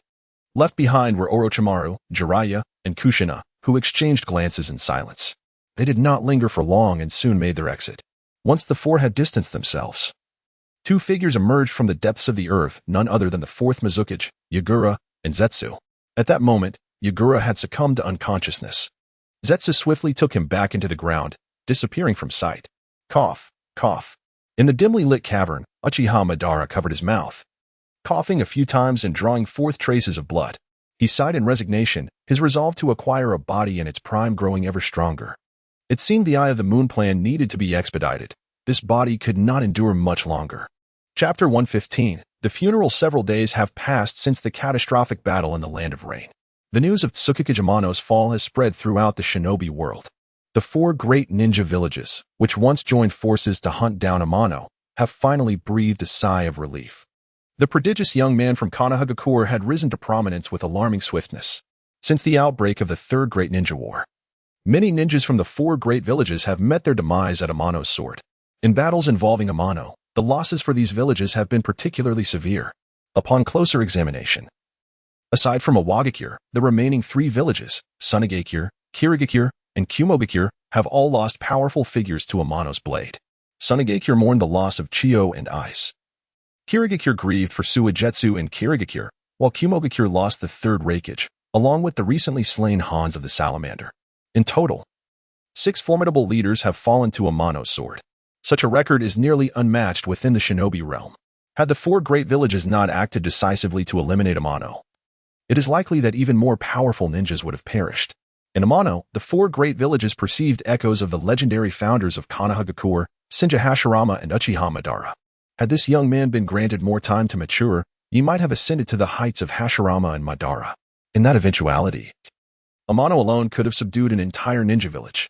Should that day have arrived, the other villages would have lived in the shadow of Tsukikage Amano until his demise. Such a scenario was not one the four great villages wished to witness. Fortunately, this formidable youth from Konoha has fallen under their combined efforts. The war continues. With the absence of such a powerful adversary, the pressure on the four great villages has been alleviated by at least half. In Konoha, a grand funeral is currently underway for the fallen Tsukikage Amano. Before the memorial tablet, a multitude of Konoha ninjas clad in uniform black mourning attire stand solemnly. Among them are many who have fought valiantly on the front lines. A number of them were familiar with Amano, their eyes reflecting profound sorrow. They were well aware of his illustrious achievements in battle. It was astonishing to realize how many foes had fallen before him throughout his brief life. The number of elite warriors he had bested is indeed remarkable, surpassing the accomplishments of most ninjas in the shinobi world. In the future, it is unlikely anyone will exceed his feats. To achieve such brilliance at such a young age is a feat that many Konoha ninjas would be unable to accomplish in a lifetime. Alas, this extraordinary talent has met a tragic end. Amidst the crowd, Kakashi's gaze appears vacant. Tsukikage Amano was one of the few individuals with whom he could share his heart. Their relationship was both mentor and friend. Even though they occasionally had minor disagreements, it never affected their bond. The death of Amano profoundly impacted Kakashi. He felt as though he had lost a cherished companion. He recalled the 18 explosive apples Amano had gifted him before his departure, which had saved him from peril on numerous occasions. Kakashi's presence here is partly due to Amano's guidance. The thought of never seeing his dear friend again deepened the sorrow in Kakashi's heart. He struggled to maintain his composure, fighting back tears. Standing beside him, Guy shed his reservations, tears streaming down his face. The former teacher of Amano, Asuma Saratobi, wore an expression of deep despondency. Amano was his most cherished student, and now he has lost his second pupil. After the tragic loss of Hinata Chikage due to misinformation, Amano's battlefield demise has claimed yet another promising student. Perhaps he was not suited to the role of a teacher. With this thought, Asuma's gaze shifted to his remaining student, Kamizuki Naka. This girl, who shared a close bond with Amano, held a portrait of him, her tears flowing like pearls from a broken string, unceasing. Today, Kamizuki Naka arrived in a wheelchair, attending the funeral as Amano's girlfriend. Behind her stood his daughter, Waihai Kurenai, who had also formed a close relationship with Amano, considering him an older brother. Despite occasional squabbles, their bond only grew stronger. Asuma observed this dynamic with keen eyes. The sacrifice of Amano was also a heavy blow for Kurenai. Her eyes were red, streaked with tears yet to dry. The funeral was grand beyond compare. Not only did the heavyweights Orochimaru, Jiraiya, and Tsunade attend, but even the third Hokage, Sarutobi Hiruzen, and the leader of the root, Danzo, were present. Such a gathering had only been seen at the funeral of the second Hokage, Senju Tobirama. Though young, Tsukage Amano's strength was unquestionable, as evidenced by his series of dazzling achievements. It was thanks to Amano that Konoha emerged victorious in numerous confrontations with the four great villages. His contributions far surpassed those of anyone present. Thus, it was only fitting that he received such honor. No one present could deny their sense of loss for Amano. With the loss of such a pivotal force, Konohagakure's deterrent power over other villages has diminished. To secure a final victory in the ongoing war, Konohagakure would need to exert even greater effort. All right, everyone, it's time to depart. The third Hokage, Sarutobi Hiruzen, addressed the gathered crowd, his gaze lingering on Kamizuki Naka for a moment before he sighed inwardly. Tsukage Amano is a hero of our Konohagakure, and we must take him as our example to continue safeguarding our village. After a brief pause, he continued, the war is not yet over. We must unite and continue fighting for the protection of Konohagakure. Tsukage Amano is undoubtedly a hero, and I trust that each of you here is also a hero of Konohagakure. Now, please disperse. With that, Hiruzen and Danzo departed, and most attendees followed suit, leaving the vast cemetery with only a handful remaining. Asuma consoled Kamizuki Naka for a time and offered words of comfort to his daughter, Kurenai, before departing. Ultimately, only Kamizuki Naka and Kurenai remained at the cemetery. The two young women stood before Amano's gravestone, silent for what felt like an eternity. They maintained their vigil for a long, long time. Chapter 116. The Pursued with a Blade After a Long and Arduous Journey. T&I officially entered the territory of the Iron Nation, a land perpetually cloaked in ice and snow, shrouded in an aura of mystery that had long captivated his imagination. Fluffy snowflakes drifted down from the heavens, showing no signs of abating. Clad in a black trench coat, T&I held a map in his hands, meticulously comparing it before proceeding toward the nearest city. His appearance had transformed significantly. He no longer resembled the original T&I, but instead had taken on the guise of the renowned warrior, Orenji Ukyo. Aside from minor discrepancies in his attire, T&I was virtually a replica of Orenji.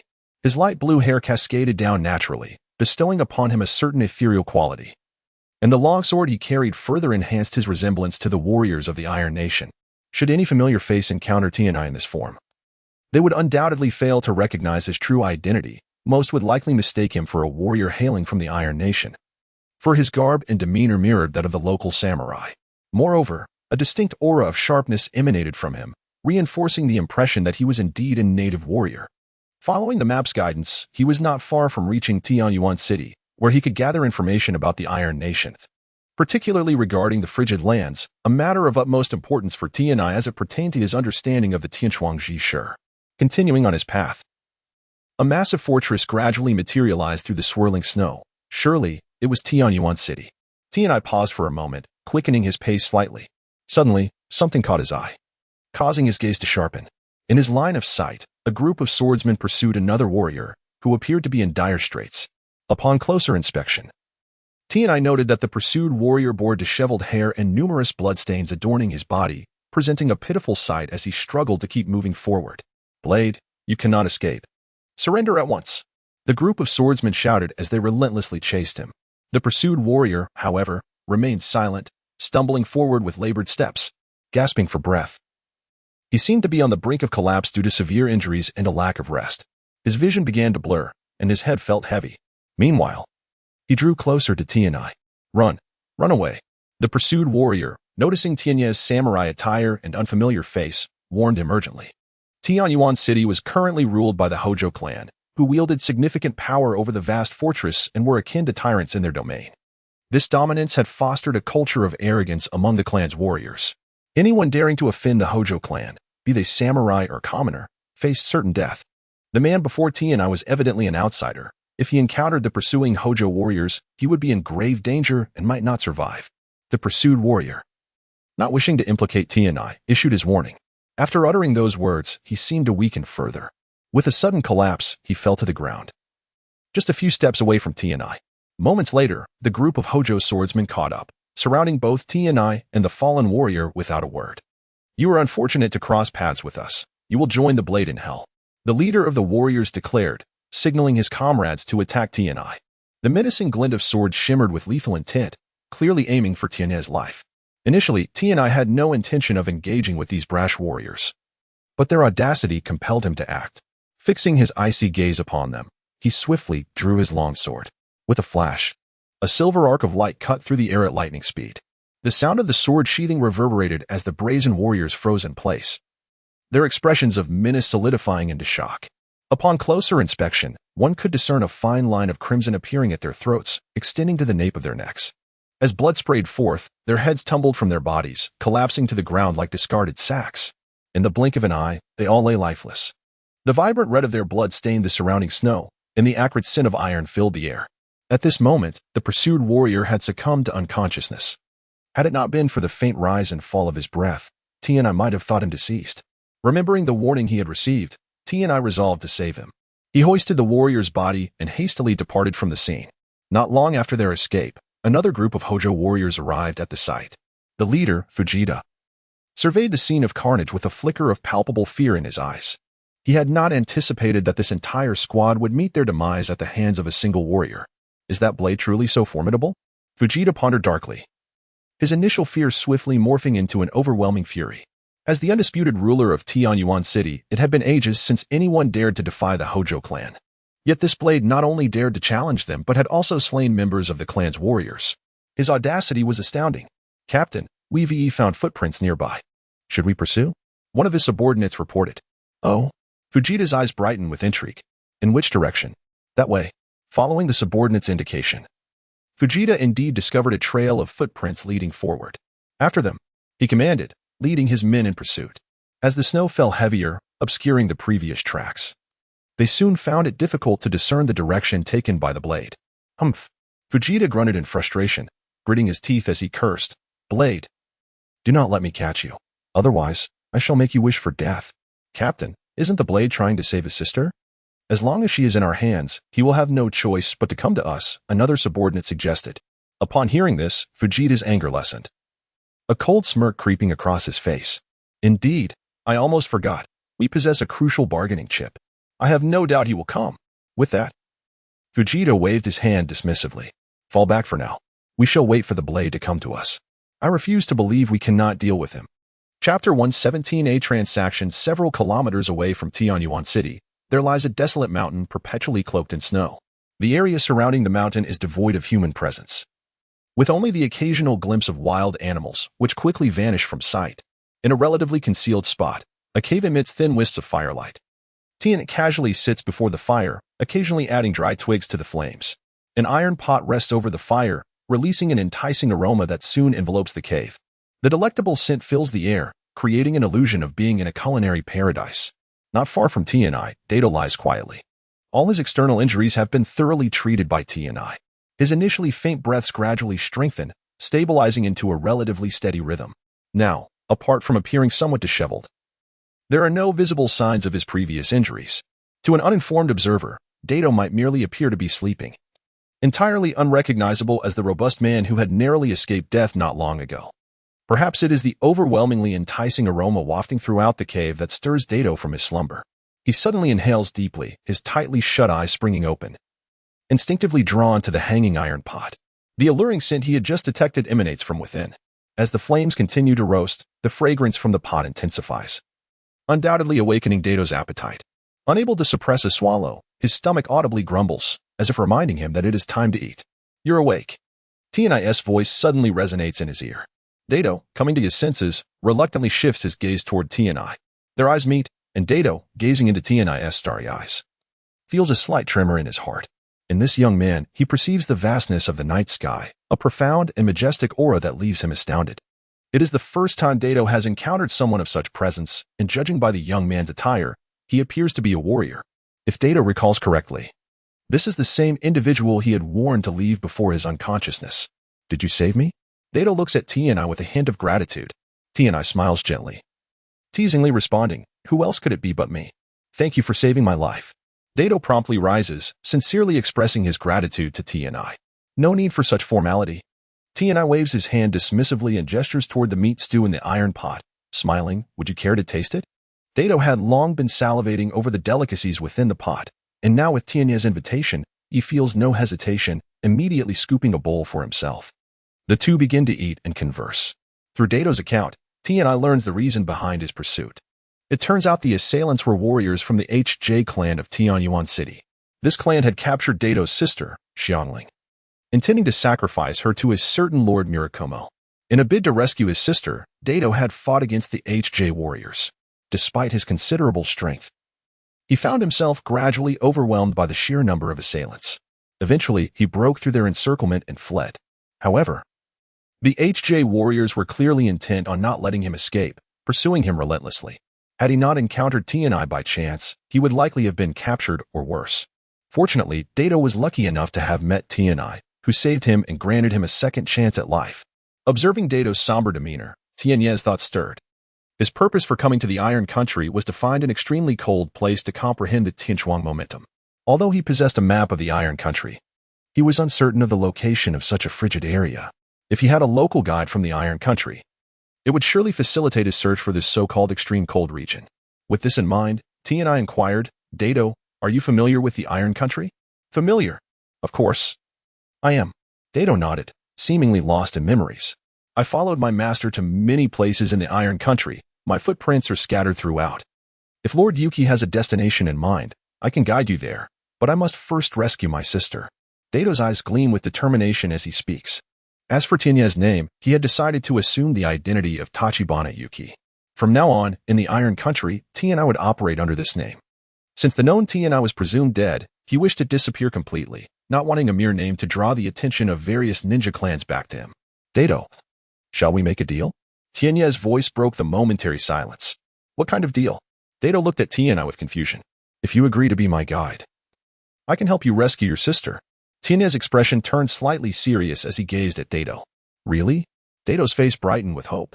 Not long ago, the HJ warriors had pursued Dato and attacked Tianai before he fell unconscious. Now, Tianai stood before him unharmed. Dato had not witnessed the fate of those who attacked Tianai, but it was evident that Tianai possessed extraordinary strength, having rescued him from the HJ warriors' encirclement. With Tianai's assistance, Dato's chances of rescuing his sister Xiangling would undoubtedly increase significantly. He had no reason to refuse. Seeing the excitement spread across Dato's face, which had previously been overshadowed by despair, Tianai nodded gently. Very well. As long as Lord Yuki helps me rescue my sister, I will not only be your guide but would willingly risk my life for you. Dato stated with utmost seriousness, clearly not jesting. No need for such extremes. Lord Yuki, the warriors of the Iron Country value their promises. This is my commitment to you. Regardless of your response, I will honor it. Dato's unwavering expression left no room for doubt. With Dato's resolute demeanor, Tianai felt it unnecessary to argue further. After a brief rest, the two prepared to journey toward Tianyuan City. At this moment, within Tianyuan City, the HJ clan's residence was already ablaze with light, patrolled by vigilant warriors. The deeper one ventured inside, the more intense the guard became. To infiltrate the HJ clan's residence undetected was undoubtedly a fool's errand. However, this applied only to ordinary foes. Should a visitor possess unique abilities, like Tianai, these patrolling warriors would prove insufficient. Deep within the residence lies the HJ clan's forbidden area, where they honor Lord Murakumo, the very entity they intend to sacrifice. The current head of the HJ clan, HJ Waiichi, kneels before an altar. Yet, the altar does not house a divine statue but rather a blood-red katana, which vibrates with a low, ominous hum, exuding a palpable aura of menace. The air was thick with a palpable sense of malevolence, seemingly capable of influencing the very minds of men. Hojo Yuichi knelt before the shrine, his countenance twisted in agony, as if burdened by an immense weight. Lord Muramasa, please quell your anger. The offerings will soon be gathered, and then you shall feast to your heart's content. As Yuichi's words fell away, the previously restless katana fell into a hushed stillness. Wiping the beads of sweat from his brow, he offered a respectful bow before retreating from the chamber. Upon exiting, Yuichi's demeanor shifted dramatically. He shed the timidity that had defined him moments earlier, and an air of authority began to manifest upon his face. Every gesture exuded the essence of a sovereign of the Hojo clan. Just then, raucous commotion erupted from the nearby courtyard. Furrowing his brow, Uchiha commanded his attendant. Go and ascertain what has transpired. Yes, my lord. Hardly had the attendant departed when a brilliant flash of fire surged into the sky. The place is aflame. Quick. Extinguish it. Bring water, swiftly. Do not hesitate. Hurry to the fire. As he beheld the soaring flames, Uchiha's expression darkened profoundly. I shall discover who dares disturb the peace beneath the heavens. With that indignant declaration, he wasted no time and dashed toward the burning courtyard. Chapter 118. The youth Tianyu Luxue outside Tianyuan City. Two figures wielding swords approached slowly. They were Tianai and Dato. Tianai maintained the appearance of Tachibana Ukyo, a visage that had never before graced the streets of Tianyuan City. In this guise, he played the role of Tachibana Ukyo, bearing no resemblance to his former self. Naturally, no one would associate him with the fallen genius, Moonlight Tianai, from Konoha. The Dato accompanying him had undergone noticeable changes. His face was obscured by an unrecognizable dark covering. Without careful scrutiny, one might find it challenging to recognize him. This rudimentary disguise, in Tianai's eyes, was hardly commendable. A simple transformation technique would have sufficed. Yet, Dato was evidently incapable of such basic ninjutsu. He inhabited a world of ninjas while remaining distinctly separate from them. Tianai found himself at a loss for words. Was this stagnation or mere adherence to tradition? He could not discern. Now, having just stepped into the unfamiliar land of the Iron Country, Tianai possessed little knowledge about this realm. Perhaps a deeper understanding would reveal the answers he sought. The duo entered Tianyuan City openly, drawing little attention. The residence of the Hojo clan lay in the eastern district of Tianyuan City, with Dato leading the way. They soon arrived at their destination. The opulence of the Hojo estate was visible from afar. As the undisputed rulers of Tianyuan City, the Hojo clan commanded the city's wealth. Merchants, commoners, and samurai alike were obligated to pay taxes to the Hojo, rendering them immensely wealthy. Moreover, the Hojo clan monopolized all businesses, great and small, within Tianyuan City. It could be said that nearly everyone in the city worked for the Hojo. With such vast riches, the clan could afford to maintain a multitude of samurai. They possessed power, wealth, and military might, everything necessary to assert their dominance over Tianyuan City. In the face of such a formidable entity, ordinary individuals found it nearly impossible to resist, struggling to survive under Hojo rule. In stark contrast to the splendor of the Eastern District, the surrounding areas appeared quite humble. Capture him! Just as they entered the Eastern District, a furious roar echoed in their ears, accompanied by the clashing of weapons. Tianai and Dato looked up to witness a short-haired boy wielding a long sword engaged in a fierce battle against the samurai of the Hojo clan. The boy fought while retreating, clearly at a disadvantage, likely to be defeated in just a few exchanges. His swordsmanship appeared somewhat juvenile, indicative of a novice. Yet there was an undeniable spark of talent in his movements. Each time he found himself in peril, he executed surprising maneuvers to escape. He was a rare talent in the art of swordsmanship. Observing the boy's desperate struggle, Tianai felt a surge of admiration for his potential. Tianyu Luxue? It is this lad. Tianai mused. Did I not instruct him to leave Tianyuan City? How did he sneak back and engage with the Hojo samurai? Beside him, Dato recognized the boy. His voice laced with a hint of reproach, intermingled with an inexplicable affection, as if he were both pleased and amused. Dato, do you know that boy? Tianai inquired with curiosity. Indeed. Dato nodded. His name is Tianyu Luxue. Not long ago, he was nearly starving at my doorstep, and my kind-hearted sister, Xiangling, rescued him. After regaining his strength, he trained with me for a time. He is a remarkable swordsmanship prodigy. When my sister was taken by the Hojo samurai, I advised him to leave Tianyuan City, yet he has returned. Dato quickly explained, then unsheathed his sword, charging like an arrow towards the Hojo warriors. Tianyu Luxue, locked in combat with the Hojo samurai, paused momentarily upon seeing Dato, his expression shifting to one of realization. Clearly, he recognized Dato. Uncle, you have come to save me, he exclaimed, joy illuminating his face. However, he quickly shifted tone, teasing, Uncle, when did your face become so dark? I almost did not recognize you. Be quiet. Dato retorted sharply. Focus on the fight. This is not the time for such comments. You are Dato? The Hojo warriors scrutinized the dark-faced Dato, seemingly confirming something. It really is you. We have been searching for you for quite some time. Who would have thought you would come right to us? This time, you won't escape. One Hojo warrior glared at Dato, his murderous intent unmasked and palpable. Kill me? With your lot? Dato scoffed, casting a disdainful glance at the man. In an instant, his sword transformed, unleashing a fierce arc of light that pierced the throat of the brazen Hojo warrior. You. The struck warrior pointed helplessly at Dato, attempting to utter a word, but before he could finish, he collapsed lifelessly to the ground. Dato. Anyone who dares to kill my people will not leave here alive. Suddenly, another group of Hojo warriors arrived, led by Fujita, who had previously pursued Dato, following Dato's trail. Fujita had lost his target, waiting for Dato to come to him. Now, fortune had favored him. Eliminate that bothersome brat, Fujita ordered, pointing at Tianyu Luxue while fixing his gaze on Dato.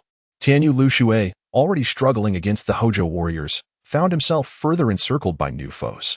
Soon, he was trapped in a dire predicament, on the verge of succumbing to the Hojo warriors. Uncle, save me! Tianyu Luxue cried out desperately. Dato's expression hardened as he prepared to assist. Just then, a figure darted in front of him. It was none other than Fujita. Dato, your opponent is me. Do not be distracted. Fujita glared coldly, his sword drawn, the chilling intent swirling around its blade, poised to deliver a fatal strike. Dato's countenance grew grave, torn between the desire to rescue Tianyu and the necessity to confront Fujita. As he grappled with his dilemma, Tianai, who had been observing from a distance, suddenly moved. Dato, focus on your battle. I will save that lad. Tianai's voice reached Dato's ears just as a brilliant flash of light surged forth, striking the Hojo warriors. In an instant, all the Hojo warriors froze, their faces still twisted in sinister smiles, though the expressions were now frozen in horror. The vibrancy in their eyes dimmed, leaving only emptiness and silence in their wake. Fujita, noticing the commotion, turned to see a torrent of blood arrows erupting from the necks of the Hojo warriors. Their once upright forms lost their last support, toppling one by one to the ground, devoid of any hint of fear. Death arrives abruptly, without the slightest forewarning, evidently surpassing their neural responses. Who are you? Fujita's gaze was fixed intently upon Amano, his eyes brimming with apprehension. He sensed an overwhelming aura of danger emanating from Amano. This individual was undoubtedly more fearsome than one wielding a blade. You are not worthy to know who I am. Amano cast a fleeting glance at Fujita before turning his attention to Dato. Dato, if you do not make your move, I shall take action myself. This person is mine to deal with. Dato, clearly shaken by Amano's preceding strike, found the astonishment in his eyes lingering. A single utterance from Amano pulled him back to reality, and he once more focused on Fujita. Meanwhile, the rescued Tenya Mizuki stood in a daze, gazing at the fallen Hojo warriors, still unable to comprehend the situation. He had never anticipated that those Hojo warriors, who had nearly claimed his life, would simultaneously lose theirs in an instant. Moments ago, he had only glimpsed a dazzling flash of sword light, and beyond that, Tenya Mizuki was unaware of anything else. With a single stroke, this seemingly acquainted young man with Dato had annihilated the Hojo warriors. Who was he truly? Tenya Mizuki gazed at Amano, who was now within arm's reach, as if he had discovered a new world, his eyes sparkling with fervent admiration. Chapter 119. Breaking into the Hojo clan. The clash between Bandao and Fujita had commenced. Perhaps due to the presence of the formidable Amano, Bandao was able to gain the upper hand. The Hojo warrior, Fujita, seemed reluctant to fully engage in the duel. A part of his attention remained fixated on Amano, wary of any intervention that might lead to his demise. After only a few exchanges, Bandao had established a clear advantage, and the outcome of the confrontation appeared inevitable. Ultimately, Fujita would either be defeated or slain by Bandao. There was no third option. Young man, why are you being pursued?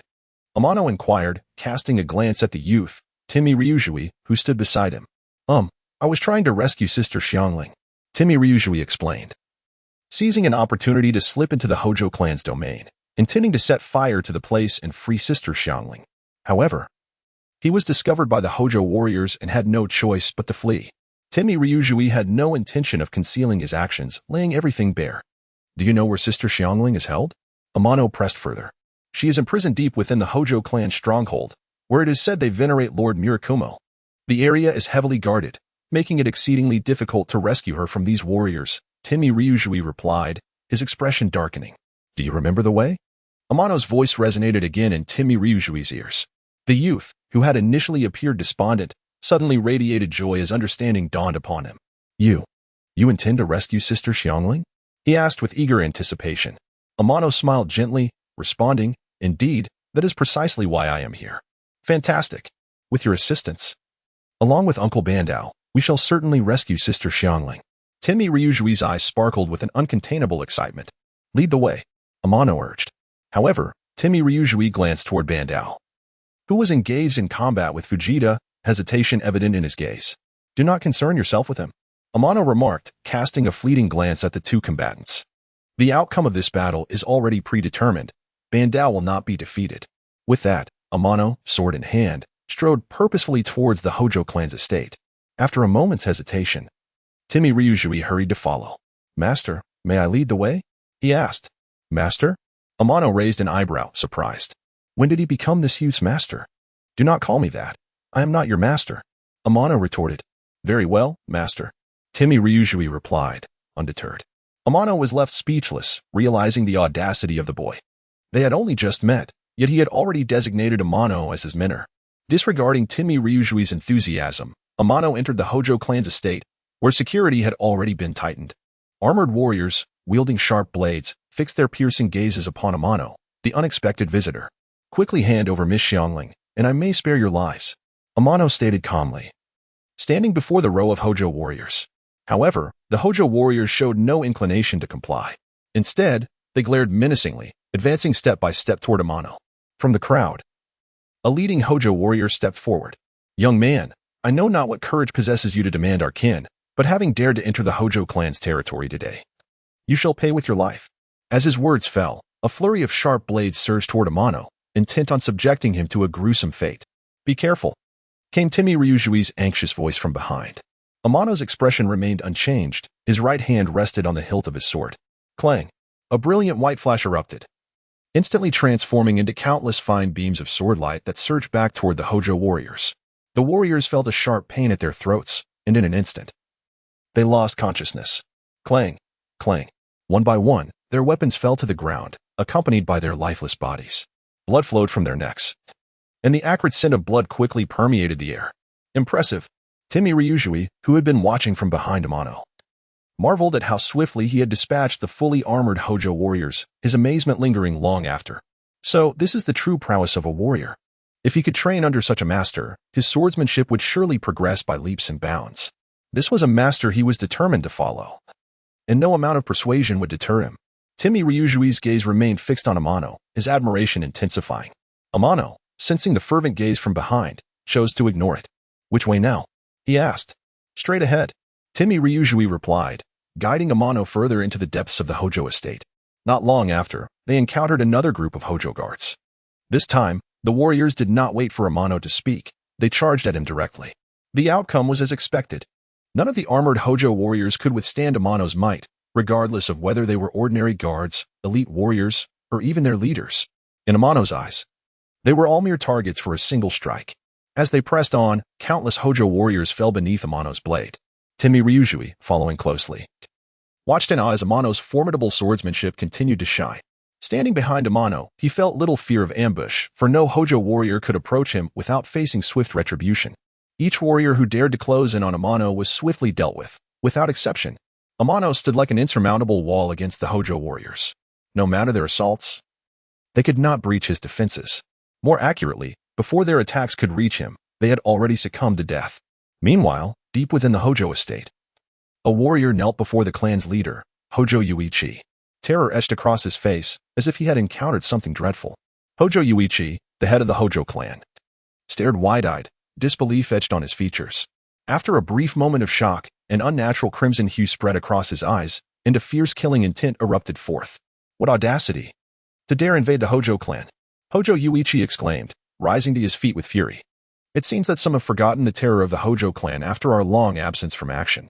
After venting his anger, Hojo Yuichi forced himself to regain composure. Where is that swordsman now? He asked the still kneeling warrior.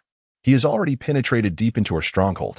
The complexion of Hojo Yuichi changed slightly as he inquired once more. Are you all unable to stop this person? We cannot. The samurai, half kneeling on the ground, trembled as he recalled some terrifying scene, responding with a quiver in his voice. That individual is truly dreadful. No one can withstand his sword. Nearly all the clan's warriors who confronted him have perished. What? At these words, Hojo Yuichi was immediately taken aback. He had initially assumed that the intruder into the Hojo clan was merely an inconsequential brash youth. To his astonishment, this swordsman who had invaded the Hojo clan was an exceedingly formidable figure. The clan's warriors had all engaged him but failed to subdue him. suffering catastrophic losses in the process. This encounter had left the Hojo clan severely weakened. If they could not repel that terrifying swordsman, the clan's destruction would be imminent. As this realization struck him, Hojo Yuichi suddenly regained his composure and urgently commanded the half-kneeling samurai, quickly, swiftly deliver the few offerings from the dungeon to the shrine. I must sacrifice them to Lord Muramasa. Yes. After issuing these instructions, Hojo Yuichi hastened toward the shrine, the very place dedicated to the venerated cursed blade, Muramasa. The unfamiliar swordsman who had invaded the Hojo clan was now deep within their territory. It would not be long before he arrived here. At this moment, the only entity that could aid him was the enshrined cursed blade, Muramasa. If he could secure its assistance, the Hojo clan might still glimpse a sliver of hope. However, before that could happen, he must first appease this enigmatic katana. Otherwise, controlling the cursed blade, Muramasa, would be nearly impossible. Chapter 120, The Cursed Blade Muramasa, the Hojo Clan. Inside the shrine, 5 young boys and girls were bound hand and foot, forced to kneel on the ground under the watchful eyes of 5 Hojo warriors. Among them, displayed unmistakable expressions of fear, while the remaining girl remained unusually calm, devoid of tears or cries, though her eyes betrayed a hint of regret and defiance. This girl was none other than the sword-wielding sister, Kei-rin. Ever since she had been captured by the Hojo warriors, Kei-rin had understood the grim fate that awaited her. The Hojo clan upheld a tradition of sacrifice. Periodically, the warriors would scour the city for suitable offerings to honor Lord Muramasa, whom their family had revered for generations. Regrettably, Kei-rin had been chosen. Initially, she had resisted, but her efforts had been in vain. Subsequently, she was escorted to this place by the Hojo warriors. As a sacrificial offering, Kei-rin knew her destiny. Yet, she was deeply concerned about her brother, Taito, fearing that he might recklessly storm in to rescue her. Although Taito possessed considerable strength against such a multitude of Hojo warriors, even his utmost efforts might not suffice to reach her, let alone extricate her from this dire situation. Brother, please do not act foolishly. Kei-rin earnestly prayed within her heart. At that moment, Hojo Yuichi stood before the 5 captives, gripping a blood-red katana. His once majestic black eyes had transformed into an eerie crimson, and a sinister smile began to distort his formerly dignified visage, resembling a malevolent spirit poised to devour its prey. Before Yuichi could approach, Kei-rin was assailed by a nauseating stench of blood, as if the figure before her was not a man, but a fearsome beast. Where was this so-called Lord Muramasa? Could it be that the ominous blood-red katana in Hojo Yuichi's grasp was the embodiment of Lord Muramasa? As this thought crossed her mind, Kei-rin involuntarily directed her gaze toward the katana, realizing that the repugnant odor emanated from it. This blade seemed capable of influencing one's very psyche. Observing Yuichi's increasingly erratic demeanor, Kei-rin began to formulate a hypothesis. Confronted with such a malevolent weapon, she braced herself for what lay ahead. It seemed that she and the others were destined to become offerings to the blade. Hold them down. I shall personally present them to Lord Muramasa. Hojo Yuichi, still clinging to some semblance of rationality, commanded before resting his hand on the hilt of the sword. With a metallic clang, Muramasa was drawn. The blade trembled as if imbued with excitement, eager to taste the blood of the living before it. Fear not, Lord Muramasa, your offering shall be presented. No sooner had he spoken than a flash of crimson light sliced through the air like lightning. In an instant, a kneeling boy had his throat severed. A torrent of blood consumed by Muramasa, leaving him a mere desiccated husk, as if he had been dead for ages. The remaining 4, including Kei-rin, were overtaken by palpable terror as they beheld the lifeless body beside them. Such a death was unfathomably horrific. This cursed blade could devour the blood of the living, transforming a vibrant youth into a lifeless shell within moments. It was their first encounter with such a malevolent weapon. Who would be next? Outside the shrine, Amano, guided by the young Tenmiya Ryujui, advanced deep into the heart of the Hojo stronghold, nearing the shrine that had been devoted to Lord Muramasa for generations. Suddenly, Amano sensed something, his expression shifting slightly as he turned his gaze towards the shrine. Simultaneously, his longsword, self-made, nameless, began to quiver violently, as if it had encountered something of great interest. Amano felt an inexplicable yearning emanating from the blade. With a swift movement, he propelled himself toward the shrine at incredible speed. Surrounding the shrine were numerous guards. Before Amano could draw closer, these warriors converged upon him. Inside the shrine, 4 boys and girls had already succumbed to the edge of the cursed blade Muramasa, each drained of their blood and reduced to mere corpses. Only Kei-rin remained. Soon, her turn would come. As the specter of death loomed ever closer, Kei-rin despairingly shut her eyes. Just as the cursed blade was about to descend, The shrine doors were violently flung open. A figure clad in Hojo armor surged toward Hojo Yuichi like a cannonball. With a swift strike, Muramasa cleaved the figure in two. For Kei-rin, who had been kneeling in resigned anticipation of her demise, she suddenly found herself enveloped in a warm embrace. The cold steel of Muramasa had not met her flesh. She was alive. Slowly opening her eyes, she was met with a pair of radiant eyes sparkling like stars. Her heart inexplicably raced, and a lovely flush crept onto her cheeks, gently setting Kei-rin down and severing her bindings. Amano turned his attention to the figure wielding the blood-red katana. Kei-rin, are you all right? At that moment, Tenmiya Ryujui rushed over. I'm fine. Kei-rin shook her head and then inquired, who was that person? As she spoke, she gestured toward Amano, who stood not far away. Kei-rin, please don't call me Sue. My name is Tenmiya Ryujui. You can call me Ryujui, but please refrain from using Sue. It sounds odd. He complained softly. No more chatter. Tell me who that person is. Kei-rin interjected without hesitation. The boy sighed in resignation before earnestly replying, that person is my master. Is that true? When did you become his disciple? I had no idea. That is something you shouldn't inquire about.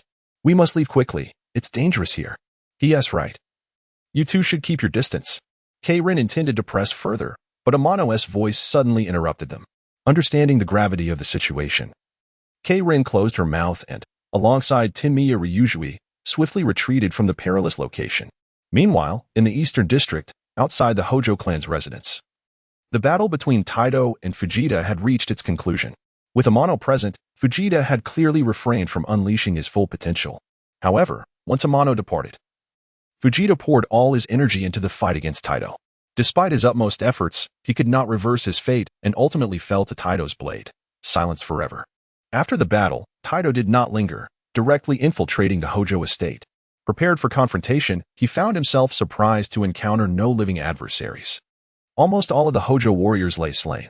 Gazing upon the fallen bodies, Taito was reminded of his earlier assault alongside Tenmiya Ryujui against the Hojo clan. Clearly, these warriors had met their end at Ryujui's hands. It appears that Lord Ryujui is far more formidable than I had anticipated.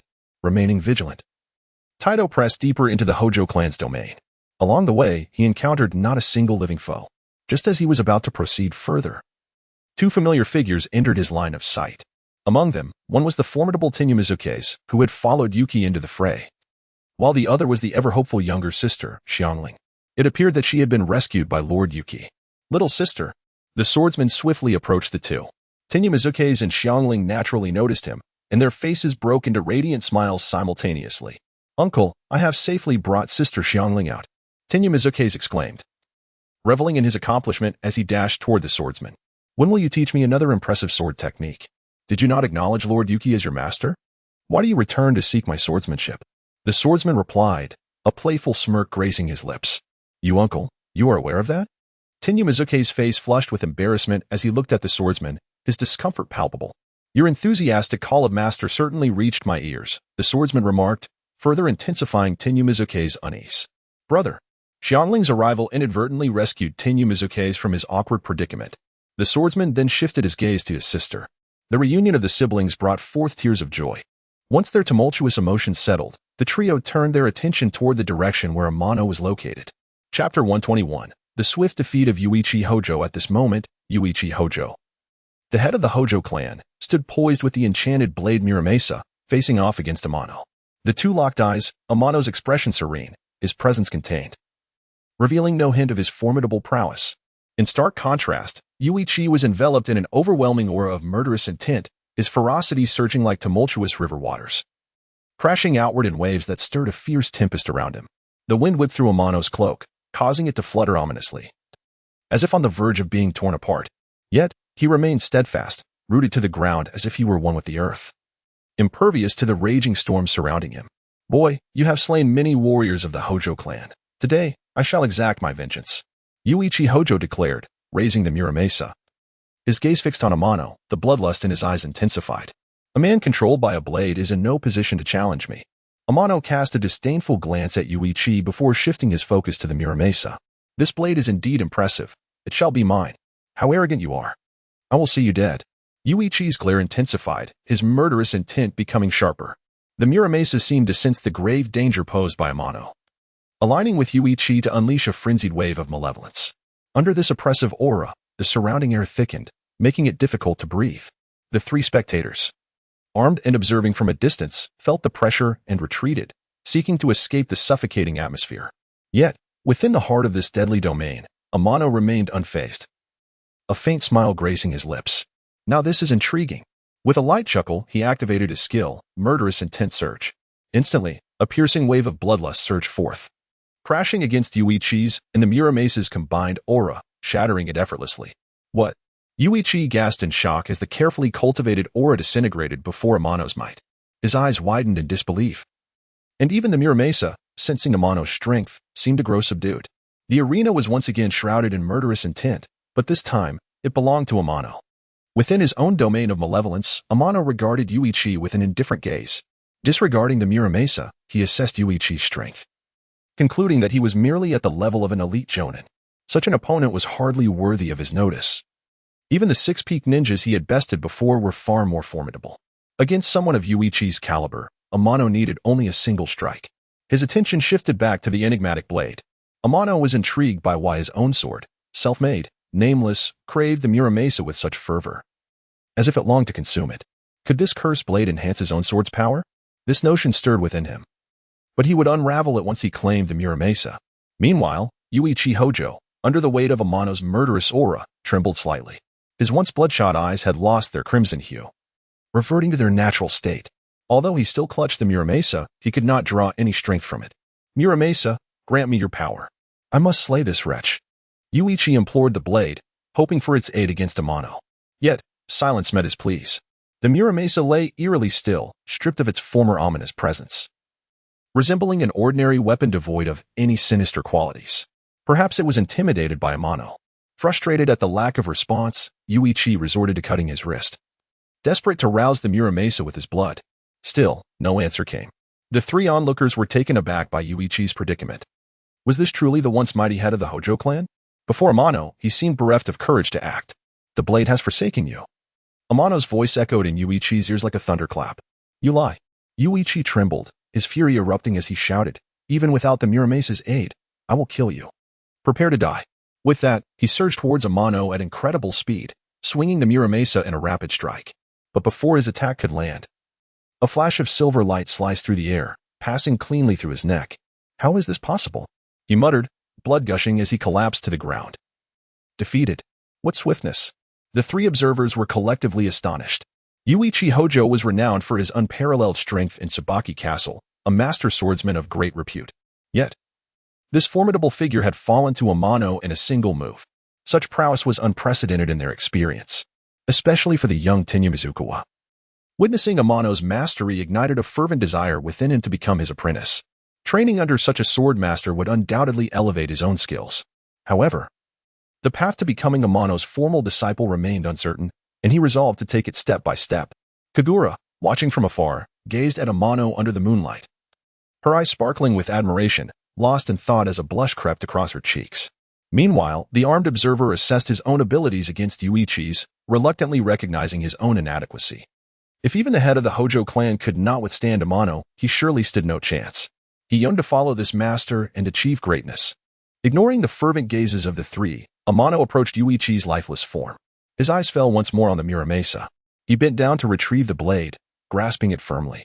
Suddenly, the once quiet Muramasa erupted with ferocious energy, its bloodthirsty aura attempting to seize control of Amano, seeking to make him its next thrall. Humph! Amano scoffed, unleashing his own fierce, murderous intent, expelling the encroaching aura from his body. He pressed forward, forcing the dissipating bloodlust back into the Muramasa. After a moment, the once violent blade began to calm, as if it recognized that its new master was not one to be trifled with, and it fell silent once more.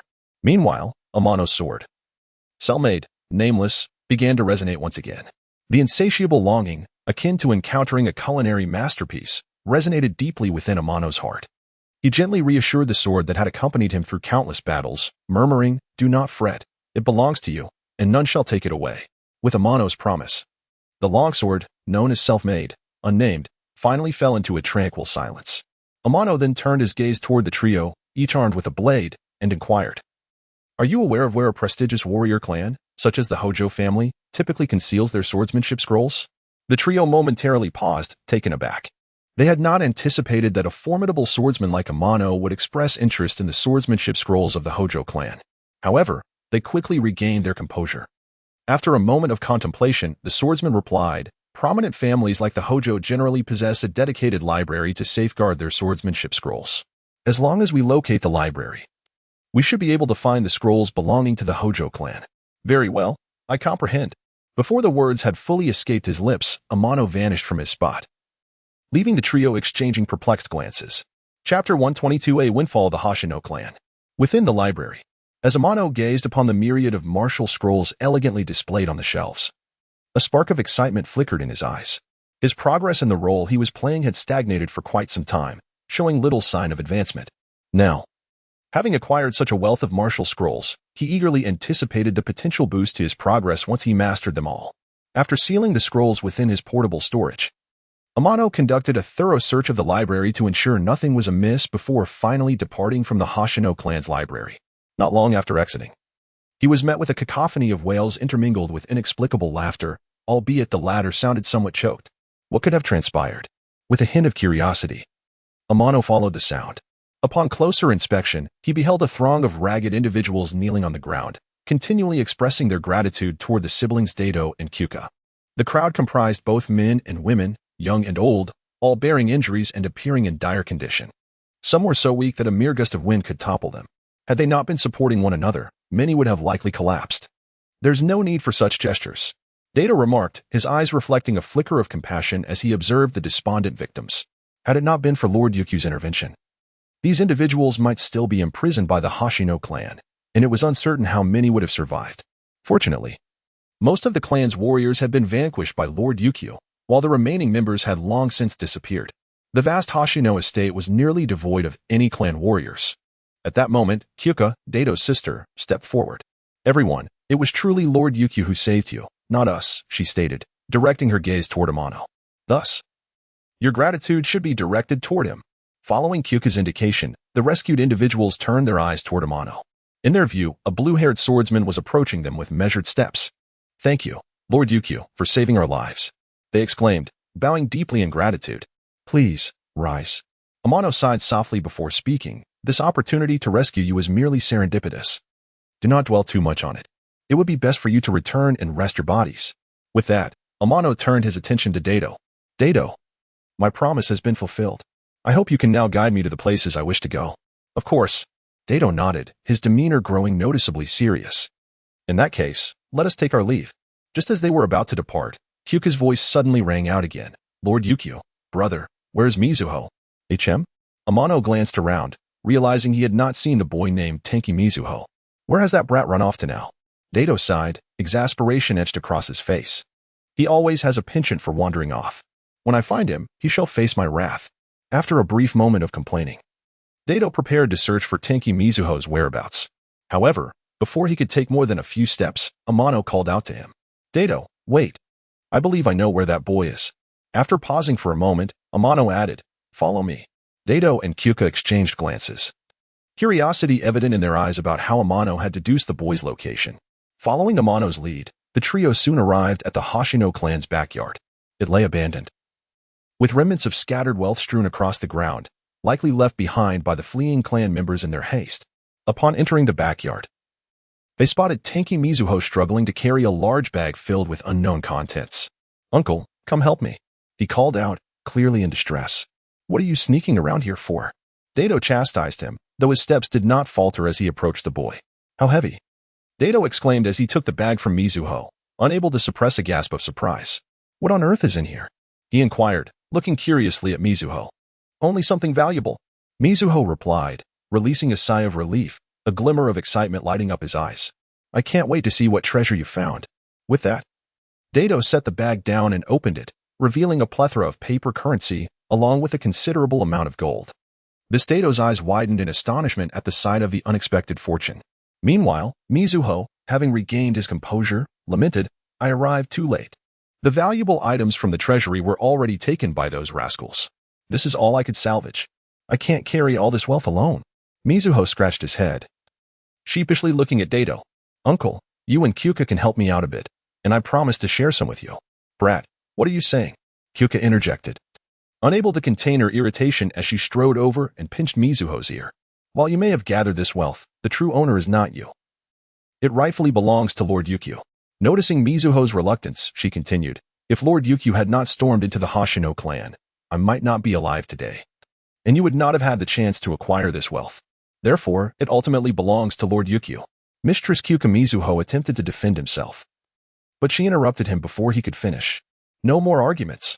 After you sort this out, deliver it to Lord Ukyo. Kyuka fixed Mizuho with an unyielding gaze.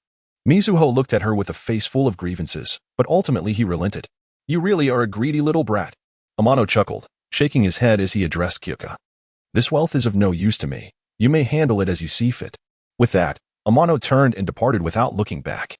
Upon hearing Amano's words, Mizuho's earlier despondency vanished, replaced by an undeniable excitement. Forget it. You can deal with this yourself. Kyuka shot Mizuho a glare before hastily pursuing Amano. Brat. It's not that your uncle wanted to help you, but what you did was indeed a bit excessive. Dato remarked before following Kyuka, leaving Mizuho standing alone, gazing at the large bag on the ground, feeling at a loss. At that moment, he couldn't help but regret his earlier actions. Uncle, Kyuka, I was wrong. Did you truly realize your mistake? Dato's voice suddenly rang in Mizuho's ears. Spotting Dato's familiar figure, Mizuho nodded earnestly. Very well. Dato clapped Mizuho on the shoulder, a proud smile gracing his face. Flowing water, you are still young. Do not allow the allure of fleeting wealth to cloud your true essence. With a serious gaze, Blade spoke to Tian Yulushui, imparting words of wisdom.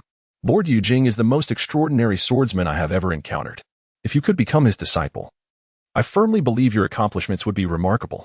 However, prior to that, you must earn Lord Yojing's recognition. Do you grasp my meaning? After a moment of silence, Tian Yulushui appeared to comprehend, nodding thoughtfully. That is good to hear. A faint smile finally graced Blade's stern countenance. Since you understand, ensure that this wealth is presented to Lord Yujing. From that point onward, your subsequent actions will determine your fate. I shall not offer further reminders. Yes, I understand. Thank you for your guidance, Uncle. Chapter 123, The Current State of the Iron Nation after departing from Tianyuan City. Tianai and his three companions journeyed towards the northernmost reaches of the Iron Nation. This region is renowned as the coldest part of the country, and it is also where one is most likely to encounter the frigid lands of extreme cold. Prior to their departure, Tian Yulushui attempted to return all the wealth they had gathered to Tianai. However, he was met with refusal.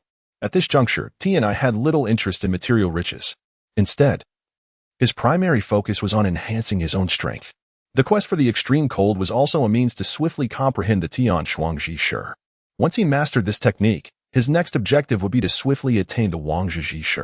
As of now, Tianai had not yet decided which nation he intended to conquer. He could only take it one step at a time. After Tianai declined the returned wealth, Tian Yulushui chose to express his gratitude in another manner.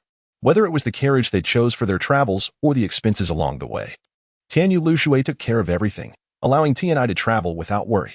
The four of them journeyed at a leisurely pace, passing through several towns.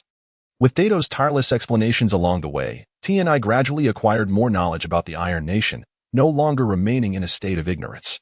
However, the sights he witnessed along the journey caused him to frown. The country was currently under the control of the Elder Council, and nearly all of the high-ranking elders hailed from deeply rooted samurai families, with little trace of wandering samurai left. Consequently, the samurai families held the majority of the nation's wealth, leaving only the scraps for the wandering samurai and commoners. As they traversed various towns, Tianai observed that the members of samurai families lived in opulence, while wandering samurai and commoners struggled to survive, with some even succumbing to starvation. This scenario reminded Tianai of the Hojo clan from Tianyuan City. Like the samurai families, the Hojo clan lived lavishly, disregarding the wandering samurai and commoners, even selecting sacrifices from among them for their rituals to the cursed sword Murakumo. Had it not been for Tianai's intervention, the Hojo clan would likely have continued their misdeeds unchallenged. No one stood up for the wandering samurai and commoners. Now, with the Hojo clan's demise, the plight of the wandering samurai and commoners in Tianyuan City should have improved somewhat. Reflecting on this, Tianai exhaled deeply. The four companions were currently navigating the streets of Yoshioka City. Everywhere he looked, members of samurai families adorned in splendid attire paraded about, exuding an air of arrogance. In stark contrast, the wandering samurai and commoners donned coarse, tattered garments. Perhaps due to prolonged malnutrition, these individuals appeared frail, as if a gust of wind could easily lift them away. After passing through several towns, it became evident that the lives of wandering samurai and commoners were far from favorable. Dato, have you lived like this all along? Tinya's voice suddenly broke the silence, reaching Dato's ears. At that moment, Dato was acting as the carriage driver, guiding the group slowly down the street. After a brief pause, he responded, "Indeed. Have you never considered leaving the Iron Nation to start anew?" Tianai inquired once more.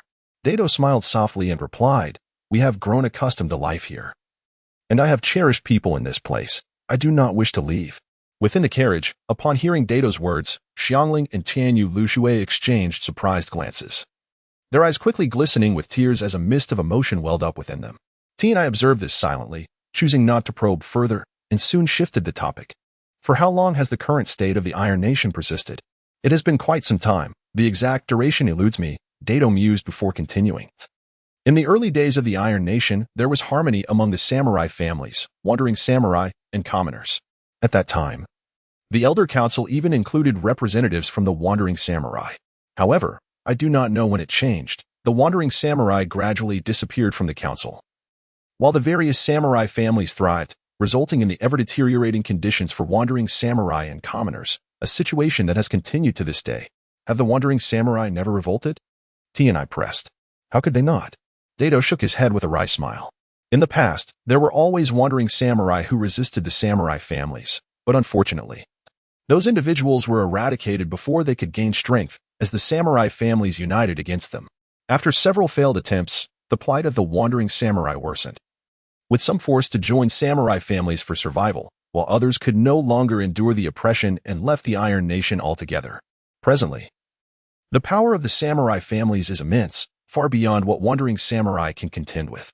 After a moment's pause, Dato continued, "Unless a new leader emerges among the wandering samurai to rally them and overthrow the rule of the samurai families, the plight of the wandering samurai and commoners cannot change."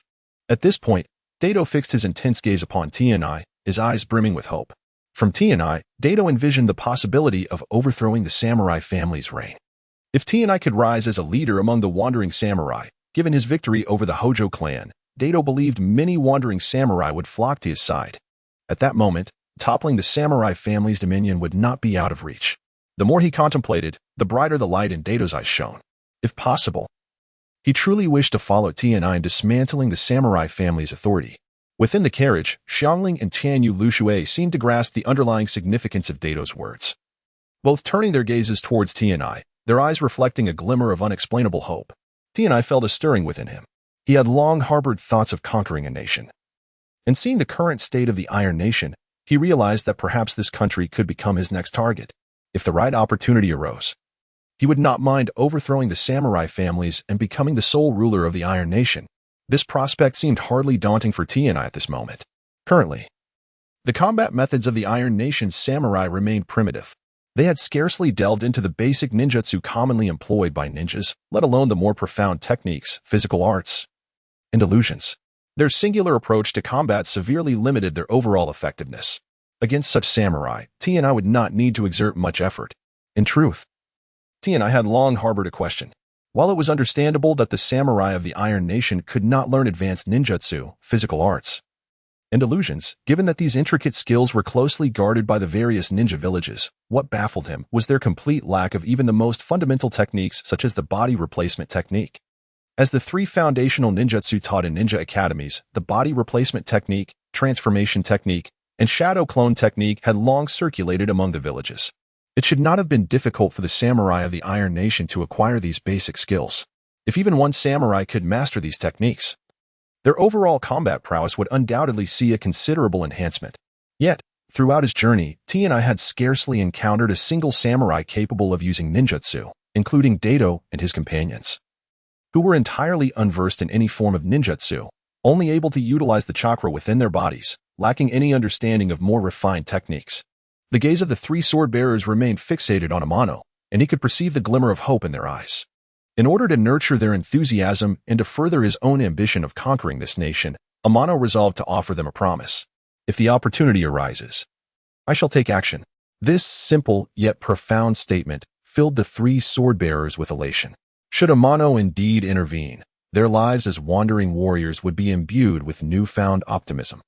They believed that when the moment came, many more wandering warriors and common folk would rally to their cause. The prospect of toppling the dominion of the warrior clans no longer seemed unattainable. The more they contemplated, the more exhilarated they became. Amano's gaze drifted past the trio before landing again on the sword-bearer. "Might I pose a question to you, dear sword-bearer?" The latter hesitated momentarily, then responded with utmost respect. "Of course, esteemed Lord Raikage, please proceed. Do the warriors of the Iron Nation solely master the art of the sword, or do they not also possess knowledge of ninjutsu, taijutsu, and illusionary techniques?" The sword-bearer fell into a contemplative silence before replying. "Such arts are accessible only to the members of warrior clans. As wandering warriors, even if we dared to learn them, we would not dare to employ them." "Why is that?" Amano inquired. "Those wandering warriors who dare to study such arts, once discovered, face a united onslaught from the powerful clans, and none survive." The sword-bearer spoke gravely. "Over time, few wandering warriors have dared to tread this path. Naturally, there are those who take risks, yet their fates are seldom favorable, with the majority being compelled to flee this nation." Upon hearing this account, Amano finally understood why the warriors of the Iron Nation seldom employed ninjutsu, taijutsu, and illusionary techniques. The true culprits behind this suppression were indeed the warrior clans. To preserve their own dominion, these families were willing to weaken the nation's overall strength. Perhaps, in the eyes of these clans, those who mastered ninjutsu, taijutsu, and illusionary arts posed a threat to their rule, becoming a source of instability beneath their reign. Thus, to eradicate this potential danger, it seemed only natural that these clans would act against wandering warriors who dared to learn such arts.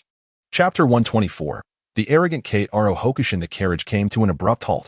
At that moment, a cacophony of boisterous insults reached the ears of Amano and his companions. Upon raising their eyes, they beheld several elegantly attired samurai leaping from the carriage, brazenly advancing towards Amano and his group, shielded by a retinue of guards. Leading this haughty assembly was a young man, his gaze fixated with malicious intent upon Amano's carriage. This individual was none other than Keitaro Hokushin, the heir of the Hokushin clan. Beside him stood another young man, resembling the late head of the Hojo clan, Uchiha Hojo, to a notable degree. "Lord Ukyo, it appears we are in trouble," Dato remarked, observing the approaching group with an air of resignation. They found themselves in Gyoka Castle, a territory dominated by the Hokushin clan. It was unlikely that anyone other than their clan's warriors would dare to cause a disturbance here. If Dato's intuition was correct, this group was indeed affiliated with the Hokushin clan. "Humph, you insolent fools, how dare you disturb my carriage? Apologize immediately." Keitaro Hokushin, surrounded by his guards, glared at Dato with an unmistakable air of arrogance. Suppressing his fury, Dato calmly replied, "Our horses are neither galloping nor leaping. They are merely moving at a customary pace. How could we possibly disturb your carriage? Surely you're mistaken. Spare me the nonsense. To disturb my carriage is to disturb me. Have everyone in your carriage dismount and kneel in apology. Perhaps I shall overlook this transgression if I am in a good mood." Keitaro dismissed Dato's explanation, his demeanor unabashedly rude as he commanded his guards to encircle Amano's carriage, seemingly intent on a confrontation. Dato's eyes flashed with evident anger, his right hand instinctively resting upon the hilt of his sword, ready for a potential skirmish. "Dato, hold your temper," Amano's voice interjected. One by one, the three dismounted from the carriage. Upon seeing Amano, the young man beside Keitaro's expression shifted slightly, recognition dawning upon him. He leaned in to whisper to Keitaro, "That blue-haired swordsman is the one who killed my father and brought ruin to our clan. I implore you, brother, avenge our father and restore our Hojo clan's honor." "Fear not, Eiji, watch me." Keitaro reassured Eiji Hojo with a confident pat on the shoulder. Though their conversation was hushed, Amano remained acutely aware of their exchange. Casting a discerning glance at Keitaro, he then shifted his focus to the young man named Eiji Hojo. Upon closer inspection, Eiji bore a striking resemblance to Uchiha Hojo, truly a testament to their familial bond. "Who are you, boy? State your name," Keitaro demanded, his arrogance undiminished as he addressed Amano. Amano offered no response, merely observing Keitaro with an enigmatic intensity, his eyes shimmering with an ethereal light. Under Amano's unwavering gaze, Keitaro felt an unsettling discomfort, as if countless invisible blades were poised to strike him, threatening to engulf him in a relentless onslaught. This overwhelming sensation of impending doom rendered Keitaro breathless. His face flushed crimson, fear coursing through him like wildfire, leaving his body trembling. "Master, are you all right?" The calls of concern from his retainers pulled Keitaro from his reverie. Regaining his composure, he gasped for breath, yet the fear in his eyes had not fully dissipated. Do you still expect us to apologize? Amano's voice cut through the tension like a knife. Startled, Keitaro snapped back to reality, his earlier bravado evaporating, replaced by palpable trepidation. And no, there is no need for that. It was all a misunderstanding. We shall take our leave. With that, Keitaro hastily retreated towards his carriage, fearing any delay might leave him at Amano's mercy. Brother Keitaro. The sudden turn of events was beyond Eiji's expectations. He never imagined that the fearless Keitaro would show such apprehension towards the blue-haired swordsman. Was his father's vengeance now unattainable? A sense of dissatisfaction stirred within Eiji. Yet he lacked the courage to confront Amano alone. Otherwise, he would have stood against Amano when the swordsman decimated the Hojo clan, rather than fleeing with wealth in hand. As Keitaro's warriors began to withdraw, Eiji, for the moment, quelled his desire to confront Amano. He prepared to follow Keitaro. However, before he could take a step, Amano's voice suddenly resonated in his ear.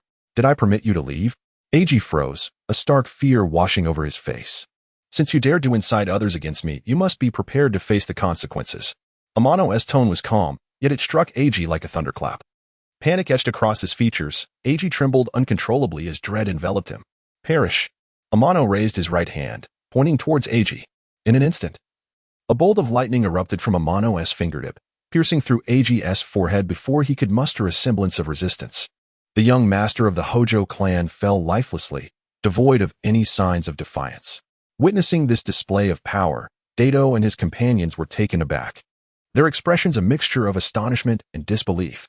They had never witnessed such a technique before. Amano now resembled not a mere samurai, but a formidable ninja. The lightning technique was unmistakably a form of lightning release ninjutsu. Had Amano mastered the forbidden arts that the Land of Iron deemed taboo? After the initial shock, concern for Amano began to creep into Dato and his companions. Lord Ukyo, with so many witnesses, employing lightning release ninjutsu so recklessly could lead to fear not. I have my own calculations, Amano replied with a slight smile, betraying no hint of worry, but rather a glimmer of anticipation. Now, let us seek a place to rest for the night and set forth again come morning. With that, Amano reboarded the carriage. Dato and his companions exchanged glances before following suit. As they passed by Keitaro, who stood pale and shaken at the sight of Eiji's fallen body. He could hardly fathom the blue-haired swordsman's prowess. He had never expected such a formidable opponent, capable of effortlessly slaying Eiji from a distance. The sheer magnitude of Amano's strength was beyond Keitaro's imagination. How had he never heard of such a remarkable figure? Moreover, the technique employed by the azure-haired swordsman was not merely swordsmanship. It was, in fact, a veritable application of lightning release ninjutsu.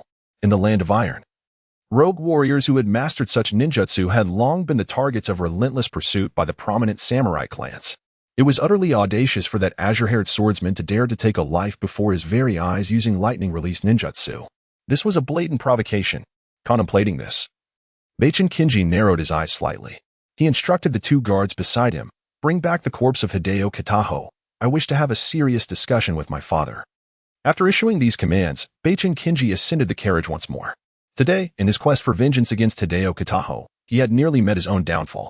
The azure-haired swordsman instilled in him an overwhelming sense of trepidation. However, Baichin Kinji believed he could not simply swallow his indignation. If he failed to reclaim his dignity at the hands of that swordsman, his reputation in Yoshioka City would suffer a significant blow, a fate he could not accept. Furthermore, the audacity of that swordsman to publicly display lightning release ninjutsu would inevitably render him a thorn in the side of all the major samurai clans. What awaited him was a united onslaught from these clans, and the Baichin clan would soon join the ranks of the pursuers. That individual was destined to meet a swift end. With this thought, a cold smile crept upon Baichin Kinji's lips. Chapter 125, Dafu, in Shaojing, Yoshioka Castle, Fukugen. Amano and his entourage of four took refuge here. Offending the Hokushin clan's warriors did not weigh heavily on Amano's mind. On the contrary, he eagerly awaited their approach. As a local samurai family of Yoshioka Castle, the Hokushin clan surely possessed numerous martial scrolls. Amano felt a strong desire for these scrolls. Should the Hokushin clan decide to confront him, Amano would seize the opportunity to acquire their collection of martial scrolls. He was fully prepared for such a confrontation. In contrast to Amano's nonchalance, the trio of sword-bearers exhibited a hint of concern. Upon settling into the Fukugen, The long sword in the hand of the lead swordsman remained firmly grasped as he maintained a heightened state of vigilance. Both Xiangling and Tianyu Lushui were similarly alert, unable to find a moment's rest as they gathered together to guard against a sudden attack from the Hokushin clan. In the bedroom, Amano held a martial scroll in his hands, studying it intently. Within mere moments, he memorized the techniques inscribed upon the scroll. He then proceeded to examine another. This continued for 3 hours. The scrolls he had reviewed contained primarily rudimentary techniques. Given Amano's current level of mastery, he could comprehend them with a mere glance. Most of these scrolls documented C-level techniques, with a few reaching B-level, and A-level scrolls were exceedingly rare. As for S-level techniques, Amano had yet to catch even a glimpse. After perusing so many martial scrolls, Amano's acting progress had only increased by 5. This modest improvement was solely attributable to 3 A-level martial scrolls. The remaining B and C-level scrolls contributed not even a fraction of progress. Thus, it became evident that only A-level techniques and above could aid Amano in enhancing his acting progress. Regardless of how adept he became with B and C-level scrolls, they would yield no benefit. It appeared essential to amass more A-level or higher martial scrolls in the future. Amano sighed quietly before accessing his personal panel. Host, Tsukikage Amano, character, Tachibana Ukyo, style, Divine Dream 1 sword style, acting progress, 127. 7. Combat power, shadow level, daily task, swing sword 1,000 times, increase acting progress by 0. 1. Incomplete. Long-term task. Each new martial technique learned increases acting progress. Note: higher technique levels yield greater progress, with approximately 3 more acting progress required to unlock the next skill. It was clear that mastering additional high-level techniques was imperative. Suddenly, Amano sensed something amiss and shifted his gaze toward the window. In his perception, a throng of fully armed warriors was advancing aggressively toward the Fukyujin Inn. However, these warriors appeared somewhat unconventional, as their armor lacked uniformity, showcasing a motley assortment of styles. And many bore a disheveled appearance, resembling a hastily assembled troop. Amano was taken aback by the sight of these raucous figures. He had anticipated the Hokushin clan would dispatch elite forces to confront him, yet what he encountered was a band of unrefined individuals. Was this a test or a different scheme altogether? Regardless, he decided to investigate further. After a brief contemplation, Amano leapt from the window silently, avoiding disturbance to the sword-bearers. After several swift movements, he found himself directly in front of the rowdy warriors. "Where are you headed?" Amano inquired, positioning himself before them with an unhurried demeanor. "What's it to you?" A burly man, seemingly the leader of the group, stepped forward, glaring at Amano with hostility. "Scram, kid, and don't interfere with my business, or I'll show no mercy." "Oh." Amano observed the coarse man with keen interest, a smile gracing his lips. "And how do you intend to be unmerciful with me?" Before the leader could respond, a slender warrior beside him tugged at his sleeve, prompting an agitated outburst. "Xiao Jing, what are you doing? Can't you see I'm about to unleash my wrath?" "Didafu, that blue-haired swordsman seems to be our target." The petite warrior spoke nervously. "What?" Dafu stared incredulously at Xiao Jing. After a moment of silence, he stuttered, Xiao Jing, you can't be joking." "Dafu, how could I jest about such matters?" As Xiao Jing spoke, he produced a portrait from his belongings, comparing it to Amano's features, nodding affirmatively. "It's him. He's definitely our target." Upon hearing this, Dafu's expression hardened. "Kid, do you realize that the Hokushin clan has set their sights on you?" He regarded Amano with grave seriousness, stating, "Our purpose here is to eliminate you. However, given our status as independent warriors, I can allow you to leave unharmed, provided you cooperate with us in staging a performance. Otherwise, we risk going hungry." "Didafu, how can you say such a thing?" The small Xiao Jing, feeling embarrassed, covered his face. "Why not? We serve the Hokushin clan to put food on the table," Dafu unabashedly declared before Amano. Xiao Jing, at a loss for words, could only acknowledge the truth of Dafu's statement. They were indeed forced into service by their circumstances, and the Hokushin clan hardly regarded them as allies. The meager stipends they received barely sustained their livelihoods, leaving them weary of their situation. They no longer approached their tasks with the same fervor as before, opting instead to do just enough to scrape by. Listening to their exchange, Amano lost interest in creating trouble for them. "All right, if you two can escort me to the Hokushin clan, I am willing to offer you a generous reward. What do you say?" After a moment of silence, Xiao Jing's eyes sparkled with hope. "Really?" "Indeed. Amano nodded gently. All right, I'll take you there. Xiaojing exclaimed jubilantly, while Dafu appeared reluctant. Xiaojing, do you not think this is inappropriate? Dafu furrowed his brows, his tone serious. The Hokushin clan is formidable. Sending him alone is akin to leading a lamb to the slaughter. But Xiaojing was undeterred. If we fail to complete our task, do you believe the Hokushin clan will spare us? I am compelled to do this. Taking him is better than facing annihilation ourselves. In that moment, Dafu fell silent. Thus, a group of independent warriors set forth, guiding Amano directly to the abode of the Hokushin clan. The journey was marked by silence, the atmosphere heavy with tension. Upon arrival, Dafu presented the promised reward. Here it is, take it. As the words left his lips, a coin pouch appeared in his hand. Dafu, open it. Quickly, let us see. They urged eagerly. Behold this substantial purse. The reward this time must be considerable. If that is indeed the case, we shall indulge in a splendid feast. A throng encircled Daifu, their faces alight with eager anticipation. Yet, Daifu felt no joy whatsoever. He turned his gaze to the spot where Amano had stood moments ago, only to discover that the individual had vanished without a trace. Suddenly, a piercing scream erupted from within the residence of the Beichin clan. This well seemed to herald the onset of the Beichin clan's demise. Standing outside, Daifu and his companions instinctively directed their attention towards the Beichin estate. At that moment, the gates of the Beichin residence swung wide open, and a nauseating stench of blood permeated the air. As they approached, they beheld a scene of horror. The ground was strewn with lifeless bodies, with scarcely a survivor in sight. Was it that person responsible? At this juncture, Daifu's mind conjured the image of Amano. Beside him, his companions, such as Koike, were stricken with fear. The group dared not linger in this treacherous place, hastily retreating to escape the calamity. Chapter 126. The return of the slaughter in the dead of night. The anguished cries of the Beichin clan reverberated, startling many in the vicinity. Some gathered their courage to take a glance, but upon witnessing the gruesome sight of countless corpses strewn across the ground, they fled in terror, no longer daring to approach. Other martial families in the city were engulfed in dread, fearing that they would be the next to fall. Meanwhile, the formerly numb eyes of the wandering warriors and commoners began to sparkle with a newfound light. What dominated their expressions was not fear or panic, but rather exhilaration and anticipation. They had endured oppression from the martial families for far too long. Should the Beichin clan fall, the heavy burden upon their shoulders would finally be lifted.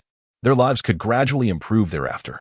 Indeed, both wandering warriors and commoners had long awaited the emergence of a hero to help them overthrow the rule of the Beichin clan. Now, that wish was on the verge of realization. How could they not rejoice? The commotion outside naturally drew the attention of the trio armed with blades. Upon hearing that someone had infiltrated the Beichin clan, they were suddenly alarmed and quickly thought of Lord Yujing. Without a moment's hesitation, they burst into Tianye's chamber, only to find that Lord Yujing had vanished. Exchanging glances, they hurriedly dashed out of the Fuyuan Inn, racing towards the Beichin clan's residence. At this moment, Tianyi had already penetrated deep into the Beichin clan's territory. Along his path, every Beichin warrior that sought to obstruct him met their demise. None could withstand the might of Tianye's sword. The guardians of the Beichin clan had suffered catastrophic losses. Tianyi wiped the blood from his blade, pressing further into the heart of the Beichin clan. By now, the remaining elite forces of the Beichin clan had congregated around the grand hall. Within, the clan head, Beichin Ikaru, sat ominously upon the main seat, flanked by a towering, muscular warrior radiating an intimidating aura, clearly not a foe to be trifled with. Before them knelt a young figure, none other than Beichin Kenji, the clan's young master. The arrogance that once adorned his face had vanished, replaced by sheer terror and dread. Foolish child, did I not instruct you to avoid provoking that blue-haired swordsman until I received directives from the Elder Council? Yet, you chose to ignore me and dispatched a group of wandering warriors to confront him, and now look where that has landed us. That man annihilated the Beicho clan. Do you truly believe we can stand against him? Because of your recklessness, we have suffered grave losses. If this continues, we may very well follow in the Beicho clan's footsteps. Do you understand? Beichin Ikaru nearly shouted the last words. Father, I realize my mistake. Beichin Kenji replied, his head bowed and his voice tinged with a sob. Enough. What has done is done. We must face him head on. Beichin Ikaru turned his gaze to the guardian warrior beside him, pleading earnestly, Musashi, I entrust this matter to you. Rest assured, clan head, as long as I am here, Your safety is guaranteed, Musashi responded confidently. As for the audacious blue-haired swordsman who dares intrude upon our clan, I shall personally sever his head. Just wait patiently, clan head. Very well, I leave it to you. Baichin Aikiru seemed to place immense trust in Musashi, almost relinquishing his life into the warrior's hands. He then turned to his still-kneeling son, scolding, "Get up at once." Baichin Kinji quickly complied, rising to his feet. If you were not my own flesh and blood, I would have struck you down. Baichin Aikiru glared at his son before shifting his gaze outside. The blue-haired swordsman had arrived. The remaining elite forces of the Baichin clan were engaged in a fierce battle with Tianyi. Battle might be a misnomer. The remaining elite warriors of the Baichin clan, while formidable in the eyes of wandering warriors and commoners, were akin to mere chickens and dogs in Tianyi's perspective. In mere moments, the guardians stationed before the Grand Hall fell under the might of Tianyi's blade, none escaping, each dispatched with a single stroke. What terrifying swordsmanship! Baichin Aikiru witnessed it all, his pupils narrowing as evident trepidation flickered in his eyes. Baichin Kinji was no better off. He regarded Tianyi as a harbinger of death. The fear coursing through him, causing his entire body to tremble uncontrollably. As for Musashi, who had previously boasted, he now wore an expression of grave concern. Fixated on Tianyi, he felt an immense pressure emanating from the swordsman, akin to a small boat adrift in a vast sea, at risk of capsizing at any moment. What an overwhelming aura! What an extraordinary individual! When did such a figure arise in the Iron Country? Beads of cold sweat trickled down Musashi's temples. The confidence he once possessed had dissipated, replaced by profound apprehension. This man was no ordinary foe. In Tianyi, Musashi glimpsed the aura of a sword saint. He regretted the bold declarations he had made earlier. Against Tianyi, he might not stand a chance. Yet, it was too late to retract his words. He could only brace himself for the confrontation. With a swift motion, Musashi lunged towards Tianyi, his sword slicing through the air. Yet, the blade merely met empty space as Tianyi effortlessly evaded the strike with a simple shift of his foot. Musashi's assault did not cease there. The initial slash was merely a prelude. A tempest of sword light descended upon Tianyi, raining down with relentless fury. Unfazed, Tianyi fluidly maneuvered, deftly avoiding each of Musashi's onslaughts. Not a single attack found its mark. How is this possible? Musashi halted. Incredulity etched upon his face as he gazed at Tianyi. Is this truly your full strength? Tianyi regarded Musashi with a hint of disappointment. His gaze seemed to pierce Musashi's pride. Taking a deep breath, Musashi felt his chakra surge within him. Thus far, you are the only one who has forced me to this extent. With his gaze fixed on Tianyi, Musashi's sword began to shimmer with a blue glow, the color of chakra. I will conclude our battle with this technique, he declared, lifting his sword as a sharp, cutting aura began to manifest along the blade. This was the transformation of wind-type chakra, a remarkable display. Tianyi raised an eyebrow, a glimmer of surprise flickering in his eyes. He had not anticipated encountering a warrior wielding wind-type chakra in the Iron Country. It was a novel experience for him. Although the technique appeared formidable, he perceived it as merely that, formidable but not extraordinary. Cyclone slash. A fierce wind blade erupted from the sword, hurtling towards Tianyi at breakneck speed. Bang! Tianyi raised his sword, striking down against the incoming wind blade with tremendous force. In the astonished gaze of Musashi, Amano effortlessly shattered the incoming wind blade. Musashi's countenance paled considerably. He had not anticipated that his most formidable technique would be so easily cleaved apart by his adversary. Such an outcome was beyond his comprehension. This battle must come to an end. Amano murmured softly, then raised his long sword and struck at Musashi with a single, swift blow.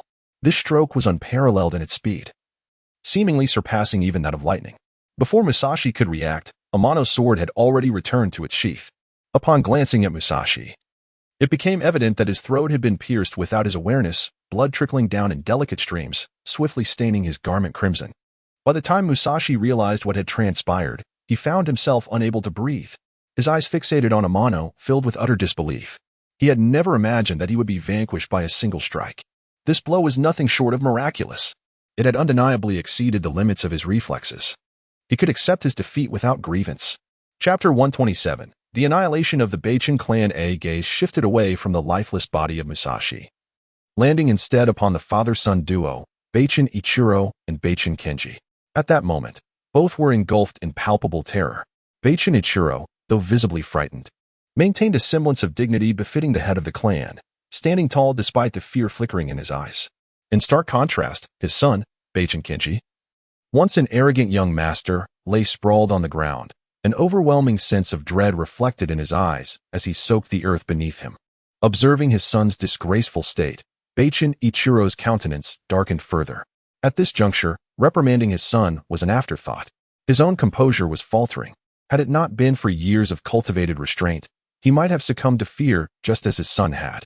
The sight of his strongest guardian falling to the sword of the blue-haired swordsman left no doubt in Beichin Ichiro's mind. The Beichin clan was doomed. The anxiety that gnawed at him morphed into an undeniable reality. The fate of the Beichin clan was likely to parallel that of the Hojo clan, annihilated by this formidable swordsman. In terms of strength, Beichin Ichiro recognized his inferiority to Musashi, and the fact that such a powerful swordsman had perished at the hands of his adversary only reinforced his belief that he stood no chance against the blue-haired swordsman before him. Yet, as the contemporary head of the Beichin clan, he felt compelled to act, even if it meant facing certain death. With resolve, he unsheathed his sword. Gripping the hilt with both hands, his gaze fixed intently on his foe. The fear in his eyes gradually morphed into a fierce intent to kill. Though his hands trembled uncontrollably, he nonetheless aimed his weapon at the blue-haired adversary. Oh! A slight arch of the brow from the swordsman, Tanaka, indicated a newfound respect for the head of the Beichin clan, recognizing a warrior's spirit that had not been extinguished by a life of luxury. However, the young master's demeanor was disappointingly different, still prostrate on the ground with no inclination to rise. Suddenly, Beichin Ichiro let out a fierce roar and charged at Tanaka, unleashing a swift, unrelenting arc of his blade.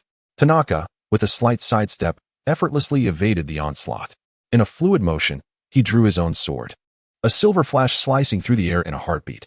Clang! In the wake of Tanaka sheathing his sword, a torrent of blood erupted from Beichin Ichiro's throat. So swift a sword, he gasped, collapsing to the ground, lifeless. Tanaka's gaze lingered on the fallen Beichin Ichiro for a moment before shifting back to Beichin Kenji, whose fear had completely overtaken him. Trembling, he knelt before Tanaka, repeatedly bowing his head in desperate supplication. Please spare me, I do not wish to die. Do not kill me. Before Tanaka could respond, the sound of hurried footsteps echoed from outside the hall. Turning, 3 armed figures rushed in, their expressions betraying their urgency. Following them was a throng of individuals, comprising wandering warriors and commoners alike. Lord Ryokyo, are you unharmed? In a flash, Xiangling approached Tanaka, relief flooding her eyes. She circled him warily, ensuring his safety before exhaling a quiet sigh of relief. The armed trio also advanced towards him, casting a glance at the still kneeling Beichin Kenji, then at the 2 lifeless bodies, understanding that the battle had concluded. Upon witnessing Tanaka, the crowd behind the armed trio knelt in unison. Thank you, Lord Ryokyo, for vanquishing the Beichin clan. They have taken the lives of my family. Justice has finally been served. My daughter fell victim to the Beichin clan. I am forever grateful. Lord Ryokyo, for avenging her. I can die in peace now. Observing the mass of kneeling figures, Tanaka sighed softly. It was evident that these individuals had long suffered under the oppression of the Beichin clan. Rise, everyone, he urged. The Beichin clan is no more. You need not fear oppression any longer. With this matter resolved, I must take my leave. As he spoke, Tanaka quietly confided in the armed trio. I have matters to attend to. I leave the aftermath to you. No sooner had the words left his lips than Tanaka vanished from their sight. Though this was not the first time they had witnessed his extraordinary speed, the trio remained momentarily stunned. Xiangling, however, noticed Beichin Kenji still kneeling and, with a glimmer of mischief in her eyes, announced loudly to the crowd, Beichin Kenji still lives. If anyone has words for him, speak freely. We will not hinder you. With that, she tugged at the armed duo, guiding them away from the hall. Xiangling, why do you say such things? Her brother, Dato, inquired, puzzled.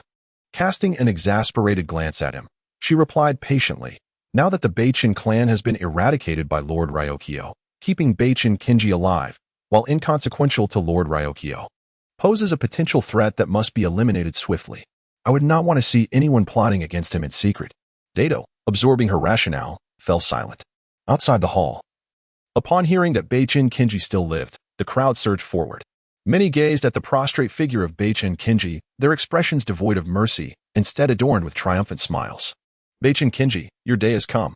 You killed my son. Today, I demand your life in return. You destroyed my family. Today, I will take yours. To appease my loved ones. As the throng pressed closer to Beichin Kinji, a palpable atmosphere of vengeance enveloped the air. Did you not come any closer? I soon. Beichin Kinji was engulfed by the crowd. Observing this scene, Xiangling let out a long sigh of relief, turning to her brother and Tanaka. She noticed Dato still present, but the elusive Tanaka was nowhere to be seen. Brother, do you know where Tanaka has gone? Xiangling asked. Was he right here? Dato gestured to his side, but upon turning, he found only emptiness. That rascal had slipped away unnoticed. Xiangling, exasperated, covered her forehead, muttering. He is probably off treasure hunting again. We should search for him. Perhaps we might gather some spoils ourselves. Is that wise? Dato replied, clearly reluctant. Brother. There are plenty of people in the Beichin estate now. Few will dare to take advantage of the chaos. I wouldn't want the wealth Lord Ryokyo fought hard to secure to fall into the hands of the undeserving. Xiangling looked at her elder brother with a sense of helplessness. After a moment of silence, Tadeo said, Then let us depart. Yes, that is indeed the right course. Xiangling nodded in satisfaction. The two swiftly moved, beginning to wander deep within the North Star clan, searching for potential treasure sites.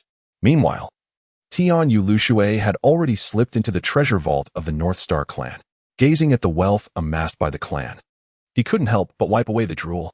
Without a moment's hesitation, he began stuffing precious artifacts into his bag, fearing that if he delayed, others might seize them. At that moment, Tian Yi had located the clan's library and commenced the task of collecting swordsmanship scrolls. Before long, he had emptied the library of the North Star clan. Realizing the situation, the others also began to plunder the wealth of the North Star clan. The once quiet North Star clan was stirred into a lively commotion once again. Chapter 128, The Remembered Lord Ukyo, Tahara Castle. Ever since the demise of the Hojo clan at the hands of the Amano, the name Ukyo has echoed throughout the populace, particularly among those who were saved by Amano, who began to fervently disseminate the glorious reputation of Ukyo across Tahara Castle. Some even erected a statue of Ukyo in the central square, commemorating the hero who brought them hope. Now, some time has passed since the fall of the Hojo clan, and the residents of Tahara Castle have long returned to their normal lives. The downfall of the Hojo did not inflict any negative consequences upon the wandering samurai and common folk living here. On the contrary, the lives of these wandering samurai and commoners seem to have significantly improved. As one strolls through the streets of Tahara Castle, laughter and playful banter of children abound, and the faces of adults occasionally light up with joyful smiles. The once lifeless city now appears to have been reborn, brimming with vitality. At this moment, in the central square of Tahara Castle, a group of children gathered around an elderly man, gazing up at the recently completed colossal sculpture with eyes full of admiration. This statue depicts the legendary Lord Ukyo. Standing nearby, the elderly gentleman introduced to the children, Lord Ukyo helped us eliminate the wicked Hojo clan, granting us a life of happiness. We must thank him. So children, as you grow, strive to become like Lord Ukyo, protecting your families and safeguarding our city. The children nodded in unison, their youthful faces radiating determination. Outside Tahara Castle, Sambian, leading a band of followers, slowly entered the city. Upon their arrival, they noticed that the city was somewhat different from their expectations. It seemed infused with vibrant life and energy. If I recall correctly, this city was once under the dominion of the Hojo clan, who would undoubtedly oppress the residents. Yet, I see no trace of sorrow among these people. Instead, they appear filled with hope for the future. At this thought, a flicker of curiosity crossed Sambian's face. Could it be that the Hojo clan has changed their ways? He turned to his companion Chasuk and commanded, Chasuk, send someone to investigate.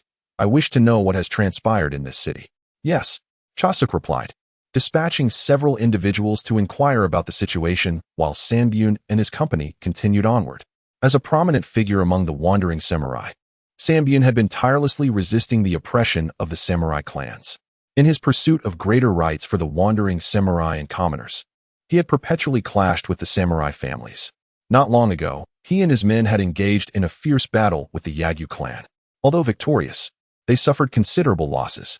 Thus, Sambian brought his remaining forces to Tahara Castle, seeking respite in this city. However, to establish their foothold here, they must first confront the remnants of the Hojo clan. For this, Sambian and his companions were fully prepared for war. Yet, upon entering Tahara Castle, everything around them evoked a sense of unfamiliarity. The wandering samurai and commoners alike radiated a vigorous spirit. In them, Sambian perceived a fervent anticipation, as if they were filled with hopeful aspirations for the future. This vitality, so distinct from other cities, left Sanbune and his group in a state of bewilderment. The very goals they had relentlessly pursued had seemingly been realized in Tahara Castle. This was something they could never have anticipated. What had truly transpired here? With a hint of confusion, Sanbune approached the central square of Tahara Castle. There stood, gazing at the statue of the swordsman erected in the square. His questions multiplied. Who was this swordsman? Why was such a grand statue dedicated to him in the central square? Would the Hojo clan not object? A cascade of inquiries flooded Sanbune's mind, yet no answers were forthcoming. Surrounding the statue was a group of children, captivated by the tales of an elderly man recounting wondrous stories. Sanbune hastened over and politely inquired, "Elder, may I ask which swordsman this statue portrays?"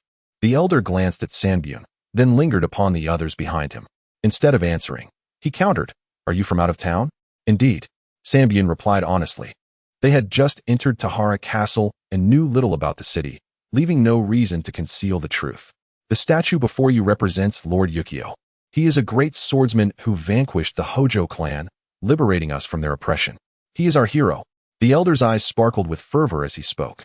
Upon hearing this, Sanbune and his companions exchanged glances, their expressions shifting.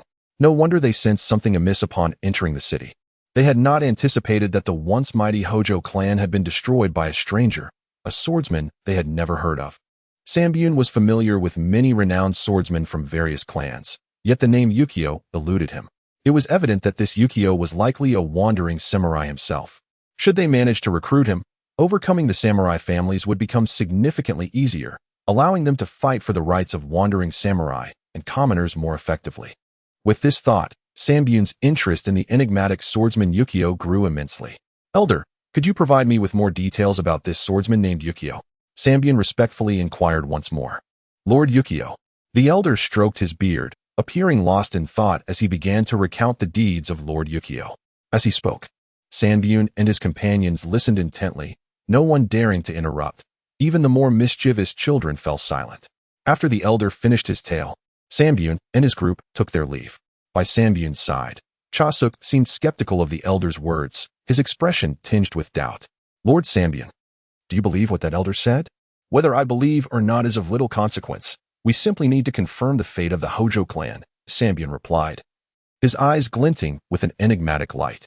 The group traversed several streets and, guided by the locals, soon located the residence of the Hojo clan. The expansive estate, long neglected, was cloaked in dust. Sanbune paused at the entrance before leading Chasuk and the others inside. Bloodstains marred the ground. Remnants of the once proud Hojo warriors who had been dragged away to be burned, including the fallen clan leader, Hojo Yuichi, reduced to ashes alongside his kin. As they made their way through, the most prominent sight was the crimson bloodstains on the ground. Beyond that, little else remained. Arriving at the Hojo clan's council chamber, Sanbune and his companions halted. The Hojo clan had indeed vanished, just as the elder had described, to annihilate the Hojo clan single-handedly. This swordsman named Ukyo was undoubtedly an extraordinary individual. In the present day, the rogue warrior faction led by Mitsuhara poses no significant threat to the samurai clan, let alone the prospect of toppling it. He is in urgent need of recruiting more formidable rogue warriors, among whom Amano stands out as an indispensable talent. Kai, we shall rest here for a while. Once we are adequately prepared, we will depart from Tahara Castle in search of the swordsman known as Ukyo. With his assistance, our ranks will undoubtedly experience a transformative elevation, and we shall no longer need to fear the united onslaught of the samurai clan. As Mitsuhara spoke these words, an enigmatic glimmer danced in his eyes. "Mitsuhara Dano, are you so certain that this individual will join us?" Kai, however, did not share Mitsuhara's optimism. The swordsman known as Ukyo, who single-handedly vanquished the Hojo clan, undoubtedly embodies immense prowess. To win over such a figure, one must possess formidable strength. "Do you believe you can best him, Mitsuhara Dano?" Kai prudently voiced his concerns. "Even if I am not his equal, I shall endeavor to recruit him into our ranks. I would willingly relinquish the position of leader if necessary." Mitsuhara paused momentarily before continuing. "If we do not dismantle the samurai clan's rule, countless individuals will be forced to abandon this land, leading our iron country toward an inevitable demise. We have no alternative. It appears you have made your decision, Mitsuhara Dano." Kai offered a respectful bow, his tone resolute. Regardless of the path you choose, I shall steadfastly follow you. Never to betray. Excellent. Mitsuhara firmly clasped Kai's shoulder, equally resolute in his declaration. We shall surely overthrow the samurai clan, rescue this nation, and bring hope to rogue warriors and commoners alike. Chapter 129, The Encirclement Plan in the Northern Ice Fields of the Iron Nation. Dao Dao and Tianyu Lushui stood with their long swords in hand, breathing heavily. Several corpses lay scattered across the snowy ground. How many batches has it been? Came Tianya's voice from within the carriage. The 18th batch. Tianyu Lushui replied, taking a deep breath to answer before Dao Dao could. It seems the Council of Elders has not yet abandoned their attempts on my life. As he spoke, Tianai swiftly shifted the topic, instructing, you two, come aboard and continue heading north. Since departing from Jigong City, Tianai and his companions had been repeatedly ambushed. The assassins they faced now were the 18th group. The previous 17 had all perished. These foes had not fallen by Tianai's hand, but rather by the blades of Dao Dao and Tianyu Lushui. According to the two, dealing with such minor adversaries did not require Tianya's intervention. Nonetheless, the relentless confrontations were taking their toll on the duo. By now, signs of fatigue were becoming evident. From the captives, Tianai had learned that the Council of Elders had set their sights on him, uniting in a concerted effort to eliminate him. The warriors sent to assassinate him were skilled fighters dispatched by various noble families. Yet, despite the repeated onslaught of 18 groups, they had failed to overcome Tianai. This was without Tianai even lifting a finger. Had he chosen to engage, it was likely these assassins would not have even approached him. After enduring numerous attempts on his life, Tianai found himself growing weary. Once he comprehended the heavenly frost momentum, even without the council seeking him out, he would actively pursue them. For now, his primary objective was to locate the extreme cold lands. Meanwhile, in the Three Wolf Mountains, a gathering of elders convened to discuss Tianai. This individual had obliterated 2 samurai clans since the incident at Tianyuan Castle. If left unchecked, who knew which clan might fall victim next? No one dared to take such a gamble. Tianya's threat had escalated to a level that jeopardized the survival of the noble families. Everyone was acutely aware of the gravity of the situation. With the backing of the noble families, the council issued a warrant for Tianya's assassination. However, since the declaration of this warrant, numerous skilled fighters had been dispatched. Yet none had succeeded in their mission. All those sent had met their demise, with not a single one returning alive. As of now, they were only aware that Tianai was in the northern ice fields, seemingly intent on venturing to the farthest north, a place known for its extreme cold and devoid of any signs of human activity. The prospect of sending more operatives to confront Tianai raised doubts about whether anyone would survive to even locate him. An air of silence fell over the council as they realized the necessity of devising a new strategy. Tianya's adversary, Hokushiro Takashi, was the first to speak. I believe it is unnecessary to send another group to their deaths. He was the former head of the Hokushiro clan and the father of Hokushiro Yuichi, as well as the grandfather of Hokushiro Eiji. Among the elders present, none harbored a deeper hatred for Tianai than he. Yet, this deeply aggrieved figure opposed further assassination attempts. The elders looked on in astonishment, awaiting his explanation. After a moment of contemplation, Hokushiro Takashi continued. Given that numerous skilled fighters have failed to harm the blue-haired swordsman named Ukyo, I believe we should consolidate our forces rather than scatter them. We must strike decisively and eliminate him once and for all. I concur with Takashi's perspective. At that moment, another elder, Hokushiro Jinkaku, raised his hand. He too was a former head of the Hokushiro clan and the father of Hokushiro Aikaru, as well as the grandfather of Hokushiro Kinji. Recently, his own clan had fallen to Tianai, leaving him isolated and without allies. His enmity toward Tianai matched that of Hokushiro Takashi. The two stood resolutely united in their stance. Their alignment was evident to the other elders, some of whom exchanged glances and began to raise their hands in support of Hokushiro Takashi. However, not every elder shared this inclination. Yagyu Aihiko, the former head of the Yagyu clan, and Tsukahara Kazuhiro, the former head of the Tsukahara clan, remained silent. What do you two intend?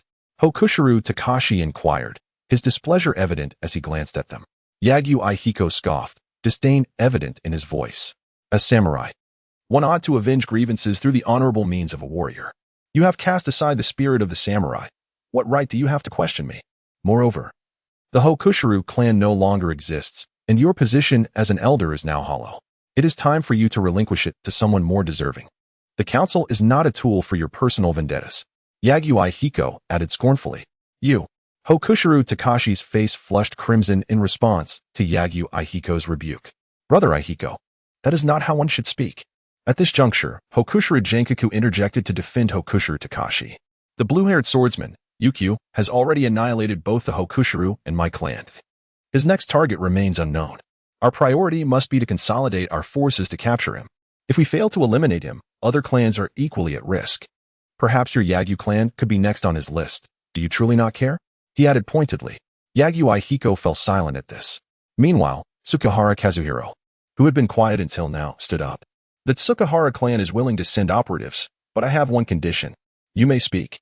Hokushiru Genkaku replied, relieved at Tsukahara Kazuhiro's concession. The Tsukahara clan was the foremost samurai family in the Iron Nation, and their opinion carried significant weight. If this mission fails, both you and Hokushiru Takashi must resign from the council. Upon hearing this, both Hokushiru Takashi and Hokushiru Genkaku's expressions shifted dramatically. Stripped of their clans, their influence had waned considerably. Following this operation, even if they did not voluntarily resign, others would undoubtedly replace them. Tsukahara Kazuhiro had afforded them a measure of dignity.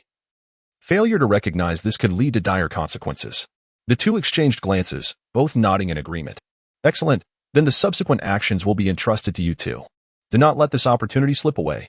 With that, Tsukahara Kazuhiro turned to leave. Yagyu Hiko cast a nonchalant glance at the pair before departing the meeting room as well. The remaining elders exchanged glances and soon followed suit. Compared to the pursuit of the blue-haired swordsman Ukyo, the prospect of the vacant elder positions undoubtedly captured their attention. Each of them had affiliations with various samurai families, and securing an elder position for their own would bolster their influence within the council, a prospect none could overlook. In the vast meeting room, only Hokushiru Takashi and Hokushiru Genkaku remained. They exchanged determined glances, each recognizing the resolve mirrored in the other's eyes. Both had lost the backing of their clans. Should they lose their esteemed positions, the vast Iron Nation would leave them with no place to stand. However, before being forsaken, if they could eliminate the blue-haired swordsman known as Ukyo, their demise would hold some merit. Thus, in the scheme to jointly besiege Ukyo, the two resolved to take matters into their own hands. They would not rest until that man was vanquished. Chapter 130, The Glacial Chasm BRR, It's So Cold. Sitting inside the carriage, Xiangling couldn't help but shiver. Beside her, Tianyu Luxue fared little better, constantly rubbing his hands together. Despite the thick layers of cotton clothing enveloping them, the chill still seeped through. Daitu, half-seated in the carriage, repeatedly breathed warmth into his hands, his lips turning a deep shade of purple, showing signs of cracking.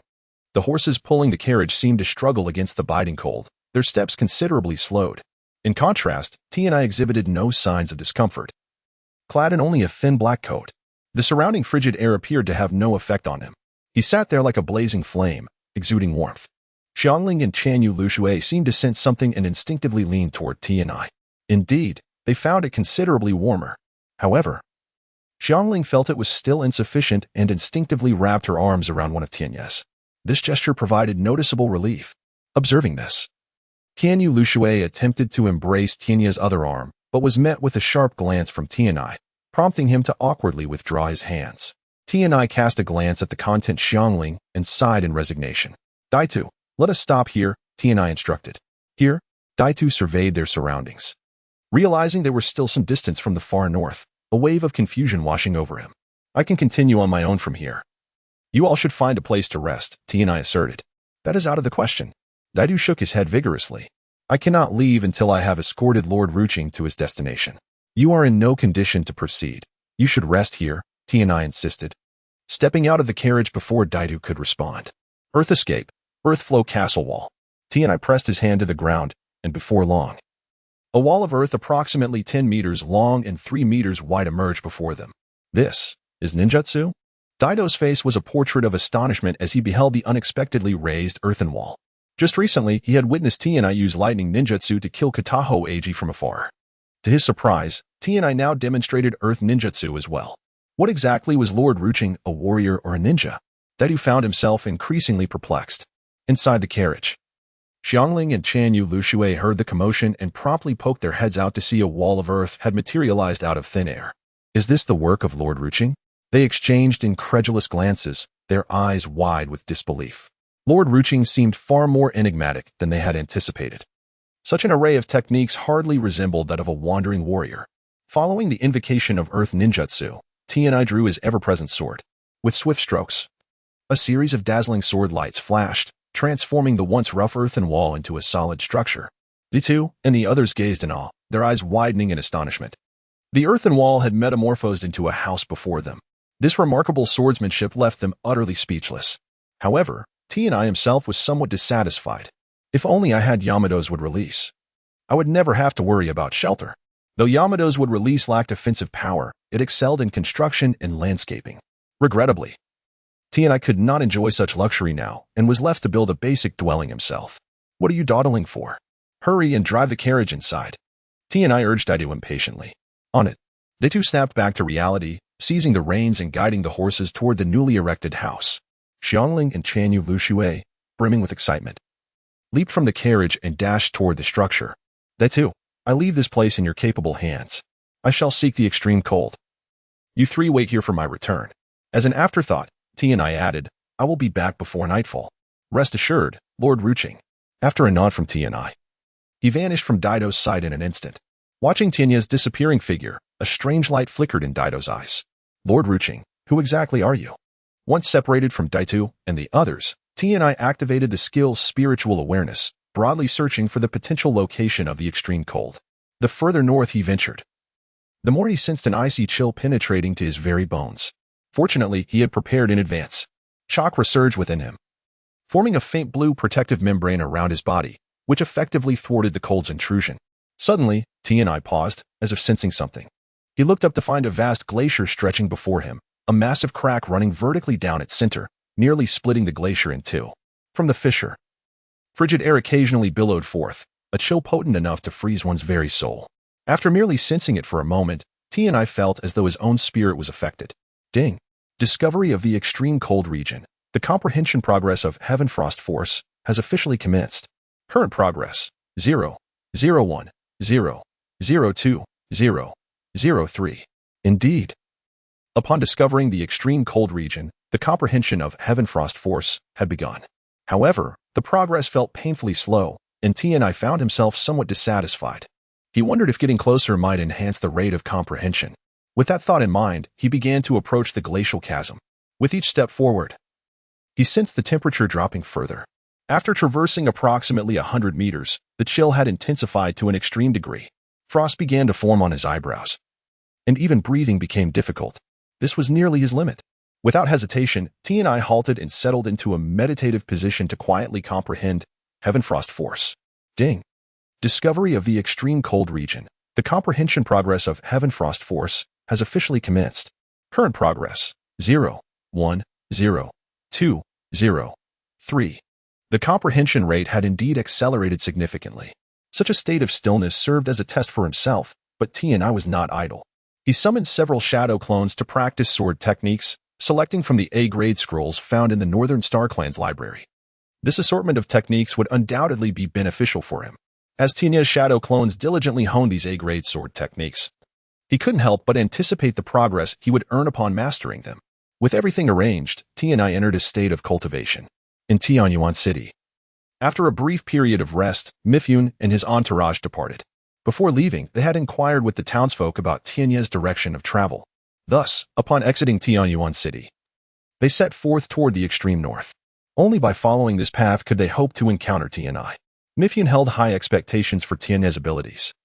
Should he triumph over this formidable individual, Mifune would undoubtedly gain a valuable ally.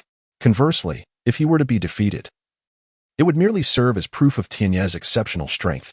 To relinquish his position as leader and assist such an individual, Mick would not hesitate in the slightest. For it is only through this means that these rogue warriors might have the potential to topple the samurai clans. Otherwise, who can say how much longer it would take to achieve this goal? This swordsman named Ukyo, Mick is resolutely determined to recruit. For this purpose, he is willing to pay any price. Chapter 131. Comprehending the momentum of frost the following day, at the break of dawn, Amano departed from his temporary abode, once again embarking toward the glacial rift. After a rigorous session of training the previous day, his progress in role-playing had significantly advanced. Upon checking his personal panel, host, Moonlight Amano, character, Tachibana Ukyo, style, Divine Dream 1 Sword Style, Role-Playing Progress, 138. 9. Combat Power, Shadow Level, Daily Task, Swing Sword 1000 times, increase role-playing progress by 0. 1. Incomplete. Long-term task. Each new sword technique learned increases role-playing progress. Note: higher sword technique levels yield greater progress. Amano's role-playing progress had now reached 138. 9. Upon reaching 130, he had unlocked a new skill. Secret Sword, Sunblaze. Skill: Secret Sword, Sunblaze. Description: a strike infused with the warmth of the sun, capable of incinerating enemies to ashes. What a formidable skill! This was Amano's immediate impression upon discovering the ability. The power of this strike was on par with the S-rank sword technique, Thunder Slash, perhaps even slightly superior. Undoubtedly, he had gained another powerful trump card. Next, he turned his attention to the comprehension progress of Momentum of Frost. Following his training from the previous day, the comprehension had reached 15. If he maintained this pace, he would fully grasp Momentum of Frost in approximately 7 days. At that point, he would set his sights on conquering the Iron Nation. Recently, having been relentlessly pursued, Amano had grown weary of the Council of Elders and the samurai clans. Once he left this place, he would seek retribution against them, marking an essential step in his conquest of the Iron Nation. Ding! Discovery of the extreme cold region has officially initiated the comprehension progress of Momentum of Frost. Current progress: 15. 01, 15. 02, 15. 03. Upon reaching the location of his previous training, Amano noted that his comprehension progress had diminished slightly. This caused him to furrow his brow. It seemed that his earlier estimation of achieving full comprehension in 7 days had been overly optimistic. After meditating for a while, he realized his body had acclimatized to the frigid temperatures, no longer feeling as uncomfortable as the day before. After a moment of contemplation, he resolved to press forward. His current comprehension progress was still unsatisfactory. Without hesitation, Amano stood and ventured deeper into the glacial rift. Ding! Discovery of the extreme cold region has officially initiated the comprehension progress of Momentum of Frost. Current progress: 15. 1, 15. 2, 15. 3. As Amano felt himself nearing his limits, his comprehension progress experienced another surge. The current progress had improved at least tenfold compared to before, which pleased him greatly. Soon, he settled down once more, entering a state of training. 6 days later, Mifune and his companions, having traced Amano's footsteps, arrived at Yoshioka Castle, the territory of the Hokushin clan. To avoid drawing attention from the Hokushin clan, they entered the castle in groups. On their journey, they passed through several towns, all of which remained under the control of samurai clans. The wandering samurai and commoners living in these towns continued to suffer under the oppression of these clans. Each town appeared as lifeless as ever, starkly contrasting with the vibrant vitality of Terra City. Witnessing the struggles of the commoners and wandering samurai, Mifune's resolve to overthrow the samurai clans intensified, and he increasingly yearned for Amano to join him in liberating the oppressed citizens of their nation. Upon entering Yoshioka Castle, Mifune experienced a familiar sensation akin to that of Terra City. This place seemed to be filled with vigor and energy as well. Could something have transpired within the Hokushin clan? Grabbing the arm of a middle-aged man nearby, Mifune politely inquired, "Excuse me, where has the Hokushin clan gone?" The middle-aged man paused momentarily, his expression shifting before he shook his head, saying, "The Hokushin clan no longer exists. They have been vanquished by Lord Ukyo." As he spoke, a distinct reverence graced his features. So that was it, Mifune thought, a glimmer of understanding illuminating his eyes. If memory serves, aside from the Hokushin clan, Yoshioka Castle is home to other samurai clans. What has become of them now? Seemingly recalling something, Mifune pressed further. The remaining samurai clans have been so intimidated by the destruction of the Hokushin clan that they dare not show themselves. Their former arrogance has vanished. They seem fearful that Lord Ukyo will eliminate them as well. The middle-aged man's face was painted with derision as he continued. Recently, those samurai clans have been markedly subdued, and our lives as commoners have improved considerably, all thanks to Lord Ukyo. Hearing this, Mifune could not help but admire the swordsman known as Ukyo. First, he annihilated the Hodge clan, and then the Hokushin clan. It seemed as though he held the Council of Elders and the samurai clans in utter disdain. Just how powerful is this swordsman named Ukyo? At that moment, Mifune found himself unable to ascertain an answer. Perhaps only after he engaged in battle with the swordsman would he uncover the truth he sought. In the far north, deep within the glacial rift, Amano was enveloped in a thick layer of ice and snow, having trained here for an extended period. Ding. Congratulations, host. You have successfully comprehended Momentum of Frost. As the melodious notification resonated in his mind, Amano abruptly opened his eyes. Buzz, channeling the chakra within. He dispelled the ice and snow surrounding him and sprang into action. At that moment, joy radiated from his eyes. After 7 days of arduous training, he had finally grasped Momentum of Frost. As he removed the chakra shield from his body, he was immediately struck by a bone-chilling cold that penetrated deep within him, causing him to shiver involuntarily. Without delay, Amano unleashed the newly comprehended Momentum of Frost. Instantly, the biting cold that surrounded him vanished without a trace, and a luminous white light began to emanate from his body. Under Amano's control, Momentum of Frost effortlessly enveloped an area of several hundred meters. And this was not its limit. Should Amano desire, he could further expand its reach. This technique's coverage appeared to be significantly correlated with his mental strength. The stronger the mental fortitude, the broader the span of Momentum of Frost. As he withdrew Momentum of Frost, Amano shifted his focus to the newly unlocked skill. Secret Sword, Sunblaze. He wished to test its might. Facing the glacial rift, Amano's chakra surged wildly within him. The surface of his sword began to shimmer with a crimson hue. A wave of searing heat radiated outward, dispersing the surrounding chill. Nearby, the ice and snow that had blanketed the ground began to show signs of melting, unable to withstand the sudden onset of heat. Before long, crimson flames began to coil around the sword's surface. As the flames danced, the intense heat seemed on the verge of tearing a hole in the very fabric of space. Secret Sword, Sunblaze. Once everything was in place, Amano swung his sword fiercely toward the glacial rift before him. In an instant, a crimson sword light spanning dozens of yards sliced through the air with incredible speed. Boom. Accompanied by a thunderous roar. A vast expanse of white mist suddenly surged from the glacier ravine ahead. As the mist dissipated, Tinya's gaze narrowed slightly.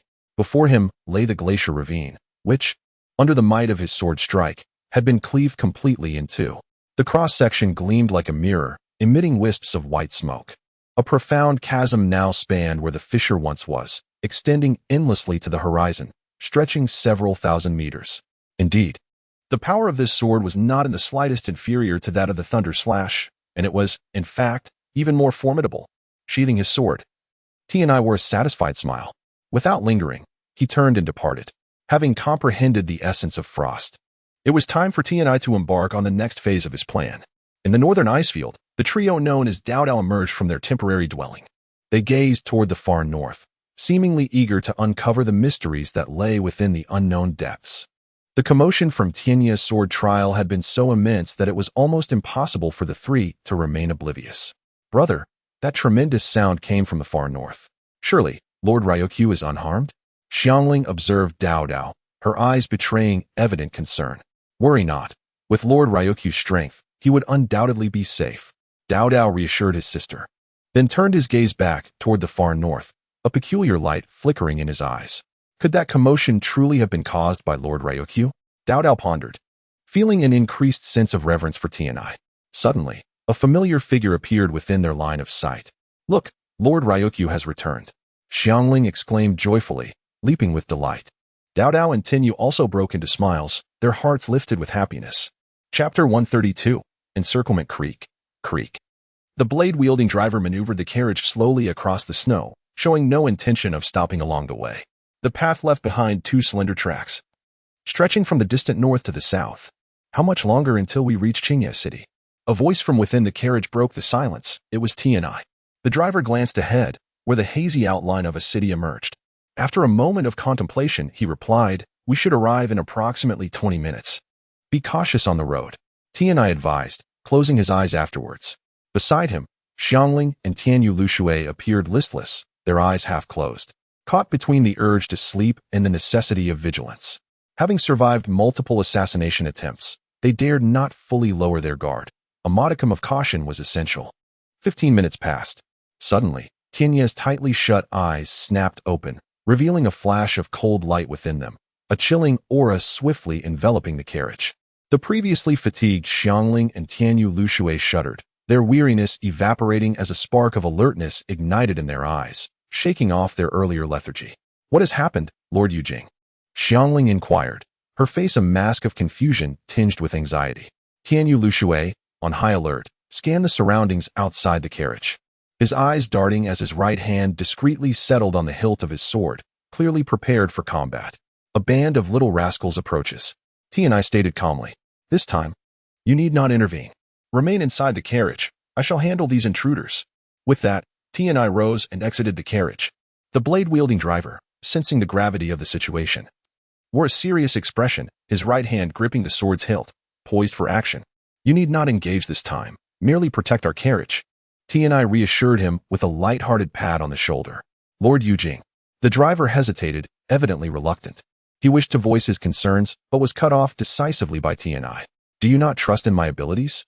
Tianai's gaze conveyed an unassailable confidence. After a brief silence, the driver retreated a short distance, steadfastly guarding the sides of the carriage, indicating his acquiescence to Tianai's request. Thud, thud, thud. A flurry of footsteps echoed from all directions. In no time, a formidable group of fully armed warriors surrounded Tianai and his companions. Leading them were two elderly men clad in exquisite armor, Hokuju Takashi and Hokuchin Moditsuru, the former being the last head of the Hokuju clan and the latter the former head of the Hokuchin clan. Both were also members of the Elder Council, harboring a deep-seated grudge against Tianai for the demise of their clans at his hands. "You have lived longer than we deemed merciful," Hokuju Takashi hissed, drawing his weapon with a frigid glare directed at Tianai. "Today, I shall end your life. And I as well." Hokuchin Moditsuru stepped forward, his gaze icy and filled with vengeance. "Charge! Kill this brat." At the command, nearly all the elite warriors unsheathed their blades and advanced towards Tianai, intent on ending his life in a chaotic flurry of strikes. "Humph!" Tianai scoffed, a glint of lethal intent flashing in his eyes. Secret sword, shadow dance. In an instant, countless tangible silhouettes erupted forth, a dazzling array of sword light flashing in rapid succession. Each movement claimed a life, and within a mere breath, the assailants fell like harvested wheat, collapsing one after another beneath Tianai's blade. None could withstand his strike. Most were vanquished in an instant. In a brief span, the once menacing elite warriors lay decimated, their pride shattered. Remarkable. From a distance, the blade-wielding driver and his companions bore witness to the scene, their astonishment more intense than before. The deadly swordsmanship they had just witnessed was nothing short of breathtaking, skillfully merging the art of swordplay with ninjutsu. The realization struck the driver profoundly. If he could master the fusion of these two disciplines, could he not reach Tianai's exalted level? This thought ignited a yearning within him, and the prohibitions of the Iron Country faded from his mind. Achieving Tianai's prowess would render such bans meaningless, unable to constrain him. The warriors of the Iron Country had long remained stagnant. If they did not adapt to the world of ninjas, they risked becoming obsolete against them. This sentiment was not unique to the driver. Xiangling and Tianyu Lushui shared similar aspirations, their eyes shimmering with hope for the future. Perhaps, under Lord Yojing's guidance, they could not only enjoy a better life but also acquire profound skills. The three of them held unwavering faith in this promise, nurturing a deep admiration for Tianai. Such a Lord Yujing was indeed worthy of their allegiance. Meanwhile, Hokuju Takashi and Hokuchin Moditsuru gazed at the fallen bodies, fear evident in their eyes. Despite having overestimated Tianai's strength, they were unprepared for the reality of their underestimation. None of the elite warriors they had brought could withstand a single strike from Tianai. His recent technique appeared to seamlessly blend ninjutsu and swordsmanship, annihilating their proud warriors without mercy. When did such a formidable figure emerge from the Iron Country? Moreover, he seems to have mastered the forbidden ninjutsu. The two men found their confidence waning against this opponent. Yet, surrendering their quest for vengeance was far from their intentions. "You are even more formidable than I imagined." Hokuju Takashi's gaze remained dark and intent on Tianai, his murderous aura undiminished. "But today, you shall meet your end here." With a roar, Hokuju Takashi lunged at Tianai, blade in hand. Thud. The sword flashed, piercing through Hokuju Takashi's throat. Yet, shockingly, there was no fear in his eyes, only a peculiar smile. A closer look revealed that smoke was wafting from the layers of his clothing. From a distance, the vigilant Dato seemed to have realized something, his expression suddenly shifting to one of alarm as he could not help but shout a warning to Amano, Lord Ryukyo. "Be careful." Boom. Before Dato's words could fully escape his lips, a deafening explosion erupted. A violent blast sent snow swirling through the air, while murky water splattered across the ground. Thick black smoke billowed upward, enveloping an area of nearly 50 meters. Clearly, Amano was at the epicenter of the explosion. As the smoke gradually dissipated, all that remained was a pit roughly 10 meters wide, with scarcely a trace of a complete body visible. Lord Ryukyo. Xiangling cried out in anguish, tears streaming down her face like pearls slipping from a broken string. The expression of Tianyu Luxue also grew increasingly somber. Dato, although still relatively composed, furrowed his brows tightly, his eyes betraying a glimmer of skepticism. He did not believe that Amano was dead. A swordsman skilled in ninjutsu could not possibly be so easily vanquished by an explosion. Lord Ryukyo must still be alive. Not far away, the remaining Hokushin Genkaku, witnessing the mutual demise of Hojo Takashi and Amano, could not help but reveal a faint smile of relief upon his taut features. Ha ha ha, boy. I told you to be reckless, and yet here you are, dead at Takashi's hands. Hokushin Genkaku laughed heartily, the terror in his eyes long since vanished, replaced by a triumphant grin. What are you laughing at? Suddenly, a voice pierced the air near Hokushin Genkaku's ear. Startled, his boisterous smile froze on his face. For a familiar figure had materialized in his line of sight. The newcomer, with hair the color of pale blue and a long sword in hand, wore a pristine cloak, seemingly untouched by the chaos of the explosion. You're still alive? Hokushin Genkaku stammered, disbelief washing over him as he gazed at Amano, fear once again flickering in his eyes. Of course, I am still alive. Amano replied calmly, fixing his gaze on Hokushin Genkaku. It is time to send you on your way. Wait. But before Hokushin Genkaku could utter another word, Amano showed no interest in listening, swiftly piercing his sword through his throat. Why you? The council, 1T, let you go, clutching his throat. Hokushin Genkaku managed to croak out his final words before collapsing to the ground, lifeless in an instant. The council? Amano scoffed. That organization will soon vanish from the Iron Nation. Withdrawing his sword, Amano turned to face Dato and the others. Seeing Amano unscathed, relief washed over the faces of the trio. Let us tidy up. We are heading to Seiya Castle. Amano greeted Dato and the others before climbing aboard the carriage. Yes, Lord Ryukyo. The group hastily gathered their belongings and set off towards Seiya Castle.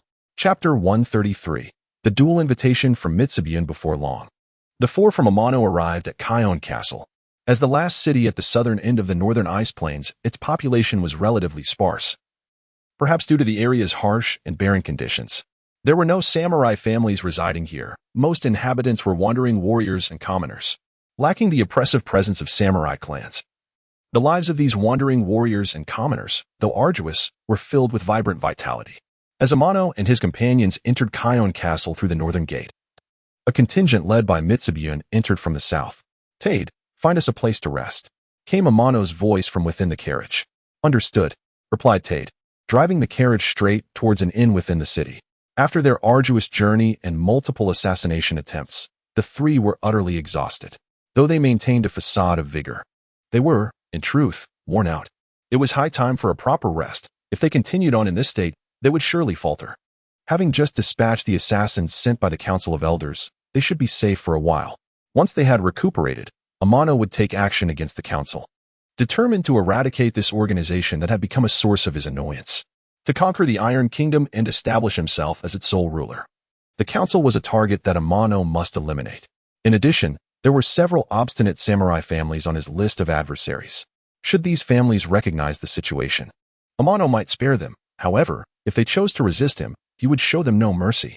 Once he dealt with the stubborn samurai clans, the realization of his ambition to become the singular king of the Iron Kingdom would be within reach, a moment Amano had long anticipated. Soon, the carriage halted in front of an inn named Maikshin. Amano glanced up at the sign, a faint smile gracing his lips. What a fine name. This will do. With that, he disembarked, and the four entered the inn just as Mitsubian and his entourage passed by. Suddenly, Mitsubian appeared to notice something, a hint of surprise flickering in his eyes. Suk, did you see that blue-haired swordsman just now? Mitsubian turned to his companion Suk and inquired. I did. Suk nodded. Based on the intelligence we gathered in Tahara Castle, that blue-haired swordsman is accompanied by three others, one of whom is a young swordsman, another a girl, and the last a boy. It matches perfectly. This meant that the quartet they had just observed was indeed the very ones they had been tirelessly searching for. A smile broke across Mitsubian's face, as the blue-haired swordsman was likely the Lord Yuki spoken of by the commoners in Tahara Castle. At last, I have found him. Mitsubian exhaled a sigh of relief, appearing considerably more at ease. Suk, find a place to settle the brothers. After we rest, we shall return to pay a visit to Lord Yuki. Mitsubune had no intention of seeking out Amano immediately. Instead, he instructed Ch. Suk. "Leave it to me." Ch. Suk replied, his gaze lingering for a moment on the sign of Meixin Inn before he turned to depart. Inside Meixin Inn, after dining, Amano and his companions retreated to their room.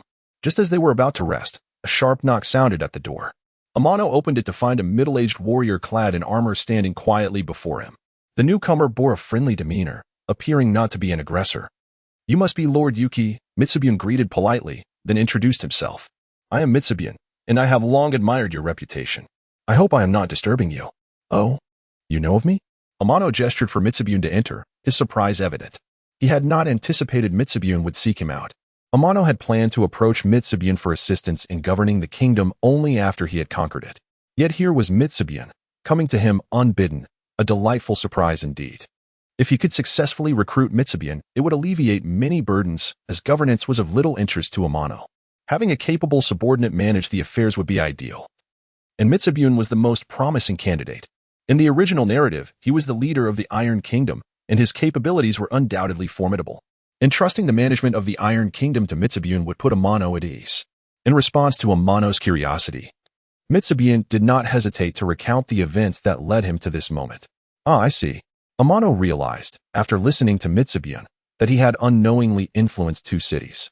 With the absence of samurai clan oppression in Tahara Castle and Yoshioka Castle, the lives of wandering warriors and commoners had noticeably improved. Now, Amano was viewed as a heroic figure among these people, earning their respect and admiration. It was an unexpected delight to discover he had garnered steadfast supporters in the Iron Kingdom, with the backing of wandering warriors and commoners. Amano's path to kingship would undoubtedly become more accessible. "So, what brings you to me today?" Amano inquired once more. Mitsubune pondered for a moment before stating, "I wish for you, Lord Yuki, to join my ranks and work alongside us wandering warriors to overthrow the samurai clans, allowing more wandering warriors and commoners to enjoy a better life, free from oppression." Amano did not respond immediately.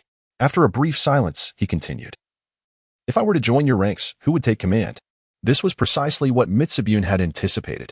As soon as Amano voiced his concern, Mitsubune provided his answer. "I propose a one-on-one duel to determine our leadership. What do you think, Lord Yuki?" "Oh, please elaborate," Amano replied, a glimmer of intrigue shining in his eyes. "If you emerge victorious, my followers and I will join your side and serve you as our leader. Conversely, should I prevail, I would ask that you join my ranks under my command, together combating the samurai clans. What say you, Lord Yuki?" Amano's lips curled into a subtle smile, a mysterious expression gracing his visage. From the moment he had spotted Mitsubune, he had been plotting to recruit him for his own purposes. He could hardly believe that before he could even make his move, Mitsubune had come to him and issued a duel invitation. Should Amano triumph over Mitsubune, it would be a seamless acquisition of both Mitsubune and his followers, a fortuitous opportunity he could not afford to refuse. "Very well, I accept." Without much hesitation, Amano agreed to Mitsubune's challenge.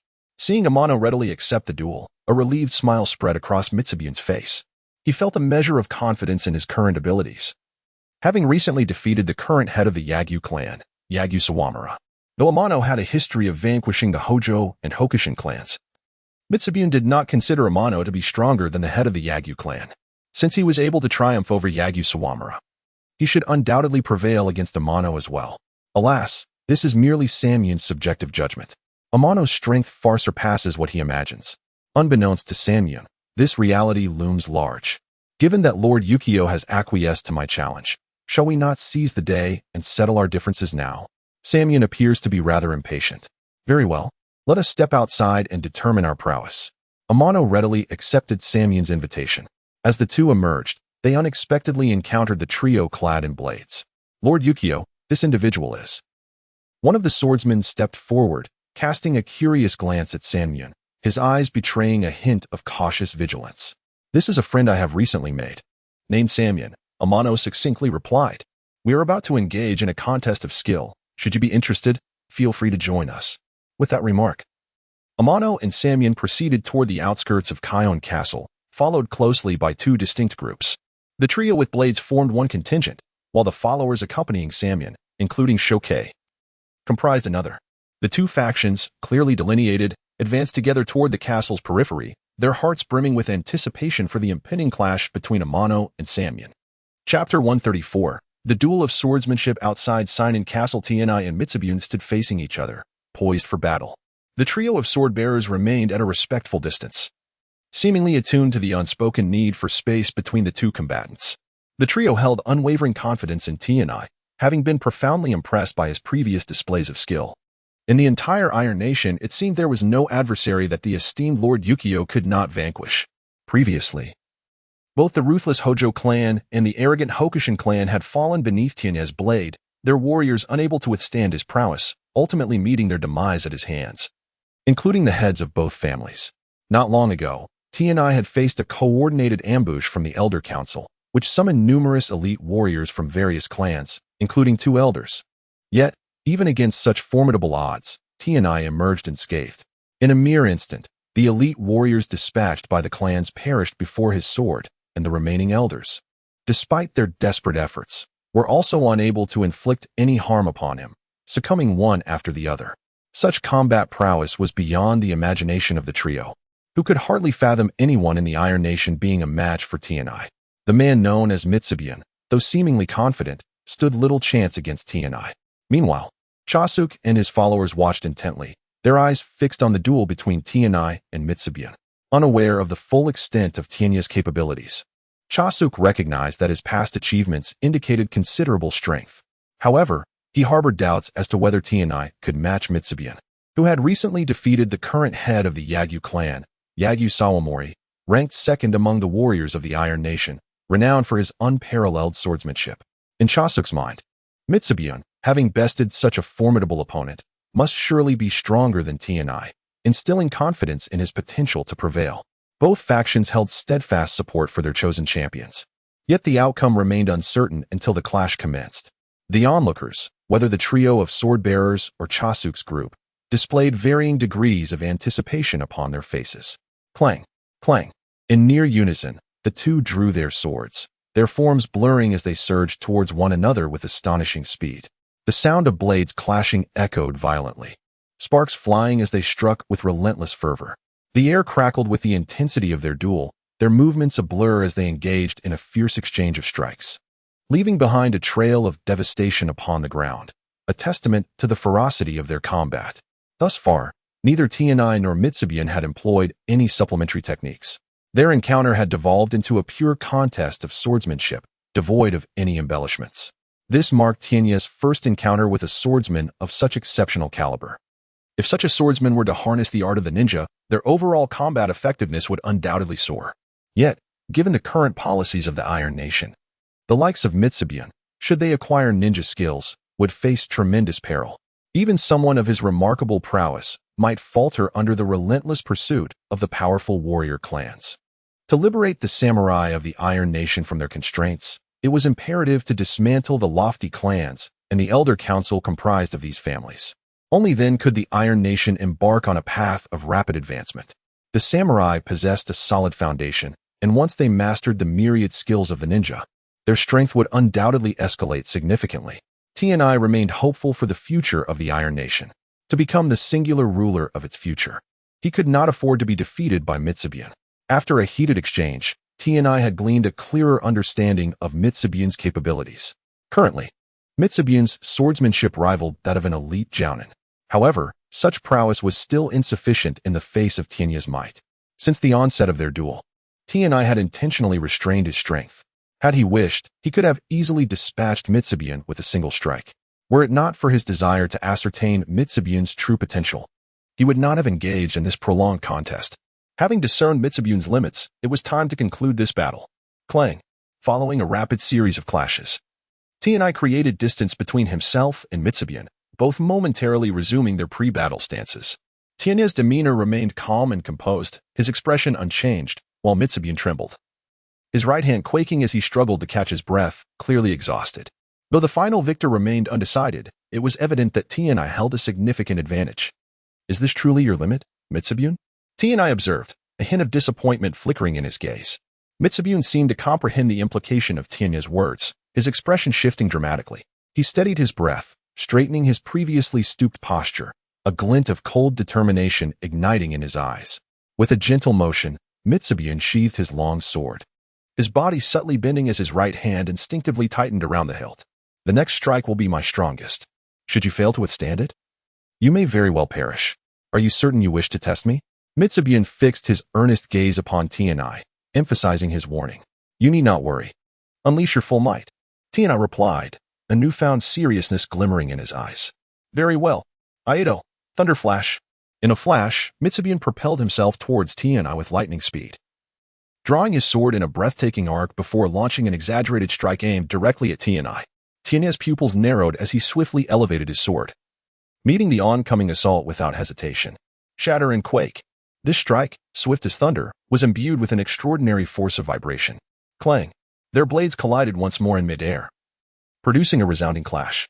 Tianai's right hand held steady as a rock, his calm demeanor betraying an unmistakable admiration. In stark contrast, Mitsubun's expression shifted dramatically, as a rare shockwave coursed through the sword into his very being. Mitsubun suddenly felt a tingling sensation coursing through his body, as if he had lost control over it entirely. His right hand, which had been firmly grasping the hilt of his sword, inexplicably lost its strength, and he found himself releasing the long sword without awareness. With a clatter, the sword fell to the ground. How could this happen? Mitsubun covered his trembling right hand, gazing at the fallen sword, a bittersweet smile creeping onto his lips. I have lost. After a moment of silence, Mitsubun was compelled to concede defeat to Amano. In the distance, Kasuke and others, who had been watching the duel, were struck by disbelief at the outcome. They had never anticipated that Lord Mitsubun would be bested by the blue-haired swordsman named Ukyo.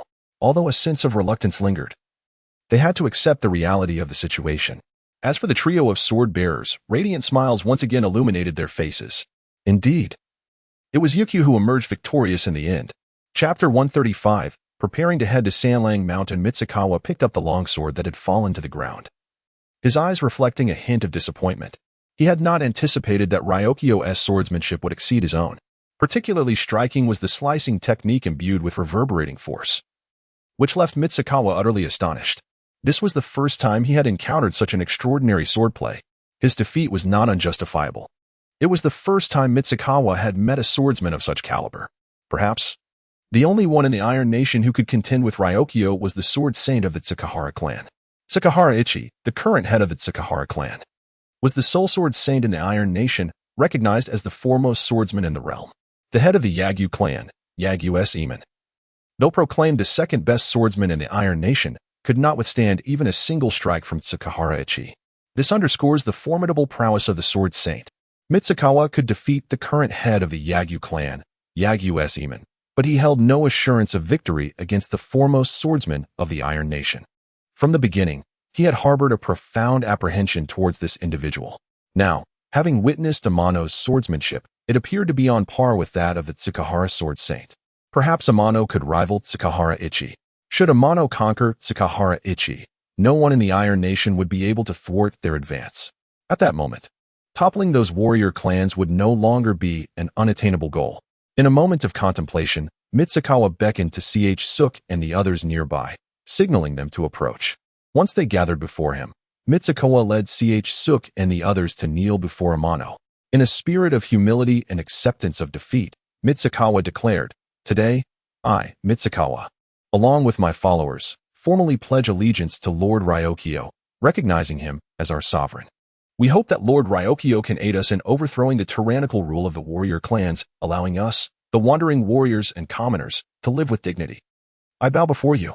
With that, Mitsukawa performed a solemn bow to Amano. Although Suke and the others were somewhat reluctant, they ultimately followed Mitsukawa's lead and bowed respectfully to Amano. Meanwhile, the trio from the date also rushed over, seizing the opportunity to kneel before Amano. "Lord Raikage, had it not been for your timely intervention, my sibling and I might no longer exist. We are forever indebted to you. Today, we willingly pledge our allegiance to Lord Raikage, vowing never to betray you." After speaking, Date and K-Ray also bowed earnestly to Amano. Me too, exclaimed the young Tenyu Sui, imitating the others and bowing solemnly to Amano. Observing the kneeling figures before him, Amano felt an inexplicable weight of responsibility settle upon him. "Please rise," Amano said, his expression grave. "Since you have recognized me as your sovereign, I shall not disappoint you. It is time to bring an end to the prosperous days of those exalted warrior clans." Amano assured the gathered crowd. I will personally put an end to their tyranny and restore the Iron Nation.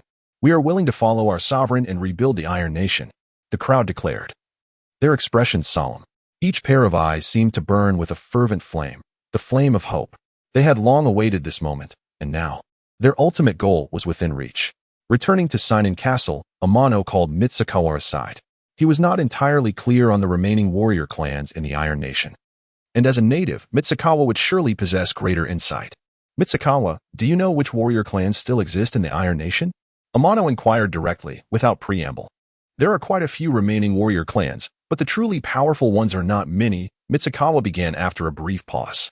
In truth, the affairs of the Iron Nation have always been managed by the Elder Council, which primarily consists of the 9 major warrior clans, supplemented by some lesser clans. Among the 9 clans, the HJ and Hokushin clans have been eradicated by our sovereign, rendering them powerless. Among the remaining 7 clans, the Tsukahara clan is the most formidable, followed by the Yagyu clan, while the others dare not provoke these two. Essentially, the Elder Council is merely a nominal facade. The real power lies with the Tsukahara and Yagyu clans. If we are to achieve our goals, we must eliminate these 2 clans, or we will be unable to succeed. Listening to Mitsukawa's words, Amano gained a comprehensive understanding of the ruling class of the Iron Nation. After a moment of contemplation, he asked, where are the foundations of these 2 warrior clans? Mitsukawa's expression shifted slightly, realizing that Lord Ryokyo likely intended to confront these 2 clans. Without hesitation, he replied, the foundations of both the Tsukahara and Yagyu clans lie in Sanlang Mountain, which also serves as the headquarters of the Elder Council. Then we shall depart for Sanlang Mountain first thing tomorrow morning, Amano declared. Very well, I shall notify everyone. With that, Mitsukawa hurriedly exited Amano's chamber. At Sanlang Mountain, Tsukahara Kei and Yagyu Ahiko convened once more. As the former heads of their respective clans and core members of the Elder Council, they were acutely aware of the recent events in the Iron Nation. Not long ago, HJ Riji and Hokushin Motoharo had gathered elite warriors from various clans to assassinate the blue-haired swordsman. However, the group had since vanished without a trace. They had dispatched inquiries, confirming that neither HJ Riji, Hokushin Motoharo, nor any of the selected elite warriors had survived. Not a single one remained alive. It was evident that the blue-haired swordsman was responsible for their demise. The fact that so many elite warriors had perished at the hands of one individual spoke volumes about the blue-haired swordsman's formidable abilities. Tsukahara Kei and Yagyu Ahiko were seasoned individuals, yet they had never encountered anyone as powerful as the blue-haired swordsman. Furthermore, the sudden emergence of a wandering warrior leader named Mitsukawa had amplified their sense of impending crisis. Should the blue-haired swordsman and Mitsukawa join forces, it would spell disaster for their warrior clans. Their hard-won power could be swiftly extinguished by these 2. This was a scenario neither Tsukahara Kei nor Yagyu Ahiko wished to see. The warrior clans needed to unite swiftly, and especially, the 2 of them must remain vigilant to prevent the blue-haired swordsman and Mitsukawa from launching a surprise attack. Brother Kei, it seems we have encountered formidable adversaries, Yagyu Ahiko remarked gravely. My son Eamon has already fallen to that wandering warrior named Mitsukawa. If Mitsukawa were to attack, the Yagyu clan could muster its full strength to resist. However, I fear if he collaborates with the blue-haired swordsman, we would not withstand such an assault. At this juncture, a disarming smile graced the face of Yagyu Ahiko. Brother Kagahara, your son, Ichishin, has now ascended to the realm of Sword Saint. Should my Yagyu clan encounter misfortune, I hope that the Kagahara clan would extend their assistance. With the support of my nephew Ichishin, I believe neither the blue-haired swordsman nor Sambian would pose a challenge to him. Kagahara Nagahiro took a sip of his wine and replied with a gentle smile. Our 2 clans have always been as one. If the Yagyu clan faces adversity, the Kagahara clan will undoubtedly not stand idly by. You may rest assured of this. Then allow me to express my gratitude in advance, Brother Nagahiro. Yagyu Ahiko raised his wine glass, gesturing towards Kagahara Nagahiro before downing the contents in one gulp. As the 2 men indulged in their drink, both the Yagyu and Kagahara clans fortified their defenses. Chapter 136, Yagyu Suwayman. The next day, early in the morning, Amano led a large group away from Kion Castle. Under the guidance of Mifune, they headed straight for Mount Samur, the battleground where they would confront the warrior clans. A decisive victory against the Tsukahara and Yagyu clans would bring Amano closer to conquering the entire Iron Country. As for the remaining samurai clans, Amano would not concern himself with them unless they chose to resist. The procession of Amano and his followers was formidable. Some samurai clans had already caught wind of their advance through various channels. Upon sighting the blue-haired swordsman named Yuki at the forefront, few dared to challenge Amano and his entourage. After all, the recent annihilation of the HJ and Hokushin clans by Amano was fresh in their memories, deterring any thoughts of provocation. Thus, Amano and his company proceeded unimpeded towards Mount Sanner, showing no signs of concealment. Along the way, some samurai clans, under the pressure from the Tsukahara and Yagyu clans, felt compelled to strike at Amano's group.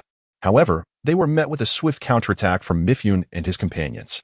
The samurai clans that dared to engage Amano found themselves vanquished without him lifting a finger, falling instead to the might of Mifune and his warriors. Countless samurai perished at their hands, and those who challenged Amano met with dire consequences. As they progressed, no samurai clan dared to confront Amano any longer. Despite the relentless pressure from the Tsukahara and Yagyu clans, not a single clan was willing to act. The samurai clans that had attempted to strike were all but wiped out, realizing that intimidation and bribery had lost their effectiveness. The Tsukahara and Yagyu clans were forced to unite and form a coalition to confront Amano. However, before their combined forces could leave Mount Sanner, Amano's group confronted them head-on. Upon meeting, both sides glared fiercely at each other, and without further ado, the battle erupted. Mifune led the charge, with Jasuk following closely behind. Any samurai who dared to stand in their way fell swiftly to Mifune's blade. Amano moved along with the group, intervening whenever a warrior faltered. In a short span, he rescued several of Mifune's longtime subordinates.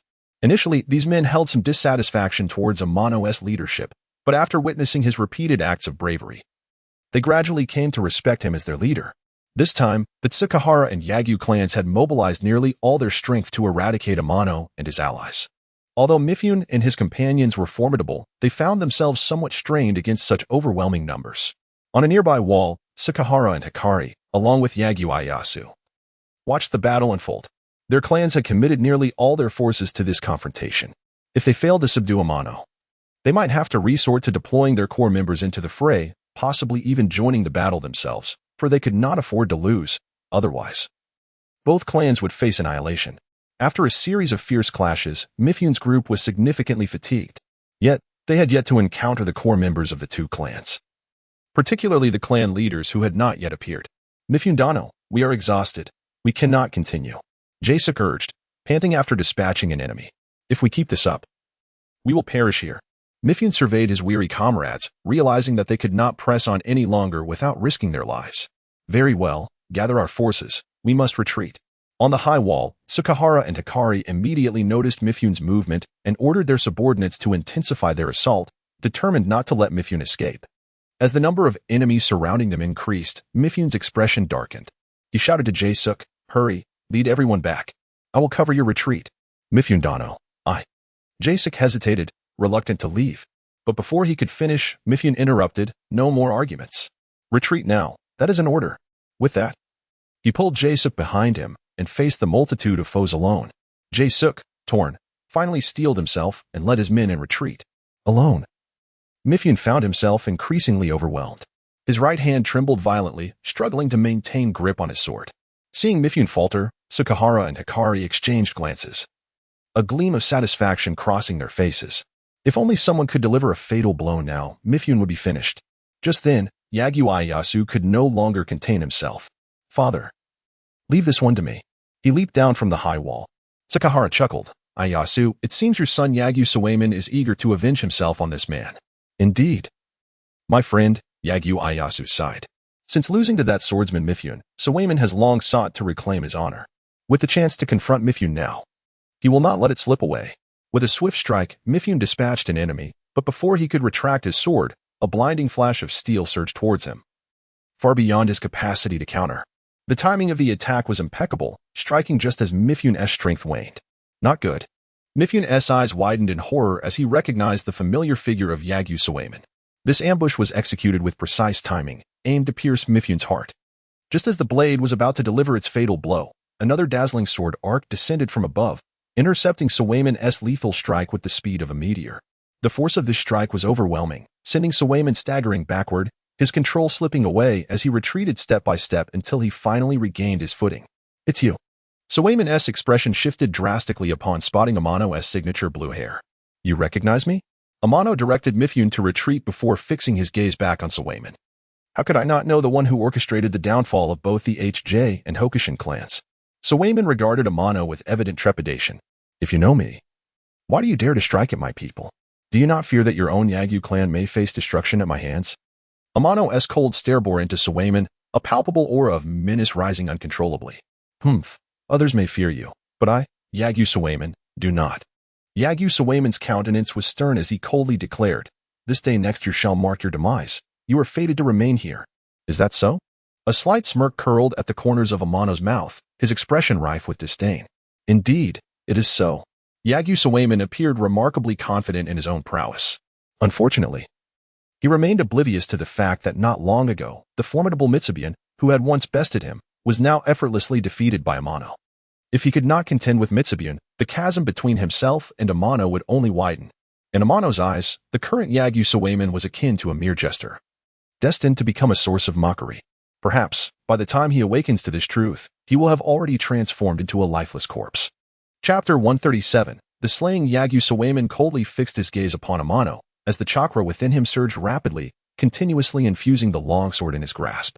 The originally bright white blade began to radiate a deep azure glow, emanating a sharp, piercing aura.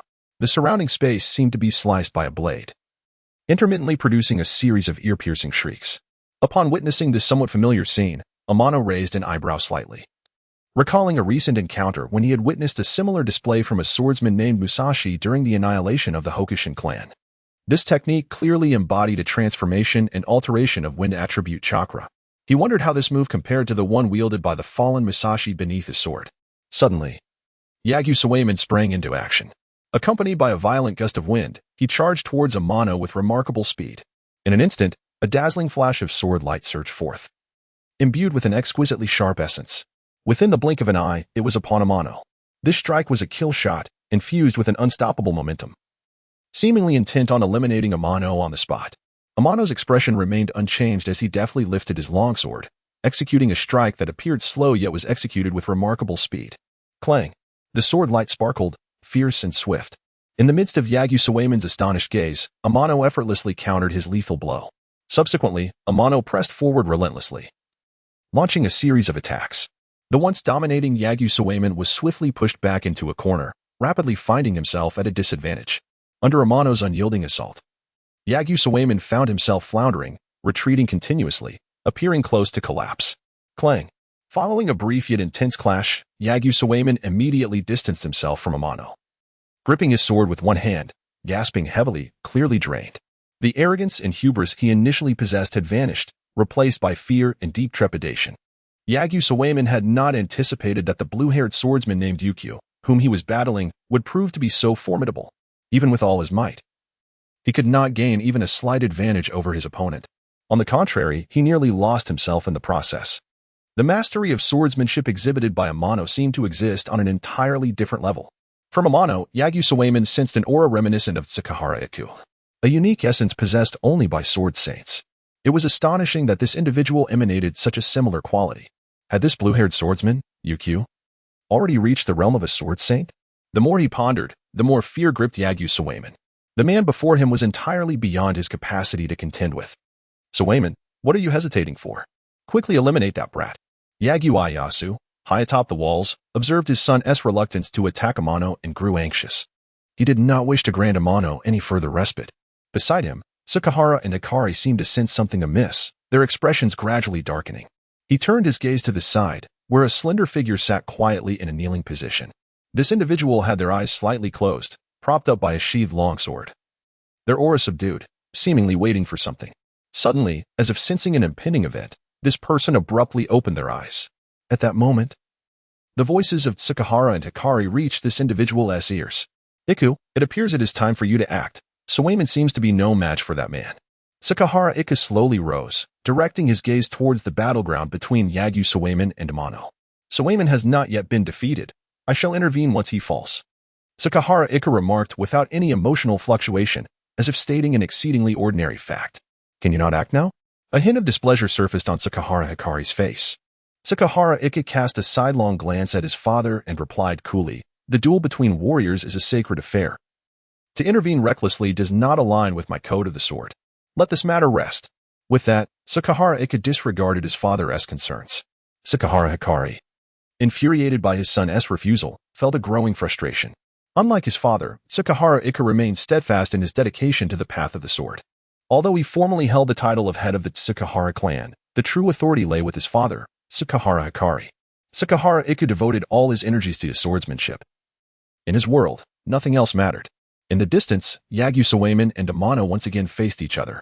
The earlier exchange of blows had made Yagyu Sawayman acutely aware that his opponent was indeed formidable. To secure victory, he would need to reveal his trump card. Otherwise, hope was futile. Is this all your strength? At that moment, Amano's voice cut through the air. Yagyu Sawayman glared at Amano. And upon seeing the look of disappointment on Amano's face, an uncontrollable anger surged within him. He felt belittled, humiliated. This was a challenge to his pride. And he found it difficult to remain composed. He had always looked down upon others. When had he himself ever been looked down upon? Yagyu Sawayman felt as though he had been soundly slapped, leaving him utterly mortified. At this moment, all he desired was to reclaim the dignity he felt had been stripped from him by Amano. You insolent brat, do not get too arrogant. Yagyu Sawayman glared fiercely at Amano, as chakra surged violently within him once more, creating an even greater commotion than before. A mighty tempest suddenly erupted, centered around Yagyu Sawayman, sweeping outwards in all directions. Opposite him, Amano stood firm against the wind, his black cloak fluttering in the tempest, as if about to be torn apart by the ferocious storm. Despite the relentless gale, Amano remained unperturbed, his stance unwavering, seeming as though he was rooted firmly in the earth. Tornado slash. Yagyu Sawayman charged again, moving like a hurricane towards Amano. The ground beneath him was cleaved as he passed, leaving behind long, narrow furrows. The violent wind, mixed with a piercing aura, surged forth with unparalleled ferocity as he swung his sword at Amano. Before he even arrived, the nearby space emitted a brief yet intense shriek, as if the entire atmosphere had been sliced apart. With a swift motion, the sword, entwined in the whirlwind, reached Amano. A brilliant azure sword light descended at an acute angle, targeting Amano's vital points. If this strike connected, Amano would not only be gravely injured but might even perish. In the blink of an eye, a silver-white blade surged forth, cutting through the air with a speed surpassing the very essence of light. Clang! Just in the nick of time, it intercepted Yagyu Sawayman's assault. This blade contained immense force and a terrifying shockwave. Upon initial contact, it directly repelled Yagyu Sawayman's fierce attack. Amano did not cease his assault. The longsword thrust forward with unimaginable speed, piercing directly through Yagyu Sawayman's throat. How is this possible? Yagyu Sawayman clutched his throat, which had been penetrated, his eyes filled with shock and unwillingness. This strike had been specially crafted for the sword saint, Sakahara Ukyo. After his previous defeat at the hands of Sakahara Ukyo, Yagyu Sawayman had been unwilling to succumb so easily, thus he devoted himself to intense training, striving to create a new sword technique to reclaim his honor. Not long ago, he had just forged this formidable sword, before he could wield it against Sakahara Ichin. Amano and others arrived at his doorstep, and he found himself confronting Amano. In pursuit of ultimate victory, Yagyu Sawayman unleashed this powerful strike upon Amano, intending to vanquish him in a single blow. However, the outcome was somewhat unexpected. This mighty sword did not inflict any harm upon Amano. Instead, he effortlessly countered it with overwhelming force. As for Yagyu Sawayman, he was pierced through the throat by Amano's blade. Gazing at Amano, who stood merely a breath away, the unwillingness in Yagyu's eyes seemed on the verge of overflowing. He wished to utter something, yet before he could speak, a wave of fatigue enveloped him, and he succumbed to silence. The battle between the two ultimately concluded with Yagyu Sawayman's demise. At that moment, high upon the wall, Sakahara Ichin leaped down, sword in hand, and began to advance slowly toward Amano. With each step he took, the aura emanating from Sakahara Ichin intensified. In a brief span, his presence surged to an extraordinarily exaggerated level. Simultaneously, Amano felt as though he were being scrutinized by some terrifying creature. A faint sense of impending danger began to rise from the depths of his heart. Following the source of this unease, he beheld a figure wielding a sword, steadily approaching him. Chapter 138. The arrival of Sakahara Ichin. As Sakahara Ichin approached, a flicker of surprise crossed Amano's eyes. He sensed a familiar aura emanating from his opponent, one that bore the distinct sharpness characteristic of a swordsman. This essence was subtly present in both Mifune and Yagyu Sawayman, yet in their cases, it was rather faint. Without Amano's meticulous observation, it could easily have gone unnoticed. However, the stranger before him, advancing with an unmistakable presence, radiated a strikingly vibrant aura akin to a firefly in the night, impossible to overlook. "Who are you?" Amano inquired with curiosity. The one who will kill you. Sakahara Ishin replied calmly, his gaze unwavering. Humph, quite the bold claim. Amano regarded this unexpected adversary with newfound seriousness. Their dialogue came to an abrupt halt, and the atmosphere between them thickened with tension. Nearby family warriors instinctively sensed the ominous energy and began to retreat, their expressions betraying a palpable fear. The recent slaying of Yaguzaman by Amano had already instilled terror, and now, with the emergence of Sakahara Ishin, a figure even more formidable, dread permeated the air. Sakahara Ishin, the undisputed premier swordsman of the Iron Country, was a legend whose exploits were well known throughout the land. Every warrior from the Iron Country was aware of his formidable reputation. Now, this legendary swordsman had personally stepped onto the battlefield to confront the blue-haired swordsman known as Ukyo. As the family warriors recoiled in trepidation, a glimmer of hope flickered within them. If Sakahara Ishin could vanquish this blue-haired swordsman, they would be spared the fate of facing such a terrifying opponent themselves. After all, even top-tier swordsmen like Yaguzaman had proven no match for him. They understood that even in unison, they might not withstand the blue-haired swordsman's might and feared that they could all perish at his hands. The family warriors had no doubt about this. With Sakahara Ishin now in play, their role had diminished to mere spectators, cheering him on from a safe distance. As for Mifune and the others, they had maintained a respectful distance since Amano's confrontation with Yaguzaman, both sides tacitly agreeing to refrain from further conflict. Mifune was well aware of Sakahara Ishin's prowess. Although he had once triumphed over Yaguzaman, the second-ranked swordsman of the Iron Country, he felt little confidence against Sakahara Ishin, whose swordsmanship had reached the realm of the Sword Saint. In terms of skill, Sakahara Ishin could rival the elite of the 5 great ninja villages, while Mifune's abilities, if judged solely by swordsmanship, could at best be likened to that of a seasoned jonin, a far cry from the level of a shadow.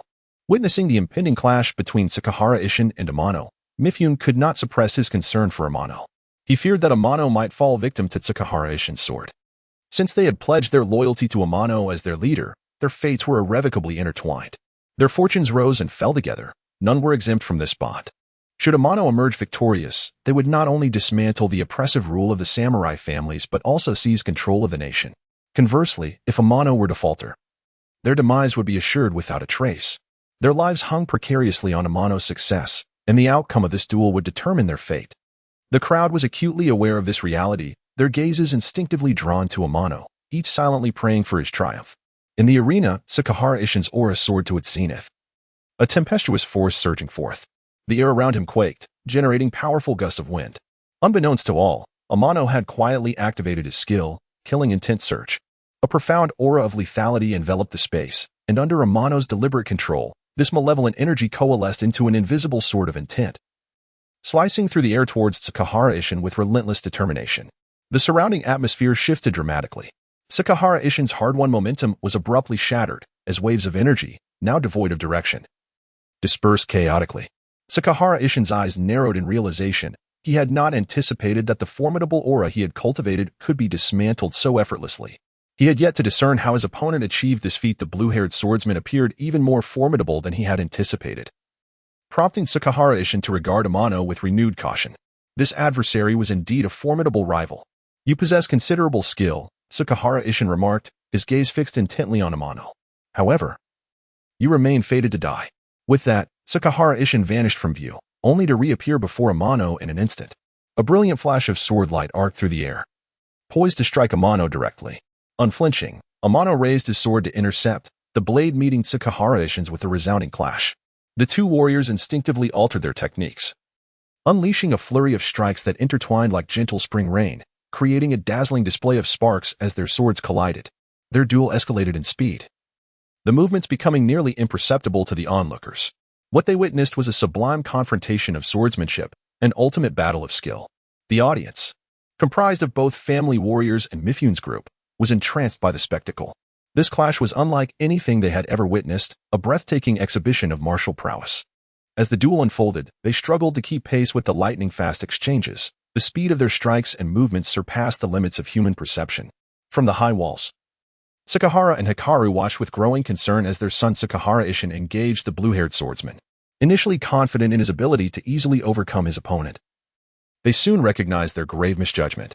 The blue-haired swordsman exhibited swordsmanship that did not seem inferior to that of Sakahara Ishin. Their first encounter revealed an extraordinary mastery of technique that transcended their understanding. Could it be that the blue-haired swordsman had also reached the realm of the Sword Saint? Such a thought struck Tsukahara and Hikaru with dread, casting a shadow over their expressions. If the blue-haired swordsman truly rivaled their son in skill, the outcome of this battle was uncertain. Anxiety gripped their hearts. They were truly afraid. He feared that Tsukahara-ichin would lose this battle, and even more. He dreaded the potential annihilation of the Tsukahara clan. Beside him, Yagyu Ahiko's expression was equally grim. The Yagyu clan had relied on Yagyu Sawamin, who had now fallen at the hands of that azure-haired swordsman. Currently, Tsukahara-ichin and the blue-haired swordsman were locked in a fierce stalemate, and the outcome remained uncertain. Should Tsukahara-ichin emerge victorious, the Tsukahara clan would continue to stand as the premier warrior family of the Iron Country.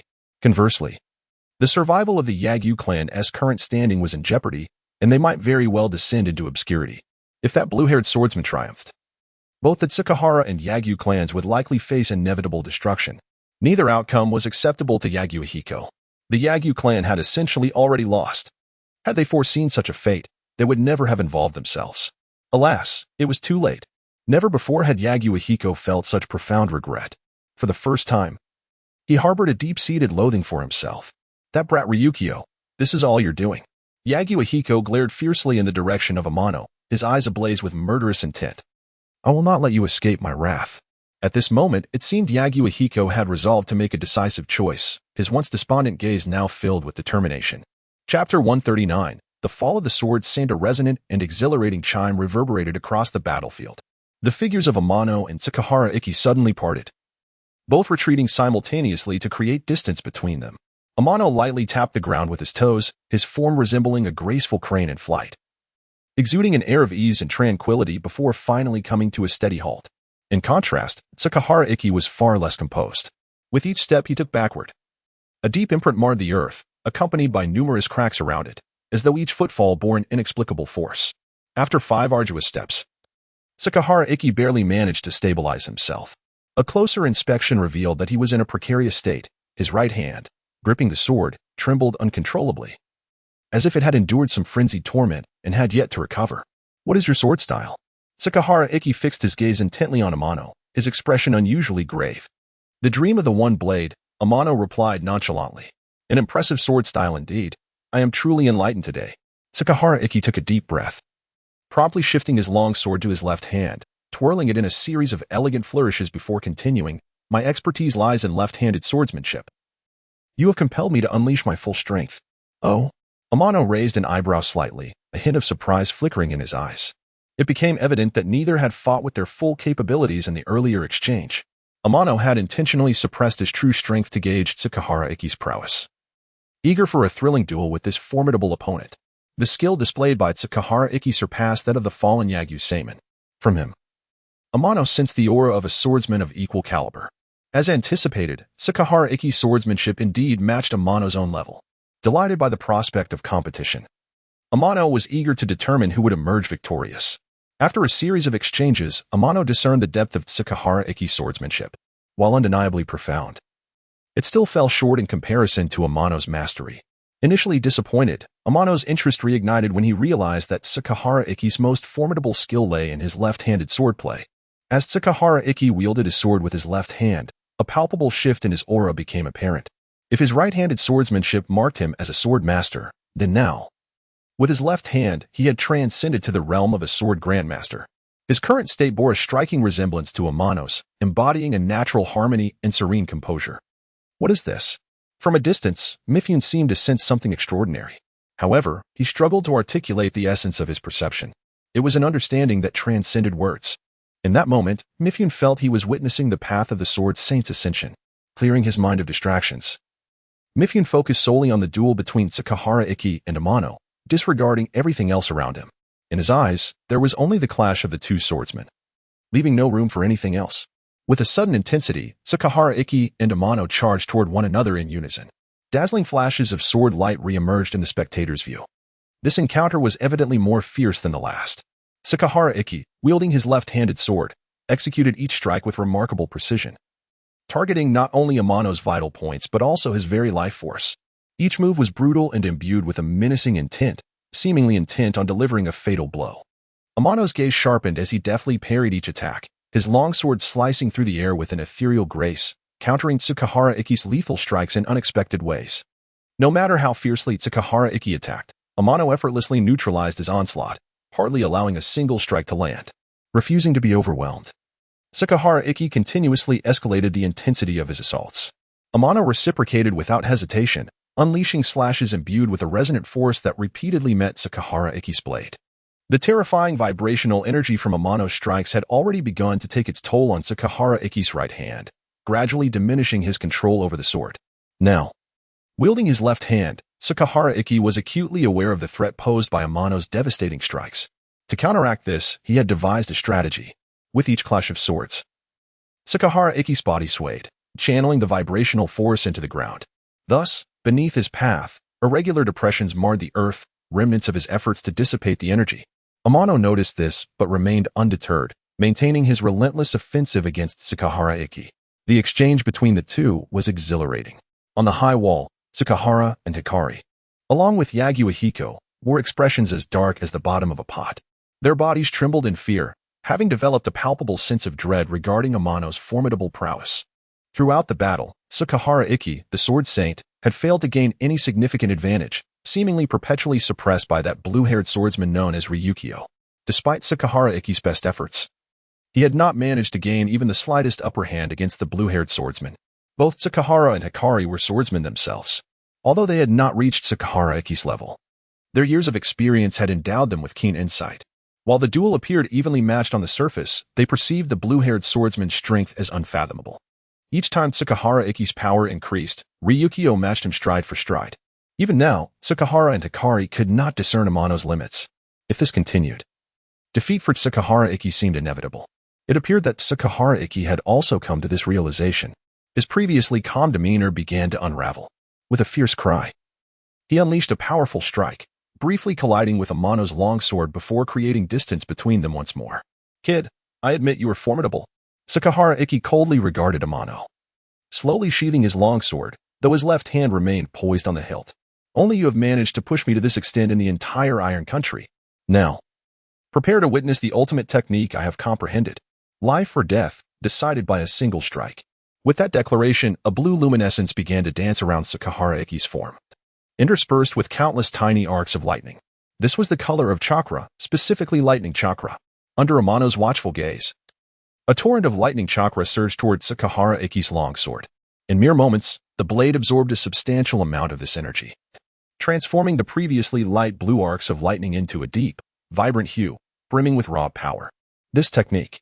At this sight, Amano's pupils involuntarily constricted, and a grave expression settled upon his face. He had not anticipated that the confrontation between the two would ultimately transcend a mere exhibition of swordsmanship. It began to evolve into a comprehensive duel of ninjutsu and swordplay. Perhaps it was indeed time to conclude this. Amano promptly prepared himself for what was to come. Aido, Thunderfall Slash. In an instant, an extraordinarily brilliant blue sword light abruptly manifested before Amano, slicing through the air at a speed imperceptible to the naked eye, sweeping past him in a heartbeat. The entire process unfolded in the blink of an eye. Before the spectators could fully comprehend the event, Tsukahara Iki had already positioned himself behind Amano. The two stood back to back. It was over. Tsukahara Iki sheathed his sword, his expression once again regaining its tranquility. Indeed, it was time to bring this to a close. Just then, Amano's voice unexpectedly echoed in his ear. Tsukahara Iki's pupils constricted, and his left hand instinctively returned to the hilt of his sword. Alas, before he could draw his longsword, a blade pierced through his neck from behind, directly impaling his throat. "You're not dead?" Tsukahara Iki's countenance changed drastically, and he wished to turn around to ascertain the truth. However, he felt an overwhelming weakness enveloping him, his consciousness beginning to blur, and he gradually lost control of his body. Under the gaze of the onlookers, Tsukahara Iki fell heavily to the ground, a look of utter disbelief etched upon his face, and in an instant, he drew his last breath.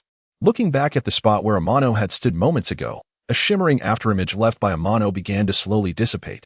Thus, the battle between the two concluded, marked by the fall of the sword saint, Tsukahara Iki. Without a doubt, Amano emerged as the ultimate victor. Chapter 140. The downfall of two prominent families upon the high wall. Tsukahara Katsu looked down at the lifeless body of his son, Tsukahara Iki, his expression shifting dramatically. Tsukahara Iki had always been his greatest source of strength. Yet, that source of reliance had just fallen. without Sakahara Iki to restrain them. How could the remaining members withstand the onslaught of Amano and his allies? The Tsukahara clan had reached a perilous juncture. If the Tsukahara clan was destined for annihilation, then they would strike a heavy blow against their enemies before their demise, even if they could not destroy them. They would tear away a piece of flesh from their adversaries. Thus thought Tsukahara Katsu as the fear in his eyes gradually faded, replaced by an intense and fervent desire for vengeance, tinged with an unmistakable hint of madness and twisted hatred. Charge! Kill them all! Tsukahara Katsu roared furiously at the clan warriors nearby, his eyes nearly entirely turned blood-red. Yagyu Akihiko, standing beside him, was in little better condition. He glared wide-eyed at the assembled clan warriors and barked, "What are you waiting for? Kill them! Do you wish to experience the fate of traitors firsthand?" The clan warriors appeared to recall some horrific memory, their eyes betraying palpable fear. However, upon realizing that even the sword saint, Tsukahara Iki, had perished at the hands of that blue-haired swordsman, a flicker of trepidation crept into their hearts. Gripping their swords, their hands trembled involuntarily, their bodies paralyzed by fear, hesitant to take a single step forward. Humph, useless wretches. Observing the clan warriors quaking in fear, Yagyu Akihiko swiftly produced a scroll from his robe. Corpse Demon Puppet Technique. Activate.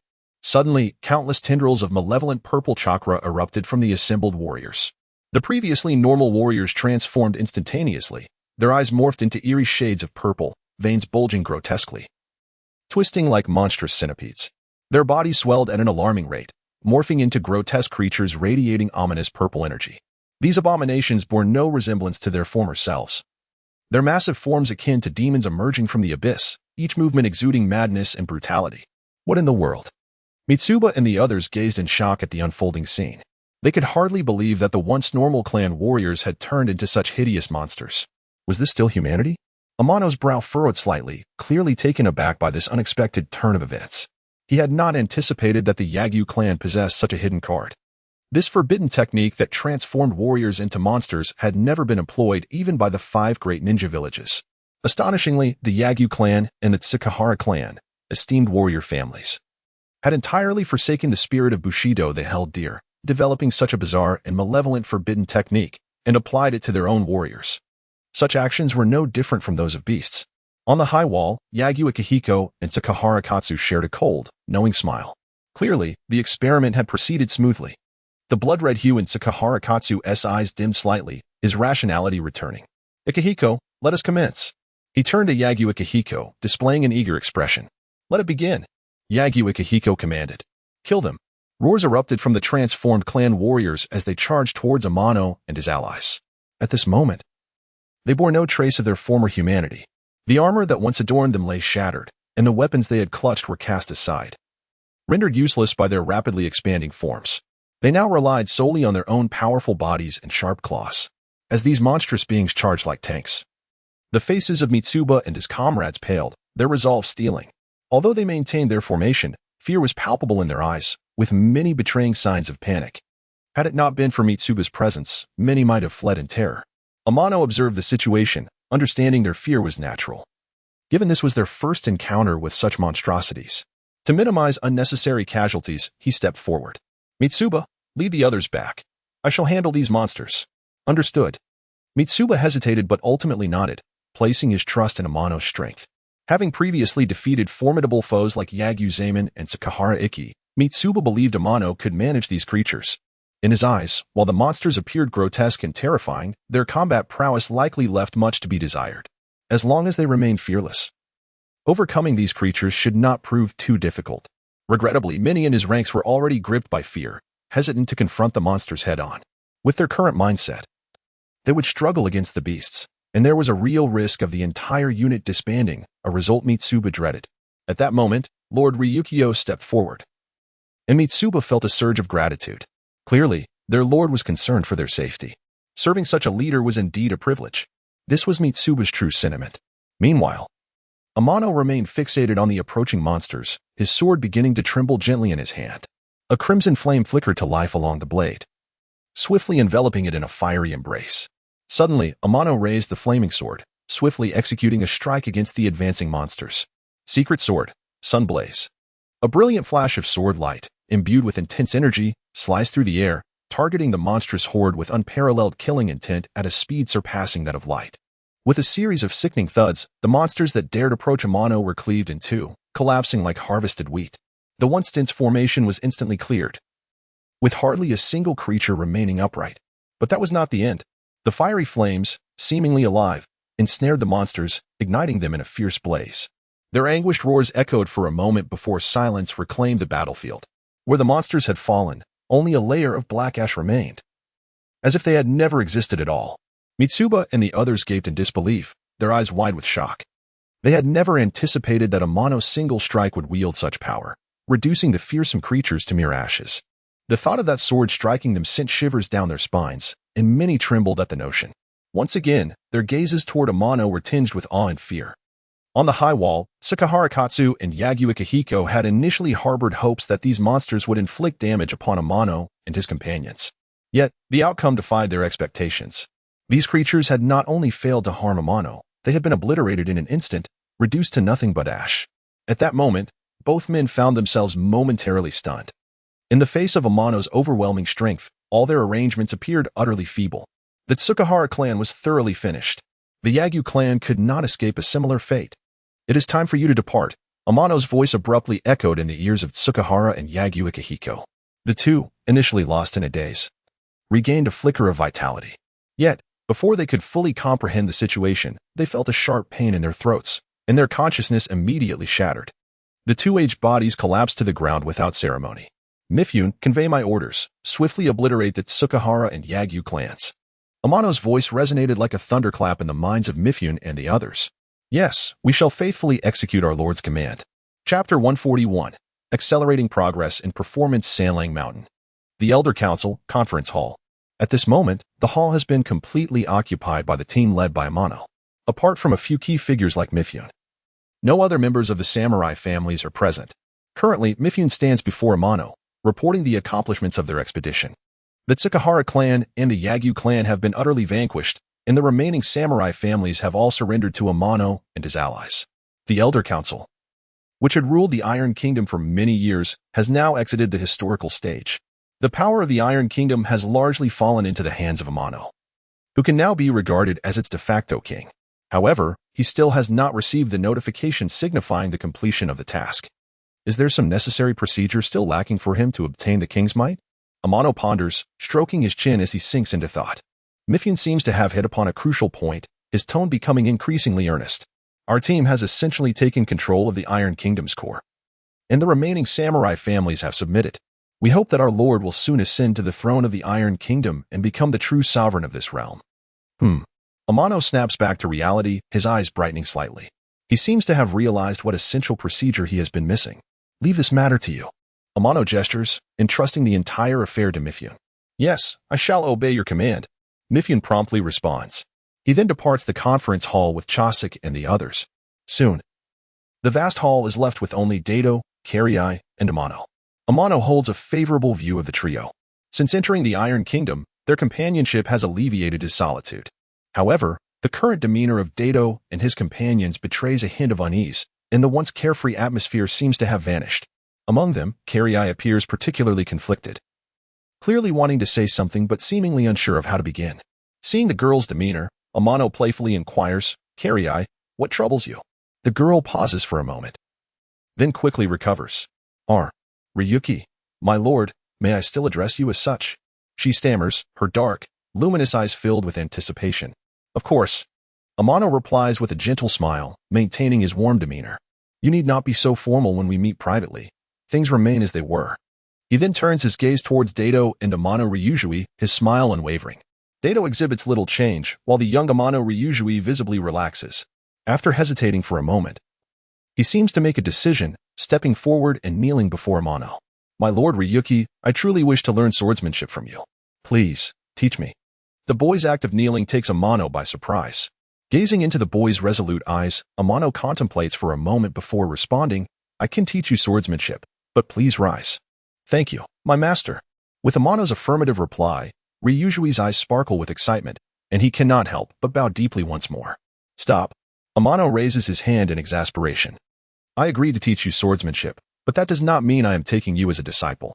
You may refer to me as director, do not mention master again." "My lord Ryuki, why do you wish for Sui Sui to call you director?" Carrie asks curiously, her eyes filled with confusion. This pertains to the future reform plans of the Iron Kingdom. You will soon understand, Amano replies with a slight smile, leaving a hint of mystery. After engaging in light conversation with the trio, Amano then departs. Arriving at the Tsukahara clan's library, he begins to peruse their collection of swordsmanship. As the former foremost samurai family of the Iron Kingdom, the Tsukahara's collection is undoubtedly more extensive than that of the Hojo and Hokushin clans. From their library, Amano discovers 2 S-level sword techniques and 10 A-level sword techniques. He contemplates how much progress and performance these techniques will yield once mastered. With a sense of anticipation, Amano steps into the Tsukahara clan's dojo, officially entering a state of training. Upon mastering an A-level sword technique, he hears the familiar notification sound from the system. Ding! Congratulations, host, performance progress has reached 140. Unlocking new skill, Secret Sword, Heart Corruption. Opening the skill introduction panel. Skill, Secret Sword, Heart Corruption, description, invades the enemy's mind, causing them to unknowingly fall into an illusion, sinking into an abyss of pain from which they cannot escape. To his astonishment, it is an illusion technique, akin to Tsukuyami. He wonders how it compares to the true illusion technique, Tsukuyami. Perhaps there will be an opportunity to test it. Without pausing long, Amano resumes his training. A day later, Amano successfully masters 8 A-level sword techniques, and his performance progress officially reaches 150, unlocking yet another new skill.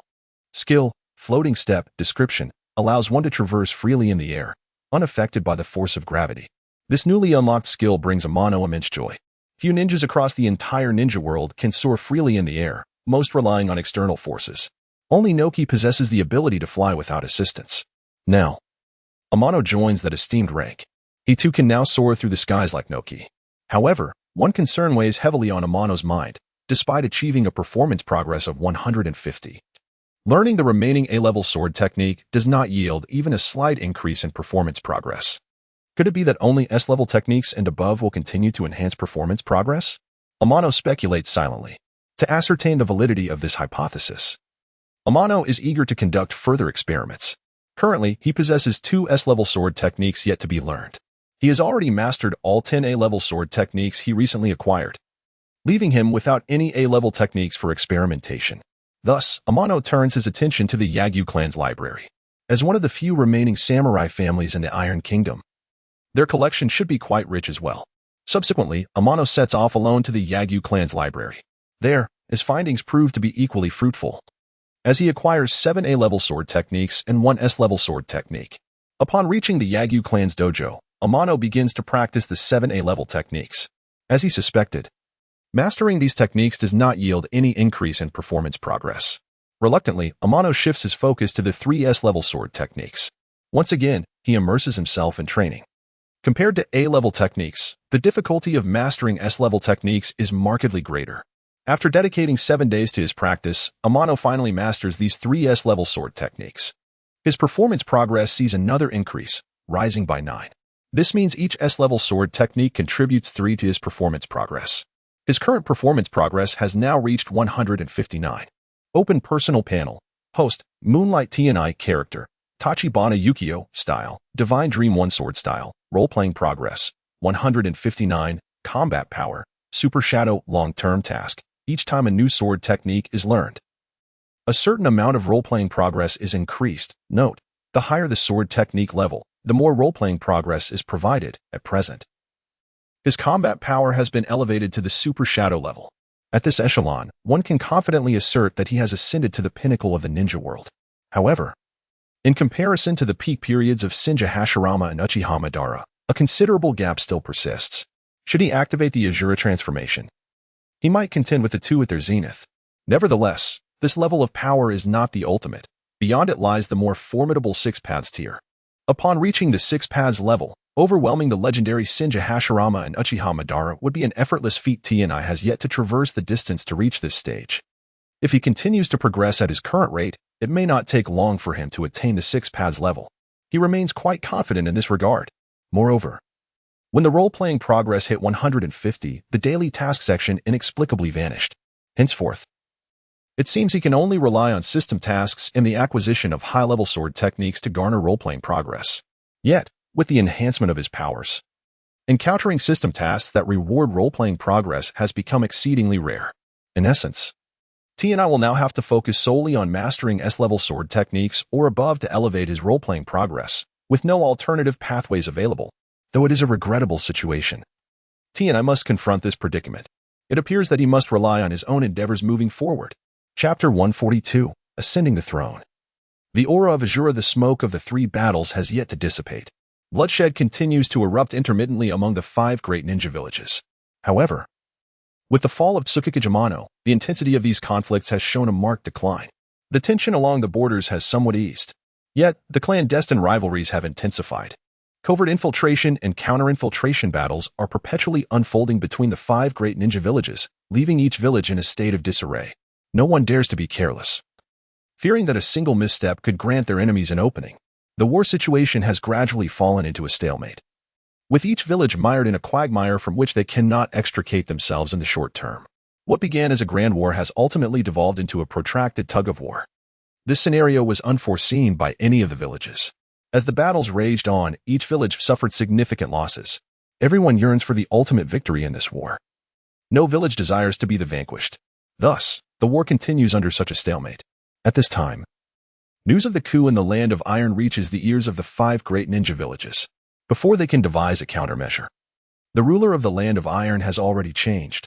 The former council has been completely dismantled, and several venerable samurai clans have become mere history, now extinct. The current ruler of the Land of Iron is a wandering samurai named Ukyo. The intelligence regarding this individual can only be traced back to the city of Tohara. No further information has been found, as if he had materialized out of thin air. He entered Tohara, annihilating the Hojo clan. Subsequently, he moved northward, eradicating the Hokushin clan in Kyoka. Along the way, he faced numerous ambushes and assassination attempts from the council, yet each time he vanquished the elite samurai sent against him. After retreating from the northern ice fields, he proceeded directly to Sanro Mountain, where he obliterated the Tsukahara and Yagyu clans, disbanded the council, and became the undisputed ruler of the Land of Iron, the sole king of the realm. Today marks the coronation ceremony of this new king in the Land of Fire. Within Konohagakure, the 3rd Hokage, Sarutobi Hiruzen, ponders the latest intelligence from the Land of Iron. He possesses little understanding of this new king and is uncertain how Ukyo will navigate the relations with the 5 great ninja villages. Will he maintain a stance of neutrality or lean toward one side? Currently, Konoha is significantly constrained by the forces of Kumogakure, Awagakure, Sunagakure, and Kirigakure, leaving them unable to divert attention toward the Land of Iron. Perhaps only after the war concludes will Konoha have the capacity to send envoys to engage with this new king. In the Land of Lightning, within Kumogakure, the 4th Raikage, A has also received news of the coup in the Land of Iron. Unlike Sarutobi's cautious demeanor, A appears to dismiss the samurai of the Land of Iron, who are primarily skilled in swordsmanship. Few among them have reached the elite jonin level, rendering them unworthy of his concern. Furthermore, the coup has claimed numerous samurai lives, effectively weakening the overall strength of the Land of Iron. The country should now be in its most vulnerable state, warranting little attention. Presently, Kumogakure's greatest adversary is Konoha. A is unlikely to quell his anger without seeking retribution against Konoha for the harm caused by Amano. To this end, he has mobilized nearly all the village's forces, awaiting the opportune moment to strike a decisive blow against Konoha. In the Land of Earth, within Awagakure, the 3rd Tsuchikage, Inoki, has also received news of the coup in the Land of Iron. In contrast to Sarutobi's caution and A's disregard, Inoki evidently regards this newly emerged king with considerable importance. Shortly after, he dispatches his trusted confidant to the Land of Iron, seeking to ascertain the new king's stance. As for Sunagakure and Kirigakure, they seem largely uninterested in this news. The distance between them and the Land of Iron, separated by several nations, diminishes their inclination to become embroiled in such matters. The ongoing conflict has compelled both villages to expend the majority of their resources, and with the war still unresolved, they prefer to avoid unnecessary complications, deeming it best to remain indifferent. In the Land of Iron at Sanro Mountain, a multitude of individuals have gathered within the royal court. There are wandering samurai and clan samurai alike, all attired in splendid garments, standing in prearranged formations. Each face reflects solemnity, and their bodies are held upright, seemingly awaiting something. A red carpet stretches down the center, dividing the assembly into 2 large rows. It extends from the grand entrance to the end of the court, where a meticulously carved throne stands silently, as if anticipating its master. Before long, Amano strides into the court, adorned in the royal robe specially prepared by Mitsuba. Accompanying him are the 3, including Daida, who bears a sword, and the others, Koryu and Tenyu. Amano advances directly to the throne and halts before it. He then turns to survey the assembled crowd before taking a seat. Koryu stands to Amano's right like a maidservant, while Daida and Tenyu position themselves to his left, guarding him like personal sentinels. At this moment, Mitsuba stands at the forefront of the samurai. We pay our respects to the new king. Under Mitsuba's lead, all present bow in reverence to Amano, each offering a respectful salute. Ding. Congratulations, host, on successfully conquering the Land of Iron, acquiring Aura of the King. Hearing the familiar system notification echo in his mind, a faint smile graces Amano's lips. Without hesitation, he merges Aura of the Frost, Aura of the King, and Killing Intent Surge. Ding. Congratulations, host, on successfully activating Aura of Azura. Instantly, a terrifying blood-red pressure begins to emanate from Amano. This chilling aura seems capable of freezing one's very soul, imbued with a domineering presence and terrifying murderous intent. The three distinct energies meld flawlessly, imposing immense pressure on all present. The samurai kneeling before Amano feel as if a colossal mountain weighs upon them, rendering them breathless. Some of the more frail warriors cannot withstand the sudden, horrific pressure and faint immediately. The three standing beside Amano also sense an inexplicable weight. Their bodies involuntarily hunch, and faint creaking sounds emanate from within. Yukudano. At this moment, Koryu trembles uncontrollably, her complexion paling as if she might collapse. This plea snaps Amano back to reality. Observing the suffering of those around him, he hastily retracts Aura of Azura. The oppressive weight suddenly lifts, allowing everyone to breathe freely once more. Many gaze at Amano with expressions filled with fear and awe. This new king is indeed terrifying. Merely a glimpse of his aura has rendered many present unable to cope. No wonder he is the figure who ended the council's reign. With such a formidable individual at the helm of the Land of Iron, it seems unlikely that anyone would dare to covet the realm. Many have begun to internally acknowledge Amano as their new king. The terrifying aura that suddenly erupted from Amano struck fear into the heart of Mifune, who was closest to him and directly in front of him, feeling its intensity most profoundly. Confronted by that chilling and domineering presence, laced with murderous intent, Mifune found himself struggling to breathe. Fortunately, Amano dissipated the menacing energy just in time, allowing Mifune to breathe a little easier. Observing the dazed samurai in the hall, Amano let out a weary sigh. Given the circumstances, the coronation ceremony had lost all necessity to proceed. This ceremony concludes here for today. You may all return, Amano announced to the assembly. The gathered samurai collectively exhaled in relief. Meanwhile, those who had succumbed to confusion were being guided out of the royal court in an orderly fashion under Mifune's direction. Mifune, I leave these matters in your capable hands. I have something to discuss with you. My lord, may I inquire what it pertains to? Mifune asked, a look of bewilderment crossing his face as he gazed at Amano. Just follow me, Amano replied, striding further into the depths of the royal court, flanked by three armed companions. Without much hesitation, Mifune closely followed behind. Chapter 143. The National Defense 13 team in the Central Academy in the conference hall. Amano and Mifune sat adjacent to one another. Mifune, take a look at this. Amano handed a thick stack of reform proposals to Mifune, who gazed at it with curiosity. This document outlined the new system that the Iron Nation would adopt moving forward. Currently, the dominant framework within the ninja world is the system of one nation, one village, employed by the 5 great ninja villages. However, this is not the only model. For instance, the Land of Snow operates under a monarchy, while the Land of Demons reveres priestesses. Each system possesses its own advantages and disadvantages, suited to the respective conditions of their nations. Previously, the Iron Nation adhered to a Council of Elders system, where power was monopolized by a handful of influential samurai families, ultimately resulting in the entire nation being effectively controlled by these clans. Commoners and wandering samurai were left oppressed and devoid of rights. Now, having overthrown the rule of the samurai families, it was imperative not to revert to the old ways.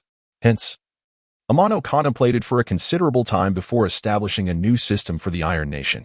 This system diverged from the monarchy of the Land of Snow, resembling more the organizational structure of the Soul Society in Bleach. The reform proposal in Mifune's hands was merely a draft, with numerous areas still requiring refinement.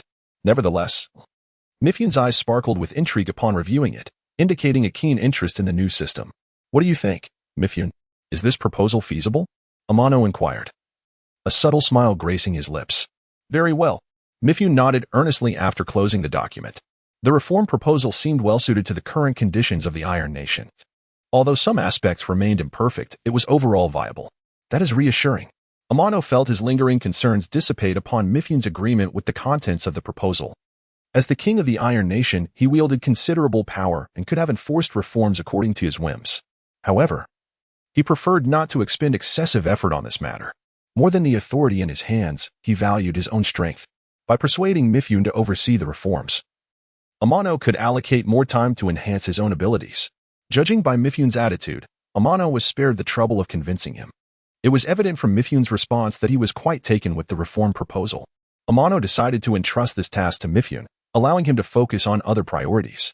He held a considerable degree of faith in Mifune's capabilities, as the original text depicted him as the leader of the Iron Nation, an individual certainly not lacking in competence. My lord, I wholeheartedly support the formation of the National Defense 13 team. However, I seek your guidance on how to determine the selection of its captains. Mifune said after a moment of silence, lowering his head to consult Amano. Well, Amano pondered briefly before responding. The captain of the National Defense 13 team must possess not only formidable strength but also unique abilities that meet the specific requirements of their respective divisions. Finding suitable talent will require effort, so there is no need to rush. We shall take our time in the search. The immediate priority is to establish the basic framework of the National Defense 13 team, selecting a group of strong individuals with clean backgrounds to serve as its initial members. At this point, Amano's expression grew serious as he recalled something. Mifune, I hereby appoint you as the captain of the 1st Division of the National Defense 13 team, overseeing the various divisions and responsible for the formation of the team. Are you willing to accept this task? Your command is my honor. Mifune immediately knelt on one knee before Amano in acceptance of the assignment. Excellent. Amano nodded in satisfaction. Each division will have a captain and a vice captain. As for the selection of the vice captain, I leave that to your discretion. Yes, my lord. Meanwhile, the trio of sword-bearers observed with envy as Mifune received such a significant responsibility. Amano turned to the three of them, his gaze settling on the one wielding a sword. Blade-bearer, heed my command. Upon hearing this, the blade-bearer promptly knelt. Now, I appoint you as the captain of the 7th Division, primarily responsible for the security of the royal capital. You may recruit members at your discretion, but exercise great caution in the selection of the first batch. Do not admit those with dubious backgrounds. Yes, I understand. Amano then directed his attention to K-Rin. K-Rin, I appoint you as the logistics chief, primarily responsible for the royal court's logistics. Are you willing to accept this role? I willingly accept. K-Rin replied without hesitation.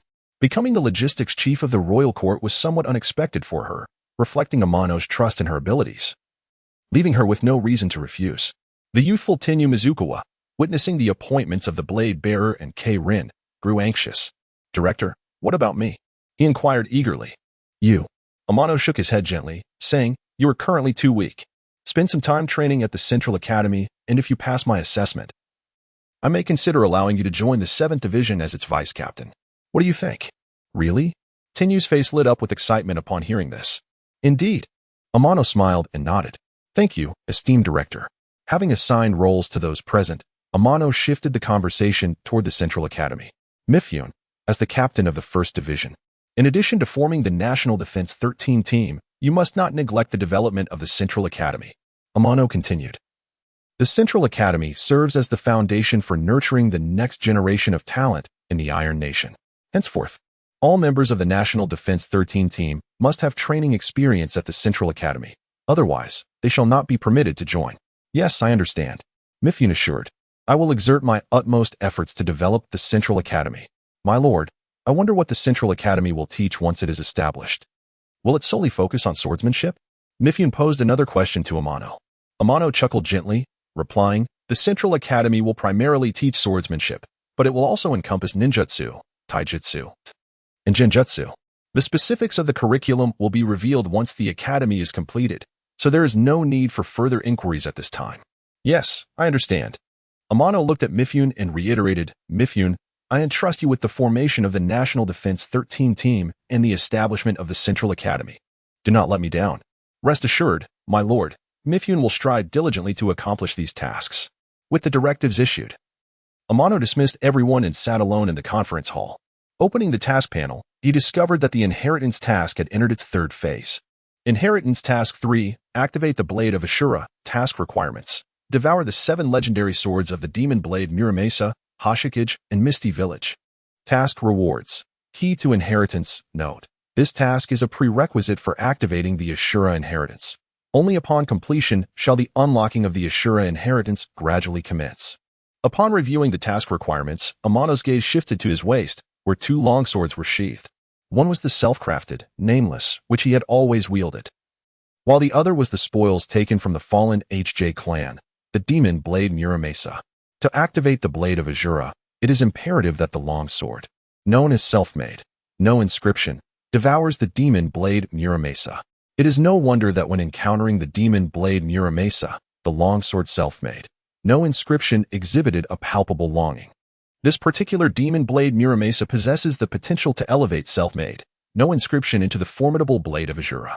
At that moment, it seemed that the demon blade Muramasa sensed the malevolent intent in Amano's gaze. The once motionless blade began to vibrate violently, as if striving to escape Amano's grasp.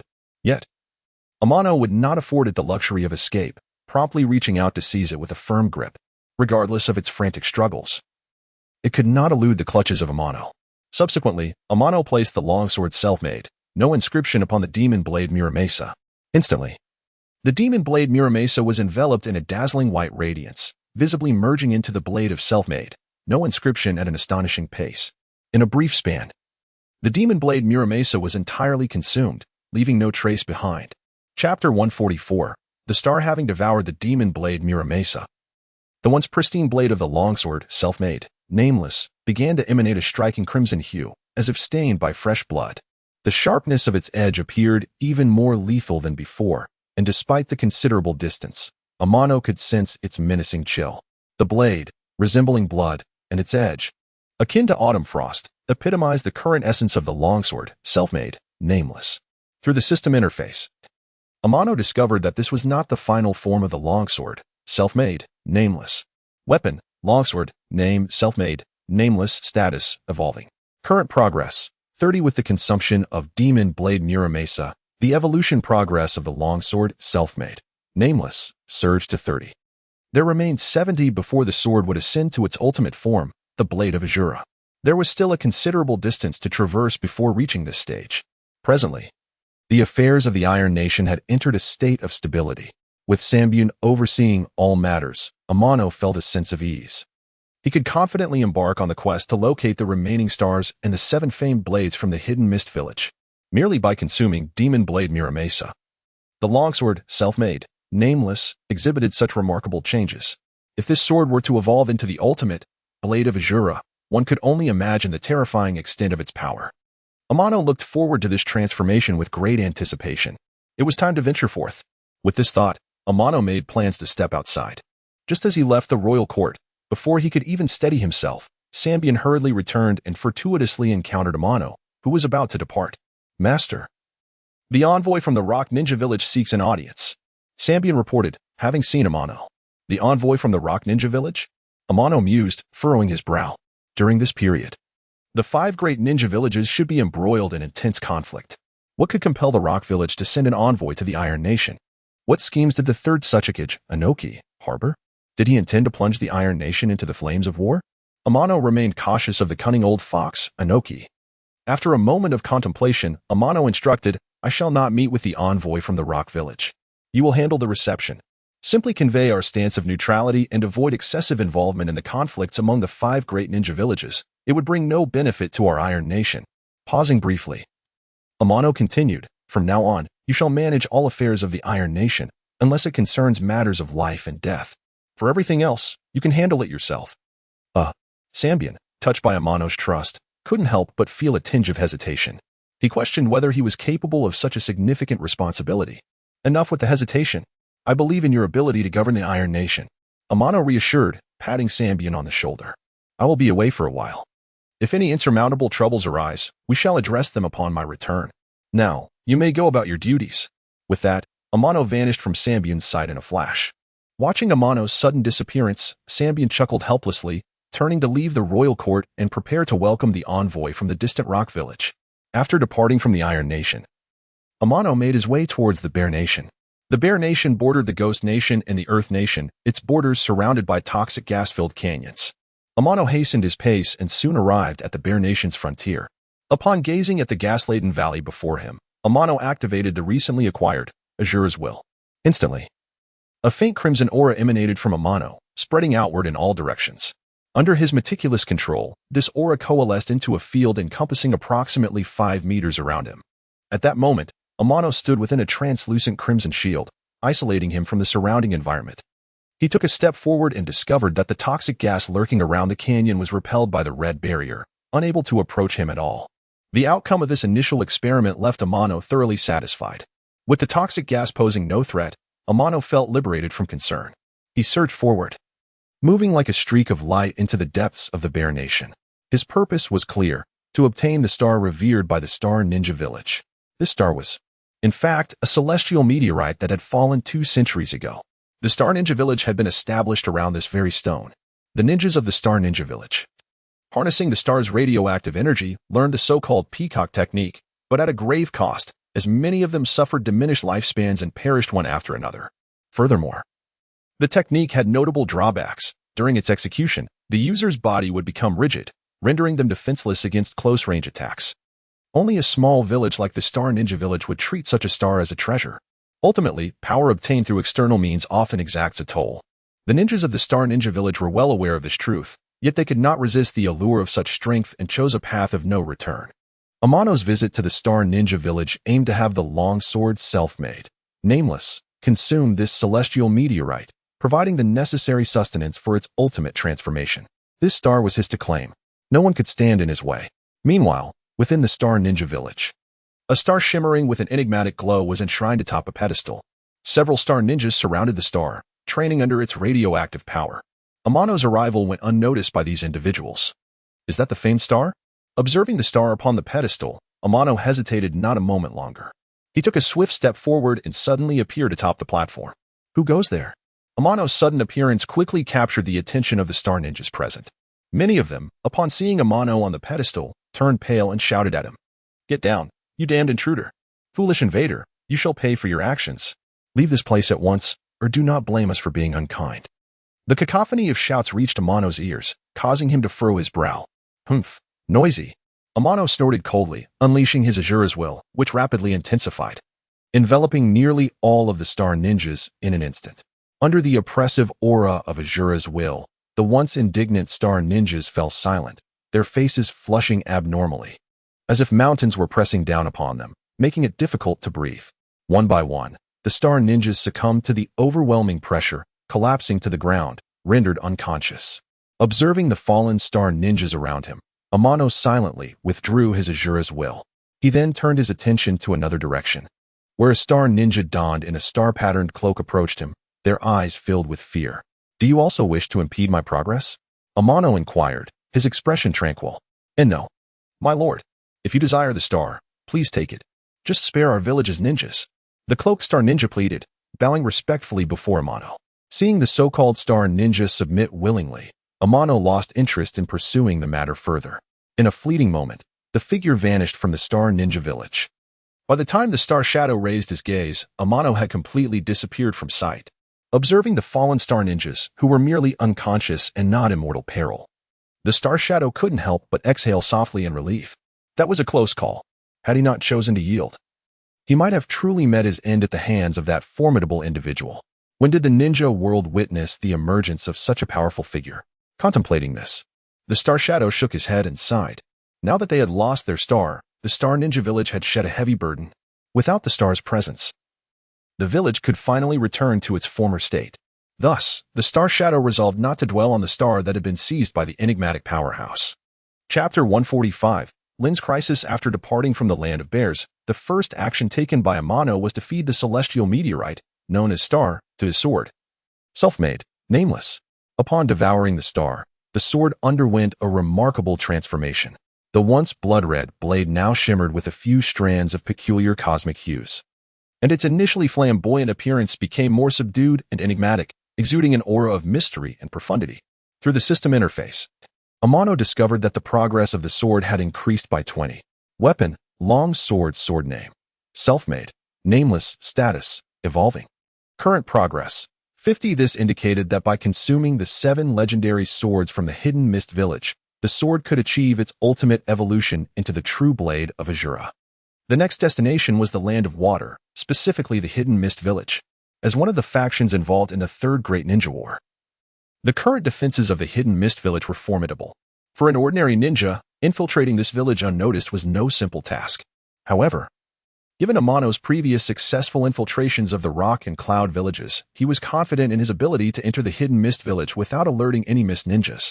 If his instincts were correct, the ninja now in possession of the 7 legendary swords was none other than Aoigatatsu Manitsuki.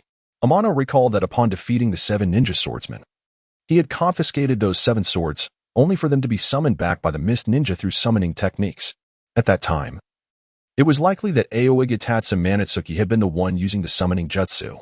This time, if Amano could locate Aoigatatsu Manitsuki, he would be able to reclaim the 7 legendary swords.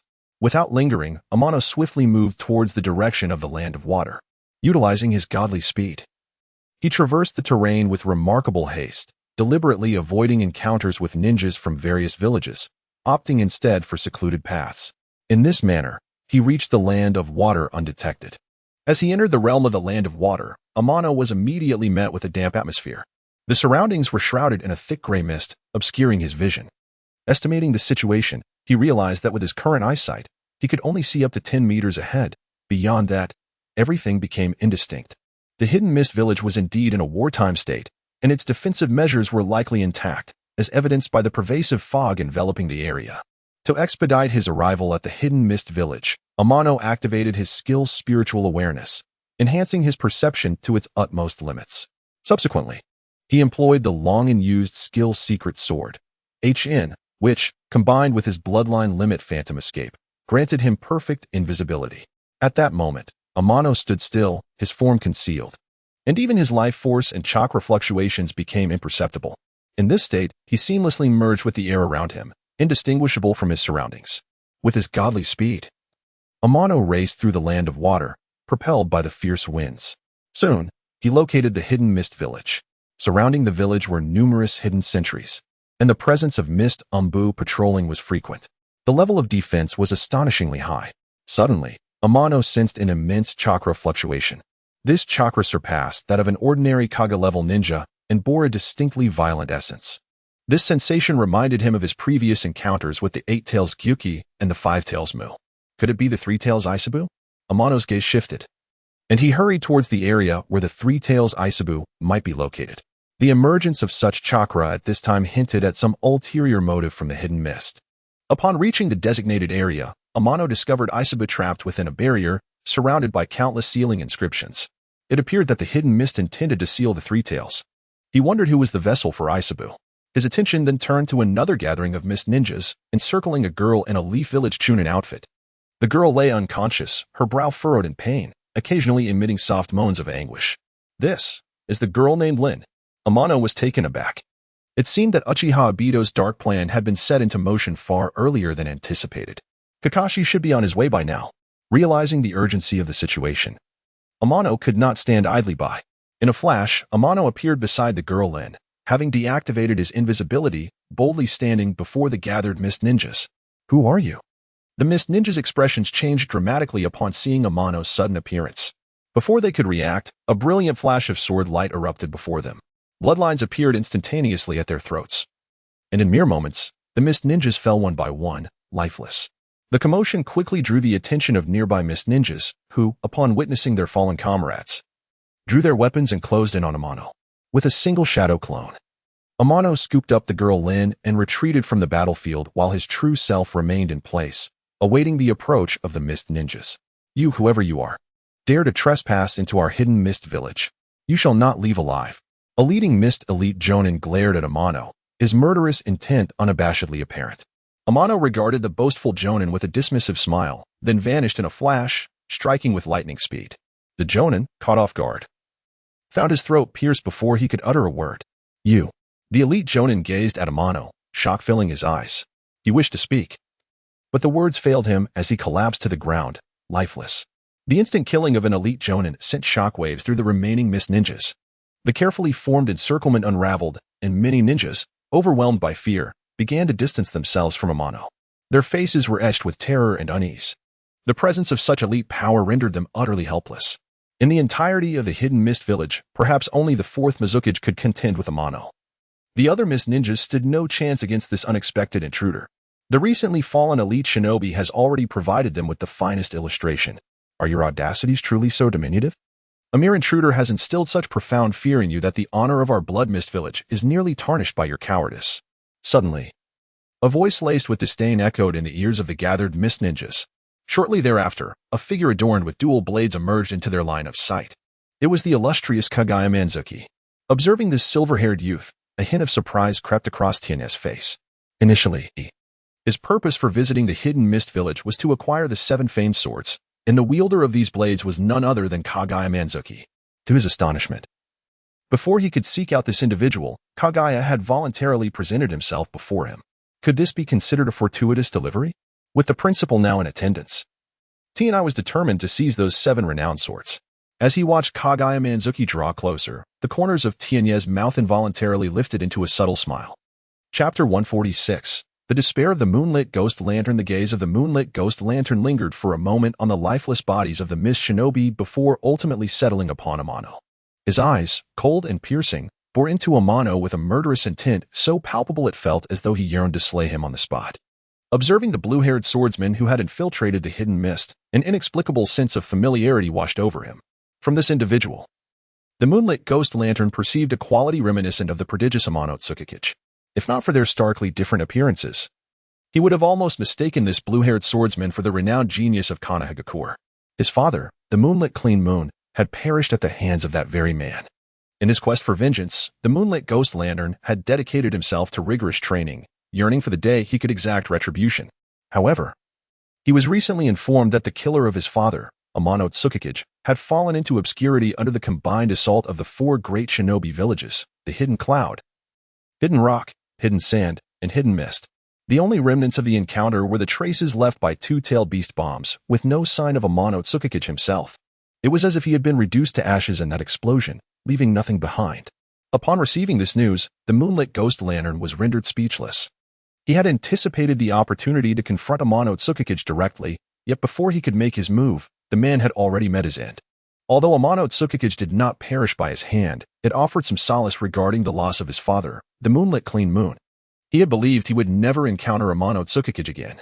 Yet today, standing before this invading blue-haired swordsman, he felt an eerie echo of the presence that had once belonged to Amano Tsukikage. This rekindled the flames of revenge that had lain dormant within him. The moonlit ghost lantern, sensed the murderous intent, buried deep within his heart, surged forth once more. His fury and hatred ignited like a raging inferno. Now, all he desired was to eliminate this intruding blue-haired swordsman with his own hands. I do not know who you are, nor do I wish to, the moonlit ghost lantern declared, unsheathing his twin blades, the flounder. His expression was stern as he regarded Amano. However, since you dare to intrude upon my hidden mist village, prepare to meet your demise. You are destined to perish by my hand, and no one can save you. With that proclamation, the chakra within the moonlit ghost lantern began to surge violently, pouring into the twin blades, the flounder. Instantly, the twin blades radiated a brilliant blue light, coalescing towards the tips. In mere moments, a vast reservoir of chakra had been amassed. Humph, quite the bravado. Amano responded with a cold smile, lifting his longsword with a tranquil demeanor, silently observing the moonlit ghost lantern. He was eager to test whether the unleashed power of the flounder was as formidable as the legend suggested. Foolish, the moonlit ghost lantern scoffed, detecting the calmness in Amano's demeanor as he awaited the release of the flounder. Ha! With a fierce shout, he hurled the hard-earned chakra sphere towards Amano's position with great force. A brilliant blue beam shot forth like an unleashed laser cannon, racing towards Amano with unparalleled speed.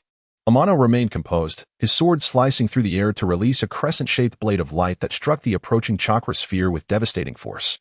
The razor-sharp blade contained an exquisite power. To the moonlit ghost lantern's disbelief, it cleaved the chakra sphere cleanly in two, from top to bottom. Boom! With a resounding explosion, the ground erupted into a cloud of dust, enveloping both Amano and the moonlit ghost lantern in a haze, coughing uncontrollably from the suffocating air. The moonlit ghost lantern retreated a few paces until he was out of the explosion's reach. He gazed at the figure of Amano, now shrouded in dust, his heart still racing with unease. The moonlit ghost lantern realized he had underestimated the blue-haired swordsman. No one had ever dared to confront the unleashed chakra sphere from the flounder head-on.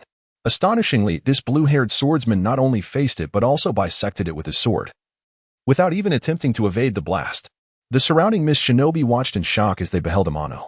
Collectively, they felt a wave of relief that they had not engaged him, for based on his displayed strength, he could easily annihilate them all.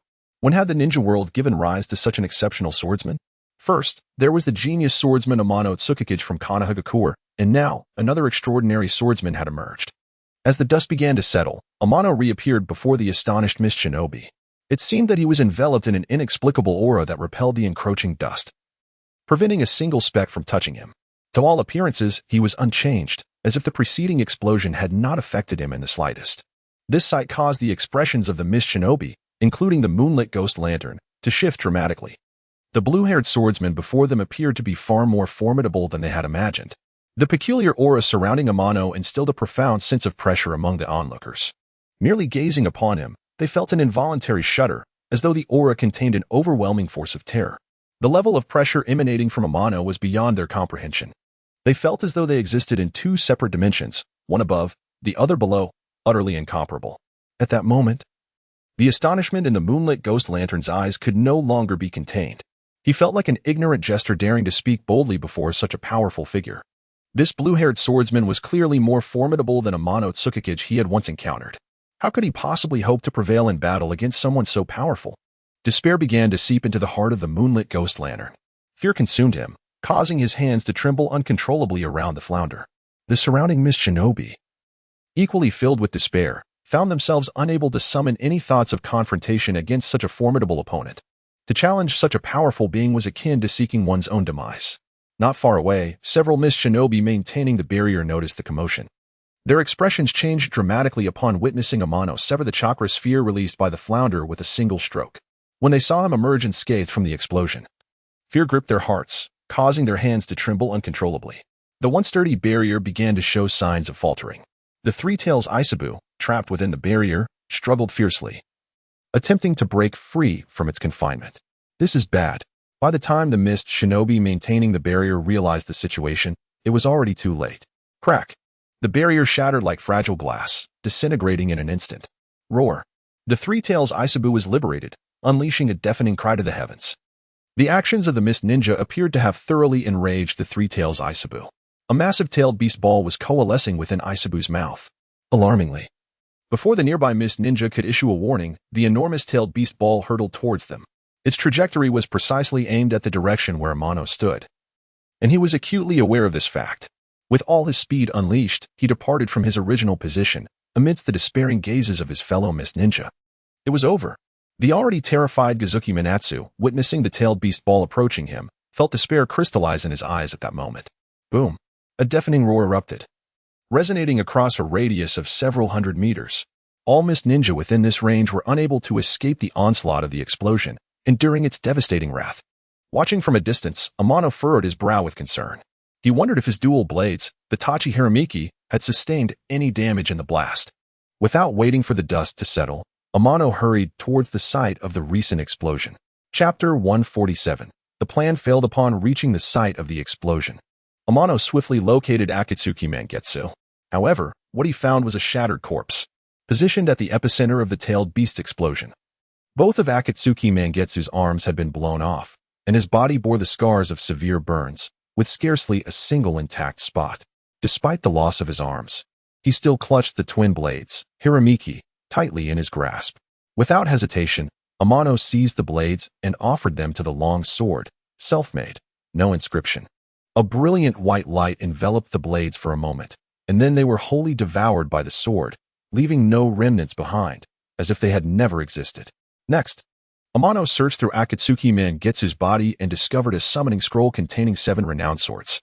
It remained uncertain whether the other 6 swords still resided within the scroll. Initially, Amano intended to take this opportunity to confirm their presence. However, to his surprise, the liberated three-tails Aisabu targeted him as an enemy. Another tailed beast ball coalesced in Aisabu's mouth and hurtled towards Amano at remarkable speed. Seeking death, Amano's gaze sharpened as he activated his swift movement technique, effortlessly evading the attack. Without pausing, he charged towards the location of the three-tails. Although Amano had no desire to engage with Aisabu, considering it a creature summoned by the hidden mist village, he believed it best left for them to resolve. Yet, Aisabu clearly viewed him as an adversary and attacked again with a tailed beast ball, infuriating Amano. Determined to deal with the arrogant beast, he resolved to subdue Aisabu, confident that his current power surpassed that of a typical tailed beast. In the blink of an eye, Amano stood before the three tails. Without uttering a word, he leaped onto Aisabu's back. Secret sword, heart erosion. He employed his newly unlocked illusion technique on the rampaging beast. Suddenly, Aisabu fell silent, its massive form collapsing uncontrollably to the ground. The chaotic chakra that had surged from its body was drawn back within. This fearsome tailed beast lay quietly on the ground, its colossal body occasionally shivering as if plagued by nightmares. Amano's initial attempt with the new illusion technique appeared to yield promising results. Just then, two figures materialized before him. One was the fourth Mizukage, Yagura, while the other was a masked member of the Umbu, Zetsu. These two individuals had crossed paths with Amano during the conflict in the Land of Rain. The fourth Mizukage maintained his usual stoic demeanor, indicating that Uchiha Madara had not relinquished control over him. Yagura's abduction of Rin, using her as a vessel for Aisabu, was likely orchestrated by Madara to hasten Obito's descent into darkness. Unfortunately for Madara, fate had intervened, and Amano had stumbled upon their plans. Now, Rin had been safely relocated by Amano's shadow clone. Madara's scheme had ultimately unraveled. Meanwhile, Zetsu, still a focal point of Amano's attention, raised questions about the face concealed beneath his mask, whether it was that of Black Zetsu, White Zetsu, or perhaps a fusion of both. Zetsu's presence beside Yagura seemed primarily to monitor him, ensuring that the fourth Mizukage remained under Madara's influence, thereby safeguarding Madara's aspirations. However, their plans were destined for failure. Yagura's gaze shifted from Aisabu, flickering with a hint of unexpected intrigue. Clearly, Amano's mastery in subduing the rampaging beast had exceeded Madara's expectations. To have subdued Aisabu so silently demonstrated a power that rivaled Yagura's peak. "Who on earth are you?" Yagura questioned, a note of gravity evident in his expression. Zetsu, too, appeared to sense the gravity of the situation, heightening his vigilance. A being capable of effortlessly subduing a tailed beast was no ordinary foe. Yet Zetsu possessed no intelligence regarding Amano, as if he had materialized from thin air. Such an anomaly warranted Zetsu's caution. "Why should I tell you?" Amano replied with a calm smile, seemingly disinclined to answer Yagura's inquiry. Had he faced Madara in his prime, Amano might have felt some trepidation. Alas, Madara had aged significantly. Even if he stood before Amano, he would pose little threat, let alone the fourth Mizukage, who was easily manipulated by Madara. "Kid, you have quite the audacity." Amano's nonchalant demeanor seemed to incite Madara's ire, prompting him to command Yagura to prepare for an attack. Water style, Water Dragon Jutsu. A water dragon surged into the air, racing towards Amano at breakneck speed. "Ordinary ninjutsu won't affect me." With a swift motion, Amano unleashed a silvery blade of light, slicing through the water dragon with exquisite precision. The once formidable technique was effortlessly dismantled, and Amano appeared to expend minimal effort in doing so. Madara, sensing something amiss, revealed a clear expression of concern. "This tiresome battle must come to an end." As he spoke, Amano had already closed the distance to Yagura. The fourth Mizukage's violet eyes underwent a dramatic transformation, morphing into the Rinnegan. "Are you not concealing your intentions any longer?" Amano remained unfazed, opting for a direct assault. He understood the Rinnegan's might, yet he questioned how much power the aged Madara could still wield through it. Before the Rinnegan could manifest its influence, Amano vanished from Yagura's sight. By the time Madara grasped the situation, Amano had struck Yagura's neck with the hilt of his sword. "This is bad." Madara realized the gravity of his miscalculation as he lost control over Yagura, who fell to the ground, severed from Madara's influence. Amano then turned his attention to Zetsu. "Masked and enigmatic, have you ever witnessed your own demise?" he inquired, stepping closer. "You." Before Zetsu could respond, a brilliant flash of light severed his head from his body, leaving it to tumble lifelessly to the ground. Is that me?" Zetsu gazed at the familiar headless corpse, quickly succumbing to silence. Amano removed Zetsu's Umbu mask, revealing white Zetsu's visage. It appeared he had only dispatched a clone. In a remote, hidden cavern, the aged Madara erupted into a fit of coughs. Losing control over the fourth Mizukage was an unforeseen turn of events.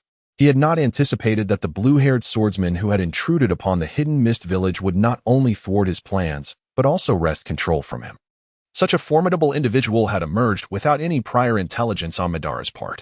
White Zetsu, do you possess any intelligence regarding the blue-haired swordsman?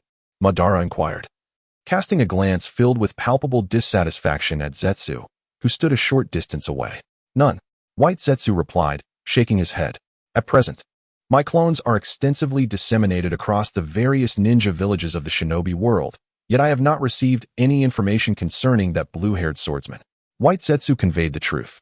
Then broaden the scope of your search. I require comprehensive data on that swordsman. He may very well pose a threat to the Eye of the Moon plan and must be regarded with caution. Understood. I shall make the necessary arrangements immediately. With that, White Zetsu prepared to take his leave. Wait. Madara seemed to recall something and instructed White Zetsu, inform Black Zetsu to hasten the training of Obito. I permit him to employ more aggressive methods. Very well. As White Zetsu vanished into the earth, Madara began to cough violently, blood evident in his sputum. My time is truly running short. A distinct sense of reluctance flickered in Madara's eyes. Chapter 148. Who are you? T&I opened the spiritual scroll obtained from the ghostly lantern under the full moon. He acquired the remaining 6 renowned swords without hesitation and fed them all to the longsword, self-made, no inscription. After devouring the 6 swords, the blade of self-made, no inscription, became enveloped in a crimson aura. This state persisted for a while, and the longsword underwent a complete metamorphosis. The sword's body turned a deep red, entwined with a malevolent aura. The chilling edge emitted a fierce gleam, sharp enough to be felt from a distance. Through the system panel, T&I glimpsed the sword's truest form. Weapon, long sword name. Blade of Azura description, a peerless divine weapon forged from the essence of countless treasures, possessing unfathomable power. The sword in his hand had completely transformed into the Blade of Azura. With a few gentle swings, T&I felt an increasing bond with the Blade of Azura. Its sentience appeared to have significantly enhanced compared to before. He could distinctly sense the attachment emanating from the Blade of Azura, accompanied by an uncontrollable excitement. This sword seemed to have attained sentience. Stowing away the Blade of Azura, T&I activated the recently acquired Legacy Key. The 4th round of Legacy tasks appeared before him.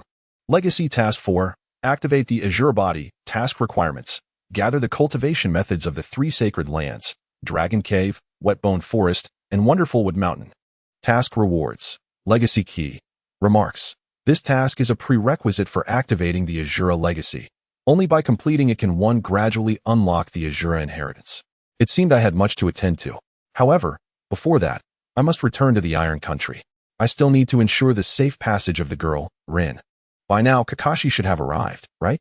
Dispelling the shadow clone, T&I took Rin into his arms and activated the shifting steps, swiftly vanishing from the hidden mist village. Shortly after T&I's departure, a few mist ninjas dared to approach the area. They gazed at the ravaged earth and the fallen mist ninjas, rendered speechless. The blue-haired swordsman who had appeared moments ago was truly terrifying. Not only did he easily subdue the 3 Tails Isabu, but even their 4th Mizukage, Yagura, couldn't he withstand a single exchange against him. The disparity was insurmountable. Fortunately, the stranger had not dealt a fatal blow. The 4th Mizukage remained alive, albeit unconscious. Meanwhile, the 3 Tails Isabu, initially trapped in an illusion, began to show signs of awakening. The mist ninjas, not daring to hesitate, promptly roused the 4th Mizukage. Now, only he could contend with the 3 Tails Isabu. Not long after Tinya's departure, the hidden mist village fell into another uproar. Upon entering the territory of the Whirlpool Country, T&I sensed Kakashi's presence. In the distance, Kakashi, guided by the summoning beast Pakken, followed the trail left by Rin. Pakken, how much longer until we find Rin? Kakashi pressed closely behind Pakken, a hint of urgency flashing in his eyes. It should be just ahead. Pakken, without looking back, continued onward. Suddenly, he seemed to sense something. His expression shifting to one of evident confusion. What is it, Pakken? Kakashi inquired, noticing Pakken's change. The scent left by Rin is approaching us at an alarming speed. Pakken's tone turned grave. Could it be the mist ninjas? Kakashi asked again. I don't know. Pakken replied curtly, his previously rapid pace unconsciously slowing down. Kakashi. Prepare for battle. Pakken halted, gravely warning. The one bringing Rin is emanating a terrifying aura, accompanied by overwhelming malice. It's clear they are not to be trifled with. Moreover, I suggest you seek assistance from the village. The approaching individual is formidable, and you may not stand a chance against them. At this point, Pakken shivered. I'm not adept at combat. I'll retreat now, and you should too. With that, Pakken transformed into a puff of smoke and vanished.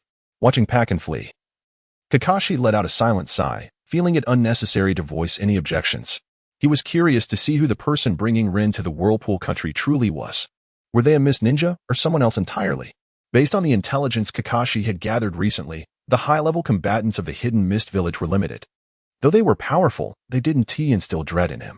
He still possessed the Flying Thunder God Kunai left by his teacher, Minato Namikaze, his final trump card. Kakashi had already reported Rin's abduction to the village, and his teacher, Minato, was aware of it too. He wondered if Minato could arrive in time. Suddenly, a figure appeared before him. The newcomer had blue hair, a long sword at their waist, and notably, no ninja forehead protector in sight. Their attire resembled that of a samurai from the Iron Country more than a ninja. This individual did not seem to be a ninja from the Hidden Mist. This was Tianye's first impression after transforming. Who are you? Kakashi unsheathed the white Fang short blade from his back, his gaze fixed intently on Tianyi. His eyes retained their normal hue, seemingly devoid of the Sharingan. My identity is of little consequence. You seek this girl in my arms, do you not? Tianyi calmly surveyed Kakashi before shifting his gaze to the girl, Rin, who had not yet opened her eyes despite regaining consciousness. Tianyi noted this but chose not to address it. His intention had always been to return Rin. Encountering Kakashi at this moment provided the perfect opportunity to hand Rin over to him. However, upon seeing Kakashi, Tianyi couldn't help but entertain a different notion. Thank you for rescuing Rin. I kindly ask that you hand her over to me. Kakashi, sensing no malice from the blue-haired swordsman, boldly made his request. To hand over this girl named Rin is not out of the question, Tianyi replied with interest, but it depends on whether you possess the capability to do so. With a swift motion, Tianyi vanished, reappearing in another position. He placed Rin under a massive tree and turned his gaze back to Kakashi. Defeat me, and I shall allow you to take the girl named Rin. A slight smile grazed Tianyi's lips, his eyes revealing a clear sense of anticipation. Having not seen Kakashi for some time, Tianyi was eager to gauge the extent of his growth. Today would serve as an opportunity to test Kakashi thoroughly. Then be prepared. Kakashi understood he could not refuse the challenge, and thus, he accepted with a sense of resolve. Chapter 149. Speculation. Kakashi regarded Amano with a gaze filled with wariness and vigilance. He inhaled deeply, and his demeanor underwent a notable transformation, exuding an astonishing aura of lethality. Over this period, Kakashi had engaged in countless battles, with numerous adversaries falling to his prowess.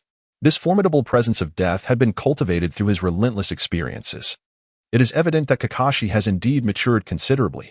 Witnessing this, a faint smile graced Amano's lips, and an unbidden glimmer of satisfaction flickered in his eyes. He had long held high hopes for this old friend.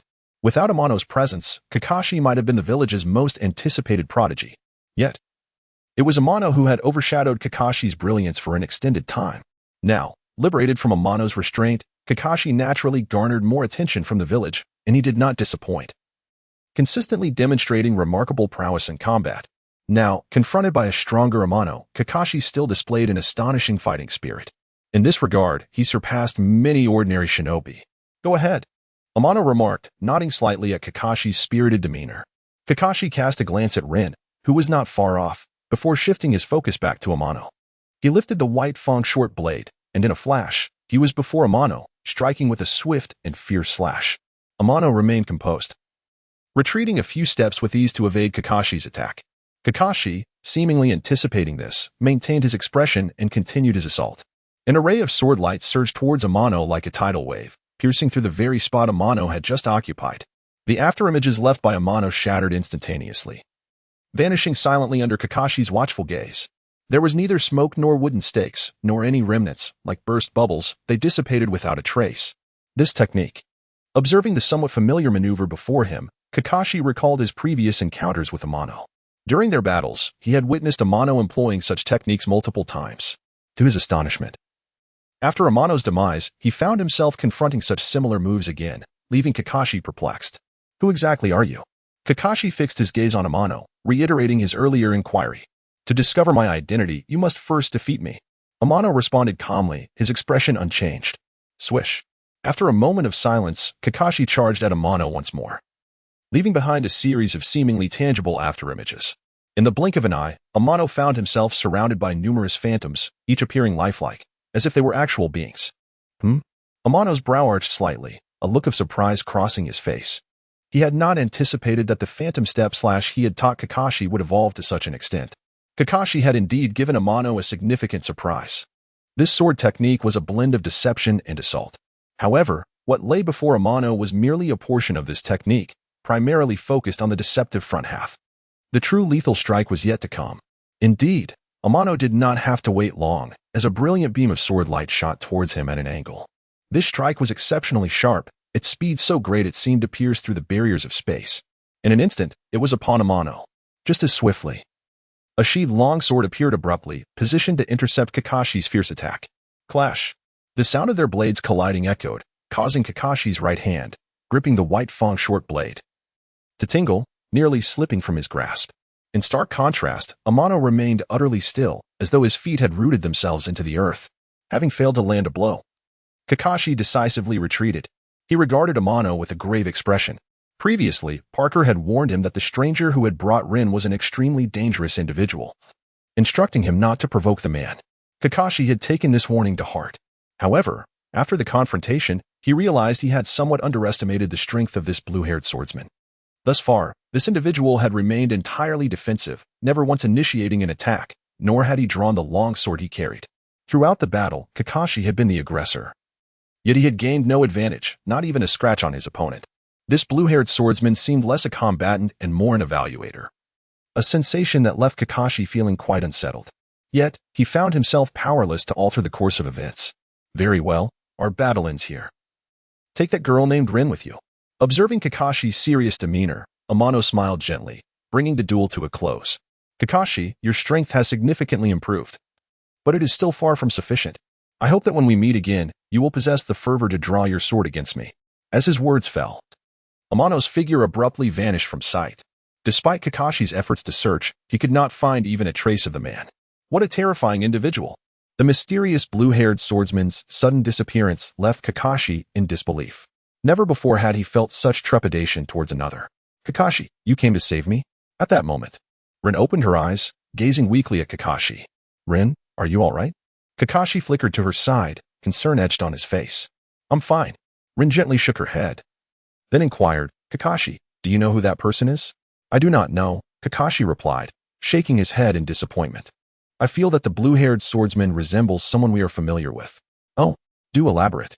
Kakashi's interest was piqued. I believe he bears a striking resemblance to the late Amano-senpai. After a moment of contemplation, Rin expressed her conjecture. What? How can that be?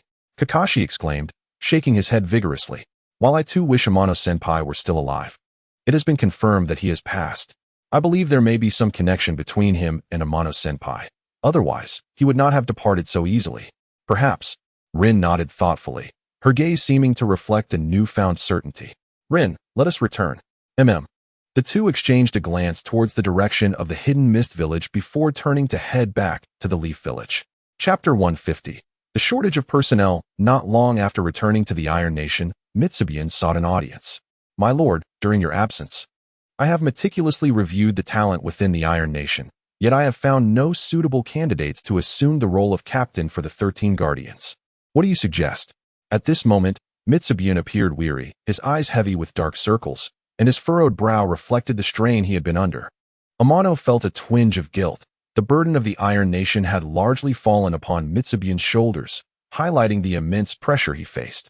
It seemed that Amano should assist in alleviating some of that weight. Continuing on this path, Amano wondered how much longer Mitsubian could endure. With this in mind, Amano inquired, have you considered the samurai clans of the Iron Nation? Mitsubian paused for a moment before responding. I must admit, I have not. As expected, Amano was not surprised by Mitsubian's reply. Many of those who had once followed Amano now stood at the helm of power in the Iron Nation, most of whom were independent samurai by origin, inherently antagonistic towards the samurai clans. The reason Mitsubian and others were able to occupy their current positions was due to their successful overthrow of the samurai clan's rule. Having painstakingly seized control of the Iron Nation, Mitsubian and his peers were understandably reluctant to allow the samurai clans to regain influence. It was already a gesture of mercy to not have dealt with the samurai clans, let alone share their hard-won power with them. Amano did not find their perspective surprising. However, for the Iron Nation to thrive, it could not do so without the support of these clans. Rejecting them outright would be unwise and could potentially incite rebellion among the clans. This was not the outcome Amano desired. The most prudent course of action would be to embrace the remaining samurai clans and integrate them into the current framework of the Iron Nation, allowing them to continue serving the realm. To achieve this, it was essential to confer some measure of power upon them, thus fostering their loyalty and commitment. Now was undoubtedly the opportune moment to win over these samurai clans. After a moment of contemplation, Amano spoke, "Mitsubian, I encourage you to evaluate the capabilities of these samurai clans. If you find suitable candidates, consider inviting them to join the 13 Guardians. Should they pass my scrutiny, they may be appointed as captains of one of the divisions." "My lord, is this appropriate?" Mitsubian hesitated. "I understand your concerns. You fear that the samurai clans may usurp the power of the Iron Nation." After a brief pause, Amano continued, "Mitsubian, you are not merely the captain of one division, but the leader of all 13. Do you truly fear that you cannot manage the samurai clans?" Before Mitsubian could respond, Amano added, "Even if you find them formidable, you have me by your side. With my presence, the samurai clans will not pose a significant threat." "Yes, I understand what needs to be done." Mitsubian bowed respectfully to Amano and then added, "While there are indeed some talented individuals among the samurai clans, the majority do not meet the standards required for the captaincy of the 13 Guardians. We still face a shortage of candidates." Amano was already aware of this issue. After a moment's reflection, he stroked his chin and said, "I will draft a list for you. You should discreetly monitor the individuals on this list and report any developments directly to me. Leave the rest to me." The individuals on this list could very well become the future captains of the 13 Guardians, and it was imperative that Mitsubian's agents kept a close watch on them to avoid any oversights. Mitsubian's eyes widened slightly at this revelation. It was the first time he had witnessed Amano's serious demeanor. Without hesitation, he pressed on, "May I inquire who is on this list?" "Wait a moment." Soon, Amano had written down the names on a scroll, complete with annotations. When Mitsubian glanced at it, his expression changed instantly. The names included those from the 4 great shinobi villages, Konoha, Iwagakure, Sunagakure, and Kirigakure. The audacity of his lord's intentions to poach from all 4 shinobi villages left Mitsubian astounded. His heart raced at the thought of antagonizing all 4 great villages simultaneously. Such a notion had never crossed his mind. Yet, here stood his lord, not only contemplating it, but preparing to act. "My lord, this." Mitsubian struggled to swallow, his voice thick with apprehension, and an involuntary wry smile appeared at the corners of his mouth. "You need only arrange for surveillance on the individuals listed. There is no need for you to worry about anything else. I require your utmost diligence in this matter. As it pertains to the future development of the Iron Nation, no negligence will be tolerated." Amano understood Mitsubian's concerns and earnestly advised him. Lastly, he added, "Though these individuals currently have ties to the 4 great shinobi villages, circumstances may soon change for them. Ensure that those you send to watch them remain vigilant. Should any significant changes arise, inform me promptly. If the intelligence is delayed, their lives may be at stake. Mitsubian, you must exert extra effort." With that, Amano gently patted Mitsubian's shoulder. Having heard Amano's words, Mitsubian found himself unable to refuse. He nodded in agreement, accepting the task.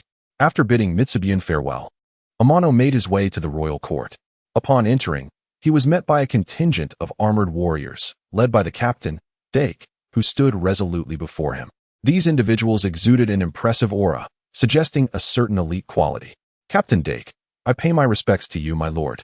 Dake knelt on one knee, bowing formally to Amano. "We pay our respects, my lord." Moments later, the warriors behind him followed suit, kneeling in unison to honor Amano. To Amano's surprise, Dake had established the framework for the 7th Division during his absence, which was somewhat unexpected. It appeared that Dake was quite suited for his current role. "Rise," Amano said with a smile, nodding approvingly. "Dake, you have done remarkably well." He clapped Dake on the shoulder, openly expressing his admiration. "Your praise is unwarranted." Dake replied modestly. "Such praise is not unwarranted. It is well-deserved." Amano maintained his smile. "Your ability to establish the 7th Division in such a short span speaks volumes of your competence. There is no need for humility." After engaging in light conversation with Dake, Amano took his leave. Upon entering the inner court, he discovered that Xiangling had prepared a lavish feast for him. It was no wonder that some were so enamored with power. Such treatment far exceeded the expectations of an ordinary person. Regrettably, Amano held little interest in such indulgence. rather than power. He was far more passionate about enhancing his own strength. After a brief respite, he would visit the 3 great sanctuaries of summoning. Only by acquiring the techniques for cultivating sage arts from these sanctuaries could Amano awaken his true potential. There was much to occupy him in the days to come. Chapter 151. Arrival at the Dragon Cave. Several days later, Amano summoned Mitsubian and directly inquired, "Mitsubian, how is the construction of the Central Academy progressing?" "Reporting to you, my lord, it is already halfway completed. It won't be long before the Central Academy can officially commence its sessions." "Excellent." Amano nodded in satisfaction. He then produced a thick blueprint and handed it to Mitsubian. "My lord, this is..." Mitsubian took the blueprint, a hint of confusion crossing his face. "This contains my plans for the Central Academy. Please review it, and if you find it satisfactory, proceed accordingly. Should you see any areas that require modification or enhancement, feel free to share your suggestions." Upon hearing Amano's explanation, a flicker of admiration illuminated Mitsubian's eyes. His respect for Amano had only deepened. Not only did Amano possess formidable strength, but he also held unique insights into governing the Iron Nation, insights that surpassed Mitsubian's expectations. If Amano were to devote more energy to the governance of the Iron Nation, its future would undoubtedly be bright, glorious, and resplendent. Mitsubian was resolute in this belief. However, it seemed that his lord had little interest in power and frequently ventured out. Each return brought subtle changes in Amano, though not overt. Mitsubian sensed that Amano was growing stronger. It seemed he possessed no limits, his power continuously and steadily advancing. In the face of such a lord, Mitsubian could not help but bow in reverence. Turning his gaze back to the blueprint, Mitsubian became increasingly captivated, as if he had uncovered a rare treasure. Reluctant to set it aside, "Marvelous, truly marvelous," Mitsubian exclaimed, reluctantly closing the blueprint. "My lord, if we execute this plan, the Iron Nation will surely grow ever more prosperous. Do you have no additional comments?" Amano inquired. The blueprint employed a sect management system, stimulating the enthusiasm of the Iron Nation's warriors through contribution points. With sufficient contribution points, one could learn swordsmanship, body techniques, ninjutsu, and illusion techniques, and even attain the level to learn Amano's secret sword techniques. The warriors of the Iron Nation held no doubts regarding Amano's prowess, as his reputation was earned through undeniable feats. The successive defeats of the Hojo clan, the Hokushin clan, the Yagyu clan, and the Tsukahara clan served as the best testament. The contribution point system stirred even Mitsubian's interest. With enough contribution points, he might learn Amano's secret sword techniques. Having witnessed Amano's strength firsthand, Mitsubian recognized that Amano's swordsmanship had reached an unfathomable level. Mitsubian's own swordsmanship, while commendable within the Iron Nation, paled in comparison to Amano's brilliance, akin to a firefly next to the moon. The disparity was simply too vast. Lost in thought, Mitsubian became momentarily distracted, failing to respond promptly to Amano's query. Only after several reminders did he regain his focus. Clearing his throat awkwardly, he finally replied, "I do have some thoughts, though they are minor details." After organizing his thoughts, Mitsubian continued, "My lord, while the Central Academy is still under construction, I wish to expedite the establishment of the library. Is that feasible?" "Of course." Amano readily agreed to Mitsubian's proposal. They conversed for a while longer before concluding their discussion. Once the Central Academy was established, the Iron Nation would officially embark on a new chapter. Compared to the governance structure of the 5 great ninja villages, Amano undoubtedly favored this sect management system. It would enhance the cohesion among the warriors of the Iron Nation and dismantle monopolies, truly achieving the dissemination of martial arts throughout the nation. In the future, the Iron Nation would surely witness the emergence of more talents, not only from warrior families, but also from wandering warriors and commoners. Across the ninja world, the Iron Nation was on the path of universal cultivation. Amano held great optimism for the Iron Nation's future. However, sustaining such progress required formidable strength as support. As long as Amano remained the king of the Iron Nation, its rapid development would not cease. The future Iron Nation would only grow stronger. After spending a few more days in the royal court, Amano prepared to depart the Iron Nation once again. This time, he intended to journey alone to the Dragon Cave. First, he would acquire the sage techniques of the Dragon Cave, then proceed to obtain the sage techniques from the Wetbone Forest, and finally acquire the sage techniques from the Miyaboka Mountain. By gathering the sage techniques from these 3 sacred places, Amano could awaken his Azura form. He wondered if, Upon awakening his Azura form, he would be able to activate the Azura transformation. Amano was already aware of the location of the Dragon Cave. After leaving the Iron Nation, he hastened towards the cave's location. His current combat strength had reached the pinnacle of the ninja world, with super shadow level power sufficient to command respect among his peers. Yet, Amano understood that super shadow level power was not the true apex of the ninja world. Beyond super shadow were the sages, and above them existed the six paths level beings. Even though surpassing the six paths tier, his strength was still far from sufficient. Without sage techniques, he remained distanced from the peak prowess of Hashirama Senju and Madara Uchiha. Perhaps only by mastering sage techniques could he bridge that gap. Thereafter, he could aspire to the six paths tier. Since arriving in the world of Naruto, Amano had never relaxed his vigilance. He understood that this world was far more complex than depicted in the manga, seemingly harboring many unknown secrets. Take the Sage of Six Paths, for instance. Since his demise, his spirit had not dissipated nor reincarnated, but resided within a liminal space between reality and illusion, silently observing the world. Amano wondered whether the Sage of Six Paths had noticed his existence as an anomaly. Although the sage adhered to a principle of non-interference with the ninja world's operations, it remained uncertain whether he would uphold that principle regarding Amano, an outsider. Should the Sage of Six Paths take action, the pinnacle of power in the ninja world would ascend directly to the Six Paths level. For the existence at the Six Paths level, Super Shadow level power was utterly insufficient. Thus, until he reached the Six Paths tier, Amano felt as though a heavy stone loomed above him, ready to fall at any moment. This was the true reason for his enduring caution. 3 days later, Amano officially arrived at the location of the Dragon Cave. Before him lay a bizarre mountain range, enshrouded in thick mist that seemed to affect one's senses. Of course, this was only effective against ordinary individuals. For a ninja of Amano's caliber, it posed no hindrance whatsoever. As soon as he stepped into the mountain range, he sensed that something was watching him. Could it be the three goddesses? Amano speculated, not dwelling on it further as he proceeded towards the entrance. Meanwhile, in the shadows, three enchanting figures flickered in and out of visibility within the mist, their gazes converging on Amano. Hee, yet another human has arrived. This one seems particularly delectable. He has arrived, and now it is my turn. Observe how I shall devour him, hee. Chapter 152, The Enraged Tenshin Shinji Amidst the Mist. T&I continued his forward journey. After traversing a short distance, he was suddenly enveloped by faint, haunting laughter. At first glance, the sound was chilling, reminiscent of mischievous spirits, evoking unsettling thoughts. Were an ordinary person present, they would likely have been seized by terror, fleeing in panic. Such reactions, however, were reserved for the average individual. For T&I, these were merely trivial tricks employed by the three Shinji. They might frighten the uninitiated, but for someone like T&I, who was well acquainted with the intricacies of the Dragon's Cave, they were inconsequential. Disregarding the unsettling sounds, he pressed onward. It appeared that the source of the laughter possessed considerable audacity, for the shadow concealed in the mist began to stir anew. A series of alluring figures emerged around T&I, sometimes appearing before him, sometimes behind, to the left, then to the right, constantly shifting positions, teasing him like phantoms. T&I, however, remained unfazed, continuing his path with an expression of calm detachment. The enchanting silhouettes that surrounded him seemed to evoke no interest.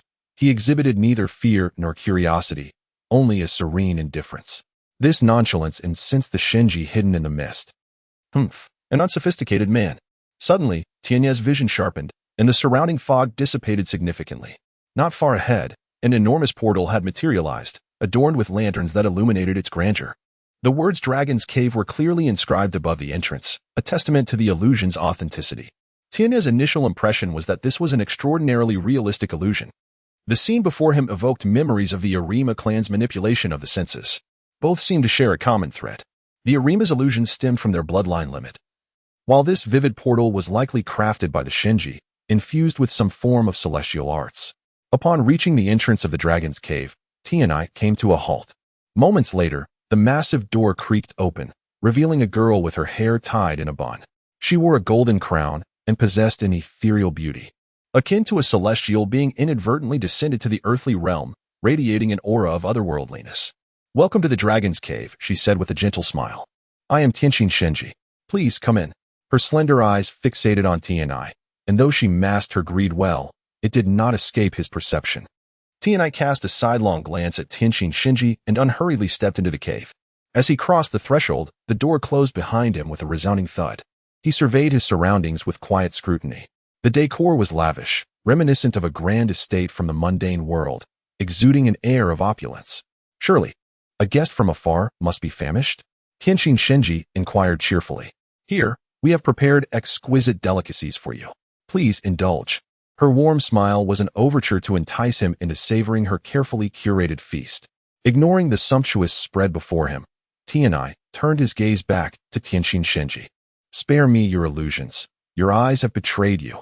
When did you become aware? The genial smile vanished from Tenshin Shinji's face, replaced by a menacing expression. Her serpentine tongue flicked in and out, betraying her vexation. Just now, Tianai replied, observing her with calm resolve. Is this the so-called trial of the Dragon's Cave? It appears to be nothing more than a waste of time. I advise you to cease your futile efforts and take me to the White Serpent Sage at once. Humph, ignorant human.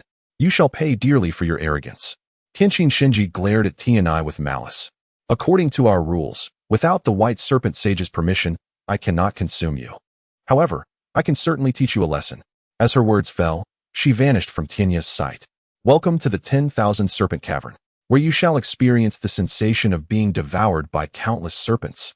Suddenly, the opulent hall dissolved, replaced by a vast gorge teeming with innumerable caverns. From these openings, a multitude of serpentine forms slithered forth, converging upon Tianai with an overwhelming ferocity, as if ready to rend him to shreds. Humph, Tianai scoffed, showing no hesitation as he unleashed his Shura might. A crimson shield radiated outward from him, enveloping the oncoming serpents. In an instant, the immense pressure overwhelmed them, causing each serpent that dared approach to shatter into a cascade of blood. Within moments, all serpents that had attacked Tianai lay defeated. The battlefield bore witness to their demise. Scarcely a whole body remained, as they had disintegrated into mere fragments.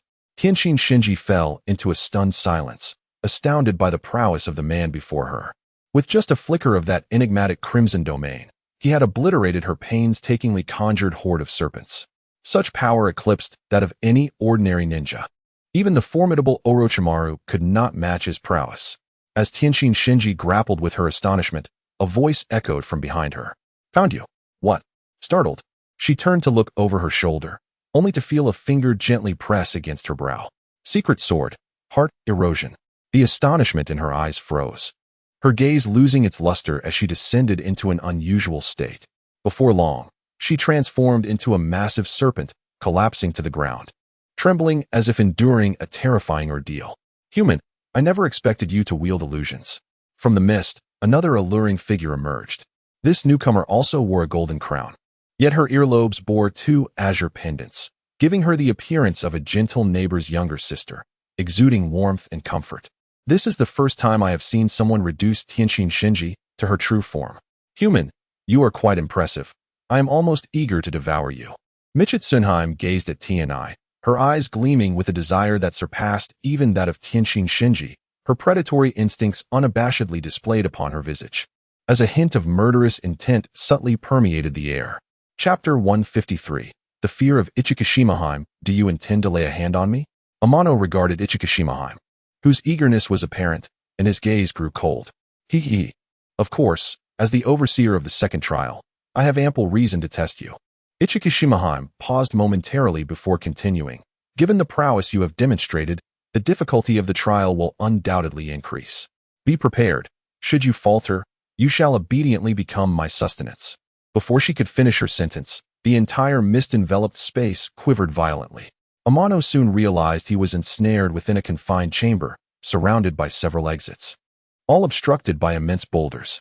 These stones bore peculiar grooves, and the ground was strewn with block-like objects, seemingly meant to fill those grooves. Have you noticed those doors? If you manage to fill the grooves upon them, you will have passed this trial. Give it your all. Ichikishimaheim vanished from sight, silently observing Amano with a cold smile curling her lips. The scattered blocks on the ground were prepared by her specifically for Amano. Some grooves lacked any suitable fillers, and should he act according to her instructions, Ichikishimaheim could continuously absorb his chakra, potentially leading to his demise. The thought made her lick her lips. her eyes glimmering with an intensified greed. A tedious charade. Amano cast a glance at the block-like objects before shifting his focus to a nearby stone door. He had no interest in this child's play of filling grooves. With the exits blocked by stone, he would carve his own path. Without hesitation, Amano's right hand grasped the hilt of his sword, igniting it with crimson flames that radiated an astonishing murderous intent. This, Uchiha, initially brimming with confidence regarding her plan, felt her smile freeze upon witnessing Amano's transformation. Clang! In an instant, the sword was drawn, and a streak of scarlet light shot forth, slicing through the stone door with a speed that surpassed the aurora. Boom! The seemingly indestructible stone door shattered under Amano's strike, splintering into countless fragments. The crimson flames, akin to a voracious dragon, swiftly consumed the debris, reducing it to powder under their fiery embrace. At that moment, Uchiha, who had been lurking in the shadows, was taken aback. Before she could react, a scorching sensation surged within her. Hiss! It's burning me alive. In mere moments, her lips resembled those scalded by boiling water, bubbling and losing their once pristine beauty. The purpose of this trial was to absorb the chakra of the challenger, yet she never anticipated this turn of events. While she did absorb Amano's chakra, its extreme heat exceeded her body's limits. Should it continue, she might succumb before fully absorbing Amano's chakra. In that instant, a wave of terror surged within Uchiha. How could this be? This man, truly, is a monster. A flicker of shock crossed her eyes. As she observed Amano direct his attention towards another stone door, a clear panic surfaced on her face. That single strike had already inflicted immense pain upon her. If Amano were to unleash several more, she surely would not endure. Buzz! With the flames blazing fiercely, Amano prepared to strike again. Stop! Enough! Please, stop! Uchiha couldn't help but shout in desperation. Yet, Amano remained unfazed, seemingly intent on delivering the blow. How infuriating! Uchiha muttered a curse under her breath, refusing to hesitate any longer, and promptly dissolved the chamber she had created. This confinement was not merely an illusion. It was a transformation of her own stomach, akin to Jiraiya's summoning of the toad's belly. While Jiraiya's toad belly served as a defense and a means to trap foes for gradual digestion, Uchiha technique similarly aimed to consume chakra, albeit with greater efficacy. However, the chakra Amano released was decidedly unlike ordinary chakra. Its extreme heat was unbearable even for her. Thus, her retreat from the illusory chamber was entirely logical. Swish! Just then, Amano unleashed another strike. This blow was resplendent and fierce, its blazing aura cleaving through the mist and illuminating half the sky. It surged forward, effortlessly slicing through several mountain peaks before dissipating. Witnessing the astonishing power of that strike, Uchiha face darkened to a shade akin to charred iron. That last blow had already obliterated multiple mountains. Who knows how many descendants of the Serpent clan perished? This detestable human. At that moment, Uchiha genuinely harbored murderous intent towards Amano. You seem intent on striking at me again? Amano sheathed his sword, quietly observing Uchiha. The memory of that previous strike cast a shadow of fear across her eyes. If struck by that blade, she knew her survival would be improbable. This man had evidently transcended the realm of ordinary humanity. If this entanglement were to persist, she might very well perish beneath his sword. Uchiha possessed enough self-awareness to recognize this truth. Surely not. You must be mistaken. A forced smile appeared on Uchiha face. You have passed this trial. You may proceed to the next. Very well, then lead the way. Amano replied, noting her capitulation, his interest in pursuing the matter waning. The three divine maidens have never guided humans before. We have always appeared as examiners, she explained cautiously, retreating a few steps. What's the matter, unwilling? Amano raised an eyebrow, fixating on Uchiha. This trial must be completed by you alone. We examiners cannot intervene directly. Uchiha carefully articulated, her body inching backward. Whoosh! Uchiha leaped back, abruptly vanishing from Amano's sight amidst the mist. But can you truly escape? Amano smiled faintly, activating his swift movement technique and pursuing her direction. Splash! Before long, Uchiha tumbled from the mist. However, her complexion appeared pale, her eyes betraying unmistakable fear. Not far from her, Amano approached her slowly. Don't come any closer. Chapter 154. You have passed through the mist in the depths of the mist. Tianxin Shunshur had finally extricated herself from the clutches of the illusion, awakening from the terrifying abyss of that nightmarish vision. Yet, her body continued to tremble slightly, and the fear in her eyes had not entirely dissipated. What a frightful illusion! She struggled to regulate her breathing, forcing herself to regain her composure. Once her emotions had calmed somewhat, Tianxin Shunshur transformed back into her human form and ventured deeper into the mist. Before long, she encountered Tianjin Shurji. At that moment, Tianjin Shurji was leisurely observing Tianxin Shunshur, whose face was ashen, wearing a slight smirk. Ha ha ha, it is the first time I have seen you in such a disheveled state. It seems you have suffered considerably at the hands of that human. Silence. Tianxin Shunshur shot Tianjin Shurji a glare, her voice tinged with lingering fear. That human is no ordinary character. If you underestimate him, you shall surely reap the consequences. Humph, do not seek excuses for your failure. Tianjin Shurji retorted dismissively, adding, Next. It is my turn to take the stage. Open your eyes and witness how I subdue that man. As Tianjin Shurji spoke, her confidence was palpable, seemingly dismissing Tianai entirely. Humph, if you underestimate that man and suffer for it, do not blame me for not warning you in advance. Tianxin Shunshur appeared skeptical of Tianjin Shurji's abilities. One defeat has made you so timid. Look at your meager aspirations. Tianjin Shurji cast a sideways glance at Tianxin Shunshur, her eyes filled with disdain. You. Tianxin Shunshur, exasperated, was about to retort, but Tianjin Shurji interrupted her. Someone is approaching. Tianxin Shunshur fell silent and turned her gaze forward. In her line of sight, two figures were advancing towards them.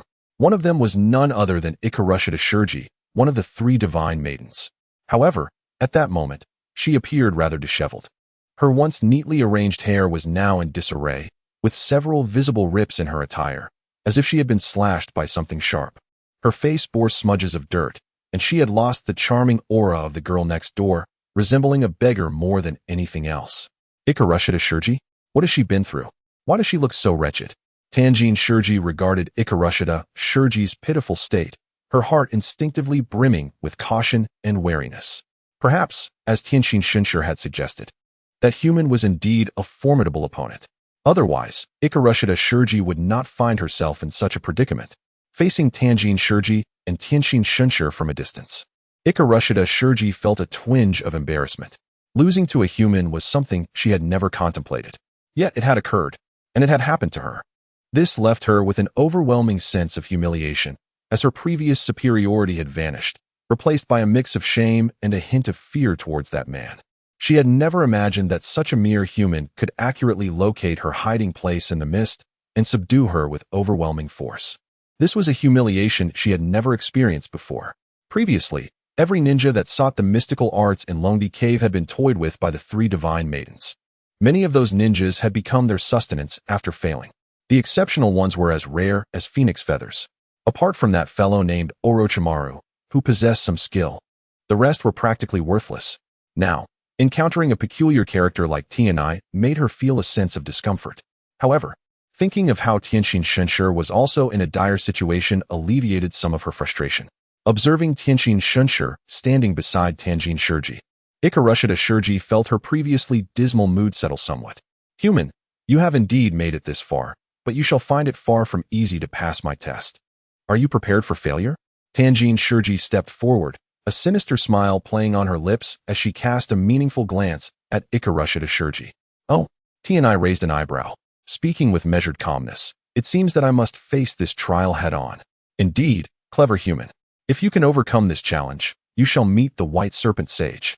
Tianjin Shurji's smile widened, her eyes almost narrowing into slits, though a glimmer of coldness flickered within them.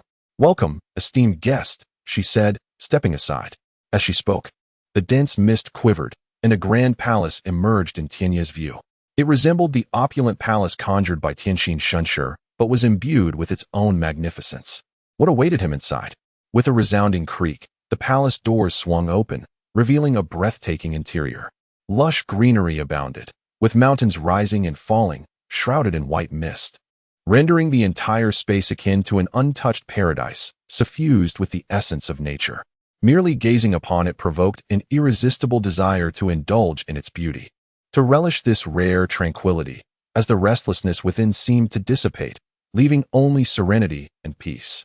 As Tianai beheld the enchanting scenery, he momentarily lost himself, but soon regained his composure. Casting a knowing glance at Tanjin Shirji, he strode forward without hesitation, clearly captivated by the beauty before him. Observing the spectacle, Tanjin Shirji's lips curled into a cold, sharp smile. No sooner had Tianai stepped inside than she eagerly closed the palace doors behind him. Humph. I expected a more formidable adversary, yet you were easily ensnared by a simple illusion. I truly wonder why you two fear him so?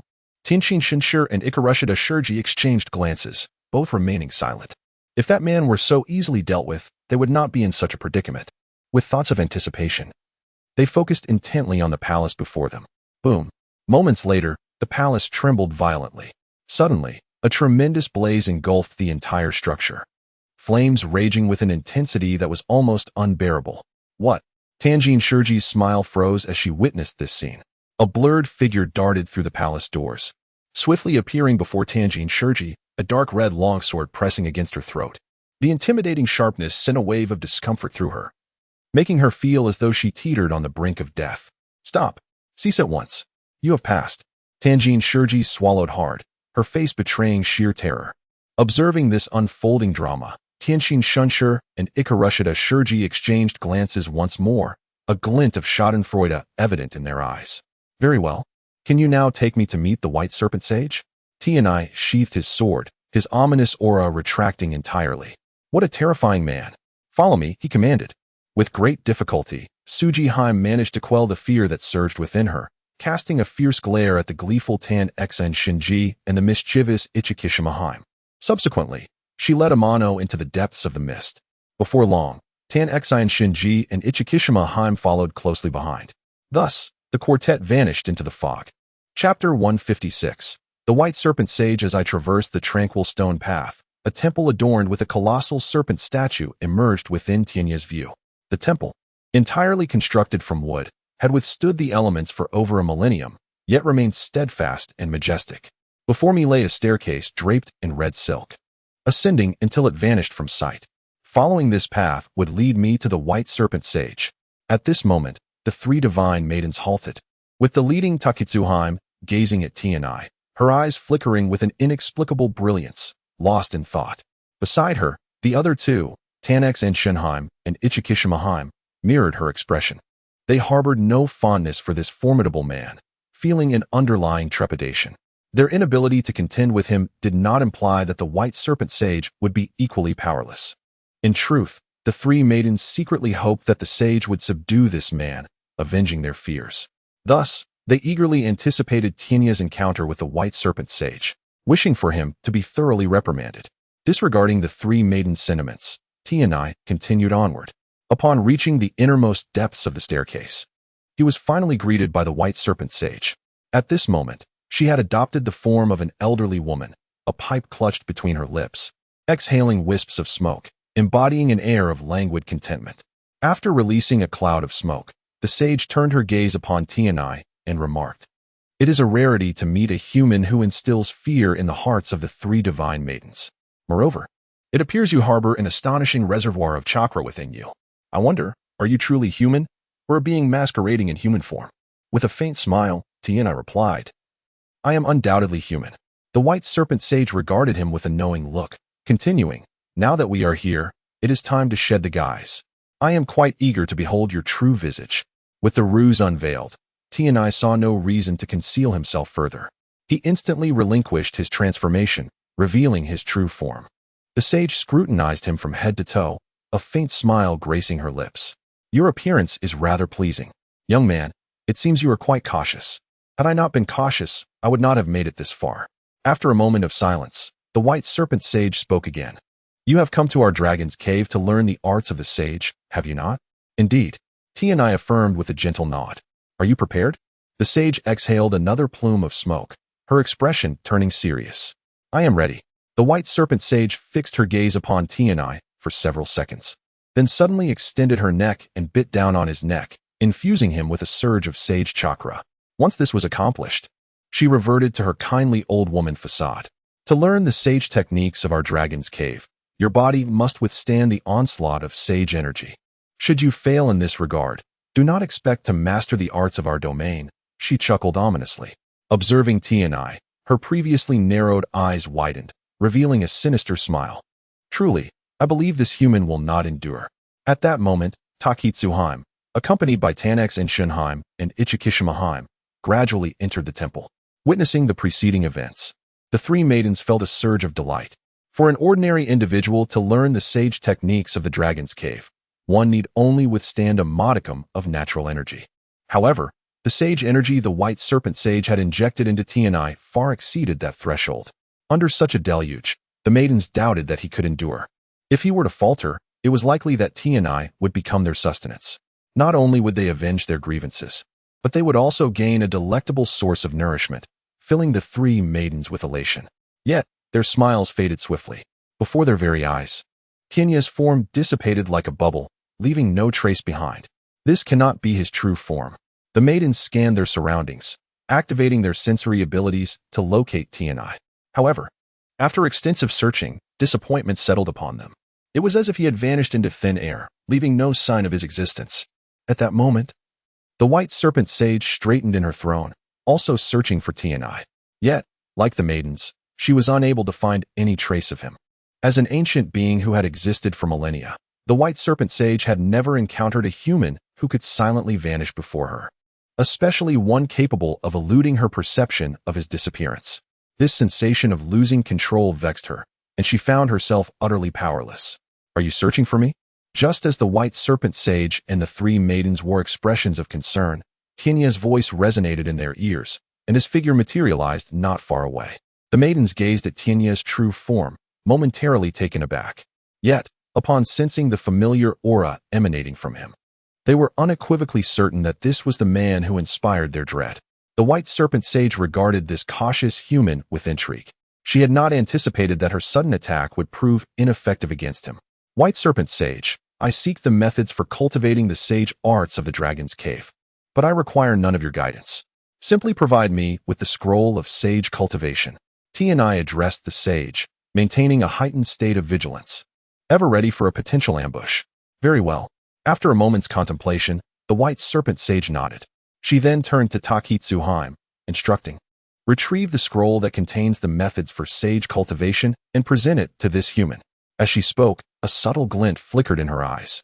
Takitsuheim paused briefly, then, as if comprehending something, nodded gently and departed. Soon after, a scroll detailing the methods of sage cultivation was presented before Tianai. Upon receiving the scroll, he did not scrutinize its contents, yet his brow furrowed once more. The task panel had not updated, and the progress remained at 0. This indicated that the scroll in his possession was a forgery, not the genuine sage cultivation method he sought. Fixating on the White Serpent Sage, a crimson light flickered in Tianai's eyes, fueled by a growing fury. White Serpent Sage, you have repeatedly toyed with me. Do you believe I lack the means to retaliate?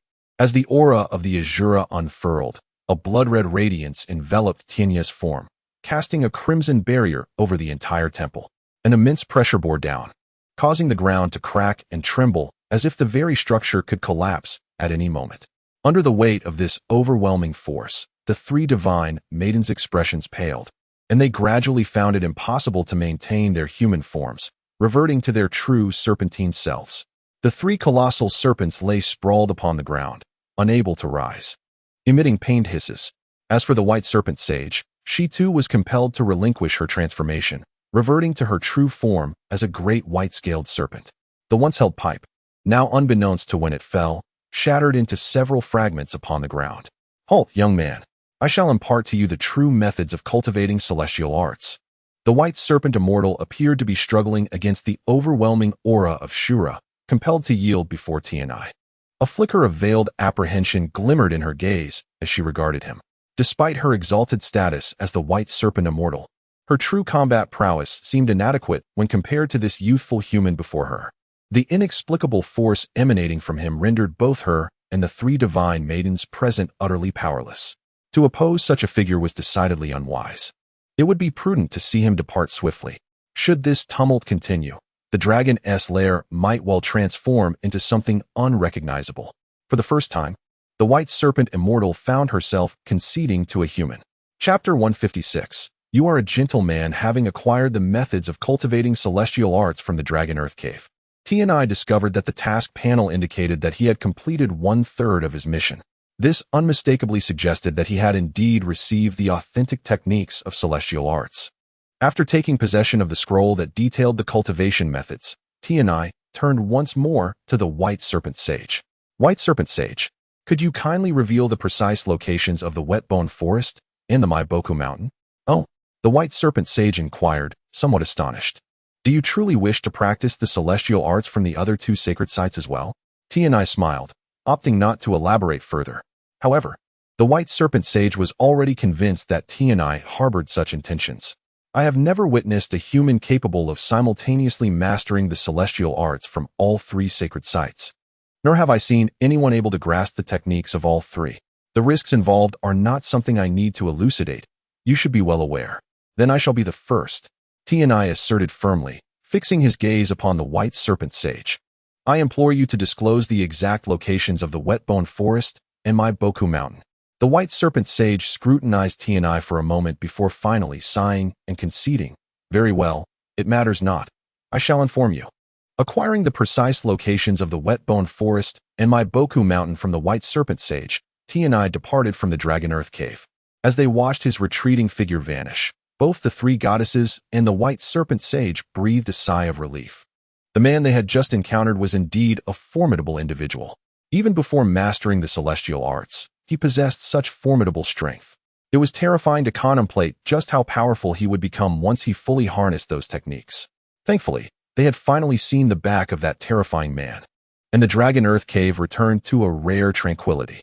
Upon leaving the Dragon Earth Cave, TNI pressed on towards the Whetbone Forest. Nestled within a marshy expanse, the Whetbone Forest awaited his arrival. Following the guidance of the White Serpent Sage, he entered the forest upon reaching the designated location. Upon entering, TNI was greeted by a lush, dense woodland. The temperature here was relatively warm, and the air was laden with abundant, humid moisture.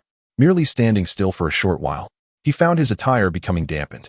Before long, a colossal slug avatar materialized before him. Human, what brings you to the Whetbone Forest? Without hesitation, TNI replied directly. I wish to learn the celestial arts of the Whetbone Forest. Oh, the slug avatar scrutinized TNI for several moments, seemingly assessing him. Your foundation is commendable. You are indeed qualified to learn our celestial arts. However, you must first pass the test set by the sage in his true form. Follow me.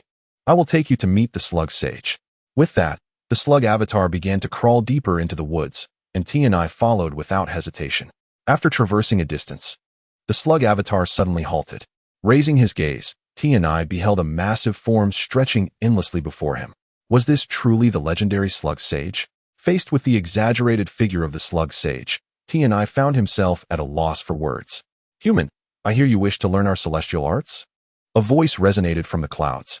This voice was melodious and enchanting, imbued with an air of elegance and refinement, leading one to initially believe that an intellectually graceful woman stood before him.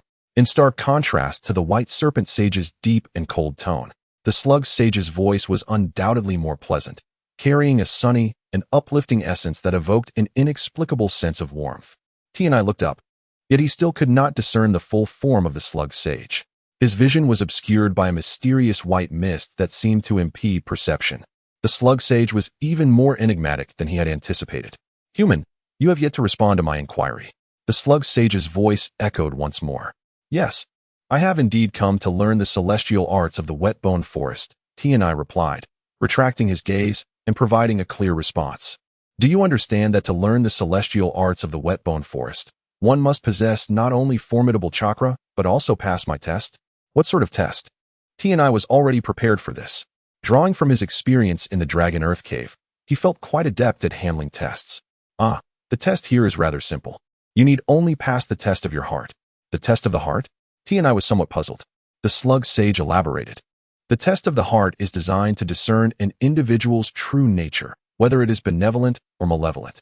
The celestial arts of the Whetbone Forest are only bestowed upon those of kind heart. They will not be granted to those with evil intentions. You must be mentally prepared. Such a stipulation existed within the Whetbone Forest? This was news to TNI. What did that make him? A good person or a bad person? To his friends, he would likely be seen as virtuous, yet to his adversaries and those who had fallen before him, he might be deemed malevolent. The distinction between good and evil was indeed difficult to ascertain. How would the slug sage evaluate him? How will the test be conducted? He inquired once again. You shall place your hand upon my form. Beyond that, there is nothing you need to do but wait patiently for a time. Very well. Tianai extended his hand and pressed it against the slug's immense body. Immediately, he felt a peculiar resonance emanating from the slug's sage. 3 minutes passed, and the strange sensation gradually dissipated. Is that sufficient? He asked. Indeed. Tianai withdrew his hand, patiently awaiting the slug sage's response. You are a gentle man. Does that mean I am a good person or a bad person? Undoubtedly a good person, the slug sage declared, producing a scroll from seemingly nowhere and tossing it towards Tianai. This scroll contains the methods of cultivating the celestial arts of the wet-bone forest. Should you wish to practice now, I can offer guidance. Receiving the scroll, Tianai's eyes sparkled with delight. I do not intend to practice the celestial arts of the wet-bone forest just yet. I shall return for guidance once I am prepared. As you wish. Compared to the taciturn white serpent sage, the slug sage was undoubtedly more chatty. After engaging in light conversation, Tianai bid farewell and departed. Leaving the wet-bone forest, Tianai hastily made his way to the final sacred site, Maiboku Mountain. Once he obtained the celestial arts from Maiboku Mountain, he would be able to activate the Azura form. The mere thought filled him with a sense of urgency. Activating his swift movement technique, he transformed into a streak of light, racing towards Maiboku Mountain with remarkable speed. At that moment, upon awakening from his slumber, the Toad Sage immediately summoned Shinsaku. Shinsaku, a ninja named Tianai will be arriving at Maiboku Mountain. Please go and welcome him. Understood. Shinsaku had always complied with the Toad Sage's directives without question. Additionally, remember to show him respect. Off you go. Yes. Chapter 157. The future guardian. The location of Maiboku Mountain is surrounded by a labyrinthine mountain range, which serves as its natural barrier. Ordinary individuals who venture into this area often find themselves lost, only able to escape after numerous circles. Even skilled ninjas face great difficulty navigating through this maze-like terrain to discover the correct path to Maiboku Mountain. Only the fortunate, like Jiraiya, have managed to stumble upon it purely by chance, a rarity that has not been repeated since. After an arduous journey, Amano arrived at the outskirts of this maze-like mountain range. In his perception, a vast amount of natural energy permeated the area, its chaotic essence capable of subtly distorting one's sense of direction. The confusion that befalls both ordinary people and ninjas is largely attributed to this interference. Yet, for a being of Amano's caliber, the impact is negligible. Upon entering the mountains, he effortlessly discerned the correct path. As he traversed through the layers of the labyrinth, the surroundings suddenly opened up to reveal a lush valley, where the vegetation starkly contrasted with the outside world. Many of the plants were impressively large, and bizarrely oversized insects flitted through the air. At the valley's entrance stood a stone tablet engraved with the name of Maiboku Mountain. Perched atop, it was a venerable toad draped in a black cloak, seemingly waiting for a long time. This was none other than one of Maiboku Mountain's two great sages, Fukasaku. As Amano approached, a mysterious light flickered in Fukasaku's eyes. Ah, the guest has finally arrived. He leaped down from the tablet and hopped toward Amano. You must be Amano, correct? Amano raised an eyebrow, his expression one of surprise. Although he maintained his transformation technique, still resembling the form of Orange Ukyo, Fukasaku had effortlessly called him by his true name. Had his disguise been penetrated? Before he could ponder this further, Fukasaku's voice rang out again. In accordance with the will of the great sage Toad, young Amano. Please follow me. The great sage Toad? Could it be the one renowned for his prophetic abilities? Realizing this, Amano immediately dispelled his transformation. With a puff of smoke, he reverted to his original form. Oh, I didn't expect you to employ a transformation technique. How cautious of you. I didn't even notice. Young man, you are quite impressive. Fukasaku regarded Amano with a knowing glance before turning to lead the way. It seemed that the great sage Toad had not only foreseen Amano's arrival, but had also known his name in advance, truly a testament to his mastery of prophecy. Without further delay, Amano followed Fukasaku deeper into Maiboku Mountain. Moments later, Fukasaku led Amano into a palace within Maiboku Mountain. The great sage Toad sat upon a throne adorned with the character for sage, wearing a doctoral hat and a necklace of prayer beads. With a pale purple cat's eye stone embedded in the center, inscribed with the word oil. His eyes remained closed, exuding an aura of languor. As Fukasaku approached, the great sage toad slowly opened his eyes, which glimmered a dim yellow as they passed over Fukasaku, and finally settled on Amano. You have arrived, O future guardian. Future guardian? The respectful title astonished both Fukasaku and Amano. He had not anticipated such deference from the great sage toad, nor being addressed as a guardian. What was happening? In my recent dreams, I have been traversing an endless starry sky, where a young swordsman has been waging battles against formidable foes, so powerful that even the stars tremble. I never understood why this young warrior fought relentlessly until I saw you in my dreams, and the earlier visions began to clarify. I realized that the valiant figure battling among the stars is none other than you, striving to protect this world, venturing into the cosmos alone. O future guardian, whatever assistance you require, do not hesitate to ask, and I shall do my utmost to fulfill your request. Taken aback by the gravity with which the great sage toad regarded him, Amano found himself at a loss for words. Would he truly one day fight for the preservation of this world among the stars? Was this not a jest? Such an absurd prophecy manifesting in his life? Amano struggled to reconcile this notion, yet the accuracy of the great sage toad's foresight left him in silence. Could a significant event in the future compel him to battle among the stars? A shadow of unease settled over him as he pondered these possibilities. Meanwhile, Fukasaku watched with disbelief as the great sage toad treated this human with such reverence. The great sage toad had survived since the era of the Sage of Six Paths, and never had he displayed such solemnity before anyone, as though this young man possessed an even greater prowess than the Sage of Six Paths himself. What kind of extraordinary being had he encountered today? After regaining his composure, Fukasaku addressed Amano more respectfully. O future guardian, please articulate your request. Amano, still troubled, took a moment to gather his thoughts. Finally, he spoke. I have come to my Boku Mountain solely to learn sage techniques. Might I receive a copy of the training methods? That is simple. With a puff of white mist, Fukasaku produced a scroll. Here. This scroll contains the sage training methods of my Boku Mountain. If you wish to begin your training now, I can find a suitable location for you. That will not be necessary. I wish to familiarize myself with it first. Should I require further assistance, I will return to my Boku Mountain. Very well. After exchanging a few more words with the great sage toad and Fukasaku, Amano took his leave. Fukasaku accompanied him to the mountain's exit before returning. Upon Fukasaku's departure, the great sage toad's expression turned grave, a rare seriousness crossing his features. It seems that a great change looms on the horizon. Will the secrets buried in silence soon be unveiled? Will the enemy who even Kagaya Tsutsuki fears make their appearance? Whether this is a blessing or a curse, I cannot say. Chapter 158, Urgent Intelligence. Departure from Yamu Mountain. T&I paused in a relatively secluded area.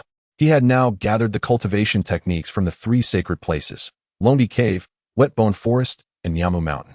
It was time to activate his Azura form. Inheritance Task 4. Activate Azura form. Completed. Task requirements. Collect the cultivation techniques from Lonely Cave, Wetbone Forest, and Yamu Mountain. Task rewards. Key to inheritance. Note. This task is a prerequisite for activating the Azura inheritance. Only by completing this task can one gradually unlock the Azura legacy. Without much hesitation, T&I chose to activate his Azura form. Buzz. Immediately, a crimson flame enveloped T&I, wrapping him entirely. As time passed, the flame surrounding him grew denser, obscuring his original appearance. Only when he was completely shrouded in the crimson light did the once violent flames calm and become serene. Yet, at this moment, the crimson light had intensified to an extraordinary degree, resembling a vibrant blood cocoon filled with energy. T&I appeared akin to a chrysalis, brimming with potential, awaiting the moment of transformation. Crack. The surface of the crimson cocoon began to show cracks. Initially, there was just one. However, as seconds ticked by, more cracks emerged, gradually spreading across the entire surface. Boom. The crimson flames vanished in an instant, revealing a noticeably transformed T&I. He now appeared as if clad in a blood-red cloak, standing silently with an aura that was utterly captivating. Is this the Azura form? T&I carefully sensed his new physique, a satisfied smile gracing his lips. This body had seen a significant enhancement in both power and defense. In terms of sheer strength, he felt at least 10 times more powerful than before. Such strength would render him nearly unbeatable in the entire ninja world. His defensive capabilities had also increased tenfold compared to before. Now, even with the skill, Godspeed, tenfold. He felt no significant strain. His body would no longer suffer from cracks, for the strength of the Asura form could withstand the pressures inflicted by Godspeed tenfold. Moreover, Tianai sensed that his perception abilities had also been sharpened, becoming increasingly acute. This sensation was delightful. He found himself gradually enamored by this formidable feeling. However, this was not yet the complete transformation into Asura. After activating the key to inheritance, the 5th round of inheritance tasks soon appeared before Tianai's eyes. Inheritance Task 5. Activate the Asura I task requirements. Collect a pair of Sharingan and a pair of Byakugan, merging a substantial amount of ocular power. Task Rewards. Complete Asura Inheritance. Note: this task is the final round for activating the Asura Inheritance. Upon completion, if the progress reaches 150, one may obtain the complete Asura transformation. Finally, the last round of the inheritance task had arrived. However, to collect the Sharingan and Byakugan, Tianai had no choice but to return to Konoha. The image of Arima Nanes flashed in his mind. It had been a considerable time since he had feigned death and departed from Konoha. He wondered how she was faring. With this thought, Tianai couldn't help but let out a quiet sigh. Once, he had been forced to feign death due to betrayal, vanishing from the public eye. Now, he was likely included in Konoha's list of the deceased, his name etched on the memorial stone. The sudden appearance of a presumed dead person before a young girl. Would she be able to accept such a surprise?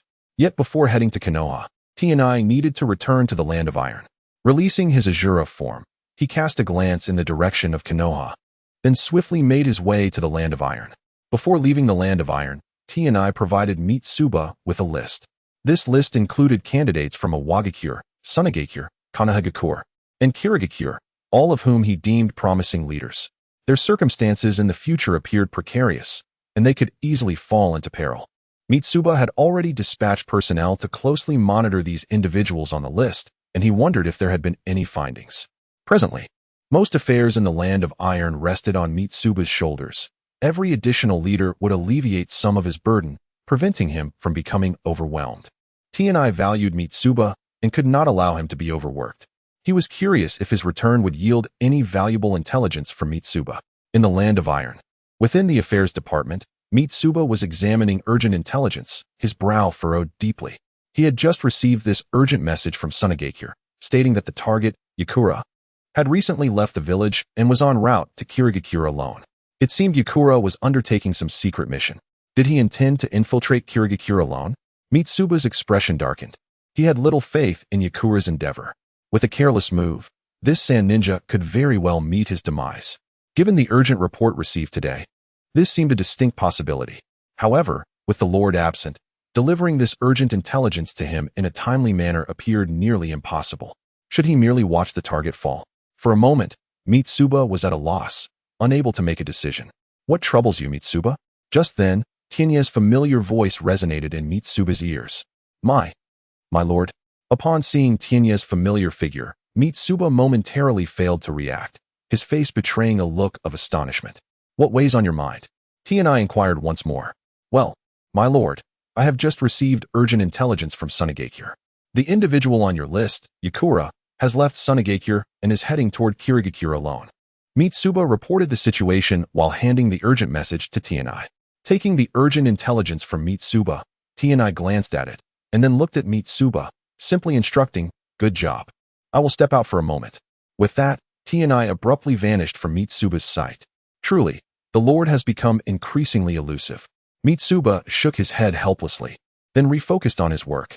Exiting the Affairs Department, Tianai activated his Asura form, enhancing the skill, Godspeed, to its maximum tenfold speed, propelling himself away with a velocity that surpassed light itself.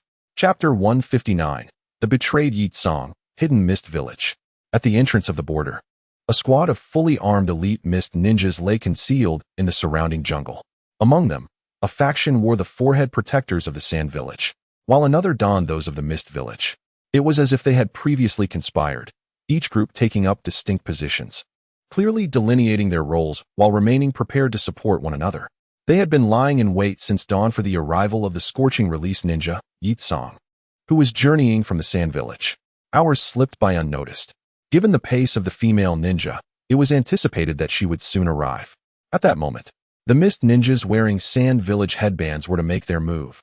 lowering Yi Song's guard before the second wave of mist ninjas would strike.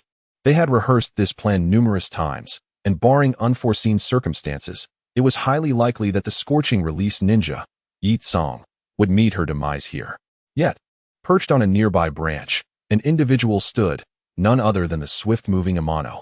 At this moment, Amano had activated his bloodline ability, Phase Shift, and utilized the secret sword, Hazy Concealment, technique to successfully eliminate his life force and chakra fluctuations.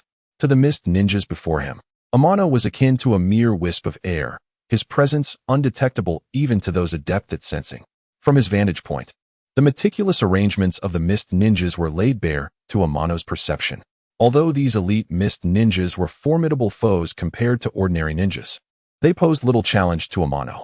Should he choose to act, he could swiftly eliminate all present ninjas in an instant. But the time for his intervention had not yet come, for the main event had yet to arrive.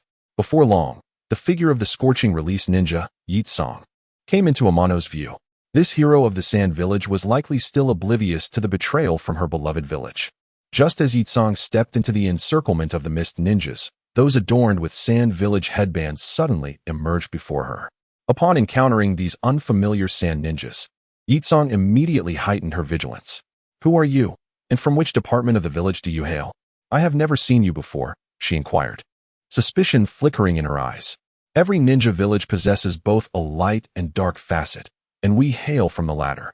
It is normal that you have not encountered us. Rest assured, we serve the village as well. The 4th Kazekage has dispatched us here to guard against a surprise attack from the mist. Now that you have safely reached the border, it is time for us to withdraw. We wish you success in your mission. Depart."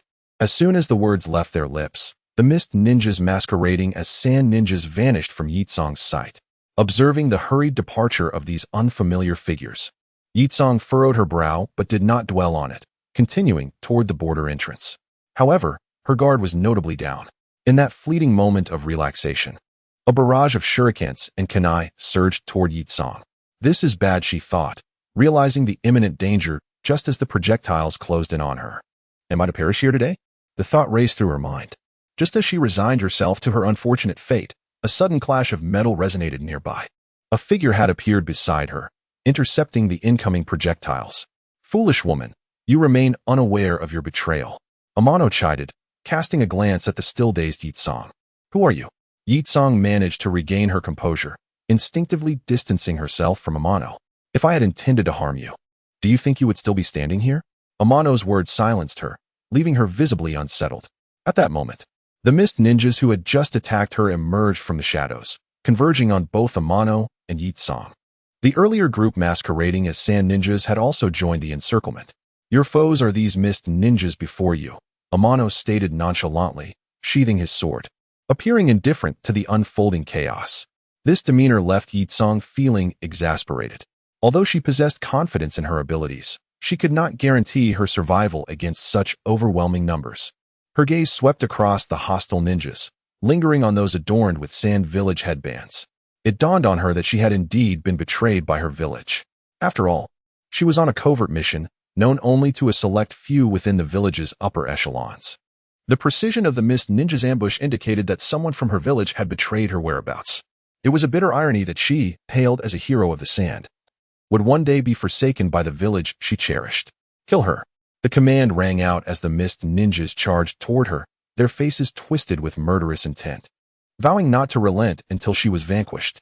Meanwhile, Amano remained a detached observer, showing no inclination to intervene. The mist ninjas, aware of his earlier act of saving Yi Song, now regarded him as a target as well. "The battlefield is yours now. If you find yourself overwhelmed, do not hesitate to seek my assistance." With that, Amano vanished from sight, leaving no trace of his departure. Neither Yi Song nor the surrounding mist ninjas could discern the method of his disappearance, as if he had never existed at all. This uncanny spectacle instilled a sense of dread in all present. Regaining their composure, the mist ninjas redirected their focus toward Yi Song, who bore a pallid expression, remnants of fear lingering in her gaze. "Kill her." Without granting her a moment to regroup, they advanced once more. A fierce battle was imminent. Meanwhile, Amano had already entered stealth mode, quietly observing from a nearby branch, a subtle smile gracing his lips as he watched the unfolding drama. Chapter 160. Trapped in desperation, the fiery assault of the blaze release technique began as fireballs appeared one after another around Yi Tsang, launching like cannonballs towards the approaching mist ninjas. Witnessing the oncoming inferno, none of the mist ninjas were foolish enough to withstand such an onslaught. The blaze release not only emanated searing temperatures but also posed the imminent threat of violent explosions. The duality of damage was beyond the capability of ordinary ninjas to endure. Without robust countermeasures, to face such an attack head-on would be sheer folly, risking their very lives to the flames. The elite mist ninjas present clearly possessed comprehensive intelligence regarding Yi Tsang. As soon as Yi Tsang initiated his offensive, they promptly enacted a counter-strategy. Indeed, they refrained from confronting Yi Tsang's blaze attacks directly, opting instead to employ the body flicker technique to evade, deftly shifting their positions to avoid the fireballs. The scorching orbs whizzed past the mist ninjas like meteors, creating a scorching gust that nearly ignited those in proximity. Remarkably, none of the fireballs struck their intended targets. With the threat of fireballs diminished, the mist ninjas accelerated their advance toward Yi Tsang. As they drew nearer, Yi Tsang's expression betrayed no fear. Instead, a chilling smirk graced his lips. Tian Yi, witnessing the unfolding scene, shook his head gently. These mist ninjas had evidently underestimated Yi Tsang's prowess. As one of the few renowned ninjas in the world of shinobi, Yi Tsang's capabilities were far from simplistic. Indeed, before the mist ninjas could close the distance, a series of violent explosions erupted within their ranks. The fireballs, having simultaneously detonated, resembled explosives thrown into boiling water. The extreme heat, coupled with the terrifying explosive force, incapacitated numerous mist ninjas, leaving them sprawled on the ground. Cries of agony echoed, a cacophony that swiftly diminished the morale of the remaining mist ninjas. Many of those injured bore the marks of scorching, some parts of their bodies charred, resembling survivors pulled from the ruins of a fire. This sudden turn of events undoubtedly disrupted the rhythm of their assault. Yi Tsang awaited this very moment. Before the stunned mist ninjas could regain their composure from the explosions, Yi Tsang's counterattack commenced. Grasping a kunai in one hand and a fiery red fireball in the other, he vanished in an instant, reappearing beside a nearby mist ninja. The kunai sliced through the air, finding its mark at the ninja's throat. Without pausing, he swiftly moved again, dispatching another mist ninja with the same lethal efficiency. The swift demise of two elite mist ninjas immediately drew the attention of their comrades. Unfazed by their fallen allies, the remaining mist ninjas dispersed, quickly forming 4 tactical teams. Water release, water barrier. Water release, water barrier. Water release, water barrier. Water release, water barrier. 4 consecutive water barriers intertwined, encasing Yi Tsang within a sealed square. Observing closely, it became evident that the barriers were being manipulated by the mist ninjas, steadily compressing the space around Yi Tsang. If this continued, it would not be long before Yi Tsang found himself with no ground to stand on, firmly suppressed by the 4 barriers. It was clear that the tactical acumen of these elite mist ninjas was commendable. Watching from a tree branch, Tian Yi couldn't help but regard them with newfound respect. Yi Tsang, now acutely aware of her precarious situation, understood that if she did not break through the barriers immediately, her fate would be grim. She had no intention of perishing here. At this juncture, she resolved to fight with all her might. Clenching her jaw, Yi Tsang raised her free hand above her head. In an instant, a fireball levitated above her, growing larger as she channeled chakra into it. Within mere seconds, a fireball resembling the sun materialized in Tian Yi's view. This fireball radiated intense heat, seemingly harboring a terrifying energy within. Should this massive orb erupt, it could unleash catastrophic devastation. A glimmer of anticipation flickered in Tian Yi's eyes as he eagerly awaited Yi Tsang's next move. Suddenly, with a swift motion of her hand, Yi Tsang hurled the colossal fireball like a comet towards the water barrier before her. With a resounding explosion, the barrier crumbled, a vast cloud of steam billowing forth, swiftly enveloping the surroundings within a radius of hundreds of meters. Taking advantage of the cover, Yi Tsang successfully escaped the mist ninjas' confinement. Meanwhile, the remaining mist ninjas simultaneously withdrew the water barriers, resorting to their village's signature technique, water release, hidden mist technique. As time passed, the surrounding fog not only showed no signs of dissipating but grew increasingly dense. This was dire. At this moment, Yi Tsang realized that the thick mist was undoubtedly a creation of the mist ninjas. In such an environment, her visibility was severely hampered. Coupled with her lack of sensory abilities, accurately locating her enemies became an insurmountable challenge. Battling the mist ninjas in this environment would undoubtedly prove exceedingly difficult. If they intended to engage her in a war of attrition, Yi Tsong would likely not last long. What would be her next course of action? The oppressive mist greatly affected Yi Tsong, but for Tianyi, it posed no hindrance. Everything before him lay within his perception. He silently observed Yi Tsong, curious whether this blaze-release ninja would surprise him. Suddenly, Yi Tsong appeared to have devised a strategy, as several crimson fireballs reappeared around her. These fireballs no longer remained stationary. They circled her like a swarm, poised for imminent launch. In the distance, the mist ninjas stealthily closed in on Yi Tsong. This time, they completely surrounded her, leaving no apparent escape routes. They aimed to eliminate Yi Tsong once and for all, denying her any chance of resurgence. Yet, it remained uncertain who would ultimately emerge victorious. Tianyi quietly watched this inevitable clash, a glimmer of expectation shining in his eyes. Chapter 161. Yi Tsong's plea for help. Suddenly, a fierce gust of wind swept in from behind. At that very moment, a chilling and sharp aura followed closely. The sound of a blade slicing through the air echoed in Yi Tsong's ears. Before the attack landed, she felt a sharp pain in her throat, as though in the next instant, her throat would be completely pierced. Death would formally descend, in the blink of an eye, without any visible movement from Yi Tsong. Several fireballs that circled around her suddenly shot forth with a whoosh, hurtling towards the ambushing mist ninja behind her with astonishing speed. The fireball collided with the mist ninja in midair, erupting in an intense and explosive blaze. Boom! The deafening roar reverberated across the battlefield, and a powerful storm swept in all directions, inadvertently dispersing much of the surrounding dense white mist. Many mist ninjas, who were relatively close to Yi Tsong, were thus exposed to the open sky. Yi Tsong, naturally, spared no mercy towards these revealed mist ninjas. Whoosh, whoosh, whoosh. Several more crimson fireballs shot out at an incredible velocity, tracing stunning arcs in the air before simultaneously striking the mist ninjas. Boom, boom, boom, boom. The thunderous sounds echoed again. However, this time, the commotion was rather significant, startling those mist ninjas who had yet to engage, causing them to halt their movements, wary of acting recklessly. As the chaos subsided, the sight of the mist ninjas struck by the fireballs was grim. Almost none survived. Under the dual assault of extreme heat and violent explosions, their bodies appeared as if they had been scorched by raging flames, devoid of any unblemished skin, entirely charred, resembling burnt fish, intermittently emitting a foul, charred odor. In the brief moment that followed, several elite mist ninjas perished beneath Yi Tsong's onslaught. Truly, the pyroclasm ninja Yi Tsong was formidable. The entire city of Tianyi bore witness to this spectacle, unable to suppress their admiration. Seizing the fleeting silence, Yi Tsong once again gathered several crimson fireballs, which continued to orbit her. This scene mirrored the previous one almost perfectly, with the external energy interference diminished. The once thin white mist around Yi Tsong returned to its former density. Once more, her line of sight was severely restricted by the mist. At this moment, the mist ninjas hidden deep within the fog did not immediately launch an attack against Yi Tsong, having learned from past encounters. None believed they could withstand the pyroclasm ninja's assaults. They observed her quietly, soon discerning her weakness. In the dense fog, Yi Tsong appeared to lack the capacity for proactive offense. Although she had demonstrated overwhelming strength earlier, it did not mask this vulnerability.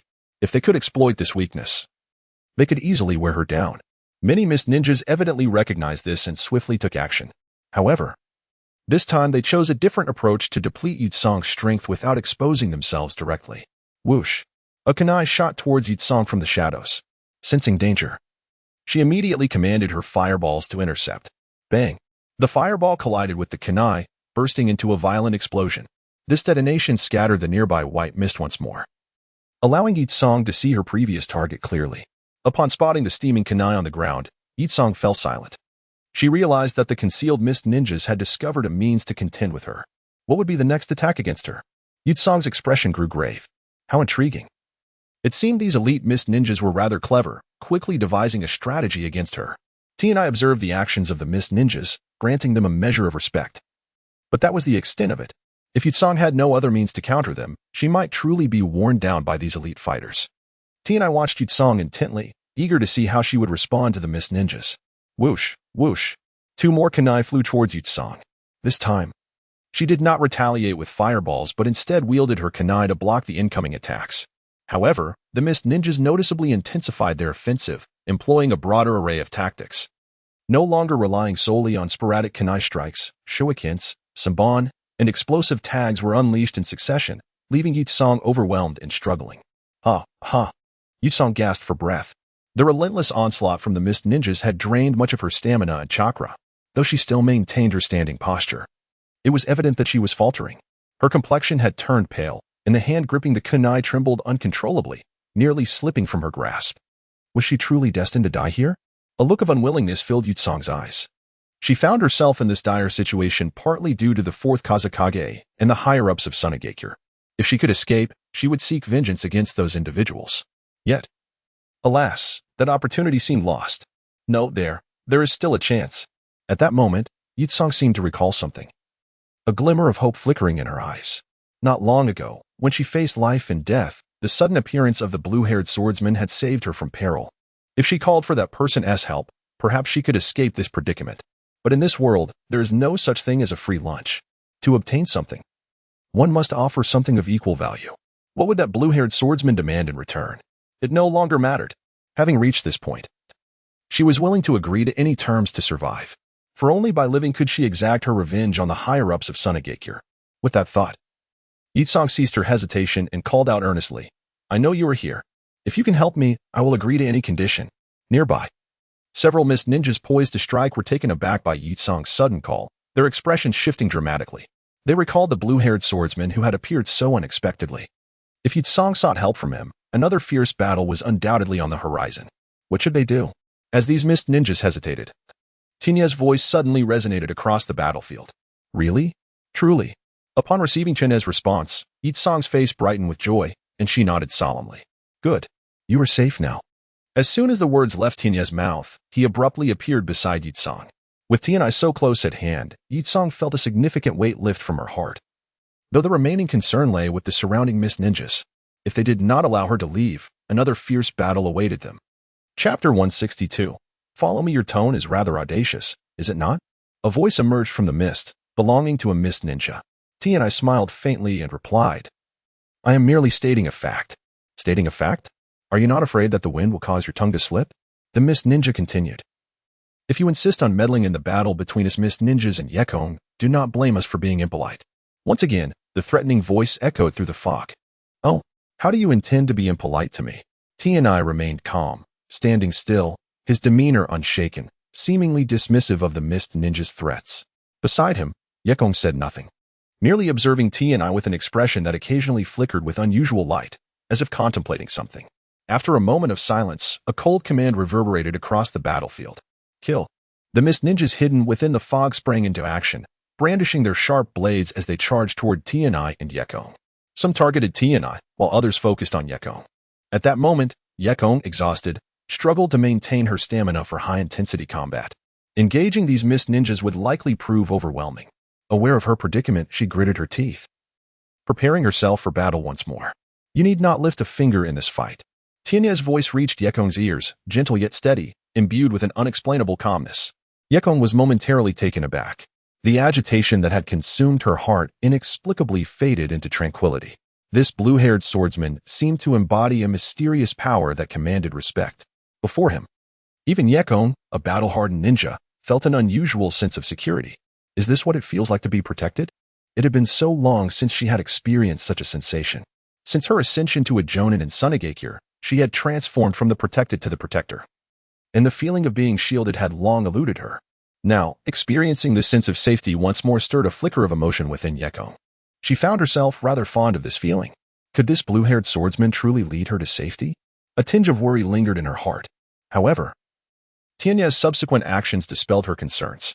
Before the approaching mist ninjas could close in, a crimson aura erupted from Tianai like a cascading waterfall, stirring countless turbulent waves that rendered him formidable and awe-inspiring.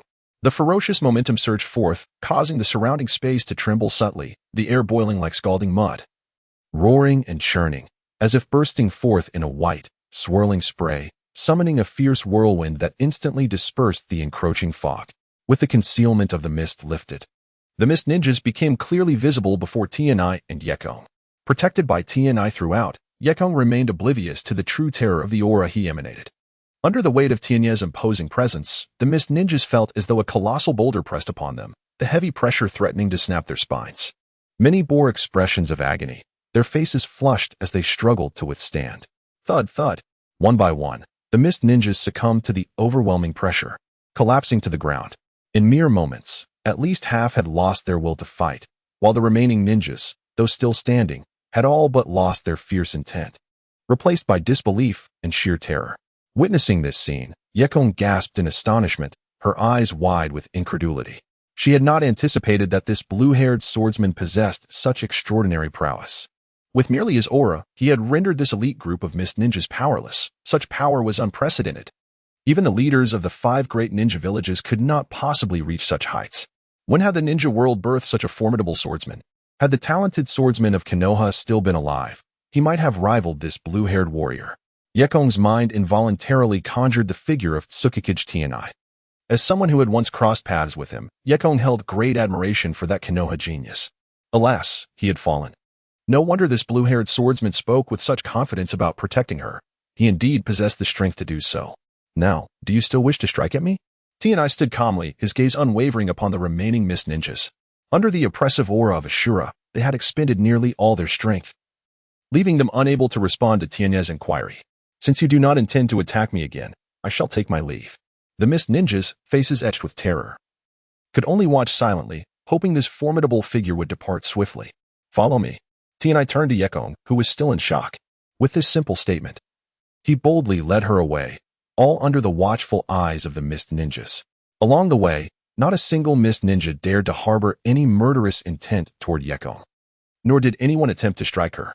For now, the mere display of Tianya's aura left this group of mist ninjas immobilized. One could only imagine the scene if Tianai were to engage in battle. The mere thought sent shivers down their spines. If he truly wished to eliminate them, it would likely be but a fleeting moment. In the presence of such a terrifying individual, displaying any hostility would be an act of folly, potentially sealing their fates. Though unafraid of death, they did not wish to perish in such a disgraceful manner. Following Tianai, Gekko remained silent. Under the gaze of the mist ninjas, she effortlessly slipped away from their painstakingly crafted encirclement. Only after they had distanced themselves completely did Gekko finally exhale, her heart at ease. Once Tianai and Gekko vanished from the sight of the mist ninjas, the invisible pressure that weighed upon them dissipated. Phew, that was close. The remaining mist ninjas, still standing, could not help but breathe a sigh of relief. They had narrowly escaped what felt like certain death. This assassination mission had failed, and they dreaded returning to explain to the 4th Mizukage. Sigh. What was the use of lamenting? Surviving was already a blessing. Indeed, that blue-haired swordsman was terrifying. Even if they all attacked together, they would undoubtedly fall short. They resolved to report the truth. The mist ninjas began to chatter amongst themselves, then set about aiding their unconscious comrades. After completing their tasks, this elite group wasted no time and promptly embarked on their journey home. Chapter 163, I Want You. To be my captain. Having escaped the encirclement of the mist ninjas, Yetsong followed Tianai as they continued onward for a while. Moments ago, the looming threat of the mist ninjas had kept Yetsong on high alert, her senses sharpened, and her vigilance unwavering. Now, with the immediate danger dissipated, the tension within her began to ease. However, the intense battle had drained her stamina and chakra significantly. As she relaxed, a wave of fatigue washed over her, leaving her feeling exceedingly unwell and unsteady on her feet, nearly causing her to stumble. Fortunately, she managed to regain her balance just in time, avoiding any loss of composure in front of Tianai. Stop, I need to catch my breath. Realizing that continuing on was not feasible, Yetsong reluctantly halted her steps.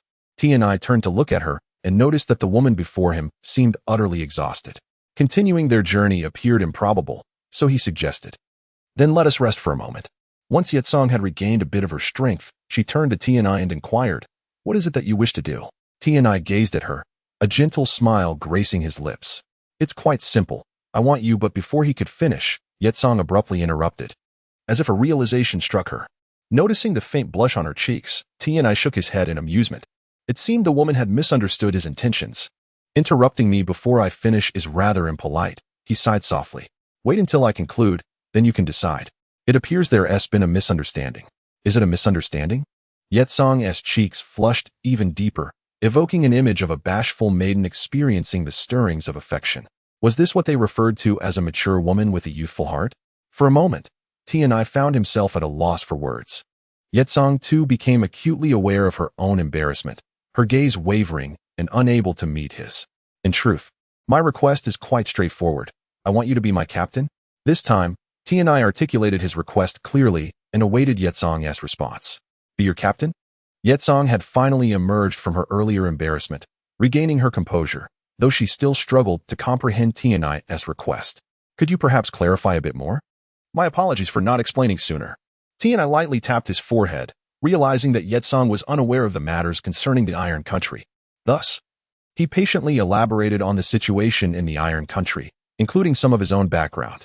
After his explanation, Yetsong's understanding of Tianai deepened. So you are the new king of the Iron Country, she exclaimed, her eyes sparkling with intrigue. I have heard of your exploits. It is an honor to meet the new ruler who has managed to pacify the unruly samurai of the Iron Country. You are far more formidable than I had imagined. Tianai offered a modest smile, refraining from further elaboration. I do not oppose your desire to serve as a captain in the 13 Guardians of the Iron Country. However, I have one request of my own. Go on, she replied. I would like the Iron Country's assistance in avenging me when the time comes. I intend to settle scores with the upper echelons of Sunagakure. As Yetsong spoke, her eyes blazed with hatred and a thirst for vengeance, revealing the deep resentment she harbored for being betrayed by the leaders of Sunagakure, led by the 4th Kazekage. After a moment of silence, Tianai nodded. I can agree to your request. Excellent. Then I shall be in service to you from now on. The words left Yetsong's lips, leaving both her and Tianai momentarily stunned. The implications of her statement evoked a myriad of vivid imaginings. A hint of pink dusted Yetsong's cheeks again, and combined with her alluring figure, she indeed resembled a breathtaking beauty. Tianai cleared his throat to mask his embarrassment. What had begun as a serious conversation had taken a rather playful turn. Now that he had won Yetsong over, it was time to return to the Iron Country. However, before that, she needed to recuperate. Yetsong, come here. Tianai beckoned her over. What is it, my lord? Yetsong approached, her face marked by curiosity. Turn around, Tianai instructed. Though puzzled, Yetsong complied. Moments later, Tianai's hand rested gently on her back. Don't move, stay calm. I will treat your injuries. With that, Tianai activated his skill, Secret Sword, Grass Firefly, to heal Yetsong's wounds. Although she appeared unscathed on the surface, her body bore the scars of overexertion from utilizing her scorch release techniques. While her stamina and chakra could be restored, the internal damage would require more care and could not be overlooked, as it might lead to chronic ailments if neglected. Since Yetsong had now become his subordinate, Tianai could not disregard her well-being. The treatment served as a benefit of her joining the Iron Country.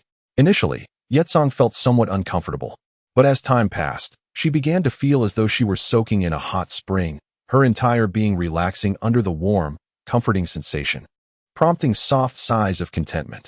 Eventually, Tianai withdrew his hand, and Yetsong emerged from her state of bliss. The absence of his touch left a flicker of reluctance in her eyes. What a pity, she thought, wishing that such treatments could happen more frequently in the future. All right, you should be cautious when using your bloodline limits in the future.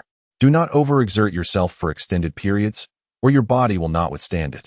Tianai reminded her after withdrawing his hand. Understood, Yetsong nodded, though her gaze remained somewhat unfocused, lost in thought. After a brief silence, she continued, My lord, if I were to be injured again, would you be able to treat me as you did just now? Of course. Thank you, my lord. Now, let us return to the Iron Country. Hold on tight. Huh. Yetsong blushed, taken aback. I've been quite busy lately, and do not wish to waste time traveling. Hurry. Oh. Yetsong wrapped her arms around Tianai, her long-suppressed youthful heart suddenly racing with excitement. Unbeknownst to her, Tianai leaped into the air, propelling them upwards. We're flying? Yetsong's eyes widened in disbelief. She had not anticipated that her newly appointed lord could soar through the skies. Such abilities were exceedingly rare throughout the ninja world. As she gazed at Tianai, a new, inexplicable emotion stirred within her, her heart racing even faster. Tianai, preoccupied with their flight, expertly combined floating step and divine movement, propelling them swiftly towards the direction of the Iron Country. Chapter 164. The Young Yaksha Without White, Land of Iron. In the Affairs Department, Amano summoned Mikumo and introduced him to Yakura, formally appointing Yakura as the captain of the 9th Division. Once this matter was settled, Amano instructed the logistics supervisor, K-Ray, to accompany Yakura to assume his duties. After Yakura departed, Mikumo presented Amano with urgent intelligence. You mentioned that the wandering priestess, Nanatsu, might be in danger? Indeed, my lord. Mikumo affirmed with a nod, then retrieved a photograph from his drawer and handed it to Amano. This is... The silver-haired youth in the photograph was none other than the double agent, D. Tikaze had previously taken D from Nanatsu's orphanage and trained him as a spy ninja. Subsequently, D became a subordinate of Orochimaru, providing him with intelligence. Furthermore, D was also a spy secretly arranged by Sasori. The identity of a triple agent is not one that an ordinary person can manage. D not only excelled at it, but ultimately became the mastermind behind the scenes. Undoubtedly a winner in life. If Nanatsu were to fall under D's gaze, her demise could very well be imminent. The individuals I dispatched discovered that this silver-haired boy has been covertly observing Nanatsu, seemingly intent on taking action against her. That is indeed the case. At this point, Amano was certain that D intended to target Nanatsu. Currently, she was hiding in a Wagakure, providing secret intelligence to Konoha. This wandering priestess was not only a seasoned spy but also possessed remarkable medical ninjutsu skills. Whether as the captain of the 4th Division's medical team or the leader of the 8th Division's intelligence team, she was more than capable. Such a talent must not be overlooked. It seems that before heading to Konoha, I must first visit a Wagakure. I need to go to a Wagakure. And I also require a visit to Konoha. However, before going to Konoha, I must first gather intelligence about it. By the way, Mikumo, do you have any relevant information about Konoha? Yes. While speaking, Mikumo produced another document and handed it to Amano. Upon receiving the intelligence, Amano quickly skimmed through it, his brows knitting together unconsciously. The report indicated that Konoha's target, Uchiha Shursui, appeared to be under Tikaze's scrutiny as well. It seemed that the time for Uchiha Shursui to lose his eyes was drawing near. I wonder if I can make it in time. With two pressing matters colliding, it was indeed difficult to choose between them. After a moment of contemplation, Amano decided to visit Iwagakure first. Mikumo, I must trouble you with affairs of the Land of Iron. I need to step out again. Amano cast a slightly apologetic glance at Mikumo. Mikumo dismissed his concern with a smile, saying, It is an honor to earn the Lord's trust. A little hardship is nothing, my lord. Now that Yakura had assumed the role of captain of the 9th Division, overseeing the prison unit, you may delegate some of your responsibilities to him, allowing Yakura to take full charge of the matter while you supervise from the sidelines. If anything goes awry, you can request Yakura to rectify it. This is a privilege I bestow upon you. Thank you for your concern, my lord. I understand what I must do. After a brief chat with Mikumo, Amano departed the Land of Iron once more. Having experienced the thrill of soaring through the skies, Amano found little joy in traveling by land. With his target set, he flew swiftly toward the direction of a Wagakure. Upon reaching full speed, Amano transformed into a dazzling streak of light. As he passed, the clouds were dispersed, revealing the clear blue sky. Once above the land of Earth, Amano concealed his presence. Maintaining his previous speed, he continued to soar toward a Wagakure. Before long, Amano arrived above a Wagakure. Having previously infiltrated the village, he encountered little difficulty entering it once again. Without alarming any IWA ninja, Amano effortlessly made his way into a Wagakure, evading all barriers and sentries. Extending his senses, Amano began to search for Nanatsu's whereabouts. It did not take long before he located her. At that moment, she was tending to a dark-skinned youth lying beside her. The boy appeared to be of similar age to Kakashi, yet his physique was notably more robust. Upon observing the boy, Amano noted numerous scars adorning his body, some shallow, others deep, scattered across his frame. It was evident that this boy was not a mere facade but a genuine combatant with a profound foundation in physical techniques. One could only wonder how he would compare to Guy in terms of martial prowess. Yiksha without white, did I not tell you not to engage in combat? Why do you refuse to listen? While treating the boy's injuries, Nanatsu could not help but voice her frustration. Dear doctor, you cannot blame me. Those people spoke disrespectfully and insulted you, so I could not let their words go unpunished. I managed to restrain myself without rendering them incapacitated. The young Yiksha without white argued earnestly, a trace of blood still lingering on his dark cheek. In any case, fighting is wrong. Nanatsu's hands paused momentarily as she increased the pressure of her treatment. Ah, that hurts. Dear doctor, be gentle. The boy grimaced in pain, continually pleading with Nanatsu. You know pain. Nanatsu cast a sidelong glance at Yaksha without white, slightly easing her grip. After a brief silence, she continued to gently coax him. In the future, do not engage in fights. Yes, dear doctor, rest assured, I will heed your words. The young Yaksha without white nodded vigorously. However, such a response carried an air of insincerity. How many times have you made this promise to me? Nanatsu's words hinted at a trace of exasperation. Do not worry. This time, I shall indeed listen to you. But if those people dare to speak ill of you before me again, I will not hesitate to teach them a lesson. You saved my life. I cannot bear to see anyone harm you. Observing the young Yaksha without white's resolute expression, Nanatsu found herself at a loss for words. Having accepted T-Kaze's request and arrived at a Wagakure for some time now, Nanatsu had nearly integrated herself into the village. She was no different from those born and raised in a Wagakure. This young Yaksha without white was an orphan she had inadvertently rescued, and he was also a skilled IWA ninja proficient in physical techniques. This boy had always been brave and combative, engaging in brawls nearly every day. When she first encountered him, he was on the brink of death. Had it not been for Nanatsu's timely intervention, Yaksha without white would have perished. Since awakening, the boy had become attached to Nanatsu, treating her as his closest kin and fiercely protecting her from harm, even forbidding others from speaking ill of her. As a result, the young Yaksha without white often found himself embroiled in conflicts. Nanatsu had witnessed all of this. Though she scolded him verbally, within her heart, she held a deep gratitude for the boy. Unfortunately, she was not an Wagakure native, but rather a spy sent by Konoha, destined to remain distant from the villagers. Otherwise, not only would her life be in jeopardy, but Yaksha without white would also be implicated. Nanatsu wished to avoid such an outcome, and thus had consistently attempted to keep a distance from the young Yaksha without white. Yet, each time, her efforts ended in failure. The young Yaksha without white simply refused to be dissuaded. The wound has been properly bandaged. You may depart now. Oh, it truly no longer pains me. Esteemed physician, your skills are remarkable. I feel as though I could fell a bull with a single punch.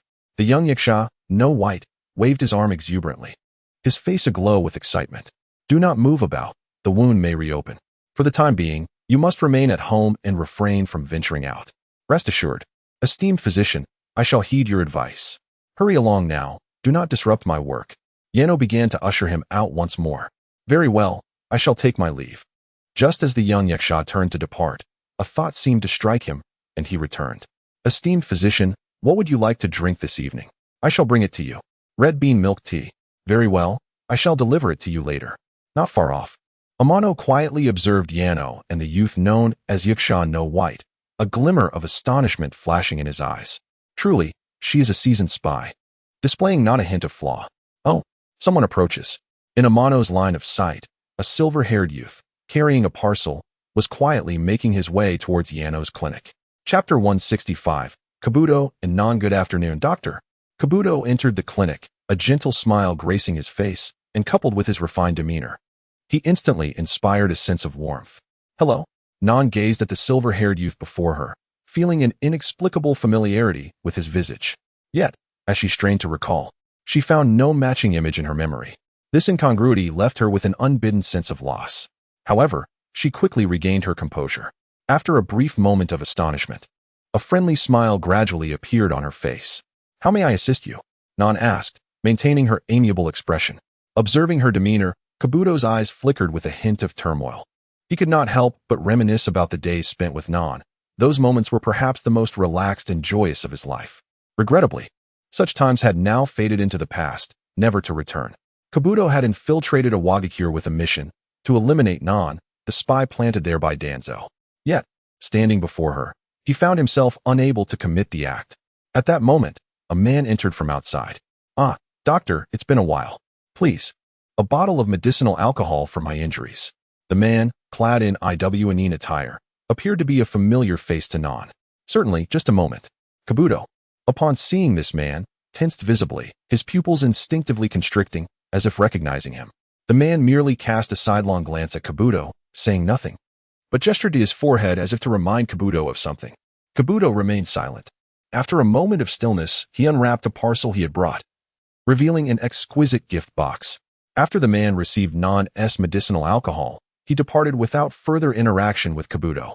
Doctor, I have a relative who is gravely ill and unable to come to the clinic. Might you accompany me to see them? Here is the consultation fee I have prepared in advance. Please accept it. Kabuto presented the meticulously prepared gift box to Nan. No, that's unnecessary. Nan shook her head repeatedly, saying, I can accompany you to see your relative. As for the gift box, you should keep it. I cannot accept. Very well, thank you. Doctor. Kabuto did not insist and gracefully retrieved the gift box. Please, follow me. Just a moment while I gather my medical kit. I will be ready shortly. Before long. Kabuto and Nan exited the clinic in succession. Kabuto led the way, with Nan following closely behind. Along the way, she incessantly inquired about the ailment of his relative, to which Kabuto, having prepared in advance, responded fluidly, demonstrating a clear concern for this so-called relative. Their conversation deepened as Nan gained a detailed understanding of the condition of the relative that Kabuto spoke of, eagerly awaiting the opportunity to provide treatment upon their meeting. However, as they walked, Nan began to sense something amiss. They had unknowingly strayed far from the residential area. Where exactly does your relative reside? Ahead lies an uninhabited forest. Nan's steps slowed, her vigilance heightened as she regarded Kabuto with a wary expression, the warning evident in her gaze. It seems you have caught on. Kabuto observed Nan with a hint of anticipation. Do you truly have no recollection of me? Who are you? Nan remained unfazed, her once gentle eyes growing cold. It appears you have forgotten my existence. Kabuto chuckled bitterly. He then drew a kunai from his person, his tone turning grave. By order of Lord Danzo, I have come to claim your life, Nan. Danzo? Upon hearing that familiar name, Nan's pupils dilated, and her expression grew solemn. From the moment I became a spy, I understood my fate. I never anticipated it would arrive so swiftly. A faint, desolate smile graced her lips as she fixed her gaze upon Kabuto. However, taking my life will not be so simple. Before her words had fully escaped her lips, Nan charged at Kabuto, seemingly intent on fighting to the bitter end. Just as Kabuto raised his kunai, Nan lunged forward. Thud. Nan, appearing resigned to her fate, collided directly with the kunai. In Kabuto's astonished gaze, the weapon plunged deep into her body. This sudden turn of events utterly caught him off guard. He numbly released the kunai, watching as Nan collapsed into a pool of blood, several photographs slipping from her grasp. In truth, you bear a resemblance to a boy I once knew. Alas, you are not him. Nan's life force dwindled rapidly, her last breath drawing near. Without immediate medical attention, she would surely perish. Doctor, sister. Just then, the voice of the young Yashiro Wubai echoed from a distance, followed by the sound of hurried footsteps. Kabuto cast one last glance at Nan, snatched up the photographs, and departed before Yashiro arrived. Upon Yashiro's arrival and witnessing Nan lying in a pool of blood, his expression turned to one of profound grief. He knelt beside her, his eyes reddening as he embraced her lifeless form, shaking her gently. Sister doctor, please don't die. I cannot bear to lose you. Who harmed you? I will kill them. Young man, if you continue to shake her like that, your sister doctor may truly perish. The voice of Amano cut through the air, capturing Yashiro's attention. Did you inflict harm upon her? Yashiro glared at Amano, an aura of murderous intent radiating from him, ready to lash out. If you wish to save your sister doctor, it would be wise to suppress your anger. Amano remained unperturbed, continuing, moreover, you should lay her back on the ground.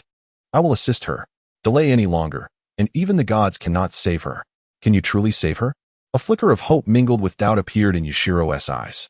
If you keep talking, that woman will be lost. Then, please save my sister doctor. Yashiro gently placed Nan back on the ground, promising, if you can save her, I will do anything you ask. Amano merely glanced at the boy before placing his hand over Nan's wound. A radiant green light enveloped the area, and her injuries began to mend at an observable pace. Her previously feeble breaths gradually grew stronger. Chapter 166. Recruiting Nanoyu. The treatment lasted for quite some time. Nanoyu, who was once on the brink of death, was pulled back from the edge by Amano. Her wounds had completely healed. At first glance, aside from the bloodstained garment, there were hardly any visible signs of injury. However, due to excessive blood loss, Nanoyu appeared somewhat frail. Her formerly rosy cheeks now bore a slight pallor. Doctor, have you returned to us? The young Yasha, Wahaku, had been attentively observing Amano's every move. As he noticed Nanoyu's breathing gradually stabilize, his worries began to dissipate, and a radiant smile began to blossom on his previously somber face. Wahaku swiftly moved to Nanoyu's side, crouching down to gaze intently at her, tears seemingly welling in his eyes. He had nearly believed he would never see Nanoyu again. Fortunately, it was this unfamiliar blue-haired swordsman who had intervened, allowing Nanoyu to escape the clutches of death. With proper care, her recovery should be assured. Now, can you tell me who sought to harm the doctor? Oaxaca turned to Amano, a flicker of murderous intent flashing in his eyes. You have asked the wrong person. Amano gently shook his head, then shifted his gaze to Nanoyu, suggesting you should inquire with her directly. At that moment, Nanoyu's tightly shut eyes began to tremble, as if she would soon awaken. Oaxaca, was it you who saved me? Upon opening her eyes, the first sight that greeted Nanoyu was the young Yasha by her side, and instinctively, she regarded him as her savior. No, it wasn't me. It was him. Oaxaca interjected, gesturing with his finger towards Amano, who stood a short distance away. Following his direction, Nanoyu beheld a striking blue-haired man clad in samurai attire, appearing more of a warrior than a ninja. Was it this blue-haired swordsman who had rescued her from the abyss of death? Did he witness everything that had transpired? The realization that her identity as a Konoha spy might have been exposed to a stranger filled Nanoyu with unease. She could not fathom why Amano had saved her. Yet she felt a deep sense of gratitude. What of the silver-haired boy who had attacked her? A mere youth, yet he was already a spy. Oh, what has become of the orphanage in Konoha? Have they received funding? Are the children faring well? In that moment, Nanoyu's thoughts spiraled, and the more she pondered, the more agitated her heart became. Just as her injuries had begun to heal, she felt them worsening again. Cough, cough. Nanoyu coughed a few times, blood trickling from the corner of her mouth. Overthinking will not aid your recovery. You must focus on regaining your strength, Amano advised, observing her condition. Indeed, doctor, your priority is to nurture your health and refrain from excessive worrying. As for your vendetta, allow me to assist you. Oaxaca interjected, pressing Nanoyu for details. Who was it that sought your life? Tell me swiftly. I wish to confront him myself. Do not say such things, Oaxaca. Nanoyu gently shook her head. I will avenge my grievances personally. There is no need for your interference. Her tone was resolute, indicating her readiness to take matters into her own hands. Only Amano understood that Nanoyu's statements were likely meant to placate the young Yasha. She would never resort to violence against Do, no matter what. But, Oaxaca protested, feeling a sense of frustration. There is no but. Are you not prepared to heed my words? Nanoyu's voice rose considerably, a hint of anger shadowing her features. Seeing that she was genuinely upset, Oaxaca reluctantly relinquished his insistence on avenging her. Once he calmed Oaxaca, Nanoyu turned her gaze back to Amano. I wonder how much you truly know. I am aware of all that is essential, and also of matters beyond your comprehension. Upon hearing this, Nanoyu's pupils dilated. Indeed, the fact of her being a Konoha spy had already come to the attention of this blue-haired swordsman. Then why did you save me? Nanoyu posed a new question. Being rescued by a stranger suggested ulterior motives, if not a request for something in return. Truthfully, I am impressed by your abilities and wish to invite you to join the Iron Country as a captain, Amano stated directly, revealing his intent without reservation. You are from the Iron Country? Nanoyu inquired, puzzled. Is it not a realm for warriors? Why would you invite a ninja like me? Who says the Iron Country is solely a domain for warriors? It has evolved from its former state.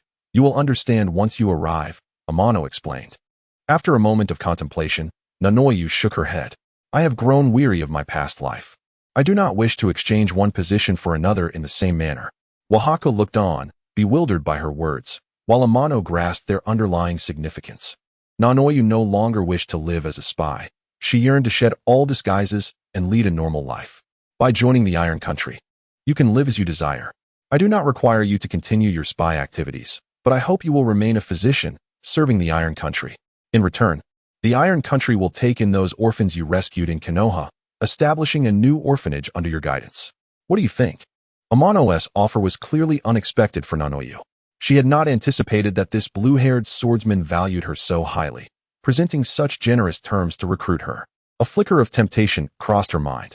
Her agreement to Danzo's summons to a Wagakure had stemmed from her desire to protect those children in the orphanage.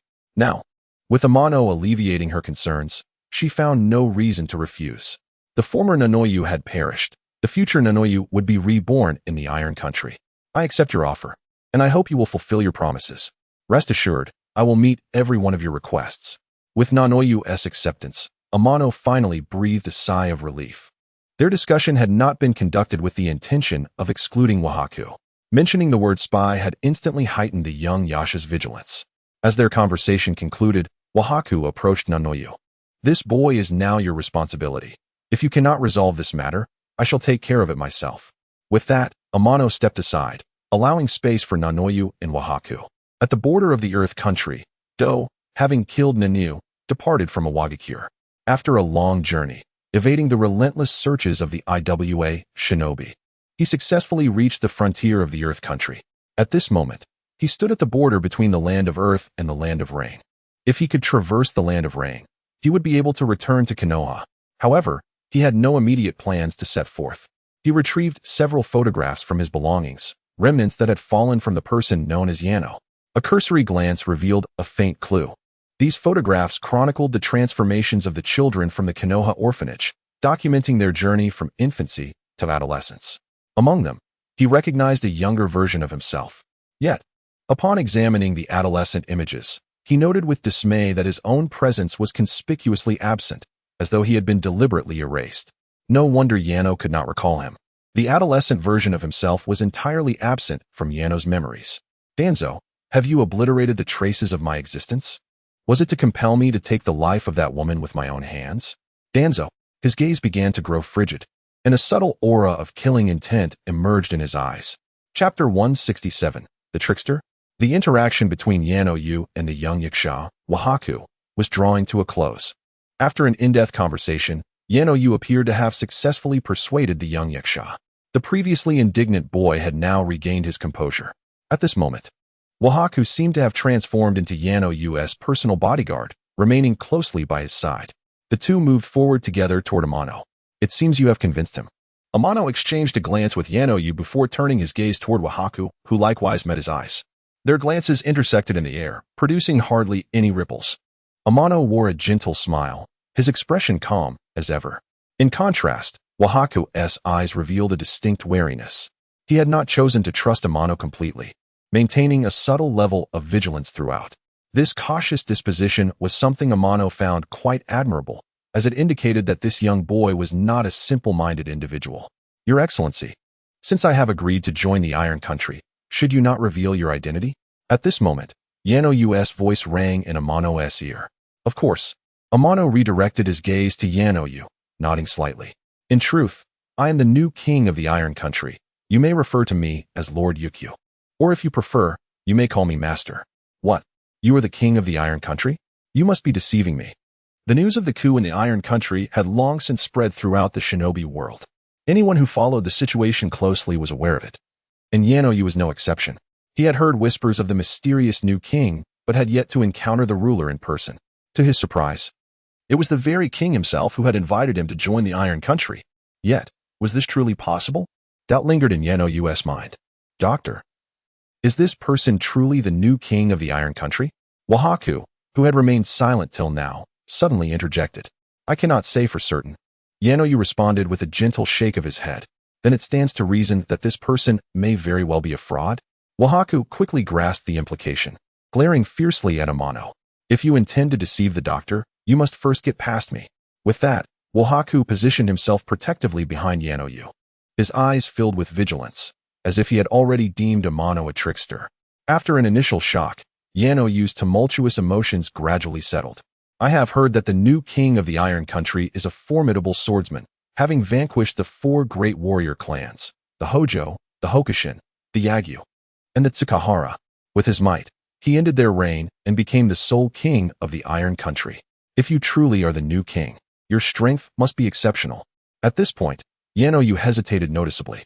Amano, understanding the underlying message, recognized that Yano-yu wished to witness his prowess firsthand.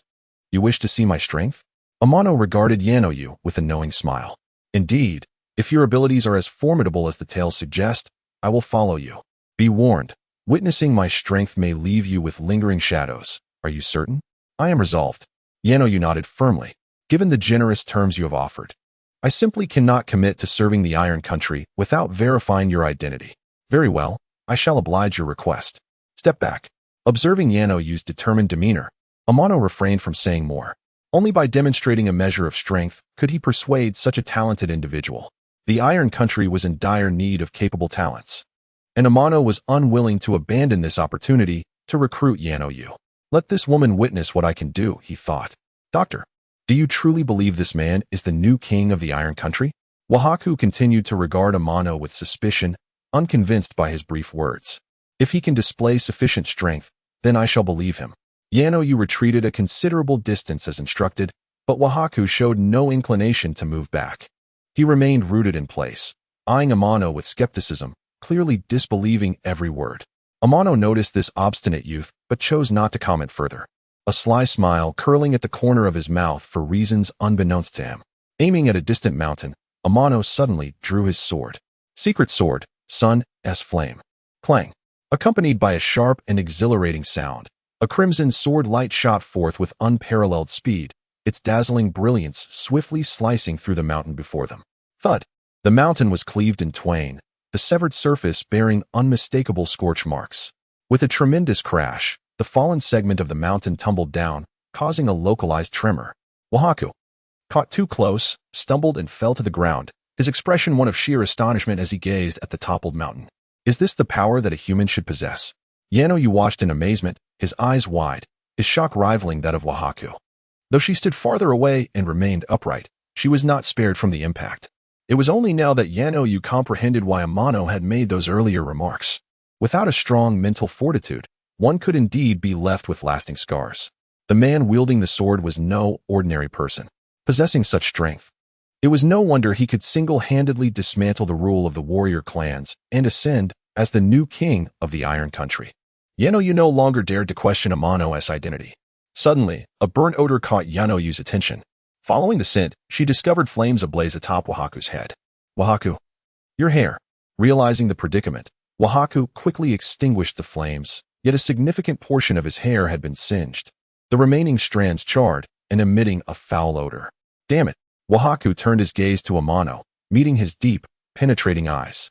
He instinctively recoiled, swallowing back words that lingered unspoken, retreating a few steps in evident fear of Amano. The commotion soon attracted the attention of several rock shinobi, and Amano sensed their approach. It would not be long before they arrived. If discovered by these rock shinobi, troubles were sure to ensue. Yano-yu was quick to recognize the impending danger. Lord Ukyo, we should leave this place quickly.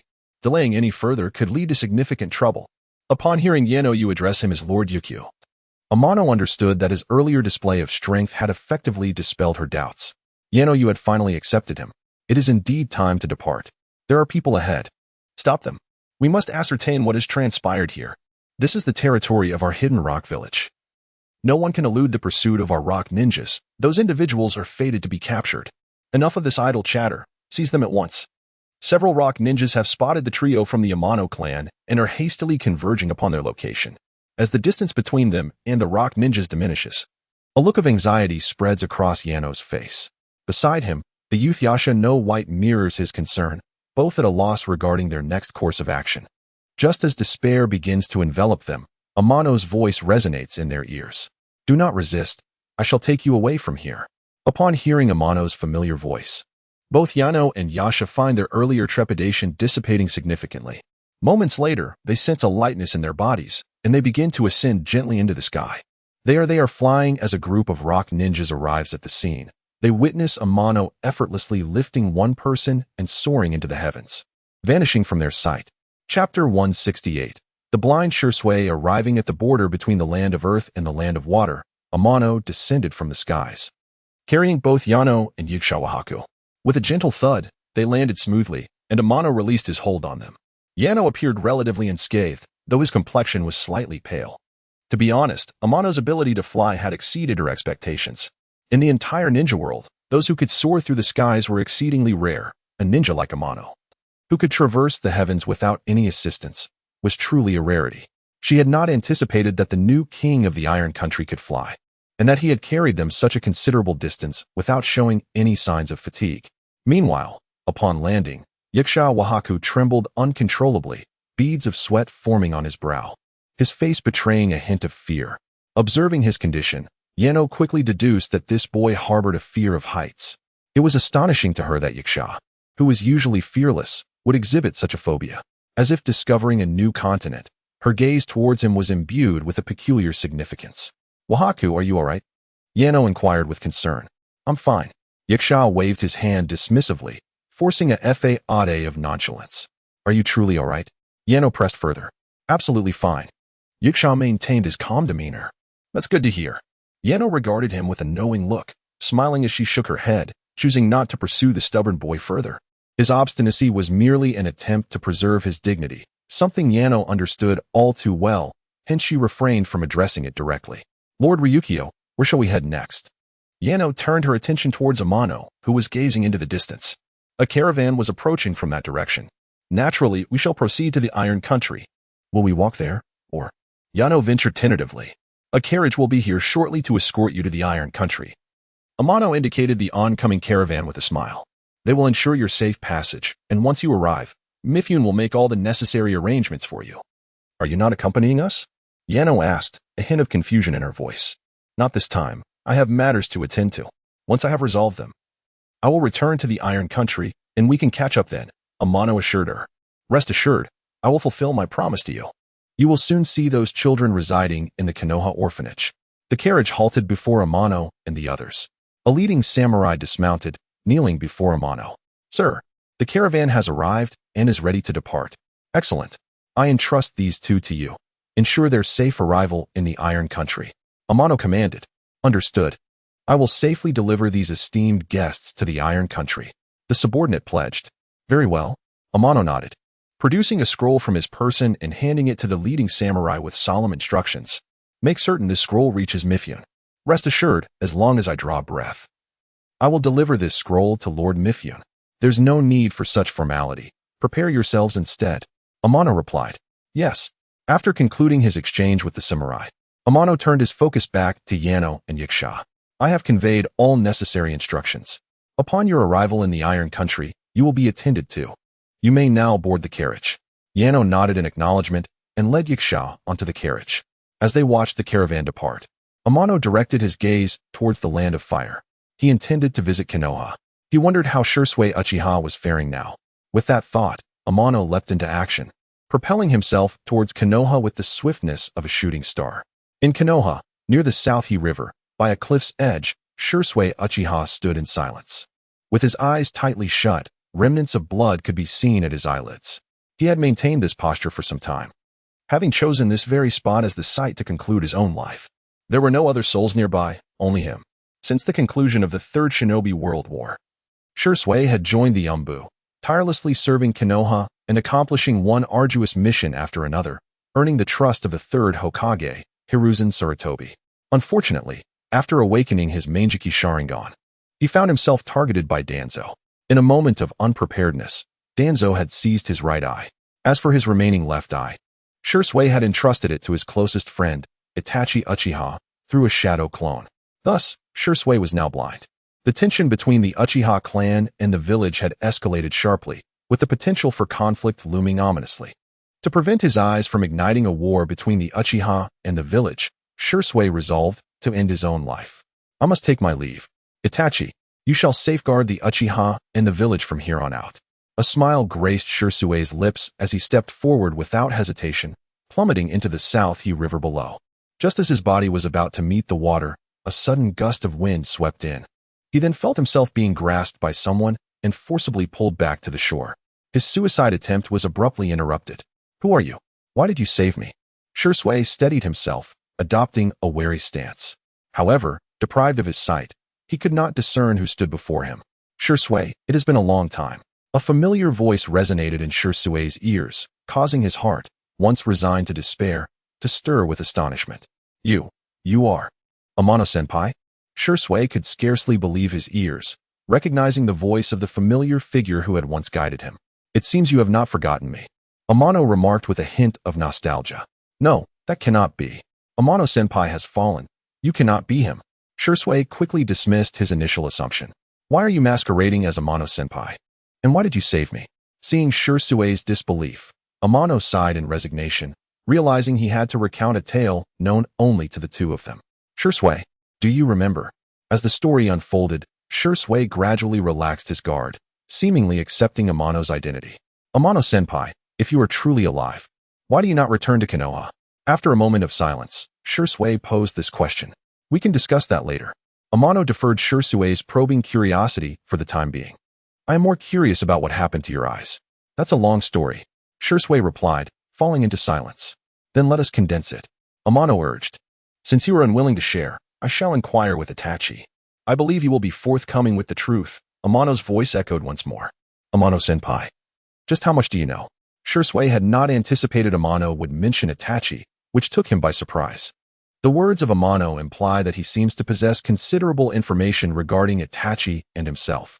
Could it be that Senior Amano has been secretly observing both Itachi and him? Such speculation suddenly arose in Shursui's mind. I am aware of everything that I should know, and even of that which I should not. A smile graced Amano's lips as he answered Shursui's inquiries, word by word. Upon hearing Amano's response, Shursui fell into silence once more. Do you wish to restore the light? Amano once again shattered the stillness. Is that even possible? Shursui clearly expressed his skepticism. Chapter 169. 2 conditions as long as you desire it. I can assist you in reclaiming your Sharingan, whether it be the right eye in Danzo's possession or the left eye you bestowed upon Itachi. I can help you retrieve both, and I will also enlist the services of a skilled physician to implant the Sharingan anew, restoring your sight. Tianai gazed steadily at Shursui, his eyes brimming with confidence. Tianya-senpai, it seems you have been secretly observing me all along. Shursui's words took Tianai by surprise. He had not anticipated that recent events in his life had been entirely known to Tianai. To suggest that Tianai had not been watching would be utterly unbelievable. Tianai merely smiled faintly, neither confirming nor denying the statement. The world of the Hokage had already diverged into unknown deviations due to his presence, resulting in an increasingly obscure trajectory for the narrative. The advantage of being well-versed in the plot had undoubtedly become a challenge. However, some aspects of the story seemed to remain largely unaffected.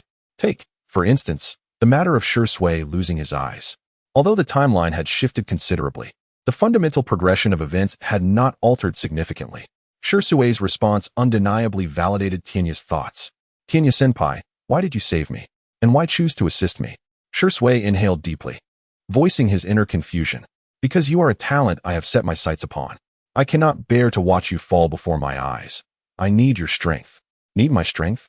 Indeed. I am now the new king of the Land of Iron, and you are one of the talents I wish to recruit. I would like to invite you to join the Land of Iron and serve as a captain in the 13 Guardians of the Land. Tianai openly stated his identity, expressing his regard for Shursui without reservation. To Shursui's astonishment, Tianya-senpai, you are the mysterious new king of the Land of Iron. News of the coup in the Land of Iron had long since spread throughout the ninja world. Uchiha Shursui was naturally aware of the pertinent information regarding the Land of Iron. The political structure had undergone significant change. Previously, the Land of Iron was governed by samurai clans, which established an elder council system to maintain their power. However, a mysterious swordsman single-handedly toppled the samurai's rule, establishing a new regime centered around the new king and the 13 guardians. The various ninja villages had been diligently seeking information about this enigmatic swordsman, attempting to uncover his background. Yet, after much effort, they had made no progress. He seemed to have appeared out of thin air, leaving no trace of his past. After ascending the throne, although maintaining a neutral stance, his mysterious history alone instilled fear in the major ninja villages. To think that this formidable new king, whom all feared, was none other than the presumed fallen Tianya-senpai. At first, Shursui found this hard to believe. However, recalling Tianya's strength and illustrious achievements, he could not deny that only someone of Tianya's caliber could have dismantled the samurai clans and seized power in the Land of Iron. Now that Tianya-senpai was the new king of the Land of Iron, returning to Konoha seemed utterly impossible. Perhaps it was Shursui's intuition, but he sensed that Tianya's return to Konoha was not solely for the purpose of recruiting him. He likely had other motives. But what could they be? Shursui found himself lost in thought. Shursui, what are you contemplating? At that moment, Tianya's voice resonated once more. Tianya-senpai, if I join the Land of Iron, it would mean betraying Konoha. Our Uchiha clan's position within Konoha would become increasingly precarious. I cannot take that risk. After a moment of contemplation, Shursui provided this response. I am well aware of your concerns. However, since Danzo has chosen to act against you, it signifies that he is prepared to target the Uchiha clan. He is indifferent to your life or death. How could he care about your whereabouts? Thus, if you wish to protect the Uchiha clan, rather than placing your hopes in Itachi, it would be wiser to place them in me. I can not only help you safeguard the Uchiha clan, but also ensure that Danzo will never dare to act against us. Of course, This is contingent upon your agreement to withdraw from Konoha and join the Land of Iron. If Tanya-senpai can truly accomplish this, then I would have no qualms about joining the Land of Iron. Shursui seemed to recall something and continued. However, I hope Tanya-senpai will agree to one more condition. Speak. I hope that, while safeguarding my Uchiha clan, you will refrain from taking action against the village. Although the village has its flaws, I still love it dearly and do not wish to see it harmed. As he spoke, Shursui appeared exceptionally earnest. I can agree to that. Tanya's gaze lingered on Shursui for a moment before he nodded, signifying his acceptance of Shursui's condition. Very well, in that case. I hereby pledge to join the Land of Iron under your guidance, Tanya-senpai. I am at your service for any tasks you see fit. Shursui promptly declared his stance to Tianai. Excellent. On behalf of the entire Land of Iron, and as its new king, I welcome you to our ranks. Tianai approached Shursui, patting him on the shoulder, and earnestly stated, Do not move yet. Allow me to tend to your injuries. Tanya-senpai possesses medical ninjutsu? Shursui inquired, a hint of curiosity in his voice. Somewhat. Tianai replied with a slight smile, offering no further explanation. Shursui did not press further and stood quietly before Tianai. Tianai extended his palm, gently covering Shursui's eyes. Soon, a shimmering green light emerged from his palm. Before long, Shursui felt a refreshing coolness in his eyes, the initial sting gradually subsiding. The treatment lasted for about 5 minutes before Tianai withdrew his hand. I have stabilized your wounds for now. Once I retrieve your Sharingan, I will arrange for its implantation. For the time being, rest here. I shall return shortly. Thank you, Tanya-senpai. Suddenly, Tianai seemed to sense something and lifted his gaze towards the left. Within his perception, a boy clad in Uchiha attire was hastily approaching. Itachi Uchiha? I did not expect him to come. Tianai smiled, thinking to himself, this works out well. I shall reclaim Shursui's left eye now. Chapter 170. Retrieving the left eye. Whoosh. Whoosh. Whoosh. Itachi darted swiftly through the woods. After several flickers, his figure appeared in Tanya's line of sight. With a thud, he landed on a tree branch not far from Tianai. Observing Shursui's tightly shut eyes, Itachi's expression instantly turned cold. His gaze shifted to Tianai, an intense aura of murderous intent surging forth. Did you take Shursui's eyes? Itachi's eyes bore down on Tianai, gleaming with a chilling light. His right hand had, unbeknownst to him, produced several shuriken, appearing ready to strike at a moment's notice. Is that you, Itachi? Although Shursui had lost his sight and could not see, he recognized the voice of his dear friend. The moment Itachi's voice rang out, Shursui identified him instantly. It's me. Itachi briefly acknowledged, his attention primarily fixed on Tianai. Tianai merely stood there, doing nothing, which made Itachi feel a prickling unease. The adversary before him seemed far from ordinary. From Tianai emanated an aura of sheer terror. Currently, Tianai did not present himself as he truly was, but maintained the guise of the renowned Ukyo Ryukyu through transformation techniques. This appearance was well known in the Land of Iron. Yet very few ninjas in Konoha recognized him, and Itachi was no exception. Itachi, the situation is. Hearing Itachi's tone, Shursui sensed a misunderstanding brewing. He intended to defend Tianai, but before he could articulate his thoughts, Tianai interrupted him. Shursui, leave the rest to me. Tanya's gaze met Itachi's, a glint of intrigue flashing in his eyes. First, let me clarify. I did not take Shursui's eyes, but I am quite interested in the Sharingan you possess. If you hand over Shursui's eyes, I might let you go. What say you? You indeed covet Shursui's eyes. Itachi was unaware of the connection between Shursui and the unfamiliar blue-haired swordsman before him. None of it mattered. Itachi would never relinquish Shursui's Sharingan so easily. Since you dare to lay claim to Shursui's eyes, don't blame me for being merciless. Whoosh, whoosh, whoosh. In an instant, a flurry of winds erupted as shuriken transformed into deadly projectiles, hurtling toward Tianai. Unfazed, Tianai merely swayed his body a few times, effortlessly evading the shuriken's assault. Several shuriken veered off course, missing Tianai entirely. Clang, clang. After a series of collisions, several wayward shuriken once again targeted Tianai, this time aiming for his back. Tianai seemed to have anticipated this. Before the shuriken could get close, he vanished from his position. The shuriken, deprived of their target, embedded themselves into the ground. Childish tricks are of no use against me. You should demonstrate your true strength, or else you won't be able to protect Shursui's remaining eye. Tianai regarded Itachi with an air of nonchalance, a glimmer of inexplicable anticipation in his eyes. As a prodigy, Itachi was curious to see how far he had grown. Jinjutsu, Sharingan. Itachi activated his Sharingan, casting an illusion on Tianai. Such a level of genjutsu is ineffective against me.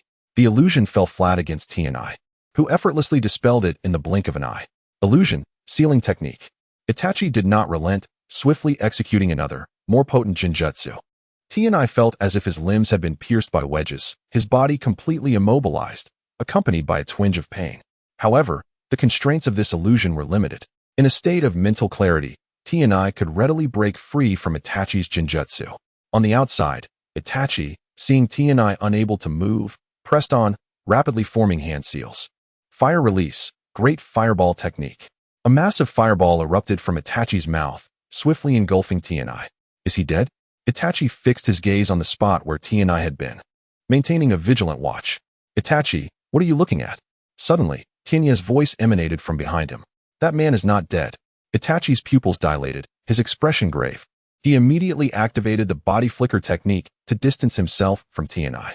Yet, as he halted, Tianai's voice rang out again. You can't shake me off at that speed. Damn it. Itachi moved again. Regardless of how hard he tried, he could not escape Tianai. The enigmatic blue-haired swordsman seemed to materialize behind him like a phantom. At this moment, Itachi fully understood that his opponent's strength far surpassed his own. Their previous confrontation was merely a game for Tianai, who had yet to even draw his sword. Itachi was firmly suppressed by Tianai's unwavering presence, which rendered his genjutsu ineffective and showcased a speed that was simply inescapable. If Tianai were to take the encounter seriously, Itachi doubted he could withstand even a single blow. He had never before experienced such a profound sense of despair. The feeling was truly unbearable. No, I must counterattack. Gritting his teeth, Itachi summoned a multitude of crows, attempting to utilize genjutsu and the body replacement technique to evade Tianai's relentless pursuit. Simultaneously, one crow, implanted with a Sharingan, quietly perched on Itachi's shoulder, seemingly poised to unleash a new illusion. Enough, Itachi. Just as Tianai's words fell, Itachi felt a lightness on his shoulder. The crow that had been there was silently taken by Tianai, and the illusion he was about to cast was interrupted by the mysterious swordsman. Shirsui's eye cannot be wasted here. In the blink of an eye, Tianai appeared before Shirsui, placing the crow bearing Shirsui's Sharingan onto his shoulder. Shirsui, I've retrieved your Sharingan. The other I will soon follow. Now, it's your turn to handle things here. I must take my leave. With that, Tianai flashed a smile at the distant Itachi before vanishing from sight. Watching the scene unfold, Itachi was left bewildered. Shirsui, who was that man? After Tianai departed, Itachi eagerly approached Shirsui, unable to contain his curiosity. That man is Senior Tianai. Tianai-senpai? Itachi was momentarily taken aback, unsure which Tianai was being referred to. Shirsui smiled softly, explaining, he is the hero of Konoha, Moonlight Tianai, who has defeated several shadow-level strongmen and instilled fear throughout the ninja world. But he was said to have fallen? Why? Itachi gazed at Shirsui in disbelief. I too was initially skeptical, but after we reminisced about the past, I became certain that the man we just saw was indeed Senior Tianai. But his appearance, that was merely a disguise. I am 100% certain that man is Senior Tianai. Not long after departing from the Southern He River, Amano beheld a familiar figure diligently practicing swordsmanship in an open space. Could it be Shirfeng? It has indeed been a long time. A glimmer flickered in Amano's eyes as he quietly concealed himself behind a tree trunk, silently observing Shirfeng. Chapter 171. The ostentatious swordplay before him. The swift wind brandished his long sword with relentless fervor. Each stroke was dazzling and ornate, undeniably captivating to behold. However, to Amano, such swordplay resembled mere street performances. The flamboyant techniques were not only excessive but also riddled with numerous vulnerabilities. Should he confront an adversary with such a style, Wind would likely find himself meeting his demise time and again. It seemed that during Amano's absence, the lad had strayed from the path. Fortunately, Wind's foundational skills remained intact, and he appeared to have made significant progress compared to before. The sole drawback was his excessive pursuit of elaborate techniques. If this trend persisted, Wind's future would likely remain limited, potentially falling short of the heights depicted in the original narrative. Amano quietly observed Wind, a desire to impart some lessons bubbling within him. Suddenly, the dance of the crescent moon. Two shadowy duplicates emerged on either side of Wind, their three figures weaving and shifting positions, while Wind's true self, shielded by the two phantoms, launched an assault on a nearby wooden post. Whoosh! The blade gleamed, and in an instant, the wooden post was cleaved in twain. while Wind's two illusions dissipated into wisps of white mist. The dance of the crescent moon, you say? What Wind displayed now could at best be deemed a pseudo-crescent moon dance. The true crescent moon dance conjures corporeal shadow clones, unlike the ephemeral illusions he currently employed. Given Wind's present capabilities, he was unlikely to execute the authentic crescent moon dance. This technique, which integrated shadow clone jutsu, might be seen as a rare lethal skill in the eyes of an ordinary ninja. Yet, to Amano, it was merely a display of superficial swordplay. In the original tale, Wind had once employed this technique against the sand ninja, Maki. Regrettably, he was swiftly outmaneuvered and subsequently slain. Amano perceived this sword technique as overly taxing on both stamina and chakra. Rather than expending energy on such flamboyance, it would be far more prudent to enhance one's speed of attack and mobility. With an absolute advantage in speed, defeating an opponent would be a trivial matter. In the later stages of the original narrative, Wind had unleashed the secret sword, Moon Shadow, a technique that sought the pinnacle of velocity. Had he opted for the Moon Shadow instead of the so-called Crescent Moon dance against Maki, the outcome might have been drastically different. On another note, the secret sword, Moon Shadow, bore a striking resemblance to Amano's own technique, the Phantom Step Slash. It remained uncertain whether this was mere coincidence or a twist of fate. One could only wonder if, under Amano's influence, the Moon Shadow would make its appearance sooner than anticipated. However, before that, Amano felt it imperative to compel Wind to abandon his ostentatious flaws in swordplay. With that thought, Amano's figure flickered and he appeared directly before Wind. "Who are you?" Wind asked, startled by the sudden appearance of the blue-haired swordsman, his grip on the long sword tightening with apprehension. "Who taught you your swordplay?" Amano inquired, his gaze fixed on Wind. "Why should I tell you?" Wind replied defiantly, showing no intention of answering. "Your swordplay is atrocious. The person who instructed you must surely be worthless." Amano remarked with scorn, a hint of mockery lacing his words. "If I were to encounter the one who taught you, I can guarantee that they would not withstand even a single strike from me. Do not insult my cousin." Wind's eyes blazed with fury as he glared at Amano. "My cousin is the most formidable swordsman I have ever known, far from the rubbish you claim. I demand you retract your statement." "Oh," Amano replied with interest. "Words alone hold no weight. If you can prove that this individual is not worthless, not only will I retract my statement, but I shall also personally apologize to them." "What do you say? How can I prove that?" Wind forced himself to suppress his anger, questioning each word. "Are you not their student? Simply demonstrate that the swordplay they taught you surpasses mine, and I shall fulfill my promise." "That is a given." Wind took a deep breath, his demeanor shifting to one of seriousness. Whoosh! With a swift movement, Wind lunged forward, unleashing a flurry of strikes upon Amano. Countless sword shadows danced, converging into a torrent that seemed poised to overwhelm him. Amano remained motionless, exhibiting no intention of evasion. Ignoring the onslaught, he drew forth the sheathed Shuro blade, lightly tapping it against a specific point ahead. Clang! With a sharp and sudden clash, the torrent of sword shadows dissipated. Upon closer inspection, it became evident that Amano had not only blocked Wind's attack with the sheath, but had also precisely tapped the tip of Wind's long sword. "What?" Wind stared in disbelief, unable to comprehend how his rapid assault had been so effortlessly countered, and astonished by Amano's keen perception. Such excessive flamboyance, riddled with flaws, truly pathetic. Amano exerted a slight force, sending Wind staggering backward. "Once more, I hope you can compel me to take this seriously." "How infuriating!" Wind wanted to retort, but the realization that Amano had easily thwarted his attack without even drawing his sword rendered him speechless. The dance of the crescent moon. After a brief moment of recovery, Wind launched another offensive against Amano. This time, he employed a recently learned ultimate technique, hoping to turn the tide. As Wind approached Amano with the aid of his two clones, before he could strike, he suddenly felt a gust of wind. Upon regaining his senses, he discovered that his long sword had vanished, replaced by the sheath that now hovered ominously before him, a mere 2 inches from his throat. Though the sheath was unsharpened, Wind could sense a dangerously sharp aura coiling at its tip, as if poised to pierce his throat at any moment. He struggled to swallow, his eyes widening in horror. The blue-haired swordsman was formidable.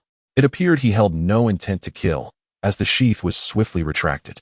The dance of the crescent moon is nothing but ostentatious swordplay. Instead of dedicating time to such frivolity, you would be better served enhancing your speed of attack and mobility, Amano observed quietly. "It seems you have lost." In that moment, Wind found himself at a loss for words, falling into silence.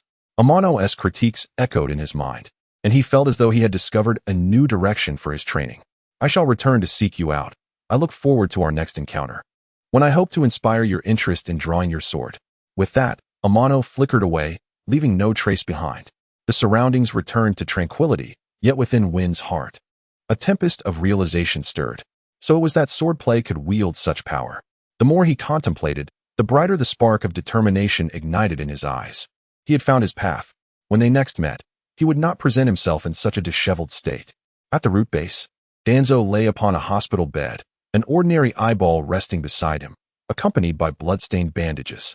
Clearly, he had just undergone surgery. The Sharingan he had seized from Shursui had now been successfully implanted in his right eye socket and was secured with fresh bandages. Not long after, a ninja from the Root organization entered the infirmary, kneeling on one knee before Danzo. Lord Danzo, the bearers of the bloodline limits within the village are all listed here. Danzo took the list from the Root ninja's hands and briefly skimmed through it. Soon, his gaze settled upon a particular name. Go, bring Kuruma Nanes to the Root. The forthcoming experiment relies on her. Yes, Lord Danzo. Once the Root ninja departed, Danzo fell into deep contemplation once again. Orochimaru had long perfected the demon seed technique and was now embarking on new research. Should that research come to fruition, Danzo would not only possess the coveted wood-release ability, but could also create a bloodline ninja squad exclusively his own. At that point, securing the position of Hokage would be well within his grasp. Of course, if it were to fail, it would matter little. As long as he could shift the blame onto Orochimaru, he could remain unscathed. I hope all goes smoothly. After rising, Danzo swiftly vanished into the shadows. Chapter 172. Tears of joy at the Konoha cemetery. A multitude of graves densely populate this sacred ground, occupying a vast area of several hundred meters. Most of those interred here are ninjas who perished in the service of Konoha, ranging from ordinary shinobi to renowned elite warriors, including the resting places of past Hokages. At the heart of the cemetery stands a colossal memorial stone, etched with the names of the fallen ninjas. Among them, the name of Tsukiyakari Amano stands prominently, remarkably clear and conspicuous. In this expansive cemetery, a solitary figure sits quietly in a wheelchair, gazing intently at that familiar name on the memorial stone, lost in thought. The young woman's eyes are misty, seemingly brimming with unshed tears, reminiscent of morning dew on summer petals, delicate enough to fall with the slightest touch. Nanes. Amano observes from the shadows, silently watching the familiar silhouette, a flicker of guilt crossing her features. It has been quite some time since the two parted ways, and she had yet to see Amano again after the news of her demise reached Konoha. Although the higher-ups of Konoha had deemed Amano lost, Nanes found it difficult to accept this painful reality. Periodically, she would visit the Konoha cemetery to pay her respects to the one she constantly held dear in her heart. Each time, she would linger for a long while, doing nothing but staring vacantly at the name inscribed on the memorial stone. This habit has persisted until now. Perhaps due to her yearning, Nane's health has deteriorated significantly. Her once rosy cheeks have gradually lost their color, becoming increasingly pallid, resembling a terminally ill cancer patient, as if she were on the brink of death. This alarming condition has naturally distressed her family and friends. The Kurama clan has issued an edict forbidding Nanes from leaving their vicinity, while her friends, including Akane, have repeatedly advised her to rest and refrain from unnecessary outings.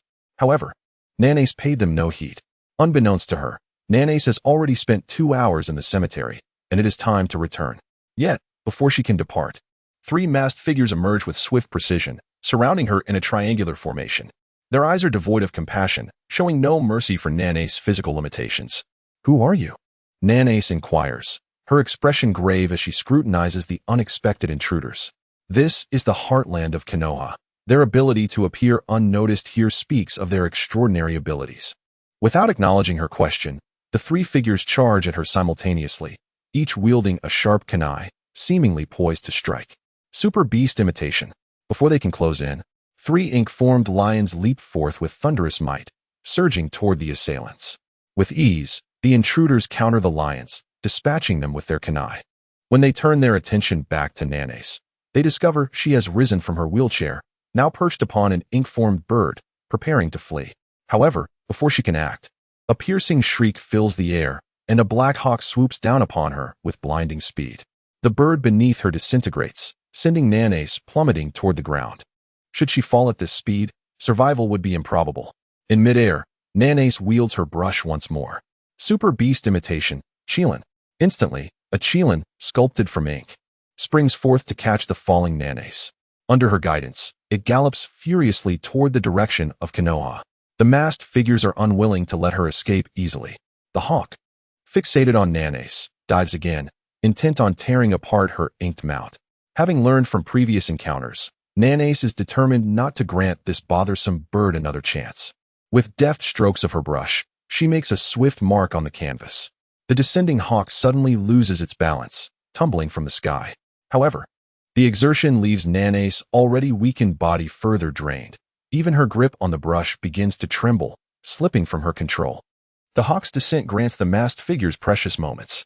They disperse in a formation that corners Nanace once more, swiftly severing her escape routes. Without further ado, they charge at her again. Struggling against her discomfort, Nanace swings her brush anew.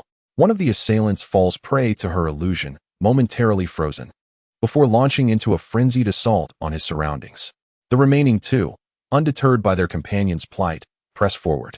The continuous use of ninjutsu and illusions takes a significant toll on Nanace. Compounded by her frail condition, she begins to falter. Her hand, clutching the brush, is now beyond her control, trembling uncontrollably. Despite her best efforts, she cannot muster a complete offensive. As the distance between her and the two masked figures shrinks, an unexpected calm washes over Nanace. Reflecting on the sacrifice of Amano, she considers that perhaps dying in this moment could be a release. Perhaps in death, she might reunite with the one she cherished in another world. A faint smile of acceptance graces her lips as she relinquishes her struggle, awaiting the inevitable embrace of death. Fool! In a sudden moment of reprieve, two crimson jets erupt from the necks of the two masked assailants. Once relentless in their pursuit, they collapse, their life force extinguished. Who are you? As she gazes at the unexpected blue-haired swordsman before her, a glimmer of recognition ignites in Nanace's eyes. She senses a familiar aura emanating from him. Could it be? Long time no see, Nanace. With a resounding thud, Amano dispels her transformation, revealing her true form. Amano, is it really you? As Nanace beholds Amano's familiar visage and hears her well-known voice, an inexplicable flush of warmth colors her previously pale cheeks. It is I. I am sorry for my tardiness. Amano embraces Nanace tightly, her gaze filled with compassion, intertwined with a deeper sense of remorse. I knew you wouldn't die. Tears cascade down Nanace's cheeks like pearls released from a broken string as she clings to Amano. The pent-up emotions, long suppressed, erupt in a torrent as she sobs freely in Amano's embrace. Now that you are alive, why did you not come to find me? Do you have any idea how much I miss you? I thought you were truly gone. Sob. Amano held the girl in silence, merely listening. Meanwhile, the masked figure, who had fallen victim to the illusion, had finally extricated himself from the dreamlike state. His gaze shifted from the lifeless body of his companion and met Amano's eyes. It's you, Tsukuyami Amano. You are alive. The masked man, clearly familiar with Amano, paled and immediately contemplated retreat. Humph. I am eager to discover who dares to lay hands on Nanace. Amano gently freed himself from the grasp of the girl, slowly rising to his feet. The remaining masked figure swallowed hard, hesitating only briefly before turning to flee into the distance. At that moment, Amano sensed another group hastily approaching. Among them was Akane, accompanied by several members of the Kurama clan. Were they coming for Nanace? Amano understood in his heart. Nanace, someone has come to fetch you. I have some matters to attend to, and once I have resolved them, I will return for you. No, I do not want you to leave. Nanace clutched Amano's garment tightly, unwilling to let go, her eyes reflecting stubbornness. Nanace, I assure you, once I have dealt with my affairs, I will personally come to take you to a place. Amano gazed at Nanace, his gentle eyes imbued with a hint of resolve. What place?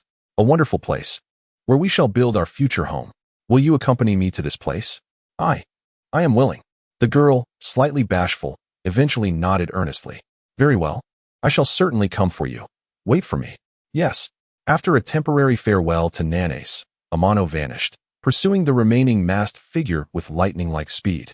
Shortly after Amano's departure, Akane and the members of the Kurama clan found Nanace. The group glanced at the two fallen bodies nearby, their expressions shifting, but upon confirming that Nanace was indeed unharmed, They collectively sighed in relief.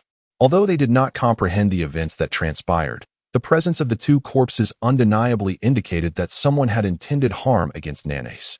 Humph. How dare anyone threaten the young lady? Upon our return, I will personally report this to the clan leader, demanding an explanation from Lord Hokage. Among the crowd, a leading member of the Kurama clan bore a grim expression. Remove these bodies and swiftly escort the young lady home.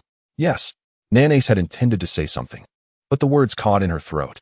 She did not wish to expose Amano just yet. This situation could only be navigated step by step. Chapter 173. The fear of Danzo Tni remained in a state of concealment, stealthily trailing behind the last remaining masked figure. The two engaged in a relentless chase, unknowingly entering a dense forest. The fleeing masked individual occasionally glanced back, and upon realizing that Tni had not pursued further, he discreetly exhaled in relief. The news that the presumed deceased Tsukikage Tni had brazenly reappeared in Konoha was utterly astounding. He felt compelled to report this intelligence to Lord Danzo without delay. Before long, the masked figure halted before a colossal tree. Who goes there? At that moment, two silhouettes abruptly materialized before him, clad in the attire of the Konoha Anbu. However, their masks bore distinct and peculiar patterns, setting them apart from typical Anbu members. I am Moku, and I possess vital intelligence to relay to Lord Danzo. The masked individual donned a mask and awaited the sentinel's response in silence. Enter, one of the root members instructed, their gaze lingering on the mask before granting passage. Soon, the member known as Moku swiftly vanished into the dark passageway under Tienya's watchful gaze. So it is you, Danzo. At this juncture, Tienai realized that Danzo, the mastermind attempting to undermine Nanace, was indeed the culprit. Having recently acquired Shirsue's right eye, Danzo's focus had now shifted to Nanace, igniting an inferno of rage within Tienai. Coupled with Danzo's past betrayal that nearly cost Tienai his life in the Land of Rain, there was no reason for Tienai to spare him. With a swift motion, Tienai darted past the two gatekeepers and directly into the root base. The two sentinels sensed a sudden gust of wind that tousled their hair. Did the wind just pick up? One remarked. Yes, it was a bit strong, but it has passed, replied the other. Where could such a wind have come from? Stop overthinking and focus on your post, they murmured before resuming their vigilant watch at the entrance. Once inside the root base, Tienai proceeded down the dimly lit corridor.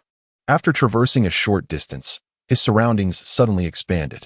Not far ahead, Moku was half kneeling before Danzo, meticulously recounting everything he had experienced, particularly emphasizing his encounter with Tsukikage Tni. You say you have seen the deceased Tsukikage Tni? Danzo furrowed his brow, his piercing gaze fixated on Moku. This better not be an excuse to cover up your failure. Every word I speak is the truth. I dare not deceive Lord Danzo. Moku's head bowed low, yet his words were imbued with unwavering conviction. Danzo scrutinized his subordinate in silence. He had witnessed Tni ensnared within the Shikyu formation, reduced to ashes under the assault of the Jinchuriki of the 5 and 8 tails. Hearing that his subordinate claimed to have seen the deceased Tni stirred a seed of disbelief within Danzo. Were it not for Moku being one of his more trusted subordinates, he might have entertained the notion of deceit. Reflecting on the hasty conclusion of that fierce battle, Danzo recalled how they had not found Tienya's corpse at the scene, leading them to presume he had perished in the violent explosion. If Tsukikage Tni had some hidden means of survival, it was plausible that he had escaped during the chaos. This realization sent a shiver down Danzo's spine, an inexplicable wave of panic washing over him. In his quest to recruit Tni, Danzo had covertly leaked information about him to the 4 great ninja villages, Kumogakure, Awagakure, Sunagakure, and Kirigakure, resulting in a sudden and unprepared hunt against Tni. Should Tsukikage Tni still be alive, he would undoubtedly seek vengeance against Danzo, especially given Danzo's recent actions towards Nanace. As memories of Tienya's illustrious feats flooded Danzo's mind, an uncontrollable dread spread within him, cold sweat trickling down his brow. His hand, resting on his cane, trembled, perhaps due to the overwhelming fear. Confronted with such a terrifying adversary, Danzo felt devoid of any hope for victory. If Tni came for him, his demise would be inevitable. Just then, as Danzo contemplated his next course of action, a spray of blood erupted unexpectedly. Moku, the root member kneeling before Danzo, suddenly collapsed, lifeless. A figure emerged slowly into Danzo's line of sight. Tsukikage Tni, it is indeed you. The sight of the familiar face caused Danzo's expression to shift dramatically, instinctively retreating a few steps. What's wrong? Are you disappointed to see that I am not dead? Tinya's cold gaze fixed on Danzo, a hint of derision curling at the corners of his mouth. What do you intend to do? Danzo retreated warily, his eyes trained on Tianai, while secretly forming hand seals. The entire root base began to stir, with members rushing towards Danzo at an alarming pace.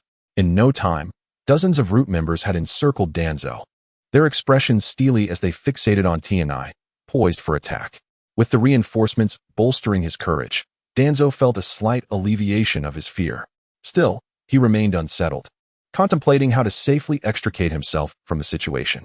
Do you truly believe these individuals can halt me? Tinya's gaze pierced through the crowd, landing squarely on Danzo, his disdain unmasked. Kill him, Danzo commanded coldly, issuing the order for the surrounding members to eliminate Tianai. Swoosh, swoosh, swoosh. The root members surged forward, weapons drawn, advancing toward Tianai with a chilling detachment, their eyes devoid of any emotion, resembling machines more than living beings. Following the order, Danzo hastily retreated deeper into the base. Fully aware that Tinya's terrifying prowess had been laid bare during the Third Great Ninja War, he understood that his root members stood no chance against Tsukikage Tianai. Even though he knew this command was tantamount to a death sentence, Danzo issued it in hopes of buying himself a moment to escape. The fate of the root members was of no concern to him. As long as he survived, he could always rebuild the root. In that moment, Danzo's singular focus was on preserving his own life. Seeking death, as Tianai observed the advancing root members, a flicker of lethal intent sparked in his eyes. Boom. The aura of the Azura unfolded, a fierce killing intent mingled with a chilling, domineering presence, overwhelming the root members to the point of breathlessness. Their advance abruptly halted. But that was not the end. Clang. With the sound of a sword being drawn, a myriad of dazzling sword lights instantaneously engulfed the vision of the root members. By the time they regained their senses, they felt a sharp pain at their throats. Immediately, his entire body seemed to lose all strength, collapsing repeatedly to the ground. Soon, he breathed his last. In that fleeting moment, dozens of members of the root organization fell before Amano's sword. With these obstacles removed, Amano redirected his attention to the now distant Danzo. Humph, do you think you can escape? Amano snorted coldly, taking a swift step that made him vanish from his original position. When he reappeared, he had unexpectedly blocked Danzo's path. Upon seeing Amano suddenly materialize before him, Danzo's expression darkened, and the fear within him began to spread rapidly, quickly occupying a significant portion of his heart. Danzo admitted he was afraid. He was genuinely terrified. Today, it was highly likely he would meet his end here. Chapter 174. The Counterattack of Danzo. Moonlight Tatsuya. You must think carefully. If you take action against me, the village will not spare you. Danzo's eyes bore into Tatsuya with a fierce intensity, his words laced with a palpable threat. Huh, Danzo, even now? You still attempt to wield Konoha as a means of intimidation? Is this how the leader of the root operates? Tatsuya gently shook his head, casting a sardonic glance at Danzo, and spoke leisurely. If I have the audacity to strike at you, do you truly believe I would be swayed by Konoha as threats? You. Observing Tatsuya's calm demeanor, Danzo felt a sense of dread wash over him. He was acutely aware of Tatsuya's formidable strength. In the past, on the battlefield of the Land of Rain, Tatsuya had demonstrated his extraordinary combat prowess, leaving Danzo wary. Now, with time elapsed, Danzo could not ascertain whether Tatsuya had achieved new heights in power. Even if Tatsuya's strength had not significantly advanced, he was still beyond Danzo's capacity to handle. After all, this man had once extricated himself from the assaults of both the Eight Tails and the Nine Tails Jinchuriki. To be targeted by such a formidable opponent was undeniably terrifying for Danzo. Though Danzo often preached the notion of self-sacrifice among ninjas, when confronted with his own peril, he found himself unwilling to embrace such ideals. At this moment, all he desired was to survive. Yet, it was evident that Moonlight Tatsuya would not easily let him go. Danzo, I am genuinely curious. Was it you who leaked the intelligence regarding my covert mission to the Land of Rain? No. Danzo's pupils constricted slightly as he vehemently denied. Humph. Whether true or false, I will ascertain it here and now. Secret sword. Heart erosion. Tatsuya's eyes suddenly shimmered with ethereal colors, and an intangible wave of mental energy surged into Danzo's mind. This is bad. Just as Danzo realized the gravity of the situation, his consciousness plunged into chaos. At that moment, he felt as if a mysterious force had taken control of his mind, rendering his body unresponsive. Was it you who leaked the intelligence of my covert mission to the Land of Rain? Tatsuya's voice echoed once more. Yes. Under the influence of the illusion, Danzo spoke like a marionette. Why did you divulge my intelligence to the 4 great shinobi villages of Kumogakure, Iwagakure, Sunagakure, and Kirigakure? You were a weapon I had set my sights on. Only by controlling you could I aspire to the title of Hokage. However, your strength exceeded my expectations, and I could no longer manage you alone. I needed the power of the other 4 great shinobi villages to fully dominate you and bend you to my will. Humph. Danzo, that truly reflects your character. Tatsuya was not surprised by Danzo's response. Did Sarutobi Hiruzen have a hand in this? The shadow of Sarutobi flashed through Tatsuya's mind as he pressed on. Humph. That man is steady but lacks the audacity. If he were to assist me, Moonlight Tatsuya would undoubtedly fall into my grasp. Suddenly, Tatsuya encountered an inexplicable resistance within Danzo's mind, and his spiritual energy was expelled. Was that the power of a seal? This unexpected turn of events caught Tatsuya off guard. However, upon reflection, he understood. After all, someone of Danzo's stature within Konoha would undoubtedly possess many confidential secrets. Without a seal in place, such information could easily fall into enemy hands. This precaution was not unique to Konoha. The other 4 great shinobi villages also had their own measures of secrecy. Due to Tatsuya inadvertently activating the seal, Danzo broke free from the illusion and regained control over his body. He was fully aware of everything that had transpired but felt powerless to intervene. All he could do was watch as his innermost thoughts were laid bare. For someone as cunning as Danzo, this was an unbearable humiliation. Moonlight Tatsuya, I admit you are formidable, but I am no lamb to be slaughtered. As he spoke, Danzo unraveled the bandages encircling his right hand, revealing an arm embedded with multiple Sharingan. Given that the Uchiha clan was still intact and had not yet faced their tragic night, Tatsuya pondered where Danzo had acquired these Sharingan. Could they have been taken from the corpses of the Uchiha on the battlefield? This speculation arose in Tatsuya's mind. But he was not done yet. Danzo proceeded to unwrap the bandage from his right eye, revealing a crimson orb with 3 prominent black tomo. If Tatsuya surmised correctly, this red eye was the Sharingan he had taken from Shursui. He never anticipated that Danzo would so swiftly implant Shursui's Sharingan into himself. Truly, his greed knew no bounds. To activate the Shura eye, Tatsuya still required 1 pair of Sharingan and Byakugan. The Byakugan could wait, but the Sharingan was readily available. If he were to eliminate Danzo's right arm, acquiring a pair of Sharingan would not pose a challenge. Danzo's gaze was fixed intently on Tatsuya as he swiftly formed hand seals. Wind release, vacuum wave. In an instant, several razor-sharp wind blades surged from all directions toward Tatsuya. Each blade emanated an intensely sharp aura, and the air around them resonated with piercing shrieks. Under Danzo's watchful eye, the blades nearly obstructed all possible escape routes for Tatsuya, slicing past his form in rapid succession. Yet, no blood was shed. Simultaneously, the figure Tatsuya had left behind dissipated like a fleeting bubble. Danzo appeared to anticipate this outcome, revealing little surprise on his face. He was well acquainted with the intelligence surrounding Tatsuya. Upon witnessing the vanishing illusion, Danzo knew that Tatsuya's counterattack would soon descend upon him. Without hesitation, Danzo initiated a new maneuver. Wood release, tree root burial. At that moment, a soft chant echoed in Danzo's ears. Following that, a brilliant flash of white sword light, moving at unparalleled speed, struck down upon a suddenly emerging massive tree. Thud! This tree, which appeared extraordinary to the untrained eye, was effortlessly cleaved in 2 by that single strike. Looking at Danzo, it was clear he had been engulfed by the abruptly rising giant tree. However, this was merely the surface perception. In Tatsuya's sensory perception, Danzo remained alive and well. Not far from Tatsuya, Danzo stood silently, his Sharingan embedded in his right arm suddenly closing one eye, while he panted heavily. The scene of being consumed by the giant tree had indeed transpired. Yet he had utilized Izanagi to transform the damage he sustained into a mere dream, thus avoiding harm and resurrecting himself. Initially, he believed that this forbidden technique would allow him and Moonlight Tatsuya to perish together. Yet the outcome was not as he had anticipated. Not only did Tatsuya emerge unscathed, but he also severed that massive tree with a single stroke.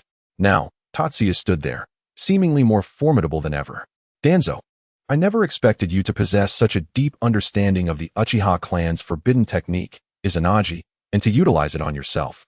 It seems I have underestimated you. As Amano spoke, he approached Danzo with measured steps.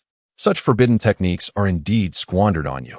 After all, you just expended a precious Sharingan. Are you familiar with Izanagi? Danzo's expression shifted, and he instinctively retreated a few paces. I possess far more knowledge than you could possibly fathom. Amano continued to close the distance. But I am under no obligation to share it with you. I shall take your right arm for now. Before his words had fully dissipated, the sharp sound of a blade accompanied by a blinding flash of light erupted, and Danzo suddenly found his right arm severed and flying away, landing unmistakably in Amano's grasp. Gazing at the familiar arm held by Amano, Danzo's eyes were filled with horror and trepidation. Chapter 175. Amano, you are indeed alive despite Danzo's heightened vigilance and alertness. They proved largely ineffective against Amano's ghostly speed. Amano moved with such swiftness that Danzo's reflexes struggled to keep pace. By the time Danzo comprehended the situation, his right arm, embedded with multiple Sharingan, had already fallen into Amano's grasp. At that moment, he finally felt the sting of his severed limb. Experiencing Amano's unparalleled speed firsthand left Danzo feeling utterly powerless. Throughout the entirety of Konoha, only Minato Namikaze could rival Amano's velocity. Regrettably, he was neither Minato nor adept in the Flying Thunder God technique. Danzo found himself in an absolute disadvantage in terms of speed. Should Amano launch another assault? Danzo was unsure how he could defend himself. He was never Amano's equal to begin with, and now, stripped of his Sharingan-laden arm, his chances against Amano were even more negligible. His sole hope for survival rested on the recently transplanted Sharingan, taken from Shursui Uchiha, which possessed the capability to unleash the high-level Jinjutsu, Kodoha Tsukimi. This illusion could invade an opponent's mind and irrevocably alter their will. However, its drawback was glaring, the lengthy cooldown period. Without Hashirama's chakra, the recovery time could stretch over a decade. Driven to this desperate juncture, Danzo resolved to employ Kodoha Tsukimi against Amano, for it represented his only chance of survival. Amano, you have forced my hand. Danzo inhaled deeply, his eyes narrowing with a murderous intent directed at Amano. In his right eye, 3 dark tomo began to whirl rapidly, forming a pinwheel pattern in an instant.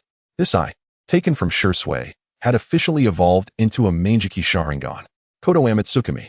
Instantly, an invisible wave of spiritual energy surged into Amano's mind, poised to alter his will. Amano remained still, bracing himself for the impact. In truth, he was curious to discover the true extent of this much-lauded Jinjutsu. Yet, when Danzo's mental intrusion reached him, Amano found it to be rather unimpressive. Compared to Amano's current mental fortitude, Danzo's power, even with the enhancement of the Manjiki Sharingan, was barely a fraction of Amano's strength. To think that such feeble mental energy could alter Amano's will was akin to a fool's errand. Instead of overwhelming Danzo with his formidable mental strength, Amano activated a long-dormant skill, Mind Zen. As he did, he felt an invisible barrier materialize within his mental realm, thwarting Danzo's attempt at invasion. No matter how fervently Danzo tried, he could not penetrate Amano's mental core, let alone manipulate his will. On the other side, beads of sweat began to form on Danzo's brow. His previously normal complexion paled, reflecting his growing exhaustion. The Manjiki Sharingan, perhaps due to its immense strain, began to falter. Suddenly, Danzo coughed up blood, abruptly exiting the Manjiki state and reverting to his 3-tomo form, blood trickling from the corner of his eye down his cheek. Overwhelmed by pain, he instinctively closed his right eye, gasping for breath. His remaining left eye remained fixed on Amano, filled with disbelief. He had not anticipated that Amano could withstand the encroachment of Kodoha Tsukimi. In the face of Amano's formidable mental barrier, Danzo's Jinjutsu proved inadequate. Now, Danzo found himself at an impasse. With his last resort rendered futile, he knew death was imminent. Amano, you are stronger than I ever imagined. Breathing heavily, the murderous intent in his eyes dissipated, replaced by resignation. However, you will find it far from easy to take my life, even in death. I shall drag you down with me. Inner force symbols. Suddenly, as Danzo attempted to cast a sealing technique, he felt a sharp pain in his throat. It was as if all his strength had been drained, leaving him disoriented and unwillingly collapsing to the ground, lifeless. Meanwhile, Amano discovered that he now held another Sharingan in his possession, the very eye that Danzo had seized from Shursui. With this eye reclaimed, along with the one implanted in Kurokurasu, Amano had successfully gathered both of Shursui's eyes. Next, he only needed to complete the transplantation procedure to restore Shursui's sight. After sealing Danzo's right arm and Shursui's eye within a scroll, Amano did not immediately depart. Instead, he set out to explore Danzo's collection. As the leader of Root, Danzo's collection was among the richest in Konoha. The forbidden techniques documented within the scrolls were merely a fraction of what Danzo had replicated. There were also numerous ninjutsu, taijutsu, and jinjutsu. Undoubtedly, Amano's primary interest lay in the realm of swordsmanship, particularly S-rank techniques, which he yearned for. At Amano's current level, only S-rank swordsmanship could enhance his performance. Just as Amano prepared to delve into Danzo's treasures, the sound of footsteps echoed from the depths of the corridor, indicating someone was approaching. Activating his senses, Amano quickly discerned the identity of the newcomer. To his surprise, it was none other than Orochimaru, his former direct superior. He had not expected to encounter him at the Root base. Amano, you are indeed alive. Orochimaru emerged from the corridor, a rare smile gracing his cold visage. Lord Orochimaru. It has been a long time. Amano nodded in acknowledgement. As Orochimaru surveyed the scene, his gaze fell upon the fallen Root ninjas, his expression remaining as calm as ever. However, when he turned his attention to Danzo's lifeless body, he lingered for a moment longer. Yet, there was no overt reaction. He appeared unfazed, maintaining an air of nonchalance. I never imagined you would kill Danzo. Orochimaru remarked with keen interest, a slight chuckle escaping him. Aren't you afraid the village will retaliate against you for Danzo's demise? If Konoha intends to avenge Danzo, I shall be ready to meet them. However, I wonder if they can bear the consequences of such actions. Amano replied nonchalantly, as if discussing an inconsequential matter. Are you planning to strike at me, Lord Orochimaru? Amano suddenly inquired. Haha, of course not, Orochimaru replied, his pupils narrowing slightly. I have grown weary of Konoha and plan to leave the village. From now on, whatever transpires in Konoha will have no bearing on me. Oh, are you intending to defect from Konoha, Lord Orochimaru? Amano asked, astonished. He had not anticipated that Orochimaru was planning to abandon the village at this time. Was he influenced by Amano's actions? In Konoha, my experiments cannot unfold fully. I do not trust Danzo, and the third Hokage is too conservative. Only by leaving Konoha can my research proceed. Amano, would you care to assist me in our mutual quest for the secret of immortality? In the end, Orochimaru extended an invitation to Amano. No, your approach does not suit me. Amano replied. Is that so? What a pity. Orochimaru remarked, casting a meaningful glance at Amano. In that case, let us bid farewell here, and I look forward to our next encounter. Farewell. With that, Orochimaru strode past Amano and made his way toward the exit of the base. It was only after Orochimaru disappeared from Amano's sight that he withdrew his gaze. Once distanced from Amano, Orochimaru's pace gradually slowed. He turned around to cast a glance over his shoulder, his eyes revealing a hint of trepidation. At that very moment, a small white snake unexpectedly appeared in Orochimaru's hand.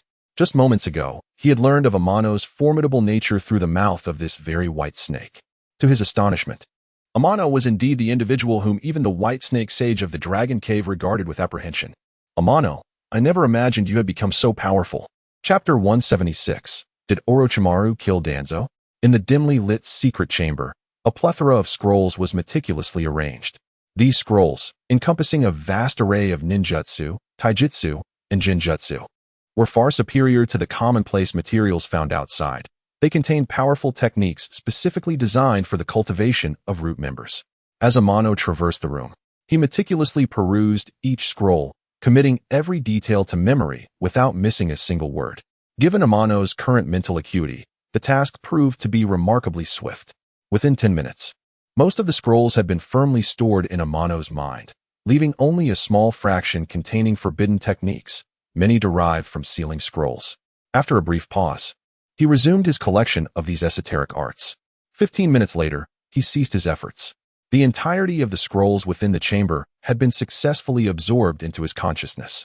This acquisition was undeniably significant, as Amano had discovered 3 sword techniques of S-rank caliber. Once he mastered these formidable skills, his long-stagnant progression would undoubtedly experience a remarkable resurgence. He eagerly anticipated the potential unlocking of new abilities. Moreover, With these scrolls, the foundation of the Gekko Academy would be elevated several notches. However, this was merely the beginning. The shinobi world was home to 5 great villages, and Konoha was but one among them. The treasures contained here had already proven immensely beneficial to Amano. If he could procure the collections from the remaining villages, Humogakure, Awagakure, Sunagakure, and Kirigakure, the Gekko Academy would witness an exponential enhancement of its resources, perhaps even transforming it into the ultimate sanctuary for cultivation in the shinobi realm. Yet, achieving this ambition would require considerable effort, and haste was not an option. Now that Amano had accomplished the primary objective of his return to Konoha, it was time to depart. The image of Karasuma Nanase flashed through his mind, softening his gaze. This time, he intended to take Nanase with him, a promise he had made to the young woman. His previous departure had caused her much pain, and he felt it was imperative to make amends. Nanase, I am coming. With a swift motion, Amano vanished silently from the root base. Outside the base, 2 root members assigned to guard duty emerged from the shadows. As the shift change time approached without any sign of a replacement, they grew concerned. Let's wait a little longer, one suggested. After 10 minutes with still no one arriving, a sense of foreboding settled upon them. Exchanging worried glances, they decided to enter the base to ascertain the situation. As they traversed the narrow corridor, their surroundings gradually opened up, revealing a horrific sight, bodies strewn across the floor. Stunned, they initially thought they were hallucinating. Yet, after rubbing their eyes and looking again, the gruesome reality became unmistakably clear. What had transpired here? Heightening their vigilance, they cautiously moved forward. The fallen root members bore deep gashes across their throats, with little else to indicate the cause of their demise. It was evident that a single assailant had dispatched them with remarkable skill, utilizing sword techniques that allowed for instantaneous kills. Such proficiency suggested that the perpetrator's swordsmanship was of an extraordinary caliber. It was known that no root member was weak. They were all elite fighters, selected from battle-hardened Umbu operatives. Yet, even these seasoned warriors had succumbed to a single strike from their attacker. To ponder the might of the individual responsible sent shivers down their spines, as fear crept into their expressions. Fortunately, they had not been present during the massacre. Otherwise, they too might have met a grim fate. Their eyes scanned the bodies, settling on a familiar figure. Is that Lord Danzo? They gasped, disbelief washing over them as they stared at the lifeless form of their leader. The gravity of the situation dawned upon them.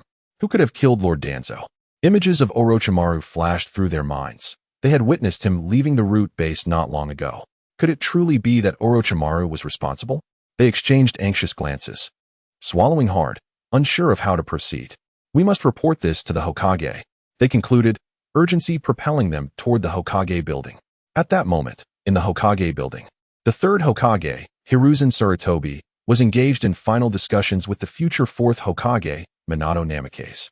Suddenly, an urgent figure burst into the office, kneeling before them. Urgent intelligence report. What is it? Speak quickly. Hiruzen's brow furrowed, the gravity of the situation weighing heavily on him. Lord Danzo has been killed. What? Both Hiruzen and Minato's expressions shifted dramatically. Danzo was a high-ranking official in Konoha. His murder signified a declaration of war against the village. Bring those 2 root members here at once. I need detailed information, Hiruzen commanded, suppressing his rising anger. Yes. Shortly thereafter, the 2 root members were ushered into the Hokage's office. Relay everything you know, in detail, do you understand? Understood. Under the scrutinizing gazes of Hiruzen and Minato, the 2 members recounted their findings, placing particular emphasis on Orochimaru's involvement. Upon hearing their account, Hiruzen's expression darkened. Could it truly be that Orochimaru had slain Danzo? The thought filled him with dread. He faced a dilemma. One was his most admired disciple, while the other was a former comrade. If Orochimaru was indeed the culprit, how should he respond? The weight of the situation pressed heavily upon Hiruzen's mind, and he realized that a decisive course of action was imperative. After a brief silence, Sarutobi Hiruzen cast a glance at the side of Minato Namikaze and instructed, Minato, take a team to the root base for an on-site investigation. Additionally, have Sai assist you. I wish to know precisely what transpired at that time. Understood. Minato acknowledged the command and vanished from the sight of the gathered crowd in the blink of an eye. Come here. Yes. Fetch Jiraiya and inform him that I urgently require his presence. He must come at once. Of course, Hokage-sama. Having given all necessary instructions, All that remained was to await the outcome. After dismissing the two members of Root, Sarutobi Hiruzen's countenance darkened considerably. The fact that Danzo was eliminated right under his nose was not merely a personal disgrace, but a humiliation for all of Konoha. If it were possible, Hiruzen truly wished to exact retribution upon the one responsible for Danzo's demise. Yet, if the perpetrator was indeed Orochimaru, could he bring himself to do so? Hiruzen silently questioned himself, only to realize that he could not take such action. Not long after the conclusion of the Third Shinobi World War, Konoha found itself embroiled in yet another deplorable incident. Sighing heavily, Sarutobi Hiruzen's voice resonated with fatigue and helplessness. Chapter 177. He is still alive in the forest. 10 miles from Konoha, Jiraiya confronted Orochimaru, the air thick with tension as they stood facing each other. Orochimaru, return with me. Jiraiya initiated, his gaze serious. Humph, Jiraiya. You should turn back. There is no way I will go back with you. Orochimaru shook his head dismissively. Don't waste your time on me. I intend to leave. And you cannot stop me. Why do you wish to leave Konoha? Jiraiya pressed on, clearly unwilling to relent. I have my own pursuits that Konoha cannot satisfy. Orochimaru paused before continuing. Only by leaving Konoha can I continue my quest. You wouldn't understand. If you wish to leave, I won't stop you. But you must return with me today. Are you planning to confront me, Jiraiya? Orochimaru's expression darkened. Since we formed a team, you have never bested me. Do you wish to measure your strength against mine today? I do not wish to hinder you, but there is something I must clarify. Jiraiya's piercing gaze bore into Orochimaru as he asked, Did you kill Danzo? Orochimaru paused momentarily and then chuckled softly. You stopped me for this? I need to know if you were the one who killed Danzo. No. Orochimaru gently shook his head, the image of Tsuki no Kage appearing unbidden in his mind. He wondered what level Tsuki no Kage had achieved now. Killing Danzo and the Root members hadn't seemed to take much effort for him. Just the thought of Tsuki no Kage sent a shiver through Orochimaru. This deep-rooted fear made him feel exceedingly uncomfortable. Across from him, Jiraiya, having heard Orochimaru's response, quietly breathed a sigh of relief. If Orochimaru had indeed killed Danzo, Jiraiya wouldn't have known how to handle it. It would be impossible for him to apprehend Orochimaru. Now, with Orochimaru's denial, Jiraiya felt a heavy weight lift from his heart.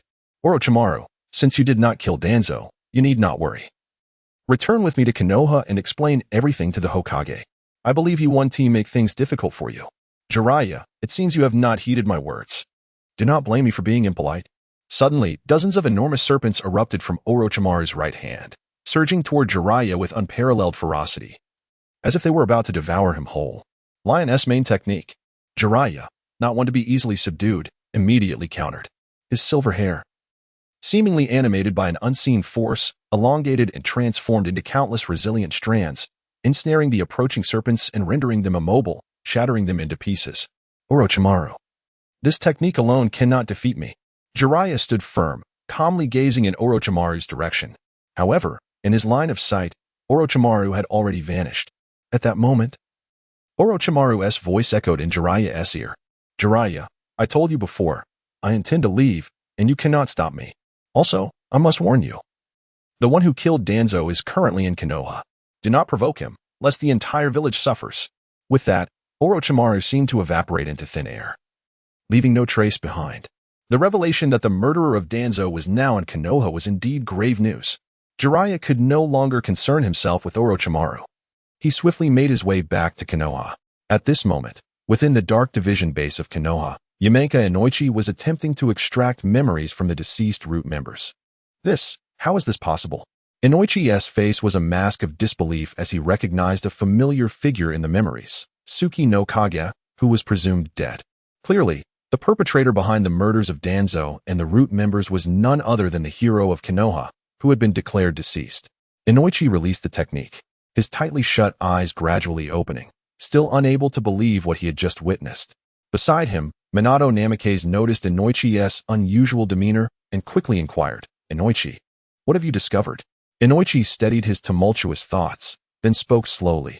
I have found the killer of Danzo and the Root members. Who is it? Minato pressed. Tsuki no Kage. Inoichi uttered the name with a complex expression. What?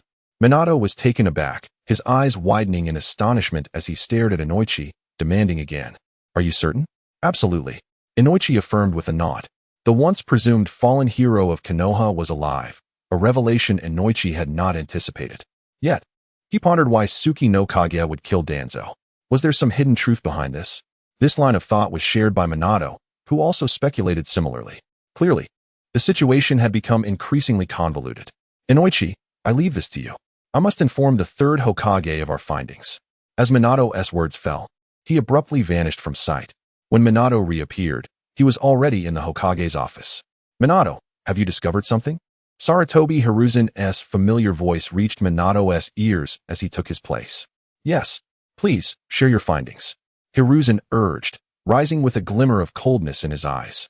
Given that someone dared to commit murder in Konoha, especially killing someone as high-ranking as Danzo, the village would undoubtedly respond. Regardless of who the assailant was, they must pay the price. The killer of Danzo and the root members is likely the deceased Suki no Kage. What? How can this be? He is alive? Hiruzen's expression shifted dramatically upon hearing the name Suki no Kage. Previously, he had heeded Danzo's advice and dispatched Suki no Kage to the Land of Rain for a top-secret mission. At that time, only he, Danzo, and Suki no Kage were aware of the mission. However, upon Suki no Kage's arrival in the Land of Rain, he had been ambushed by the leaders of the 4 great shinobi villages. It was during that chaos that Danzo led Orochimaru, Jiraiya, and Uzumaki Kushina to provide support. The 4 had witnessed Suki no Kage perish in a great explosion, leaving no remains. Konoha even held a grand funeral for Suki no Kage. When Hiruzen heard Danzo report the events, he understood that Danzo had betrayed Suki no Kage. Otherwise, how could the 4 great shinobi villages have learned of Suki no Kage's whereabouts? Danzo was the instigator of it all. Hiruzen was well aware of this. Regrettably, the die had been cast, and he was powerless to change it. Unbeknownst to him, Suki no Kage had survived the explosion and returned to Konoha, likely seeking revenge for Danzo's betrayal. Hiruzen's expression shifted uncertainly, leaving him unsure of how to handle Suki no Kage. Lord Third, Suki no Kage is very likely in Konoha now. I am uncertain how we should proceed. Minato shared a similarly troubled expression. He held a favorable opinion of Suki no Kage. As for the reason behind his desire to assassinate Danzo, it is likely that there are hidden circumstances, and the third Hokage may very well be privy to these secrets. However, the third remains silent, and Minato dares not inquire further. After a moment of contemplation, Hiruzen Sarutobi slowly spoke. Minato, issue a directive for the entire village to enter a state of wartime readiness. I wish to ascertain the whereabouts of Kagaya Amano. Understood. Upon receiving the third's command, Minato wasted no time and promptly set the wheels in motion. Soon, all the ninjas of Konoha were mobilized. Shadows of ninjas darted everywhere. At the residence of the Kurama clan, Amano encountered Kurama Nanes. Time had not bred any rift between them. Rather, it had deepened their bond. Nanes, it is time for us to depart. Indeed, the young girl left behind a note, then quietly nestled against Amano's back, her arms tightly wrapped around his neck. A delicate blush graced her cheeks, and a faint smile played upon her lips, imbued with a hint of sweetness and a touch of joy. Suddenly, Amano seemed to sense something amiss, his brow furrowing slightly. What is it, Amano? The girl, naturally attuned to his unease, could not help but inquire curiously. It is nothing. Let us proceed. Chapter 178. The path is blocked at this moment. Konoha had elevated its vigilance to a state of wartime alert, with ninjas darting about in every direction. Groups of ninjas were scurrying, seemingly in search of something. Each face bore a solemn expression, and the atmosphere grew increasingly tense. Unaware of the truth, the villagers observed the Konoha ninjas, who appeared ready for battle, and hurried home, locking their doors and windows, too fearful to venture outside. Shops that had been open for business saw customers hastily depart, and one by one, the establishments closed their doors. In the blink of an eye, the once bustling streets fell silent. The vast expanse of Konoha was now only alive with the fleeting silhouettes of its ninjas. In the sky above Konoha, Amano flew at a normal pace, carrying Nanes on his back. The sudden changes in the village were clearly visible to them. Amano maintained his composure, showing no sign of slowing down despite the unusual commotion below. Soon, they would be leaving Konoha, and there was no need to engage with the ninjas beneath them. It was not that Amano feared the Konoha ninjas. Rather, he deemed it unnecessary. In stark contrast to Amano's calm demeanor, the young girl Nanes appeared anxious. Amano, do you think they might be looking for you? She voiced her worries. Amano offered a gentle smile, reassuring her, "Do not fret, they cannot harm us. Besides, we shall be departing from Konoha shortly, and the commotion below bears no relevance to us." Having calmed Nanes, Amano cast a glance at the Konoha ninjas below. Among them, he recognized several familiar figures. Nostalgia washed over him for days gone by, yet he lamented the fact that he could not return. With a silent sigh, he continued his flight out of Konoha. Suddenly, Amano felt as though he had collided with an invisible barrier, halting his ascent. There are people above, he realized. What? Bring him down. The disturbance in the air quickly caught the attention of the Konoha ninjas. Many of them looked up, spotting Amano and Nanes. In an instant, a flurry of shuriken, embedded with explosive tags, was launched towards them.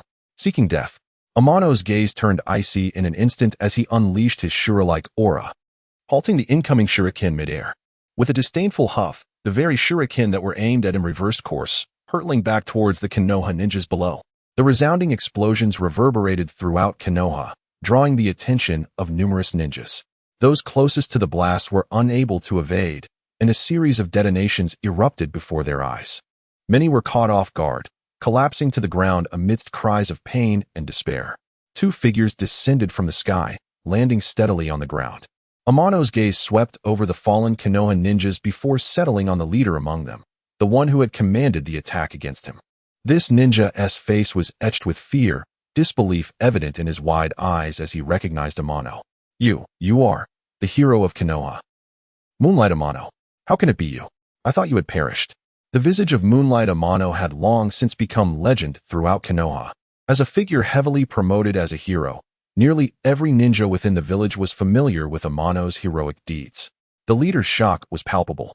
Unable to fathom that the individual he had ordered to be attacked was the very hero presumed dead. I have become a hero of Konoha? Amano mused internally, surprised at the unexpected status he had attained. Unbeknownst to him, he had been immortalized as a hero within the village. While political propaganda may have played a role in this, it was undeniable that such recognition had allowed Konoha to remember him. Alas, today marked the inevitable severance of his ties with Konoha, and the title of hero would soon be rendered meaningless. Stand aside, you cannot obstruct my path. Amano addressed the leader of the Konoha ninjas with a serene countenance. I.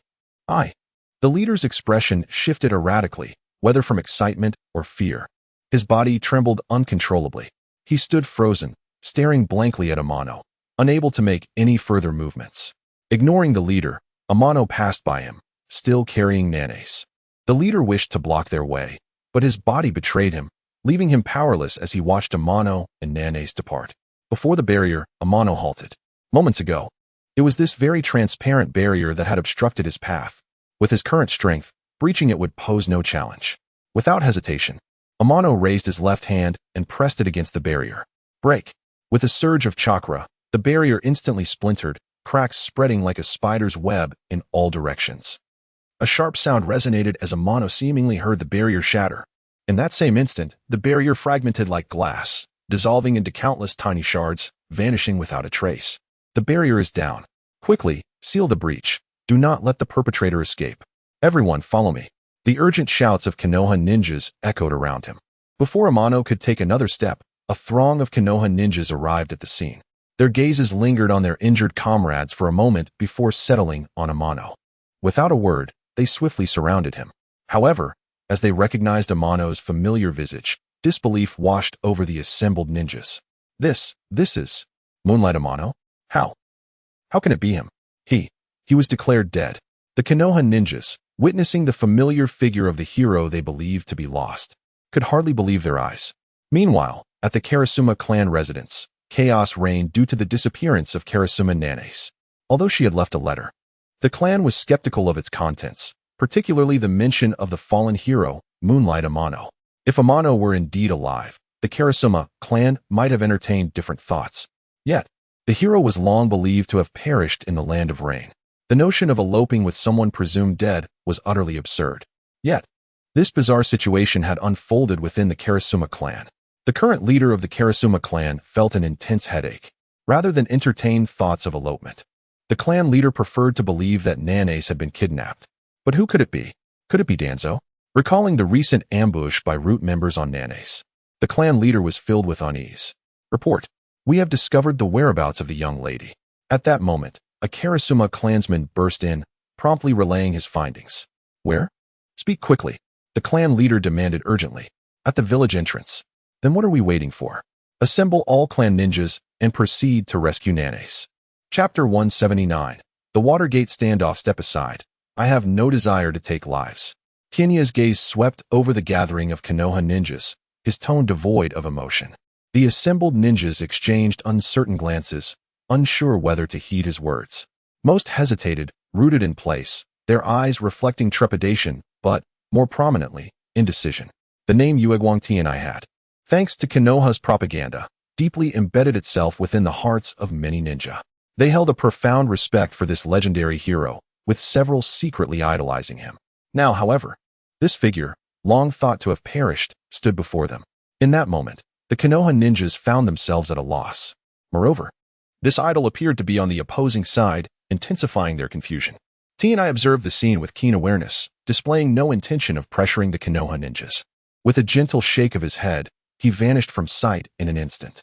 When he reappeared, he had already left Konoha. As they watched his figure disappear, the Konoha ninjas collectively let out a sigh of relief. Confronting such a legendary figure, even collectively, would have been futile. His accomplishments were unparalleled. To this day, no Konoha ninja could rival him. Though the third Hokage was formidable, his achievements paled in comparison to those of Uegwang Tianai. The soon-to-be fourth Hokage, Namake's Minato, had garnered commendable feats on the battlefield, yet still fell short of Tianai. The two Hokages were distant from his prowess. What could they possibly do? Had they refrained from acting, it might have been well, but should they engage, their survival would be uncertain. The fallen Konoha ninjas nearby served as a stark testament to this reality. Not long after leaving Konoha, a contingent from the Kurama clan hurried to the village's entrance. However, aside from the group of Konoha ninjas, they found no sign of Kurama Nanace. Has anyone seen my daughter? The Kurama clan leader stepped forward, directly addressing the Konoha ninjas. Kurama Nanace? Could she be the girl carried on Uegwang Tianya's back? Upon hearing this, the clan leader's face brightened slightly, but his brow furrowed again at the mention of Tianya's name. The Uegwang Tianya you speak of, is it not the fallen hero of Konoha from the Land of Rain? Indeed, it is him, but he was supposed to have perished. How can he still be in Konoha? Are you certain you are not mistaken? The clan leader's skepticism was evident. There is no mistake. That individual is indeed Uegwang Tianai, and he is alive. It dawned on the clan leader that it was indeed this young man who had taken his daughter. His earlier anxiety eased somewhat. Shall we continue searching for the lady? No need. We will withdraw. After departing from Konoha, Tianai walked a short distance before a figure suddenly appeared, blocking his path. The newcomer had golden hair and donned a white ceremonial robe, exuding a distinct aura. Tianya-kun, long time no see. To think it would be you, Minato. Upon recognizing the familiar figure, Tianai raised an eyebrow slightly and inquired, what brings you here? Why do you intend to kill Danzo? Minato's gaze was fixed intently on Tianai, his expression serious and devoid of any smile. Why? Tianai gently shook his head. If you wish to understand, you might as well ask the third. Seeing Tianya's calm demeanor, Minato furrowed his brow and pressed on. Is there some underlying reason? What would you choose if you were betrayed by your village while on a mission? The moment those words left Tinya's lips, Minato's expression shifted, the previously sharp intensity in his demeanor diminishing subtly. Simultaneously, Tianai sensed Nanace's grip around his neck tightening, her entire form becoming tense. It was clear that she deeply cared for him. Tianai gently patted her hands, soothing her anxious emotions, allowing her to gradually relax. After a moment of silence, Minato spoke again. Is that your justification for killing Danzo? Is that not sufficient? Without waiting for a response, Tianai continued. Back on the battlefield in the Land of Rain, I faced the combined onslaught of 4 great ninja villages alone. Had it not been for Danzo's betrayal, would I have found myself in such peril? Fortunately, I had a trump card to save my life. Otherwise, I would not be here now. Danzo harbored intentions to eliminate me, so he cannot blame me for my response. Danzo erred. The village will handle it. And I trust they will provide you with a satisfactory answer. A satisfactory answer? Tianai shook his head, a light laugh escaping him. Minato, I admire your character. But your approach is rather naive. What do you think the village will do about Danzo? Minato fell silent once more. Allow me to enlighten you, Tianai continued. The village will either relieve Danzo of his duties or demand an apology from him. but ultimately, they will not take his life. Such an outcome is highly probable. Do you think I would accept that? Rather than face betrayal later, it is better to settle this now. This is my true intention. T and I paused briefly before adding, I am leaving now. Are you certain you wish to stop me? Minato looked at T and I with a complex expression and affirmed, while Danzo is deserving of his fate. He is still a member of Konoha's upper echelon. I cannot ignore his death, so you must accompany me back to the village to speak with the third. And if I refuse? Refusal? Minato's expression darkened. Refusal would imply defection from the village. Do you wish to become a rogue ninja? Why not? T and I replied calmly. From the day Danzo betrayed me, I have been prepared to become a rogue ninja. This is merely a formality. You are forcing my hand. Minato's expression grew increasingly grim. I have long wished to witness the flying thunder god technique. I am eager to see whether your speed surpasses mine. A glimmer of anticipation flickered in Tinya's eyes. Think carefully. Engaging me may endanger Nanace on your back. Are you sure you want to fight? Minato took a deep breath, realizing he had unconsciously drawn several specially crafted kunai. Do not worry. You will not harm her. With a sudden puff of smoke, another figure materialized in Minato's line of sight. A shadow clone. You intend to use a shadow clone against me? Minato's brow furrowed deeply, his expression darkening as he glared at T and I. You truly are overconfident. Confidence is something you only discover after battling. Leaving those words behind, the true T and I leaped into the air, carrying Nanace as he ascended high above, leaving the battlefield to his shadow clone and Namake's Minato. Chapter 180. The esteemed Lord Amano Watergate. To be candid, I have longed to witness your flying thunder god technique. You shall see. Observing the shadow clone left by Amano, Watergate's expression turned grim. This was the first time he had been underestimated. In terms of achievements, he may not rival Amano, but when it comes to speed, Watergate was confident that Amano could not match him. Since mastering the flying thunder god technique, he had found it nearly impossible to encounter a ninja capable of restraining him. The only instance of a stalemate occurred when he faced the formidable A and B combination from the Cloud Village. During the Third Great Ninja War, Amano's reputation soared.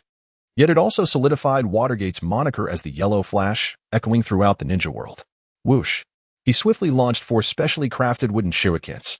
In an instant, Watergate's figure vanished, only to reappear behind Amano, where a fully formed Rasengan hovered in his palm, hurtling towards Amano's shadow clone with breathtaking speed. Swish! The shadow clone of Amano seemed to teleport, disappearing in the blink of an eye. Ultimately, Watergate's Rasengan failed to strike its target. So swift. A flicker of gravity crossed Watergate's eyes. This was the first time someone had surpassed him in speed, and it was merely a shadow clone of Amano. If such prowess could be exhibited by a mere clone, how formidable must Amano himself be? As this thought crossed his mind, Watergate's heart sank. He realized that capturing Amano and returning him to Konoha had become an impossible task. If Amano chose to leave, he feared he would be powerless to stop him. However, to think that a mere shadow clone could contend with him, was he, the future 4th Hokage, truly losing face?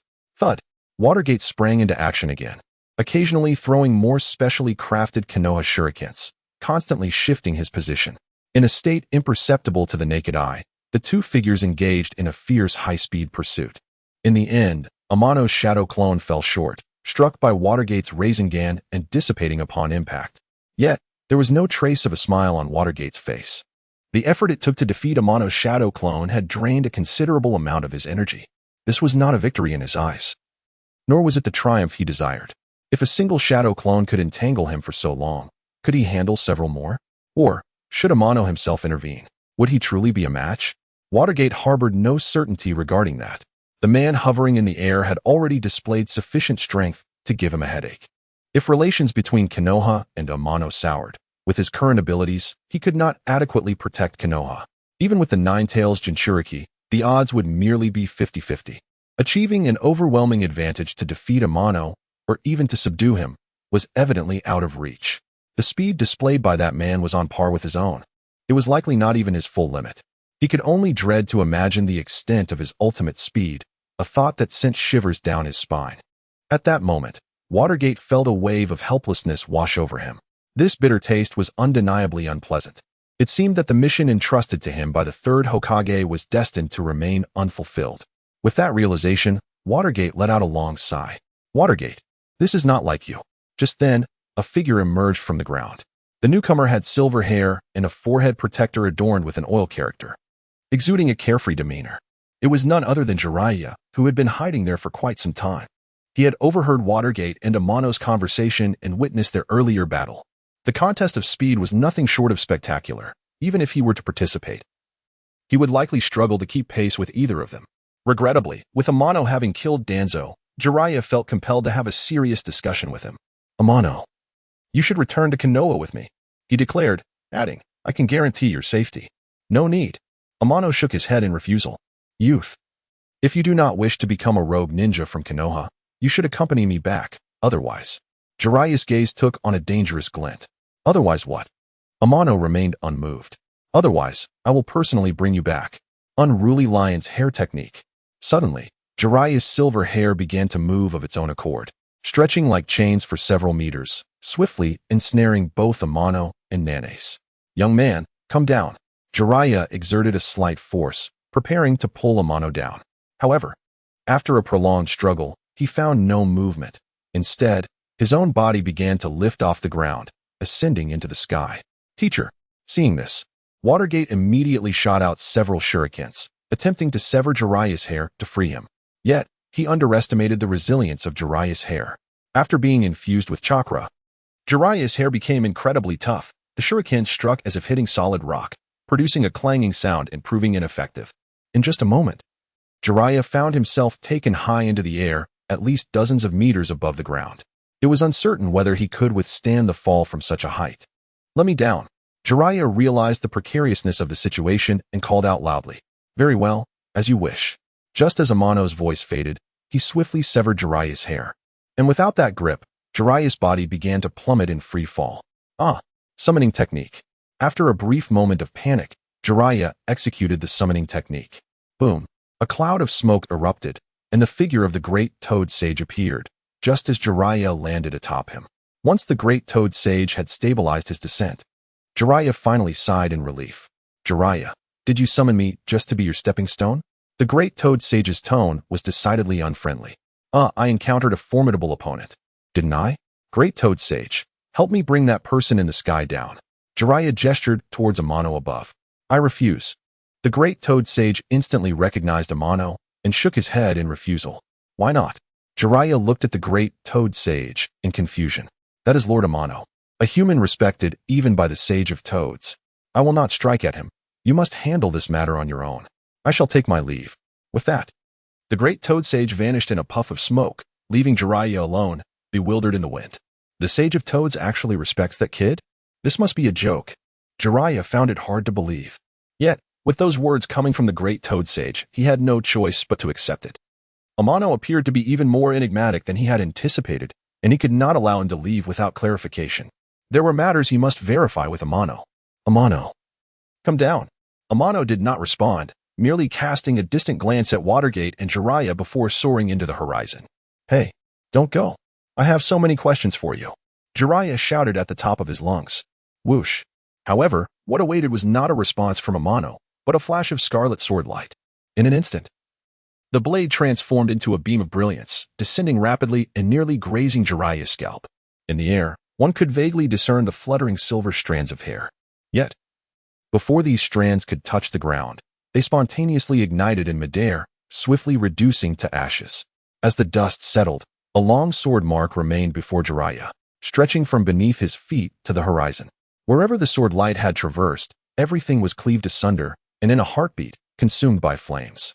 Witnessing this scene, Jiraiya found it arduous to swallow several lumps of saliva. This strike had utterly surpassed his imagination. He never anticipated that Amano had grown so formidable. It was no wonder he had declined his request. With such prowess, Amano no longer required his protection. Such a powerful individual was beyond the reach of Konoha. Danzo's demise was in vain. Konoha would inevitably be unable to reclaim its honor. Reflecting on the recent past, Orochimaru had advised him not to provoke the assassin who had slain Danzo, clearly aware of Amano's formidable capabilities. Truly, a figure to be reckoned with. Coming to this realization, Jiraiya ceased to dwell on the matter, preparing to return to Konoha alongside Minato. Before departing, their gazes lingered on the sword mark for an extended period. Chapter 181. Revealing true identity. Nangihi and Shirzue faced the direction of Konoha, enveloped in silence. This tranquil state persisted for quite some time.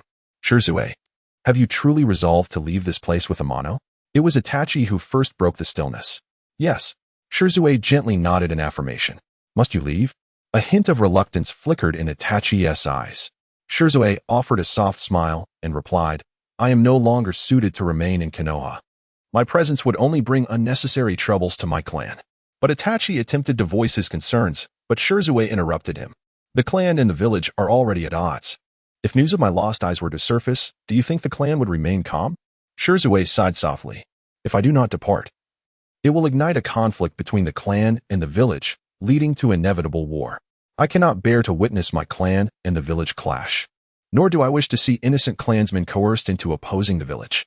Therefore, my departure is essential. Please do not inform the clan of my survival. Let them believe I am dead. Itachi hesitated for a moment. I understand your sensitivity. You must grasp the perilous nature of this situation. I hope you can safeguard this secret and prevent a rift between the clan and the village. This is not the outcome I desire, my dear brother, Itachi. I entrust this to you. I promise you. After a moment of contemplation, Itachi finally nodded. Good. Shirzue felt a sense of relief. Ah, there is someone in the sky. Suddenly, Itachi seemed to sense something, immediately heightening his vigilance. Who is it? Shirzue inquired. It's Tsuchiyakari Amano. It appears he has come to fetch you. Upon recognizing the approaching figure, Itachi relaxed his guard slightly. Amano-senpai has arrived? Shirzue's heart brimmed with anticipation. Not long ago, Amano had assured him he would procure another eye, and surely he had succeeded. With a thud, Amano descended from the sky, carrying Nane securely. Amano-senpai, you've come. Indeed. Amano nodded at Shirzue. I have retrieved your other eye. Now, come with me. He then turned his gaze to Itachi. Itachi, would you like to join me in the Land of Iron? It is a place where you can grow stronger. No, thank you. Itachi shook his head, declining. I can become stronger here in Konoha. Suit yourself. Amano did not press further, turning to Nanes. Nanes, I will rely on you from here on. Understood. Nane swiftly took up a brush, and with a few deft strokes, two lifelike eagles materialized before them. This was a technique from the Super Beast Scroll, allowing the creation of substantial eagles for transportation. All set. Shirzue, we must depart. Very well. With Itachi's assistance, Shirzue quickly mounted one of the great eagles, while Amano and Nanes shared another. Thus, the trio soared towards the Land of Iron. They traversed towering mountains and crossed icy forests until they reached the Three Wolf Mountains. As Amano and his companions descended from the sky, a group of armored warriors surrounded them. Who goes there? Halt. A robust warrior stepped forward. Dato, I've only been away for a brief time, and you've forgotten me. At this moment, Amano transformed back into the guise of Tachibana Ukyo, delivering a scathing rebuke to the leading warrior. Welcome, Lord. Recognizing Amano's familiar form, Dato quickly knelt on one knee, prompting his subordinates to follow suit. All right, lead the way. Yes, my lord. Dato selected several capable subordinates to serve as guards and guided Amano and his companions towards the palace. Dato, relay my orders to summon all the captains to the council chamber. Yes, my lord. Half an hour later, Amano, along with Nanes and Shirzue, entered the council chamber. Several captains were already standing along the sides, with the foremost being Mifune, the captain of the 1st Division and the overall commander. Mifune placed great importance on the selection of captains. Currently, 5 captain positions in the 13th Division remained vacant. With Shirzue's impending induction, that would leave 4 vacancies. His gaze swept across the captains before lingering momentarily on Yano and Yakura, the 2 captains Amano had directly recruited. Yano was currently the captain of the 4th Division, while Yakura led the 9th Division. Both had been fixated on Amano since his arrival, their eyes glimmering with unusual light, their thoughts unknown. At present, Amano presented himself as Tachibana Ukyo, concealing his true identity. His purpose for gathering the captains was straightforward, to reveal his authentic self. In the past, Amano had concealed his identity out of caution, but with Nane's return, all concerns had dissipated. Now, it was time to unveil his true identity to everyone. With his current strength, he was more than capable of safeguarding the Land of Iron. Should the 5 great shinobi countries dare to invade, they must be prepared to face severe consequences. As for whether Mifune and the others would accept his identity, Amano felt a degree of confidence. Today, I have gathered you all to announce an important matter.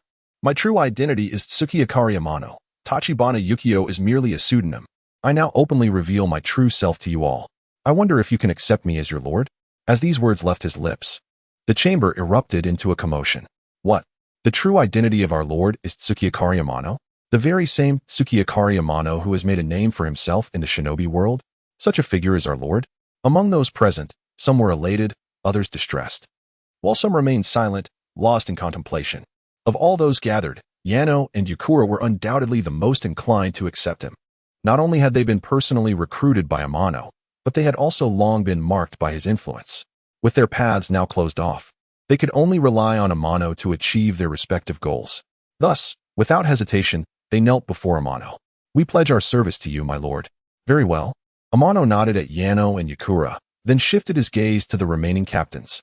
Before long, Dato stepped forward, kneeling on one knee. "Regardless of who my lord is, I am willing to serve. Without my lord, Dato and my sister would likely have perished long ago. It is my lord who has granted us a new lease on life. I vow to serve you for all eternity." "Excellent, Dato. I knew I could count on you." Amano acknowledged him with a slight nod before turning to Mifune. "Mifune, do you still recognize me as your lord?" Amano inquired. Mifune did not respond directly, instead posing a question of his own. "Is my lord still affiliated with Konoha?" "No."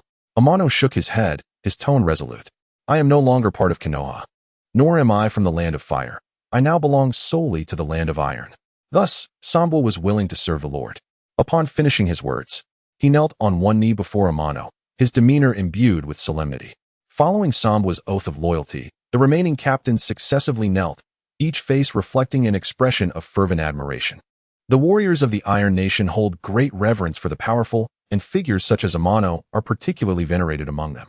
With such a formidable leader as their king, the Iron Nation need no longer fear subjugation by foreign powers. Observing the captains kneeling before him, Amano nodded with satisfaction. "Rise now," he commanded. At that moment, Amano reverted to his original visage. "Aside from Nanoyu, the rest of you may take your leave." "Yes, my lord." After watching them depart, Amano turned his gaze toward Nanoyu, who stood nearby. "Nanoyu, I have another task for you." As he spoke, Amano introduced Uchiha Shursui to Nanoyu. "I hope you can assist in restoring his sight." "Rest assured, my lord, as long as the eyes remain intact, I can help him regain his vision." "Very well, then I entrust this to you." Chapter 182. The influence of Konoha village in the Hokage office. Sarutobi Hiruzen and Namikaze Minato sat in silence, absorbing the latest intelligence. To their astonishment, they discovered that Tsukikage Amano was none other than the enigmatic king of the Iron Country. It appeared they had underestimated him. Sarutobi Hiruzen let out a soft sigh, his eyes reflecting a myriad of complex emotions. It was indeed at Danzo's suggestion that he entrusted a classified mission to Amano. However, he never anticipated that Danzo had secretly conspired with the Hidden Cloud, Hidden Stone, Hidden Sand, and Hidden Mist villages to ensnare Amano, nearly leading to his demise in the Land of Rain. Now, not only had Amano survived, but he had returned with formidable strength, directly entering the root base and eliminating Danzo on the spot. This could undoubtedly be seen as poetic justice. Danzo's death was well-deserved. Regrettably, Konoha had lost a top-tier combatant in the process.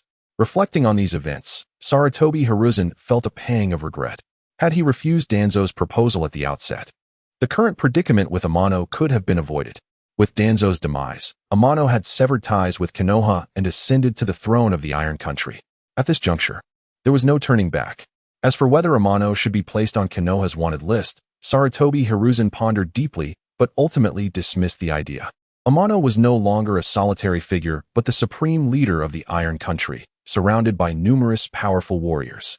Recklessly adding Amano to the wanted list would only plunge the relationship between the Land of Fire and the Iron Country into disarray, potentially inciting conflict.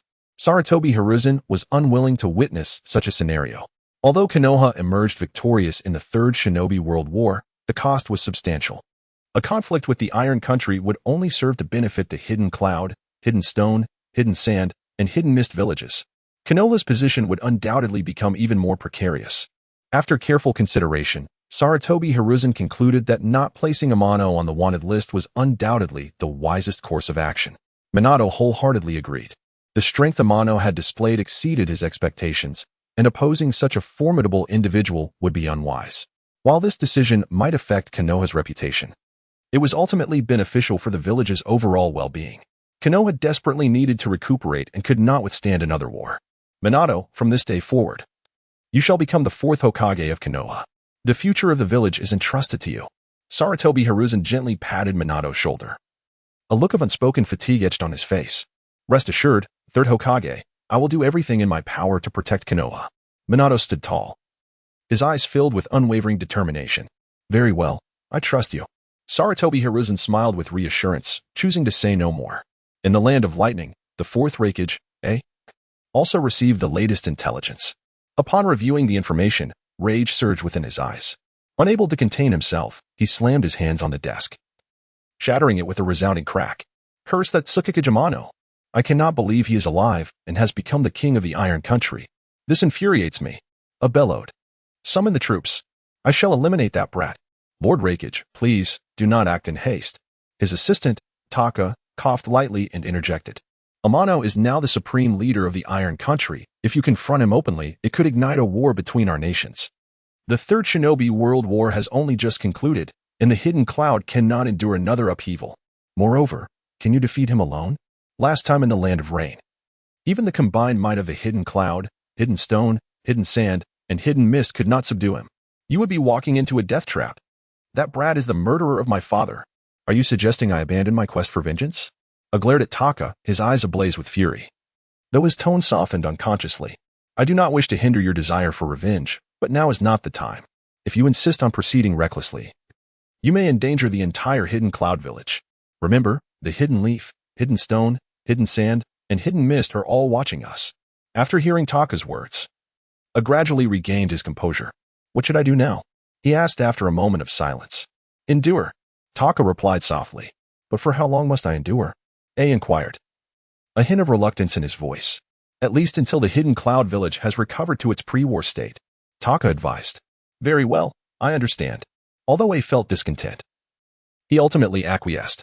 Lord Raikage, I have one more matter to discuss with you. Taka spoke again. Speak.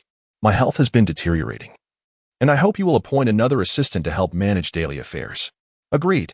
I consented, observing Taka's frail appearance. Thank you, Lord Raikage. In the land of Earth, the third Tsuchikage, Inoki, also received the pertinent intelligence regarding Amano. Addressing the gathered high-ranking officials of the Hidden Stone, Inoki began. I never imagined that the mysterious king of the Iron Country would be Tsukikage Amano. Not only has he survived, but he has also become the supreme leader of the Iron Country. It seems we have all underestimated him. Gentlemen, how should our village respond to this king of the Iron Country? Inoki posed the question. We are all aware of Tsukikage Amano's formidable reputation. Engaging such a figure would be unwise. Indeed, the Third Shinobi World War has barely concluded. We need not invite such trouble upon ourselves. The Iron Country is far from us, and it is closer to the Hidden Cloud. Let them deal with the headaches while we observe from a distance. The majority of the high-ranking officials from the Hidden Stone concurred with the policy of avoiding conflict with Amano. Then it is settled. Inoki decisively concluded the discussion. In the Land of Wind, the fourth Kazekage, Raza, also received intelligence regarding Amano. I cannot believe he is still alive. A shiver ran down Raza's spine as he recalled the traumatic events of the battle in the Land of Rain, where he had nearly perished at Amano's hands. The news of Amano's survival sent Raza's previously calm demeanor into disarray. The buried fear within him resurfaced, overwhelming his spirit. Trembling, he grasped the report and incinerated it, a look of palpable terror crossing his face. Afterward, he fell silent, clearly unwilling to involve himself in this affair. In the Land of Water, the fourth Mizukage, Yagura, also received intelligence about Amano. Indeed, he has not fallen. Yagura destroyed the report in his hands, mirroring Raza's decision to abstain from involvement. After consecutive battles, the Hidden Mist had suffered greatly and should now focus on nurturing new talent. He had little time to squander on Tsukikage Amano. Numerous matters awaited his attention at the Yagura. Thus, the information regarding Tsukikage Amano did not provoke significant upheaval. The entire shinobi world remained in a state of serene tranquility. Chapter 183. Preparing to journey to the moon a month later, on the back mountain of Wangting, Tianai wielded his sword, executing swift, elegant movements that unleashed streaks of shimmering sword light into the air, conjuring countless dazzling glimmers of cold radiance. The piercing cold gleam intertwined, inadvertently forming a unique domain that enveloped an area of 10 meters in radius. The snowflakes descending from the sky seemed to be repelled by this invisible domain, veering away before they could approach Tianai. In the end, Not a single snowflake managed to touch the ground within this 10-meter radius, and from a distance. The area surrounding Tianai appeared as a different realm, starkly contrasting with the snowy natural world. Clang. As the sound of the sword being sheathed echoed, Tianai concluded his training, and the domain that had once covered the area dissipated immediately. The flurrying snowflakes, now freed from the domain's barrier, resumed their natural descent. Standing amidst the snow, Tianai exhaled a long breath, then opened his personal panel. Host, Moonlight Tianai. Character design, Tachibana Ukyo. Style, Divine Dream Swordsmanship. Role progress, 168. Combat power, Super Shadow. Long-term task. Each time a new sword technique is learned, the role progress increases. Note, higher sword technique levels yield greater role progress. Currently, Tinya's role progress had reached 168, a testament to his mastery of 3 S-rank sword techniques. Previously, his role progress stood at 159. Calculating carefully, each S-rank sword technique granted him an increase of 3 in role progress. The cumulative effect of 9% allowed Tianai to successfully unlock another new skill, Secret Sword, Soul Slash, which became available upon reaching 160 role progress. Skill, Secret Sword, Soul Slash. Description, a lethal strike capable of obliterating souls. In the entirety of the shinobi world, there are few techniques specifically targeting souls. The techniques mastered by Kato Dan, such as the soul transformation technique and the human realm's ability to extract souls from the 6 paths, are among them, along with Tinya's recently unlocked Secret Sword, Soul Slash. This skill allows for the annihilation of enemies on a soul level. It is undeniably powerful. With this formidable trump card, Tinya's overall strength has undoubtedly ascended to a new height. After a month, the people of the Iron Country had largely accepted his current identity and acknowledged his leadership. The 5 great ninja villages, upon learning that he was still alive, refrained from any extreme actions. This past month could be described as a period of tranquility. Aside from daily companionship with Nanes, Tianai devoted the remainder of his time to rigorous training. Having fully mastered 3 S-rank sword techniques, he felt it was time to seek out the Byakugan. To activate the Shuro-eye, he required a pair of Byakugan and a substantial amount of ocular power. The Byakugan could be found in Konoha. However, Tinya's target was not the Byakugan of the Hyuga clan, but rather that of the Tsutsuki clan descendants residing on the moon. During this period, internal conflicts among the Tsutsuki descendants may have already ignited. Acquiring a pair of Byakugan should not pose much difficulty. Furthermore, there existed a colossal Rinnegan on the moon, formed from the fusion of numerous Byakugan, which harbored a vast reservoir of ocular power. By absorbing the power from this immense Rinnegan, combined with a pair of Sharingan and Byakugan, Tianai would be able to officially activate the Shuro-eye. This plan had long been in his thoughts. Now, with everything in the Iron Country functioning smoothly and the overall shinobi world remaining relatively calm, Tianai felt it was high time to venture to the moon. Tianyakuin. At that moment, a familiar voice called out to him. Turning towards the sound, he saw Karen gently pushing Nanes toward him. After bringing Nanes to the Iron Country, Tianai had asked Karen to help look after her. The 2 young girls, of similar age, shared numerous common topics, and their conversations flowed effortlessly, leading them to become close friends who spent much of their time together, as if they had an endless array of things to discuss. Initially, Tianai had harbored concerns about Nanes adapting to her new life here. However, upon witnessing the bond formed between Nanes and Karen, he realized his worries were unfounded, and he felt a sense of relief. With a warm smile gracing his face, Tianai nodded at the 2 girls. What brings you here? I missed you, Tianai, and so I urged Karen to bring me to find you. Karen covered her mouth and giggled, her expression teasing, yet a hint of unnoticeable melancholy lurked in her eyes. I did not. Nane's cheeks flushed a charming shade of red as she stammered. I just wanted to find Tianai to eat together. Yes. We came to invite Lord Tianai for a meal. Karen raised an eyebrow, responding loudly, though her smile was impossible to conceal. Hearing this, Nane's already rosy cheeks turned even redder. Observing her bashful demeanor, Tianai shook his head with a smile. All right, Karen, enough teasing. Let's go. I'm quite hungry as well. Let's have a meal together. After finishing their meal, Tianai turned to Karen beside him and softly said, Karen, I need to step out for a bit. I'll leave Nanes in your care. Tianai, where are you going? Will it be dangerous? Before Karen could respond, Nanes interjected, her brow furrowed with concern. Do not worry. I will only be gone briefly and will return soon. It will not be dangerous. Tianai gently reassured her, watching as Nanace began to calm down. He then turned his gaze back to Karen, anticipating her response. Rest assured, Lord Tianai, I will take good care of Nanace. Nanace did not disappoint Tianai, readily accepting the responsibility. Then I entrust her to you. With a puff of smoke, a shadow clone suddenly appeared beside Tianai. I will leave a shadow clone behind. If anything arises that cannot be handled, this clone will assist, Tianai stated while looking at Karen. Understood, Lord Tianai. Karen nodded solemnly. All right, I will take my leave now. You two take care of yourselves. I shall return shortly. Lord Tianai, please be careful. Tianai, stay safe. I will be waiting for your return. Waving goodbye to the two girls, Tianai exited the hall and leapt into the air. In the blink of an eye, he vanished from their sight. Karen, do you think Tianai will encounter any danger? After watching Tianai depart, Nanace felt a flicker of unease. Do not fret, with Lord Tianya's current strength. There is hardly anyone in the entire shinobi world who could pose a threat to him. How could he possibly encounter danger? You can rest assured. Karen offered timely reassurance. That's good to hear. Chapter 184.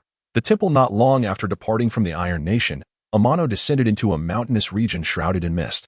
This range was not far from Konoha, and at first glance appeared no different from any ordinary mountain, lacking any notable features. However, to the discerning perception of Amano's spiritual awareness, the mountains revealed an eerie quality. It seemed that some peculiar force was influencing his senses, emanating from within the mountains.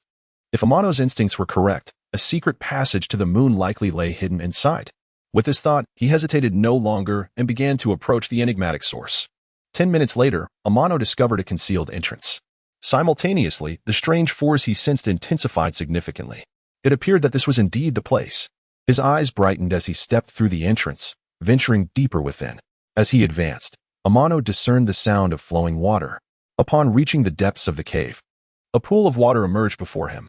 The surface shimmered with an unusual glow, and the peculiar energy he had felt earlier emanated from the pool. If Amano's conjecture was accurate, this pool was the secret passage to the moon. After a moment of silence, Amano plunged into the water. Splash!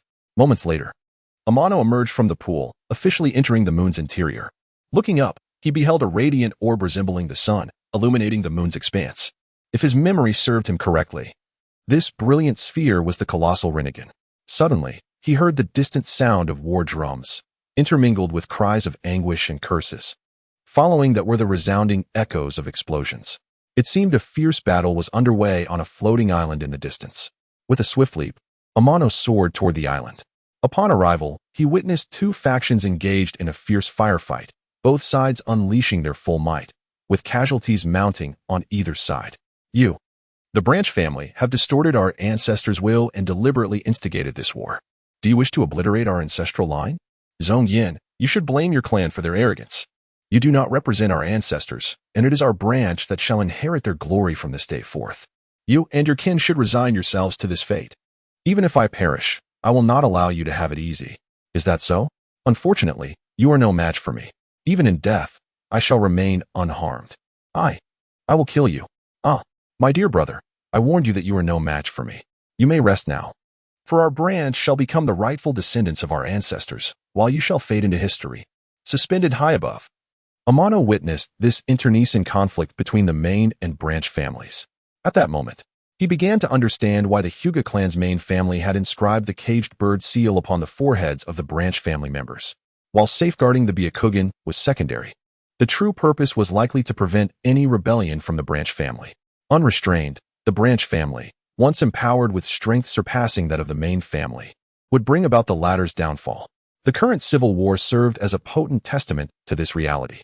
With the death of the main family's leader, the tide of battle shifted decisively in favor of the branch family. In mere moments, the members of the main family were mercilessly slaughtered. As the leader of the branch family, Otsutsuki Zongren stepped forward. From this day forth, we shall be the rightful descendants of our ancestors, and all present are members of the main family, Zongren declared passionately to the gathered clan members. Each Otsutsuki present wore radiant smiles, their excitement barely contained. Now, let us clear the battlefield and gather the Byakugan. I must make my way to the temple. With those words, Zongren turned to the two elders beside him. Unlike the other clan members, the two elders bore vacant expressions, their Byakugan long extinguished. Elders, we have vanquished the main family. The matters that follow are now in your hands, Zongren stated. Indeed. One elder nodded in agreement. We, the branch family, are human too. Not mere sacrificial offerings to be taken at will by the main family. While we may have lost our Byakugan, we cannot allow our descendants to be coerced into gouging their eyes. This path has been forced upon us by the main family. Let us not dwell on this any further. With these Byakugan, we should ensure the temple's normal operation. Our sun shall not fade, and our kin can continue to bask in its light. The other elder remarked with deep emotion. 15 minutes later, the Byakugan of the fallen clan members were meticulously gathered and placed into a designated container, which now rested in Zongren's hands. Very well, elders. We have collected the Byakugan of the main family. We can now proceed to the temple. Let us depart. Amano concealed himself high above, closely following the three figures. At this moment, he employed both his intangibility and hidden blade, misty veil abilities. With this dual advantage, even the Byakugan-wielding Otsutsuki Zongren would find it difficult to detect him. 5 minutes later, Zongren and the two elders arrived at the temple. Under Zongren's guidance, the elders stepped forward to face the massive Rinnegan enshrined within. Now, I ask you, esteemed elders, to the seal upon the Rinnegan. Zongren stepped aside, allowing the elders to approach the colossal eye. Very well. The elders nodded and swiftly performed hand seals. Release. With a flash of blinding light, the seal on the immense Rinnegan dissipated. Zongren, the next steps are yours. Understood. Zongren approached the Rinnegan, cradling the container filled with Byakugan. Just as he was about to merge the contents into the colossal eye, an unexpected figure materialized before him. Before he could react, an intense pain surged through him, and Zongren was hurled uncontrollably to the ground, crashing heavily and struggling to regain his bearings. Once he regained a semblance of consciousness, he realized that the container holding the Byakugan was nowhere to be found. Who are you? Zongren gazed at the unfamiliar figure standing before the massive Rinnegan, fear flickering in his eyes. From this person emanated an aura of terrifying power, far exceeding Zongren's expectations. The two elders also sensed the abnormality and subtly stepped back, the atmosphere growing tense.